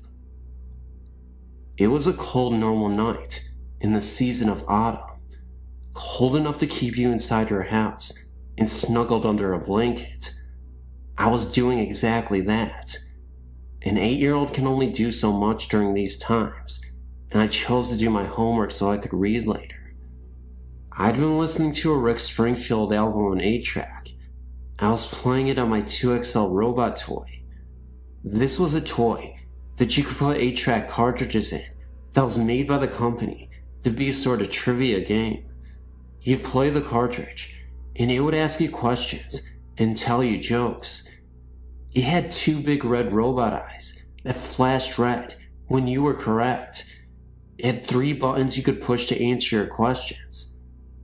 2XL could also play normal 8-track music, and of course, its red robot eyes flashed in time with the music. So it was doing exactly just that on that cold autumn night, flashing its eyes to Rick Springfield, and I was quite contented. My bedroom was on the 2nd floor of my house and faced north, along with my bed. I had a window north of me and east of me. Of course, it was dark outside, but it was so warm inside and so very comforting. Every now and again, I'd look up from my homework and just look out into the darkness. No reason. It was just something I did. Well, this was the last time I ever did that again in that house. As I was sitting there, all of a sudden, I felt instantly cold, and every single hair in my body was raised. My blood felt like it had ran cold, and decided to just stop pumping through my body. My heart was racing. I was perfectly terrified, and I didn't even know why. Yet, my 2XL was suddenly stuck, and it kept playing the same verse from Rick over and over. Hole in my heart. And its eyes weren't flashing anymore. No, they were just burning bright red, blood red. Then I felt this magnetic pull, like something was pulling me to my right. I turned my right head and looked out the east window and saw something that haunted me for the rest of my life. Sitting just barely outside my window, levitating, was the most horrifying image I'll ever see in my life. A creature about 2 feet tall, but sitting Indian style. His skin was snowy white, and you could see the outlines of his bones because he was that skinny. He wore some sort of white cloth draped sideways on his body. This is why I later named him Gandhi Monster. My young mind thought his skinny body and his white cloth looked like the real Gandhi's did. This creature's head was too big for his body. His two horrible, big dark eyes were piercing my soul as he stared at me.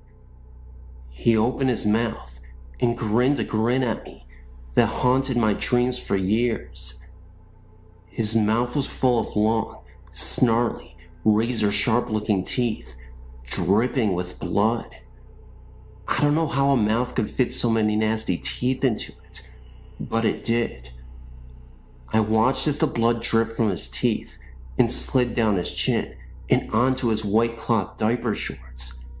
He raised his hands and reached for me. The fingernails were at least 4 inches long, gnarled looking, and sharpened to points, also dripping with blood. I wanted to scream.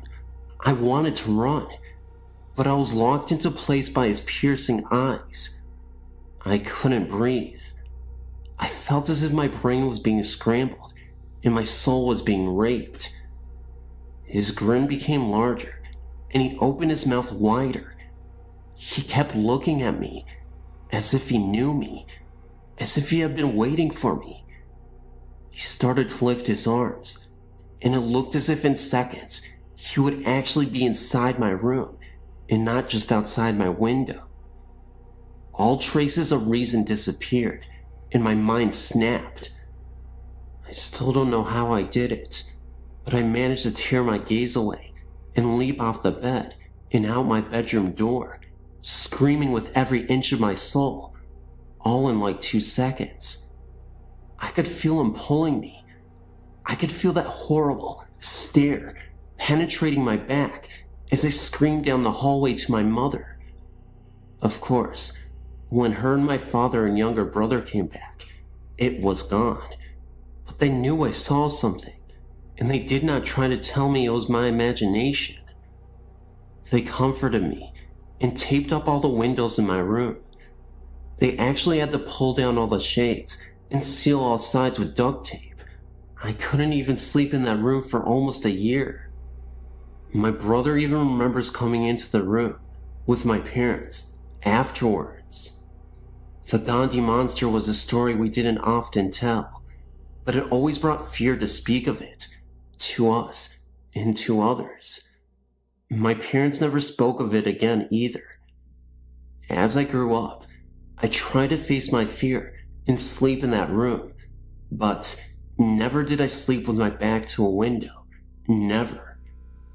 18 years later, I moved to Florida with my own little family, and I found peace within myself. But I'll never manage to forget that creature, and I'll never sleep or sit with my back to a window, and I will never forget the one thing I heard it say to me in my mind as I was running out of my bedroom door.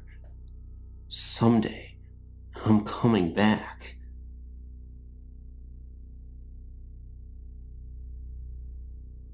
Hey, I'm in my mid-teens, and I've experienced ghostly encounters. The one that really freaked me out was when me and my family moved to Scotland. For a few months, we lived in chalets. Me and my older sister shared one on our own. A few weeks after we moved in, we began to feel uncomfortable and felt as if we were being watched there, and there was also a threatening atmosphere. We told our parents, and they said it was just because we were next to the graveyard.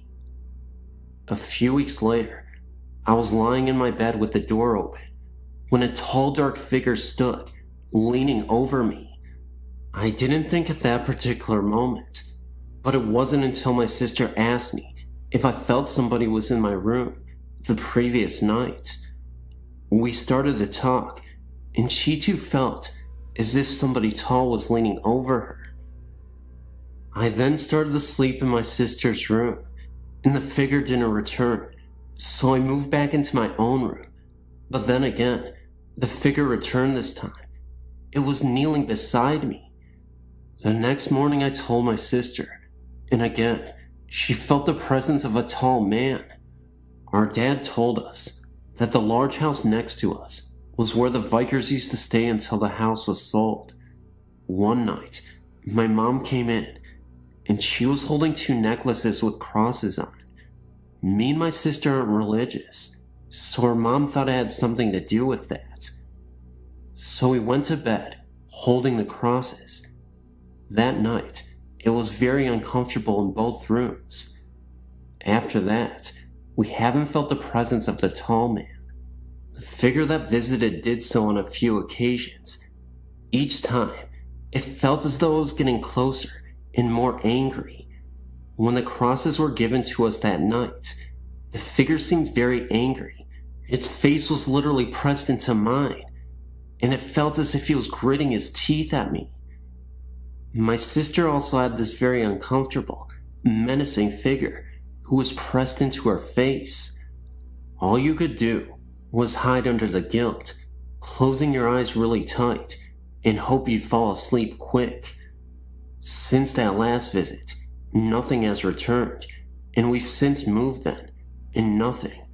We don't even use the crosses anymore.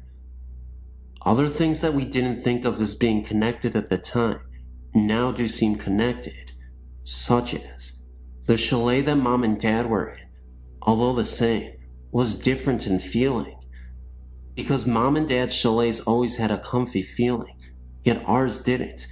Whether it was because there was just me and my sister alone in there, and it was our imaginations or not, we don't know. Although in Mom's and Dad's chalet, there was only one more person over there. From the moment we stepped into the chalet, it was always cold, even with the heaters on.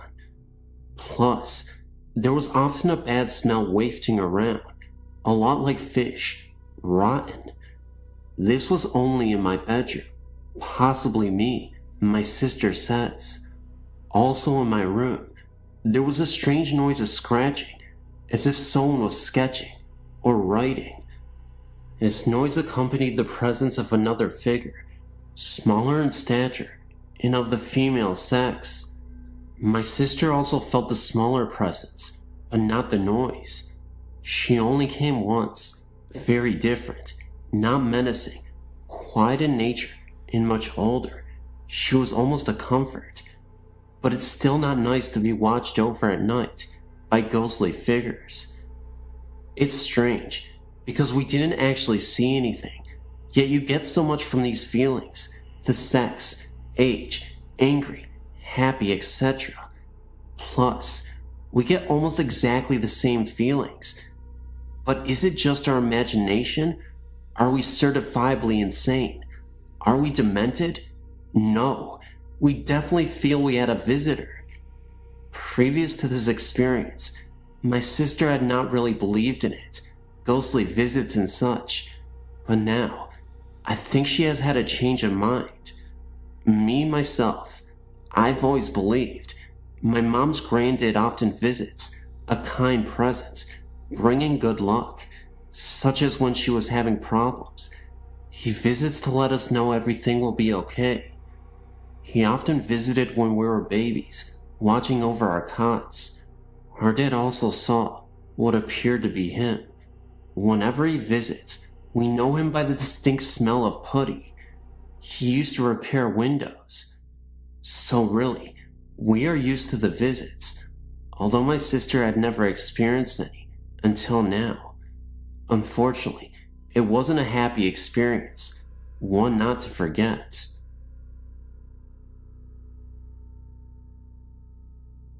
Happened to surf onto your website, and I just wanted to let you know that I saw Resurrection Mary in Justice, Illinois, back in October of '92. After getting off of work at 3 a.m. from a chemical plant, Whitco Corporation, near 51st and Central in Chicago, I was driving by that particular cemetery at about 3:30 a.m. on my way home from work. Driving by, but initially not thinking much of the sight, as there was a nightclub with women of ill repute nearby. I saw a woman in a light blue or white palm dress standing by the trunk of what looked like a black park limousine at the front SW Cemetery driveway off Archer Avenue to the cemetery. I slowed down quite a bit to get a better look at the odd sight, but then drove off. I thought it was probably a prostitute with her John. However, looking back at my mirror, maybe a second later, the woman and the limo were gone. Let me reassure you that there was no way that I would have missed the limo driving off in that second that it took me to look back in the mirror. They weren't on the road or in the cemetery because I looked for taillights. The cemetery gates are pretty large, and it would have taken a great effort and time to open both of the cemetery gates for the car to get through. I did not think much of the incident until a few days later. I was talking with some of my employees that lived in the area near the cemetery. Two of my employees mentioned that I'd probably seen a ghost called Resurrection Mary. I didn't much believe in ghosts until that incident, and I'm still somewhat skeptical, but I cannot fully explain what I saw that night. That incident is still vivid in my memory, and kinda creepy to think about it, to this day.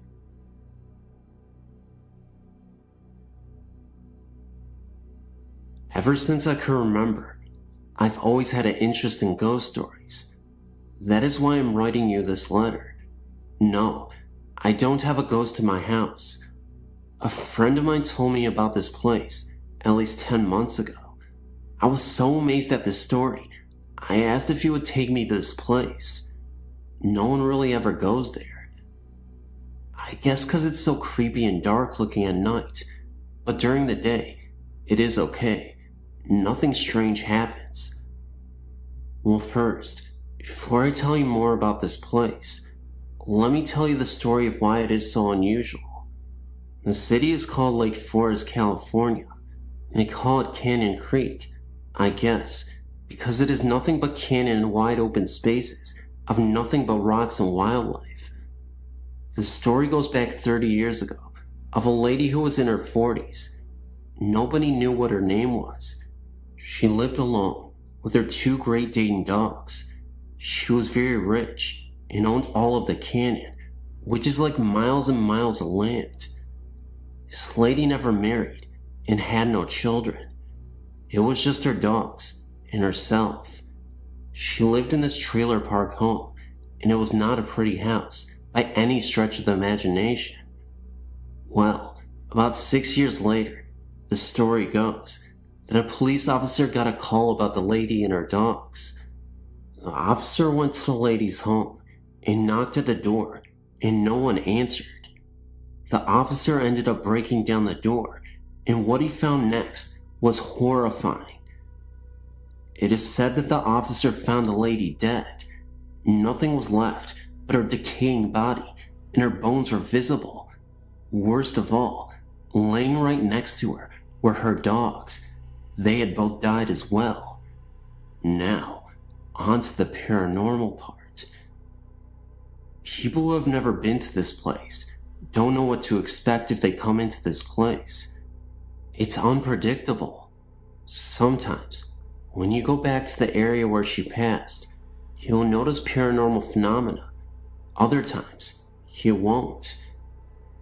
A man was driving alone on the canyon by himself one night, and the story goes that he saw the presence of the lady standing at the side of the road with their two dogs. The man did not stop at all to give the lady a ride. He just kept going. This other story was told by my friend. My friend told me that his ex-girlfriend and her boyfriend went up there one night to check it out. They stopped where the lady's house was. They were only there about 15 minutes away when they were just talking and listening to music. Then, all of a sudden, they heard a knock on the side door of the driver's seat. They both turned to look, and they saw the lady standing there, knocking on the window. She was dressed in all white and covered in blood. They also saw the dogs nearby as well, far off into the distance, appearing as silhouettes. They sat there in shock for 3 minutes, horrified by what they just saw. For some reason, the lady was still knocking at the driver's side of the window, but in reality, it was really not that long. They both said that she must have been there about 40 seconds. After that, my friend said they never returned back there. That was not the only story that happened to anyone. There are far more. What I would like to know is who is this lady and why is she doing this? There's something more to why she has to haunt people who have done nothing to her. Maybe it is because she does not want anyone on her land that she loves so much. What could it be? Here's my email address. If you have any questions, please feel free to get a hold of me. I would like at least some kind of feedback on this story. Please, I beg you. I'm so confused, and I'm scared. Please let me know what is going on. I find this intriguing. One night, about 13 years ago, my brother and I were Christmas caroling with friends around our block. We were about 10 or 11 at the time. After ending the night, my brother and I said goodbye to the last of our friends who had turned in for the night. We were riding doubles on a bike that night, my brother pedaling. We approached the edge of the driveway when he suddenly stopped. We both looked across the street. I said, "Do you see what I see?" He replied, "Yeah." Happening very quickly across the street was a dark shadowy figure, void of prominent features, approximately 7 feet tall. When it began to approach us, we threw the bikes down, and we were able to slide under the electric garage door, still in process of closing. We were able to summon our friend's dad to investigate, but nothing. That night, we rode our fannies home, about 8 houses down. Amazingly, we never mentioned it to our parents, who were waiting in the driveway to take us to the town's candy cane lane. We have since told them about everything, and to this day, when I visit home and happen to walk that corner of the block at night, I am constantly looking over my shoulder and feel as though I'm being watched.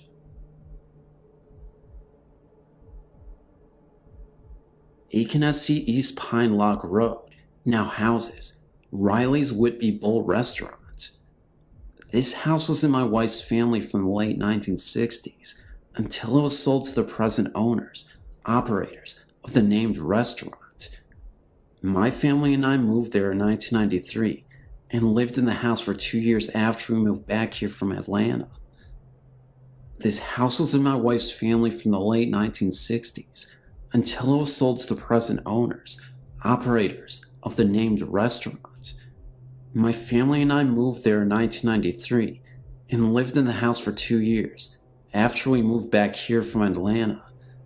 This house was built in the late 1800s, estimated from the style, and was remodeled in 1914 when indoor plumbing was installed, and this date appears on the tax records, which would be correct. They used the latest remodeling date for effective date. Archaeologists from SC State Highway Department visited the site in the winter of 1994 when the road in front was being surveyed for widening.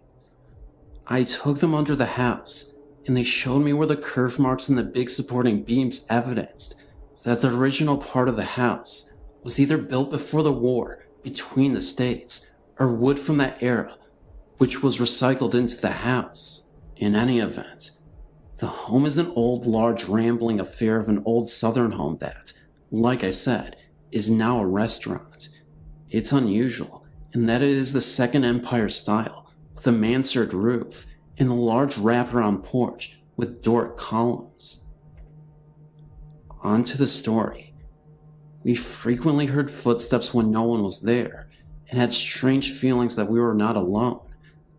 I could be in the front room, which I used as an office, and hear someone come down the stairs and stand at the large open pocket doors. When I turned from my computer, no one would be there. I got used to it. One day, I was relaxing in the upstairs bathroom in the old 6-long iron bathtub. It was in the middle of the day. I had some time to relax. My wife was away. The kids were in school. I had no pressing work, so I took a midday soaking bath. I was lying quietly in the hot, sudsy water with water up to my neck stretched out with a washcloth across my face. I heard someone coming down the hall. I slid the washcloth away, opened my eyes, and listened carefully, because I knew I was alone. The footsteps came slowly down the hall, towards the bathroom door, which was at the end of the hall. The footfall stopped at the door, and the old porcelain doorknob moved slightly, like someone had it in their grip, then started to turn slowly in its big square lock housing. It was right near me, because the head of the tub was by the door. I watched over my left shoulder, and then spoke. "Mary Ann?" The turning stopped. I jumped up in a torrent of steamy water and snatched the door open, and there was no one there. No one down the hall. No sounds of anyone running or jumping down the stairs. Just the sounds of dripping bathwater. I grabbed a towel and ran down the hall, down the big hallway stairs, and jumped to the landing. The front door was closed and locked. I could see down the hall to the old Victorian carved door leading out to the back porch. Nothing. I sprinted to the kitchen. Nothing. I looked out into the side drive, in the circular drive out front. No car. Nothing. Doors were locked. There was no sign of anything out of the ordinary. I searched from room to room and found nothing. I never said anything that might spook the family, but nobody likes to be in the house alone anyway. Funny thing is, now that we live in a modern house, built in 1973, across the cotton field from 801 East Pine Lock, we still hear noises and footfalls when no one else is in the house. I've sensed a presence more than once, and a teenage friend of a family told us that he saw a kind-looking old man one night, dressed in white, standing in our foyer. It was late at night, and Tyler was in the library, and from where he was sitting, he could see out into the foyer. The man in white looked at him, smiled and nodded, and turning, went down the hall. He said it was really interesting, but not too scary. My grandparents died when I was 4, and we moved into their house. They were the only people who ever lived in it. I ended up getting their room. When I was in 5th grade, I started experiencing things in my room. My TV would go on and off whenever I would think that I need to turn it on or off. I had to sleep with the hall light on. One night, I thought I saw my mom in my room standing by my closet. When I turned my light on, she wasn't there. Then I thought I saw my dad standing in the same spot, but that time I kept looking at him as I went into the hallway to see if he was still sleeping on the couch, and he was.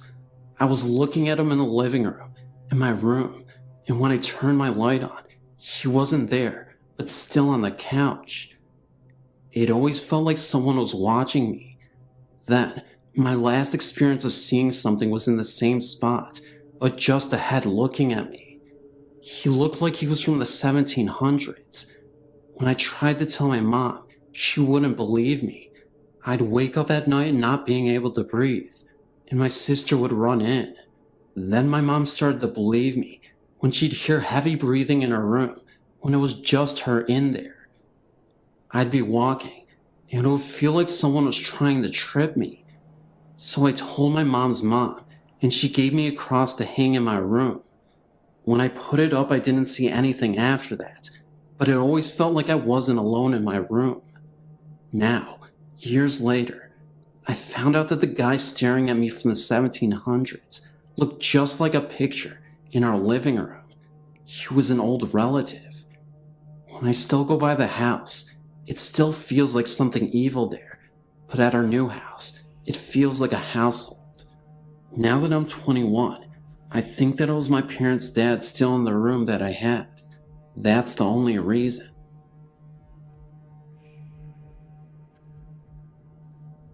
A long time ago, about 20 years or so, there was a car crash in front of my driveway. At the time, I did not live there. At that matter, nobody did. In the car, There were 6 young boys, ranging from 6 to 20. They crashed because there were a couple of drunk drivers who hit them head on. All the young men died in the car. About 10 years later, me and my family moved in a double wide on the lot in front of where the men died. About 1 year later, there was an awful car crash at the exact same spot of where the young men died. The woman was not killed, but she was seriously injured. After a couple of years, I went down to get the mail when I heard a strange noise, like a young boy crying. I was the only one at home at the time. I looked around and seen nobody.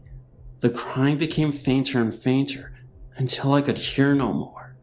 The next day, I went back down to check the mail, and I heard talking. 2 men, about 18 years of age. I looked around and saw nobody once again. I listened to the conversation, and I couldn't make out anything they were saying, but I could hear the voices as clear as day.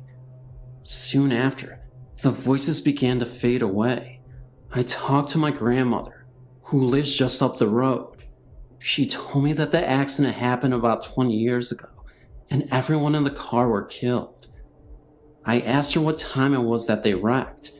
She said it was about 5 to 10 p.m. Around 7 p.m. is when the young woman wrecked her car. A few years after the woman wrecked her car, another woman broke down on the bridge, several feet away from where the young man crashed. Another time, a couple were driving with a full tank of gas when all of a sudden, their gas tank just went empty, right where everything was happening. There were several more breakdowns and accidents that happened over the years where the young man crashed, and more of my family members have heard strange talking and crying below our driveway. After time we have moved, and still, there have been breakdowns and accidents at that same location. We think that the bridge and the area around it is haunted by the ghost of the 6 young men. I want to post something that happened to my mother, Marie, my uncle, her brother David, and my aunt, her sister Gail. A little background first, please. Marie was living in Arkansas, David was living in Florida, and Gail was living in South Carolina. Many miles apart, these 3 siblings shared the same dream on the same night and called their mother within 24 hours of the dream to tell her of it. This dream occurred in 1989. The dream starts with the 3 siblings visiting an old farmhouse they lived in as children 30 years ago with their other siblings and parents. The house was empty. Marie, David, and Gail all got out of the car and walked completely around the house, recalling climbing an old oak tree that held a tire swing, recalling the farm area and what used to stand there, etc. When the 3 returned to the front of the house, there on their steps sat their dear old dad. Dad passed away in April of 1974. Shocked to see their father on the steps, they called out to him. Dad stood at the 3 with a malevolent grin.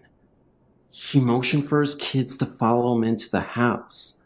They followed through the living room, past the kitchen, down the hall, until they reached their parents' old room. He turned and looked each one in the eye and put his fingers to his lips, as if to say shh. He then motioned with his hands for them to follow. He opened the bedroom door and they followed him inside. He walked to the closet and walked through the closet door. Now in each person's dream, they were the ones about to open the door. As each reached for the doorknob and slowly started turning the knob, their mother appeared from nowhere, screaming at them to not open that door. They instantly woke up from the dream. I was a teenager at the time this occurred, and I did not see the big deal about following their dad into the closet until we visited my grandmother. My grandmother was telling my mother of how David and Gail both called her after Marie did, saying they had the same exact dream as she had. My mother looked scared, and my grandmother told her they all needed to get into church because Satan himself was using their father's image to lure them into something evil. I asked dear old Granny how she got that from a dream and Grandpa going into a closet. She told me because her husband, their father, my granddad, was scared of closets. I thought she meant he was claustrophobic. She assured me he was terrified of closets. The whole time they were man and wife, she would have to get his clothing out of the closets and lay them out for him. She would have to put things into closets. He refused to open them or go into them. My grandmother believes that Satan used Granddad's image to lure the three siblings down a path of evil. I know this isn't much, but I love to hear the story.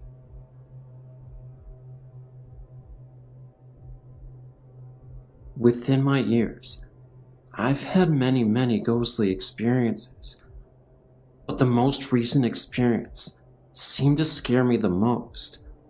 Almost every night sitting in the downstairs of my home, I feel a strong presence, each time at a different location within the dining room and the living room. First, you may want to know how my dining room and living room are set in my house. When you first walk into my home, you enter a little narrow hallway where you then have to go through another door to get into my living room. Then, to get to my dining room, we have a huge opening, and there's my dining room and my steps to go to the second story in my home.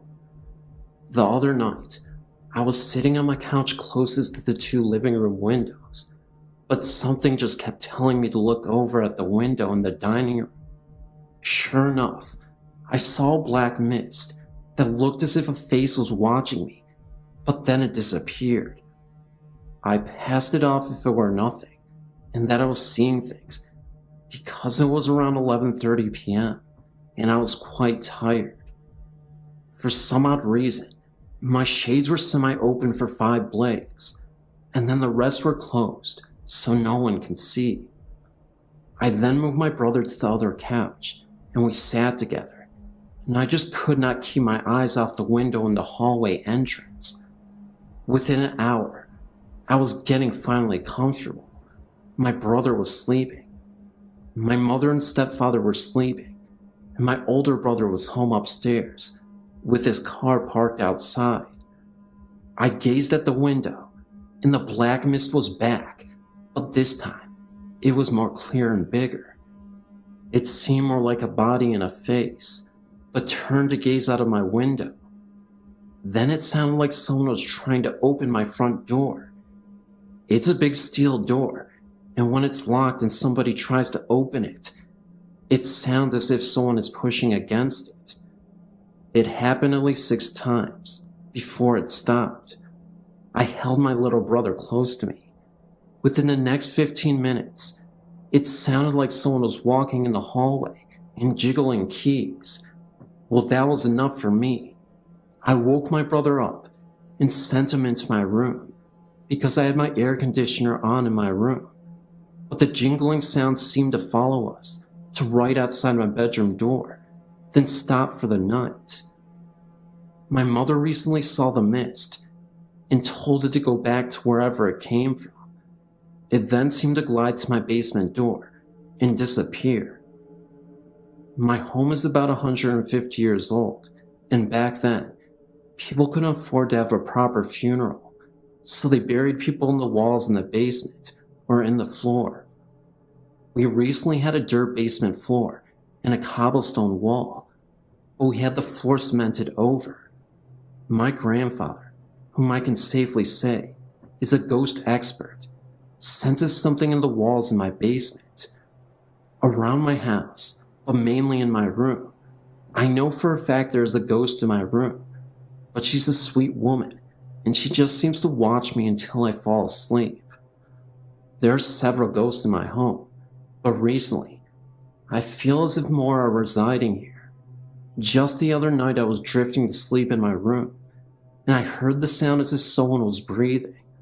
I held my breath, and the sound was still there, so I turned the TV on. It seemed to just go away. I was scared and looked towards the mirror and saw a flash, and then nothing happened. But I saw the woman and felt comfort. I feel as if she scared the other spirit away. In my grandmother's house, there is an attic, but it's hidden in the ceiling, and you have to pull the straps down. During the war at her home, soldiers were hid in the attic, and rumor has it, one night, the other people found them and killed everyone in the room. But the one young nurse was beaten and then murdered. I had a dream once about a place where there's a dangling light, and you have to walk on beams and then open a door, and there's a little room with bloodstains. I told my grandmother, and she said I described her attic exactly, even though I'd never been in the attic. The woman who was murdered was a beautiful woman, and she is often spotted around my grandmother's house, scrubbing floors and walking. My grandmother's house was remodeled after the war, and the woman comes down the steps and walks, straight turns, and goes out a door, which is now a window. But before there was a wall separating the rooms and a separate door. Recently, my grandma had seen a little boy petting her dogs, saying, "Come on, doggy, come with me." She thought it was my little brother because he had spent the night, but he was downstairs sleeping, and no one else in the house was awake. She knows he's a ghost, and she is comfortable with him. Although I am severely frightened of her basement, which in 1947, a man was found hanging with a grin on his face, and a woman shot in the head underneath him. There were people found suffocated in their beds, random strangers. My grandma says the boy was one of the children found, and the man is evil. She feels that he may harm me. She doesn't like anyone, except for her in her basement. I have many more stories to tell you, but I'm sorry, I'm out of time. I'll contact you later with many more stories. Thank you. Feel free to email me, or if you just want to exchange experiences, thank you.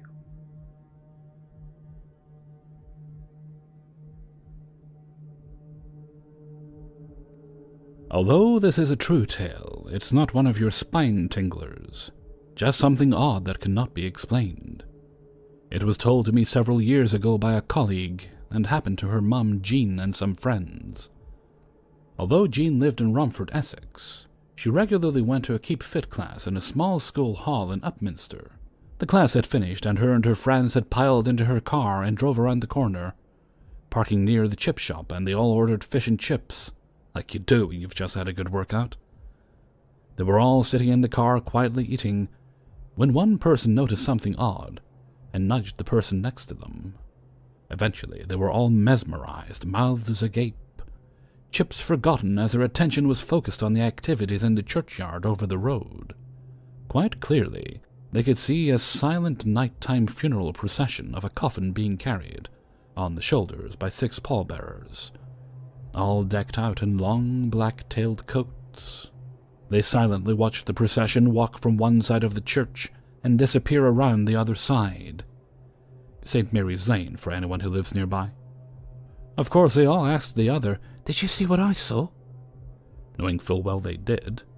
The next day, Jean decided to visit the church as she just had to know what happened. Maybe someone was buried late last night. However, she got to the church and found the vicar. She worded the question carefully so as not to look like a complete idiot, and was obviously stunned when the vicar told her that no funeral took place last night. She said that from the look on his face it was fairly obvious that he knew why she was asking. But being a vicar, he simply smiled and walked away. Spooky. I've been past the churchyard as my grandparents used to live just down the road, and it is quite a creepy-looking place. All the stones are really old and crumbly and covered in moss. None of the names or dates are readable. It's one of those graveyards where you can look at it for a little while, and then you kind of shudder and have to look away. I used to think it was my childish imagination, but even these days the place still gives me the creeps, even in the middle of summer.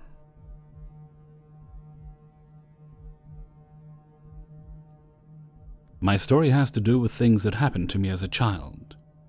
When I was 6 years old, my parents bought a very old house, probably around 100 years old, and that was back in 1976. It was a very large house, and some of the original wallpaper was still in it. I have always been kind of in tune with the supernatural, and I also have a psychic sense. I'm not saying I am psychic, but I just know things and I can't explain it. Well, anyway, I know that my sister was very afraid of this house. She is 3 years younger than me. She would either sleep with my parents or with me, and she would never cross the long hall that ran through the center of the house by herself. I know that one day I was sitting in the living room and I got this really weird feeling, like I wasn't the only one in the room. I felt like someone was staring at me. Now keep in mind that my mother and sister had gone to the store, so I was in the house alone. At this time, I was about 9 years old. I was sitting on the floor and I just happened to look up. If you are familiar with old houses, you know that some have these glass windows at the top of each door that I guess people used for ventilation before air conditioning was invented. Well, the upstairs of this house had been added years after the original one-story had been built, and the steps that led upstairs went even with the glass window above the door in the room I was in. There was also a small triangle of wood that was missing from the step, and that is where my eyes shifted to. There was something looking at me through that space. I was so scared that I grabbed my dog and ran to the front porch, just hoping my mother would drive up. I don't know what it was, but there was something there. People in the neighborhood were always asking if the house was haunted, and one time an old woman I had never seen before asked me if I knew of the girl that had been locked in her room, in my house, and she had died there. There is also another story that happened in this same house. My uncle was living with us. He was 70 years old, and I was about 10 at the time. One night I heard him calling my father. He was shouting, and that is what woke me up. My father went running into his room, and this was my uncle's reply. I know you're not going to believe this, and I know I shouldn't be seeing this, but I do. There's a black woman standing in front of the fireplace holding a little girl's hand, and she's wearing a red coat and hat. Then my father said that my uncle's eyes followed something around the room, and then my uncle began to scream again, "No, go away! Don't come near me!" Then they disappeared. My father said that he had never been so scared in his life, because his uncle was being rational about it. Like he knew he shouldn't be seeing something like that, but he did. I knew there was something in that house. Although we moved out when I was 14, I still drive by it to look, and I still get a creepy feeling about it, just from driving by. I feel it in my bones. What do you think? I would really appreciate your opinion. Thank you so much.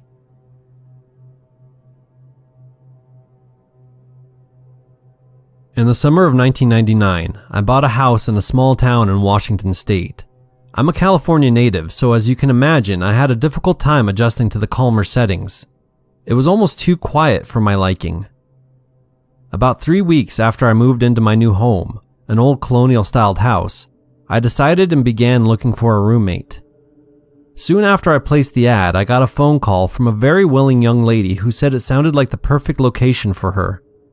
I took her name down, and she said she would call me the next day to set up a time and place to meet.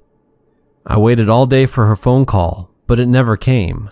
I figured she must have found some other place to stay, but I kept the spot vacant in case she called back. A few weeks later, she did call again, and as before, she told me she would call back the next day to set up a time and place to meet. I faithfully awaited her return call, but same as the first time, it never came. I began to get suspicious as to whether it was a prank caller or a real person of interest. I thought it was odd how she'd given me a name without a number. My attempts to find her in the phone book failed, so without any other place to turn, I gave up on the search. About 3 months later, I was up in the attic storing some Christmas decorations I wouldn't be needing for some time when my eyes fell upon an old stack of newspapers in the corner. I was somehow intrigued by a particular paper lying on the top of the stack. As I thumbed through it, I was quite shocked to read an article printed about a young woman who died in her house, the house I was currently living in, at the age of 22. Even more shocking was the name of the woman. It was an identical match to the woman who called about sharing my home. I couldn't catch my breath. I went down to the local historical library and discovered that this woman did indeed live in the very house I now owned in the late 1800s. My visit to the library occurred close to 6 months ago. Since then, late at night, I've heard crying downstairs in my living room. My aunt and uncle used to live in an old log cabin. We think it was by an Indian burial ground, but it was definitely haunted, and the spirit there was not good at all. One night, my aunt and uncle woke up to find they couldn't move. They were being held down by something, but that's not my story. My 3 cousins all shared the same room. It was the only room on the 2nd level. I hated going up there by myself. I never had to before, but this time I did. I was about 6 or 7. My sisters and I had been playing board games with our cousins up in their room. When we went downstairs to watch movies, I left my shoes up there. When the time came to go, I couldn't find my shoes. I looked everywhere. Then my sister reminded me I left them in my cousin's bedroom. I went upstairs and planned to run into the room, get my shoes, then run out and down the stairs as fast as I could. I ran into the room and picked up the shoes, but as I was turning around, I felt something behind me. I was so afraid to turn around, but at the same time, I wanted to run down the stairs, right out of the house and into the car. So I slowly turned around. There I saw a small little Indian girl, maybe about my age. She was surrounded by a blue and white light. I just stood there until she vanished. I ran out to the car where my parents were waiting, and until now I have never told anyone my story except for my aunt, who also sees things. Later I found out that my aunt and uncle would pray to the Indians to watch over them, to protect them from whatever was in that house. Maybe the little Indian girl was just watching over my cousins.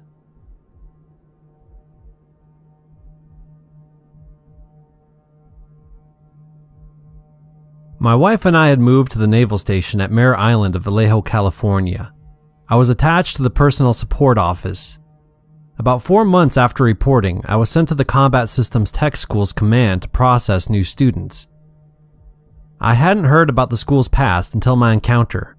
One day in the fall of 1993, I was typing up a report about 0730 before the other 3 civilians and 1 other sailor got there. The typewriter was next to the door to my office, so I didn't miss anyone coming or going. There also was just that one main entryway into the office cluster. No other exits except for a fire door with the alarm connected. Anyway, someone walked by my door and I thought it was my shipmate, so I asked how he was doing. I got no reply, so I thought he hadn't heard me and I decided to go bug him after I finished my report.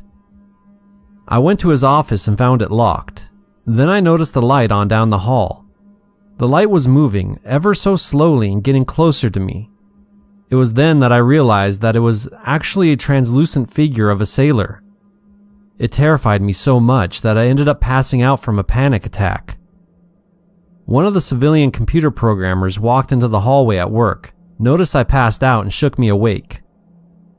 I told her I saw something in this hallway and she said that I probably was just overworking myself from stress. I also told her that I thought Brian had walked by. She looked at me and said that nobody had moved from their computers since she got there at about 15 minutes to 0700. She did tell me something fascinating though. She said that at times she could have sworn she heard a whistling and a crying sound coming from the hallway. It sounded a lot like a little girl. It was then that I learned that the school was a fleet hospital for the San Francisco Bay Area built back approximately 100 years ago. The night watch detail would find locked doors open and hear footsteps at night. There were stories told about people hearing sounds of a little ghost girl playing ball near the main staircase. I never had the chance to witness her, and the base is now closed, but it was very interesting. As for the sailor, I have absolutely no clue as to what the story behind this guy was. To spare myself the anxiety, I just revert to thinking it was only my imagination, although it felt as real as anything I could ever see. One other experience was shared by my wife, myself, and my mother-in-law at Hickam Air Force Base in Hawaii in 1995.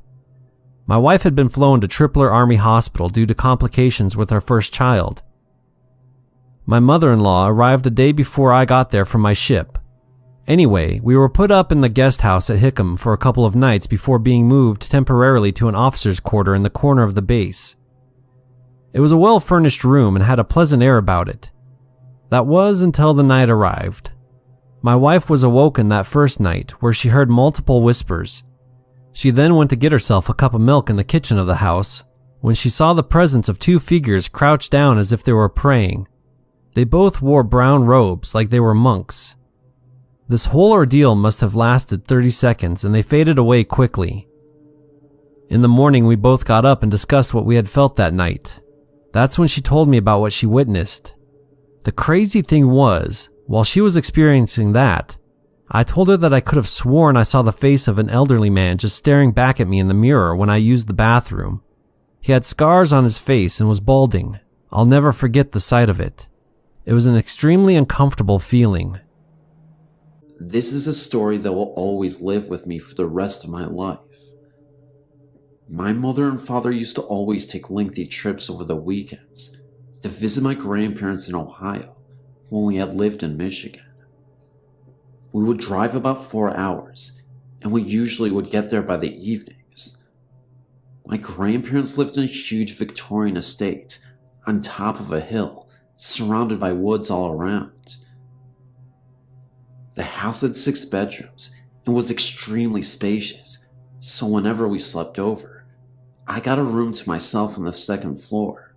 At the time, my dad suffered from terrible sleepwalking episodes, and they only seemed to trigger at this house. I can remember one night, I was sleeping in the room and had my window open. That was when I was awoken by soft sounds coming from outside of the window. It sounded like hymns and chanting, as if it was a lullaby. At first, I checked to see if the television from downstairs was accidentally left on, but it wasn't. I was starting to get really freaked out when I went back in my room, because I noticed my dad was walking towards the trail path into the woods. The house lights were shining bright enough so that I could see the woods well enough from the window. In a panic, I ran downstairs and outside as fast as I could and grabbed a flashlight, then chased after my dad into the woods. He had managed to walk so far into the path of the woods that we got to be a mile away, and the further I went into the woods, the darker it got. We just kept getting further and further away from the house, and it was really starting to get cold and scary. I started to call out for my dad, shining the flashlight straight ahead in the now pitch black woods, when I had lost him. For a split moment, I felt someone whisper my name in my ear, and the rustling sounds of leaves behind me, as if someone was walking right behind me. For some reason, I thought maybe my dad was behind me instead, so I turned and pointed my flashlight, and there was nothing there. I kept going, and continued to look for my dad. That was when I once again heard a voice, but this time in a low and guttural voice. I could have sworn I heard the voice say, "Let's play." At this point, I actually thought my dad was playing a practical joke, so then I yelled out to my dad and told him this isn't funny and to show himself. Even though the voice sounded nothing like him, I just kind of assumed, maybe to ease my mind in my panic state. Literally a split second later, I see a cloudy mist and what looked like an orb hovering from the distance of the woods and slowing going in my direction from afar. It then disappeared. I heard my dad's far off distant scream, and I started running faster into the woods to try to locate him. When I finally found him, he had fallen into this well that none of the family had any idea had existed. I quickly helped my dad out of the well, and he had asked me what happened. I brought him back into the house and told him that he was sleepwalking and managed to wander into the woods. The creepiest part of this whole experience was this. He said that while he was sleepwalking, he had dreamt that a woman in pioneer clothing urged him to find her missing son in the woods. She told him to run to the well, and he will find him. When my dad told me this, I told him about hearing some soft singing before I rushed into the woods to get him, and that I heard voices and whispering into the woods. A couple days later, fascinated by the well that existed in the woods, we went to go see it in daylight. To my utter shock, we had made a gruesome discovery. We found what looked like human bones at the bottom of the well. We immediately called the police. They examined these bones, and we were able to confirm weeks later that they weren't animal remains, but human remains. We had the bones examined by a professional, and they believe that the bones belonged to a young boy who may have perished hundreds of years ago. My guess is in the early 1800s. I would like to state wholeheartedly that these events are in fact true, from my father's sleepwalking to the dream he had and the bones uncovered. It may sound a bit far-fetched, but I guess you'll have to take my word for it. This event happened in the 1970s, and I'm 70 years old now. This all happened when I was 17.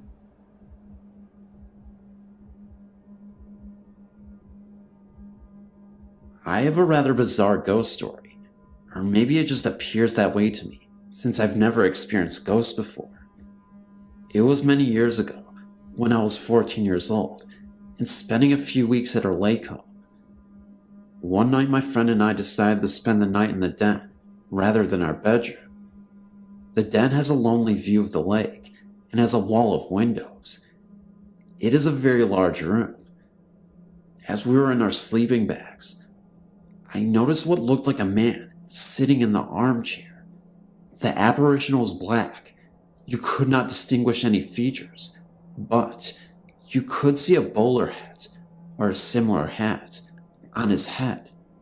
He just sat there and didn't move, his arms resting on the chair. I was paralyzed with fear. I eventually mentioned this to my friend, or maybe she mentioned it to me first. I just remember that after a long time, we started talking about our late night visitor. We compared notes on what we were seeing, and it became apparent that we were both seeing the same thing. A shadow? I think not, and if you read on, you will know why I'm so sure. My friend and I became so scared that we buried ourselves in our sleeping bags and held on to each other for dear life. We knew we had to get out of there, but we were too scared to move. Eventually we got up our nerve and made a mad dash to the bathroom. Keep in mind, our lake house is quite large and the bathroom was not nearby. We huddled in the bathroom for some time and got up our nerve to make it to our bedroom. This time, for some reason, we didn't run. As we were making our way to the bedroom, we saw another apparition on the living room sofa. This was definitely no shadow. There were no windows in this room, therefore no light except the bathroom light. This apparition was easier to see. It was a woman from the turn of the century. She was dressed in a white dress, possibly a Victorian wedding gown, and lying in the pose of a deceased person. As you could imagine, we hightailed it to our bedroom. When in the bedroom, we sat up with the light on. I'm not sure how much time passed, but eventually, we heard what appeared to be a marching band playing. We looked at the clock and saw that it was after 3 a.m., and therefore highly unlikely that a marching band would be performing in this rather sleepy lake community. Had it not been for this, we would have considered it as teenage imaginations going wild. You can see things, but hearing them is an entirely different story. In the morning, we checked out the house to see if there was any way music could be played by itself in the house. We found an old radio down in the basement, but it wasn't plugged in. We then plugged in the radio, and it did not even work. We asked my grandparents if they had heard anything, and they said they hadn't. when we told them our stories, they just laughed. And almost everybody else we had told this to laughs also. If they don't laugh, they listen and nod their heads, but we can tell they are just being considerate and patronizing us. We are now both 30 years old, born a day apart, and live over 1,000 miles apart. When we are together, we still talk about this and stand by our story and memory. We still agree about what we saw and heard. I have no explanation about this, but I will not sleep alone in this house. I don't even visit often, but when I do, I'm still scared to death.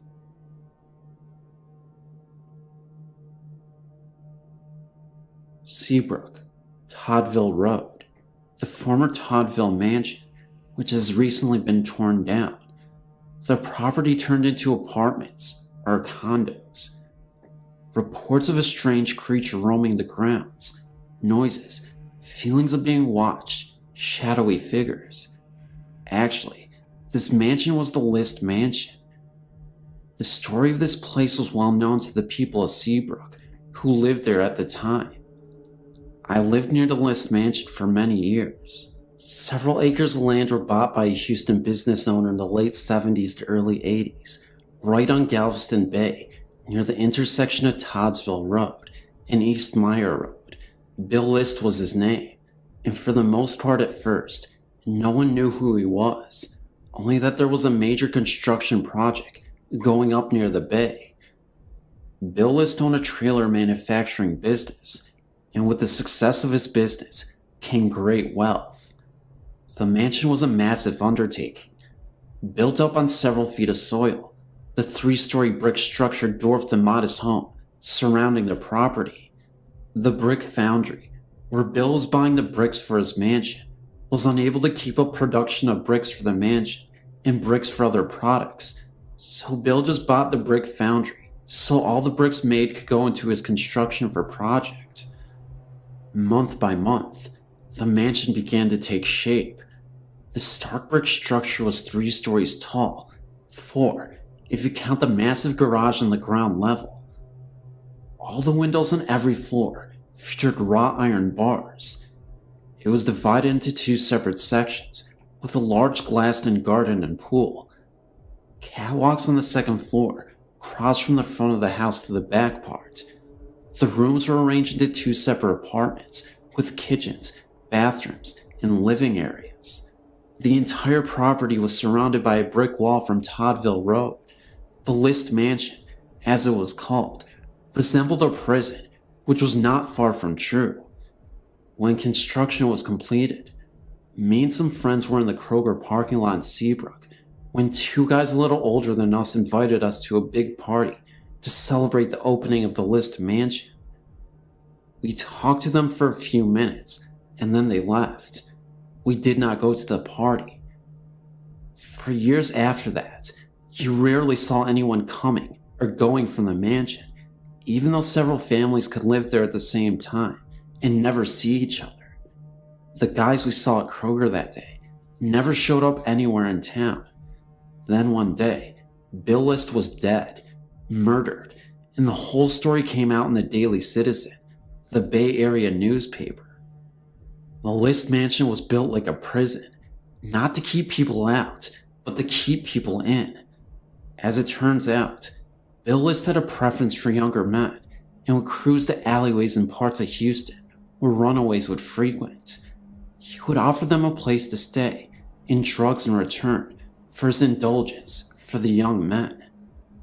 Bill would keep them drugged and locked in the mansion, providing everything for them but freedom. Some would stay, and others would eventually be let go, but it was the final group of guys who figured it all out. They decided that Bill List must die, so one day, they got a hold of a shotgun and waited for Bill to come home from work. Bill never made it up the stairs from the garage before he was shot and killed. The guys who killed him ransacked the mansion, stole Bill's credit cards, and left. Some were picked up on their way to Canada. Others were caught in the Houston area. For years after the death of Bill List, The mansion was up for sale, and yet no one would buy it. Caretakers were brought in to maintain the property, and eventually, a bunch of people at a rock and roll band rented it for a while. I moved from Seabrook in the early 90s. Eventually, the List mansion was bought by a real estate land developer, and he tore down the List mansion. In its place was built Suco condos with clay tile roofs. There is nothing left of the List mansion except the sordid stories of the long residents of Seabrook. These are my memories of the List mansion.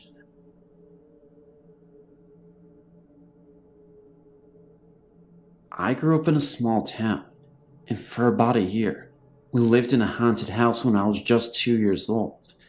In other words, I don't remember specific things, just feelings. It all started when my mother and father moved from South Carolina to Kentucky. They rented an old house with a huge basement. This was told to me by my mother. I don't remember much about the house, so this is all secondhand information.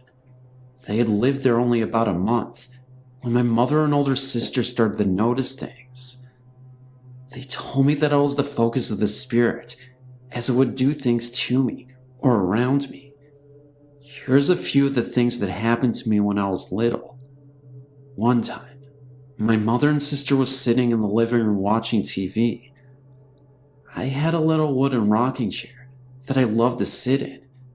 My father was at work working a night shift in the coal mines.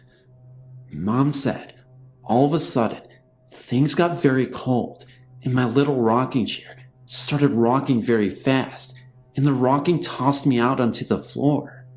Then, the chair fell backwards against the wall, with no one in it, by the way, and my mother and sister both heard a very dull laughing.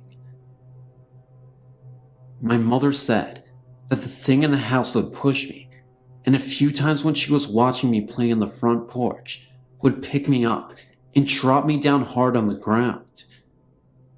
My mother says that she was terrified to leave me alone. Then another time, my big sister and her best friend were playing with me in the front yard, and my mother said she heard them screaming for her. When she went out in the yard, my sister and her friend was holding on to me and crying.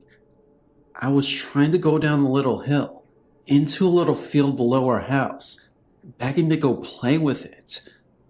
My sister to this day swears that she and her friend saw a big black figure hiding behind a tree and motioning for me to come to it. And what was scary was that I was going. My sister's friend refused to come visit her at her house after that episode. My mother told me that I told her its name. I won't repeat it here, for it makes me have anxiety attacks, and that I lived in a deep dark hole in the ground, down in the field below our house.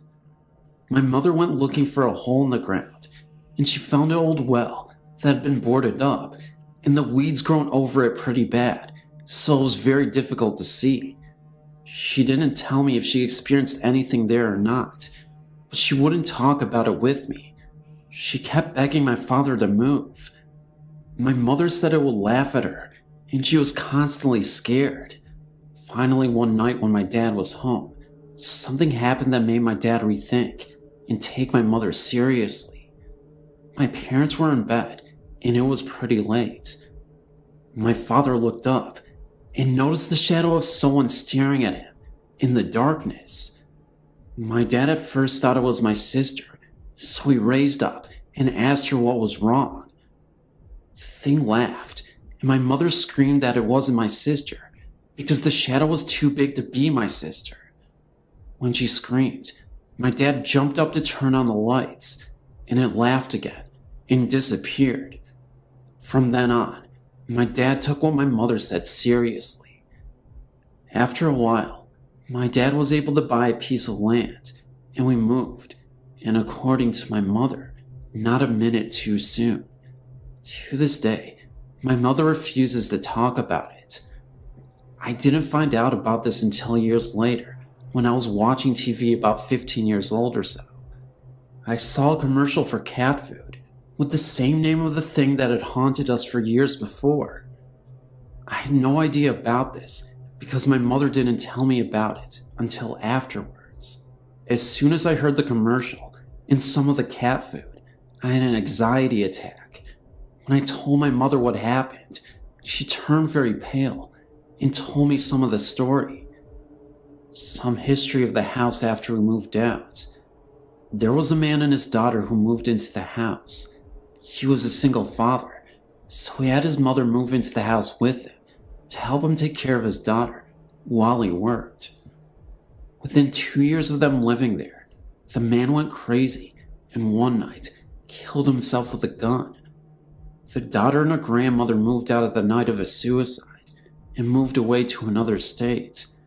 No one ever lived in the house again. It stood empty for years, and the house started falling apart. The owner had since died a long time ago, and everyone just sort of ignored the old house. My mother never told anyone of our experiences. Finally, about 6 or 7 years ago, they tore down the house in the basement and they built a community fire department on the property. That building isn't exactly where the house was. It stands about 30 or so feet from where the original house stood. Anyway, that is my story. I've had other experiences as an adult, but I will save those for another day. Thanks for listening. I live in a 2-story townhome. It was the middle of July, and it was very hot in Kansas City. I was sleeping on the couch downstairs, as the upstairs is hot in the summer months. I was sleeping, and I remember a low, heavy, dark voice saying I must help Laura, my cousin, understand. I woke up startled by the deepness of the voice. You could even say a little bit scared. My dog, which hardly ever barks, was looking into the kitchen and growling, and then slowly he started to bark. He was watching something, and when I looked in the direction he was looking, of course I couldn't see anything. The light from the outside street lamp was beaming through the window, so it was somewhat light. He started to back away and follow the presence into the den, and then to the wall that was straight across from me. He was watching something, but of course, I still couldn't see anything. But from the way I woke up, in a startled state, I was somewhat scared to move. Like an idiot, I just stayed still and watched my dog follow this presence that only he could sense. He then started to go to the door, located on the wall across from me, and which opens to my garage, growling at the door. He would back up and then move closer, and then he started to smell under the door. Still, I was too afraid to move. I just stayed there and watched. Within 5 to 10 minutes of this, the presence seemed to have left. My dog stopped growling and was going from the kitchen to the wall, into the door again and again, as if to look for something. Finally, he gave up and just curled up at my feet, which have not moved an inch this whole time, and fell asleep. Feeling now that the presence had left the room, I went to the door, which led to my garage, and pushed on it to make sure the door was closed. Once again stating what an idiot I am, I did not dare to open the door. However, I didn't really have a choice, because that was when the door cracked open just enough that I could see the face and a body of a bloodied lady in a black robe. It appeared for 40 seconds, and I saw her long enough to make out that she had to be a nun. I just remember her face looking so badly bruised and beaten, as if she was hit with a bat or something damaging enough to give her a black eye. I turned away in fright, then opened the door completely to see that nobody was there anymore. It was like it appeared in a flash of lightning, then was gone. Just to give you some background on my house, the door that goes to my garage does not have a lock in it. Yes, this is dangerous, for if my garage door is open Anybody could just walk in, right into my house. Maybe this nun I saw was really a homeless person. Maybe it was someone who was trying to rob the house, but since they saw me, they fled. Nothing was stolen. Everything was in one piece. Feeling somewhat safe that the presence had left, I joined my dog and soon fell asleep. In the morning I awoke, went upstairs to take a shower, and dressed for work. When I came downstairs, I gathered up all my things and opened the door, which leads to my garage, and stood there in total amazement. My garage door was wide open. I left the door open all night and morning. I truly feel my spirit guide was trying to warn me, and I was too stupid and too afraid to listen to him. As I drove to work, I thanked him for trying to warn me, and I promised to try and listen more carefully next time. The reality sank in that I could have been robbed or beaten. Yes, today I'm buying a chain lock for that door and installing it right away. In hindsight, I wish I would have been more accepting of the events that were happening to me. If this has taught me anything, it's to stop, slow down, and listen to the ones who are trying to help me.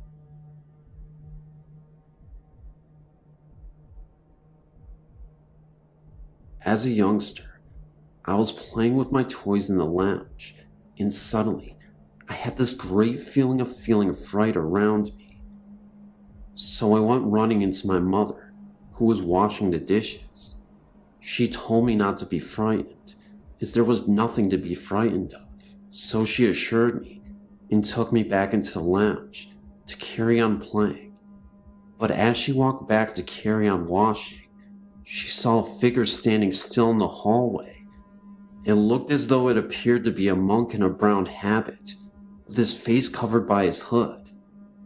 All you could see was his feet, which had sandals on. My mother walked towards it, and it disappeared into my mother's bedroom. But my mother always said how I must have sensed the presence of this ghost. Another time in the same house, it was nighttime, and I couldn't sleep, so I was just looking into space when 3 squares appeared on the wall. I thought that it must have been some kind of light shining in from the window, knowing full well that no light normally shines through, as we had blinds and curtains up at the window. I kept on staring at the squares on the wall. They didn't move or anything, but I felt really frightened like in the other story.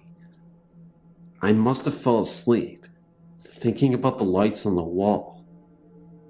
In the morning, when I awoke, the first thing I did was get out of my bed and go straight to the wall, hoping in the back of my mind that there wouldn't be any kind of marks on the wall where the square was. But I was wrong. Where the squares were, there were deep-lined marks, like holes that were pressed into the wall, around where the shapes were. They looked almost like claw marks, and definitely weren't there before. There is no logical explanation for this story, not that I can explain anyway.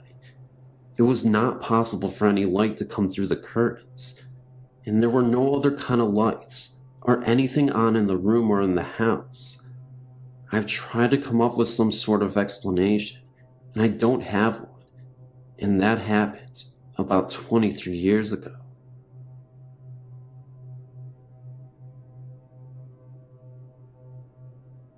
I've had some strange and incredible experiences over the years. Just posted one in the last batch. Some of them I haven't sorted out how to share yet, but the following experiences are pretty strange. My roommate and I were living in a Seattle neighborhood called Capitol Hill. Our apartment building, the Ben Lamont, was built in 1910, and my apartment overlooked a little park area with a long retaining wall in the back. One night, I must have fallen into a deep sleep as soon as I went to bed. When I woke up the next day, I immediately told my roommate about a disturbing dream, that a menacing, sinister black figure had climbed out of a hole in the ground, right against the retaining wall. He seemed full of rage and anger, and was coming closer and closer to our window, and meant real harm. It was a very real, fearful thing. After hearing my dream, my roommate said she tried to wake me up soon after I went to sleep, but I was out cold. She said she heard something like a gunshot outside in the park and walked through a darkened apartment to the living room's bay window to see if she could see anything. She said she saw a man who was built like a tank, but fitting the physical description of the man in my room to a T. He appeared to be staring up at her. For whatever reason, I don't understand why she did this, considering she thought she heard a gunshot, but she shined a flashlight on him. When she did, she could no longer see him. Although she saw everything else, the trees, the ground, bushes, everything where she was standing was illuminated, but he had vanished. When she covered the light, there he was again. I guess she did this a few times until he really vanished. Very, very strange. Another time I was staying in an artist's loft in San Francisco that was in a really creepy area on Market Street and 6th. I was in bed, just starting to get that semi-lucid feeling, when I woke with a frightened gasp. The only way to describe it is a flash vision. I thought for sure my throat had been slashed with a deep, long knife from left to right, and all this blood was pouring. I remember sitting up gasping, knowing it was fatal. Then on the news the next day, chills went up my spine when the anchor person said that someone's throat had been slashed at a hotel on 6th Street, right around the corner from where I was staying. Somehow, I must have picked up on the victim's fear, anxiety, and shock. Not really a ghost story, but still weird. Another time, a friend and I had an interconnecting dream. I dreamt one part, and she dreamt the other. They matched perfectly, and since we both dreamt this right before we were waking up, we assumed we had these dreams at the same time.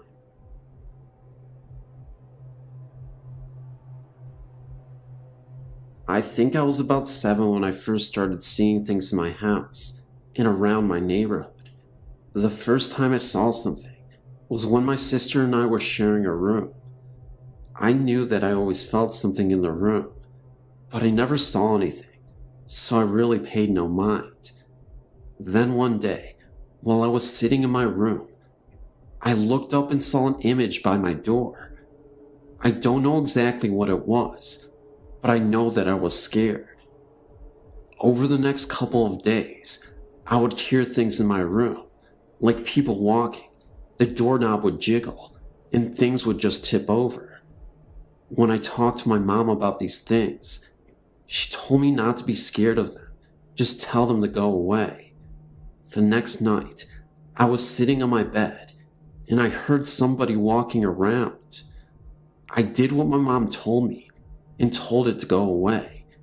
It didn't work. The sound became closer, and an image began to appear. At first I was kinda scared, but when I saw what the image was, I wasn't so scared anymore. It was a little girl, about 5 years old, who was lost. She was just staring at me for a while, and then she just sat down on the bed next to me. She was sitting next to me for about 2 minutes, and then she was just gone. For a few years, I wouldn't see anything, just hear things. When my older sister moved out, my sister and I finally had our own rooms. I stayed in our original room, and my sister moved to my other sister's old room. For a couple of months, things were cool, and then my sister woke up in the middle of the night and asked if she could sleep with me. The next morning, when I asked her why she slept with me, She told me it was because she was hearing people talking from the closet. Me and her had to switch rooms because she wouldn't sleep in her room. The first night, nothing happened, but the second night was completely different. I was hearing whispering and footsteps. At first, I thought I was scaring myself, but when I heard someone ask why my sister and I switched rooms, I knew I wasn't imagining it. At first, everyone thought I was making it up, but when I told my grandma about it, she looked at me as if she were surprised. She told me that I wasn't the only one in the family to be able to hear and see things. It was something that actually ran in my family. After that, things started happening more. People would talk to me. I would feel them touch my arm, face, or even feet when I was sleeping. And sometimes I could feel someone sitting at the end of my bed.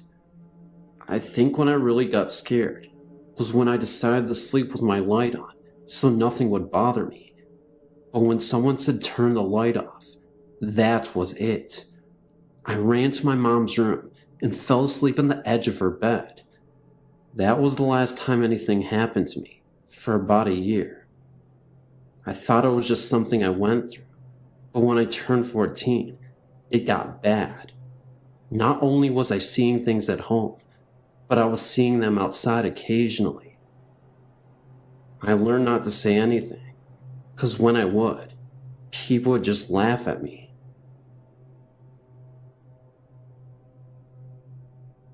My family and I became aware of a particular area of a supposed haunting in the Jamestown, North Carolina area. We were intrigued by the article and wanted to investigate, even though we are people of faith. The article, which made us aware of the haunting, was in a local magazine and caught my two sons' attention after my wife read the article in a restaurant. The article described the following. In the 1920s, there was an accident in Jamestown near a certain bridge underpass involving two high school students returning from the local prom. From time to time, locals have reported driving by the area where the accident occurred and spotting a young woman dressed nicely standing by the roadside, needing a lift. The stories tell of a young woman named Linda entering the car and describing where she needed to be dropped. Upon nearing the destination, she vanishes. Of course, my wife and I are skeptical, to say the least, so, unaware of any peril, or should I say for a lack of knowledge or fear, we thought we would investigate with our two young sons, of 5 and 8 years. We arrived at the location, which is off the main road into the woods, about 100 yards. There is an old stone-blocked railroad underpass, located next to the now regularly used underpass. Both of the underpasses have been covered with graffiti in tribute to the stories of Lydia. The old underpass, however, has been overgrown with ivy and weeds and is relatively secluded to say the least. Nevertheless, we were determined to investigate despite the spooky nature of the claims. As we entered the underpass, the air became distinctly colder, which we all noticed. We all felt frightened and left after only a few moments. We got in our car and drove home. We thought nothing of the event until that evening. Strange things began to occur at about 2 a.m. Of all things, an old woody doll with a pull string began to speak in a toy box and would not stop. The electric van door opened and closed several times without any provocation. My boys thought someone was in their room. We thought we were frightened from our prior experiences and let our logical minds control. The house still seemed strange to me, and I had difficulty sleeping, even though my male ego would not let me admit my fear. Time went by, and although the supposed haunting events were less dramatic, they nevertheless continued for about a month. It came time for the van to have a regular tune-up, and we took it to the dealership. When my wife returned with the van, the trouble ceased. I don't know what we experienced exactly over that period in 2001, but it seemed real. My wife and I still question the validity of our haunting, but our youngest son still maintains that Megan, as he refers to her, often talked to him and was very nice. Anyway, it's a nice little story we often tell family members who don't think we're lost on cozy evenings. Hope you will enjoy.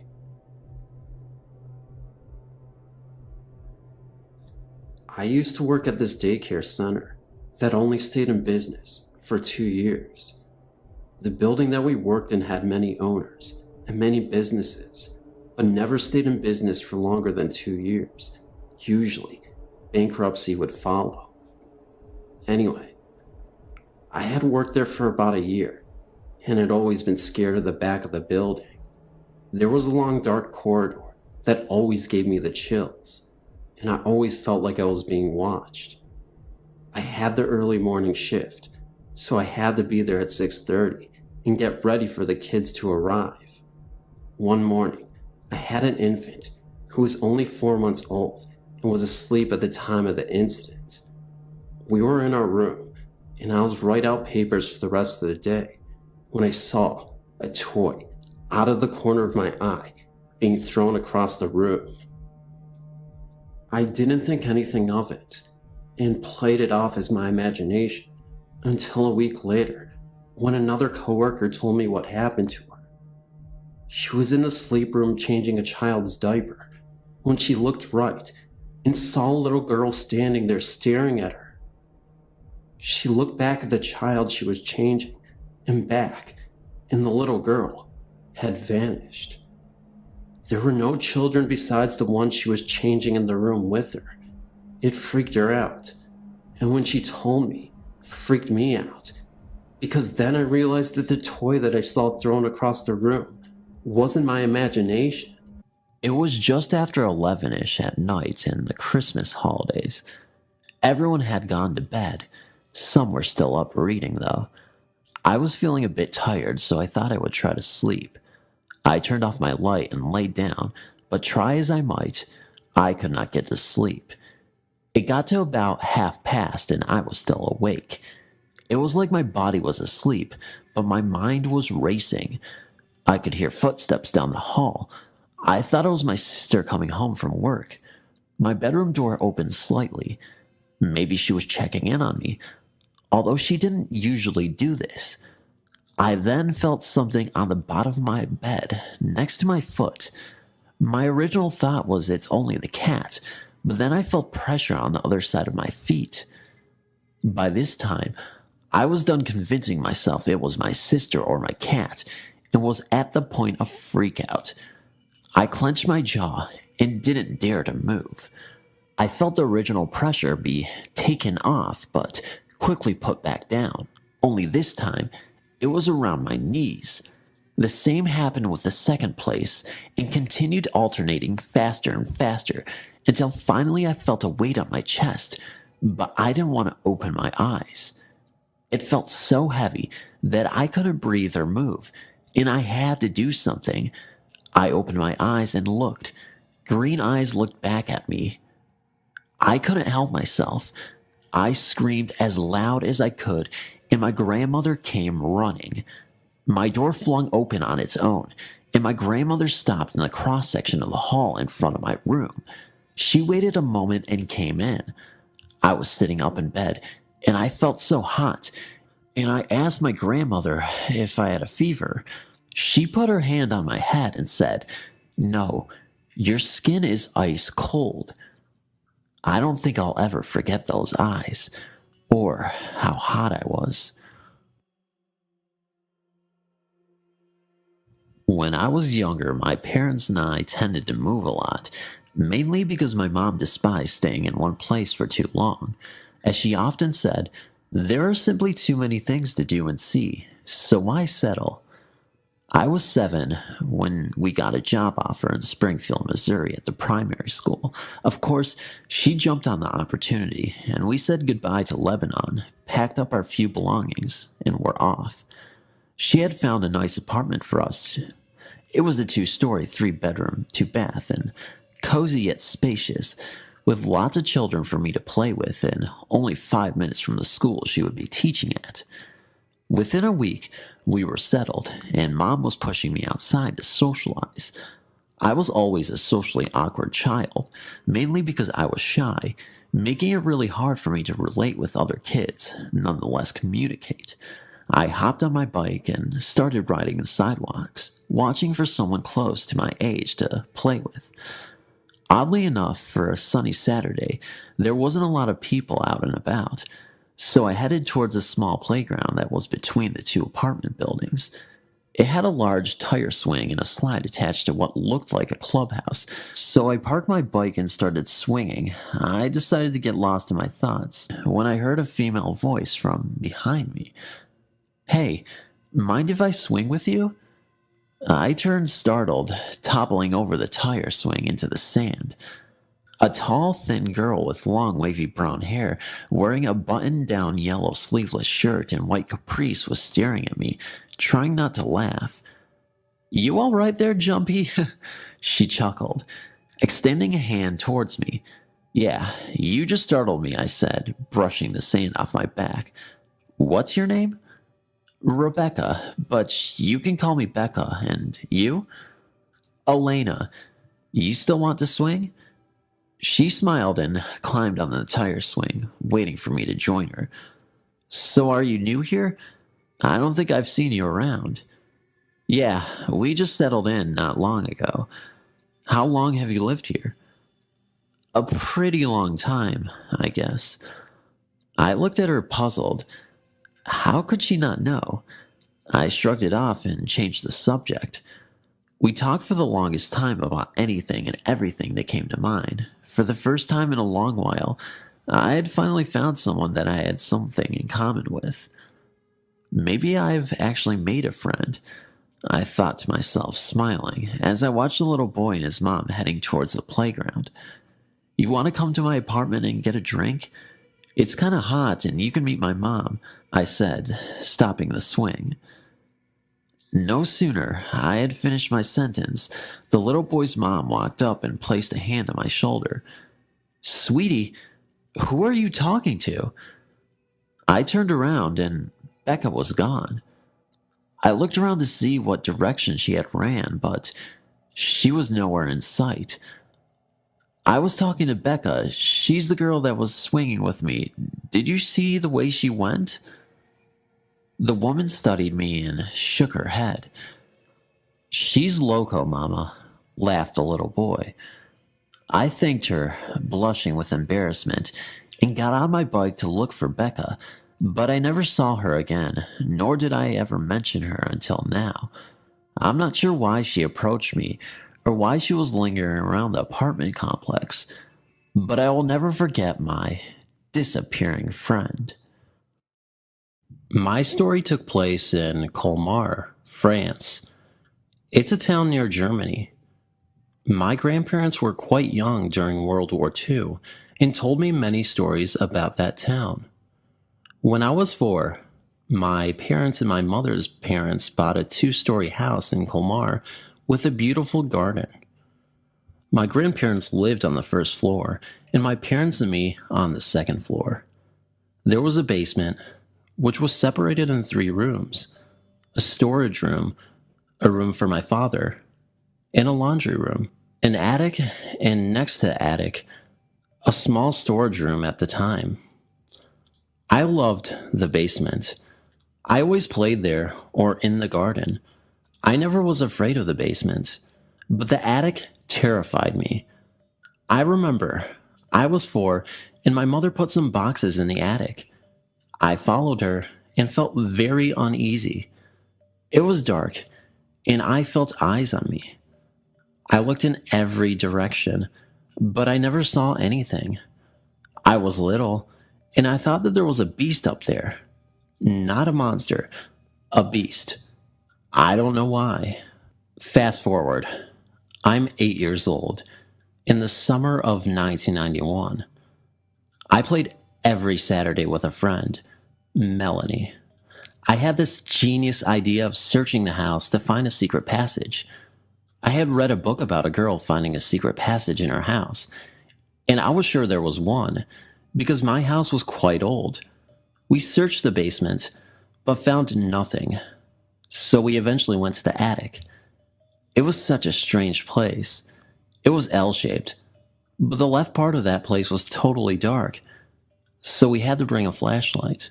What I could never explain was a hole in the wall at the right corner of the attic. It was 3 feet tall and quite narrow, but by looking into it with the flashlight, one could see a room, but there was no entry, just this hole. Nobody could enter in. This room was actually behind a small storage room next to the attic. Maybe there was a passageway, but we never found any. So we were looking through this hole when I felt uneasy again. I felt something in the attic with us. I kept looking at the far end, where there was no light, and was sure that something would come at us. I saw nothing, and we went out playing in the garden. We went back to the attic. We were fearless young girls. My friend never felt anything, so I thought that I had an overactive imagination.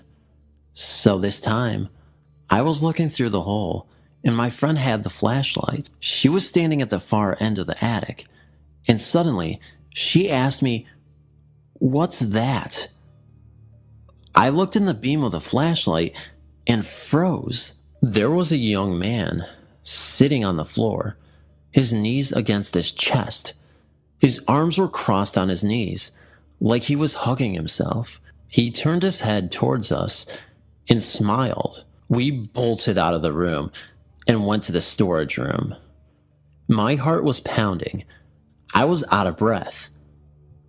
I first thought that it was a real live person, but he had no color. It was like a 3D dark shadow, and we never heard any footsteps. My friend refused to admit that we saw a ghost, and we never talked about it. I never saw him again, but the storage room became my room when I was a teen, and sometimes I heard strange noises. Bangings on the wall which was connected to the secret room, and scratching noises. My grandmother learned later that our house was a clandestine printing office for World War II. The owners printed slogans against the Germans, but I think there was something else in that house. I believe that the secret room was used to hide people. But forever and ever, I'm terrified of the attic. We moved out 3 years ago, but I still have nightmares. Man in a trench coat staring at me. After being considerably bored at work one day, I decided to Google ghost stories, as I've personally seen and dealt with them before, and came across this site. I love reading the stories, and it got me all jazzed up to tell mine. It probably all started when I was 14. I'm now 24. My family and I were on a week-long camping trip when my dog passed away. This dog that we had, Max was his name, was the family dog, but being at a young age when we got him, I became the closest to him. After I had learned that he died, I was so upset that my family had to cut the vacation short just to get me home. I had just moved into a room in my parents' basement, and it had no door to it. Now, where my bed was located, when looking out the door, you could see the furnace to the house. One night, I woke up and grabbed a sip of water from a water bottle I always keep beside my bed, and happened to look towards the entrance of my room. Sitting in the doorway was my dog Max. Now, since this happened so long ago, I've constantly said to myself that this was a dream only because when I started calling Max to me, I remember specifically his eyes glowing red, and him then jumping on my bed and trying to attack me. That ended up scaring the bejesus out of me. After the whole dog dream, I've not seen Max since. Later, when I would wake up and roll over, I would steal a look to the door, and I would see a giant man, like a silhouette, standing in my doorframe staring at me. To me, it looked like he was wearing a huge trench coat with some sort of hat with a huge brim. The first time this happened, I was so frightened that I dared not to stare at him too long, as he would attack me like my dog. It became constant. Like every night, I would see him, and for the first while, it scared me to no ends, but I became used to it, and later, when I would see him, I would just roll over, smile, and go back to sleep. One morning, after seeing the dude in my doorway the night before, I was speaking with my parents about a bad dream I had the night before. My mom chuckled as my dad also had a nightmare the same night and told me to go ask him about it. When I asked Pops about his dream, he told me that he was dreaming about a guy who broke into the house, made his way into my sister's room, and ended up killing her. This woke him out of his sleep, and when he looked out the hallway into the kitchen, he said he actually saw someone leave my sister's room. The two rooms are right beside each other that lead into the hall that leads into the kitchen, and walk into the kitchen. He said he got up and ran to the kitchen, and when he flipped the light on, no one was there. It was then that I told him that I always see someone standing in the doorway every night, and he just told me it was the furnace. What the hell? After I turned 18, I was still seeing this guy. My friends would spend the night, and in the morning, they would explain to me how they saw a guy standing in the middle of the room, thinking it was me, and then explain what he looked like. That was when activity in the house started to pick up. My family and I would constantly see things out of the corner of our eyes. My mother one night told me about a floating person with a tiny smile on their face, waving to her. Loud, unexplained noises followed up by things. One night, it was all of our empty bottles lined up on our freezer, which I thought was hella cool, moving unexplained.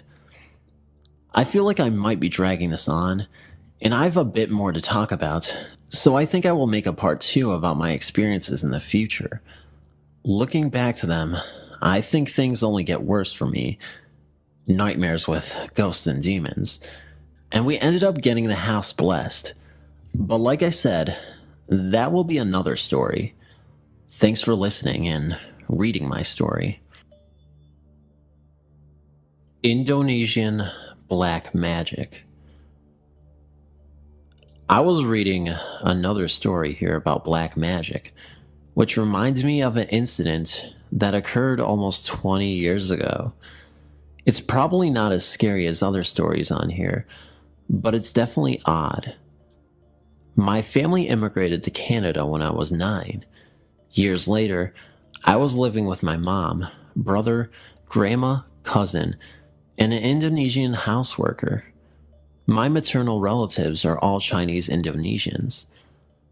At that time, my mom was too busy to take care of us, so our aunt found a houseworker, cleaner, caretaker from Indonesia to help around.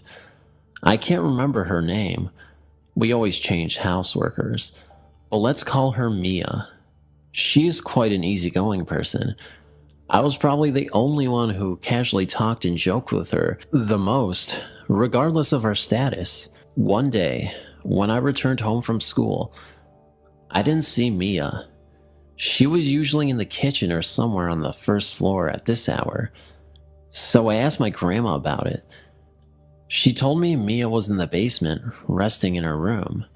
Then she said, in the early afternoon, Mia suddenly came up from the basement, crying uncontrollably and trying to hug my grandma for comfort. Her hair was cut short, Like really short to the point some parts of her scalp were almost exposed. It was not nicely cut either, as if someone had randomly snipped her hair strand by strand. She looked like a mess. I remember my grandma saying that Mia got snipped hair all over my grandma's clothes when Mia was hugging her. A while later, Mia calmed down and went back down to the basement for a sleep. I should know that my grandma doesn't speak Indonesian or English, so she couldn't communicate or ask what was going on.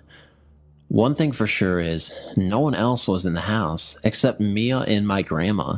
For the next few days, Mia still cleaned around the house, but she looked really down and emotionless. I was a bit scared to talk to her. My cousin bought her a wig, and that was what she wore every day. No one else told me what really happened that day. Slowly, things went back to normal, and Mia was also returning to her usual self. I forgot how the conversation started, but she opened up the details to me about that weird incident. She was just resting in her room, and then the next thing she remembered was her hair was cut short, and her hair was everywhere. To her surprise, she was the one holding the scissors.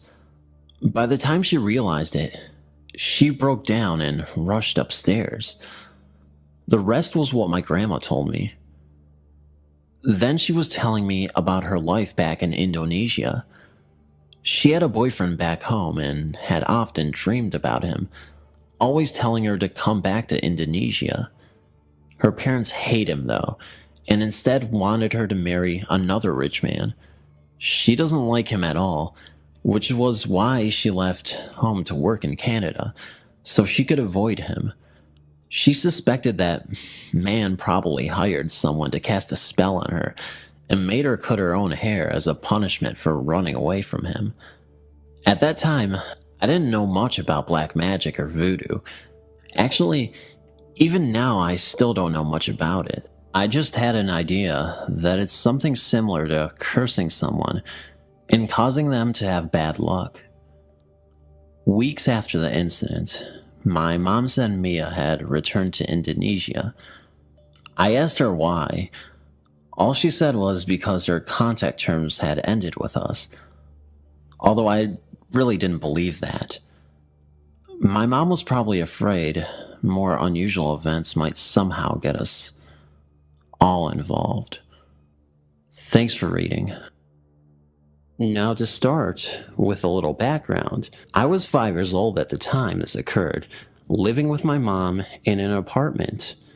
My parents had recently separated. The layout of the apartment was, you walk in, and to the right is the kitchen. Beside the kitchen, to the further right, is the dining area. Go forward from the door, and there's a hallway on the left, where the bathroom and my mom's room were. Go straight and take a step down into a sunken living room. To the left of the living room looks like closet-type horizontal wooden slat doors, but those were actually the doors to my room. Moving along.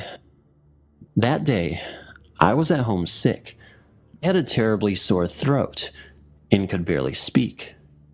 I had cream of tomato soup and a toasted bologna sandwich for lunch, and could not finish the sandwich as the toast was too hard and hurt my throat.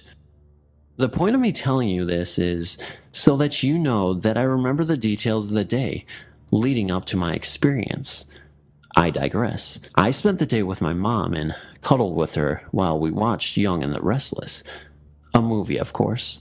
In the middle of the night, I was woken up by the sound of the chain coming off the door and the deadbolt unlocking.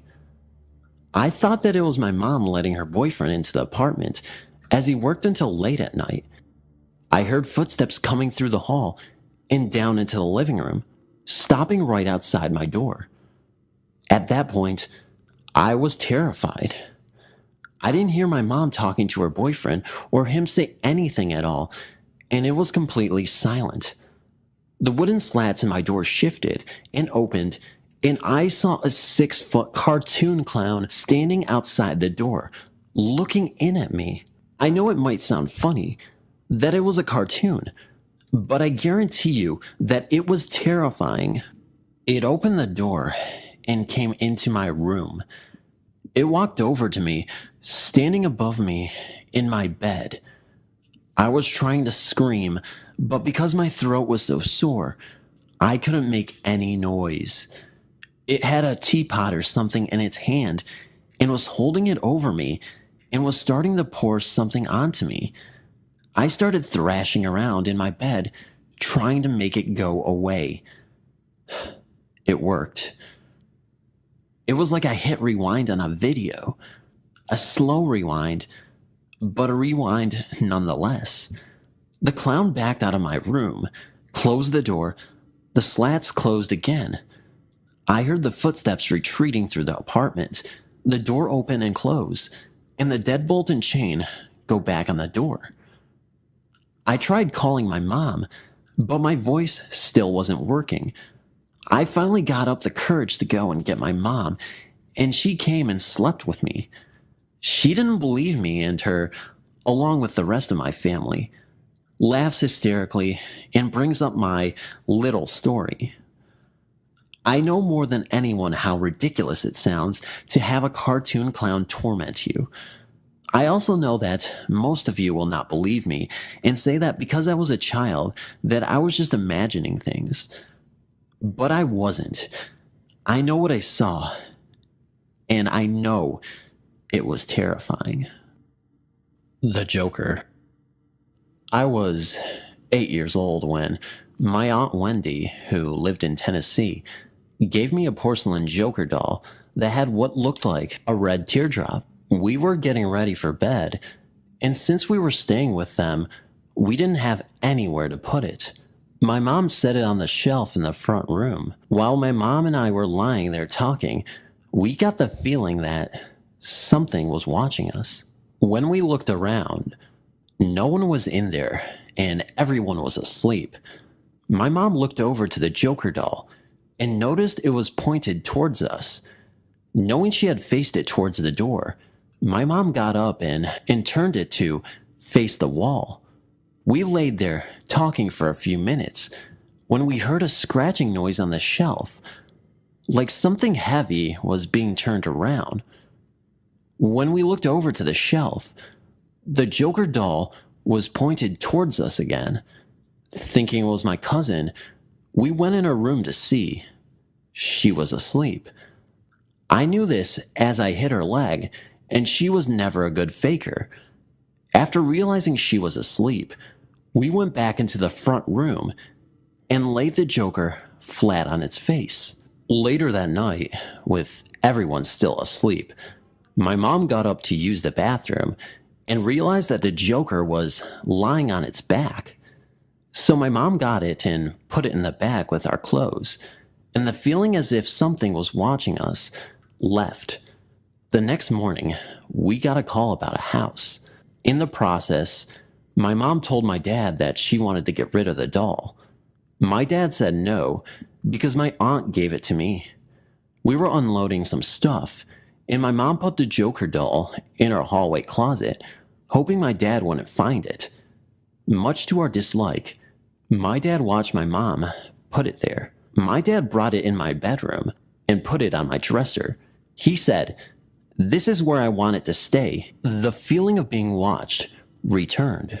I was lying there and glanced at my dresser to the Joker doll and noticed it had an evil smile on its face. I hollered for my mom, and when she came in, she noticed it too, so she put it in my drawer. The next morning, we were telling my dad about what happened. He was not believing in that stuff, told us to shut up, and that we were making it up. My mom decided to call my Aunt Wendy and asked her if they ever noticed anything out of the ordinary, and my aunt said yes. That was the reason they put it in the shed out back. Later that night, my dad came home from work, and we told him what my aunt had told us. Unfortunately, my aunt denied it all, making my mom and I look like idiots. So again that night, my mom put it back in the dresser drawer. She went to turn the coffee pot on so Dad would have coffee the next morning and went to bed. The next day, my mom and I were sitting in the kitchen. My dad came into the kitchen holding the Joker doll and told us that he said he wanted it to stay on my dresser. Being 8 years old, I knew I had better listen to him, so I went and put it on my dresser. He then started cussing, saying that he didn't see any problem with the Joker doll, and we better keep it on my dresser. He didn't believe in stuff like that. I asked my mom if she would lie down with me, and she said yes. Still feeling an evil presence in the room, my mom said a prayer with me, and we fell asleep. The next morning, when my dad got up, he came into the room where we were and told my mom he wanted the doll out of there. My mom says that she thought he didn't believe in things like we had been telling him, yet he just now decides that he wants the doll out of the house. He began telling her that the night before, he got up to use the bathroom, stepped into my room, and the Joker doll had an evil smile on its face, and he heard an evil laugh. Now, believing us, he went in my room, got the Joker doll, and took it outside and tried to burn it. Only the clothes burnt, and the face turned black from the smoke. Then he got it out of the trash barrel and hit it with a hammer, but only part of its face chipped. Getting freaked out, he took it to the neighborhood dumpster and threw it in there. We never saw it again, and everything in my room went back to normal. A week later, I became friends with a boy in my class, and we were all over at his parents' for supper when I looked in the front room. On a shelf, there was a Joker doll, just like the one I used to have. Later, my mom asked if she could look at it, and she noticed a mark where it was made that mine didn't have, and it didn't have the red teardrop. After seeing that, my mom asked where they got it from. They told her what store, and my mom called my aunt Wendy to ask her about my doll. She told my mom the same store. My mom asked my aunt about the teardrop, and my mom called my aunt Wendy to ask her about my doll. She told my mom the same store. Mom asked my aunt about the teardrop, and my aunt said she asked the store clerk about it, as it was the only one. The teardrop didn't look like any kind of paint, that it looked more like blood. When my dad got on the phone, he asked my aunt about it again. My aunt told him what they had experienced. They thought that it didn't have anything to do with the Joker doll, even though she said they felt an evil feeling, like someone watching them, which went away when the Joker doll was in the shed. You can choose to believe this or not, but if you don't, please don't post any rude comments. I was wondering if the reason the Joker doll was like that could have been made by someone who was really into witchcraft. Thanks for reading. Another clown? During the early 70s, when my family lived for a time in Fresno, my mom decided to divorce my dad and moved herself, me, and my little sister, Ruth, into government housing, which was not bad. I thought the little semi-detached two-story houses were cute with their wooden floors. When my dad was around, my parents would argue loudly, so I thought it was just as well they were getting a divorce, whatever that was. To my 6-year-old mind, divorce was what happened to your family when you got to a certain age, like your teeth coming in. At least that's what it seemed like. Once I fell down the stairs, maybe pushed, but I was very adventurous and was probably practicing my flying. Luckily, I didn't break my neck and was only a little bruised. Another time, I rolled off my bed and fell onto my metal dollhouse.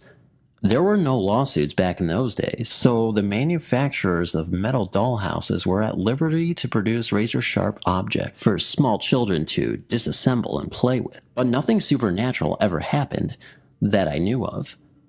Then, just a few years ago, my mother mentioned the ghost your sister used to see in our house in Fresno, and I soon got the story out of my sister. This is what she says happened to her to the best of my recollection. One moonlit night, she awoke on her little bed next to my big bed. She got up, wearing her itchy, footy pajamas, and toddled down the hall to use the toilet. When she returned, there on the floor was something she had never seen before, nor has she seen since. Something that looked like a clown's head was moving back and forth around the floor.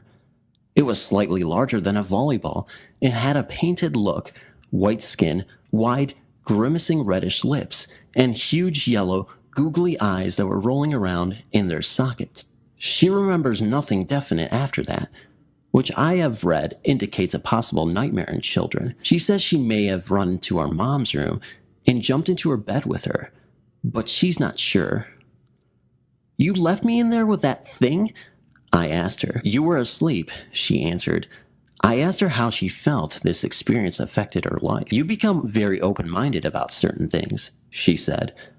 "One thing I know, Ruth was an extremely intelligent child who well knew the difference between make-believe, dreaming, and reality." Thanks for reading. Hope it wasn't too long and boring. This happened a couple of years ago. We had just moved into a new house. I was getting used to living in a different neighborhood, and it wasn't really easy. One night, my parents weren't home, so I invited my friend over. We were sitting in my room, talking about boys, when my friend said she had to go to the washroom. While she was in the washroom, I went downstairs to go get a snack for us to eat without telling her. As I went downstairs, she came out of the washroom and was stunned I was coming back upstairs. She asked, "How did you leave so quickly when I was just talking to you?" I was shocked. I told her that I had been downstairs and I didn't even talk to her while she was in the bathroom. We both were freaked out, and she told me the voice sounded exactly like mine. That night, when my parents returned home, me and my friend were getting ready to go to bed. We fell asleep at around, I would say 1:30 a.m. The next morning, I awoke and my friend left to go home. I was walking up the stairs. I had this feeling as if someone was following me. I looked back and I saw this dark thing walking behind me, and as it walked after me, its hood came out of nowhere and just became more visible. I ran to my bedroom and locked the door. I told my parents about what had happened. They didn't really believe me. So I asked my mom, who had lived in this house before us, and she told me that this lady and her kids had lived here. She had this worried look on her face. I asked her what had happened, and in a light voice, she said the woman who lived here before had committed suicide in our laundry room.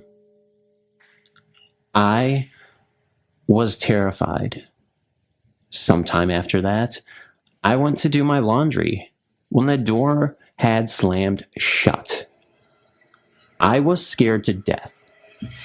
I quickly opened the door and ran out of the laundry room. After that day, I never saw anything again until I had to take care of my baby cousin with my friend. We were playing with her in the spare room when she pointed up at the ceiling and started to cry uncontrollably. I ran and got my camera. When I took a picture of where she was pointing, I could see this white, weird-shaped thing. We were terrified. After that, I showed my parents the picture, and they invited the priest to bless our house. Ever since that day, I haven't seen a ghost. Thank God, peace and love. Monster in the laundry room. In September 2005, my husband, myself, our 3 children, and of course, the lovable dog, moved into our house. It is a renovated lakefront cottage built in the 1930s in a rural town of upstate New York. We were drawn to the house for its charm and the peaceful lake. But I must say that I did feel a bit uneasy when we first moved in.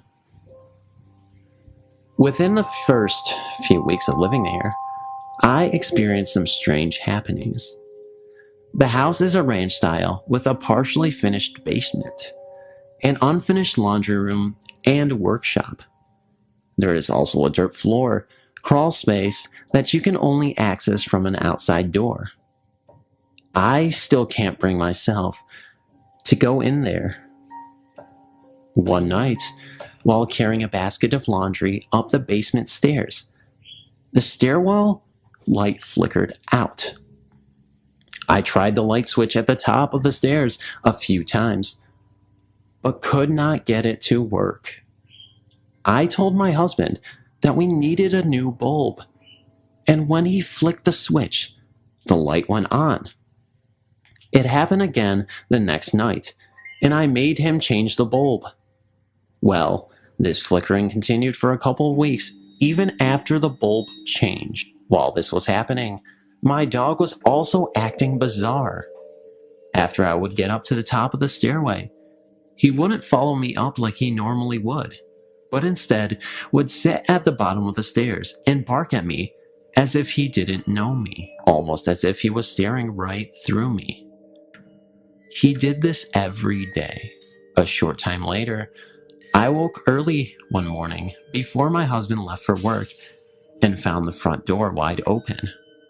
Now, I know that I shut and locked the door before going to bed, and when I questioned my husband about it, he denied leaving it open. I decided to mention what was going on to a coworker of mine who had some knowledge of spiritual activity, and she suggested talking to the spirits and asking them to leave. I did, and other strange noises every now and then started to appear. Everything seemed to stop after that, though. Until last night. We recently finished renovating part of the basement, which is actually ground level because of the grading of the land, and closed off 2 doors that used to give access to the basement from the outside. We made a master bedroom, a bathroom, and my 4-year-old son's bedroom. There's a door from the master that goes into the laundry room, which is in the unfinished part of the basement. Well, my son woke up in the middle of the night last night and climbed in between my husband and I. He had a hard time falling back asleep. After my husband left for work in the morning, my son and I were laying in bed, and he was staring at the open laundry room door. He said, "Mom, when I move close to you, the monster has a sad face, and a very angry one too. But when I move to Daddy's side, the monster smiles." I said, "Where is the monster?" And he replied, "Right there, in the laundry room. He has a white face and red feet, and his head is up to the ceiling. When I move next to you, he gets a mad face." I asked him if the monster talks to him, and he said, "No, but he puts his hand next to his mouth and whispers only at night." He also told me that the monster thinks this is his house. We got out of bed, and I walked towards the laundry room to take a closer look. But my son said, "No, don't go in there. He gets mad." I didn't see anything, so I asked my son to show me where the monster was, but he couldn't look. He seemed terrified. He just said, "Tell him to leave Mom. He freaks me out." We went upstairs, and my son was telling his 10-year-old sister about the monster. She asked if she could show her where he was, so he brought her down to the basement. He came running upstairs a minute later, saying, "Yep, he's still there." His sister couldn't see it. After thinking about this, and what happened when we first moved in, I then remembered that when our next door neighbor came to introduce herself, she mentioned a couple who used to live in our house several owners ago that would always argue and fight. Well, apparently the husband went missing, but that was all she had said. It all seems too coincidental now. I have a feeling it will be a long night. Laundry visitor. I'm sharing this story on behalf of my dad. This experience occurred to him almost 20 years ago, but I was at home asleep at this time in my bedroom upstairs. My dad is originally from Europe, and most of his family still reside over there. The way they lived many years ago is certainly a lot different to how we live now. The toilet was outside. They had to wash all their clothes by hand, in the river, etc. Of course, since then, many things have changed, which is great for them. It was a Saturday morning, and my dad was downstairs in the laundry, sorting out the washing. All of a sudden, from the corner of the room, he saw a white mist appear. It then turned into the apparition of his sister, who had died many years before. He told me by this point, she appeared like a real human. In a soft voice, she said to him, "Dear, look how lucky you are now to have a machine to do your washing, when I had to use my hands in the river." After that moment, she faded into a swirling mist, into a corner of the ceiling, and disappeared. Dad did not even have a chance to say anything to her. He just stood there completely shocked, but certainly not scared.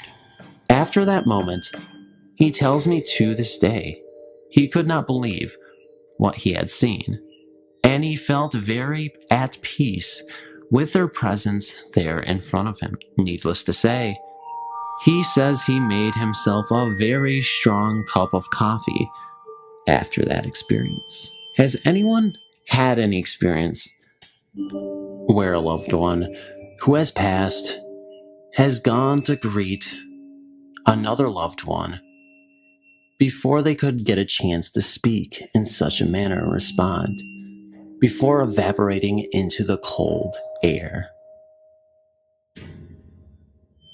This all started about 2 years ago. Just like the rest of the house, the laundry room and garage has always given me the creeps. The laundry room is located in a small room in what we call the far garage. We have two car garages, and it is located in the furthest one. This far garage has always been the epicenter for creepiness.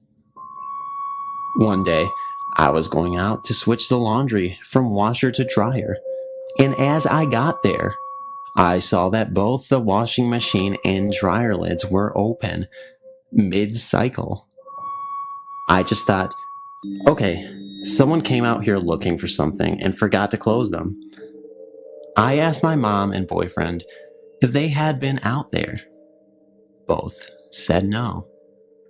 Seemed kind of strange. Then, it happened again. Both lids open, mid-cycle, nothing missing. Only this time, I had been home alone the entire time the clothes had been going. This has happened to me maybe 4 or 5 times. It's not that I left them open. The washing machine's lid is located on the top, so it didn't fall open. Plus, they won't start unless the lids are shut, so I didn't forget to shut them. Nothing blatantly scary, just unsettling. I have yet one more story about the experiences I've had in my home, and it really takes the cake on full-out scariness. In another post, I will detail this event. Thanks for reading.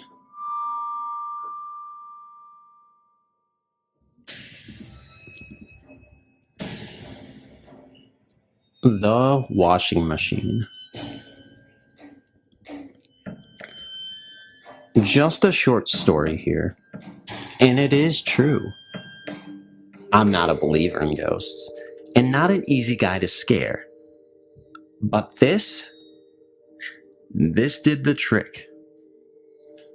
I'll tell you in advance that I don't have an answer to what happened, but would like to hear your thoughts. It's all true, and a major puzzle to me. Our top-loading washing machine is in the basement. It's a nice basement, not a dark, spooky place. The room has bright lights, and because it's in the basement, there is no way to enter this room from the outside of this house. Okay, here we go. At least half a dozen times in the past year, I've gone done to put the wash into the dryer after the washing time should have long elapsed. Imagine my surprise to find the wash not finished and the top cover of the lid of the washing machine up. The fact that the lid is up means that the washing cycle has not been completed. Each time, I just scratched my head and wondered how this could happen. Just the other day it happened. This time, as I went back into the washroom, I switched on the light and looked to see the top up once again. But this time, I heard something move in the room. It was the sound like a dog would make if you woke him up from sleeping and he just bounced up. And we don't have any pets. The hair on my arms went straight up as I looked around the room, but I never found anything. We saw John F. Kennedy in the early 1990s. I know that you probably won't believe my story, but it is true. My honor and dignity as a Christian is important to me. Even today, I am still frightened by what I saw that day back in the early 1990s. I live in Bowling Green, Kentucky, and was working in a retail store as a sales manager back then. The day was as usual as a summer day is, June or July, and the sun was shining bright. Inside the store, I began walking to the back of the store to go on break or to get my paperwork. I can't remember which. This store was large, and when I had walked a certain distance, it seemed like time had stood still, and nobody was around me. It was really strange. Only a good friend and fellow sales manager was near me, and then we both saw him. A man came walking forward towards us, and we just stood in awe at what we were seeing. We both knew instantly who the man was. You see, the man was President John F. Kennedy. At an age he would have been in the early 1990s, in his early 70s, with gray hair. Well, you might ask, could it have been a person who resembled the late President Kennedy? No, because something about him made us know who we were seeing. The man wore ordinary clothes, but he had a massive scar down the entire left side of his skull, the very area the fatal headshot was fired and killed the president in Dallas, Texas, on November 1963. It looked as if that side of his entire skull had been blown away and reattached somehow. The scar marks were plainly visible to see. He looked right at me and continued walking until he got out of sight. My friend and I just stood there, staring at each other. I said, "Did you just see what I saw?" And my friend replied, "Yes, but I'm sure not going to tell anybody about it." We agreed to keep quiet. I ran to find the Kennedy ghost man again, but he was gone. He simply vanished. This story is absolutely true, and I never even told my fiance about it. I keep asking myself today why the deceased President John F. Kennedy would contact me, of all people. He had always been my favorite US president, but this was truly a crazy experience. I indeed saw John F. Kennedy in some sort of purgatory spirit world, or his spirit contacting me in one form or another. John Lennon's ghost.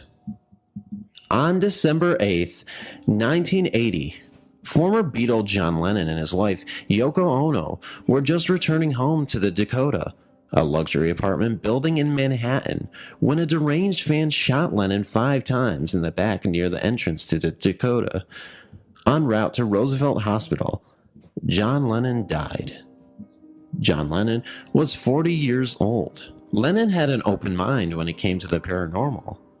While traveling and living at the Dakota, he reported seeing a spectral figure walking down the corridors, which he referred to as the crying lady ghost. He told his first wife, Cynthia Lennon, that if he passed away, he would contact her. In 1986, Cynthia reported that John had indeed sent her a sign. She found a dead jackdaw wrapped in old newspapers, dated 1956, behind the fireplace in her home in Cumbria. John had told her if there was life after death, he would prove it by sending her and Julian, their son, a feather as a sign. John's ghost has been seen at the Dakota on several occasions. In 1983, 3 years after Lennon's death, Joey Harrell, a musician accompanied by a writer friend, Amanda Moores, spotted Lennon near the entrance where he was shot. Moores stated she was tempted to approach Lennon and talk, but his expression dissuaded her. Harrell reported that when Lennon appeared, an eerie light surrounded him. Yoko Ono also encountered John Lennon's ghost at the Dakota. She stated that she saw him sitting at his white piano. He turned to her and said, "Don't be afraid. I am still with you." Paul McCartney described these encounters he had with Lennon's ghost. In 1995, when he, George Harrison, and Ringo Starr were singing Lennon's song Free as a Bird during a recording session, McCartney stated he felt Lennon was in the studio with him. As it turned out, this was more than just a feeling. McCartney went on to state, "There were a lot of strange going-ons in the studio, noises that should have been, and equipment doing all manner of weird things." In another encounter, McCartney said that during a photo shoot for the single, a white peacock wandered over from the neighboring farm. At the last minute, the beautiful bird made its presence known. McCartney felt it was the spirit of John Lennon hanging around as they wrapped the recording. McCartney stated to Harrison and Starr, "That's John. Spooky, eh?" After the recording, while McCartney, Harrison, and Starr listened to the single's B-side, he stated that John again was making his presence known. McCartney explained they had just put a spoof backwards recording on the end of the single for a laugh and to amuse fans. As they listened to the finished single one night in the studio, McCartney swears, as it got to the end, they heard John Lennon in the recording itself. Paul McCartney stated that he and George and Ringo, after this, knew it was John and that he was sending his approval. This story begins when I was a child, probably about 7 years old. My mom and aunts threw a huge Halloween party for all the kids in the family. I think there were 16 of us at the time, ranging in age from probably 5 to 13. It was awesome, but the coolest part came about the time it just got really dark. We took a hayride to a cemetery a few miles down the road from my aunt and uncle's, where the party was being held. My mom told us about some of the people buried there and how some of them were not resting in peace. Typical urban legend stuff. When we got there, the adults said they wanted us to show us the grave of an old man whose ghost was seeking revenge for his wrongful death. We were all scared and excited, creeping through the cemetery in the dark towards the largest tombstone. When we were about halfway there, my dad and uncles popped up from behind the graves, wearing scary masks. The kids all screamed and ran for the wagon, while the ghosts and moms all laughed. For years, the adults retold this story, laughing over the details of our panicked faces and terrified attempts to get away.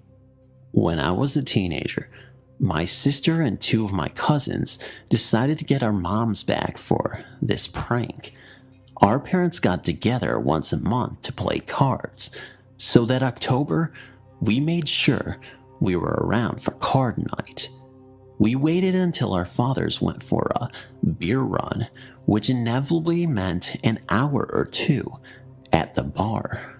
We told our moms about a legend we had heard about a sad ghost that could be seen weeping at her husband's grave when the moonlight hit. We made this story up and convinced them to take us to see it. My cousin secretly called his best friend, who had agreed to go there in a mask and hide to scare them. The prank worked perfectly, and our mothers nearly peed themselves. We all laughed hardly as we went back to our car. When we got to it, the car would not start. We laughed some more about the ghost sabotaging it and decided to walk where my cousin's friend had hidden his car. We would send our dads to get the car later, but of course, his car would not start either. We started to feel a little weird about this since neither car had problems recently. But what could we do? This was before everyone had cell phones, so we started walking towards the closest house, which was about a mile or two away. Though none of us knew them well, we knew the name of the people who lived there. As we walked up their long driveway, we started to worry because there were no cars parked by the house, and it looked pretty dark inside. We knocked anyway, but got no answer. We were about to leave, not having nearly as much fun thinking we would have to walk the long distance to the next house, when we heard voices coming from the back of the house. We went to the backyard looking for the people we heard, but it was pretty dark and nobody was around. We yelled hello a few times and identified ourselves, but got no answer. The backyard had a fair amount of trees, and suddenly large branches started falling. This scared us since there was no apparent cause. In just a few seconds, at least a dozen branches bigger than your arm fell from the 5 or 6 trees closest to us. It was utterly crazy. We all ran for it. We were around the end of the driveway. My cousin screamed and pointed towards the house. It looked like several pairs of red eyes were peering around the house at us. We ran straight back to our car and tried it again. It started no problem. We did not stop at my cousin's friend's car. We went right back to the house. Later that night, my uncle and dad and cousin took his friend back and got his car, which also started on the first try. When they drove past the house, it looked completely normal, and there was a car in the driveway. We have never been sure if the people there saw us mucking about in the graveyard and decided to prank the pranksters, or if it was something else. If it was a prank, they put it together awfully fast and never laughingly confessed. We felt too foolish to ask.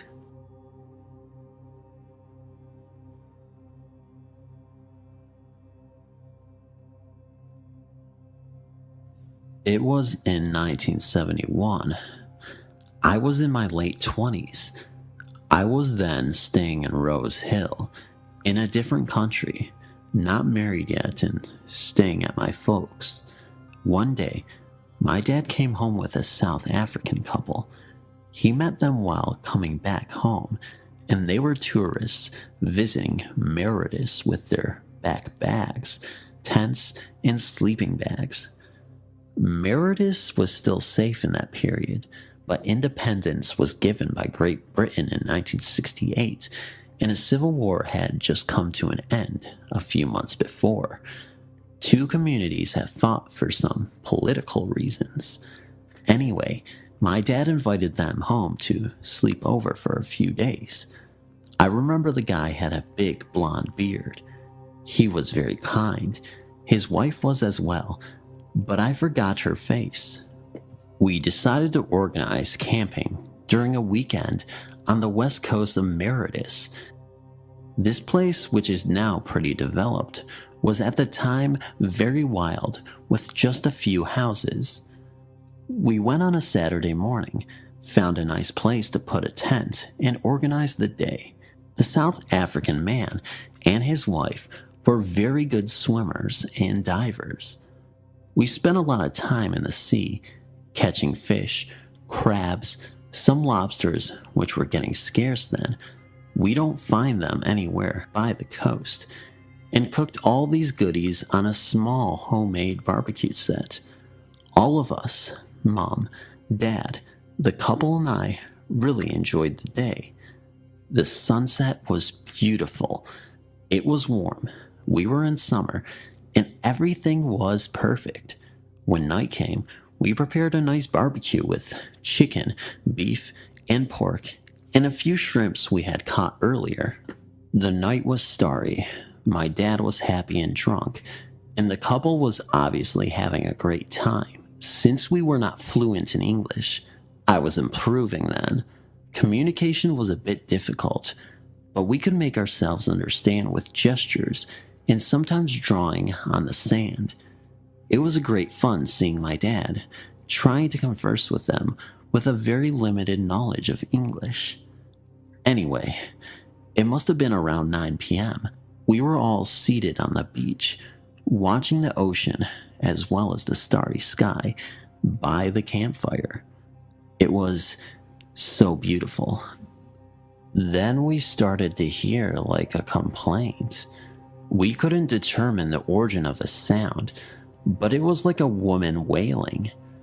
It was faint, but clear, since the place was wild and remote.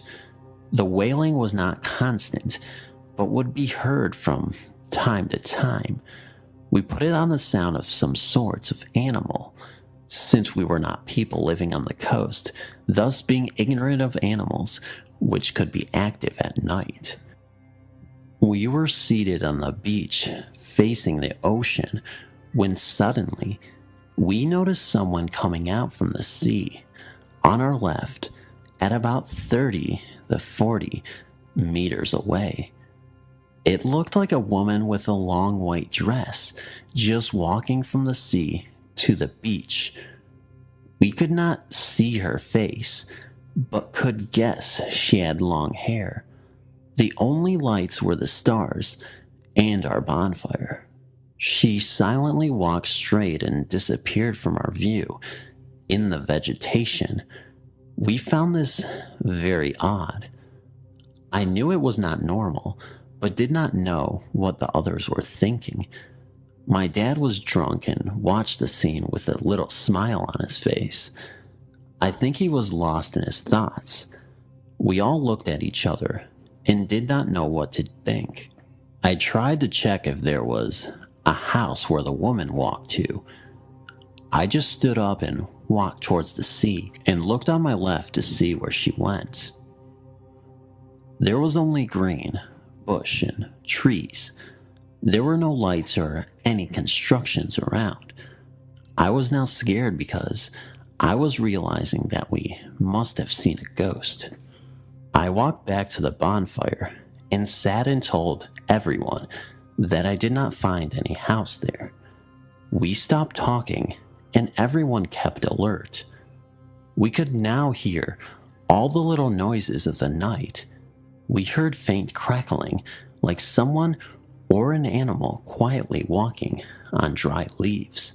Then, suddenly, we heard loud flapping noises on a tree nearby. It looked like large birds, pigeons or bats, flying away. It scared us. Then my mom told me quietly she felt that something was not right, and I and she were feeling watched. The couple was looking around with their glass in their hands. Then, suddenly, something heavy fell in front of us on the beach at about 5 or 6 meters. I stood up to see what it was, but could not find anything. Everybody stood up and looked around. Nothing was found. Despite the fact that the night was clear and sweet, the atmosphere had changed, apart from my father, who was in a trip because he was too drunk. We were all scared by then. The couple talked between them, and I could not understand. They seemed quite concerned about the situation. I did not know what to do.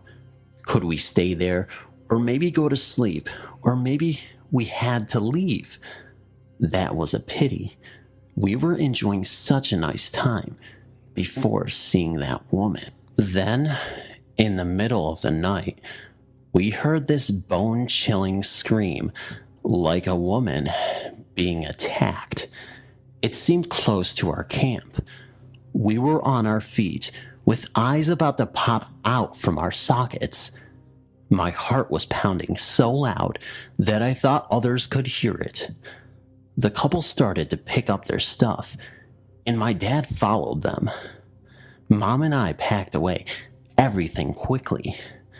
As we were doing so, some coconuts fell and rolled on our camp as if someone had thrown them away. We were now scared to death, and no one would talk. We heard running on the beach, then in the woods, but could not see anything.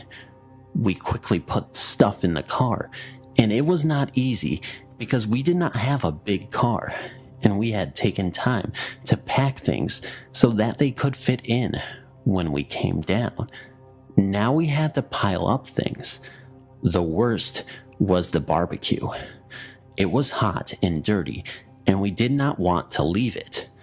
I burnt myself twice while trying to put it away. While we were packing away, things were happening around us.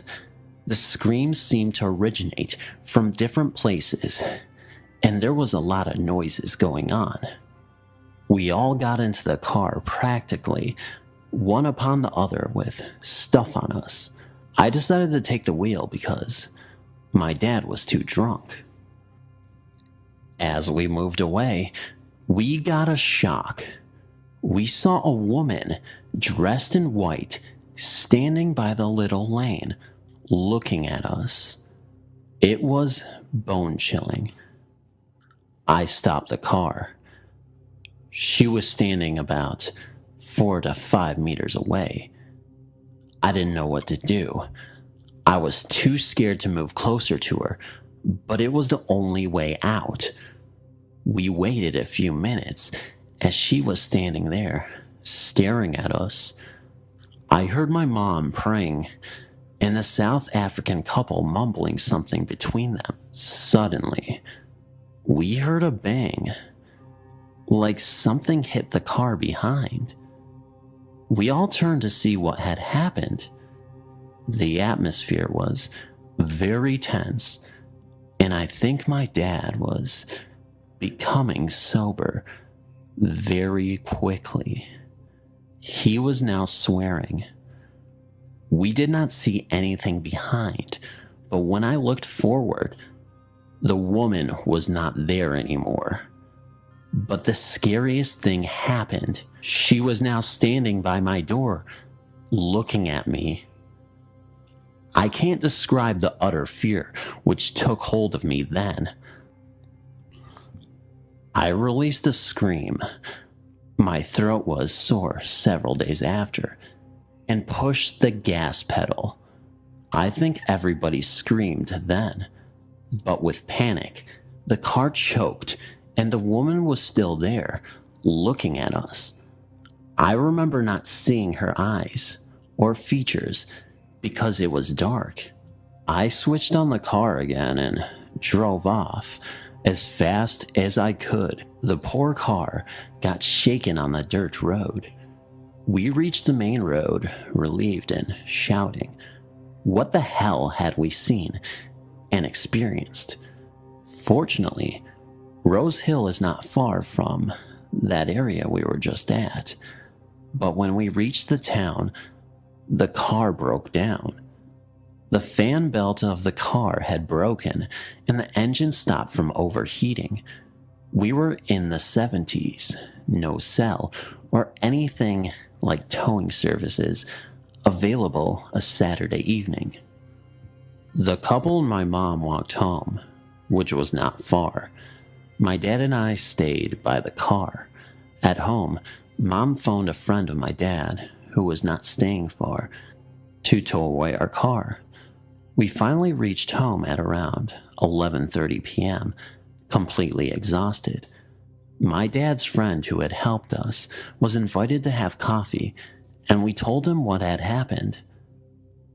He said that we were lucky because there had been accounts of people walking to the sea, like being in a trance and never coming back, getting drowned by possession, really scary and unbelievable. Some would be hurt by objects being thrown at them. A woman apparently lost her baby while being pregnant. She was a few weeks away from delivery, but after coming to that place and seeing the ghost, she had pain in her tummy and started to bleed a few hours later. She had to go through surgery where they noted that the baby had died. These events would not always happen, but would take place randomly. The South African couple stayed 2 more days at home and left. We never heard or saw from them afterwards. I later discovered that there was a cemetery on the other side of the road. Not too close to the road, though. I never knew who that woman, ghost, was, but it seemed that regularly she would come out of the ocean and walk to the cemetery. However, in the late 80s, there was no accounts of seeing her up to today. My brothers and I have been living in our townhouse for 8 years now. Ever since I entered college, and my brothers entered high school in an exclusive school in Quezon City, Philippines. Our townhouse is only a 10-minute walk away from the school, which is very convenient for us. However, because our family business is in the province, my parents have to live there, while my brothers and I live in our townhouse alone. Several incidents happened in our house, which we chose to ignore. In one instance, when my dad paid us a visit, he and my brother were in the kitchen.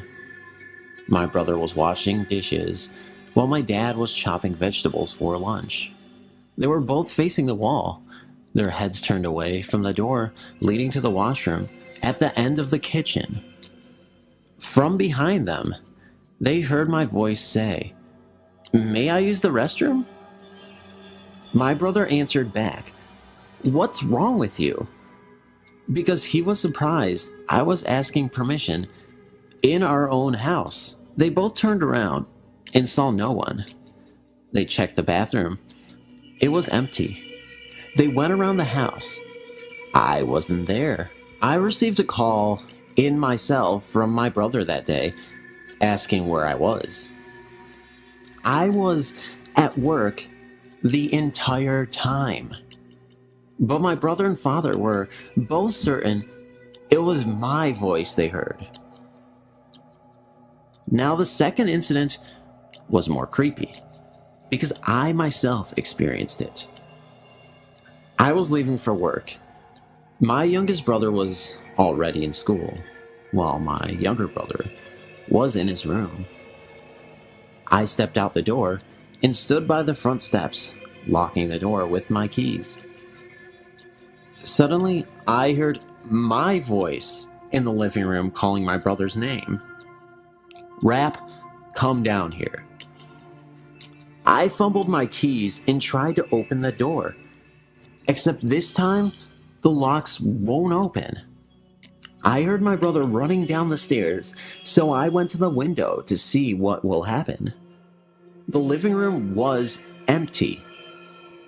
My brother opened the door for me and asked why I was calling him.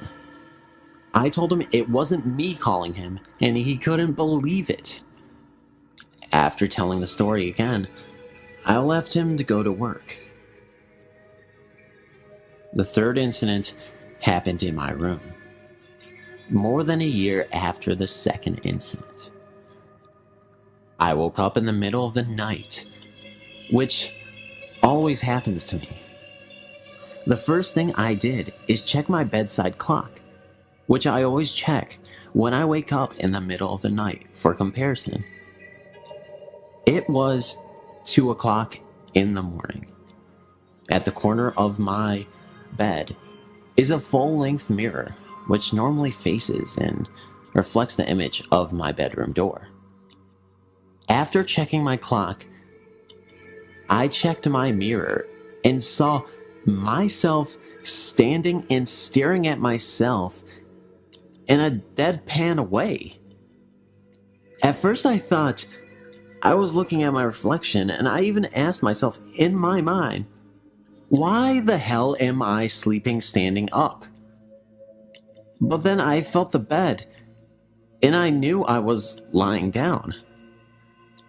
After a few seconds of staring at my standing reflection, I turned to the other side of the bed and decided just to ignore it. The last incident did not happen to me, but to my youngest brother, who has always been in touch with the supernatural. It happened just last year, in 2007. According to him, he woke up at 5 a.m. and took a bath for school. While getting dressed, he noticed that his reflection in the mirror was grinning at him, though he wasn't smiling at all. He got terrified and decided to go to school, though it was too early. When he was locking the door, he practically screamed when he saw his own head grinning at him from his right shoulder. He walked to school the whole time with the grinning face that looks like him on his shoulder, which he could see through his peripheral vision. On the way to school, he passed by some shops and saw his reflection still grinning at him. He noted that although his reflection looks like him exactly, the eyes were somewhat different. My brother chose to ignore the doppelganger, who stayed with him at school the whole day.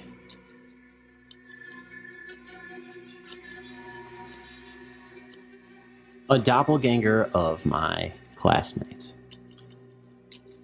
It was Saturday morning. Some of our classmates, including me, were tasked to go to the school to finish our beautification project. We were done exactly at 11 a.m. All of our classmates, excluding Trisha, Karen, Ariana, and me, went home. Ariana told us to wait here at school while she will go and buy something to eat. She didn't eat any breakfast. So we agreed, and we waited for her. Since there's nothing much to do, we decided to go on ghost hunting. We went up to the second floor and began filming all around us with Trisha's phone while walking. As we passed by the library, we all felt a very cold wind around us. Trisha screamed, "Run!" Then we ran outside the gate and we saw the guard. The guard is very angry with us, and so he tells us to go home. We text Ariana to go to my place after she is done eating. At my place, we replayed the video. As the film passes by the library's glass window, we saw Karen's reflection wearing a blue t-shirt in front of Trisha. Trisha was so shocked and said, "Wait, you're at my back, right? And are you wearing a white t-shirt back there?" Karen said, "Yes. Why will I be in front?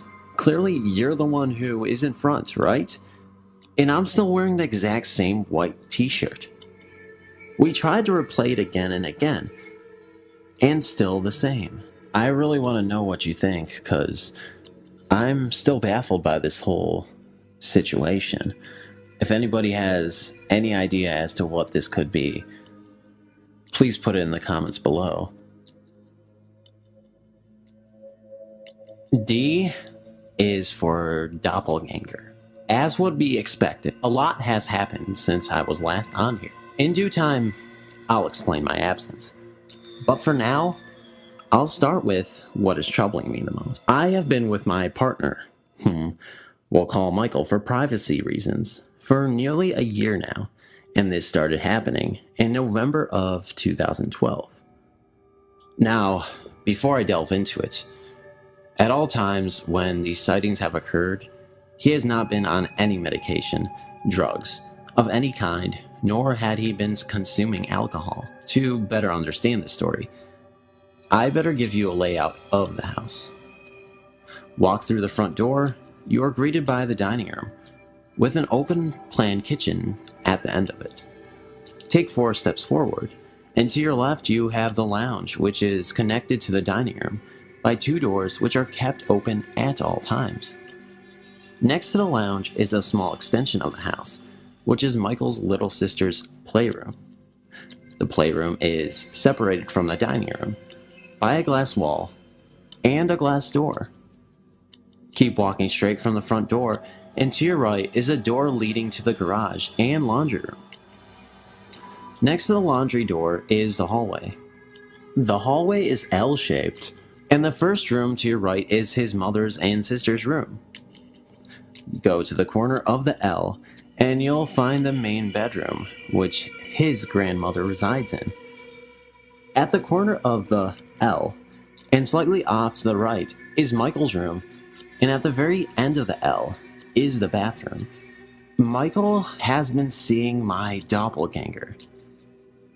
The appearances have been happening generally once or twice a month, and it was usually just out of the corner of his eye.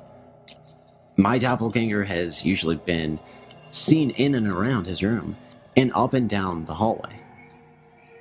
After grilling him for details, I found out that before these sightings, he would always get a whiff of my perfume that I tend to always wear. Now, the sightings have only ever been at his house, and no one in his family has my perfume, and none of my clothing is actually at his house. Doppelganger seems to have my sense of style down to a fine art, as it has always been seen wearing my usual attire. Michael has always picked up a feeling of sadness every time he's seen my doppelganger. Now, here's where it picks up a notch. A few months back in June, I was on the phone with Michael when he suddenly stopped mid-sentence and everything went dead quiet. Thinking something happened, I immediately got worried and asked what was wrong. All I got in reply was very frightened whispers. Getting slightly frustrated, I asked yet again what was wrong. Michael finally told me he was seeing my doppelganger. I then got very worried as he was very frightened. I asked Michael what happened, and he said he had been walking around the dining room table talking to me when out of the corner of his eyes, he saw someone sitting on the couch in the lounge. All his family had retired to bed for the day, so he was very surprised. As he turned to face it, he saw that it was my doppelganger, clear as day, casually sitting on the couch. Scaring the bejesus out of him, he ran into the playroom. My doppelganger then proceeded to get up from the couch, walk towards the kitchen, and, from what Michael heard, as he couldn't see at this point, get a glass of water. No glass was ever found as proof of this, by the way. As I calmed him down over the phone, I asked him if he got any vibe from the doppelganger. He said he picked up an obvious negative vibe, not in a menacing way, just down and unhappy. He also said it looked like my doppelganger was in pain. Can doppelgangers even feel pain? Now, I definitely know Michael wasn't bluffing to me, as this happened over the phone, and no one can fake the kind of fear that was in his voice. Another thing to note is the doppelganger had brown hair, whereas I have dyed my naturally brown hair blonde. That seems to be the last sighting of it he's had for a while. What happened?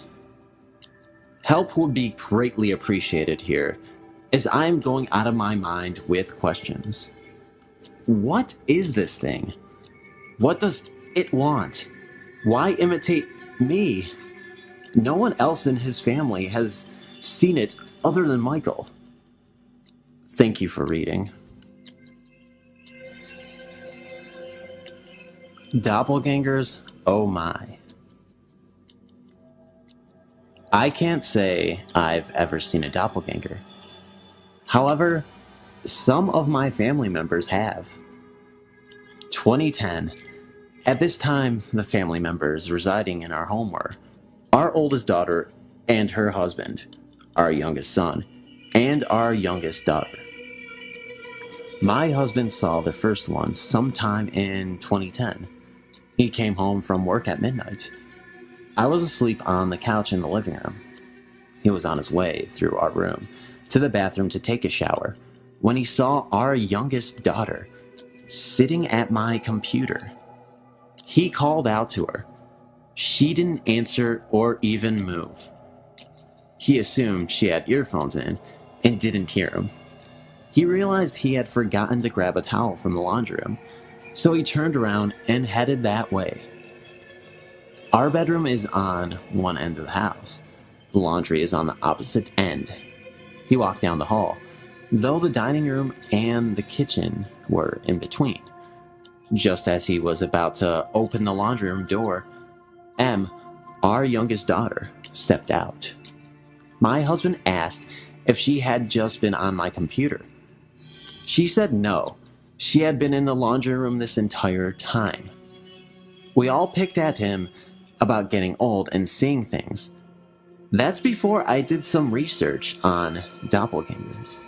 Shortly after my husband saw our youngest daughter's doppelganger, our youngest son saw mine. This happened about 6 o'clock on a Saturday evening. I had just finished cooking dinner and was waiting for my family to come home, except our youngest son Z, who had gone into work about an hour before. I decided to do some laundry while I waited. I always had to keep myself busy when I was home alone. I still had the notion that if I was doing something there, was less of a chance for me to encounter anything ghostly. Plus, staying busy made the time go by faster. I was in the laundry room when the door shut, when I felt or maybe heard someone come into the house. And as a side note, there's absolutely no way anyone could ever come into my house without me knowing it, whether I'm awake or asleep. When our kids were younger, they used to try to fool me. Never happened. I can feel the least change in air pressure drove them crazy. I asked, "Who is here?" Z answered me and said his new manager sent him home to shave because he had a 5 o'clock shadow. He was fussing about as he went down the hall into the bathroom. I stayed in the laundry room folding clothes. We have never kept our clothes in our bedrooms. I have a huge laundry room, so everything clothing-wise is kept there. Oddly enough, I was folding Z's clothes when I heard, "Mom, why are you putting those in my room?" I opened the laundry room door, walked out into the kitchen just as Z walked into the dining room from the hall. The look on his face frightened me. It looked as if he had just seen a ghost. I watched as all color drained from his face. I asked him if he was okay. He just stared at me. After about a minute, he snapped out of his trance.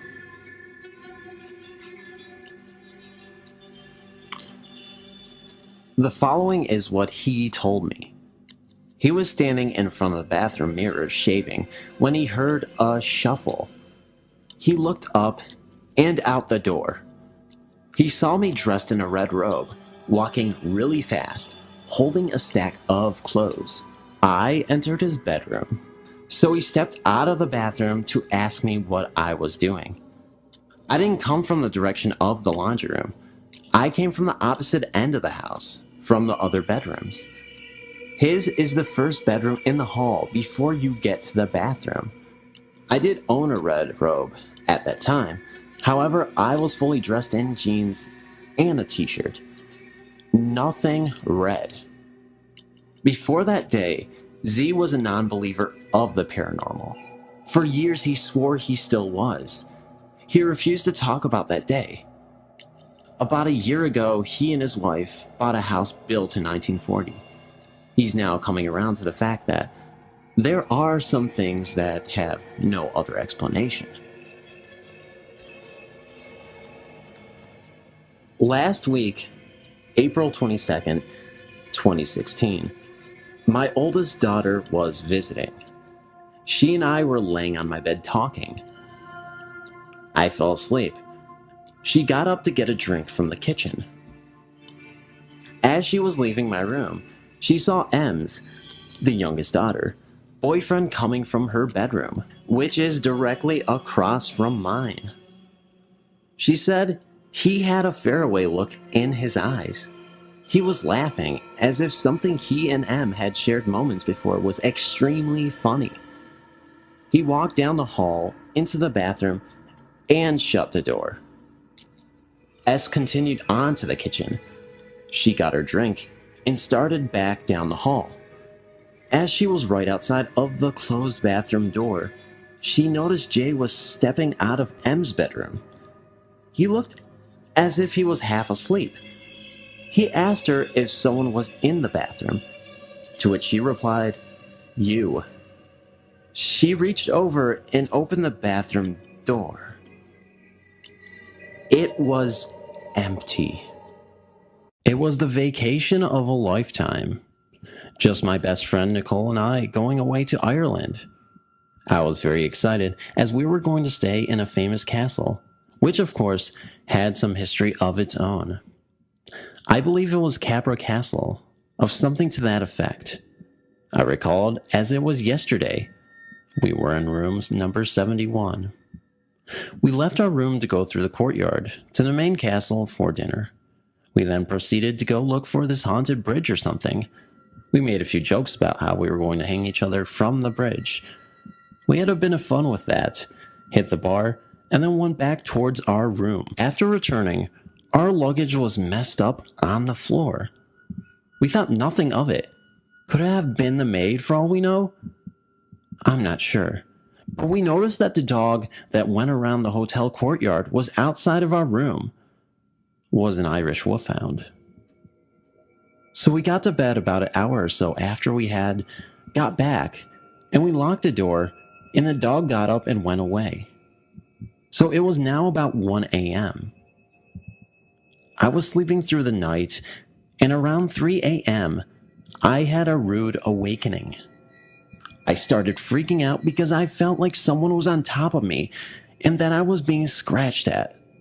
I was freaking out, and I started screaming and moving around, and I was hitting Nicole, trying to wake her up. I felt that my face was bleeding and could taste the blood. I was in a state of panic.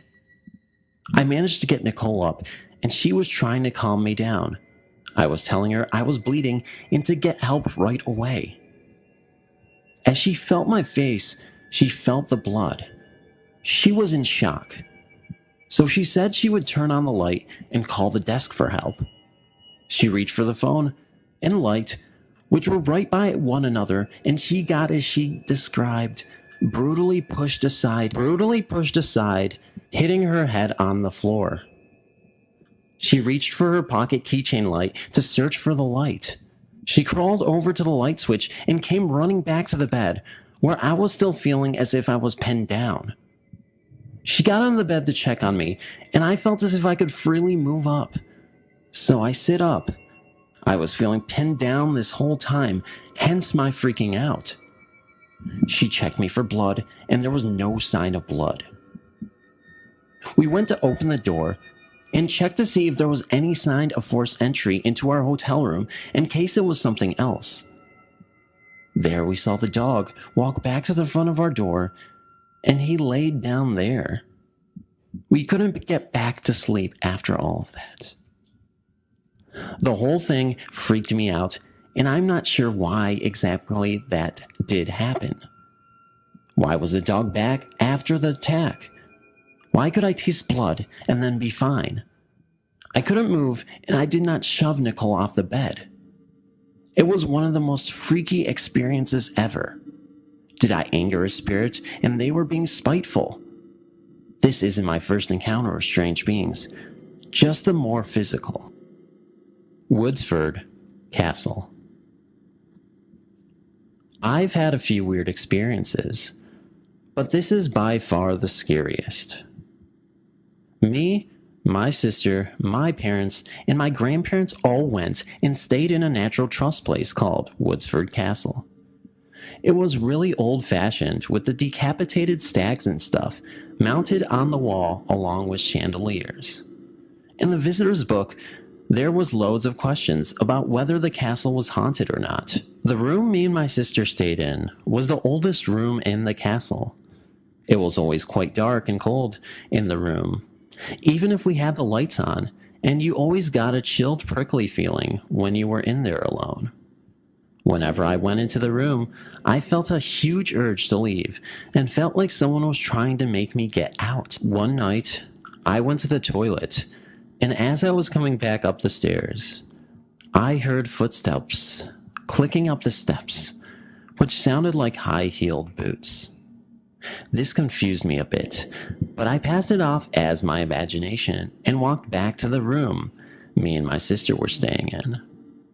When I opened the door, I saw someone standing over my sister. It wasn't any of my family because they all denied being awake at that time. I couldn't see what she looked like because she was mainly a shadow, but all I could really see was what looked like a long dress, suggesting she was a woman. As I walked into the room, there was a sudden chill, and the woman vanished.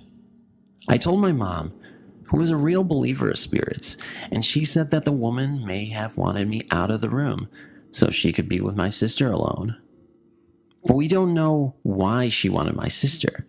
We were all really scared and left a day early because we didn't feel safe.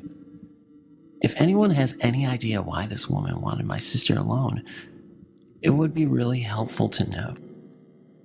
Castle Leslie haunting. So I just got home from a 2-night stay at Castle Leslie in Co. Monaghan. I was aware that there was reported hauntings prior to going out, but did not want to read any stories before I went, and my wife was totally unaware of any stories relating to the castle. We stayed in Norman's room, and a series of events happened between 1 a.m. and first light, which would have been around 5 or 6 a.m.-ish. The night is in question was Monday night, Tuesday morning, the 4th and 5th of April, 2016. Firstly, we returned to the room around 12 a.m., and we both were very tired after the drive up from Co-Wexford. I was awoken, and I could feel a presence in the room, and I could make out the figure of a man sitting in the chair, next to the bed. The hair was standing on the back of my neck, and I couldn't move. I then saw what I can only describe as a mist cloud over the right-hand side of the bed. I had a restless night of dreams. One of those was a dream of being in the bed, and others which I can't recall. It was very warm in the room, and I was too scared to move or even hang my leg outside the covers. In the morning, my wife confirmed she too had a night of vivid dreams and awoke to see a cloud of mist at the foot of my bed. No windows in the room were open. I was glad to see the morning and went to the bathroom. Our room overlooked the vast gardens and lake, and whilst looking out over the lake, it looked like a wave or wall of water around 10 feet was moving across very slowly. My wife confirmed the same, but by the time I got my camera to take the picture, it had disappeared. The following night, we told the night porter our experience, and he mentioned that there were reports of the bed being haunted and offered to move us into another room. Nothing like this has happened before, and I would say I was open-minded, yet very skeptical. We had a sound sleep on Tuesday night with the help of a different set of spirits. I can't explain what we saw, and we will return there one day, but won't be staying in Norman's room. An audible manifestation.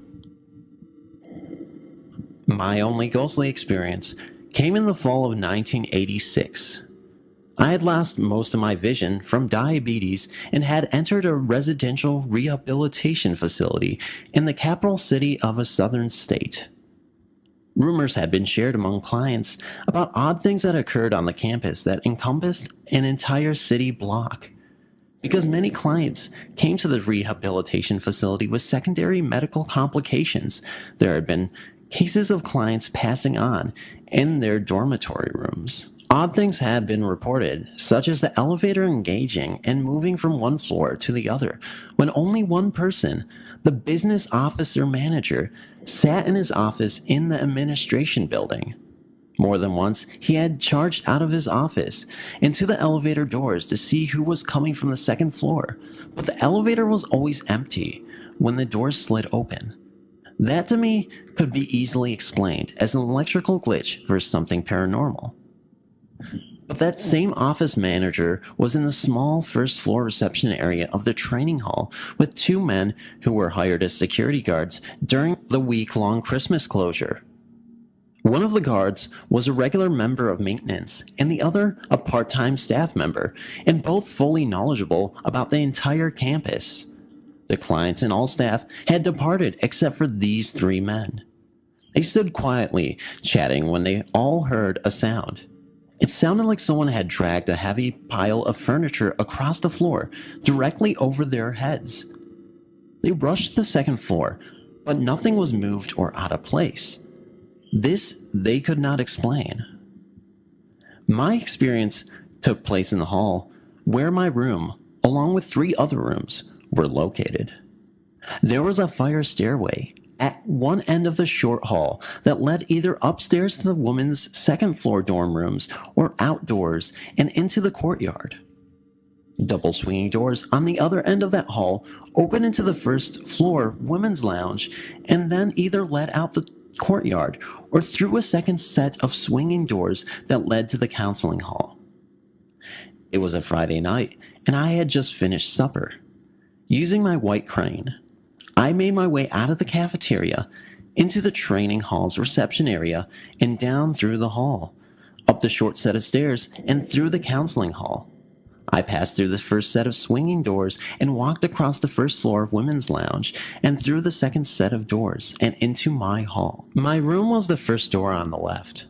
The hall was very short and you needed to take only one step to cross the hall to the door directly across from mine. I removed my door key and using my left hand located the keyhole and just begun to insert the key with my right hand when I heard 5 taps on the door across the hall from my own. It sounded like someone tapped with just one finger. I straightened my position and spun on my heels, feeling somewhat foolish for not having realized that there was someone in the hall with me. I said a pleasant hello, but received no answer. I could only imagine the look on my face when no response came. Finally, and shrugging my shoulders, I turned my back to my own door. As I was again about to insert my key into the slot, a thought struck me. Knowing that it was a habit for all diabetics to be housed on the first floor in the event of needing assistance quickly for low blood sugar, I again turned to the door across from mine. My thought was that perhaps one of the two ladies sharing the room had knocked from the inside and was in need of help. I took the one step necessary to reach their door. In a loose fist, I raised my hand to knock on their door, but before I could, I again heard the 5 taps on the door, but this time there was no question that those taps came from my side of their door and that I was the only person standing in the hall. Then I heard one of the ladies in that room say, "Yes, someone is at the door. See who it is." Well, when they opened the door, there I was standing transfixed with my right hand still in the air as if to knock. When they asked what I might need, it took me a moment until I found my voice. I knew what just had happened and was trying to process what I knew had just happened, but was finding it difficult to admit that I knew in my heart what I knew, that someone or something had tapped on the door right beside me. I finally was able to explain what I had heard from inside the hall, the 2 sets of 5 taps on the door. They both said they heard the taps too. We stood there puzzled when I burst out laughing. I was still not ready to face the reality of what I had known I had heard. I said, "Oh, I know. Your guard dog was leaning against the door and scratched, which caused the tapping sounds." "But," one lady said, "neither of us have a guide dog." She replicated the tapping sound exactly as we all heard it. I know those tappings came from the hall side of their door. The sound was not a foot to my right and at eye level as I stood there. Had it been a real person, we would have been all but touching shoulders. Together, we 3 ladies attempted to replicate the sound by going through the swinging doors, opening and closing the stairwell door, and even the doors leading out into the courtyard from the women's lounge. We could not replicate those tappings, no matter what we tried, and despite not having vision, I slept that night with all my room's lights on. The following Monday, as I walked to the administration building, I caught up with the director of vocational training. I asked her if, to her knowledge, anyone had ever passed on that floor. She said that yes, years before, an older woman who once occupied one of the rooms on the far right side of the women's lounge had gone to lay down after a double period of orientation and mobility, instruction for using a white cane, and had expired in her sleep. When I explained what we 3 ladies had experienced that Friday night, she made me vow that I would never share the story with other clients so as not to frighten them. I know what I heard. I know what we 3 ladies heard. I have no rational explanation except to speculate that the former, and now departed, client was visiting one of her fellow dormies in my hall. My life has very been much like a horror film or a creepy horror novel, and recently I began contemplating on a strange and creepy story I grew up with, one that really isn't talked about in my family anymore, and when we do speak about it, usually we joke around about it as an attempt to lighten the mood, when in reality, it is nothing to joke about. My sister is about 5 years older than me, and on a side note, I hope she doesn't get mad at me for telling this story. And for a time before I was born, she and my mother and father experienced strange occurrences in our former apartment complex. My sister saw the film E.T., and it didn't affect her in a negative way. She wasn't afraid of E.T. She enjoyed the movie, and it didn't really impact her in any way other than the fact that she found it to be a good movie. Now, I'm not sure at what point my sister saw the movie, but I think it was at least a few years before the strange events began to occur. Sometime later, my sister began to act strangely. She would do very violent things for a child her age, throwing objects at people's heads, and just all around really strange and violent stuff. Most of it is personal, and I'm not going to get into it here. So at some point in time, my sister begins to talk about the being in her closet. She said the being talked to her and told her its name was E.T., that it was the same E.T. from the movie. This E.T. was the one who was telling my sister to do all those strange and violent things. My sister was bewildered. She was unsure what to think. At first, like most parents, she thought it was all in my sister's imagination. But then she began wondering about my sister's strange behavior over the past few months. One night, my mom decided to sleep with my sister in her bed. E.T. didn't come out and talk to everyone, but he did begin to shake my sister's bed while my mother was on it. It started slowly, then violently. My mom always told me it was like something straight out of The Exorcist. It really shook like one of those old hotel room beds. You know the ones? My mom jumped out of the bed, took my sister with her, and went to my dad's bedroom. Frightened, she explained the situation to my half-asleep father. Up to this point, my dad was very stern in his opinion on the matter. It was all part of my sister's childhood. She was just a kid, and this was all a part of her overactive imagination. But this time, my mom told my dad that if he didn't believe them, that he should sleep in that room by himself, while my mother and sister slept in my dad and mom's bed. My dad accepted it, as she just wanted to get some sleep. Sure enough, the bed shook on him too, and needless to say, my father slept on the living room couch that night. A few weeks later, everything returned to normal, and my sister was once again sleeping in her bedroom by herself. So this part of the story I've decided to remove. Basically, sometime after things seemed to return to normal, my mom experienced something truly horrifying in my sister's room, and at some point, my parents complained about the apartment to their landlord, and the landlord allowed them to move into the vacant complex directly above and across from their current one.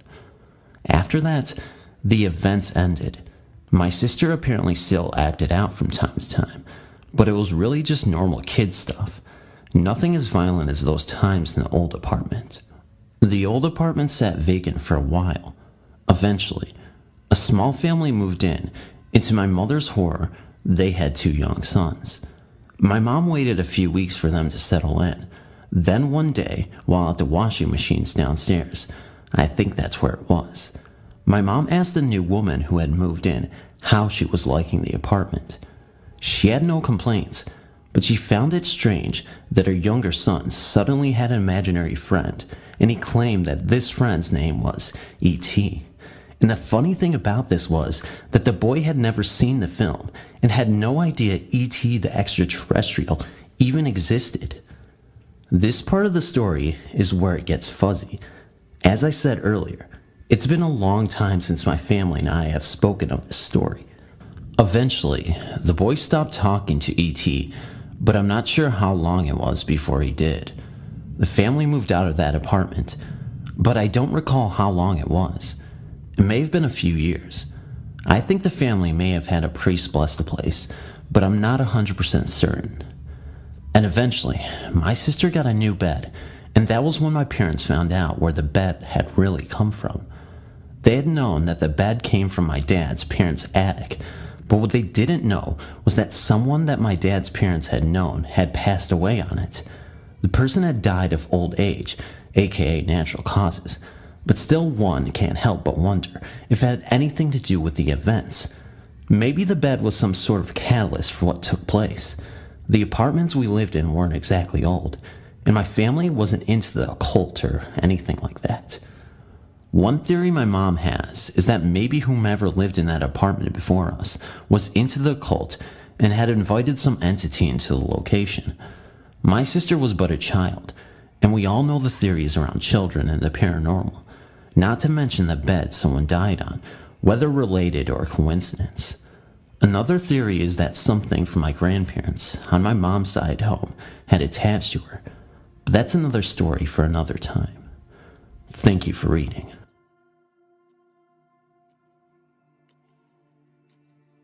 I have had one experience where a type of demonic entity descended on a lady battling alcoholism.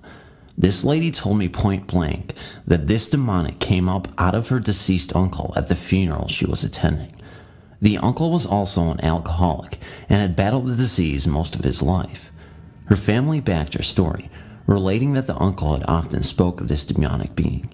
The lady was terrorized for nearly 2 years and eventually gave up the addiction. The family gave a long list of family members who had battled this creature and the disease. The belief was that when one family member died, it simply found another victim to adhere to. It took the form of a bat-like creature with an old man's very small head and face. I spent a great deal of time with this lady and did believe what she told me. This woman was about as tough as they come, but she would break down and cry every time she related the story. Right, let's start this off with the traditional I'm not crazy bit. On the 7th of April 2014, I decided to take my routine shower of the day. However, while I was in the shower, I kept feeling like I was being watched. We have 3 mirrors in the bathroom, and I swear I saw a dark figure. No facial features or any clothing, just a solid human-like figure pass through each mirror. It was not tall or anything, and it looked about average height, and I kept telling myself, "You are not here for me. You are not here for me." And the figure just vanished. Since the 7th, I've not seen it again. On the 9th of April 2014, my wife's father, who seemed in very good health, had a massive heart attack and suddenly passed away. His passing was so shocking that no one believed that he passed away. I personally feel that that figure was somehow involved. Fast forward to today, the 21st of April 2014. I was sitting in the lounge, and a picture we framed of my wife's father suddenly fell over. The reason why I'm so freaked out about the picture falling over is due to the fact that we positioned it in such a way that it would not even move if the wind picked up. To add to the freakiness of the picture falling over, this evening my wife asked me to make her and my daughter a cup of tea. I already had the kettle boiling and the tea bags in the cup. However, I reached for the sugar and placed it on my right-hand side. I then opened the cupboard to grab an extra cup for myself, and the lid on the sugar suddenly popped off the container and landed next to the kettle, which is also impossible as they are generally slipped on lids. My wife said it could have just been compressed air, but it gets open and closed multiple times throughout the day. If there's anyone that knows what the hell is happening, some insight would be amazing. I'm not a nut job or anything. I'm just very freaked out. I told my wife about this and she said that I may be open to things like this. In the past, I used to have really bad nightmares, but they stopped once we placed a bit of holy water in the room. I've not had any nightmares in around 5 years. However, over the past few months, they have started again. Anyway, I will end things off here. Any help would be much appreciated. Thanks for reading. When I was 16 or 17, I woke up to a symbol written on my mirror. I'm 37 years old now, but the question of what it was or where it came from still haunts me. The memory pops into my mind occasionally from time to time. Today, I thought of it for the first time in several years, and for the first time it occurred to me that I might be able to find answers on the internet that weren't available when it happened. The symbol wasn't something that the steam in the shower made visible. I woke up one morning after thoroughly cleaning my room the day before. Both parents are ex-military. When I say thorough, what I mean is completely spotless, and looked up from my pillow to see it. Strangely, my eyes went right to it. It was like my subconscious knew it was there, but consciously, I had no idea how it got there. I was not scared. I was at a point in my life where I had felt most secure in my own spirituality. To explain, I identified with Native American spirituality because it was the closest thing to natural to me, but I hate labels. At the time, and even now, I felt an odd familiarity with rocks, trees, and the wind. Not animals so much, but I do like birds, rocks especially.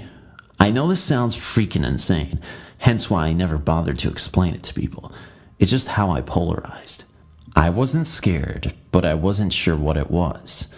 I told my sister about it. She saw it, but I smudged it away. I assumed there would be no defining it, and I tried to rationalize it by telling myself I probably put it up in my sleep, but it looked like it was drawn with clear wax or chapstick, and there wasn't any in my room. But has anyone ever seen anything like this before? I would love to hear them if so. I've been dealing with addiction, and it seems to directly correlate with the strange phenomenon I've experienced over and over. Every time I engaged in this particular addiction, I would begin to experience strange, scary, and even threatening phenomenon. I could go on forever about all the experiences I've had if someone were interested, but I'm fairly certain that I would be deemed insane. For now, let's just say that I hear voices that sometimes give me information that I have never heard of, but I Google it and there it is. I began to use a recorder, an iPad app to record some of this. I have heard whistling so clear and realistic that I have searched my house inside and out, as well as set up cameras. To my surprise, I captured the whistling on my recorder. My wife heard it, but just denies anything out of the ordinary due to the fear of actually conceiving the possibilities. Also, I have 2 small dogs. On occasions, I could strongly feel a presence. My dogs jumped up from their beds and started sniffing and acting anxious. Once I sat down and used an app that measured EMF, and it suddenly showed giant calculations, and my dogs actually got up and run in front of me wagging their tails and sniffing the floor like I had thrown treats out to them. There is plenty more information that has no explanation, but is backed up by actual findings. If anyone wants to hear more, let me know. Meanwhile, I've made it clear that I stand my ground, and I'm no longer afraid, but I do have a real situation on my hands. This event happened when I was maybe 3 years old. My mom was cleaning around the house when I came out of my room and asked her to come to the bathroom with me because I had to potty and there's a man in there. So she went with me, and she couldn't see anyone, but she asked me to describe the man. I told her the man was a policeman. She asked me what color his uniform was because she knew the colors worn by the different law enforcement agencies. There's sheriff department, local police, and highway patrol, of course. Before I was born, I should note that my mother had been a dispatcher and deputy for the sheriff's department where we lived in Northern California. I said the man's uniform was tan, which meant highway patrol. As we left the bathroom, I pointed into my bedroom and said, "There's another one in there." I described how the men had been shooted with a shoot gun, one in the elbow and stomach, one in the knee, as well as other places. I don't remember exactly where, unfortunately. From the fact that 2 murdered CHP officers appeared to be hanging around in her house, my mom knew who they had to have been. After all, she didn't know very many people who had been murdered. I'm not writing their names because I don't know if there could be an legal fallout from doing so. I can't think why there would be, but just to be on the safe side. Some time passed, and my mom told the story to a friend of hers who still worked for the sheriff's department. The fact that one officer had been shot in the elbow was one of the details that was withheld from the public as the cops investigated the crime. Even my mother hadn't known about that, but because of that, she was able to confirm her guess about the identities of the dead officers. On December 22nd, 1978, the 2 officers, one of them a friend of my mother's, had made a vehicle stop on a stolen car. The drivers somehow managed to get control of their weapons, shot one in the knee and one in the elbow, disabling them, and killed both of them with their own service revolvers. The officers were not expecting a fight and were caught off guard, and theirs was the only CHP car in the county that night, due to state-mandated cutbacks and nightmare patrols. At the time I saw the ghosts, the case would have been just going to trial. The murdered family. I lived in an old 2-story house. I did not like it there. I just felt like there was a presence watching me in my bathroom and room. By the way, the house is made of wood. I see just for a second a shadow running across the room and into the bathroom. All my stuff is misplaced all the time. It's frightening. So I did some research and found out a horrible murder took place here. A family of 3 was murdered here in the room and bathroom. It seems that the father of a poor family made an enemy of a mean neighbor. One day, the father humiliated the neighbor in front of a town not far from the house. The neighbor was, of course, very mad. At night, the neighbor snuck into her house. He grabbed a knife and slit the father's throat in the same bed I sleep in. His son came in there wondering what the noise was all about. When he saw his father dead, he screamed. The scream woke the mother. The neighbor cut the boy in the chest and killed him. The mother fled to the bathroom and locked the door. When the killer got in, he stabbed the mother repeatedly. There was blood all over the place. The neighbor was scared, so he committed suicide. When I told my parents, they were shocked. So 1 week later, we moved to Texas. I'm glad I am out of that house, but it was pretty interesting. I was 15 then, and now I'm 31.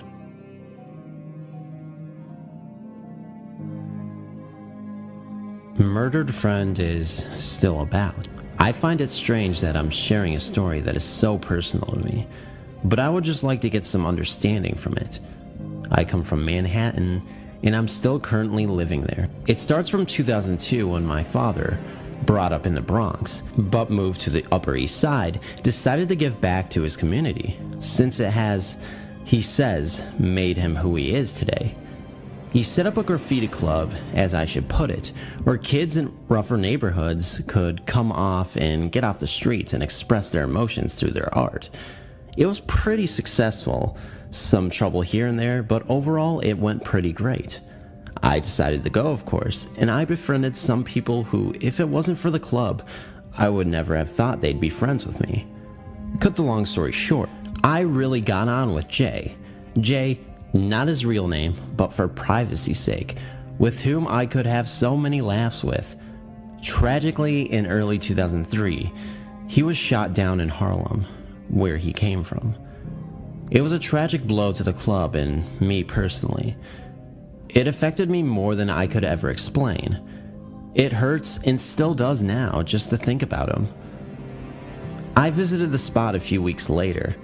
I bent down and cried with my head in my hands. As I did, I felt a hand on my shoulder, and I heard a laugh, then a mumble I will never even make out myself. But I think it sounded like, "Don't cry about me" or something. I thought I was a respectful person, yet seconds later when I stood and turned, nobody was there. I wasn't frightened.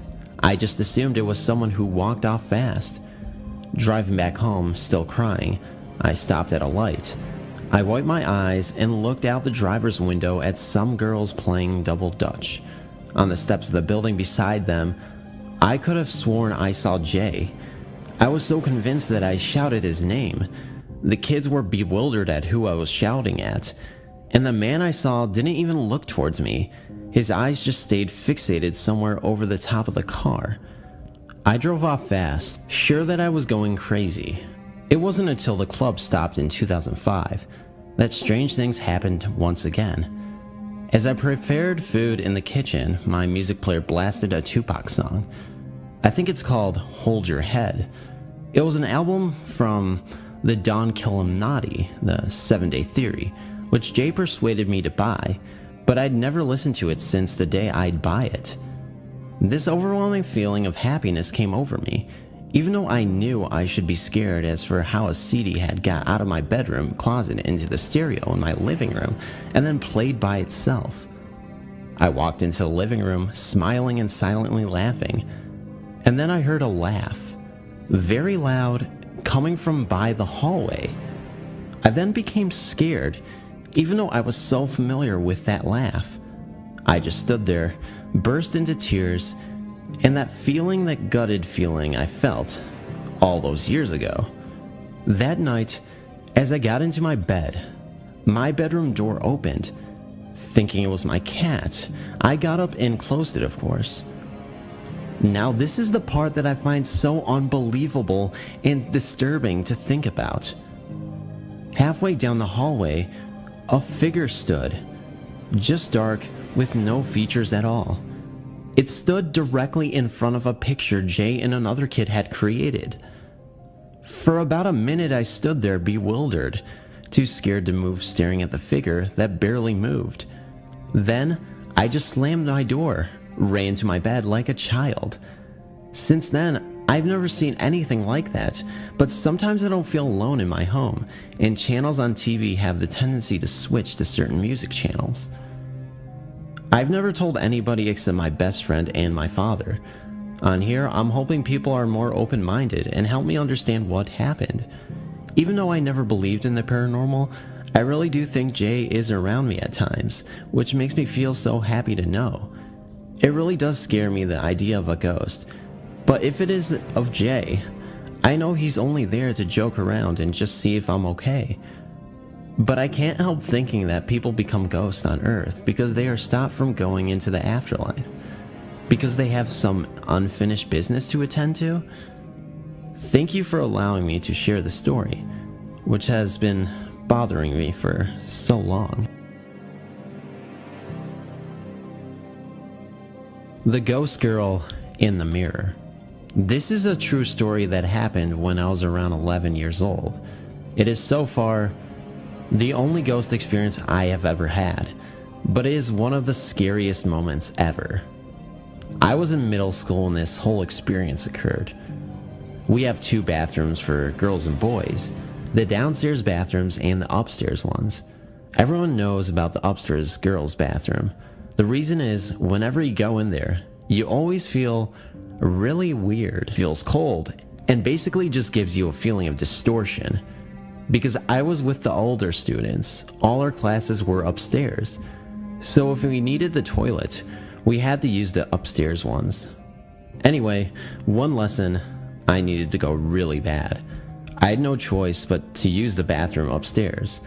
I walk into the girls' bathroom and immediately get that familiar sense of disorientation. I rush into the cubicle, all the while feeling this freezing cold energy. Despite it being a lovely warm day, my heart was pounding. The feeling of panic was rising. I just wanted to get out of there quickly. I opened the cubicle door and headed for the sinks. Even though I was terrified, I was still a freak about germs. I quickly washed my hands and glanced at the mirror in front of me. My heart literally stopped. My eyes went wide. In the mirror's reflection, I kid you not, was a young girl right beside me. She was turned to the left, making a clapping gesture with her hands and eyes closed. I only saw her for about 2 seconds before I shot out of there, screaming. I assure you, I was the only one in there the entire time. The bathroom door is a very large one. You can certainly hear it if someone comes in or leaves. When I first entered, the room was empty, and all the cubicle doors were swinged open. So I am positive nobody was in there but me. Besides, when I left the cubicle, it was still empty. I only saw this girl in the reflection. I never went to that bathroom again, and now I moved up to high school.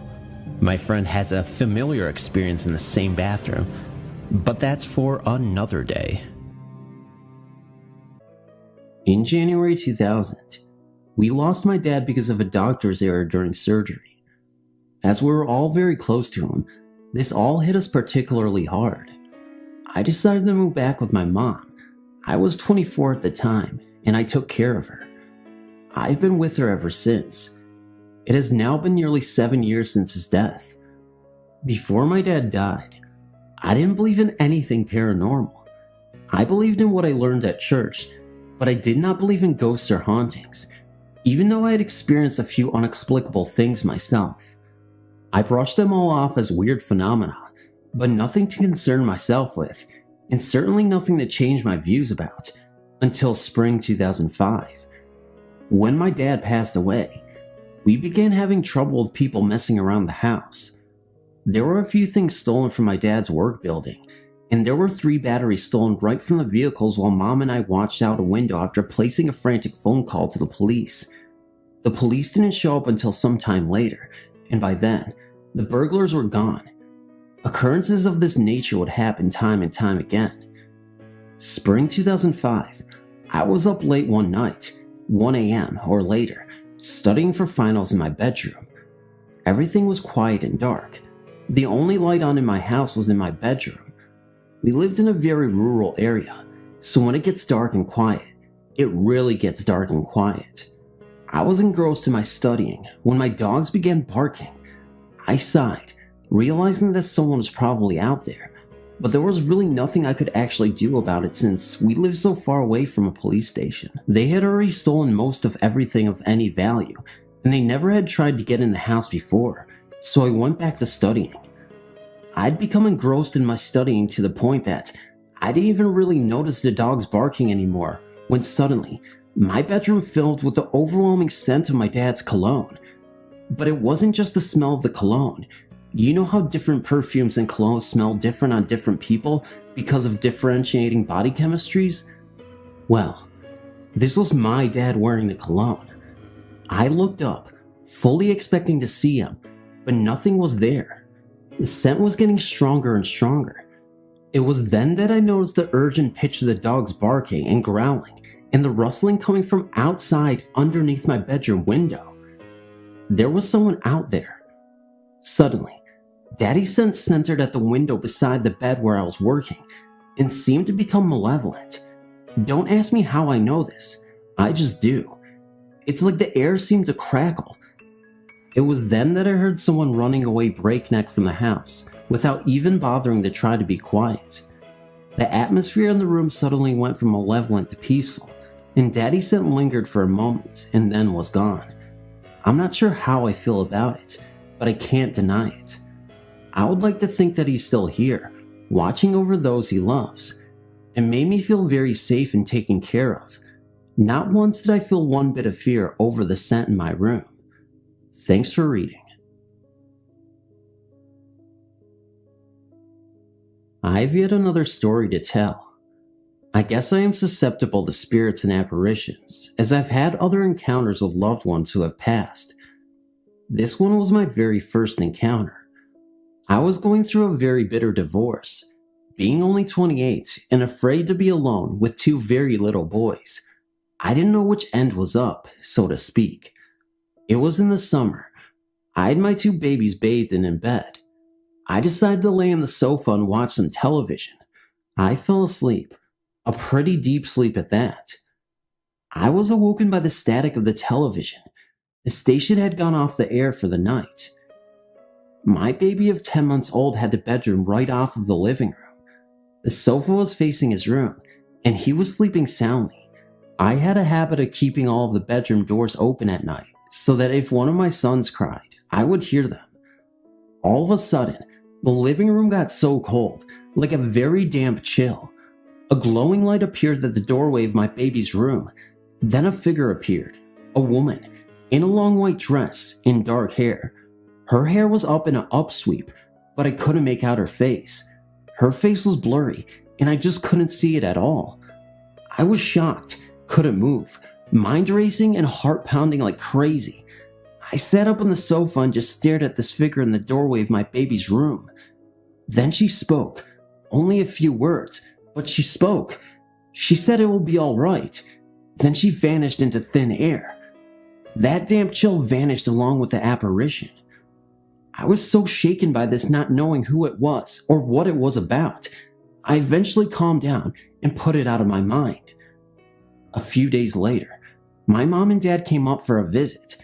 They loved their grandbaby so much, they came to visit several times a week. We were sitting at the table in the kitchen, just chatting about anything and everything. That's when I thought of the strange happening I experienced a few nights before. I told my folks about what had happened and described the figure that I saw that night to my parents. I mentioned too how cold and damp it got in that room that night and how the chill went away when the figure went away. My dad sat there, looking at me with the eyes of dinner plates and had a stunned look on his face. I asked him if he was okay. He said that he was, but he knew who that figure was. I asked him who that could have been, and he said it was his mother. He was only 7 when his mother died. She was only 34 years old. She died a week after her 9th child was born. She had all of her children in the farmhouse where her and my grandfather lived. Dad used to sit at his desk in a one-room schoolhouse and look out at her grave. The cemetery was right next door to the schoolhouse. I asked him how he knew it was his mother. He said the way I described her, wearing a long white dress, and the color and style of her hair. Her hair was dark and always in an upsweep, but this part is what really convinced me that he was right. He told me that she would always use that expression, "It will be alright," to him and his brothers and sisters when things didn't go quite right. He said he just knew it was her. He said she was comforting me and telling me that everything would get better. I was quite amazed, not only by the fact that I never saw my grandmother, but how she came to visit me in my times of need. I never had any other encounters with her after that visit, though I felt a calmness inside of me and felt somehow closer to her after that hot summer night. Thank you for reading my story. I hope you enjoyed reading it.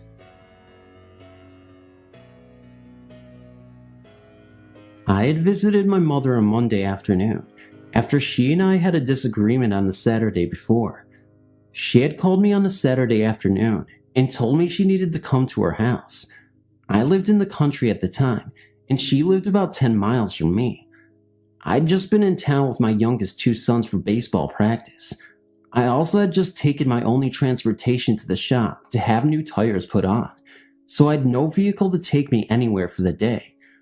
Our conversation escalated into an argument quickly, and I ended up hanging up the phone after she had not stopped her insistence that I come to her house immediately. She was never this insistent over me coming to pick up some fresh veggies she had gotten from her early garden. On Sunday, I was stubborn, and though I could have gone in to visit all day, I stayed at home. On Monday, I'd taken off work a little early to go to school to watch my sons in a spring sports day. I had about 45 minutes after the sports events before they would be out of school, and I went to see my mother. We talked, and our argument from Saturday was completely forgotten. She and I talked about all 3 of my sons. My oldest is 8 years older than my younger and 10 years older than my youngest, so he was in college and doing well.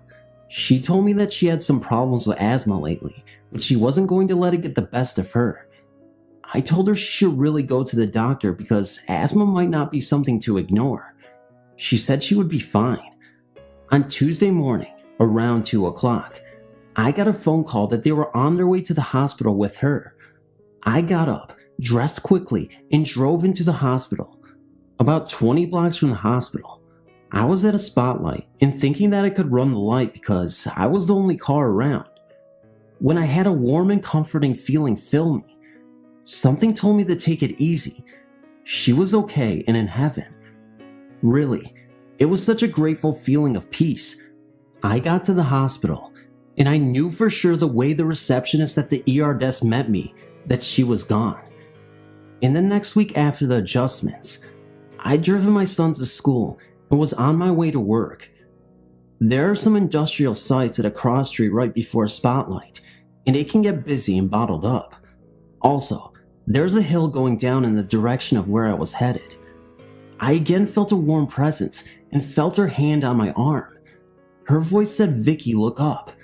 Far enough ahead of me was a tractor-trailer truck crossing over my lane into the side street. I had been in deep thought about so much, but had plenty of time to slow down very preventively, not to have any problems with the truck. She has been with me many times since then, and it is always such a warm, loving feeling. In her life, she dismissed ghosts and paranormal things as if she didn't think it was real. I have no idea if she has ever been with any of my 4 sisters or my brother, but she has definitely been with me. Thanks for reading.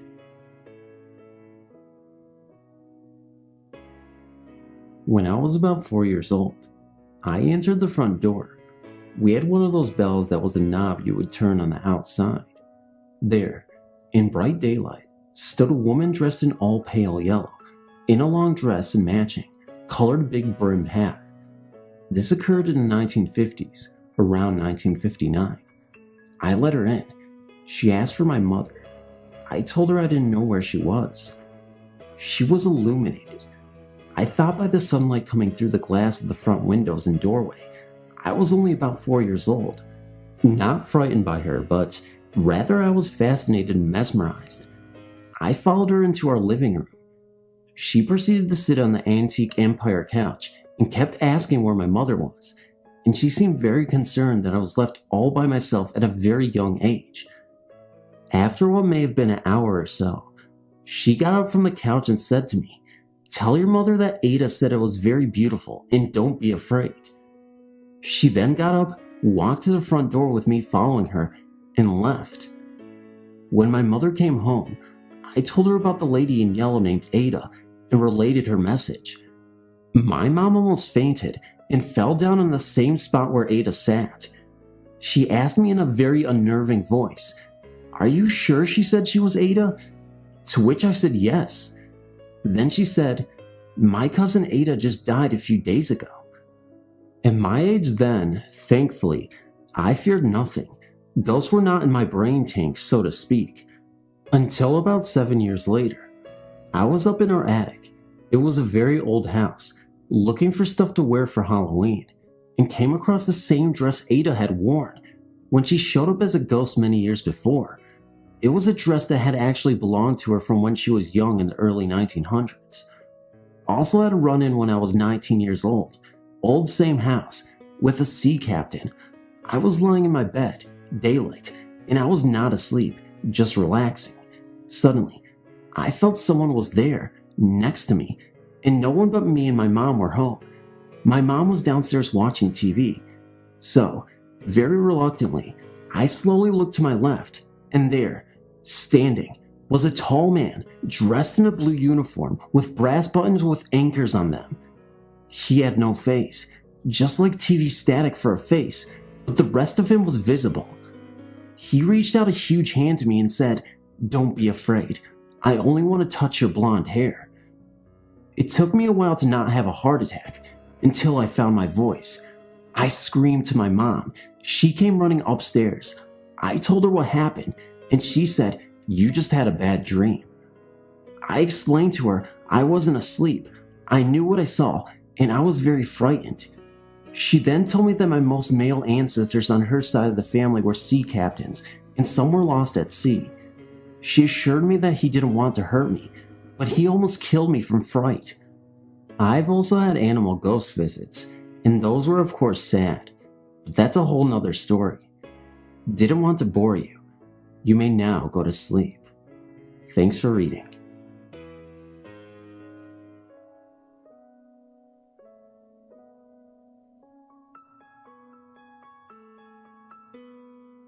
I've decided after about a month or two of wandering around your site that I'll add my own story.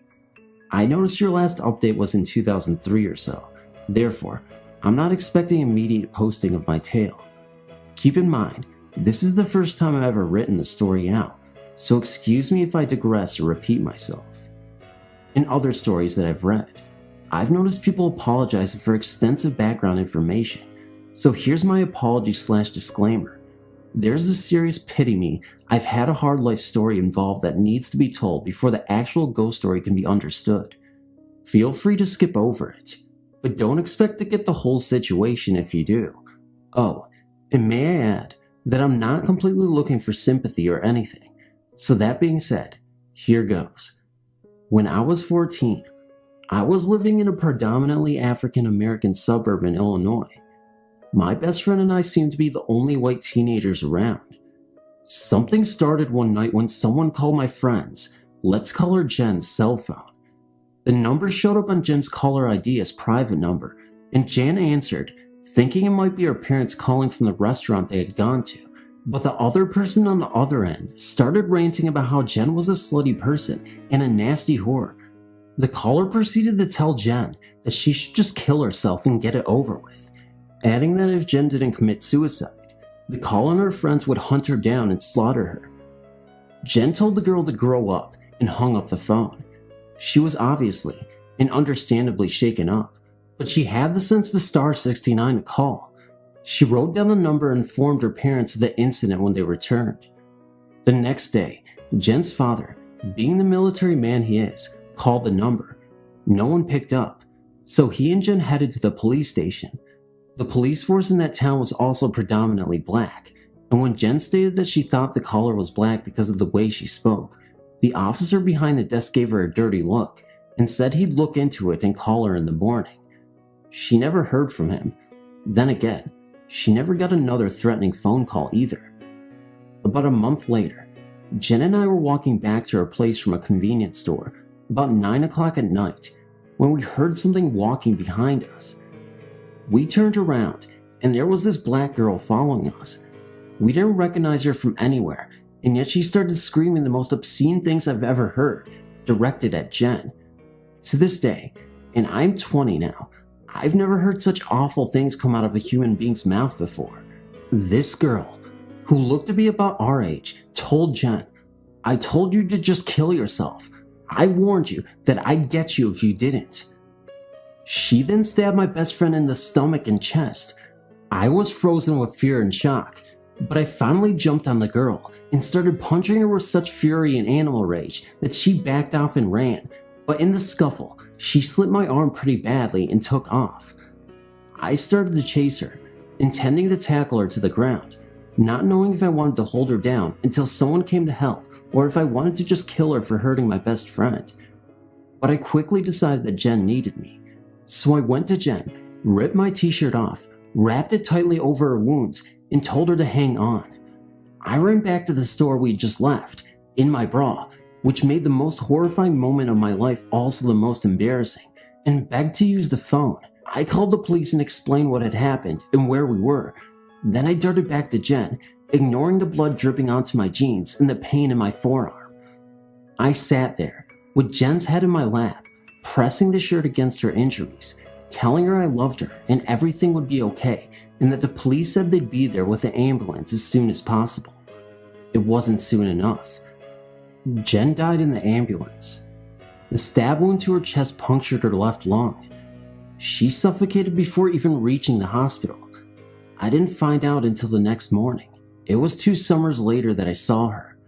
My family moved to New Jersey soon after the incident, thinking a change of scenery would help me forget. Wrong.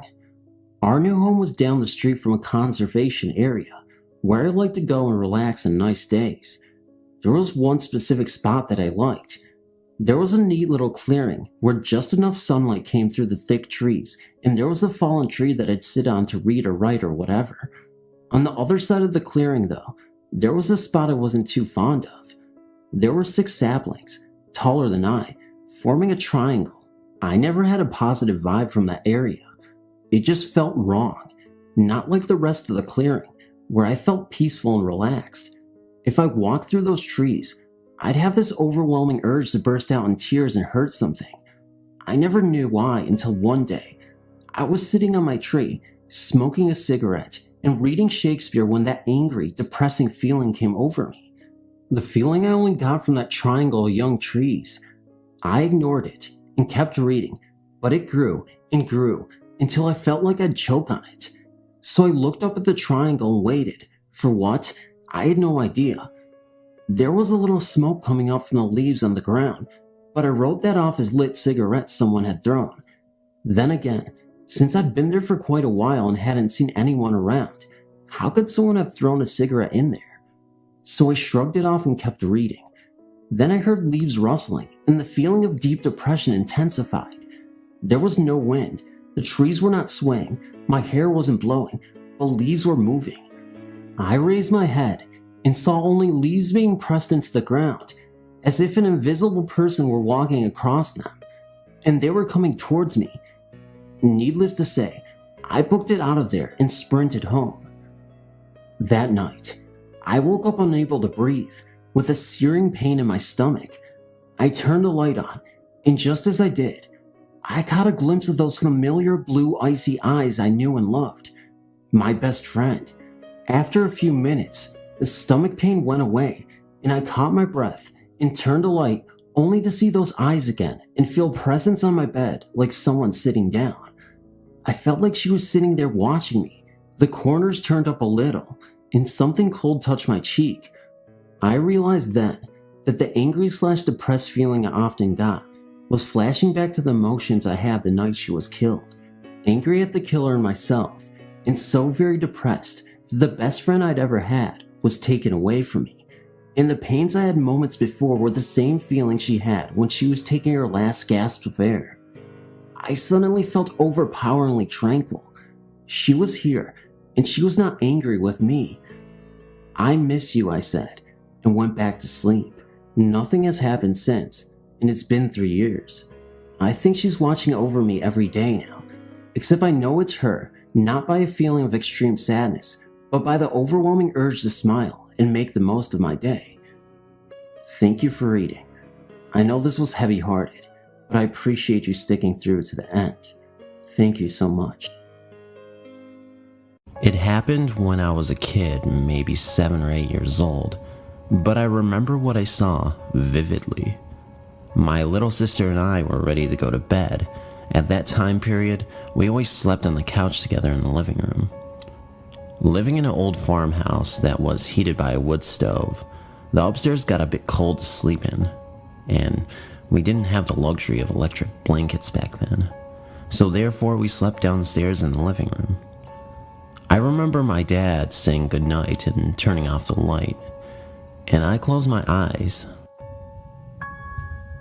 I opened them again a few seconds later because I hadn't heard my dad leave to go to bed yet. I was wondering why.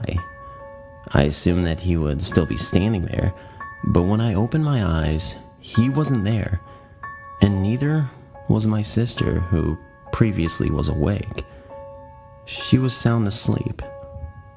Maybe I had somehow fallen asleep without noticing, but I don't think so. In our living room, there was a door with glass that led to the closed-in porch, and the door was what I could see if I looked up while I was lying on the couch. That night, I looked up and saw a glowing form of a man sitting at the table on the porch. You couldn't really see anything other than his outline, and he didn't glow brightly, just sorta dimly, as if he was made out of shapeless glowing fog. As I saw him, he turned and looked straight at me. He had no face, just the same glowing fog. I was terrified and hid my face under the blankets. I kicked my sister awake. She wasn't very happy with me. Still not looking back up, I asked her if she saw it. She said she didn't, and that I should go back to sleep.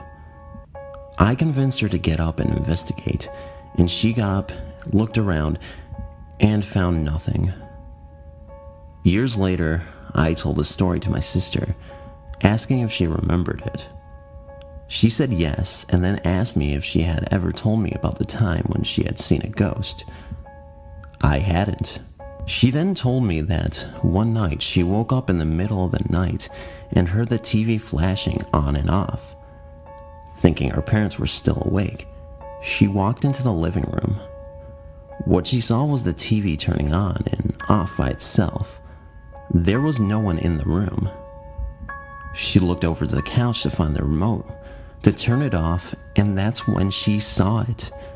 A ghost sitting and floating over the couch. She said it felt like she had spent hours looking at it. As soon as it turned and looked at her, she felt panicked and quickly ran and went back to bed. When she looked at the time, a minute had not yet passed since she had got out of bed. She didn't tell anyone about what had happened until years later. When she told me this, I asked her what her ghost had looked like. She then described the exact same glowing ghost that I had seen. The creepy thing is that I had never told her what the ghost I had seen looked like, just that I had seen one. Our continued conversation revealed that many details of our stories matched up. Another glowing encounter. I haven't been around for a while. I've been so busy it's hard to get free time. But finally, I can share another experience that I had just a few nights ago. It's winter here and it's really getting cold out, especially at night. So I bundle up and sit in my car to stay warm whenever I go out for a smoke. This night was odd. I was the only one outside that I could see. It was late and dark out, and nothing but the streetlights to illuminate the parking lot. Everything was fine during my smoke. I finished it, turned off my car, and started walking back towards the dorm. I take a glance up at the smoke pit, up the small hill, and see no one out there. So I look back ahead for only a second. But in that second, I suddenly felt a presence, and I immediately looked up back at the smoke pit, and I see this hazy figure on top of one of the tables. It looked like someone wearing a hoodie and sitting cross-legged on the table, but he was completely see-through. I could see the road behind him and the grassy hills that led to the base housing area, and the lights from the streets were glowing right through him, yet they seemed dim in the haze of this figure. What freaked me out the most was that his eyes were very distinct, and they were glowing a very bright white.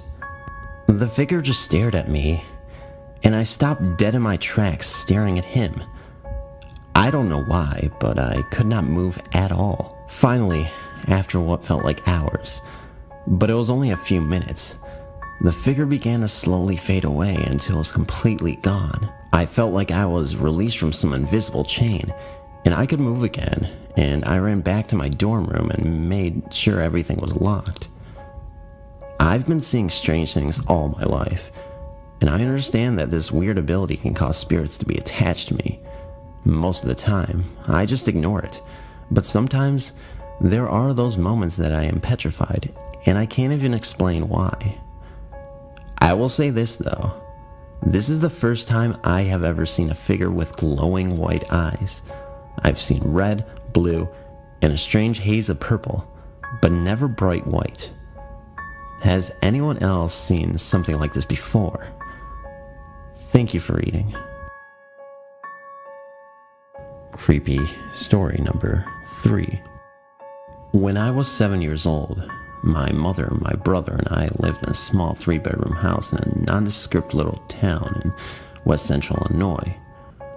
I'd been aware of the paranormal for quite some time, as we live in a house that in the 1800s has been something like an abortion center.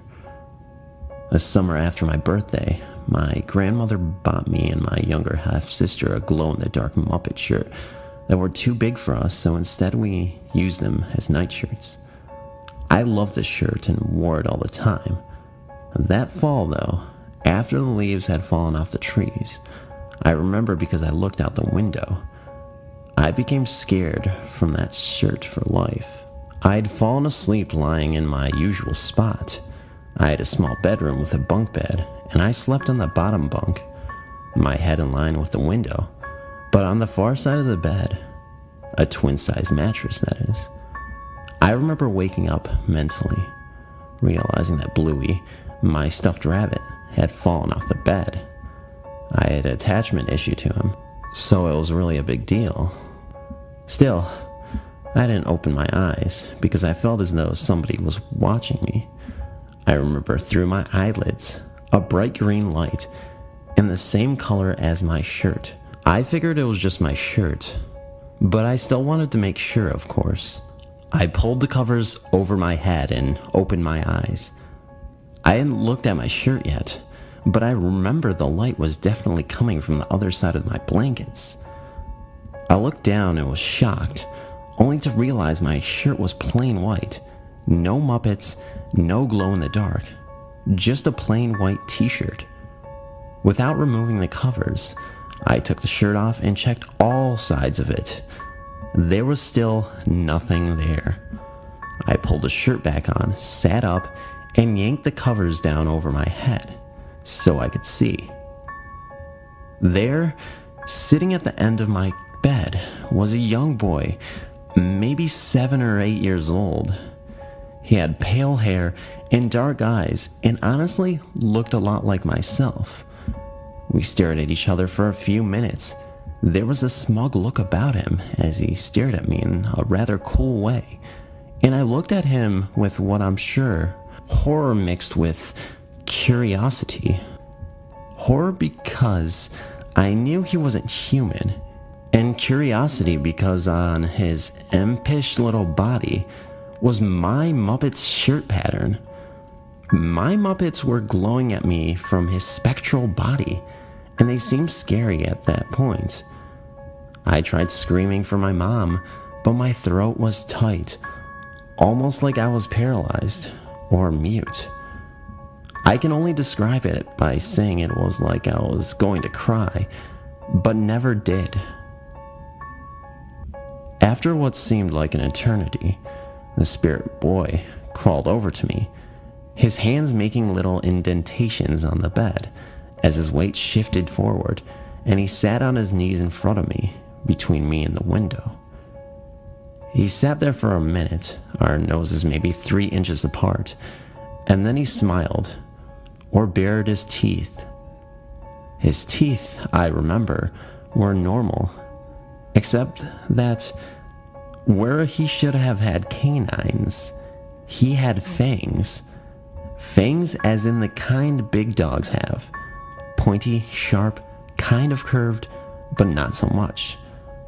I was still registering what his teeth were when he disappeared, just vanished.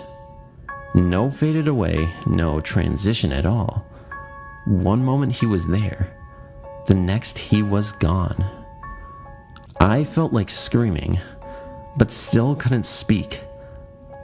About 5 minutes after he left, the Muppets materialized. Yes, just slowly appeared, where they belonged on my shirt, on my body. I was too afraid to move, too afraid of what else might be in my room, and under my bed, to go to my mom and even grab Bluey. A few weeks later, my great-grandfather, Alan, died.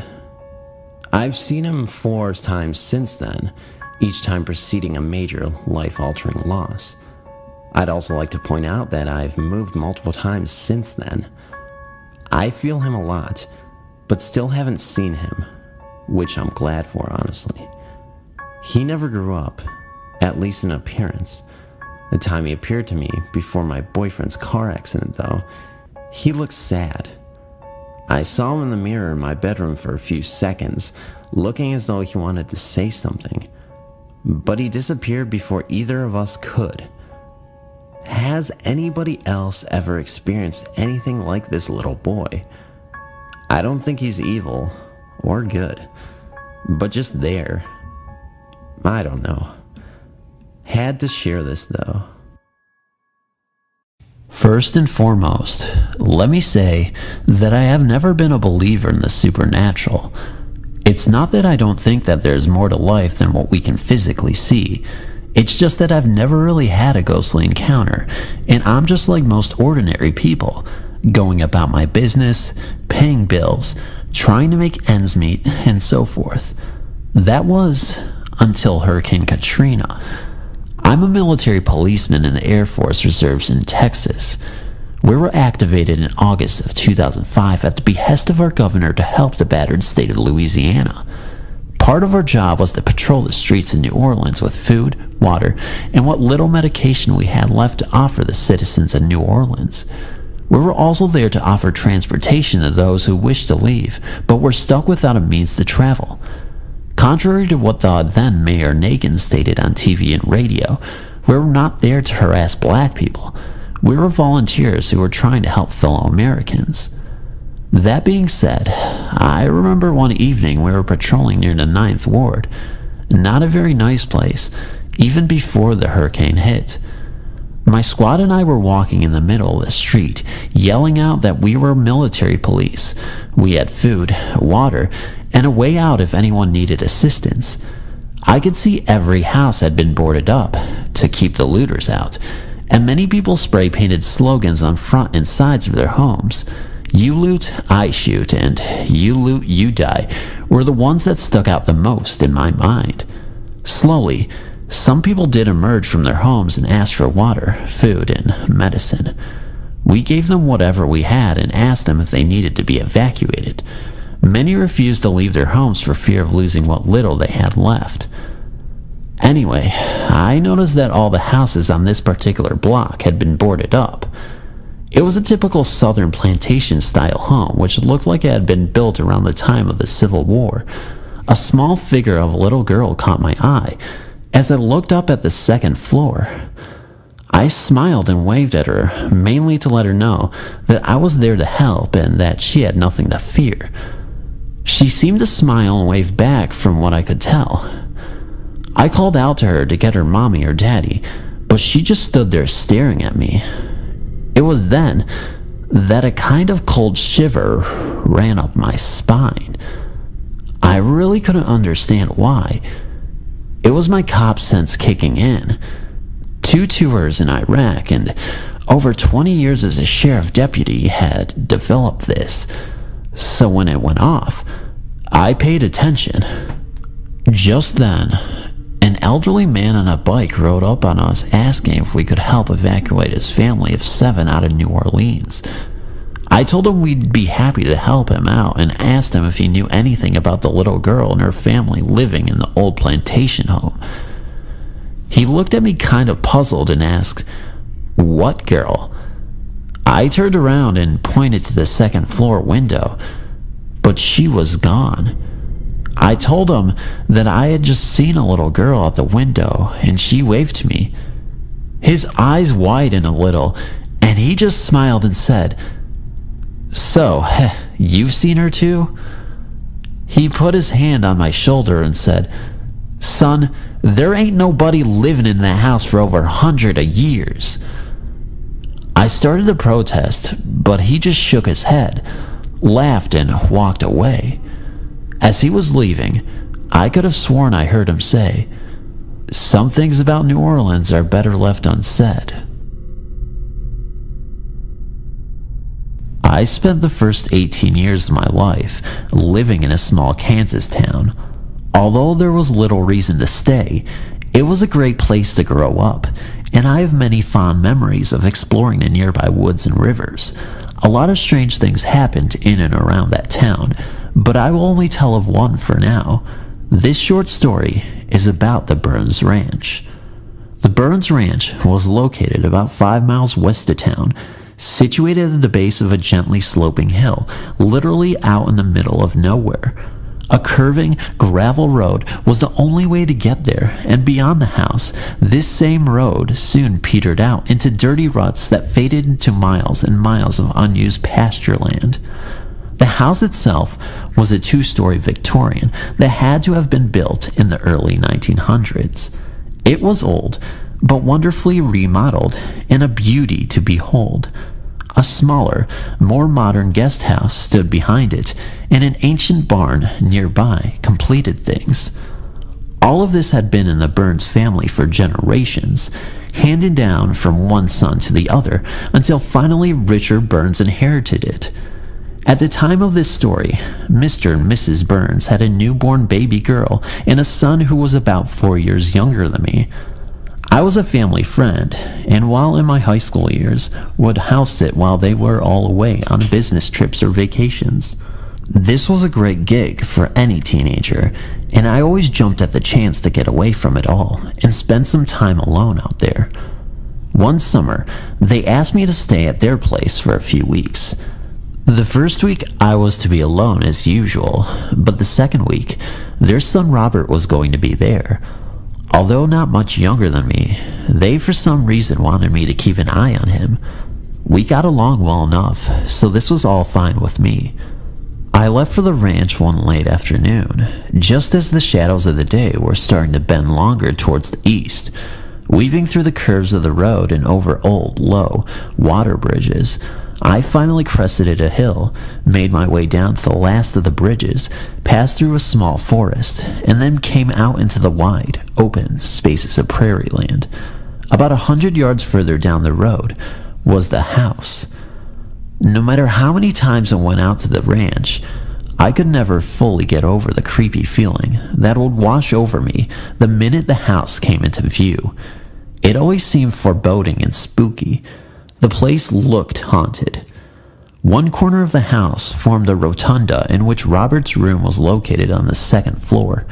As I neared the house, I could see someone standing in the shadows of his room, holding the curtain back and watching me arrive. Pulling into the driveway, I saw the curtain fall back into place, swinging slightly. It seemed that someone was home, and I wouldn't be alone that first week after all. The driveway led around the house to the back door, which everyone used when entering or exiting the house. The only time I ever saw the front door used was after dinner, when we would go out to sit on the porch and watch the sunset. I locked up the car, went through the gate of the fenced-in yard, and knocked on the door, waiting for whoever was inside to answer. When no one did, I went across the yard, past the 3-foot statue of the Virgin Mary, and toward what amounted to a cement room that had been built into the side of the hill. It was some sort of storm shelter, and near the door, I found the keys to the house, which were always hidden there behind an old painting. As I let myself into the foyer and sat my bags on a bench, I kept calling out to let my presence be known. Dead silence was my only welcome. On the right side of the entranceway were the stairs that led up to the bedrooms. Under the stairs and next to the bench upon which my bag sat was the door that led to the basement. Beyond the door and in front of me was the dining room, the kitchen being to its left. To the right of the dining room were the rest of the downstairs, a few sitting rooms, the library, and an entertainment room. Sure, I saw someone at the window. I began a search of the house, starting with the first floor before working my way upstairs. The stairs ascended to an L-shaped hall. Just to the left were the master bedroom and bath. To the right and down the hall, past another bathroom, were the baby room and a spiral staircase that led to one of the sitting rooms below. The guest room I used as well as Robert's bedroom was around the corner at the end of the L. I searched these rooms, then went down to the basement, which had been renovated into a modern living room with a complete bar. I found nothing. Perplexed, but kinda used to how weird the house could be, I went back upstairs to unpack and start to enjoy my stay. I set up my guitar and amp in the entertainment room, where I planned on creating rock songs I was sure millions would jam to in years to come. The fridge was stacked, so that was no problem, and I had brought along a ton of movies to watch on the VCR in the basement. It seemed the only thing I had to worry about was the occasional phone call and feeding the dog, which was in a pen out near the old cement shelter. No problem as far as I was concerned. I had been house sitting here many times before, so knew how eerie things would feel when evening came. Like I said, it just had that look of a haunted house. Not much happened that first night, and the next day I got up, fed and watered the dog, then watched a few movies before taking a short walk around the property. That evening the phone rang, and it was Mr. Burns. He wanted to know how much it rained the night before. I knew he was out of state, so told him it didn't rain at all, but he insisted I'd check his rain counter, a measuring device that he had attached to a post near his mailbox. I went out and sure enough, although it had been completely dry the last few days, there was about 1/4 inches of water at the bottom of the thing. I went back to the phone, where he was waiting on the other line, and told him. He didn't seem surprised and said it would probably rain that night. He told me to take care, make sure to keep the doors locked, and to not let anyone in when evening came. I liked Mr. Burns, and he was a decent guy, but sometimes he talked like that, making little sense at all. So I agreed to do as he said and hung up the phone. About 3 hours later, evening crept up on the ranch, and with it came the first storm of the summer. This wasn't just a small shower. This was a torrent. It came down heavy for about 30 minutes, then calmed to a steady downpour. Suddenly, the phone started ringing. I would answer, but no one would be on the other end of the line. It rang like that all night, about 3 times an hour, and each time I picked up the receiver, I would be greeted with silence. No voice, no signals, nothing. Just silence. As the rain came down, I looked out the window, down toward the road that led back to town. I saw a flicker of light through the nearby forest and went to stand on the front porch to get a better look. Sure enough, there was someone down there. It seemed a vehicle had just stopped inside the forest at the low water bridge. Whoever it was had most likely been coming out to the ranch, so to make sure there was no trouble, I reluctantly slid on my bad weather clothes, went out to the shelter where I hung up the key, then made my way through the rain and mud down the road toward the light. The wind was howling and the rain pouring down in sheets, but I could still see the light shining whenever I raised my head to see where I was going. I finally got to the curve that led into the woods and towards the low water bridge, but when I made the turn, there was nothing there. By now, I was really freaked out. The bridge was flooded over, and there were no tire marks on either side of it. I could clearly see the other side of the bridge, and no one had been down it since well before the rain started. Probably not since I came down the day before. I checked around a few more minutes just to make sure no one happened to be there needing help, and then made my way back to the ranch. The phone was ringing again as I entered, but I didn't bother picking it up this time. Let it ring. I had wet clothes to get out of and weird lights to think about. I was warming up in the kitchen a few hours later when I heard a car horn go off.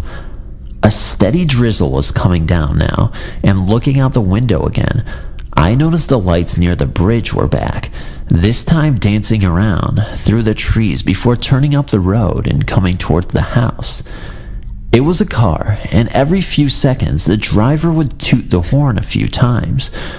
I got on my clothes, wrapped the still damp coat around me, and went out the back door, this time armed with a rifle. I could see nothing past the light of the porch, so went out into the storm, carrying the rifle and a small flashlight. I went towards the barn and down the soggy driveway. The horn was still honking, but I could no longer see the road due to tall brush in the fields, so the car was invisible to me, but getting louder and louder by the moment. Everything suddenly seemed to build up. The car horn got louder. I could now see the glare of the lights growing through the brush. I found myself getting tense, pointing the now cocked rifle in the general direction of whoever was coming down that road. The horn rang out one more time. The light shined just a little brighter. I finally got to the end of the drive and went out onto the road. There was nothing there to greet me, just a dark, wet, stormy night and a muddy road that led to a very flooded bridge. Even the rain seemed to have eased up a bit. After a few minutes of trying to figure this all out, I gave up, covering the rifle so as to keep the water off of it. I trudged back toward the house for the last time that night, deciding it was safer inside than out there in the open. Nothing much happened for the rest of the evening until about 4 a.m., when I was awakened by someone pounding on the front door. This was odd. Everyone always used the back door. Nonetheless, I got out of bed, put my clothes on, and went downstairs to find out what was going on. My body ached from being out in the storm the night before. I tried to hurry down the stairs and through the house as fast as possible, listening as the banging became more and more persistent. I had no idea that no one was going to be waiting for me on the porch when I opened the door, and I was right. Unable to sleep, I looked around a bit, then brewed a large, strong pot of coffee and sat reading until the sun poked over the horizon. The day was bright, hot, and humid, and after a short nap, I decided to take a walk around the property. I hung the keys back inside the shelter so as not to lose them, and as I did, I got a strong urge to go into the little room and explore a bit. I have no idea why I would suddenly want to do this, since there was really nothing in there, and to be honest, it was not a place I wished to be in.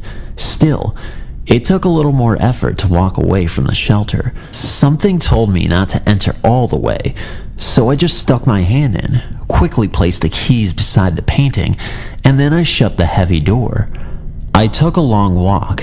Before going back to the low water bridge, I shut the barn door, which had come open during the previous evening storm, then made my way to the top of the hill behind the house. From here, I got a great view of everything for miles and miles. I sat up there for some time, then went to the river. The bridge was still flooded out, but not as bad as before. There were no tire marks and no evidence whatsoever of anyone being there before except for what tracks I made.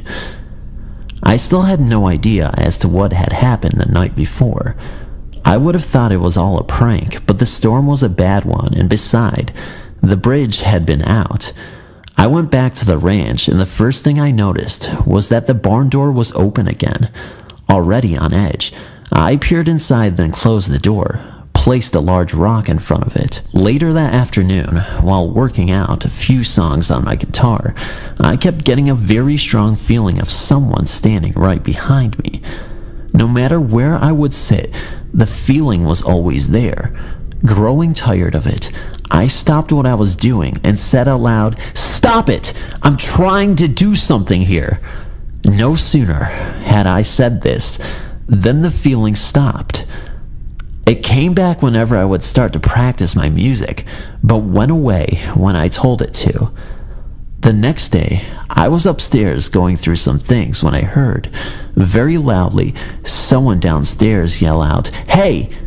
It startled me at first, but then I thought it might be the family coming home early, so I put up what I was doing and went down to find an empty house. The rest of my time there alone was uneventful, with the exception of a lot of weird feelings. The library for some reason spooked me, as did the shelter, and I refused to use the spiral staircase located next to the baby room. I was somewhat nervous the whole time and took many long walks. Once while sitting at the top of the hill, I saw a car coming towards the ranch. It passed through the forest and made it over the bridge. I was actually a little relieved. Robert had finally showed up. Robert's grandmother had brought him back from a summer camp he had attended, and after we finally said our goodbyes, I sat on the porch with him listening to the various stories he had to tell and looking through the photos he'd brought back. I was reluctant to mention my own tales, but it didn't matter. Robert had grown up in that house. He knew something weird had happened to me while I was home alone there. We spent the next few days enjoying the good weather. We hiked, explored the valleys and forests along the road, and went on drives that took us to places we'd never been to before. One night, just as the sun was setting, Robert finally asked me how my stay had been. I didn't hesitate in telling him some of the odd things that had happened, and he reaffirmed some of them with his own stories. It seems he too was drawn toward the cement shelter where the keys were hidden. The only difference was that he had gone inside, the heavy door slamming shut, locking him in. It was some time before he was able to push the thing open and get out. He said that the Virgin Mary statue had been removed, so it was facing the doorway, as if watching his struggle. He was as confused as I concerning the lights at the bridge and the mystery car, but he did mention seeing a lady come down the spiral staircase I was so afraid of. She came down, glared at him for a moment, and then walked back up. Robert never found out who she was, but felt she was not nice. He also told me of dreams he had about the library. They were vivid and scary and involved a closet.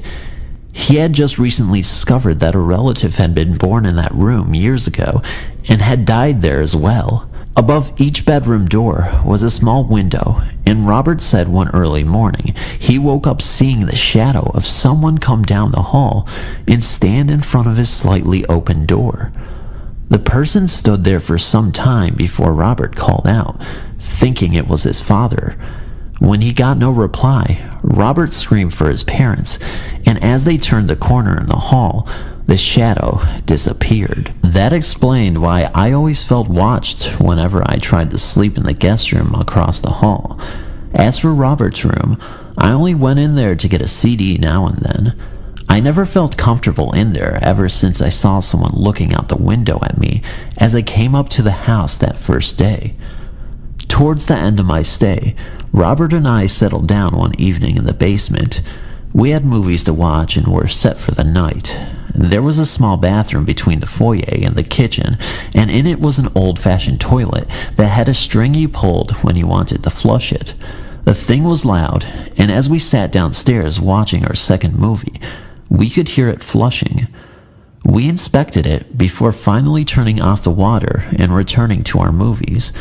Around 1 or 2 o'clock in the morning, we were in that zombie state just before sleep actually comes. Suddenly, we heard the back door slam shut. Wide awake now, we grabbed a few rifles that we had brought down to the basement with us and listened.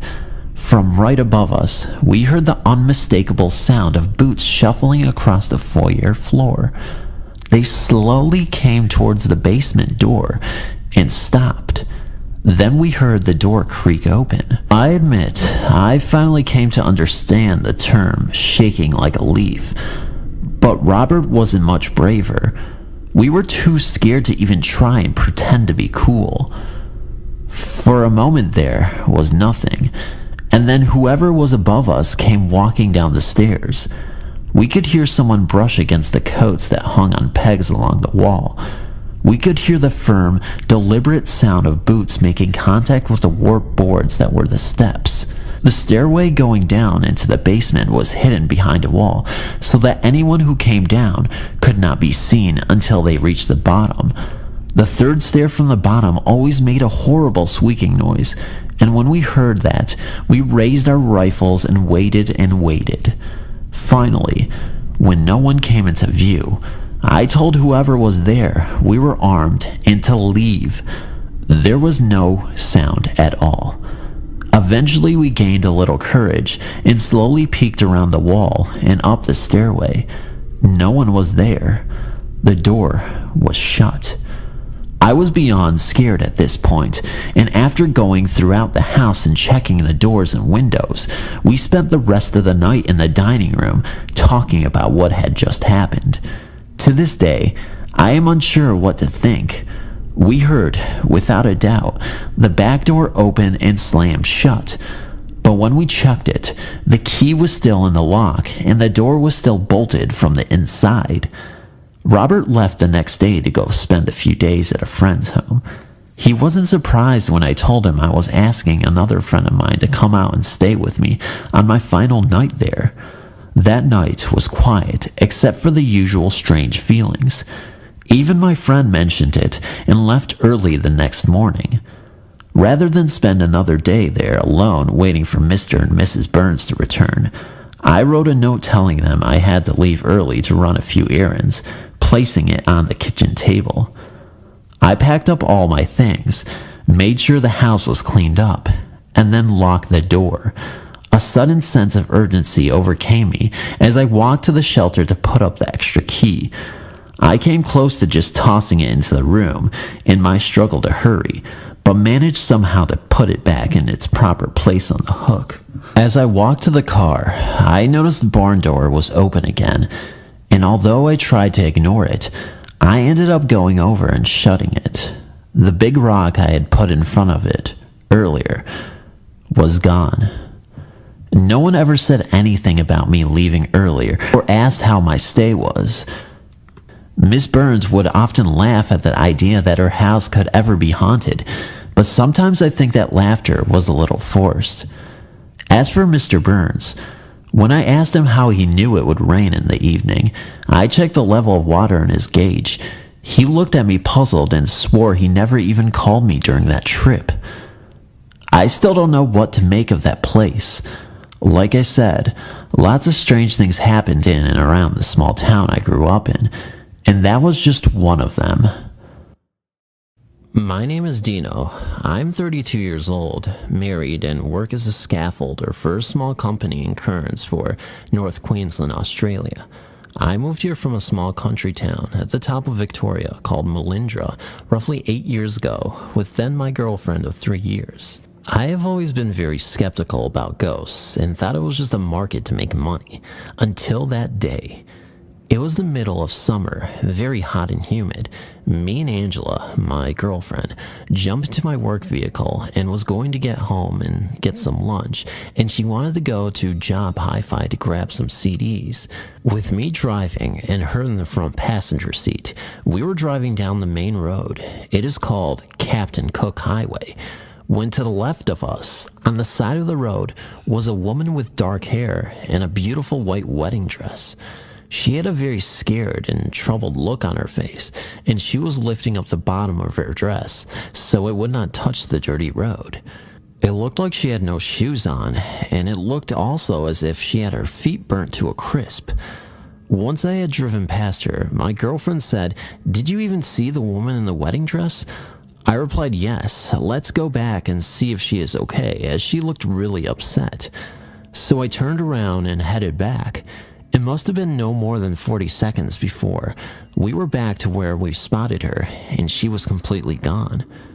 Now this is a highway, and there were no houses or people around, and there was only horse paddocks and a slight steep cliff, so there is nowhere to go or even hide. Me and my girlfriend were in complete shock and could not believe what we just saw. I had never told anybody this until recently, when my mate Ryan came over. We were watching Netflix, some paranormal show was on, and I felt comfortable enough to tell him. I told him, "Hey, I think me and my ex-girlfriend may have seen a ghost." He said, "Oh yeah? Where about?" And I explained that between the Carnivica roundabout and the Yorkies roundabout on the Captain Cook Highway. He looked straight at me and said it wasn't a woman in a wedding dress, was it? My skin started crawling. I stammered yes. He said he saw the same thing near Lake Placid that is roughly a couple of kilometers from where I saw her. He said he was getting dropped home late one night from a party, and he saw her walking on the side of the road. Thank you for reading my story. Back in the early 1980s, my now ex-husband, we'll call him Ed, my then 3-year-old son, and I moved into our first house. Ed started out as a one-room schoolhouse. I discovered proof with the removal of layers of wallpaper, revealed old state chalkboards, and had grown into a monstrously large farmhouse-type structure due to folks adding on over the years. The place had a lot of quirks. For instance, the main floor had 2 full bathrooms, a very large country-type kitchen, and a smaller galley-type kitchen in what one time served as a mother-in-law apartment. This is also where the second bathroom was. Inside that apartment was also a Murphy ironing board that folded up into the wall. What I found very odd was at some point, someone had removed the interior doors that would have shut the 2 units off from each other. As a result, you could literally do laps around the ground floor. The front door led into a nice-sized living room. From there, you could see the staircase that led up to the 2 bedrooms upstairs. Another quirk, the upstairs rooms were not separated by a hallway of any sort. The top stairs split into 2 triangle stairs, one on the left, one on the right, and these faced the bedroom doors. I won't make you suffer through a lengthy description of the place. However, I thought these were points of interest that may aid with understanding the events that would take place here. Our first night in the place, I distinctly heard someone rummaging through the moving boxes downstairs. I sat up in bed and listened, deciphering normal house sounds from those that seemed like someone was moving around. I looked over at my sleeping husband and slid out from under the covers and cautiously crossed over into my son's room. I lifted his sleeping form and returned with him to my room, depositing him on my bed. Someone downstairs coughed. I shook Ed awake. "Someone's downstairs," I hissed.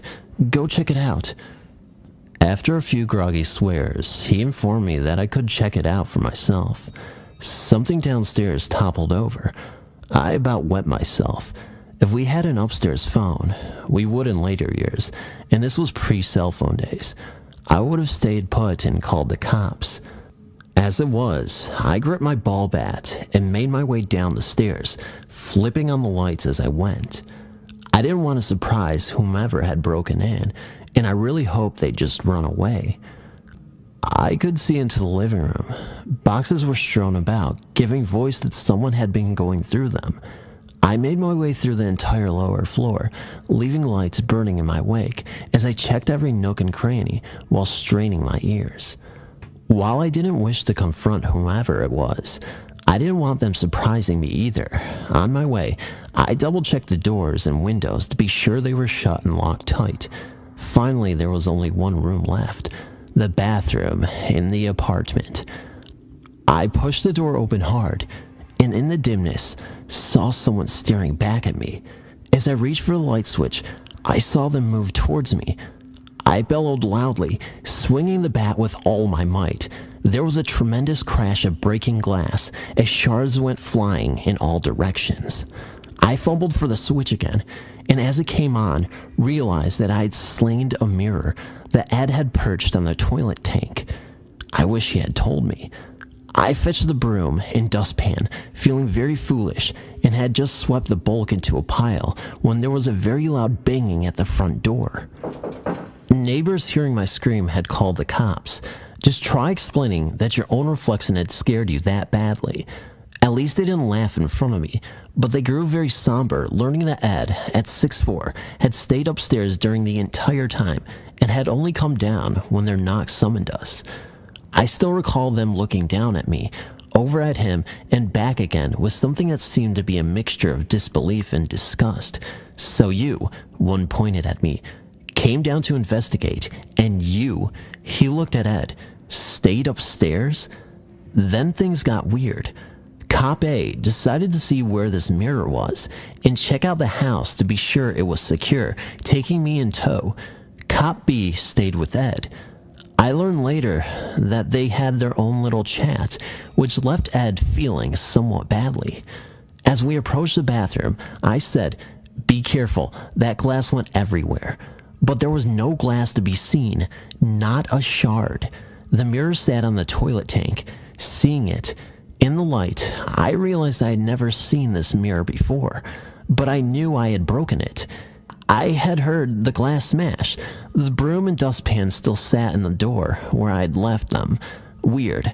Very, very weird. After the cops left, I asked Ed where the mirror had come from. He said he'd found it in the basement. He went back to bed, and I went back to check the mirror out better. It was a rectangular in shape, the glass itself a bit wavy looking, with a few light spots and tiny clear areas. Its framing was very ornate, tiny, interwoven vines interspersed with leaves and flowers. It was obviously an antique. Exactly how old, I wasn't sure, but guessed early to mid-1800s. I wanted to examine it, look for a manufacturer's mark, or possibly a date, but something about it made me feel strange. I reasoned that given the whole weirdness that had happened, the hour, and the move, perhaps it would have been wiser to wait for the light of day. I closed the door and went back up to bed, but not before saying a prayer of protection and adding that anything unkind was not welcomed in my home. The next day was very anticlimactic, at least in the weird department. Ed's family had swooped in on us to help.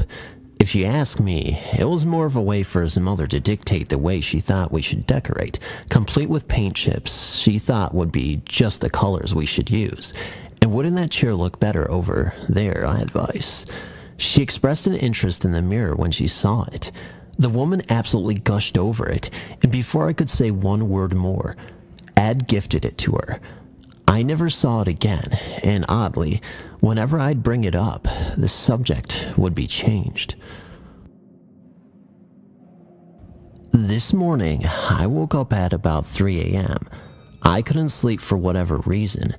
I turned and tossed until it started to look like it was starting to get daylight outside. Still dark, but not black outside. I was just laying in bed with my eyes closed, but I was awake. I opened my eyes to see my boyfriend sitting on the floor next to our bed. Or so I thought.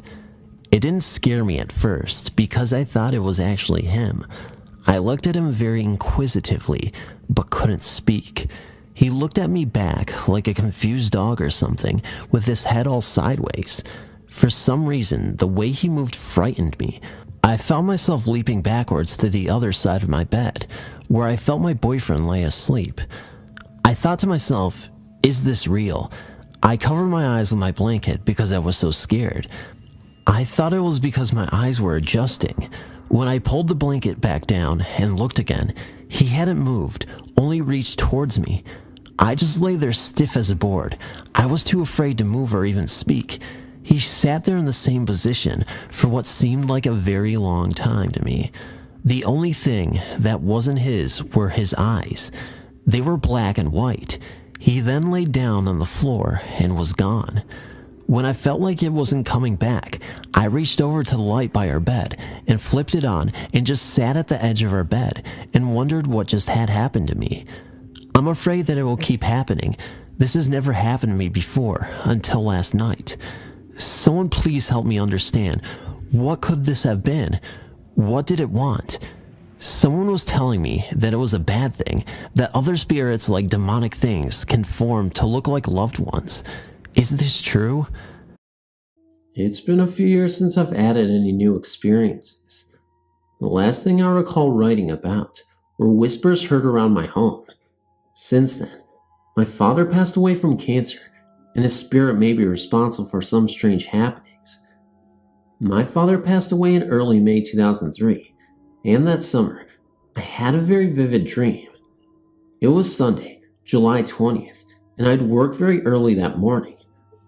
I worked at the Gap, and we had to rearrange the clothing stock and add new items to the shelves. It took about 4 hours, and I arrived back at home around 10:30 a.m. I was exhausted due to waking up so early, so I drew the blinds and took a nap. Immediately after falling asleep, I dreamt that I was sitting on my father's bed in his home in London, Ontario. There was a knock on the door, and I got up to open it, and standing in front of me was my father, wearing his dark blue pajamas that he died in. He looked so luminous and healthy, and he was smiling. I hugged him and could feel his warmth, never wanting to let go. I looked up at him and asked, "Where are you going?" And he replied, "I don't know yet. I have some things to take care of." I asked him if there was a God, and he replied, "I don't know that yet, but we'll find out soon." Just then, my mother woke me up because she heard me crying. When I awoke, my eyes shot open and I had no idea where I was. I shot up upright, crying hysterically, asking, "Where did he go? Where is he?" My mom was so confused and tried to console me, but I was just so upset because it seemed like such a real encounter. I stayed in my room for the rest of the day because I felt he was there with me still. I felt that if I left him, I would abandon him. It sounds strange, and it may well have just been a dream because his death just occurred 2 months before, and I was grieving heavily. I like to believe that it was him just trying to say goodbye. I haven't had any other dreams like this, although I've dreamt of my father. Mainly he will appear randomly in dreams that have nothing to do with anything. The second thing that happened was very frightening to me. This occurred last April, around Easter time. I had a terrible cold and was home from school for Easter weekend. We were set to leave for my grandparents' house that morning. Around 6 a.m., I awoke, coughing repeatedly. I took some Buckleys to calm my throat and rolled over onto my stomach, sprawled across the right side of my bed with my feet apart. Not a minute later, I heard a repeated tapping above my bed on my headboard. It lasted about a full minute, and I did not think much of it, but suddenly, it felt as if someone placed their hand between my feet and compressed the covers, or as if a cat was sitting beneath my feet. It just appeared, this strange sensation. I lay frozen, not knowing what to think. I was frightened. I finally gathered the courage to rip out of bed and turn on my light. Of course, there was nothing there, and my door was closed and locked, so a cat was not in my room. I remember seeing a faint thread of light wisp by and disappear, but it could have been my eyes adjusting to the light, as it was still very dark at AM. I told my mom about what had happened, and she mentioned that she had a similar experience in my room 2 weeks prior. She said it felt as if a cat jumped on the bed, but there was nothing there, of course. I'm not sure what to think. I like to think that it was my father, making sure I was alright. Maybe it was the ghost of a past cat, Oscar, or maybe it was nothing. One thing that convinces me that this was a paranormal incident is the fact that I've read about paranormal tapping before a paranormal event occurs. I read this book called The Ghost That Hunted Himself, The Story of the Mackenzie Poltergeist by Jane Andrew Henderson. It's a book of well-documented hauntings surrounding the Black Mausoleum, a tomb in Greyfriars Cemetery in Edinburgh, Ireland. Ben Scott leads tours of this tomb, and one of his encounters was very similar to my own. On page 21 it reads, Ben lay in his bed, staring up at the ceiling. It was almost Easter. He had drank too much and had gone to bed alone. As he lay unsuccessfully trying to sleep, he heard a repeated tapping noise just above his head. Ben didn't know what it was, and he no longer cared. A few minutes later, he heard the heavy swish of the bed curtains parting. I almost couldn't breathe when I read this. I couldn't believe how related the incidents were, but it all could be a coincidence. One other thing that frightened me occurred this past May. It was May 5th actually, the second anniversary of my father's passing, and I'd just returned home from a friend's house. It was around 3 a.m., and I went to sleep in the guest computer room because my room was occupied by my mother because her basement room had been flooded due to a leak in the foundation when her pool thawed.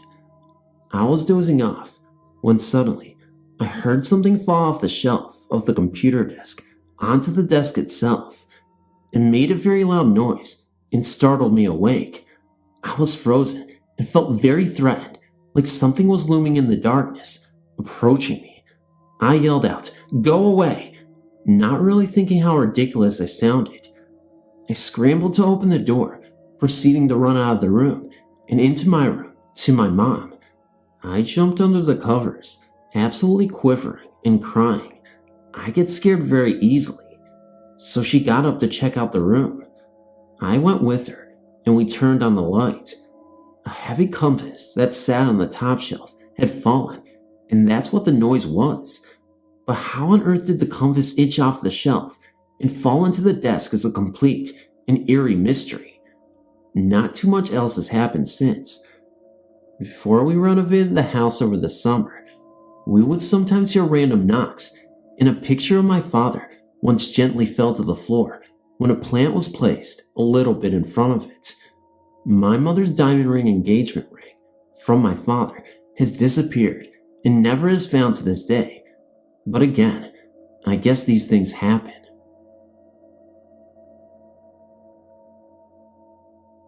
I just thought I'd share my ghost story. In the summer of 2001, I was living in Paris, in a building that I believe was built in 1863. The elevator was deemed historic. It was creaky and slow and broke often, but couldn't be replaced because it was antique, and they had rules about that. The elevator was wooden on 3 sides, and made of grating and stained glass in the front, and each landing was grated, so you could see right into the elevator when it stopped, and anyone standing there when you were in the elevator could see you.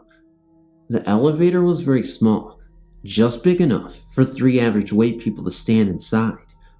A friend visited me in August and we decided to go out shopping in the afternoon. We went to the landing and pressed the button for the elevator.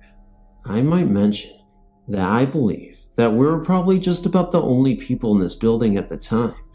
The Parisians had all left for the seashore, and I hadn't seen anyone but the building's porter and one other person the whole summer. This day, when the elevator came, there was a man in it. My friend and I both gasped at the same time because it was very unexpected. The man was handsome, with thick black short hair, maybe in his 30s, tallish, wearing a dark suit with a white shirt that was open at the collar. He looked very crisp and rich, but a little tousled, like he had just come from a party. Within a blink of an eye, the man was gone, in a flash. The elevator hadn't opened. You pushed the door to open it. He just vanished. My friend and I said, "Did you see that?" to each other, and we confirmed the description. He looked like just a regular person, not clear or ghost-like at all. Then, she just got into the elevator. Brave. I got in with her, but I made her stand where he had been standing.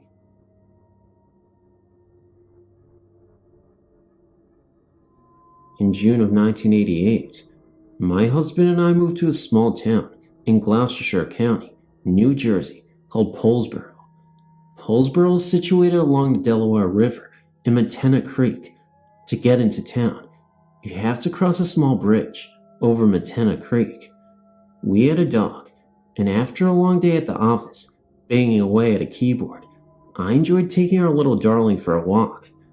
Many times the dog and I would walk down our street, turn onto Broad Street, cross the bridge, and walk down Crown Point Road for a bit, then turn home. For some reason, I was reluctant to walk on the east side of the bridge, or the east side of Crown Point Road near the bridge. I can remember looking off into a woodsy area on the east side of Crown Point Road, by the bridge, and thinking, I don't know what happened there, but it must have been really bad to make me feel this spooked. About 5 years ago, after we came to Poulsboro, I was driving home on a dark and stormy night, as Snoopy would say. The rain was so heavy, I could barely see the road ahead.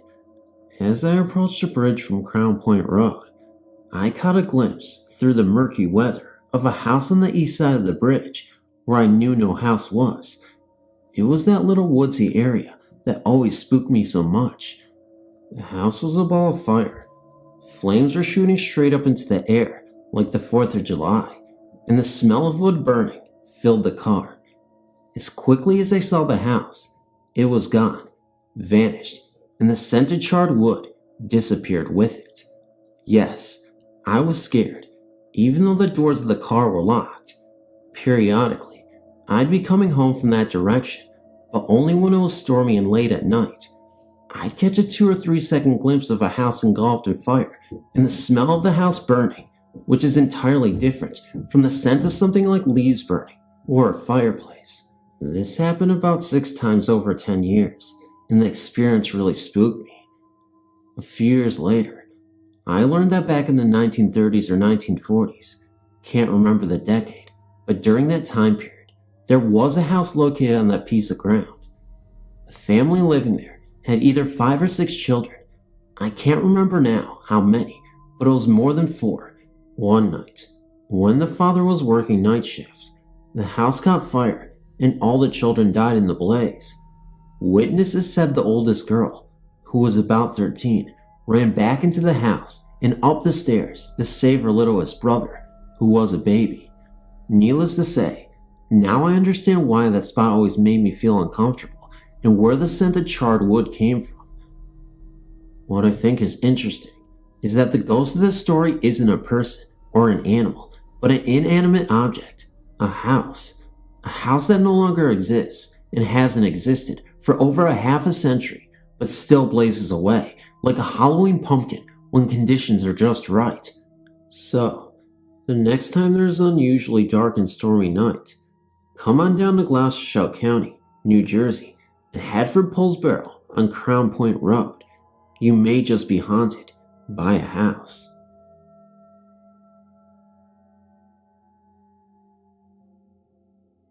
My first name is Holly, and I don't know if this will help your page, or if you'd just be interested in hearing my story. But telling someone who will not laugh in my face will help me get this weight off my chest. I'm 21, so for me to tell my story to anyone, they aren't going to believe me, thinking that I'm young and I made it up. But let me tell you, after I tell you my life's experiences, you'll know it just isn't a figment of my imagination. Because if it is, then my whole family's crazy, along with me. The first haunting occurred in my grandmother's house. I have 2 sisters and 3 brothers. One of my brothers wasn't born until I was 14. One of those sisters is my identical twin, so pretty much whatever happened to the both of us for some reason. We never really had a twin connection until she moved away, and now it's like we're in the same room together, even though we're 300 miles away. Anyways, I lived in the house from the time I was 4 until I was about 16. I don't really remember when I first noticed strange things going on. The first thing I can actually remember is when I was 5. My sister and I shared a room and a bed, so I slept in a side closet to the door. I was always afraid to look into the hallway. I always felt like I wasn't alone, like someone was watching me. I woke up one night to see a huge ball of white light. I mean big and bright, enough to illuminate the entire hallway in my room. I watched it slowly flow out of the bathroom, past my room, all the way down the hall and down the stairs where it disappeared into the way. I wasn't afraid, but afterwards, when I realized that what I saw wasn't alive, I was terrified. Things always seemed to happen to one of us at a time, except once. We were all sitting watching TV one night when we first heard a crash in the dining room next to our living room. My mom went in to investigate.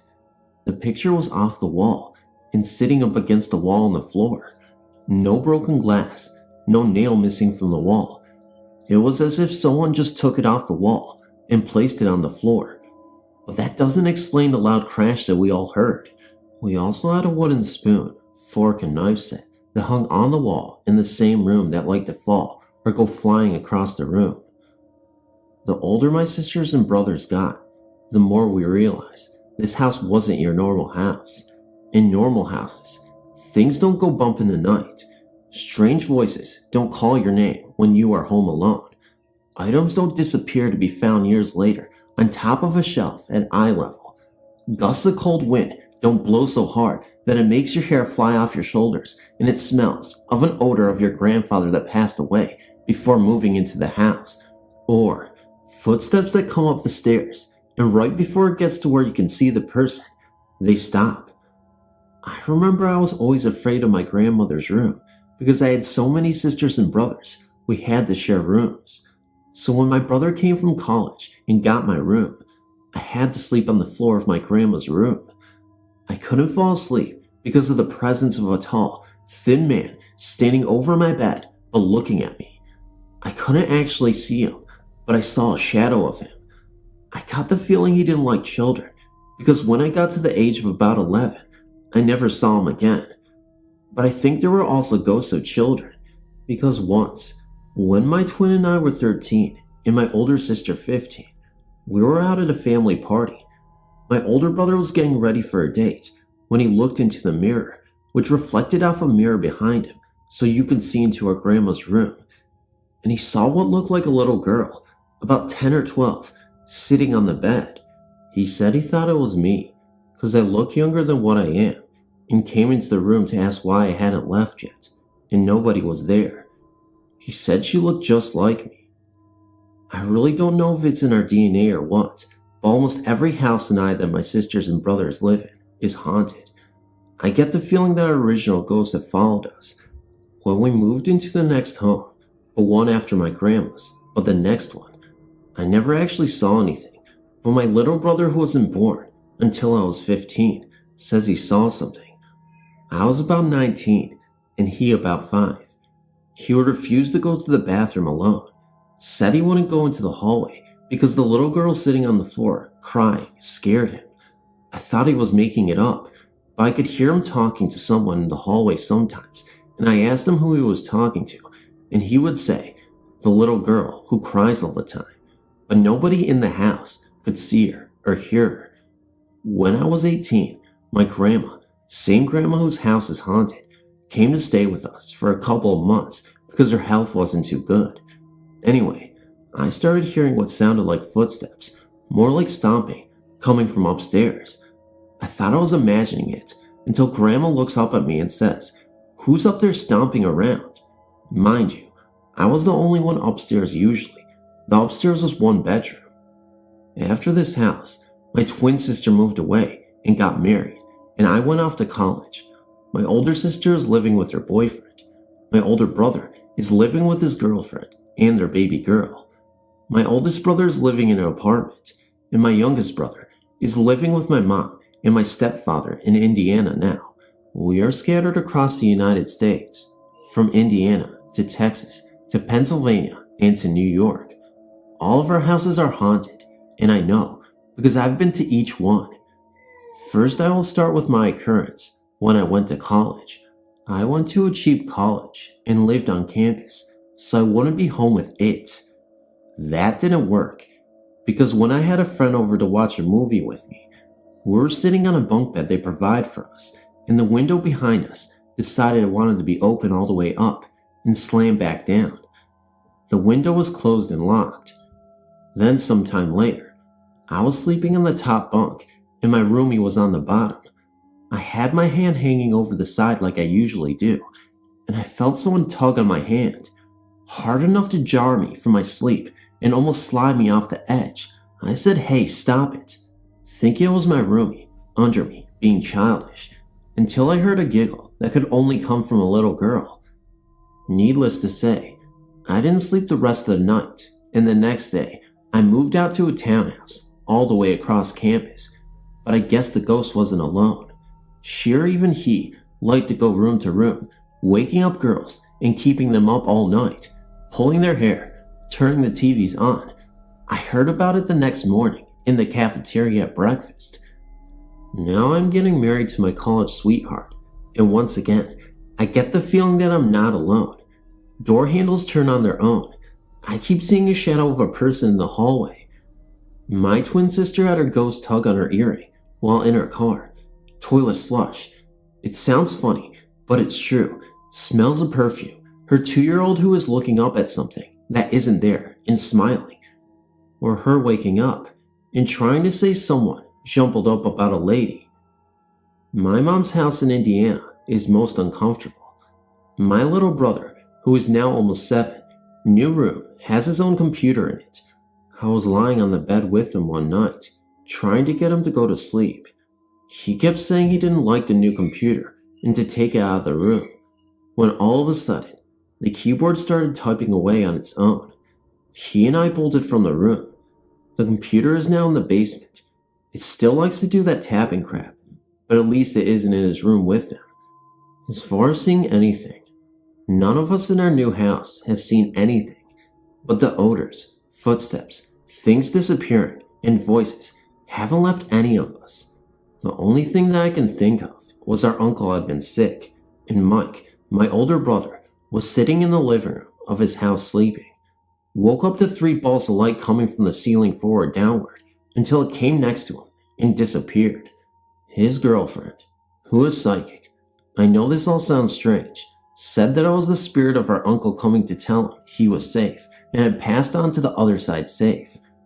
The next morning, we got a call from the hospital saying my uncle passed on. That isn't it.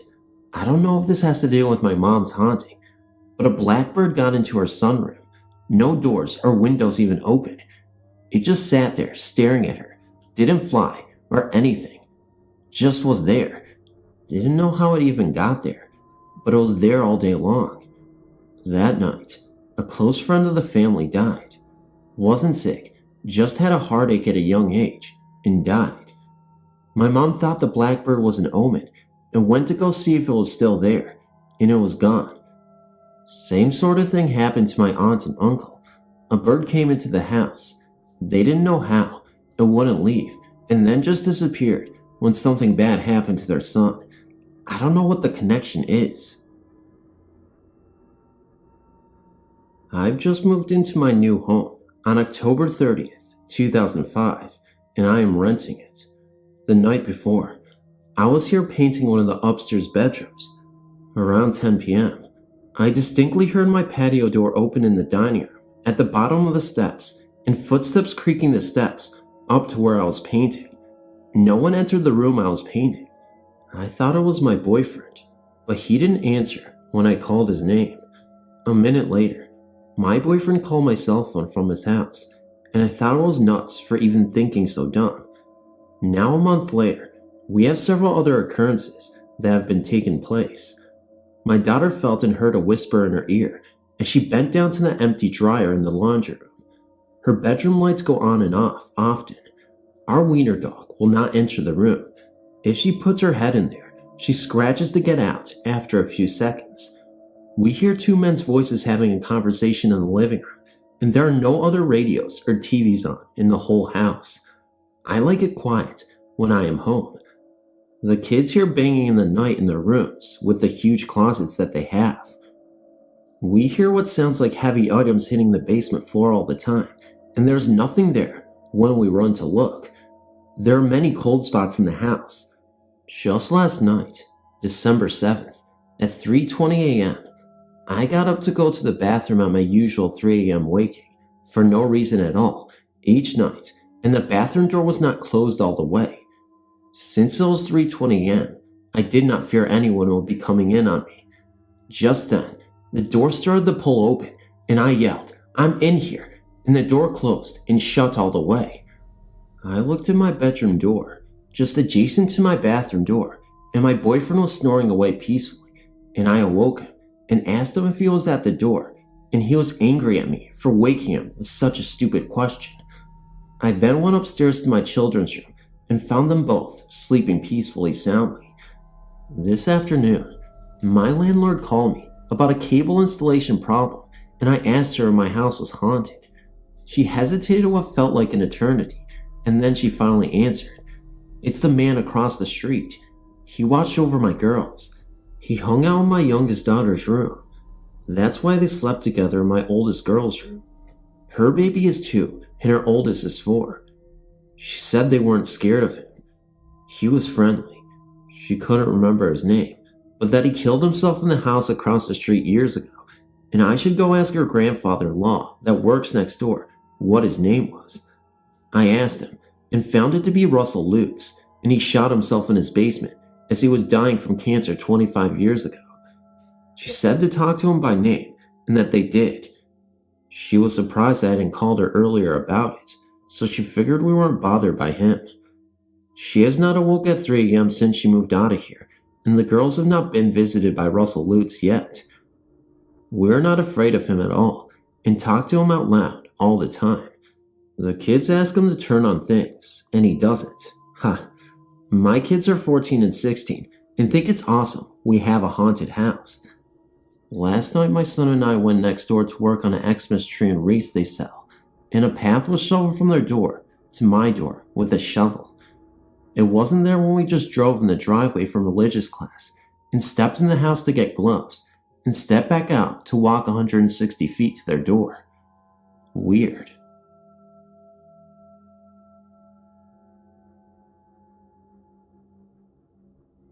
Throughout my life, I've encountered many ghosts. Good thing the ghosts never bother me.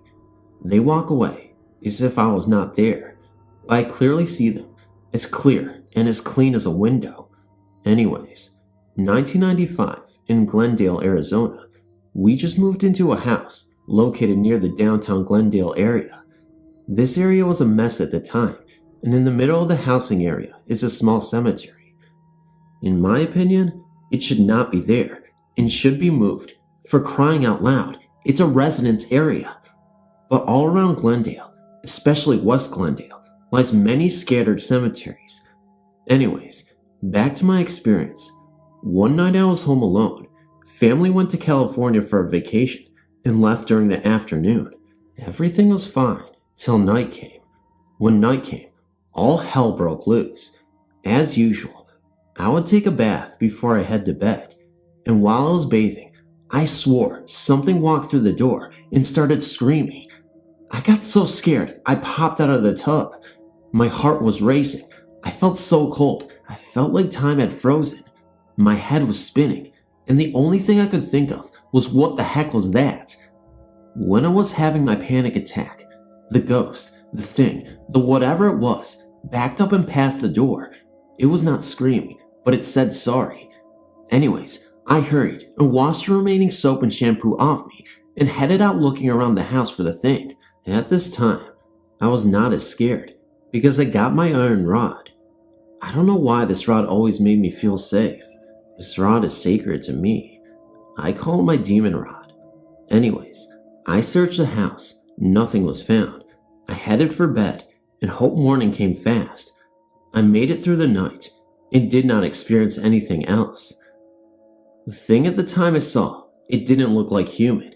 It didn't look like no animal, nor did it come close to looking anything like from this planet. I did, however, suspect it was a ghost. Of what, I don't know exactly. But this was not the last of it, for I seen it many more times after this, and it always was around when my rod was not with me.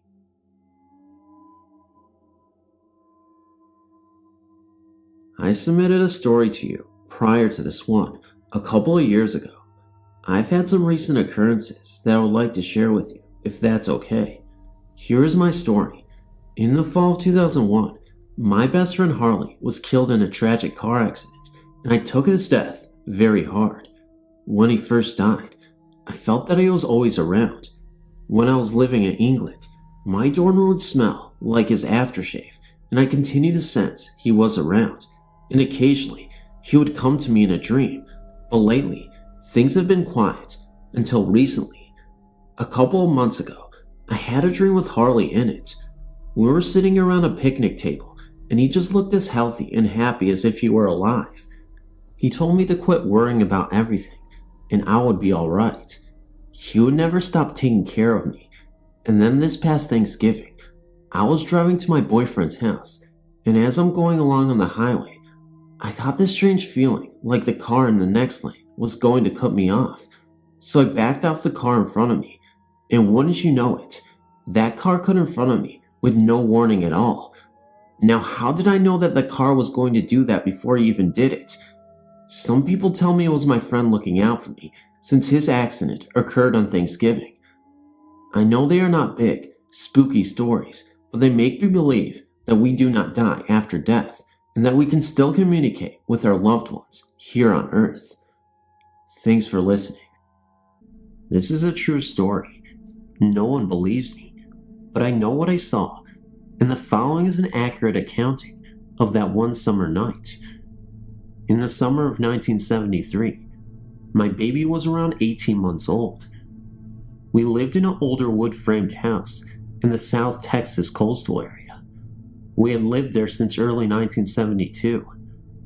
We didn't have central air conditioning, and the only room that had an air conditioner was the den. At night, we, my husband, 2 daughters and myself, slept in the den. My husband and I slept on a full-size mattress on the floor. My daughters each had a foam cushion for a bed, which also was on the floor. There were 2 doors to the den. One door led to the outside, the other led to the hallway and the front part of our house. Both doors were solid. There were 2 sliding windows with lined curtains. At night, with the lights out, doors closed, and drapes pulled, the den was as dark as a cave. So dark, in fact, that you could not see your hand in front of your face. On this particularly hot, humid South Texas night, I woke up to the sound of my youngest daughter crying. I rolled off my mattress and crawled on hands and knees towards her foam pad to comfort her. Before I reached her pad, I saw her in the middle of the room.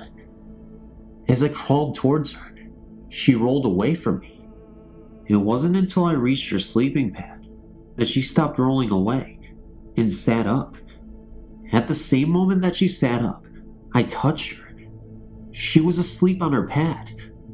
What I had thought was her rolling away from me had disappeared. This is my story, and I'm 100% sticking to it. Remember when I said the room at night was as dark as a cave? I decided what I saw was energy. I mean, it had to be. Why else could I see it? As far as I could find out, there were no deaths of a very young child. I really thought I'd seen a ghost. When I laid back down, my heart was pounding. There is no way I could have dreamed it. I've explained what happened to myself in the following manner. My baby was only around 18 months old. She wasn't old enough to know how to control her mind, and therefore, part of her mind, the part that older humans shut off, was able to send energy out in what could be called an out-of-body experience. I know this sounds crazy. If you have a better explanation, I would love to hear it. I know I saw something that I thought was my baby. I know when I touched my baby and disturbed her sleep, what I saw disappeared. I know I did not dream this.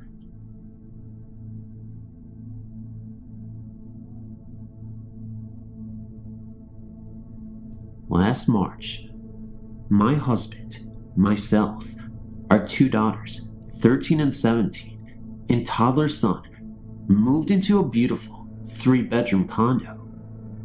We were so excited to have gotten such a huge place for such a good price. Looking back, I'm so glad we rented and opted out of buying it. Event 1. My 3-year-old son was afraid to enter the kitchen. He told us there was a man or thing under the kitchen table. Never saw him look so frightened. Event number 2. I was in my walk-in closet, kneeling on the ground, arranging shoes, when I felt something hit my back. I thought my toddler had run into me. I turned to see what was wrong, and no one was there. Very creepy feeling. Event number 3. My oldest daughter tells me that she has been seeing a black shape moving in the darkness of her room in the middle of the night and sounds in the closet. She says she just ignores it and it goes away. I'm scared for her. My husband either doesn't sense anything creepy or won't admit to it. But in event number 4, my oldest hears something scathing at her window. She opens the curtains and sees a huge crow hovering at her window, scratching on the window. 2 nights later, my 14-year-old daughter runs into my room because the bird is at her window. A few nights later, I hear scratching at my bedroom window. I feel watched. I don't get up to check. Notice a presence near the long dark hallway. I find myself anxious to get past that area of the house. I feel a sickly evil presence, like something that enjoys seeing us suffer. During the 3 months we lived there, we had the worst luck. I lost my job. Our car got towed away, then broke down for good. Our PG skyrocketed from a normal bill of $75 a month to $600. We never used more electricity. We became sickly and irritable. We couldn't afford to stay. We couldn't afford to move. So we packed up and moved into my mother's house. As the days passed, our luck changed for the better, and the black cloud of despair lifted. We look back now and feel that whatever is in that house drains everything good and is evil. I researched the history of the tenants and found no one lasts long living there, and bad luck has happened to all who live there. That's as far as I will go. I'm afraid to look any further. I don't want to know.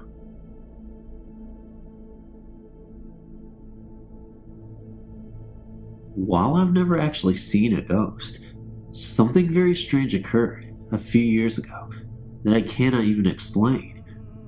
My then 4-year-old daughter, Savannah, was on the 3rd floor playing on the computer and printing pictures.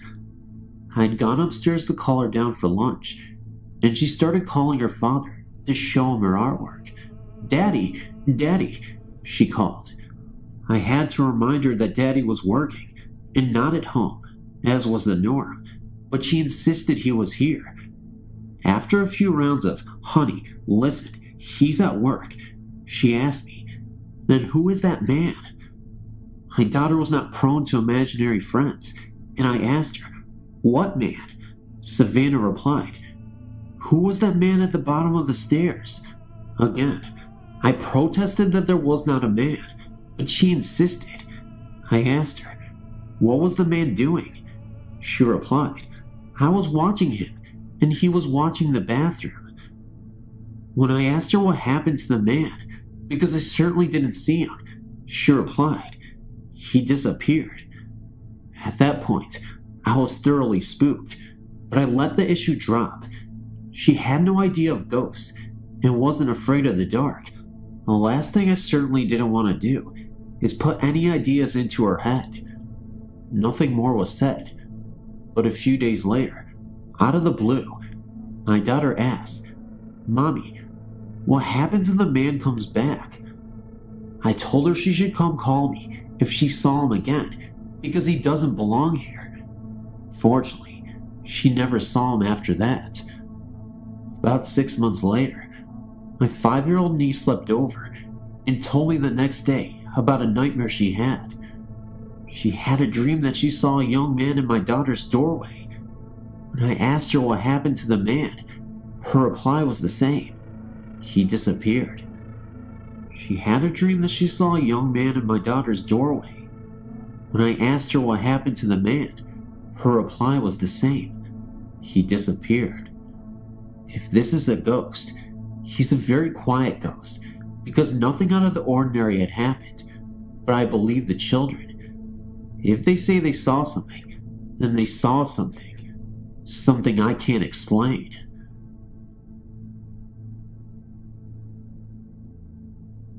A few years back, my stepmother was dating a man other than my father. This man had a friend that needed them to house it while they went on vacation for a couple of days. The family that lived in the house consisted of 2 parents and a 6-year-old daughter. All the bedrooms and bathrooms were upstairs, and the kitchen, living room, and the den were downstairs. When my mother walked into the house, she immediately had an overwhelming urge to leave the house. She felt uneasy and uncomfortable. She was sick at the time, so she thought that her feelings might have been off. Her boyfriend decided to run her a bath. When he came back down, his face was flushed. She asked him what was wrong, and he replied, "Nothing at all, darling. You go get in your bath." So she went up and took her bath. The whole time she was upstairs, she couldn't help but feel like something was with her. When she was done, she walked downstairs and sat with her boyfriend. She told him how she was feeling and said that she wasn't sure if she was able to spend the night. When he heard this, he replied to her, "Honey, when I went upstairs to run your bath, as I closed the bathroom door, which if you opened the door, it blocked the bathroom doorway. After getting you a towel, there was a deep black shadow lingering in your daughter's bedroom doorway, which was across the bathroom doorway. It didn't have a specific shape, but it had specific red eyes that glowed ever so bright. All I could say was, 'You don't scare me. The power of the Lord protects me.' Over and over I said this. After about the 6th time of saying this, it turned into the girl's bedroom and lurched across the floor into the closet. The door was shut. My mom was so scared that she left the house immediately. Later she got upset because he let her go upstairs after what he had seen.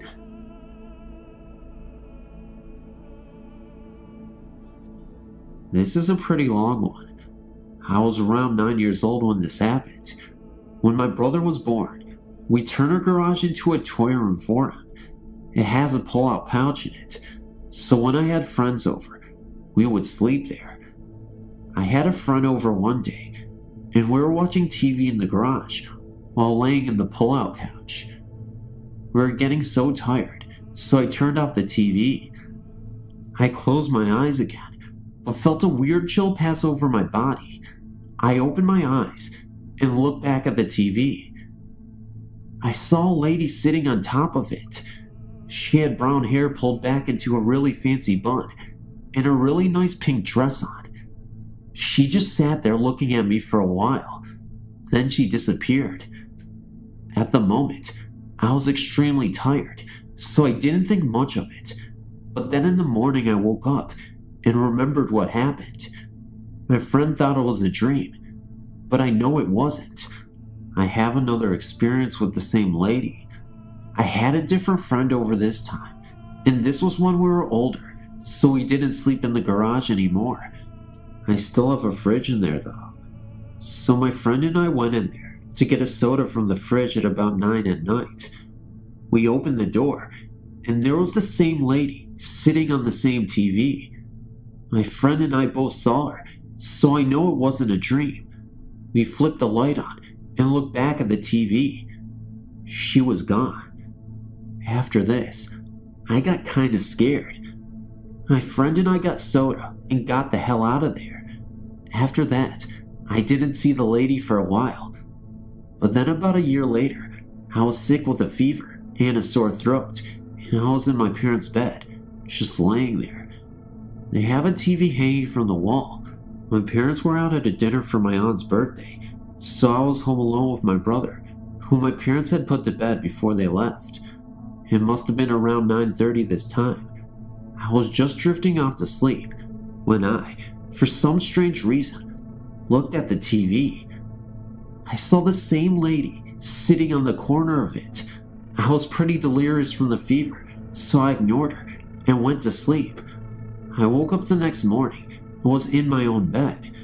My parents had put me there when they got home. I remembered what happened and told my parents. Of course, they didn't believe me. They said I was sick and that it was my imagination. After this, I realized that it all happened at night when I was in a dark room and by a TV. The only witness I have is my friend, who is still scared of my garage at night. My house is haunted. The only thing that might relate to it is that my grandma died in my house, but she doesn't look like her, and it doesn't explain why I always see her at night and by a TV. I'm just glad that the ghost isn't violent.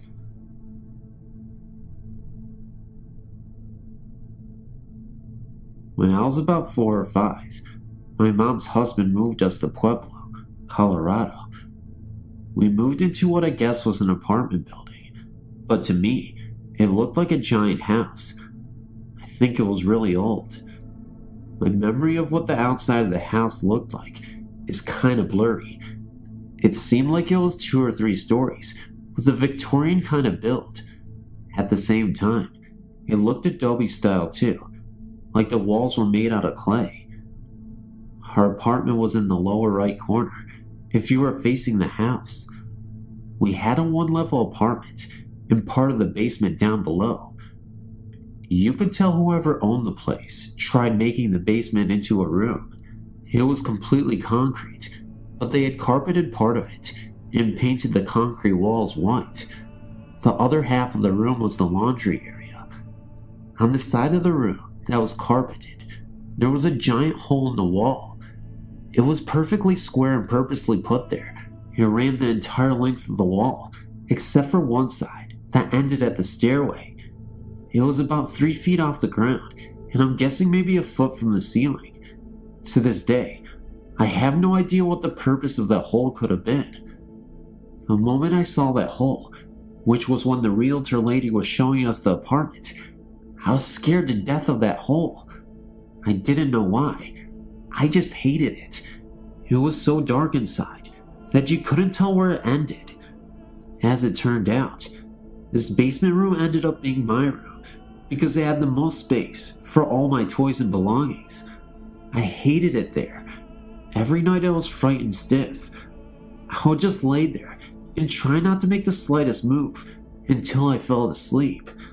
It was like I didn't want to get anyone's attention, even though I was the only one in the room.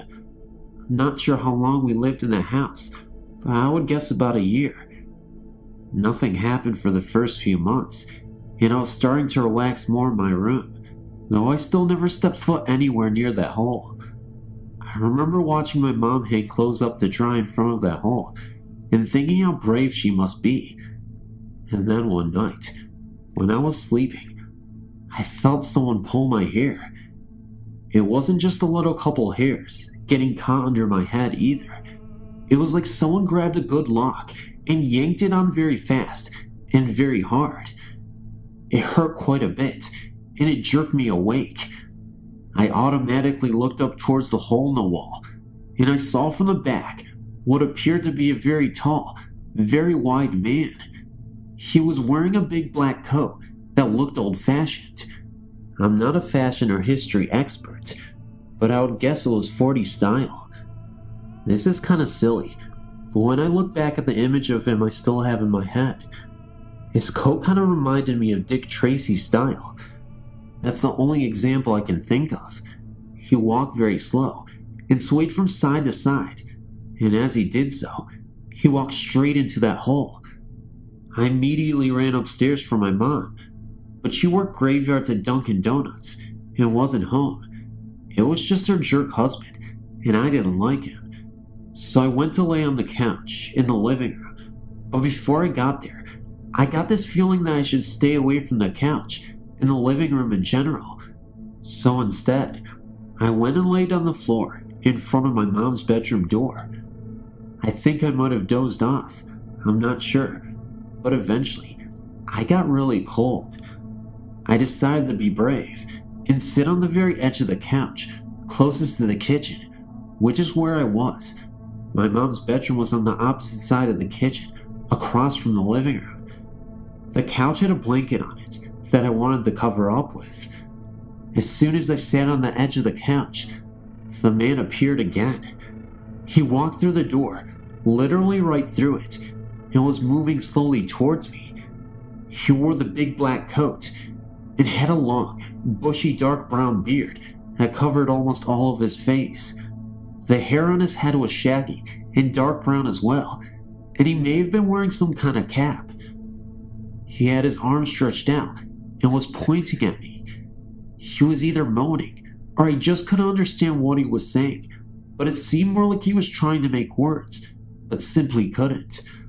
I slowly tried to grab the blanket off the couch, but it seemed like he started moving quicker when I did this, so I left the blanket there and ran to my mom's room. I laid down again on the floor in front of my mom's bedroom door, and eventually I fell asleep because the next thing I knew, my mom had come home. I told my mom everything that had happened. Unfortunately, when I described the man, I compared the way he looked like to Chewbacca from the Star Wars movies. It was because he was so hairy. As a child, that was the only way I knew how to best describe him. Of course, my mom dismissed me immediately and told me I just had bad dreams because of that movie.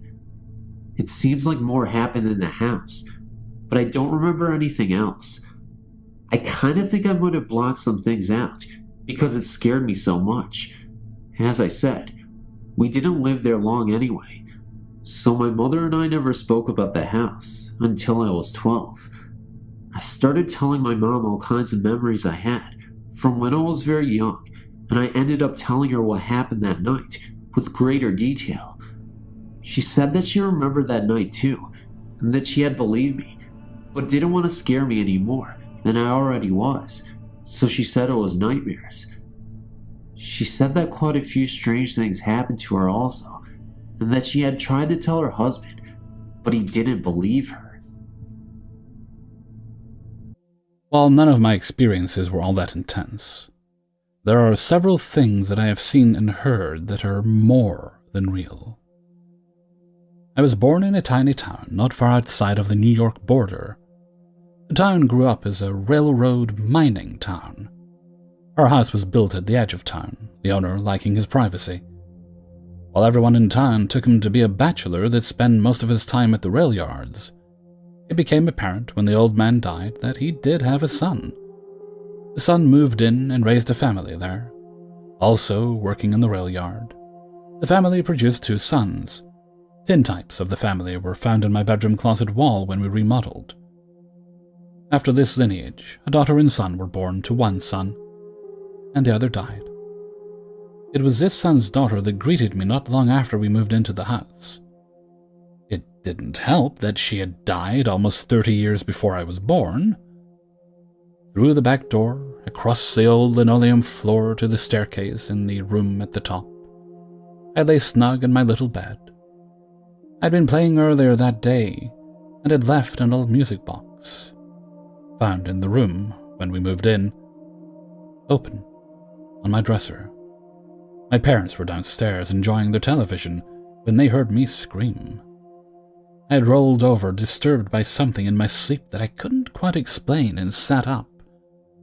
My music box, completely unwound when I'd gone to bed, was playing cheerily. But it wasn't that had woken me up. It was the figure of a girl standing next to my bed, gazing at my bedroom window into the backyard. My first thoughts were that she was lovely, long blonde hair and a pale blue dress, hands clasped behind her with a slightly sad air about her. It changed quickly, though, when she turned to look at me and instead of disappearing, advanced on me, hands outstretched, her face changing from benevolent to cruel in a heartbeat. My mother sprinted up the stairs with more energy than I've seen in her since, driving her away. But it would not be the last time I would see her, though after that, each visit was absolutely benevolent. A few years later, we, the family and I, began remodeling the house, tearing out walls and finding pieces of the house we had not counted on. Anyone who's ever remodeled a house knows the strange things that can be found in the walls. Between the gross of finding a mouse corpse in one of my walls to finding the remains of a burnt-out old chimney on another, we also found a death certificate. One for Elizabeth Grimney, born July 17th, 1940. Died March 22nd, 1952. The cause of death was so blurred with time and so undeterminable, but we finally had our ghost, Elizabeth. We've realized, too, that my music box was hers, too, tied to it somehow. Since the remodeling, though, I've not seen her, and I have the sinking feeling that I won't again. Strange. I feel as though I've lost a friend. My haunted place was in Phoenix, Arizona. My mother, sister, and I and our family dog Snoopy, and a parakeet Albert, lived in a condominium. We lived there from 1971 to 1974. I mention the pets as some of the most horrifying things happened to these animals. Here were some of the events which occurred. My dog Snoopy would always be locked in the closet in the master bedroom. I would leave for somewhere, my mother and sister would be gone. I would know instinctively, as the house was quiet, too quiet. I would go upstairs and open the closet door, and out he would fly like a bat out of hell. I awoke one morning to find my parakeet, Albert, hanging by one foot on his perch. His head was in a grotesque position, like he had been strangled. I had to put him down. Weeks later, I heard voices outside the window. The voice of a doll, Chatty Cathy. I believe a doll like that was made by Mattel. The voices sounded like the doll, Chatty Cathy. "Why, Mary, why did you leave me?" I remember that night as I almost put my head through the window, straining to hear what the doll-like voice was saying to me. I visited a psychiatrist the next day. She said voices heard like that were a sign of schizophrenia. I didn't believe it. After moving out here to California, I have never heard voices. I heard them that night. Another night, I remember hearing the lulling sound of wind chimes. I yelled out to my mother and told her how relaxing the sound of the chimes was. She said, "Mary, we don't have wind chimes." Another night, the wrought iron stairwell lunged out and caught my mother's arm, left a permanent X on it, scratched her arm. The stairwell. Other incidents happened. Black bubbling tar-like substances in the toilet, a smell like a dead animal in the walls. My sister, at the time, was in high school. I have heard that poltergeists sometimes occur with teenage girls. Anyway, I believe the site was haunted. The building contractor went bankrupt, and those of us in condos were in limbo for a while. One by one, the few families left. I once went back there to investigate the new residents. I went across the street, and a 1989 black Firebird came out of nowhere and almost ran me down. I decided the site itself was haunted, and the ghostly inhabitants didn't want me around, asking questions of the current residents. I was just reading A Sea of Voices in the Night by Ant 1111. You know, that story brings back a memory of something that happened when I was around 16 years old. We were house-sitting for a friend of my dad's. They had been family friends all my life and seemed like family. His friend's mom had passed away not long prior to this, and I don't know where he was, but anywho, I spent the night there several times before. I just finished watching The Tonight Show with Johnny Carson and had laid down. I'd only shut my eyes for a minute or two. The window was open beside the bed I was in, and the back door was around the corner from the head of the bed. I heard voices, like maybe 4 or 5 people were coming from the barn to the house. Then I heard footsteps, and the back door open. Now, I know no one else but us should have been around there. And these voices sounded like it was the most natural thing in the world to be coming in the house at that time of night. I was scared shitless. All I could think was, you moron! Why did you leave the back door open? I found I could not move or open my eyes. I knew I was scared, but even at the time I thought surely I wasn't scared to the point of paralysis. The word aliens came to mind, but aliens who spoke perfect English, it didn't make sense. I heard the group walk up to the side of my bed and stand over me talking in hushed tones, like they didn't want to wake up anyone else. I could tell they were right over me, looking down at me. I went through the I have to be dreaming reasoning, because I thought for sure I was on the verge of panic if something sensible didn't come to mind. But I knew I couldn't have fallen asleep in the approximately 60 seconds or less I had laid down, when I started hearing them coming from the direction of the barn. I understood everything that they were saying, and it had something to do with things that would happen to me in the future. I found this even more disturbing. Were they angels, demons, ghosts, aliens? How did they know me so intently, and what was the purpose of this? The next thing I knew, I woke up, and it was about 1 a.m. or so, and I was laying in the living room. No pillow or blanket, just sprawled out on the living room floor with the lights and TV off, so I knew I didn't fall asleep watching TV. I asked the next morning if someone got up and turned everything off. No one had. I've never sleepwalked, and I wasn't overly tired or distraught about anything, nor could I recall what they had talked about when I awoke. I just knew it had concerned me and my future. I found it very disturbing for a while, and I can't believe I forgot about it until reading that story. I've read a lot of the stories here, and noticed that a lot of folks say this. I'm not sure if I saw a ghost, but here's my story. As a child of about 5 or 6 maybe, I was the only boy and had my own room. My 2 sisters had the room straight across the hallway from me. Now, this was about 1976 or 1977. We had gas heat through the entire house, so at night my dad would turn off all the heat.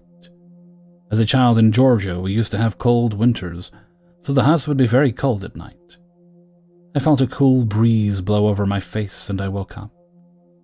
I saw a teenage girl standing in my doorway, blonde hair and wearing a long white gown.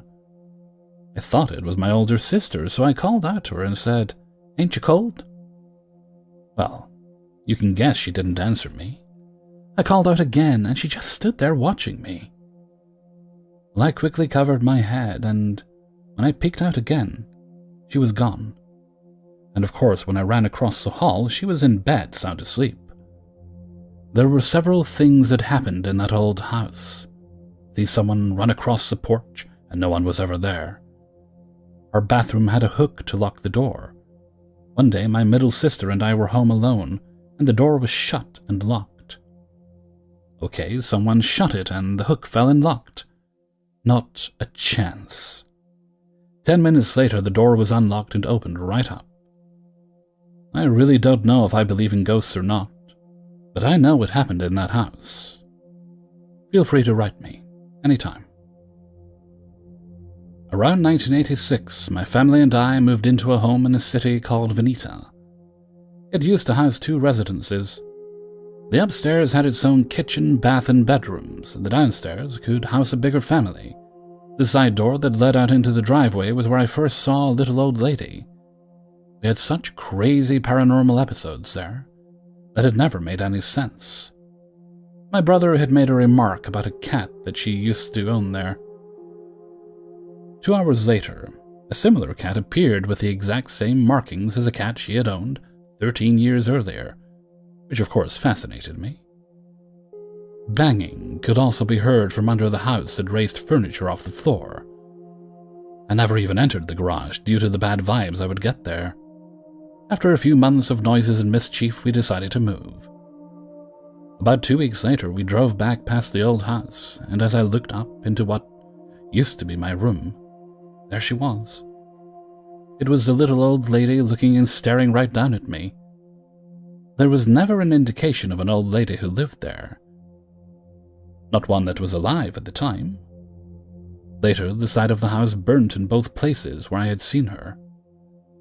If we had stayed, me and my sister would have been trapped in the upstairs and more than likely would have perished. My husband and I lived in White Eagle, Oklahoma, about 1.5 years ago with our 4 children. One morning, about 4:30, I was feeding my 4-month-old son in my front room when I saw a shadow cross the window. It stood about 7 or 8 feet tall and had the shape of a man. I couldn't see what it was exactly because my blinds were closed, but it walked in front of the window and stopped as if to look in the front room, and then continued to walk around the east side of the house where my bedroom was. Our bedroom was right off of the front room. It stopped in the middle of my bedroom window and turned its whole body to face my bedroom and then turned around and walked off. The next morning, I walked around my house and saw no footprints. I've been told by my community members that Bigfoot is known to walk around by White Eagle, and that was what I saw. A couple weeks after that happened, my husband and I had just gotten into bed, and we heard a banging on our side of the wall from the outside. My husband thought it was the children playing a joke on us, and he went outside to chase them off, but found nothing. He came back in and got in bed again when we heard something hit our front door. I told him to just leave whatever was outside alone. I lived in Ponca City my whole life, and was raised knowing about Bigfoot. I do believe he walks around White Eagle, and that was what I saw that night. At night you can be outside and all of a sudden smell something really stink. I was always told when you smelled that it was Bigfoot. White Eagle as a community is haunted. I've heard so many stories about what people have seen or heard.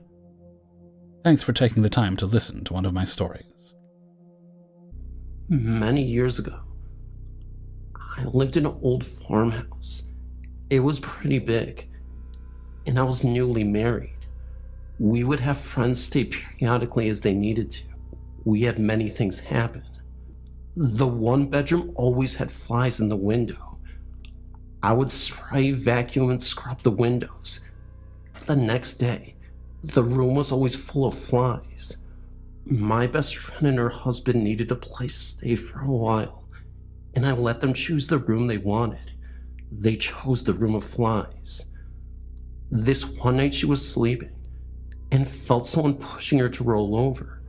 She thought her husband had gotten up in the middle of the night and was coming back to bed. When she rolled over, she fell against her husband. She looked to see who pushed her, and although no one was there, she felt the pressure of someone lying against her. She tried to wake her husband, but he would not wake up. She was so scared, she stayed awake the rest of the night until morning, and was too afraid to look and see what was next to her. Finally, when daylight hit, she felt the pressure leave and noticed the indentation of a body left behind on the bed. They never slept in that room again. We also had dogs that would not go upstairs or downstairs. I was doing dishes in the kitchen and the upstairs stairwell was behind me.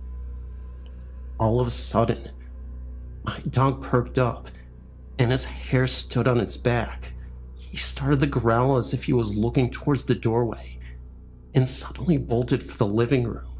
He would not come into the kitchen after that unless I was with him. My dogs would also stand at the doorway to the basement and would have their hair raised on their backs. I was always scared to go down there. I would get a really bad feeling where I would run down and back up. I would try and get one of my dogs to go with me, even in daylight, and they would not go further than the doorway. We would also hear someone walking through the home, but nobody would be there. The one spirit would be talking, and we would look for the voice and couldn't even find it. Sometimes it would call out our names, and we would think it was each other and answer, and find out it wasn't anyone calling. We slept in a downstairs bedroom, and I would have a sense of a man standing at the foot of our bed, watching us as we go to sleep. Our dogs even went to sleep with us, and wouldn't even sleep at the foot of the bed. After many strange activities, our neighbor told us that an elderly man had lived alone in the house for a long time. His mail had been piling up in his mailbox, so the mailman contacted the police to have them check on the old guy. He was found dead on the kitchen floor, and had been for quite a while. The funny thing is, the kitchen was never spooky feeling.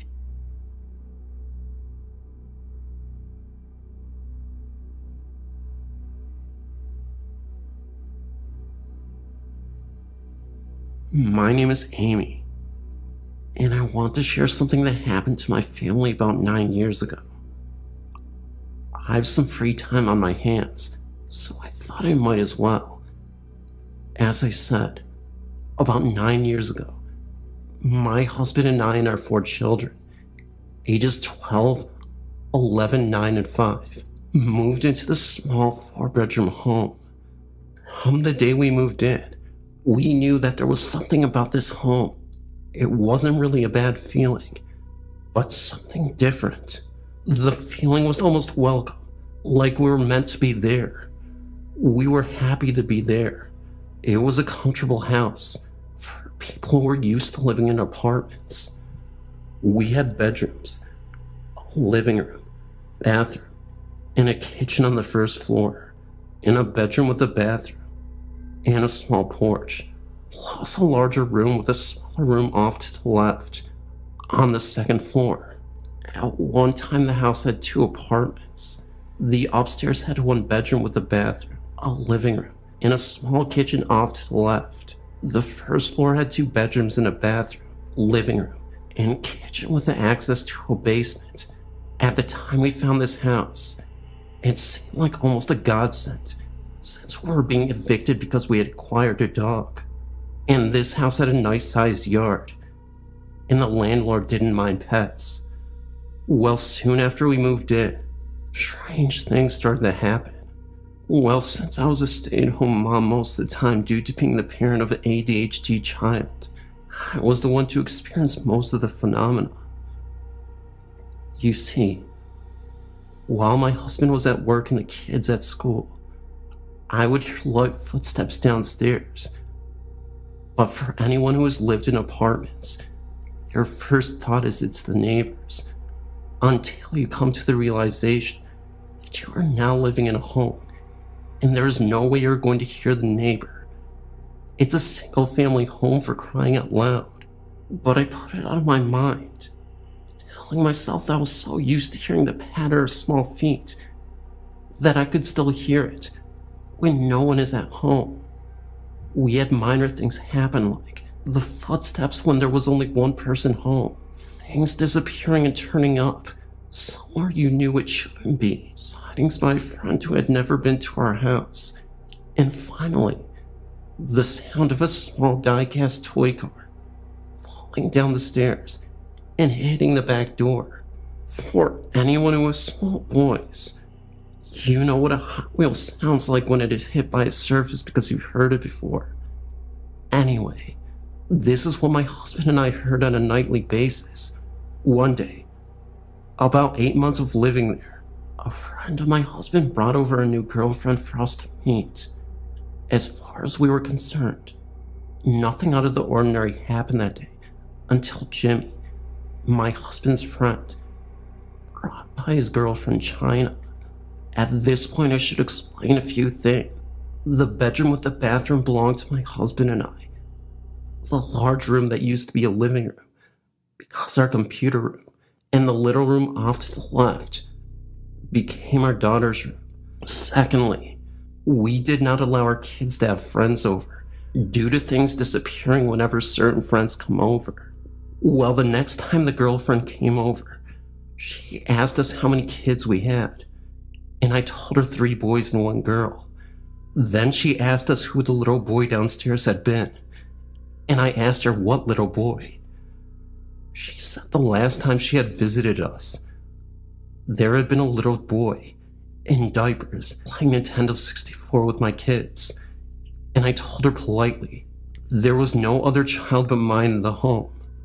She insisted that I saw another little boy in diapers today, and the last time I came playing Nintendo 64 with your kids. I told her she was mistaken, as my kids were not allowed to have friends over. Well, of course, she dropped it after that. But to this day, she still swears she sees a little boy in diapers in our house. At other times when I was alone at home, I would hear someone knocking on my bedroom door, and I would automatically ask what, and realize there was no one home but me when I received no answer. This happened to me a lot. At times I would hear someone playing in the boys' rooms downstairs. When the kids were at school, about 1 year after we moved in, my oldest and I took newspaper routes. About 4 months after we started our paper routes, I was rolling newspapers before delivering them when the front page caught my eye. The picture on the front page looked like my house, but there were no toddler toys on the lawn, and I had no toddlers at the time. So I read it and found out that exactly 1 year before we moved in, a little boy of about 1 year of age had died in the home. It seems that Miles had been living there with his foster mother, her father, and her children. One day the foster mother went out and left her father to watch little Miles. While she was out, her father, in a fit of rage, hit Miles while the little boy was at the top step on the 2nd floor, which, by the way, happened to be near my bedroom door. The little boy lost his balance upon being struck and fell down the stairs and broke his neck. As I read this, little things began to fall into place, and I realized that maybe Miles was still there. The last thing to happen there was about 3 months before we moved out. It was late, and my husband and I were still talking and watching TV, when again, we heard the little car falling down the steps and hit the back door. I knew my kids were sleeping because that was the only sound in an otherwise silent home. So I jokingly said, "All right, Miles, it is late, and it's bedtime for little kids, and even little ghosts." What I heard next chilled me to the bone and freaked me out so bad, I was almost in tears. As soon as I said that, I heard a little tiny giggle, which my husband also heard, and I promptly said, "Do whatever you want." As I said before, up to this point, we thought we were imagining everything that was happening there, and never wanted to believe that we had a ghostly tenant. The strange thing is, we were never scared while we lived there. The feeling there was we were home, and this is where we were meant to live. Unfortunately, due to circumstances beyond our control, we had to move. Otherwise, we would still be living there. It was the most comfortable place I'd ever lived in, and I loved it there. I have other stories that happened to family members, and also myself. Maybe I will share more of this, more For now, I hope you enjoy the story, and maybe can tell me if it was really a haunting. My name is Randy, and I've been reading many of the true ghost stories on your website, and I must say, a lot of this stuff is genuine, and it sends chills down my spine. I know from experience. Let's go way back to the 1970s, to the city of Toronto. My mom and my dad were in a band. My mom left my stepdad for a woman in the band, and we, meaning me and my younger brother, my mom and her lover, moved into a rooming house. 2 rooms on the 2nd floor, with a kitchen and a bathroom, on a street called Bartmount, near Pepe and Queen.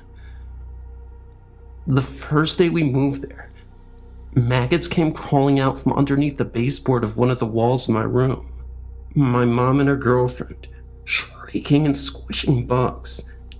Anyway, my mom would leave me and my brother there alone at night, so she could play music with the band. Besides, the lady who lived on the 1st floor had 3 boys my age, and she would come up periodically during the night, or right away, if we called out. Well, it started that night out. When everyone was gone and my brother was asleep, I would hear the voice of a child quietly muttering or praying. And I wasn't the least bit frightened, at first. Now please keep in mind, this was a long time ago, and I don't remember anything in particular it said to me, but it was like an imaginary friend, I assumed. Then one night, I was in a mood or something, and for some reason, I was being cruel to my younger brother, as children sometimes are, and he went to sleep crying. Now, this spirit or entity took on a much more terrifying persona. It hated me, and nighttime was now a horrifying experience. There were a few things that it did almost nightly, like yanking the covers off, or making it seem as though there was a huge rat underneath the covers, scream profanities constantly, rattle the dishes that were left to dry on the counter. I would beg my mom to stay home and scream for that poor woman who lived down the stairs, or I would try to keep my brother awake, but he could sleep through anything. The most terrifying thing that ever happened was this ball of light red, but then it changed as it traveled up and down the wall, spitting electricity. It got so bad that I couldn't even sleep, and kids at school were accusing me of wearing makeup, eyeshadow. I became accident prone, and finally got poked in the eye by some girl at school, and my mother sent me to stay at my grandmother's for a month. By the time I recovered, we moved away a few days after I returned. For years, I had never had that happen to me since. It seemed like for a while, and even I forget it happened, but not anymore. There are a couple things I learned from this experience. First thing was that spirit was a child, and secondly, that spirits do exist. And lastly, I'm no psychic or detective or anything, but I bet there's a body buried behind the wall in that room. I've experienced hauntings since I was about 5 or 6 years old. The very first time was when my family moved into the house my uncle owned. We lived downstairs, and they lived upstairs. It was a pretty old house. Well, after a few weeks of living there one summer, my dad went to the grocery store.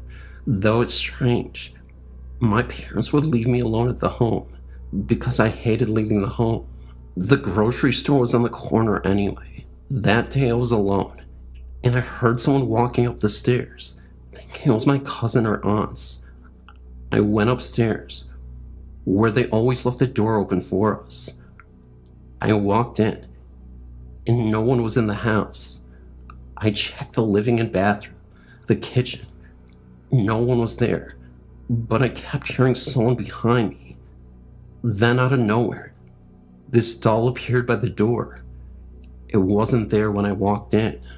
I wasn't very scared, but just a little shook up. I went downstairs and stayed in my living room, looking out my window for my dad to come home.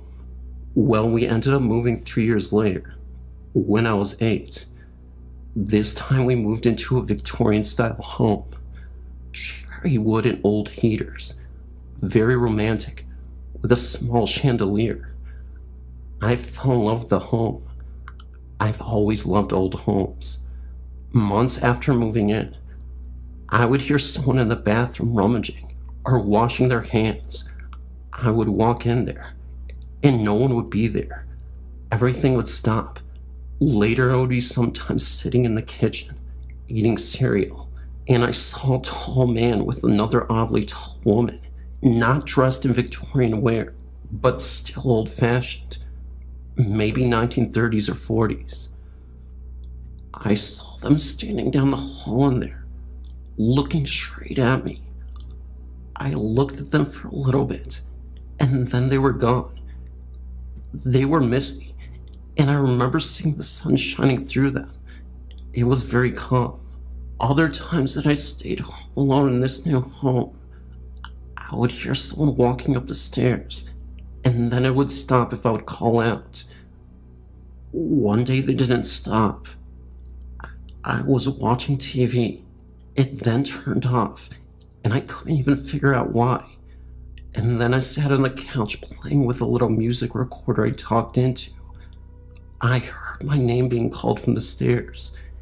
It didn't sound like my dad, but in my head, I was forcing myself to think it was, and I called out Daddy. No one answered. I just kept hearing my name, and someone walking closer up the stairs. I heard the footsteps and my name. I became really frightened, and I heard a soft chuckle of a man. Well, after that, I had many more experiences now that I'm 18, and they have just stopped. I kind of miss them, and sometimes want to contact them again. That is the earliest of my experience.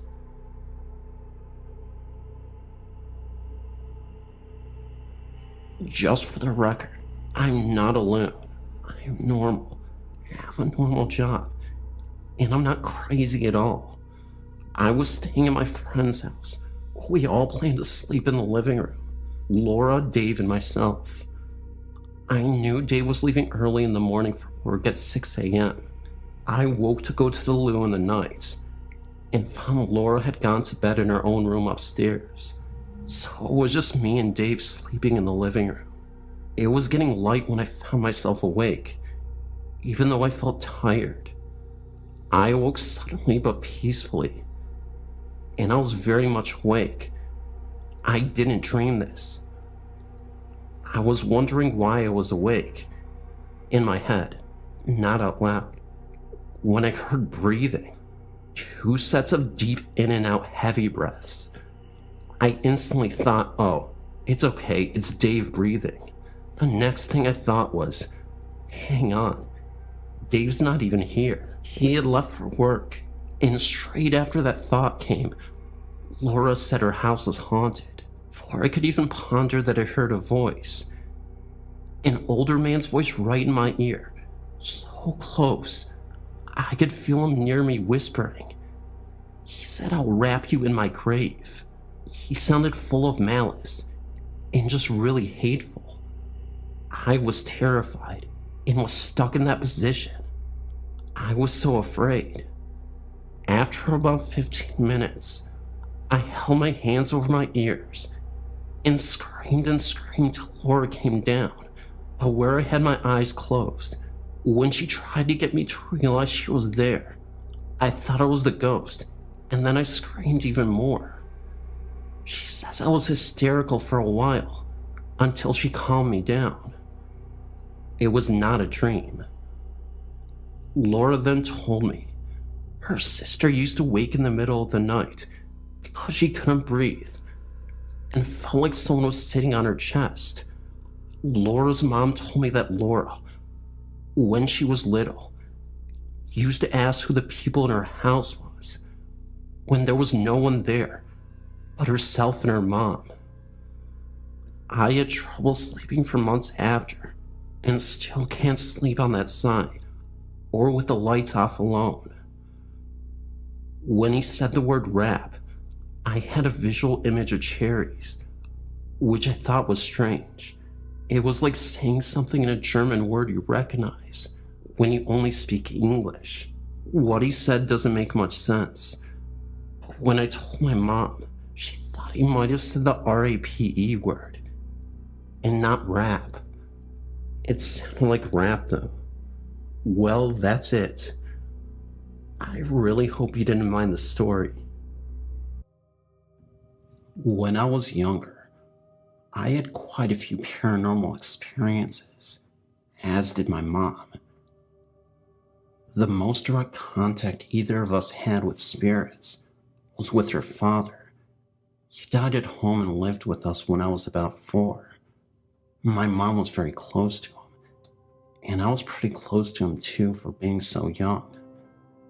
After he died, my mom would often be house cleaning and walk into his room where his old recliner sat and smell his unique scent, cigarette smoke mixed with cologne and whatnot.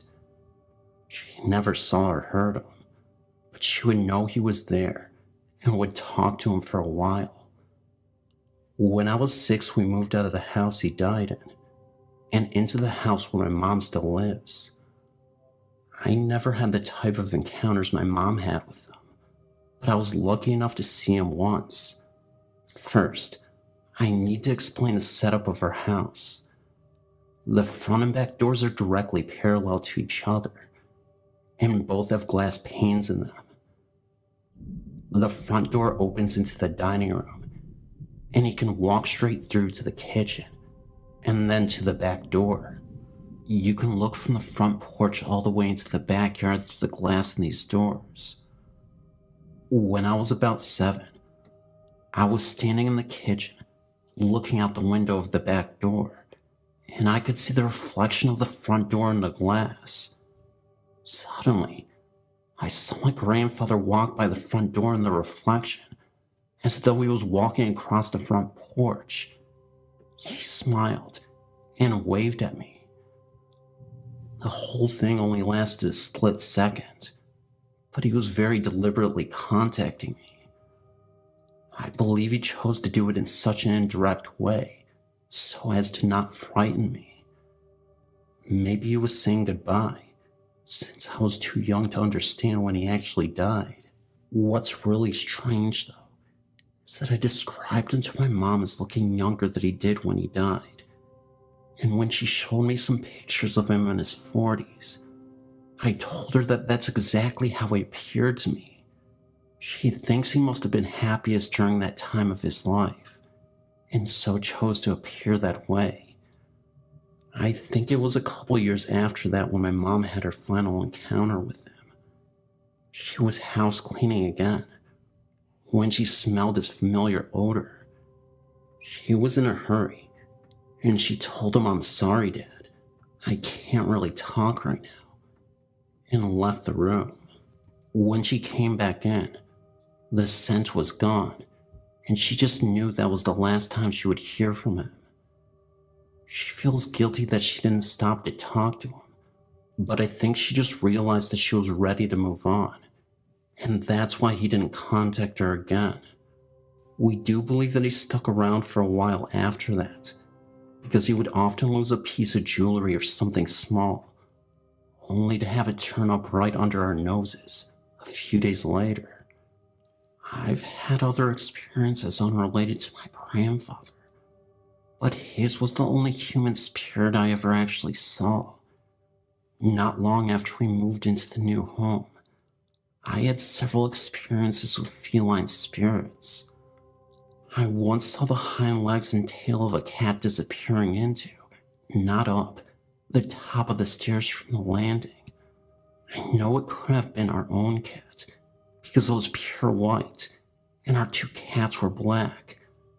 Another time, I was sitting at the kitchen table when I felt a cat rubbing against my legs. I reached down to pet it, but nothing was there, and when I looked under the table, There was no cat to be found. There were also a few incidents in my mom's house where electronics would do seemingly things on their own. The TV turned itself off at least twice that I can remember. Perhaps the weirdest instance was when I was in my bedroom listening to my stereo. It has one of those LED screens that flashes at things as music plays. And when you turn the volume knob, these bars show up on the screen that move up or down as you change the volume. I was listening to music one day, and I had my back to the stereo. When I realized the volume was getting lower, I turned around, and the volume display came up on the screen, and the bars were going down like the knob was being turned. I turned the volume back up, and nothing else happened after that. This has gotten long, but I only have one more experience to share. At another sleepover with my best friend, we decided to leave a tape recorder with a blank tape in an empty room while we hung out in the living room and record whatever there was to hear. No one went in the room while I was recording, and the door was shut. When we played it back, we could very faintly hear ourselves in the living room for most of the tape, and nothing else. There was one spot on the tape where a high-pitched voice spoke in a loud, raspy whisper. It was obviously neither of us, because you could hear us in the background very softly behind it. We weren't sure what it said, but it sounded like "shine the light." It didn't make any sense, but it did creep us out. That was the only unexplained voice on the tape, which unfortunately I no longer have. That was the last experience I had that I'm certain had no physical explanation.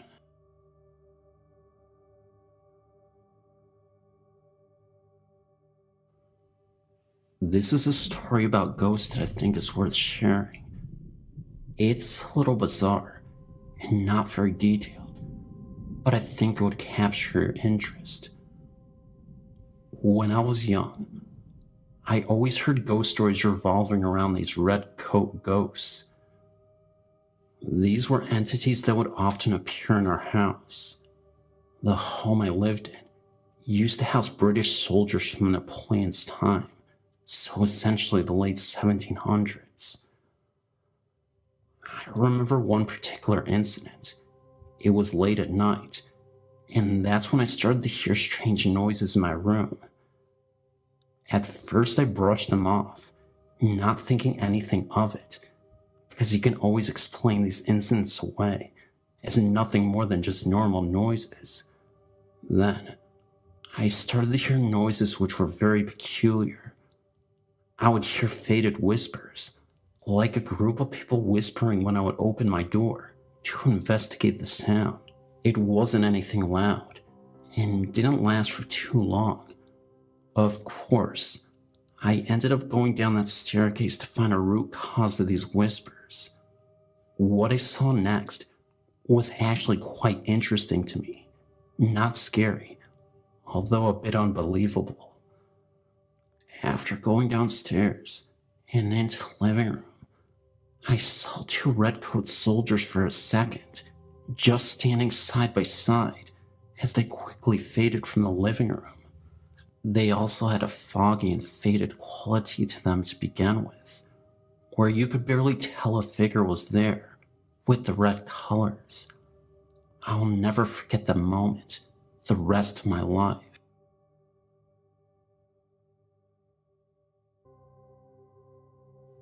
Growing up in Lakeland, Florida, my parents purchased a repossessed mobile home. One of the bedroom doors had a deadbolt lock, but face of the child in the room could not get out.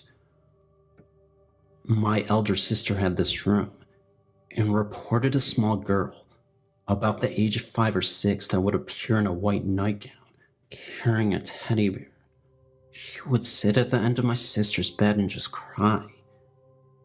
In the closet of the bedroom in the same home, There were stickers and drawings on the wall where it appeared someone was punished and made to sit in the closet. There were also fingernail scratches on the wall in the same closet. In the third children's room of the same home, there was brown carpeting with a line-rim shape on the floor that was the same shape of a clothes iron. If an iron fell onto carpeting while it was hot, doesn't it make sense it would just burn the carpet hair instead of change the color to green? My aunt even had to come remove a spirit once that was following my little sister all the way to school and hiding behind things when she turned around to see who was following her. My little sister said it resembled a Grim Reaper type of shadow. In the same home, items would mysteriously be moved to another area. Things would then come up missing, then all of a sudden reappear one day.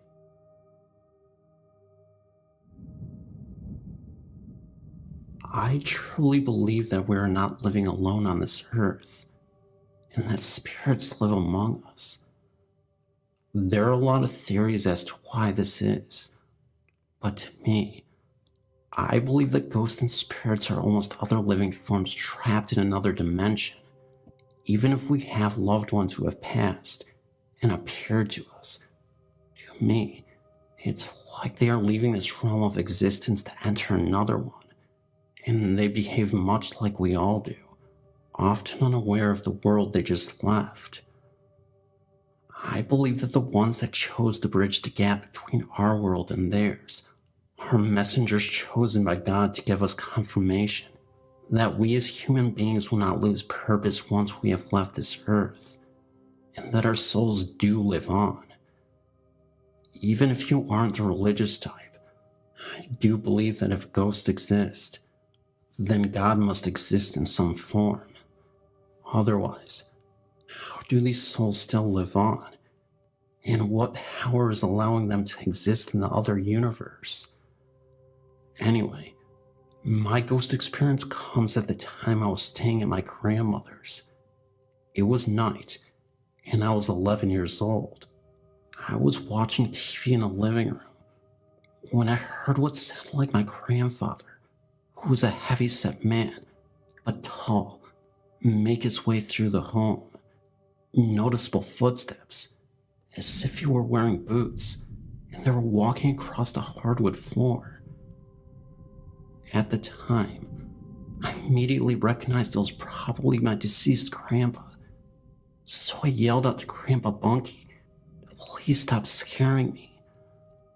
I was hoping I would get confirmation of him leaving me alone, because I'm a very anxious person, and even though I'm in tune with spirits, sometimes I just don't want to deal with it. I don't think my grandpa honestly meant any harm by it, but I think he felt that he wasn't getting enough attention, if that makes sense, and wanted his presence to really be known that day. He was always known as a loud, boisterous person in life, the kind of man that had to be the center of attention. Then, out of the corner of my eye, I could have swore I saw the shadow of my grandfather materialize. As soon as I got up to turn directly to where he was gone and faded. So I rushed downstairs to where my grandma was. I really wanted to make sure that nobody else was upstairs, so I just asked Grandma if she was just up the stairs in the hall. She emphatically said no, and asked me why I was so concerned. I told her that I saw Grandpa, and she said that Grandpa is gone, and that while you may miss him, we have to accept this.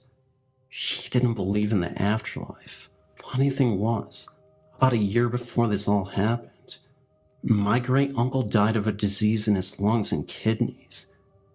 This was the exact same disease that my grandpa had died from. While that's not unusual, my older sister told me she witnessed the exact same thing that happened to me. One night, when I was at a friend's house sleeping over, She was about 17 at the time. So, I'm not entirely sure if it was my grandpa or great uncle exactly, but I still think my grandpa was the one to visit because he knew me better than my great uncle did. I also think that it had to be my grandpa because maybe he wanted my grandma to believe, but since she's closed off to this world because of her views, he was frustrated. Maybe he gave her signs and she ignored them. Are frustrated ghosts a thing? Anyway, hope you enjoyed my story.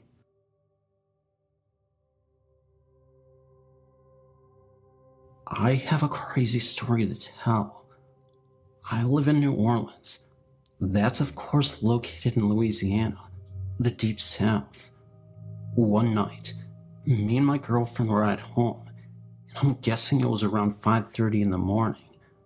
I'm assuming, because that's when I got up to go to work, and I always sit by the window and wait for my ride. This morning was a bit unusual and different.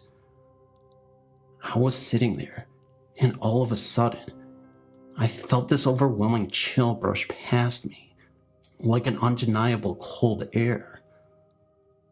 I asked my girlfriend if she was cold, and she said no. I don't know what it was, but something told me to tell her to sit in my chair to see if she felt what I was describing. It was a lingering cold that didn't go away, and told me she could feel the cold chill as well. It gave us both goosebumps, and within a few moments, the coldness quickly disappeared. The crazy part is, I think the chair is haunted. It was given to me as a present from generations in the family. I'm talking an early 1900s style rocking chair. I remember one of my uncles wanted to just sell it off eBay to get rid of it, because he didn't want anything to do with it. So I ended up taking it off his hands because of the family history. The most interesting part of this chair is, a lot of my family members have claimed to see a black figure in that chair rocking back and forth on numerous occasions. At times, it would be seen rocking on its own without anything being seen. I still have yet to witness anything like this, but ironically, a friend staying over our house actually did. It was later that night, and my girlfriend and I were in a separate room. Suddenly, my friend screams for us to come in because he just saw the rocking chair move on its own without any force. He didn't even know about the history of that chair and our family, so that made it even more terrifying, but intriguing in a way. My dad had stayed in our house once, and he said looking out the window, there's a tree outside our home, and late at night, he saw a faded man in overalls walk behind the tree and suddenly disappear. Again, none of these things have personally happened to me, but they seem to be happening to my family and friends. None of them are capable of lying. I don't see why anyone would anyway, since we're all older, mature adults, and we have no business lying for attention or any purpose really. Now, just because I said I didn't experience anything besides the coldness in the chair, it doesn't mean my girlfriend hasn't. She told me one day when she was out on the front porch, where you could see the tree. It was evening. It was getting pretty dark, but not so dark you couldn't see anything. She too thought she saw a very dark shadow move around the tree and then disappear. She said it was the weirdest thing because it was like a fog, and you could easily see the contrast between the tree and this mysterious fog. I don't know if you've seen these type of videos before on YouTube where they show this type of stuff, but she said it was very similar to that. She's also seen the blinds from the window where the chair is positioned move from time to time without any explanation. Knocks on the walls, and sometimes her name is whispered into her ear. Again, these are her experiences, so I can't tell you if it's real based on what she said. But again, my girlfriend wouldn't lie to me for no reason. As you know, New Orleans is a city with lots of history dating back hundreds of years, and with our old home, there's bound to be some entity, especially with the haunted chair. Do you believe in this? Because honestly, as crazy it may seem, I do, even without having these experiences for my own to share. As an open-minded person, I'm not just going to hate on someone just because they have a ghost story to tell. I'll be open-minded. I'll consider their credibility and other things. If all those aspects of their personality check out, then yes, I'll have to believe them. This world is fascinating. It has a lot of mystery. I will not just ignore the spirit world. I just wish that I could experience it too. Just once. What everyone else has as well.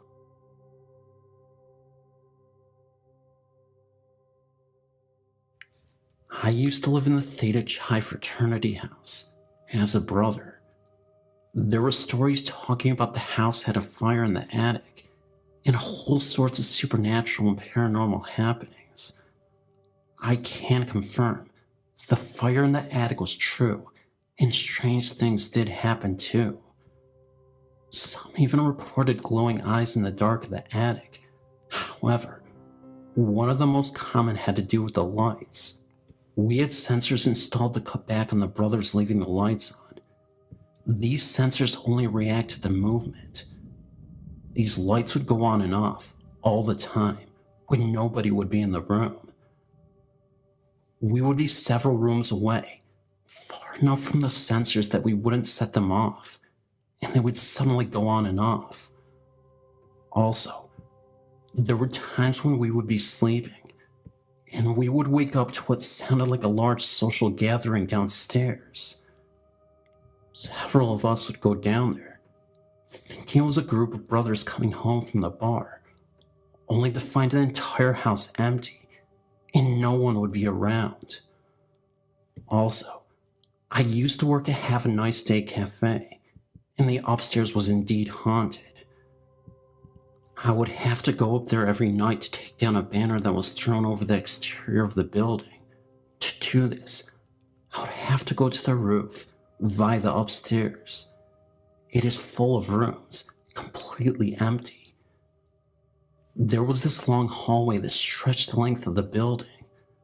There was only one light that sat at the end of the hallway.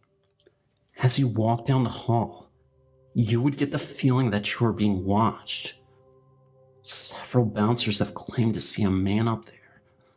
Apparently, before it was Have a Nice Day Cafe, it was called Industry, and one night, a barback intentionally left the world upstairs, using a broken beer bottle, and when the bouncers would make their rounds before closing, they would have to go up there to make sure no one snuck up there. When they would flash their flashlights into the room in which the sad incident took place, the man ghost was seen crying and bleeding. He would get up and run towards you, as if asking for help.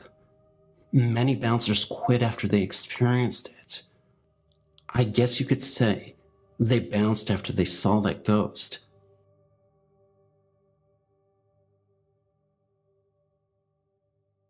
This is a true story of our family's experience at Theodore's Bridge in Wichita, Kansas. I grew up in Sagewitch, Kansas, a small town just north of the bridge's location. Since my family is American Indian, we always respected the legend and tales of the bridge. On May 12th, 1983, my own mother was killed in a car wreck within feet of the old bridge. The police couldn't explain what caused her to swerve sharply to the left. However, they agree that something must have been in the road right in front of her. What's odd is that no animal tracks were ever found, and it wasn't another car. I was young at the time, and awoke around midnight with a horrible dream. It had to do with being grossly removed from this life. Someone had chopped my head off with an axe. Later that morning, around 4:45 a.m., I was awakened again by someone pounding on my door. It was the police looking for me.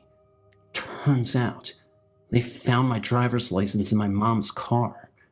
Thinking it was me who died, they came to inform my parents only to find me standing in the doorway. Several years later, I was helping my dad go through some papers and found my mom's death certificate. Only then did I find out that Mom was thrown through the windshield with her head coming right off. Throughout the years, as family members and friends have drove by, the sight strange things have happened to them. Their cars would quit working for just a few moments, or they see things, like my mom standing there, looking at them and smiling. If anyone would like to email me, I'd be more than happy to talk to you about all the strange things I've occasionally seen.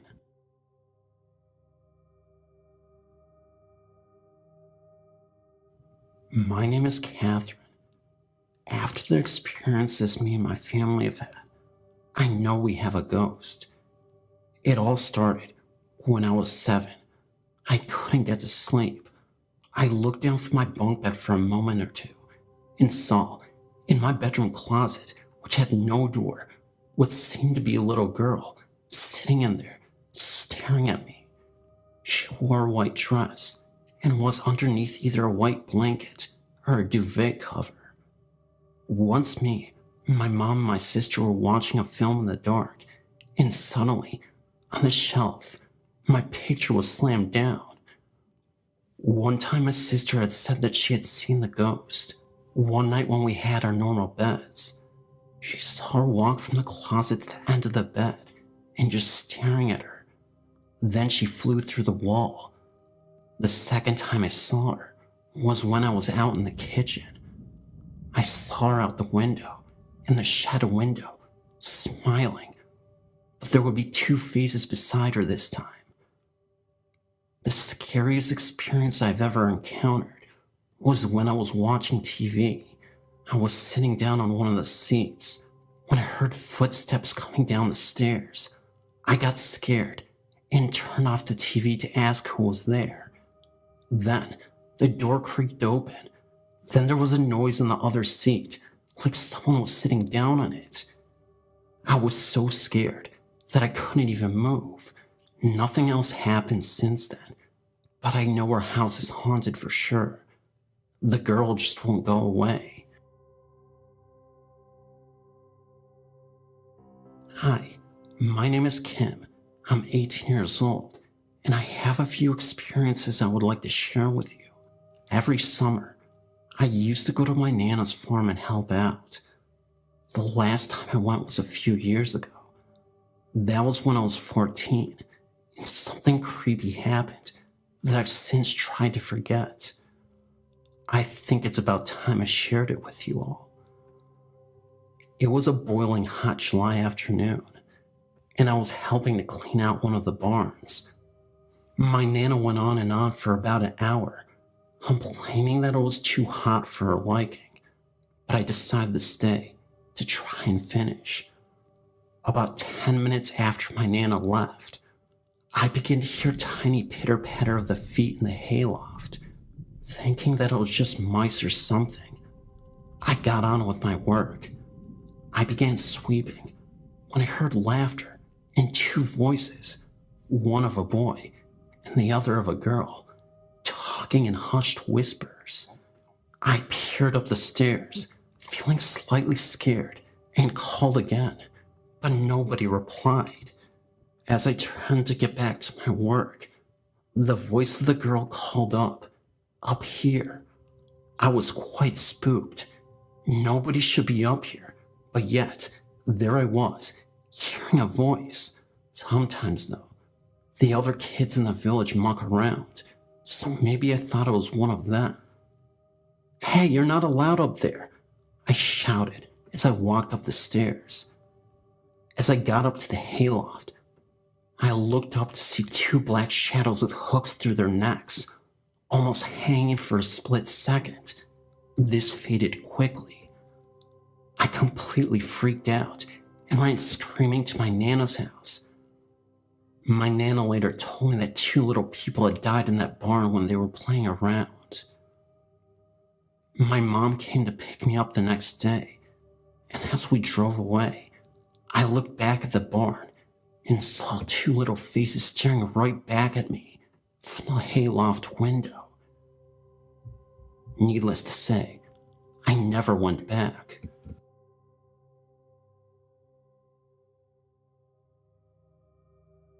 In 1998, I had a ghost experience. My first, and I hope my last. I was living in the second floor of a college dormitory. My colleague that lived directly under me would ask me on occasion if I was moving furniture late in the night and early morning, between 12 midnight and 2 a.m. Absolutely not. I can recall that I moved my bed once in the middle of the day when I first moved in at the beginning of the semester. I thought maybe it was a ghost because it was common knowledge that our dormitory was an old TB hospital. The entire campus was located on an old military hospital site. Our cafeteria was where the morgue was, back in the Great First Conflict, or the Great Second Conflict. I never heard anything in my room. Then, early one Saturday morning, I got up and made myself coffee and left the dormitory on the second floor and headed down the old iron stairs. I made my way across the tennis courts to make a phone call. I could see my dormitory from where I stood. I dialed the number and was talking to a friend steadily watching the stairs to my dorm. That is, when I saw a smoky black figure flailing its arms around and staring straight at me.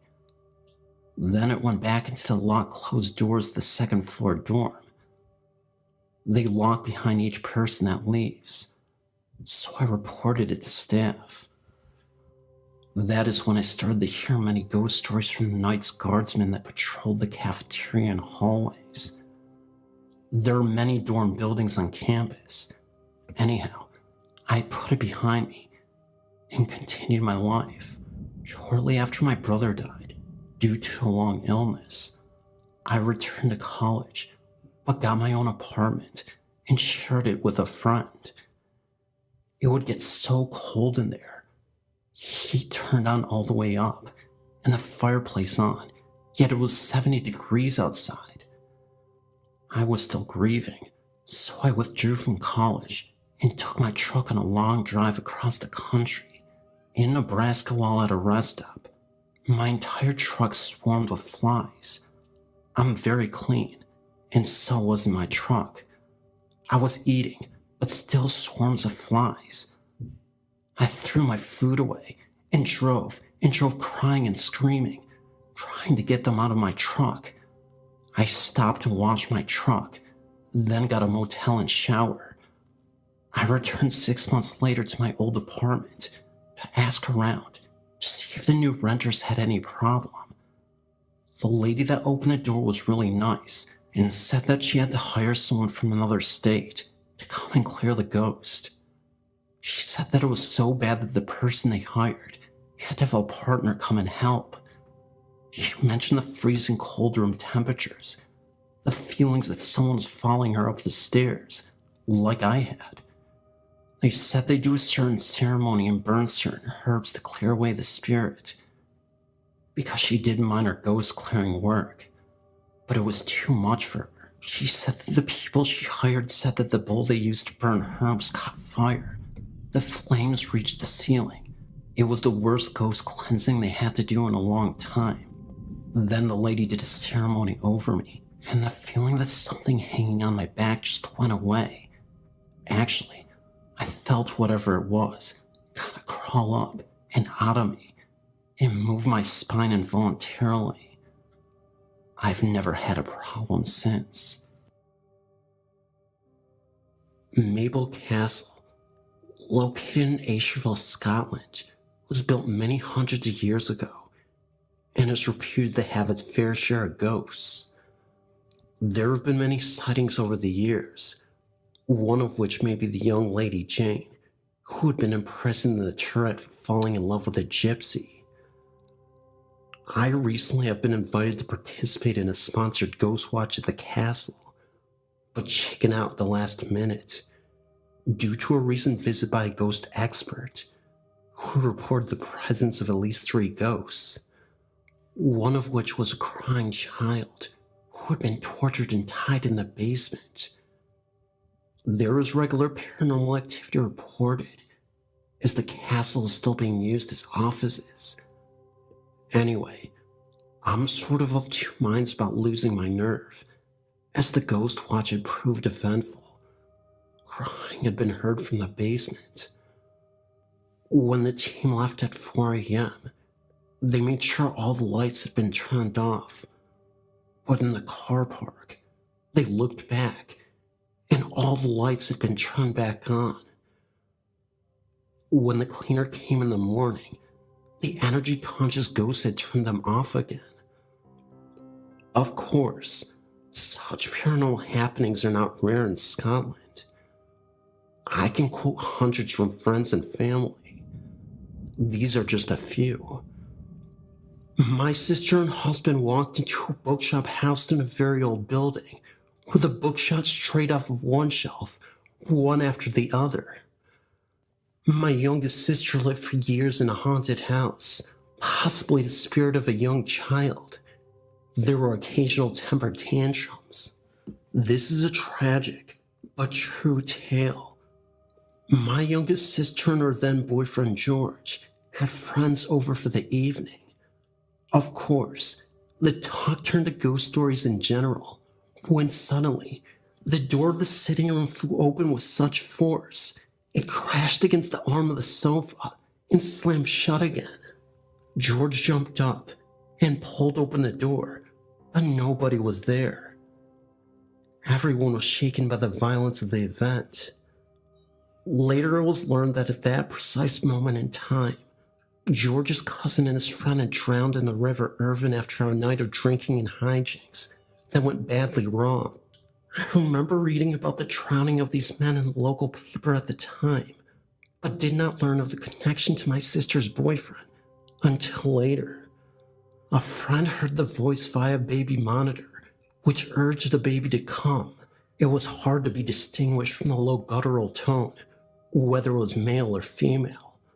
When they went to investigate, no one was in the room besides the baby.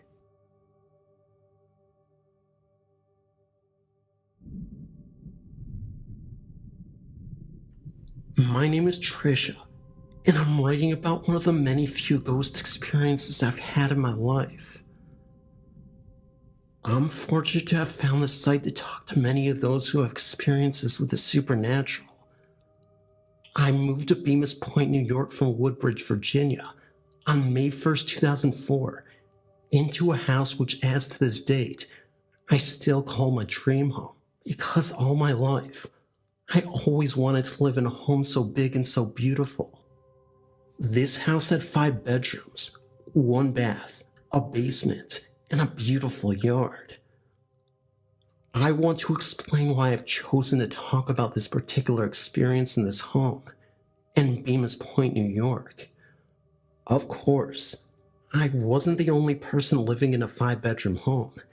It was me, my fiance, and my 4-year-old son.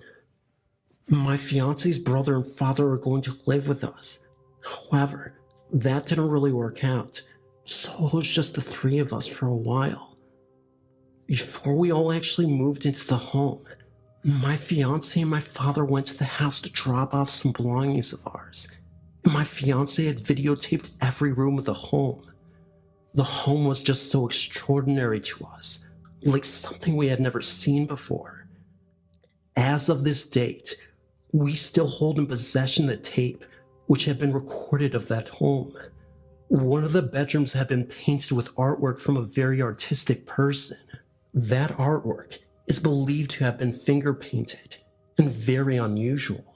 At the time I looked at the house before we had all moved in, I went to that room with the painting many times. I knelt down on my knees in front of the painting and touched it with my hands to get a full feel of its characterization. I will say, to this date, that the painting that was on the wall that very moment had changed once we had moved into the home. First, it was a painting of a turkey, very unusual. There were many things in this house that were strange, only we didn't catch the unusual things about them until we had moved in. To this date, I only hope to find who had lived here before we had, and I will, in time, find my answers. Now you will know the beginning of this unusual experience. It started with that painting. After we had moved into the home, we began to refresh our minds a little bit of what we thought was strange. I was in the process of unpacking and settling into our new home. I went back into that room with the painting and was in shock from what I had seen. That painting was a woman, and there was writing above the painting of that woman, and it said Earth, Hater, Everything. The painting of the woman was on the wall, right on the outlet corner where a television had been sitting. I will explain to you what description I'd seen in that painting. It was a woman whose face was intensely beaten with blood flowing from her hair down through her face, and then to her arms. Her hair was hung up, as if she had been in an electric shock. Her face was bruised badly, and cut up with scars on the side of her face. Her eyes were open, and the smile on her face was extremely intense, as if she was angry. I looked around the room more thoroughly, and there on the other side of the wall were more paintings. One was of a butterfly, and a mushroom was the other. On the closet door was a poem written by the famous poet, Keats. I believe to this date, the same person who had written the poem on the door had to have been the same person who did the painting on the wall. I looked around the room closer and came upon some blood on the floor on the side of the room. It was not fresh blood, because it looked like it had dried up and had been there for a long while. I closed the door behind me and left the room. I didn't go back to the room until later on through the next week. One of the rooms upstairs was right next to that room that we had turned into an office. Across the room was the bathroom. On the other side was another room we used for our bedroom. Of course, there was an attic, located right across from the room with the painting. On the door that leads to the attic is a sign that says private. I always wondered who slept up there in that attic. In the attic, there were beds, 2 of them. The beds were built into the floor and the walls. Underneath the boards of the beds were pipes. I won't say what kind of pipes, because I'm not sure. My only guess is that they are water pipes. The attic was made to be one of the 5 bedrooms in the entire house. This room, however, was among the most strangest thing I'd ever seen, the exception with the room being the painting. In this room, the attic was cross spaces large enough to fit almost 10 or more bodies depending on the size. In one of the cross spaces was another painting. This painting was put together with boards. It was handmade, and the colors of the painting were the exact same colors used in the painting of the other room. It seemed to be the painting of the devil. However, it was never confirmed of what the painting really was. There was a sofa left in the room with strands of brown hair, which seemed to be the color of my own hair, and I never even sat on the couch when we found it there, let alone had it belonged to me. Along with the sofa, there had been a brown recliner chair sitting next to the sofa. Underneath the recliner there had been a huge blood stain. In turn could have passed to be a huge stain of grease. The attic could have been turned into at least 2 rooms by the size of the cross spaces, and that's an example of how big they were. When I left the room with the attic to go back downstairs, I noticed as I walked down the stairs, there had been names engraved into the carpet of each step that I walked down. I could not make out the names, but it was indeed visible to the eye. It was very strange to me. I wanted to find out some information about the house because I began to get nervous and anxious of the situation. I turned to our next door neighbor for info and hoped to find out all I could. One side of the house was cut off by a wall where the next door neighbor had lived. It was indeed unfortunate to us because that wall was separated from the neighbor and had not been closed off to him, as he had all entrances into our part of the house. No door on our side had locks to keep him coming through our side of the home. This made me very nervous, especially throughout the night. With an exact total of 4 rooms upstairs and the bathroom and only 1 bedroom downstairs. We had turned that room on the bottom level downstairs into my son's room. It was not safe enough to put my son upstairs due to the stairwell and the fact that I was afraid that he would get hurt. Therefore, the only room downstairs we had used for his room, just outside of my son's bedroom, was the basement door and another door that led to the next door neighbor's bathroom. We were told that the door that led to the neighbor's bathroom had not been used because the bathroom toilet was broken. To this date, I don't believe that theory which had been said to us. I noticed on the side where my son's bedroom was, each door had locks on them at the top, which made me nervous because I was concerned that someone could get locked in and would not be able to get out. However, the only door without a lock was the bathroom door to the neighbor's side of the home. That seemed a bit unusual to me, as if it was purposely set up that way, so that the next door neighbors could have entrance into our side of the home whenever he wanted to come on our side. Another entrance that our next door neighbor had to our side of the house was in the kitchen right where the pantry closet is. In the process of unpacking, I had sat some pictures against the door until I got around to hang them up. Other entrances the neighbor had to our side of the home were upstairs and in the basement. There was a storage place located right between the office and the bathroom, which had 2 doors inside the storage space that the next door neighbor could use on our side of the home. On our side of the storage space were locks. Therefore, we were fortunate for the matter. The doors to the storage space were made of glass, and therefore, it would have to take someone to break the glass or professionally remove the glass in order to enter on our side. As for the basement, the neighbor would have to break the chain on our side to come up the stairs on our side. Anyway, after having suspicions of what may have happened in this home, or what could have happened, I had to talk to someone and find out something. That's when I started questioning the next door neighbor. One day, I ran into our neighbor outside, not literally, and asked him about the painting that was on the wall. I asked him if he had known of the tenants who used to live in the home before us, and possibly all he could tell me about the painting and who stayed in the home where the painting was.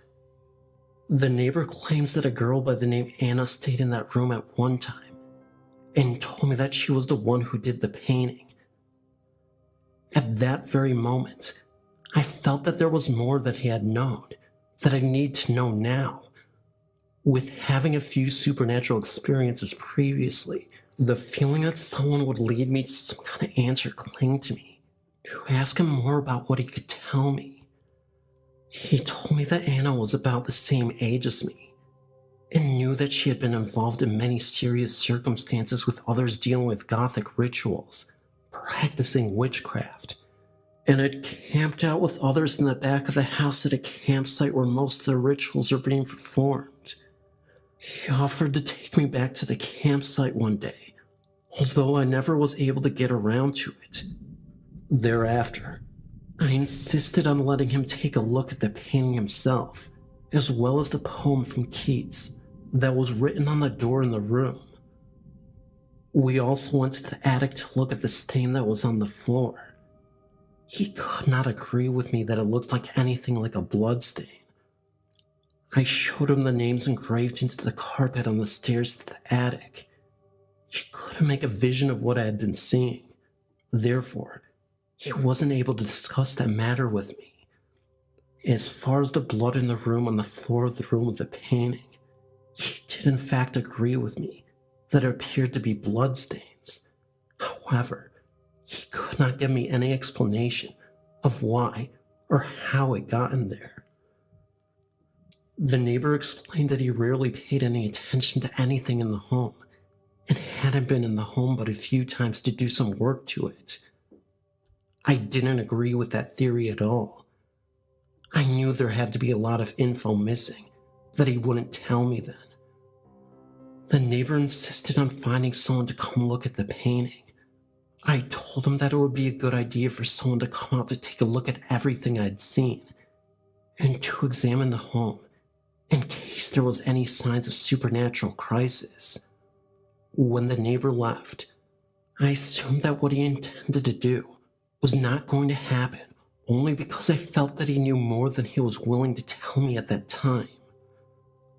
I left the matter alone long enough for me to stumble across anything else that seemed unusual to me.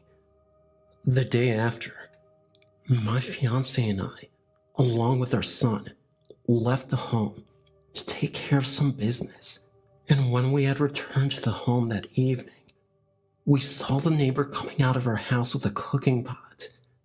It was quite unusual to us knowing that the home had been locked up and could not understand how he had gotten into the home without having a key.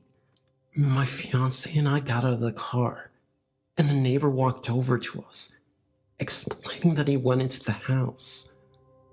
He told us that we made him quite nervous about the discussion with the painting as well as everything else we talked about. Therefore, he decided to speak with his cousin on how to bless the home. The neighbor explained that he blessed the entire home using some ancient herbs that were given to him and told us that he was trying to help us out because he felt that it would resolve the situation. After his explanation, he continuously explained that he would not go back into the home without us knowing about it first. We left this incident alone, being as it was a first-time offense, and he said he was trying to help. When we walked into the home after speaking with him, we could smell the scent of the herbs he used all through the home. It was a very strong and painful scent, almost as if it was the smell of marijuana. The smell was in a long stretch throughout the home. I was more concerned for my son. We had to leave the house for a few hours more in order to escape the smell and painful irritation of our eyes. Finally, once we returned to the home, the smell settled and we could breathe again. I wasn't actually pleased for the matter that he had came into the home uninvited and blessed the home with no knowledge of what he was doing. Still, I left the matter alone, believing that he would not do it again. In order to concentrate on other things, I used my time trying to unpack my things and cleaning one room to the next. It wasn't until the next few days later I had an incident of my own. It was in the middle of the night. We were all asleep, and I was awakened by a man who laid there on top of me with all his weight pushing on me so tight that I couldn't breathe. I thought I'd been having a nightmare, although my eyes were open, and the force I'd been using to fight and pull to escape this man's weight and the fear he had been pouring over me was only a nightmare in my life. In reality, I looked beside me as I laid there fighting to escape the fear amongst the man's desire to hurt me, trying to wake my fiancé from a sleep to save me. My fiancé laid there in a deep sleep as he could not hear a peep from my crying screams of what I had left to breathe. I had been played with that very night, if you know what I mean. Laying there in my own head, with my fiancé laying right next to me. With one heroic scream, I used all my weight to escape this man's arms and pushed him off of me. Frightening. All I could see was his brown hair and his back that turned to my face as he walked away with not even 2 seconds and disappeared. I sat up in my bed next to my fiancé, waiting there, holding my body, hoping he would be awake and hold me. I could not make sense of this. Not then, and not now. Even after, I knew it wasn't over.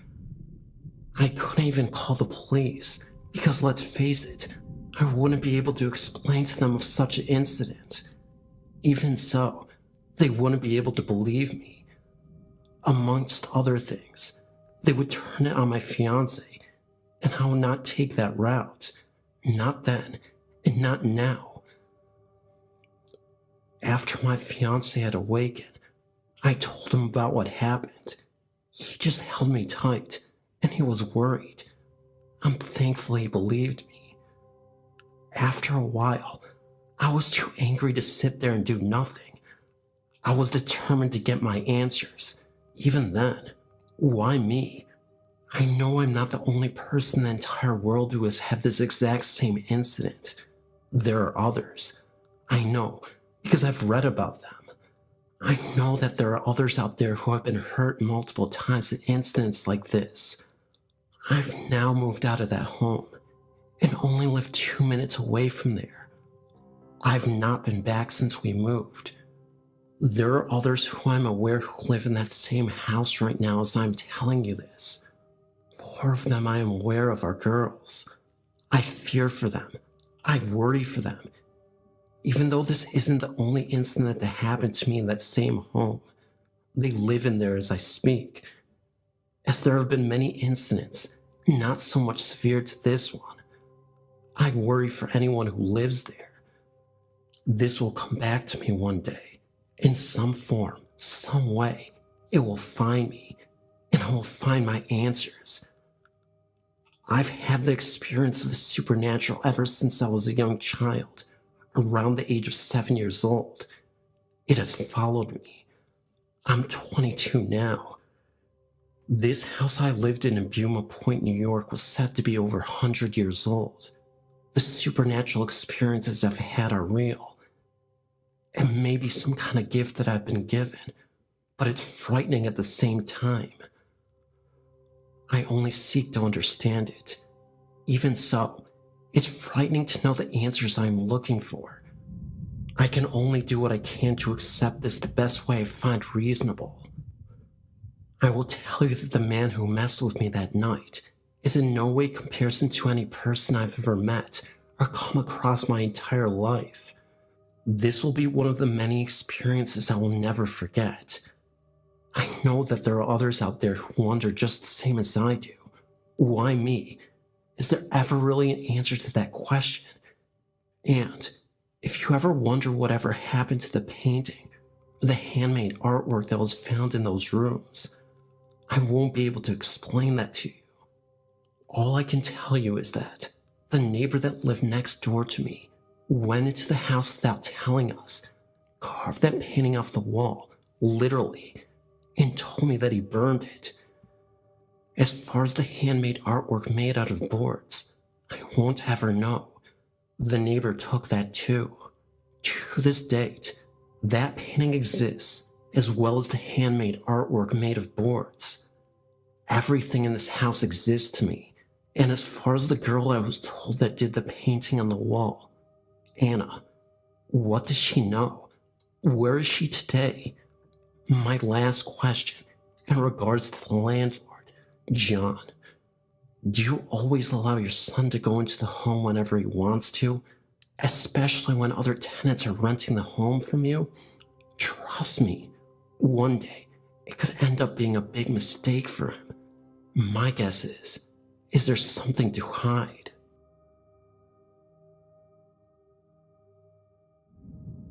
I live in Arlington, Washington.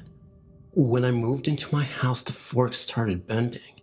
Now when I'm there by myself, I can hear people walking upstairs. When I'm upstairs trying to sleep, I can hear people or things running up and down the stairs.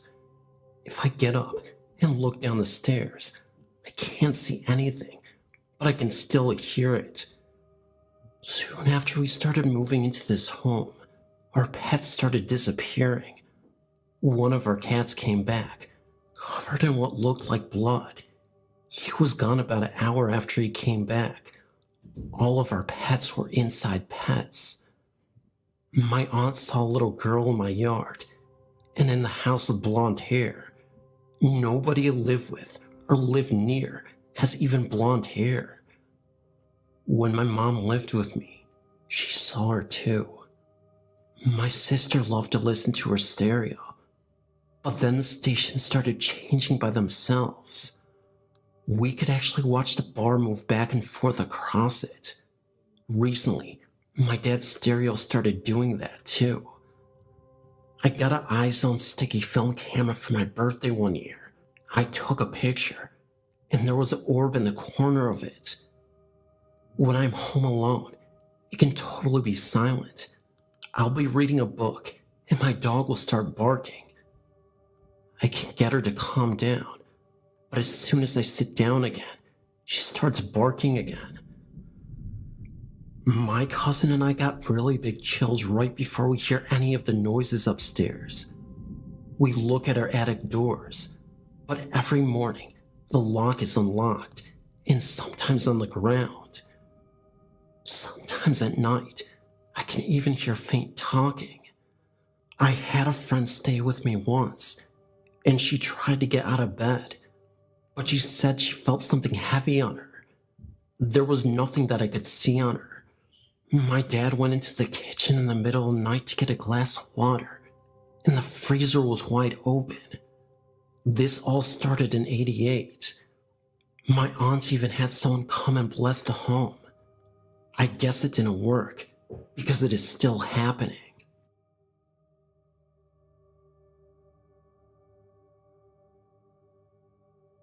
My name is Eric, and I have a couple of occurrences that are rather interesting.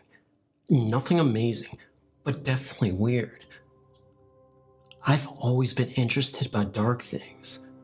Like to dress in black, and I like to listen to extreme metal and such things like that, so I've always kept an open mind on such things.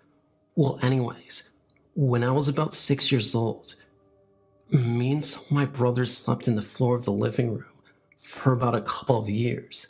Well, one night, I woke for no real reason, I guess. I was still tired, so I didn't want to get up or open my eyes when I felt something unexplainable. It was the feeling that someone was near me, that wanted to hurt me. I can't explain it. I just felt that. Well, being curious, I opened my eyes, and I saw an older woman crouching down next to me, and her face was right in front of mine, as if looking right at me. I closed my eyes again in sheer terror, but I was still curious to see if it was still there, so I looked, and the woman's face was still there. I didn't actually see her body. I just assumed she had a body or something. I closed and opened my eyes several times, and she was still there. I was more scared than heck, but somehow I went back to sleep. It never happened again, and I never told anybody because I really thought it could have been my imagination. But I know what I felt, and I'll never forget that terrible feeling I got. Another interesting experience I had was the same year, a few months later. I woke up for no real reason, and when I opened my eyes, I saw an older looking woman standing on the base of my brother's feet that slept next to me. I didn't close my eyes because I wanted to see if it was real. At one moment, I felt that same threatening feeling, but not for myself. But I actually feared the well-being of my brother. I went to sleep again, and it never happened again after. I never told anybody for the same reason as last time, because I'm skeptical. So it could have been either a real apparition or just my stupid imagination. I guess I'll never know. I have hesitated to write about this for a few reasons. One, it will be a long story, so I'll break it up into 2 parts. 2, it becomes intensely personal. 3, well, you never know how things will be received. The part of central Texas where all these encounters take place is close to the Devil's Backbone. It's not called the Devil's Backbone for paranormal reasons, but because the area is very rugged and remote. It's made up of limestone cliffs and caverns, oak trees and jumper, and rattlesnakes and bobcats. That being said, it also does have a strong reputation for unexpected happenings. The land where these occurrences take place belonged to my long-term boyfriend. He had several acres that were attached to a few hundred that belonged primarily to his father. The property has been in the family since before the Civil War, so several generations had been born and lived and died on it. When Steve first took me out there, we hadn't been dating long, but he wanted me to see the area. His plan was to eventually build a house on it, but at the same time, there were no structures. It had great big live oaks and wild red bud trees. Those red buds come to life in the spring when they bloomed. The property also had thickets of dewberries and a row of elm trees along the southern boundary. Along the western boundary was an old rock wall that I used to find Texas rat snakes sunning themselves on. One year, we had a pair of red-winged hawks nest in the back section and successfully raised a chick. They came back for a repeat the next year, but I'm getting ahead of myself. On that first visit, there was a large wooden swing hanging on a live oak in what would become the backyard. It was the type of swing you would often find on a porch, big enough for 2 or 3 people. There was a tall round table in front of it and an empty beer bottle sitting on the table. I asked Steve about it, and he told me it was for his grandfather. I knew his grandfather was dead, so he explained that he put the swing up then, and then had surprisingly seen him sitting on it many times. The acres my boyfriend owned and once belonged to his grandfather, and when Steve was young, they spent a lot of time there together. That is why my boyfriend bought it. It had been a special place for the 2 of them. So, I waited to see the grandfather on the swing. As time went on, Steve built a shed with a loft that he could use for storage and shelter if he got caught out in bad weather.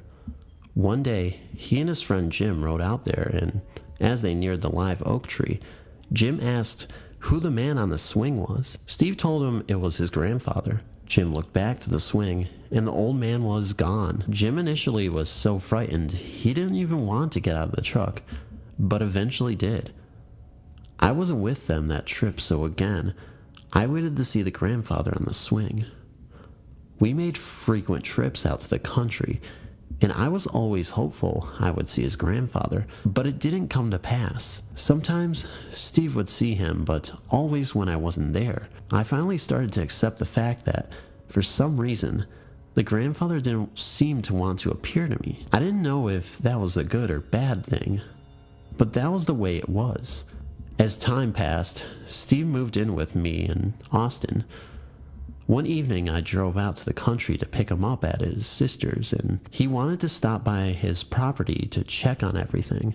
It had been raining for days, and he had me stop my car on top of the little hill at the start of his land and aim my headlights down to his shed so he could see where he was walking. It was way too muddy for me to drive down the hill and not get stuck.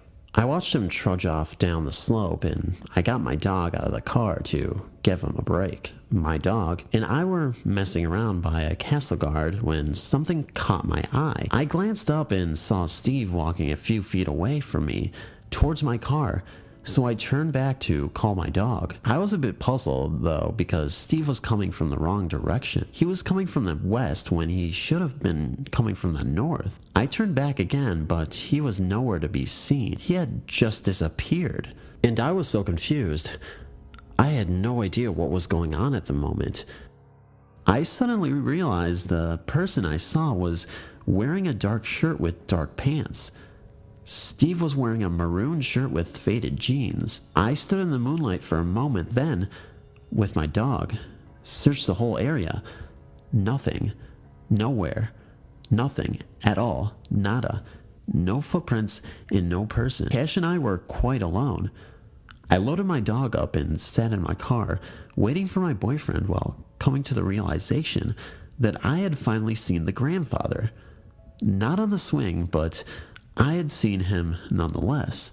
Sorry for the long post, but this was just the beginning of strange happenings on the land near the Devil's Backbone. Devil's Backbone apparitions. I guess I should start my story by stating that I am a full practicing witch, so that you can understand the many ghost encounters I have had over my lifetime were pretty common.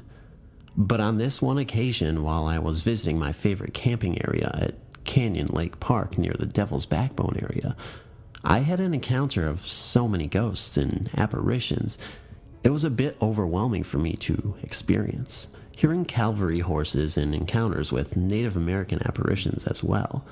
My encounter was a very unique one that I haven't heard of before on the region, so I'm wondering if other people had the same experience I had on that fateful March night back in 2008. I don't remember the exact date, but it was sometime near early March when I decided to go to the park and take a break from witchcraft to try to be a normal human for at least a day. I chose that fateful weekend because there was a threat of severe weather, so I knew there would hardly be anyone at the park. As I registered with the park ranger, the lady was kind and said there were only 4 other guests brave enough or crazy enough to be in this 1,000+ acre park, and to be careful while I was here. I really enjoyed the day being out on the lake with my kayak and rowed across the lake to grab a bite to eat at the local restaurant that was part of the marina area of the lake. Even though there were threats of severe weather, it was only lightly rained off and on throughout the day, so I stayed relatively dry, although maybe a little waterlogged at times from the rain and swimming I did throughout the day. It was so nice to take a break from my 24-hour witchcraft, and I was secretly wondering if maybe I should just try to live like a normal human being from now on, to focus on the living and not the supernatural aspects of my life. I felt like I was battle-worn from the life I was living, and this vacation was something I really needed in my life to get some type of normalcy to it, if just for a day. Well, as night fell on the region, I placed my boat back on land, swam a little more, and decided around midnight to head up to Park Area 5 since it was the highest area of the park and had beautiful views of the stars to see while I watched a movie from my battery-operated portable DVD player. By then the rain stopped and it was becoming partly cloudy, so I thought it would be a good idea to see a movie under the stars and enjoy the night I hoped would never end. As I was heading to the highest part of the park, I noticed that there were deer feeding at night, and they became very skittish as I passed them by to the lone park table I was going to sit on to watch my movie. What made me feel uncomfortable about the deer was that they did not seem to be afraid of me, but of something that was approaching our area, and then they came. I was determined to be a happy camper that night and not a witch, so I purposely ignored all the warning signs of an approaching supernatural experience that was about to unfold around me. So I kept thinking to myself, not tonight. I am going to watch my movie. As I was heading to the lone stone table that I was going to view my movie at, I kept having visions of that stupid Blair Witch movie and kind of regretted I was making fun of evil earlier in the day. I can be a little arrogant towards the supernatural, but that is probably caused by the many years of experience I had with it, so my apologies. At any rate, I climbed on the table and started watching the movie I bought with me, titled Lady in the Water, which seemed appropriate since I was in the water the whole day earlier. Well, as I was sitting on the sacrificial table, Yes, I know it was only a stone park table, but I kept having visions of it being a sacrificial table for some reason. But I saw ghostly apparitions out of the corner of my eye as I was watching my movie. At first, it was just a few entities, but then hundreds came and walked past me as I was attempting to see my movie. Well, needless to say, these apparitions had my full attention by now, and I was trying to understand why they were gathering in my area for. None of these ghostly entities seemed to have ever been human, but had human form, even though I couldn't see their faces because they were all wearing medieval-looking masks to hide their identity. These masks were very European-looking and had a very Celtic pagan look about them. I thought this was extremely strange because I never heard of European encounters in this region before. So I don't understand why these entities were in this region to begin with. Fortunately, for me, as these things passed by, most were either ignoring me or completely oblivious to my presence, and they seemed to be more interested to attend some type of celebration they were about to have, and it didn't seem to care I was in their presence. Except for one entity that had a definite interest in me, and it seemed mischievous, which was unnerving. While all of this was happening, I kept feeling things crawling all over my legs and arms, so I took a chance and turned on my DVD player to convince myself that there were no bugs on me. So I shined the light on my legs and arms and found all types of bugs crawling around me, from silverfish to centipedes, and I understand that I am in a forest, but really? That was enough for me to feel like maybe I wasn't welcome there, and I didn't want to disturb their function, whatever it was. So I quietly and slowly left the area, but one small entity in a medieval jester-looking costume kept following me. So I went to my car and locked the door. Fortunately, I didn't set up my tent equipment because of the wet ground, so I could leave the area anytime I wanted, but decided to try and get some sleep until morning came to go back home. As I was sleeping in my car, I kept seeing that small entity jumping up outside my car and playing peekaboo with me by peeking and hiding from my window throughout the night.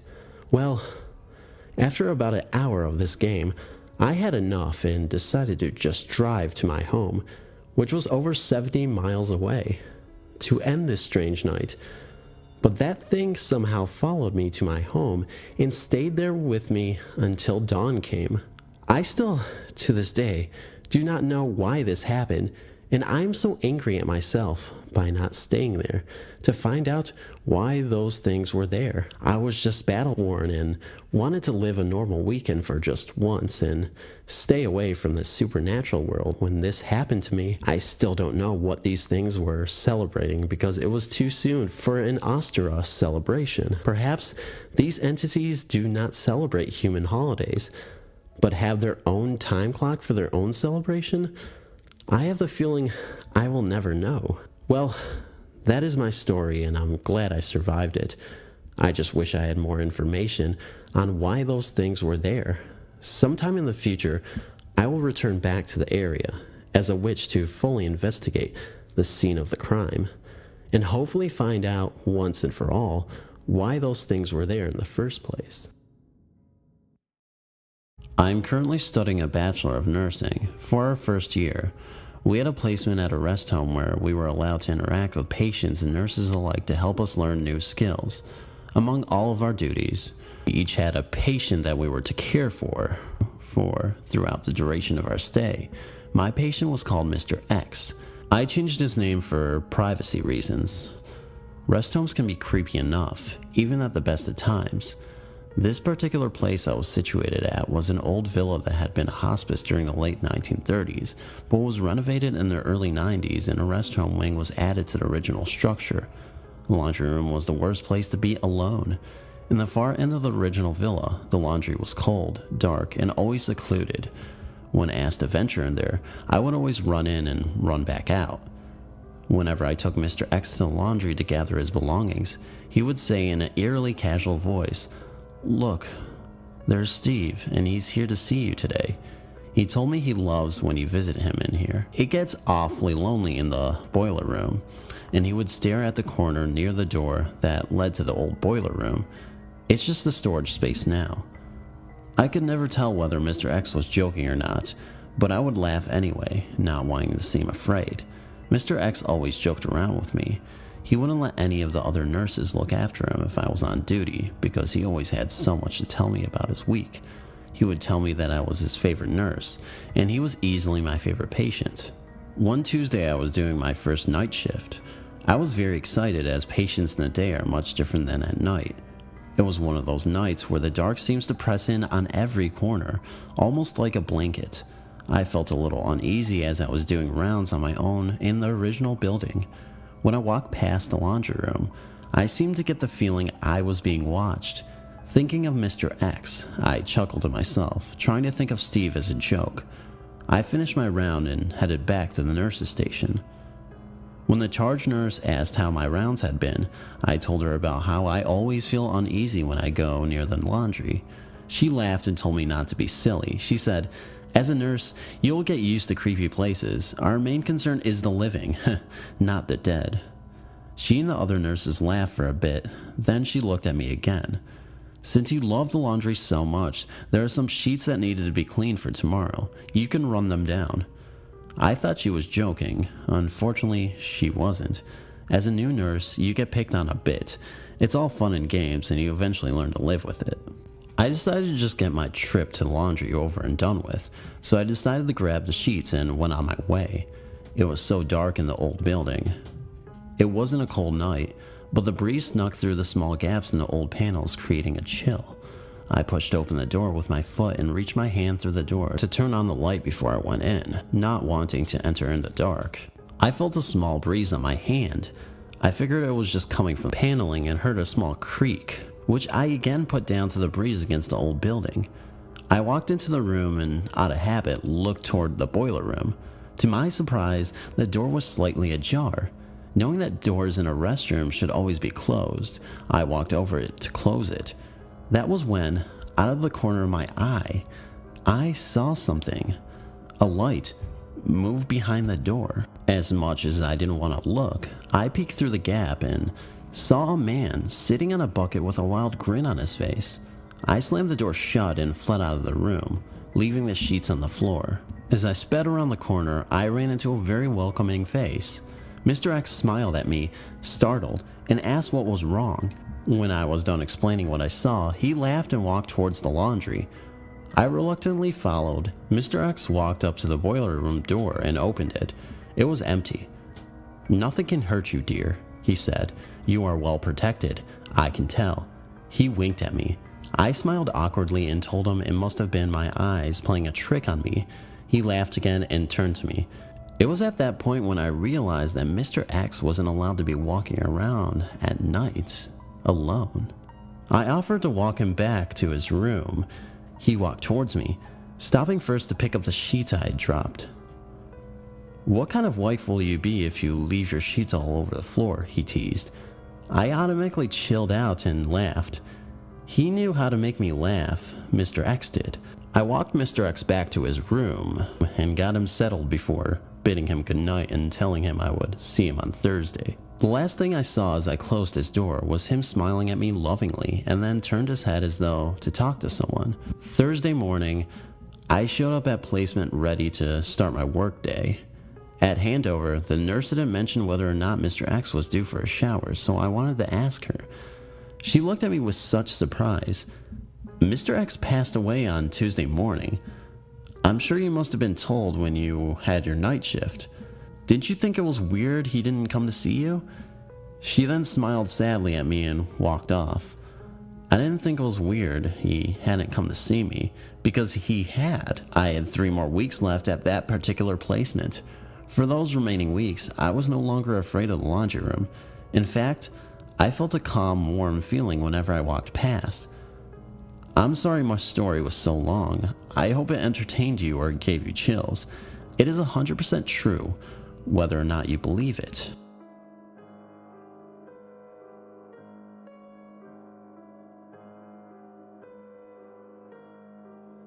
My cousins have been dealing with freaky things happening from the very beginning.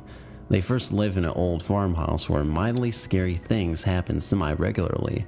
Lights flickering, footsteps, all the bit. At this point, it was just my aunt, uncle, and their oldest child, who was just a toddler. They then built a brand new house in a quiet part of town, and that's when things actually got worse. By the time their oldest daughter was a young teen, they had 3 more children who were all experiencing now terrifying things. Doors were slamming shut. They could hear whispering almost every night all around the house, and the oldest daughter was seeing a large man with bird-like feet and huge wings. She saw him on a couple of occasions just briefly, but described him as completely black without a face or any features, standing at the foot of her bed in the middle of the night before it disappeared. This family is very close with God. They attend church every Sunday and have a strong faith. But the family soon discovered this oldest daughter had been experimenting with Ouija boards and other dark things, and they packed up the family and moved to Central America for a year as sort of a fresh start, in hopes that they could return one with all this left in the past. While they were in Central America, however, things hit their peak. The sound of furniture scraping along the floors. My cousin described it like someone was pushing a bed from one end of the bedroom to the other over and over in the upstairs bedroom above her. Happened often, and they had horrible smells in their home like rotting meat. A couple of times in the middle of the night, they heard some very, very loud whispering. She said it was loud enough to hear clearly, but sounded breathy and hushed. Outside their window, speaking a strange language. Their dad speaks Spanish, and although this was in a Spanish town, her father confirmed that the voices were not speaking Spanish or anything similar, and there was no one outside when he investigated. One daughter also had a door slam in her face. She was terrified and began screaming and attempted to run to her sister's bedroom for help, but as she was doing so, simultaneously every single door in the house slammed shut. They didn't lock, so she was able to simply open them, but it was obviously quite terrifying. They had a pastor come to their home and bless it, although they said nothing changed. After a few months of living there, the youngest daughter in the family developed a severe illness and had to be promptly flown back to Canada for treatment. After they arrived back in Canada, strange things continued happening, but not quite as violent or often, just strange things off and on. Their motion-detected garbage lid lifts by itself and lights appear in the middle of the night. That was just about 10 years ago, and now things are starting to get very, very bad again. The youngest child of the family, the only son, went to university, and in the meantime, nothing even remotely strange happened in the home. He just returned from school about 2 weeks ago, and it seems like it has come back with him. He says he saw the dark bird-like man in his room at night and again on the stairs in the same week. He also says it speaks to him and tells him to do terrible things. He has never been involved in any dark practices and has had a very close relationship with God, so we don't know why it would attach itself to him or if that's even what is going on. I'm very close with my family and have witnessed a lot of these things firsthand when staying at their home, but I have no clue how to help or where to start. These experiences are absolutely terrifying for the whole family, and after 25 years of this happening, we really want answers. Why this? Why would it be doing this? I don't know, but I still want to figure this out somehow. If anybody has any advice or wants to come forward and think with certain theories and whatnot, it would help, and I would be so grateful. Thank you so much for reading. Please, please, please, guys, from the bottom of my heart, please enjoy this video. I mean, if you got to the end of this video, then you probably enjoyed it. I really hope so anyway. So put in the comment section below if you got to the end of this video, enjoy. Say you enjoyed it, say you liked it, say anything. That way I know you actually watched the video and you like these super long uploads, because I'm actually not sure if this is going to be the last upload. So make sure you hit the like, hit the comment, hit the subscribe button, and I mean like longer uploads, because these videos are hit or miss, and I'm nervous, so you know, I'm pooping my pants right now. Just the thought of how well this video will do, and if it does well, then you guys will enjoy it. If you guys don't, then I will just, I guess, cry. I'm not really. Well, I will be pretty disheartened, but that's beside the point. Love you guys, and I'll see you in the next video. Remember, share, like, and subscribe. Even if I sound annoying saying that, but I have to, it's YouTube. I won't be able to get my videos to grow if I didn't say that. Call to action. That's being proactive, I guess. Anyway, guys, I'll stop rambling on. Love you guys.